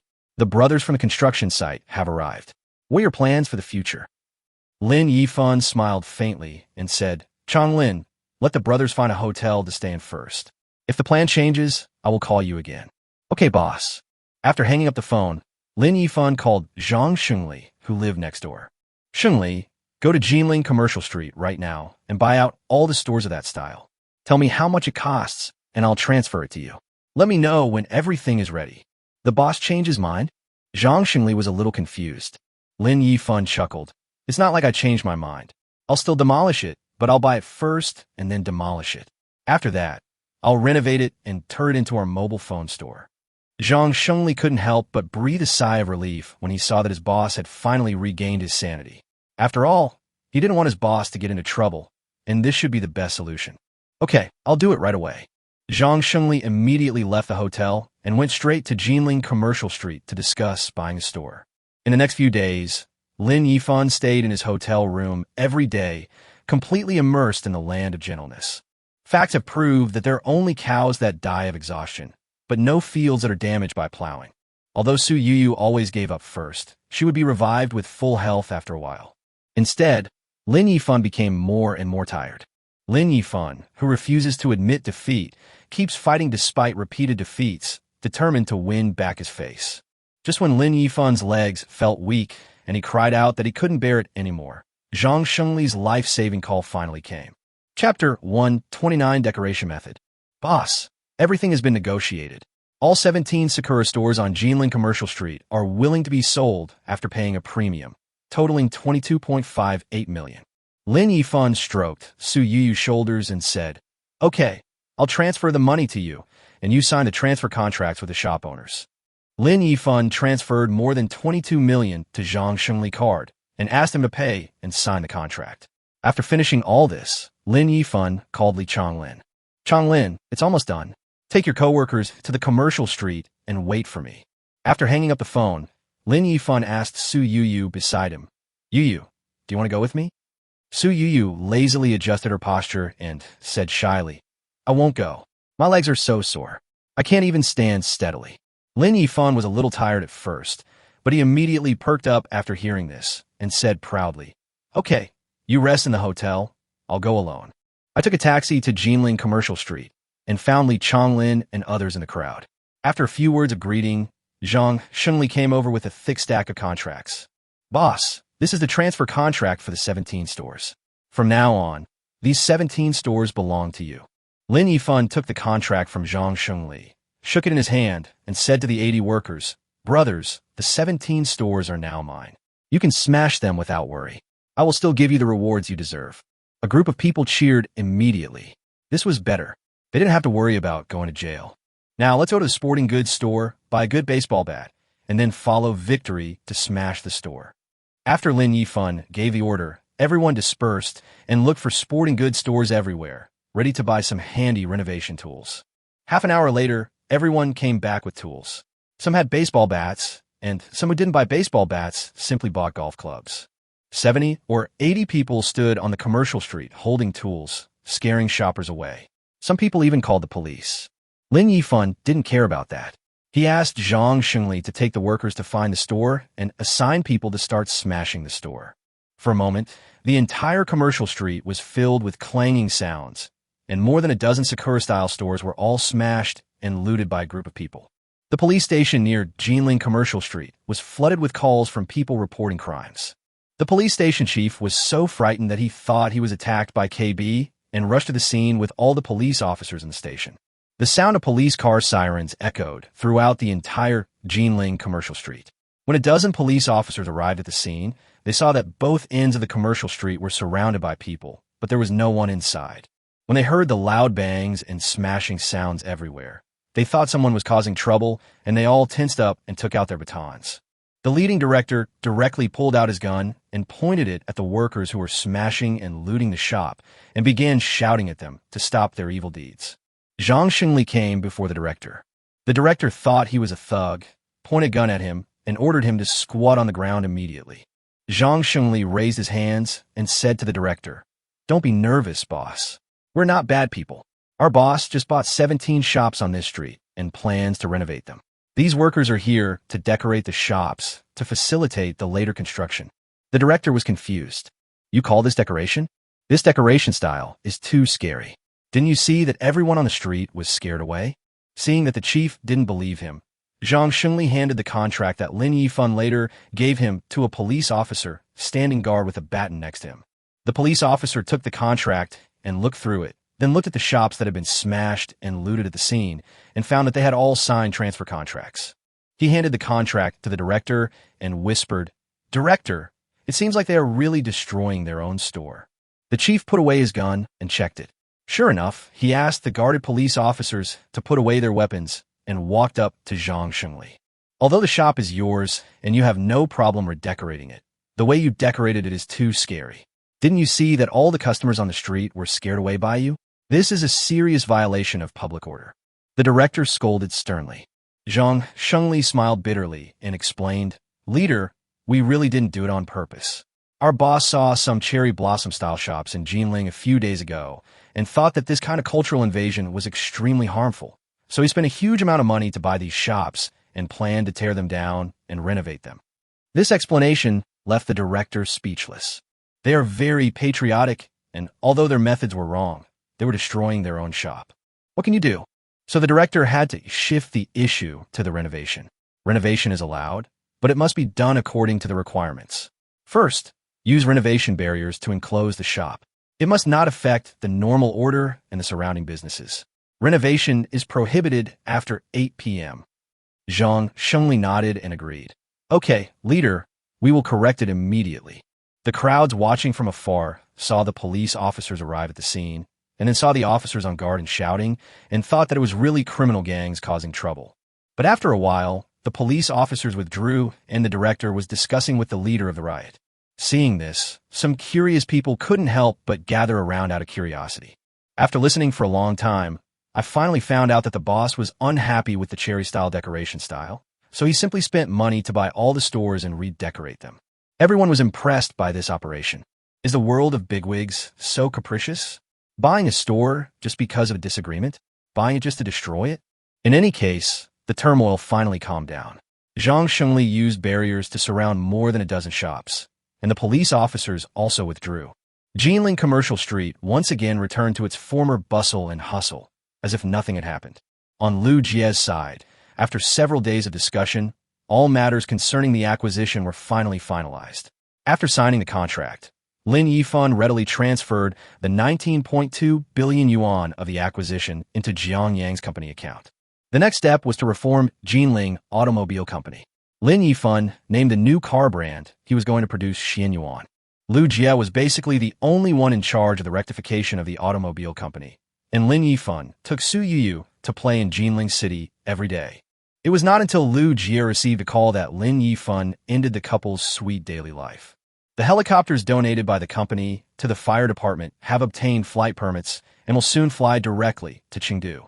The donation needs someone to deliver it, and the most suitable person for this matter is Lin Yifan, the boss of the company. Su Yuyu has been staying in Jinling during this period, and the company has a lot of work waiting for her to deal with. So Lin Yifan and Su Yuyu said goodbye at the airport. Su Yuyu returned to Shanghai, while Lin Yifan boarded a plane to Chengdu. Chapter 130, Fighting for a Helicopter. After getting off the plane in Chengdu, Xiao Shiqi picked up Lin Yifan. On the way to the fire station, Lin Yifan called Sun Jitsai. The amount of donated materials this time is large, so relevant leaders from the city must be present. Instead of letting others take advantage of this, it is better to let Sun Jitsai come and make his presence felt. When Lin Yifan arrived at the Chengdu Fire Department, Sun Jitsai was already waiting at the door, accompanied by a middle-aged man in a blue firefighter uniform. Seeing Lin Yifan getting off the car, he hurried over to greet him. Yifan, thank you so much for remembering me for such a good thing. On behalf of all the firefighters in Rong City, I would like to express my gratitude for your kindness. Uncle Sun, you are too polite, aren't you? Come here, Yifan, let me introduce you. This is Duan Changhong, the director of the Rong City Fire Department. Duan Changhong was originally checking the training of firefighters in the bureau when he was called out by Sun Jitsai, who suddenly came to his house. He was asked to wait at the door without saying anything. When asked who he was waiting for, he didn't say. Duan Changhong, who was originally quite dissatisfied with wasting his time like this, had no choice but to endure it because Sun Jitsai was his superior. Sun Jitsai introduced him to Duan Changhong. Director Duan, this is the most socially responsible philanthropist in our Chengdu, Mr. Lin Yifan. Didn't you just keep asking me why I asked you to wait at the door? Here, your god of wealth is here. You two can talk by yourselves. When Duan Changhong heard that this young man was actually an entrepreneur and also heard the 3 words god of wealth, his heart skipped a beat and he thought of good news. Could it be that the other party came to donate a fire truck? After all, it is not uncommon for companies to make free donations to government agencies, so he naturally thought of this. However, when he heard the name Lin Yifan, he always felt it was very familiar, as if he had heard it somewhere before. But he soon figured it out. Are you the General Lin who donated supplies to our soldiers during the wildfire? Because Duan Changhong was the on-site commander-in-chief, directing the firefighting efforts at a base halfway up the mountain. The deputy commander who had contact with Lin Yifan was the deputy director of the fire department. He later mentioned to Duan Changhong that at that time, an enthusiastic entrepreneur had donated a large amount of supplies. Yes, it's me. Lin Yifan smiled and said, Director Duan, I was at the scene of the forest fire in Rong City some time ago and witnessed the entire process. If the fire department had enough fire helicopters to put out the fire when the wildfire first broke out, perhaps the fire would not have been so serious. For this reason, I plan to donate a batch of firefighting helicopters to the Chengdu Fire Department free of charge. The helicopters are already on their way and should arrive in the next 2 days. I thought they would at most donate a fire truck, but I didn't expect it to be helicopters and a batch of them. Mr. Lin, how many batches do you mean? Duan Changhong was so shocked by the news that he stuttered a little. Not many, because we couldn't procure enough helicopters, so we only bought 10. The cross? Not much. Boss, we only have 5 planes in the entire city of Chengdu. Are you going to donate 10 just as you arrive? Rich man, let's be friends. Boss Lin, this is too much. After all, our bureau has never received such a large donation in history. Lin Yifan smiled and said, Of course, not all of it is for the Rong City Fire Department. Chongqing City also has a share. As for how to distribute it between your 2 city bureaus, you could discuss it among yourselves. It also has to be allocated to Chongqing City. Duan Changhong said with some regret. It's not that he is stingy and unwilling to share the money with his sister units. The relationship between Chongqing and Chengdu has always been good, and they often cooperate and support each other in the face of major disasters. But firefighting equipment is like the weapons that firefighters use on the battlefield. Who doesn't like to have better weapons and equipment? Sun Jitsai said with a smile, Yifan, when the plane arrives, we will hold a donation ceremony for you as a token of our gratitude for your free donation. Okay, Uncle Sun, Director Duan, I'll go back first. I'll come back after the plane arrives in Rong City. Boss Lin, take care. Duan Changhong immediately sent the god of wealth off warmly. Lin Yifan took a taxi and went straight back to the villa he bought in Rong City. Meanwhile, Sun Jitsai also left the fire station. After the leader left, Duan Changhong called the chief of the Chongqing Fire Department. Old Duan, what's the matter with you calling me at this time? Duan Changhong was like a child who just had a new toy.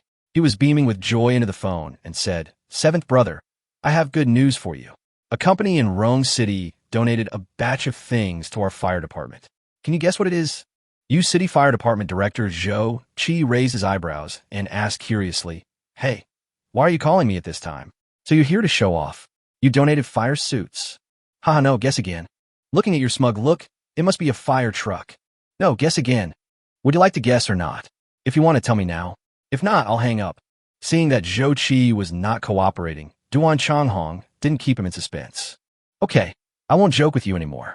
They donated 10 firefighting helicopters. What? The voice on the other end suddenly raised. Cross? Did you say it wrong, or did I hear it wrong? Finally seeing Zhou Qi's surprised expression, Duan Changhong felt relieved. Hey, you heard it right. I didn't say it wrong either. It's the cross. Zhou Qi smacked his lips and said enviously, you are really lucky. Such a wealthy company actually donated helicopters to you, and donated 10 at a time. Why, are you jealous? Nonsense. When a wildfire first breaks out, the best way to put it out is with a helicopter, which can quickly reach the fire scene.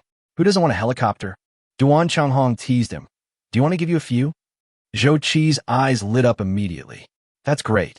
Anyway, you already have 5 in Rome City. 10 more would be a bit redundant. I don't mind giving me a few. No, grass. Zhou Qi held it in for a long time, but finally couldn't help but blurt out a Chinese quintessence. Are you playing a joke? Okay, I won't tease you anymore. The boss of the company that donated the helicopters said that these 10 helicopters are donated to Chengdu and Chongqing. We will allocate them ourselves. Your bureau will also have a share. Zhou Qi's eyes lit up. He didn't expect that the CEO of a company in Rome City would also think of Chongqing City. He immediately blurted out, I want 5. What are you thinking about? Duan Changhong got angry when he heard that Zhou Qi was about to leave. 3 at most. Yuyu City is so small, and you already have 3. Our Rome City is so big, it's still not enough to distribute them to each detachment. No, 3 is too few, at least 4. If you don't give me one, I'll go to your office every day to eat and drink your food. It just so happens that I've been thinking about that bottle of Fate Yen that you've buried for 8 years. Duan Changhong was furious when he heard this. Damn it, please behave yourself. That is my daughter's birth wine. I sealed it up and will use it as her dowry when she gets married. How dare you covet this bottle of wine? Chapter 131 Donation Ceremony. Then if you give me 4, I won't take this bottle of wine anymore. Duan Changhong was threatened with wine, so he had no choice but to say, Okay, I'm afraid of you. For his 4, I'll give it to you. Duan Changhong didn't really compromise because of the threat. In fact, it didn't matter to either of them who had more or less fights. It was just that they had been friends for many years and had become accustomed to bickering. By the way, there's a bottle of Fingio in your cabinet. It seems to be there for quite a while. Duan Changhong interrupted him without thinking and said through gritted teeth, 7th brother, I'm telling you, don't push your luck. This bottle of wine is a treasure given to me by the old director. You're so stingy. You say we're brothers, but you can't even bear to give me a bottle of wine. Look, every time I bring homegrown eggs from my hometown, I share them with you. Duan Changhong's eyelids twitched with anger. Bah, I just ate some of your country eggs, and you actually laid a hand on my beloved. Is there any brother like you? I won't talk to you anymore. I won't live a few more years. I'll call you when the plane arrives. After saying this, Duan Changhong hung up the phone without waiting for Zhou Qi to answer. 2 days later, Lin Yifan was inspecting the construction site. The main building of the site was almost completed and would be completed in a few months. Just as he was chatting with Xiao Shiqi, a phone call came in. Brother Jia, what's wrong? Boss, the helicopter has arrived in Rome City. What do you plan to stop?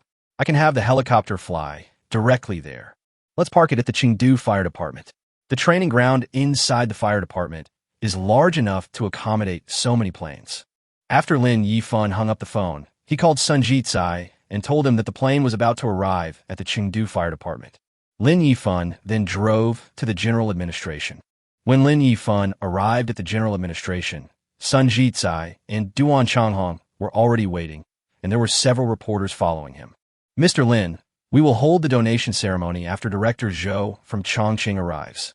Duan Changhong warmly invited Lin Yifan to go in and rest first.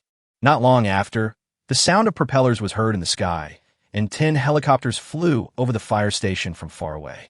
Then 10 helicopters landed one after another on the grounds of the fire department's training ground.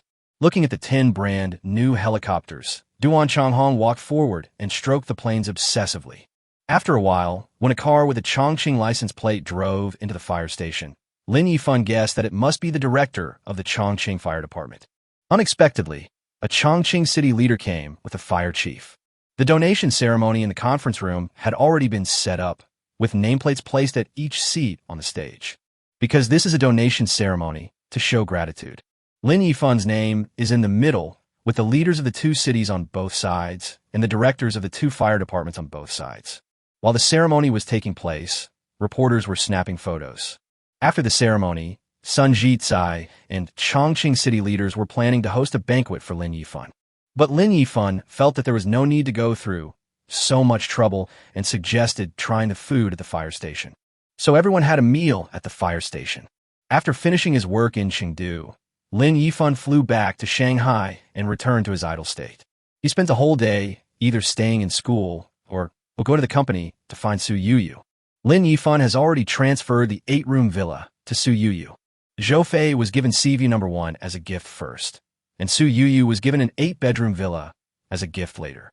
The reason why he gave real estate to every woman he had sex with was that Lin Yifan had always been thinking about returning to his children, so he had to leave some property to the women in this time and space. After all, they were also a casual couple. Spring, winter, and autumn came, and it was the spring of the second year.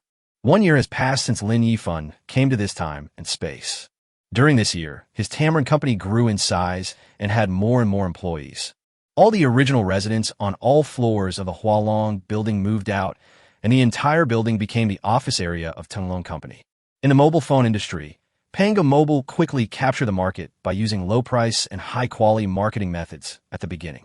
Despite being surrounded by many friendly competitors, it still successfully captured 40% of the market share. Later, Panga Mobile developed and produced high-end mobile phones. Currently, high-end mobile phones have gained a good reputation and market recognition due to their excellent quality and the best configurations, and their sales are quite good. The mobile phone industry is entirely supported by the profits from high-end phones. In the automobile manufacturing industry, with the money given by Lin Yifan, Falcon Company poached many technicians and designers from major foreign luxury sports car companies. Tamarind Company integrated the original Jinling motors to form a new automobile company, which has produced newly designed mid to high-end luxury cars. Among them, the mid-range Xinyuan X-Series luxury cars compete with BBA, and the high-end Xinyuan Y-Series luxury cars compete with Mazda, BMW, and Volkswagen. Although it is a newly established and developed luxury car brand, its designers and engineers were poached from foreign luxury car companies, and its 3 core technologies are owned by the domestic Tamarind Company. It is a truly domestically produced luxury car and has aroused the love of domestic people. Taking these 2 conditions into consideration, the market is relatively accepting of this new domestic luxury car brand, and the sales of mid to high-end Xinyuan cars are barely acceptable. However, the money earned from selling mid to high-end cars is not enough to invest in supercar research, and the company still has to rely on transfusions. As for the Xinyuan Z-Series sports car, the exterior design has already been released. The 3 major components of the sports car are still under research and have reached a critical position. Once a technological breakthrough is achieved, the Xinyuan Z-Series sports car can be put into trial production.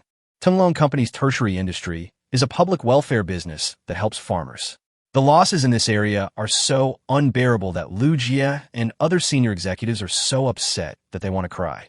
Money has been invested in poor mountainous areas all over the country, but due to Lin Yifan's wasteful behavior, there is no sign of a return of the invested money for the time being. The research and development of lithography machines in the quaternary industry cost a lot of money, which made Lu Jie's mouth blisters. Lu Jie felt distressed by the hundreds of billions of dollars spent. Fortunately, the money was spent and the effect was good, and the technology of lithography machines broke through rapidly. However, it will take some time before domestic lithography machines come out. In general, although Tamarind has grown in size and is involved in many industries, the company's profits are simply dismal. However, some domestic and foreign capital has set its sights on Tamarind, which has been making losses. Capitalists do not look at a business based on profit or loss. They only look at whether the business has a future and financial potential. As long as the company has prospects for future development, capital is even willing to give money to the company, but it just requires paying a price. All these investors who came to him waving money were dismissed by Lin Yifan. Are you kidding? I can't even spend all my own money, and you're still giving me money? Besides, as a Chinese enterprise, how can I allow foreign capital like you to invest in me? What Lin Yifan wants is absolute control over the company. As long as he has enough money, he will not consider allowing other forces to invest. Over the past year, Lin Yifan had been working tirelessly to spend all the money in his Xia Bank ordinary card and diamond card, and the money in his black card was almost halved. Only 2,000 Chinese yuan are left. Looking at the balance of 20 trillion Namibian dollars, Lin Yifan didn't know whether to cry or laugh. Chapter 132 Upgrade to a Group. I'm already considered a top spendthrift. When I first came here, I had 3,951.16 Chinese yuan in private money. I lost 1,950 yuan in 1 year. 19 trillion naira dollars. How many people in the world can spend so much money in a year? But Lin Yifan did it. In addition to his company's 4 major core industries, Lin Yifan also invested in many other industries this year. The company has basically entered into various industries related to people's livelihood, including newly created supermarket brands, food companies, clothing brands, brewing bases, etc. In addition, Tamron is waving the banner of money and acquiring shares of world-renowned companies. While focusing on his career, Lin Yifan also did not forget to enjoy life. Villas, private jets, yachts, and other ordinary things are nothing. The most extravagant time was when Lin Yifan spent a huge amount of money to buy a permanent island with an area of about 400 square kilometers in Europe and build it into his own private estate. This was the largest single expenditure Lin Yifan had ever made, totaling a huge sum of 30 yuan. After spending 300 billion naira dollars, the entire manor was built in an extremely magnificent way, and it can be said to be the most luxurious manor in the world, causing a sensation around the world. However, most people do not know who the owner of the manor is. Only a small group of the world's top wealthy people know the name of the manor owner. Because of this incident, Lin Yifan's name became known to many of the world's top billionaires. A prince from an oil country in the Middle East became Lin Yifan's sworn brother. Tefaba affectionately called him Friend Yifan. Haima Ba wanted to make a comeback and approached Lin Yifan for support. Haima Ba once said privately that whoever gets the support of Dongfang Lin Yifan will directly reserve the throne of the general election. It's just that this matter was rejected by Lin Yifan. However, no matter how the outside world praises Lin Yifan, he is still a good student who spends every day in school. But now Lin Yifan has to leave school and go to the company. The company is facing a critical problem and urgently needs Lin Yifan to solve it. That is to form a group. Currently, Tamron has too many industries under its umbrella, and the existing structure is no longer sufficient to cope with the company's development. The communication and cooperation between departments has become chaotic, greatly affecting work efficiency. The establishment of a group is imminent. Lin Yifan chose a sunny day, left school, and drove to Hualong Building. Because everyone knew that the company was holding a meeting today, the main figures of each department all stayed in the company, waiting for the arrival of the big boss in the conference room. Lin Yifan took the elevator to the 26th floor and went straight to the conference room reserved for the company's senior management. After greeting the core members with whom I had worked for a year, I sat in the main seat and started today's meeting. Ahem, I'm sure everyone knows the content of today's meeting. Over the past year, thanks to the efforts of all of our colleagues, our Tamron company has grown in size and is involved in more and more industries. The current company structure is no longer sufficient to cope with the company's development, so I have decided that starting today, the company will be upgraded to a group. As soon as Lin Yifan finished speaking, thunderous applause broke out in the conference room, and everyone clapped their hands excitedly. The company's upgrading to a group means that the positions of all department managers here will be upgraded, the powers they are in charge of will become increasingly greater, and their salaries will also become higher. This is something that everyone will welcome. After the applause died down, Lin Yifan continued with a smile. Now let's start announcing new personnel appointments. Lu Jie will serve as the group president and CEO, responsible for all matters of the company. Su Yuyu, take up the position of vice president of the group and concurrently CFO, responsible for all financial affairs of the company. Ma Zhou has been appointed as the group's vice president and concurrently the COO, responsible for the company's marketing operations. Zhang Yuchuan is the group's CLO, responsible for the company's legal affairs. Xia Xian serves as the group's CTO and concurrently serves as the general manager of the Technology Research and Development Business Group. Duan Ying, the group's CHO, is responsible for the personnel of the group and its branches. Lina is the group's CBO, responsible for the group's product design. Ouyang Qin is appointed as the general manager of the group's mobile phone and automobile business groups. Wu Jin, Chao Yong, and Zhu Yiming have been promoted to general manager of the group. The departments they are responsible for remain unchanged. After arranging the company's initial senior executives, Lin Yifan turned his attention to several new faces in the conference room. These people were recruited later because the company expanded and there was a shortage of core senior management. Some of them were elites poached from outside, and some were talents promoted from various departments of the company. Min Wendong, appointed as the general manager of the group's public welfare and agricultural assistance business group. Zhu Yao, appointed as the general manager of the group's supermarket business group. Pei Qianhu, appointed as the general manager of the group's food business group.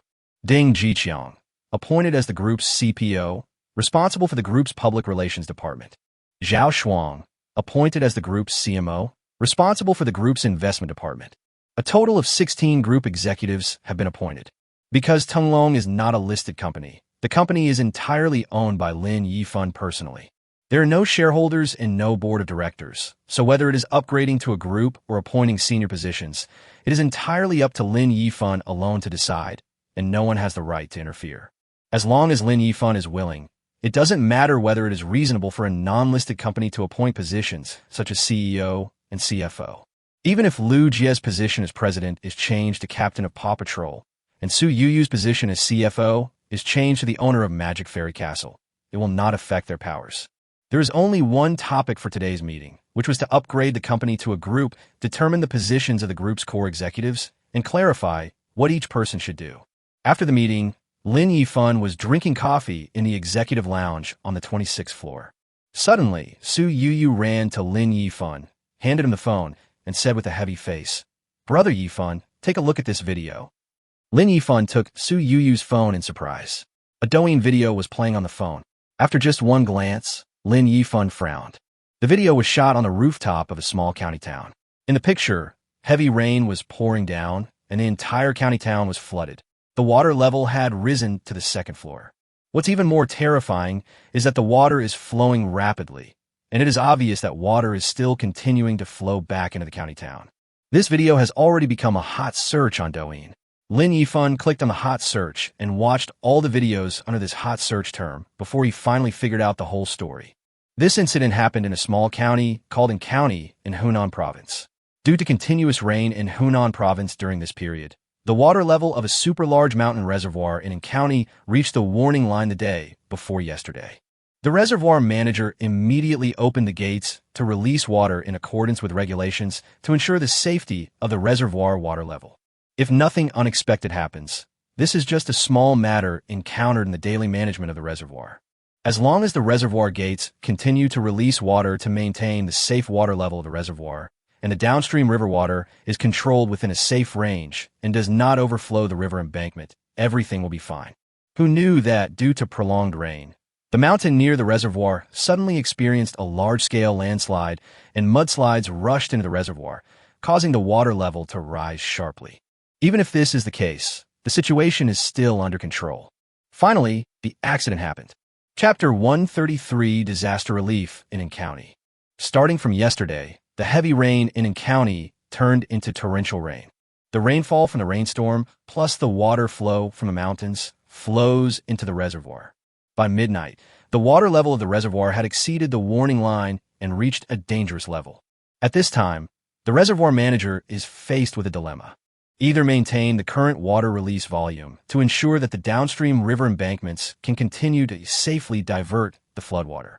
However, if this is done, once the water level continues to rise, the reservoir will not be able to withstand the pressure and will burst, and the water will pour out from the breach. The houses and farmlands in all the villages downstream will basically be destroyed, and there will be heavy casualties among people and livestock. Or increase the amount of flood discharge to ensure the safety of the reservoir dam.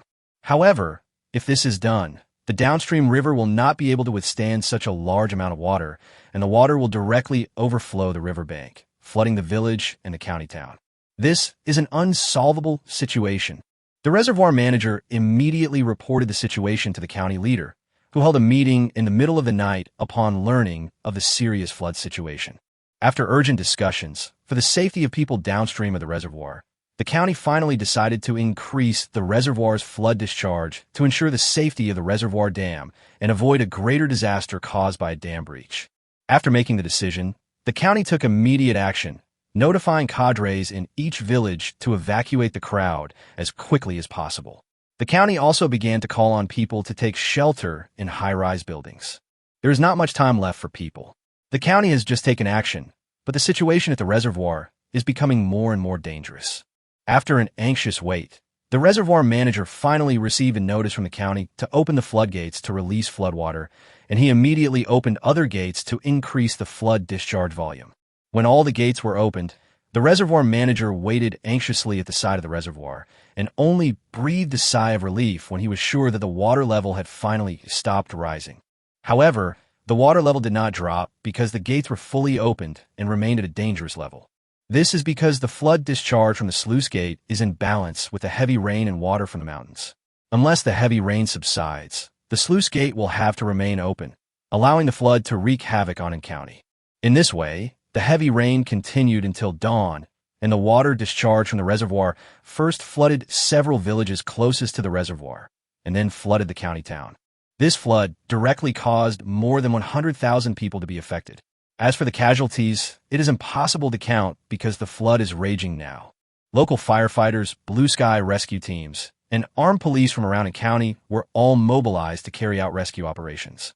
Speedboats and kayaks cruised on the water, searching for trapped people. But because the disaster came too suddenly, there is a severe shortage of water rescue tools. Compared with the affected area, the area that those speedboats and kayaks can cover is too small. Brother Yifan, should our company make a donation? So Yuyu asked the thoughtful Lin Yifan. There have been several disasters this year, and Lin Yifan asked the company to make donations. So Su Yuyu, who is in charge of the company's finances, asked this question. Lin Yifan came back to his senses and shook his head. It's not possible to donate money in this situation. What the people trapped in the disaster area need most are water, food, and life-saving equipment. Go talk to Brother Jia and ask him to quickly purchase a large number of lifeboats, life buoys, life jackets, and other life-saving supplies near county. Also, ask the group's food factory to fully produce bread, 8 treasure porridge, and self-heating rice. I'll go contact the helicopter. Okay.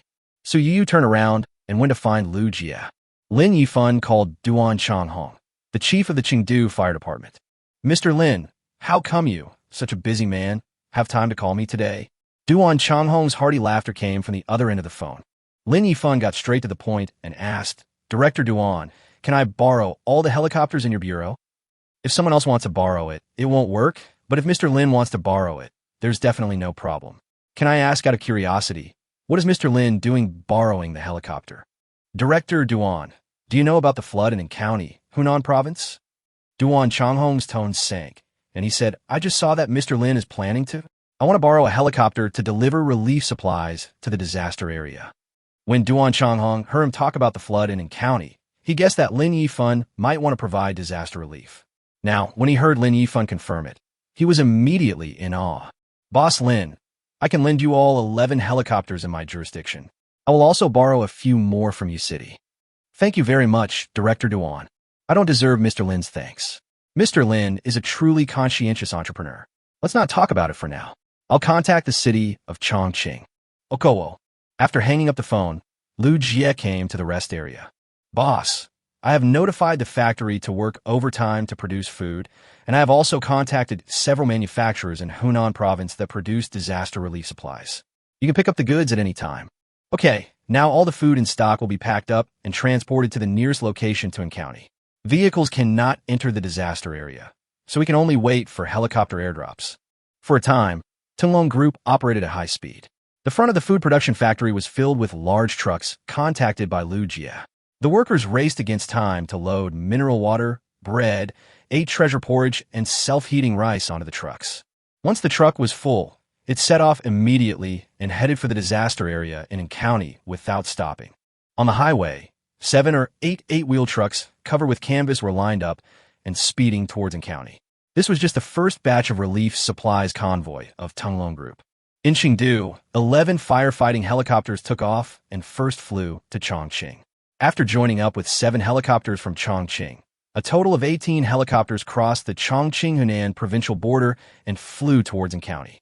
A few hours later, at the Anshan Expressway exit, Lin Yifan had already been waiting here.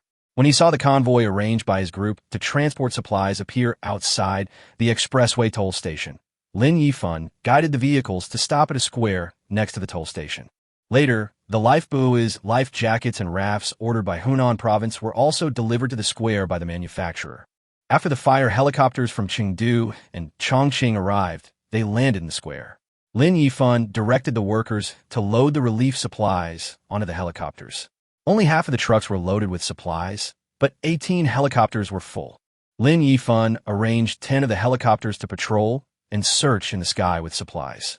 Once someone was found falling into the water, they would immediately airdrop life-saving equipment and notify the rafts to go to the rescue. Of the remaining 8 helicopters, 4 went to the villages to deliver daily necessities to the trapped victims, and 4 airdropped daily necessities in the urban area. As for the purchased rafts, Lin Yifan arranged for people to deliver them to the fire department, armed police, and Blue Sky rescue team as soon as possible. After all, they are professionals in rescue. Due to the shortage of rafts, the firefighting, armed police, and Blue Sky rescue team had a large number of manpower but were unable to enter the disaster area to rescue people.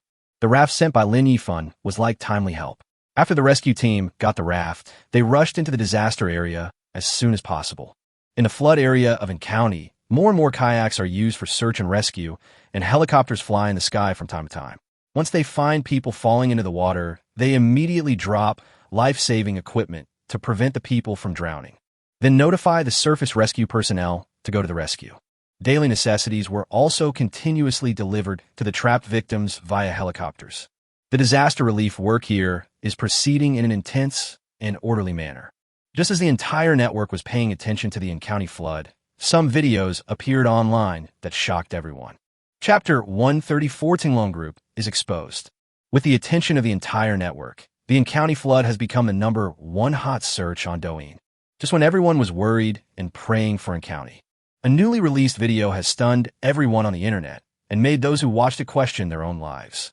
In the video, it was raining heavily outside the window, and there was a vast ocean outside.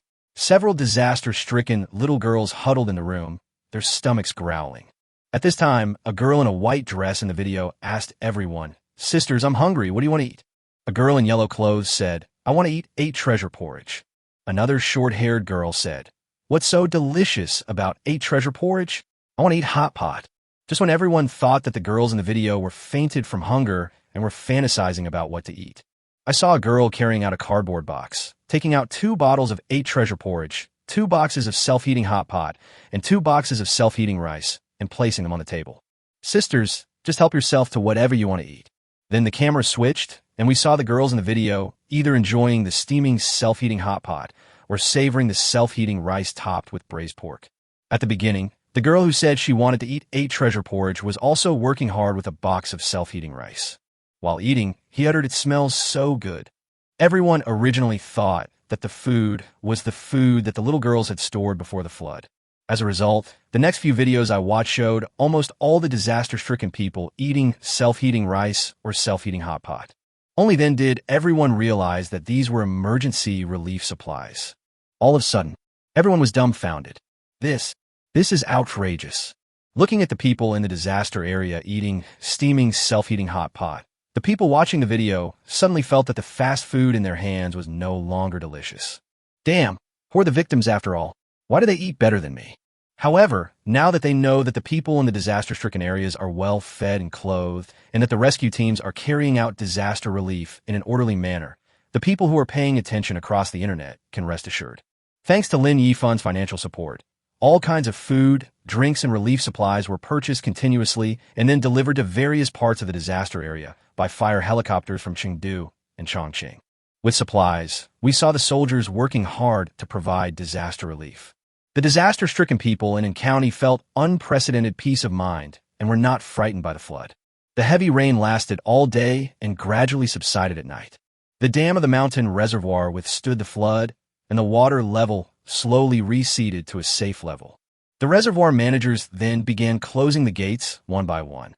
After the flow of water in the upper reaches was cut off, the floods in the lower reaches no longer raged, and it could be clearly seen that the floods were slowly receding. 2 days later, the flood finally receded, leaving An County in ruins with mud and rocks all over the ground. Lin Yifan also brought Xiao Shiqi's engineering team and excavator over to assist in county fire department in repairing houses and cleaning up sludge.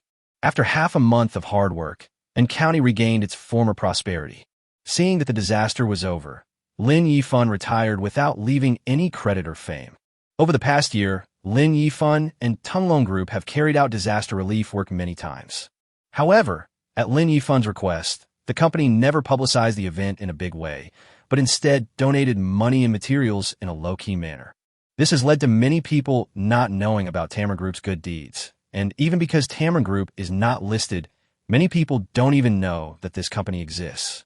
After the county flood, people thought that it was all thanks to the fire departments of Chengdu and Chongqing because of the words printed on the helicopter, and they praised the two cities' cross-provincial disaster relief efforts online. Duan Changhong felt unworthy of the praise for the Chengdu Chongqing Fire Department when he saw it online, so he simply announced the whole story online.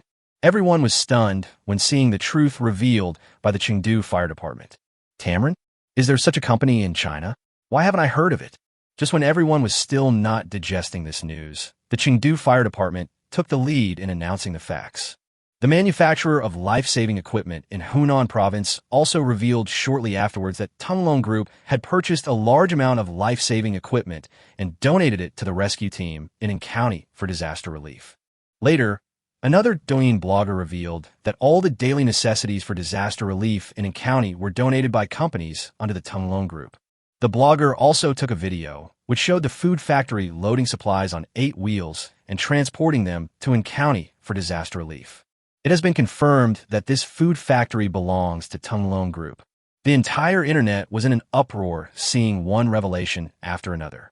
Originally thought that the fire departments of Chengdu and Chongqing took the initiative to come to the disaster relief, but unexpectedly it was organized by a company called Tunglong Group.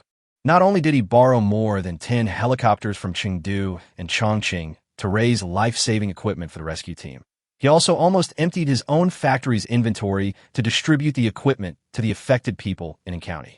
But this company did all these things, but did not publicize or show off. After the disaster relief efforts were completed, they didn't say a word, as if it was not them who made the contribution. This is what touched everyone. Soon, an entry called Tunglong Group, a conscientious enterprise, appeared directly and topped the Douyin hot search list. Under the influence of the hot search, Tunglong Group was put under a magnifying glass, and everything it had done this year was dug out one by one. Panga Mobile Phones, a subsidiary of Tamron Group, is sold directly by the manufacturer, and mid-range mobile phones have almost no profit. Tunglong Group hired academician Wu Go and invested heavily in the research and development of domestic lithography machines. It has made great breakthroughs, and the domestic lithography machine is about to be born. The big boss of Tunglong Group spent tens of millions to buy a cherry blossom-style store in Jinling Commercial Street, and then smashed the store. Tunglong Group is committed to public welfare and helping farmers, investing hundreds of billions of yuan across the country to support poor villages in getting rich. At present, it has not recovered even 1/10 of the funds it has advanced. The Xinyuan car is actually a product of the Tamron Group, whose purpose is to create a top domestic luxury car, allow China to have its own luxury car brand. In the Chengdu wildfire, Tunglong Group contracted all the disaster relief supplies. Last winter, due to heavy snow, farmers suffered heavy losses. Tunglong Group spent a lot of money to rescue the affected farmers. In order to benefit the people of Chengdu, Tunglong Group is determined to build an industrial park in Chengdu despite the huge transportation costs. When these things were exposed, the whole country was shocked. No one would have thought that there would be such a conscientious enterprise hidden so deeply in China. After Tunglong Group became popular on the entire internet, experts immediately jumped out to take advantage of the popularity and began to analyze the various behaviors of Tunglong Group. After a thorough analysis, the conclusion is that as a private company, Tunglong Group has no foreign investment and each of its projects is costly. As a result, the company has been in a loss-making state. In the mobile phone industry, mid-range phones are sold at factory prices to benefit the people, while high-end phones do make some money, but it is spent on the research and development of lithography machines. In the automotive industry, mid to high-end Xinyuan cars were originally able to make money, but all the money earned was used to develop domestic supercars. The money earned by Tamrin's other subsidiaries and supermarkets cannot keep up with Tamrin Group's investment in public welfare and agricultural assistance. Chapter 135: Wild Consumption.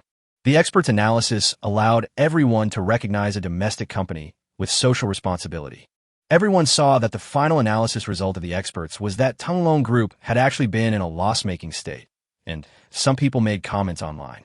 When it comes to Tamrin Group's losses, everyone here is responsible.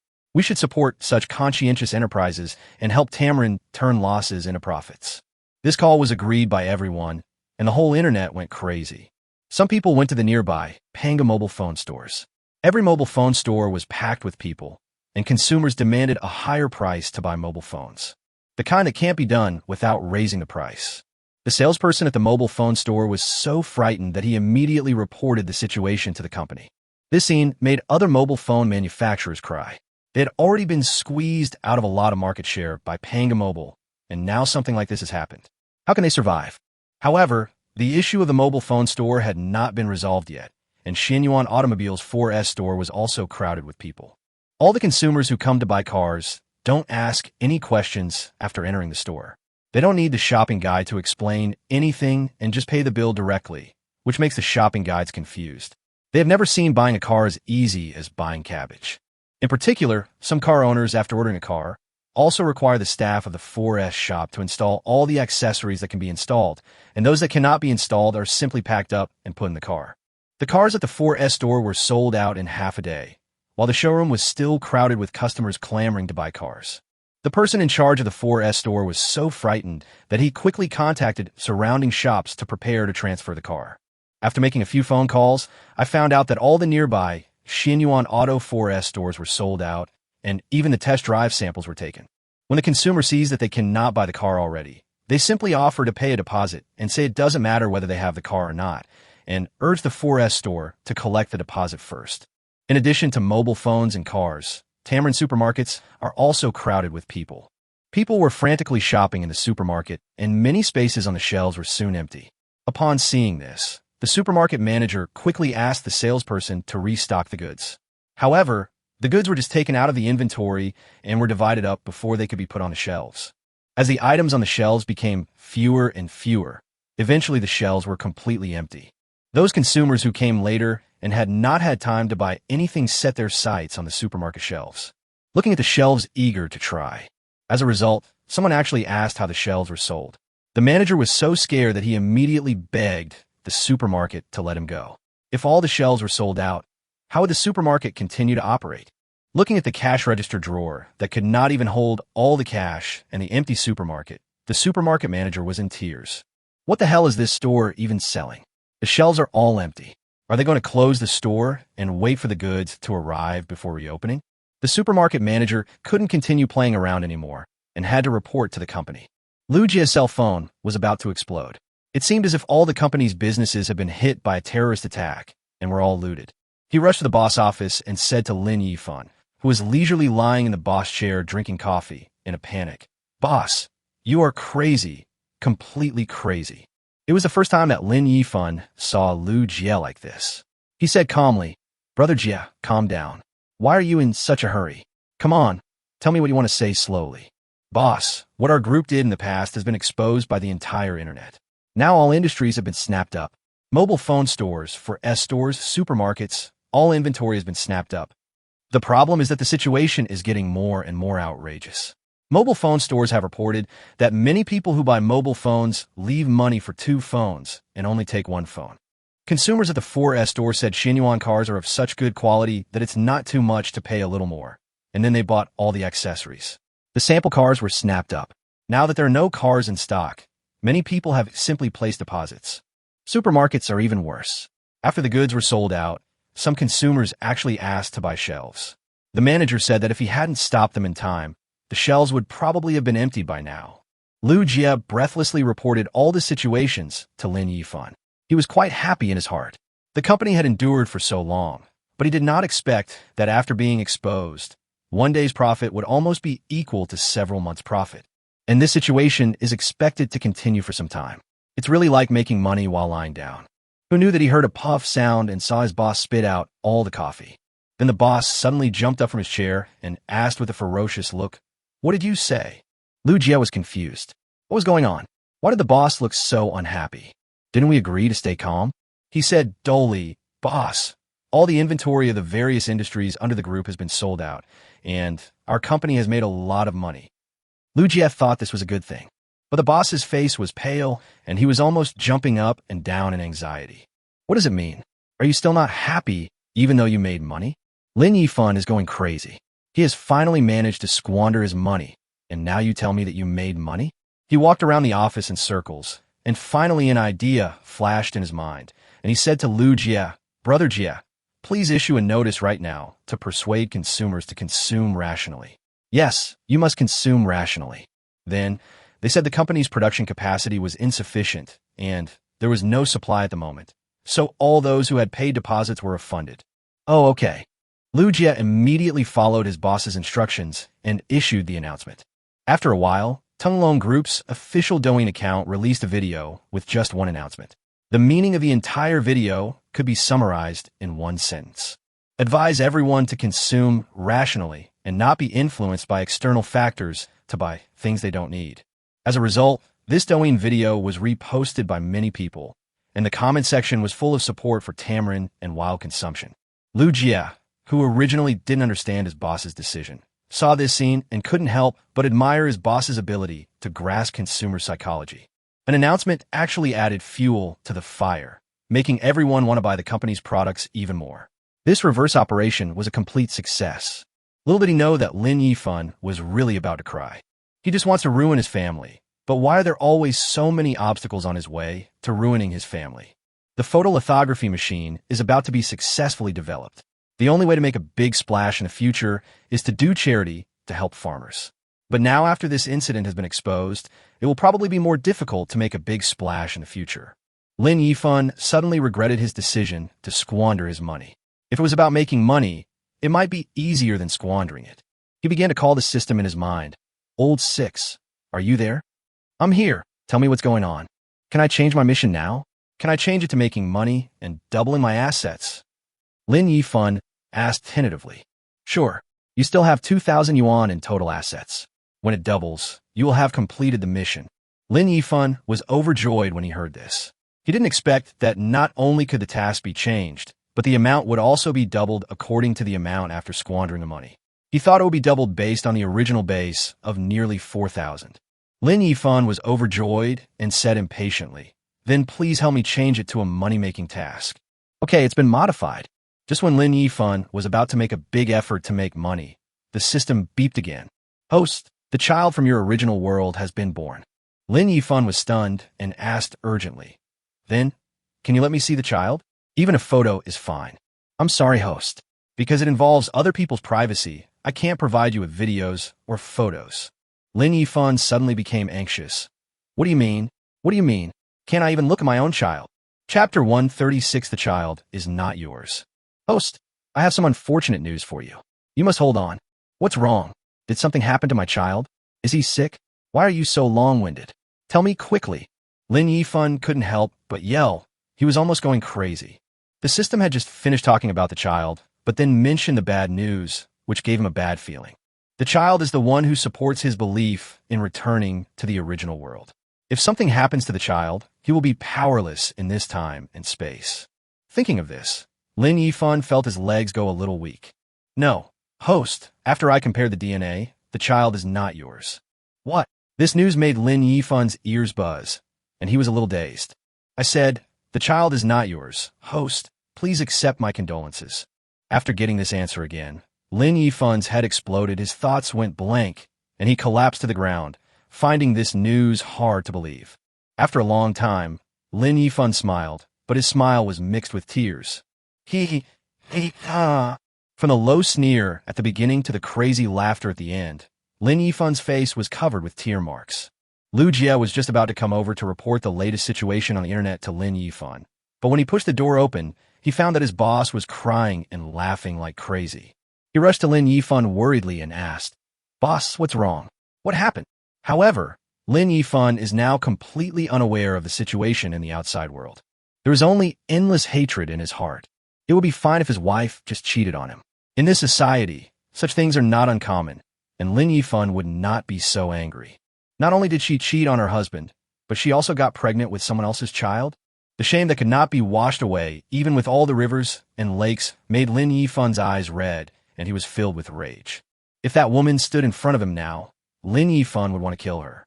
What's even more terrifying is that the child that had been supporting Lin Yifan to return to his original world turned out not to be his own. The feeling of collapsed faith made Lin Yifan completely lose his mind. Lin Yifan, who had no place to vent his anger, smashed whatever he could get his hands on. All the vases, ashtrays, and computers in the office were smashed by him. Unable to satisfy his anger, he simply overturned the boss's heavy desk to the ground. Lu Jie looked at the crazy Lin Yifan in horror and quickly ran out of the boss's office and called other colleagues for help. Soon, all the top executives in the company knew that the boss had gone crazy. Everyone swarmed to the office door. Su Yuyu, Ouyang Qin, and several other women were terrified by the scene in the office and were trembling at the door. Lu Jie and Ma Zhou rushed into the office first, trying to control the crazy Lin Yifan and calm him down first. As a result, the two grown men were completely unable to catch the crazy Lin Yifan. When Lu Jie approached Lin Yifan, he was suddenly pushed to the ground. Ma Zhou was hit on the nose by Lin Yifan. He felt stars in his eyes, and blood flowed from his nose instantly. Chao Yong and Zhu Yiming were just about to go over to help, but Wu Jin, who arrived from behind, got there first. Wu Jin rushed into the office and hugged Lin Yifan, restraining his arms as well. Everyone thought that Wu Jin, a strong man who had retired from the special forces, could easily control Lin Yifan, who knew that Lin Yifan, who had already fallen into madness, had such great strength that he almost broke free from Wu Jin's handcuffs several times. When the two were in a stalemate, a graceful figure rushed into the field and hugged Lin Yifan from the front. Everyone looked closely and found that it was Su Yuyu.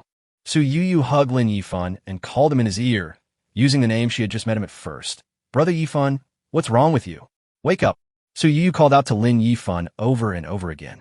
Wu Jin was surprised to find that Su Yuyu's voice seemed to have worked, and Lin Yifan's struggle began to weaken. He immediately signaled Su Yuyu with his eyes to continue, and he did not dare to relax for the time being, for fear that the out-of-control Lin Yifan would hurt Su Yuyu. Su Yuyu got the hint and continued to call Lin Yifan in his ear over and over again. After a few sounds, Lin Yifan finally calmed down and woke up. He closed his eyes with a miserable smile, and a line of tears flowed down again. When Wu Jin saw that Lin Yifan had regained his senses, he let him go. Lin Yifan sat on the ground helplessly, without saying a word, with a blank look in his eyes. Su Yu sat down next to Lin Yifan, took his arm, and leaned her head on his shoulder. Seeing this, Lu Jie immediately and quietly signaled everyone to leave first. After everyone left the office, Lu Jie gently closed the office door. A group of people came to the rest area and discussed what happened to their boss, but they couldn't figure out the reason no matter how hard they tried. In the office, Su Yu stayed quietly beside Lin Yifan, holding his arm and holding Lin Yifan's hand with her slender hand with her fingers interlocked. Smelling the fragrance of Su Yuyu's hair, Lin Yifan turned his head and looked at the first girl he met in this world, and said, "Yuyu, it's okay. I'm fine now." As soon as he opened his mouth, Lin Yifan was shocked that his voice had become so hoarse. Su Yuyu looked up at Lin Yifan in surprise, and when she saw that his eyes had regained their color, the worry on her face suddenly turned into great surprise. Seeing the worry on Su Yuyu's face, Lin Yifan was stunned. He suddenly realized that he seemed to have missed a lot of beautiful things because of his obsession with going back. Looking back, Su Yuyu has always been by my side, as gentle as a pool of spring water. After giving him her first time, she didn't make any demands, not even asking to be his girlfriend. Just stand behind me without any regrets. Thinking of this, Lin Yifan couldn't help but kiss her, and Su Yuyu responded enthusiastically. After a passionate kiss, their lips parted. Zhou Fei's figure reappeared in Lin Yifan's mind. For Zhou Fei, although at the beginning she was just venting her physical needs, but ever since Zhou Fei was kidnapped, in order to avoid putting herself in danger, she even hit her head against the wall to commit suicide. Lin Yifan did not dare to take such a kindness lightly. "Yuyu, I'm fine. Please let me calm down alone." Lin Yifan's mind is very confused now. On the one hand, there's the knot in his past life, and on the other hand, there is what to do with the two girls around him now. He needed to clear his mind. Su Yuyu was a smart girl. She knew that Lin Yifan had sobered up. When she heard him say that he wanted to be alone, she said decisively, "Okay, then I won't disturb Brother Yifan for now." After saying that, Yuyu turned around and left the messy office. Lin Yifan came to the office window and looked at the bustling Shanghai market downstairs. What came to mind was the memory of my past life when I found out I was pregnant. When Lin Yifan found out that he was going to be a father, he was so excited that he couldn't sleep for several nights. Looking back now, I was so happy at the time that I ignored the unnatural look on her face. Thinking of this, Lin Yifan smiled bitterly. Forget it. There's no attachment to that world anymore, and going back becomes meaningless. It's better to stay in this time and space. Chapter 137 Showdown. At least in this time and space, there are two women who love him deeply. Yuyu is selfless, gentle, and well-behaved, making her the most suitable wife and mother. Lin Yifan is not a rich young man. Although he is now a wealthy man, his ideas are still similar to those of the loser he used to be. He didn't think that Yuyu was not worthy of him just because she was rich. And what about Zhou Fei? It seemed that she misunderstood that Yuyu was her partner because she and Yuyu bought clothes together. Under such circumstances, Zhou Fei was still willing to be his woman. Lin Yifan knew from the beginning that a big reason for her willingness was money. If it weren't for that collision, Lin Yifan would have just treated her as a sex partner. After all, Zhou Fei was very bold in bed, making people unable to stop. But Zhou Fei was willing to exchange her life for her own safety. Now, if Lin Yifan had to make a choice, he would not be willing to give up either of them. Zhou Fei's side is easy to deal with, but Yuyu's side is a bit difficult to deal with. A woman like Yuyu, who looks gentle as water, is also the most likely to be stubborn once she encounters such problems in her relationship. Maybe I should tell Yuyu as soon as possible and put an end to it sooner. Lin Yifan walked out of the office and came to the rest area. When everyone saw the boss coming out, they hurriedly greeted him. Lin Yifan saw that although Ma Zhou's nosebleed had stopped and his face had been washed, there was still a little blood stain that had not been washed away. She apologized to him. "Manager Ma, I'm sorry I hurt you just now."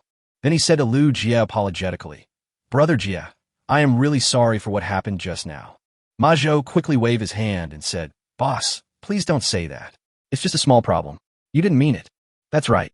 As long as you're okay, boss, that's all that matters." Lu Jie echoed. Lin Yifan said to everyone, I'm sorry. I lost my composure today because of some personal matters. I made everyone worried." "Boss, it's okay. It's human nature. Everyone has bad moods sometimes." Lin Yifan nodded and finally said to Yuyu, "Yuyu, come in with me. I have something I want to tell you." After saying that, Lin Yifan turned around and went back to his office, and Yuyu followed him in. "Brother Yifan, what's the matter?" Lin Yifan hesitated for a moment and said to her hesitantly, "Yuyu, there's something I feel I cannot hide from you. I should let you know." Yuyu widened her bright eyes, her long eyelashes fluttering as she blinked. "Well, go ahead. Do you remember the salesperson who greeted us at the Laputa store where you helped me buy clothes?" "I remember. What's wrong?" "Actually, I also had sex with her." Lin Yifan finally spoke out the truth and waited for Yuyu's reaction with some worry. Who knew that Yuyu asked calmly, "Then what? Are you planning to cut off your relationship with me?" No, how could that be possible? How could I bear to cut off ties with you? I just feel that I should tell you the situation so that you can make a choice as to whether you are still willing to be with me." Who knew that Yuyu suddenly burst into tears and threw herself into Lin Yifan's arms like a young swallow. Woo. You scared me to death. I thought you didn't want me anymore." Lin Yifan was a little confused. Why is it such a reaction? There was no time to worry about so many things now. Lin Yifan hurried to comfort the sobbing Yuyu. After Yuyu calmed down, Lin Yifan asked, "Yuyu, you're not angry?" Yuyu raised her cute face with tears in her eyes. "Why are you angry? Sister Ouyang told me before that a man like you can't have only one woman. Besides, what's the point of being angry? I've already fallen in love with you. How can I bear to leave you?" Lin Yifan couldn't help but smile and asked curiously, "When did you fall in love with me?" Yuyu shyly buried her head in Lin Yifan's arms, and a dull voice came out from his arms.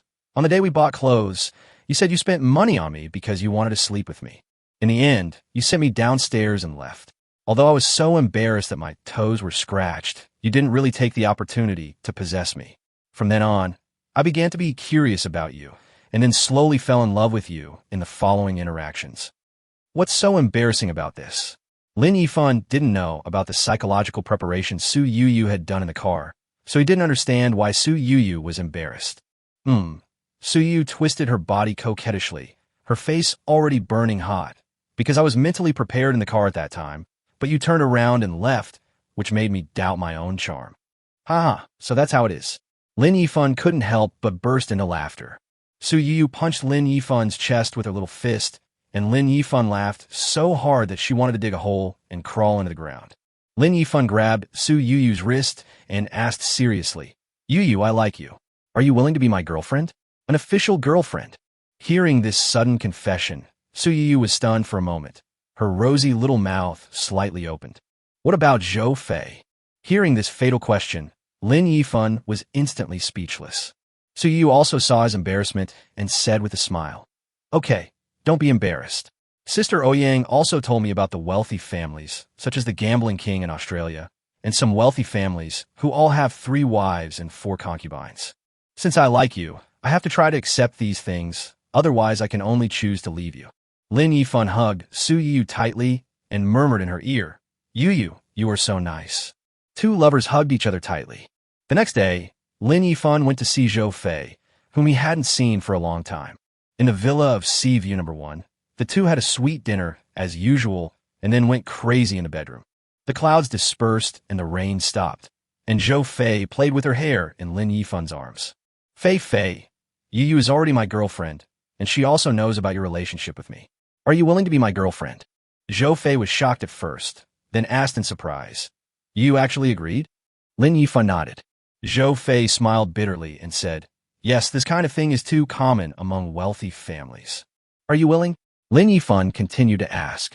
Who knew that Zhou Fei, who Lin Yifan thought was the easiest to deal with, actually shook his head. Lin Yifan frowned slightly. You don't want to be my girlfriend? Zhou Fei smoothed Lin Yifan's frown distressfully and said with a smile, Yifan, it's not that I don't want to, it's that I feel I'm not worthy of you. Besides, if you want to marry 2 people at the same time, you have to change your nationality. You love China so much. Are you willing to give up your nationality?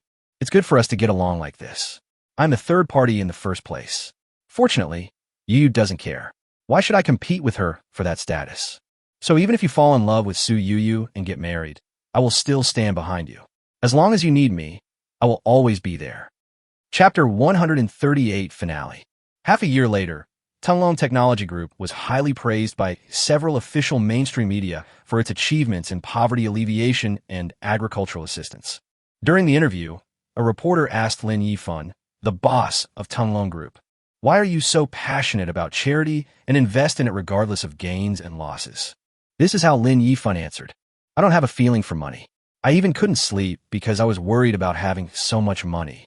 In the past, when I had so much money, my first thought was to eat, drink, and have fun, and that's what I did at the beginning. Until one time, I saw a little girl almost die tragically. From then on, I decided to do something with my money.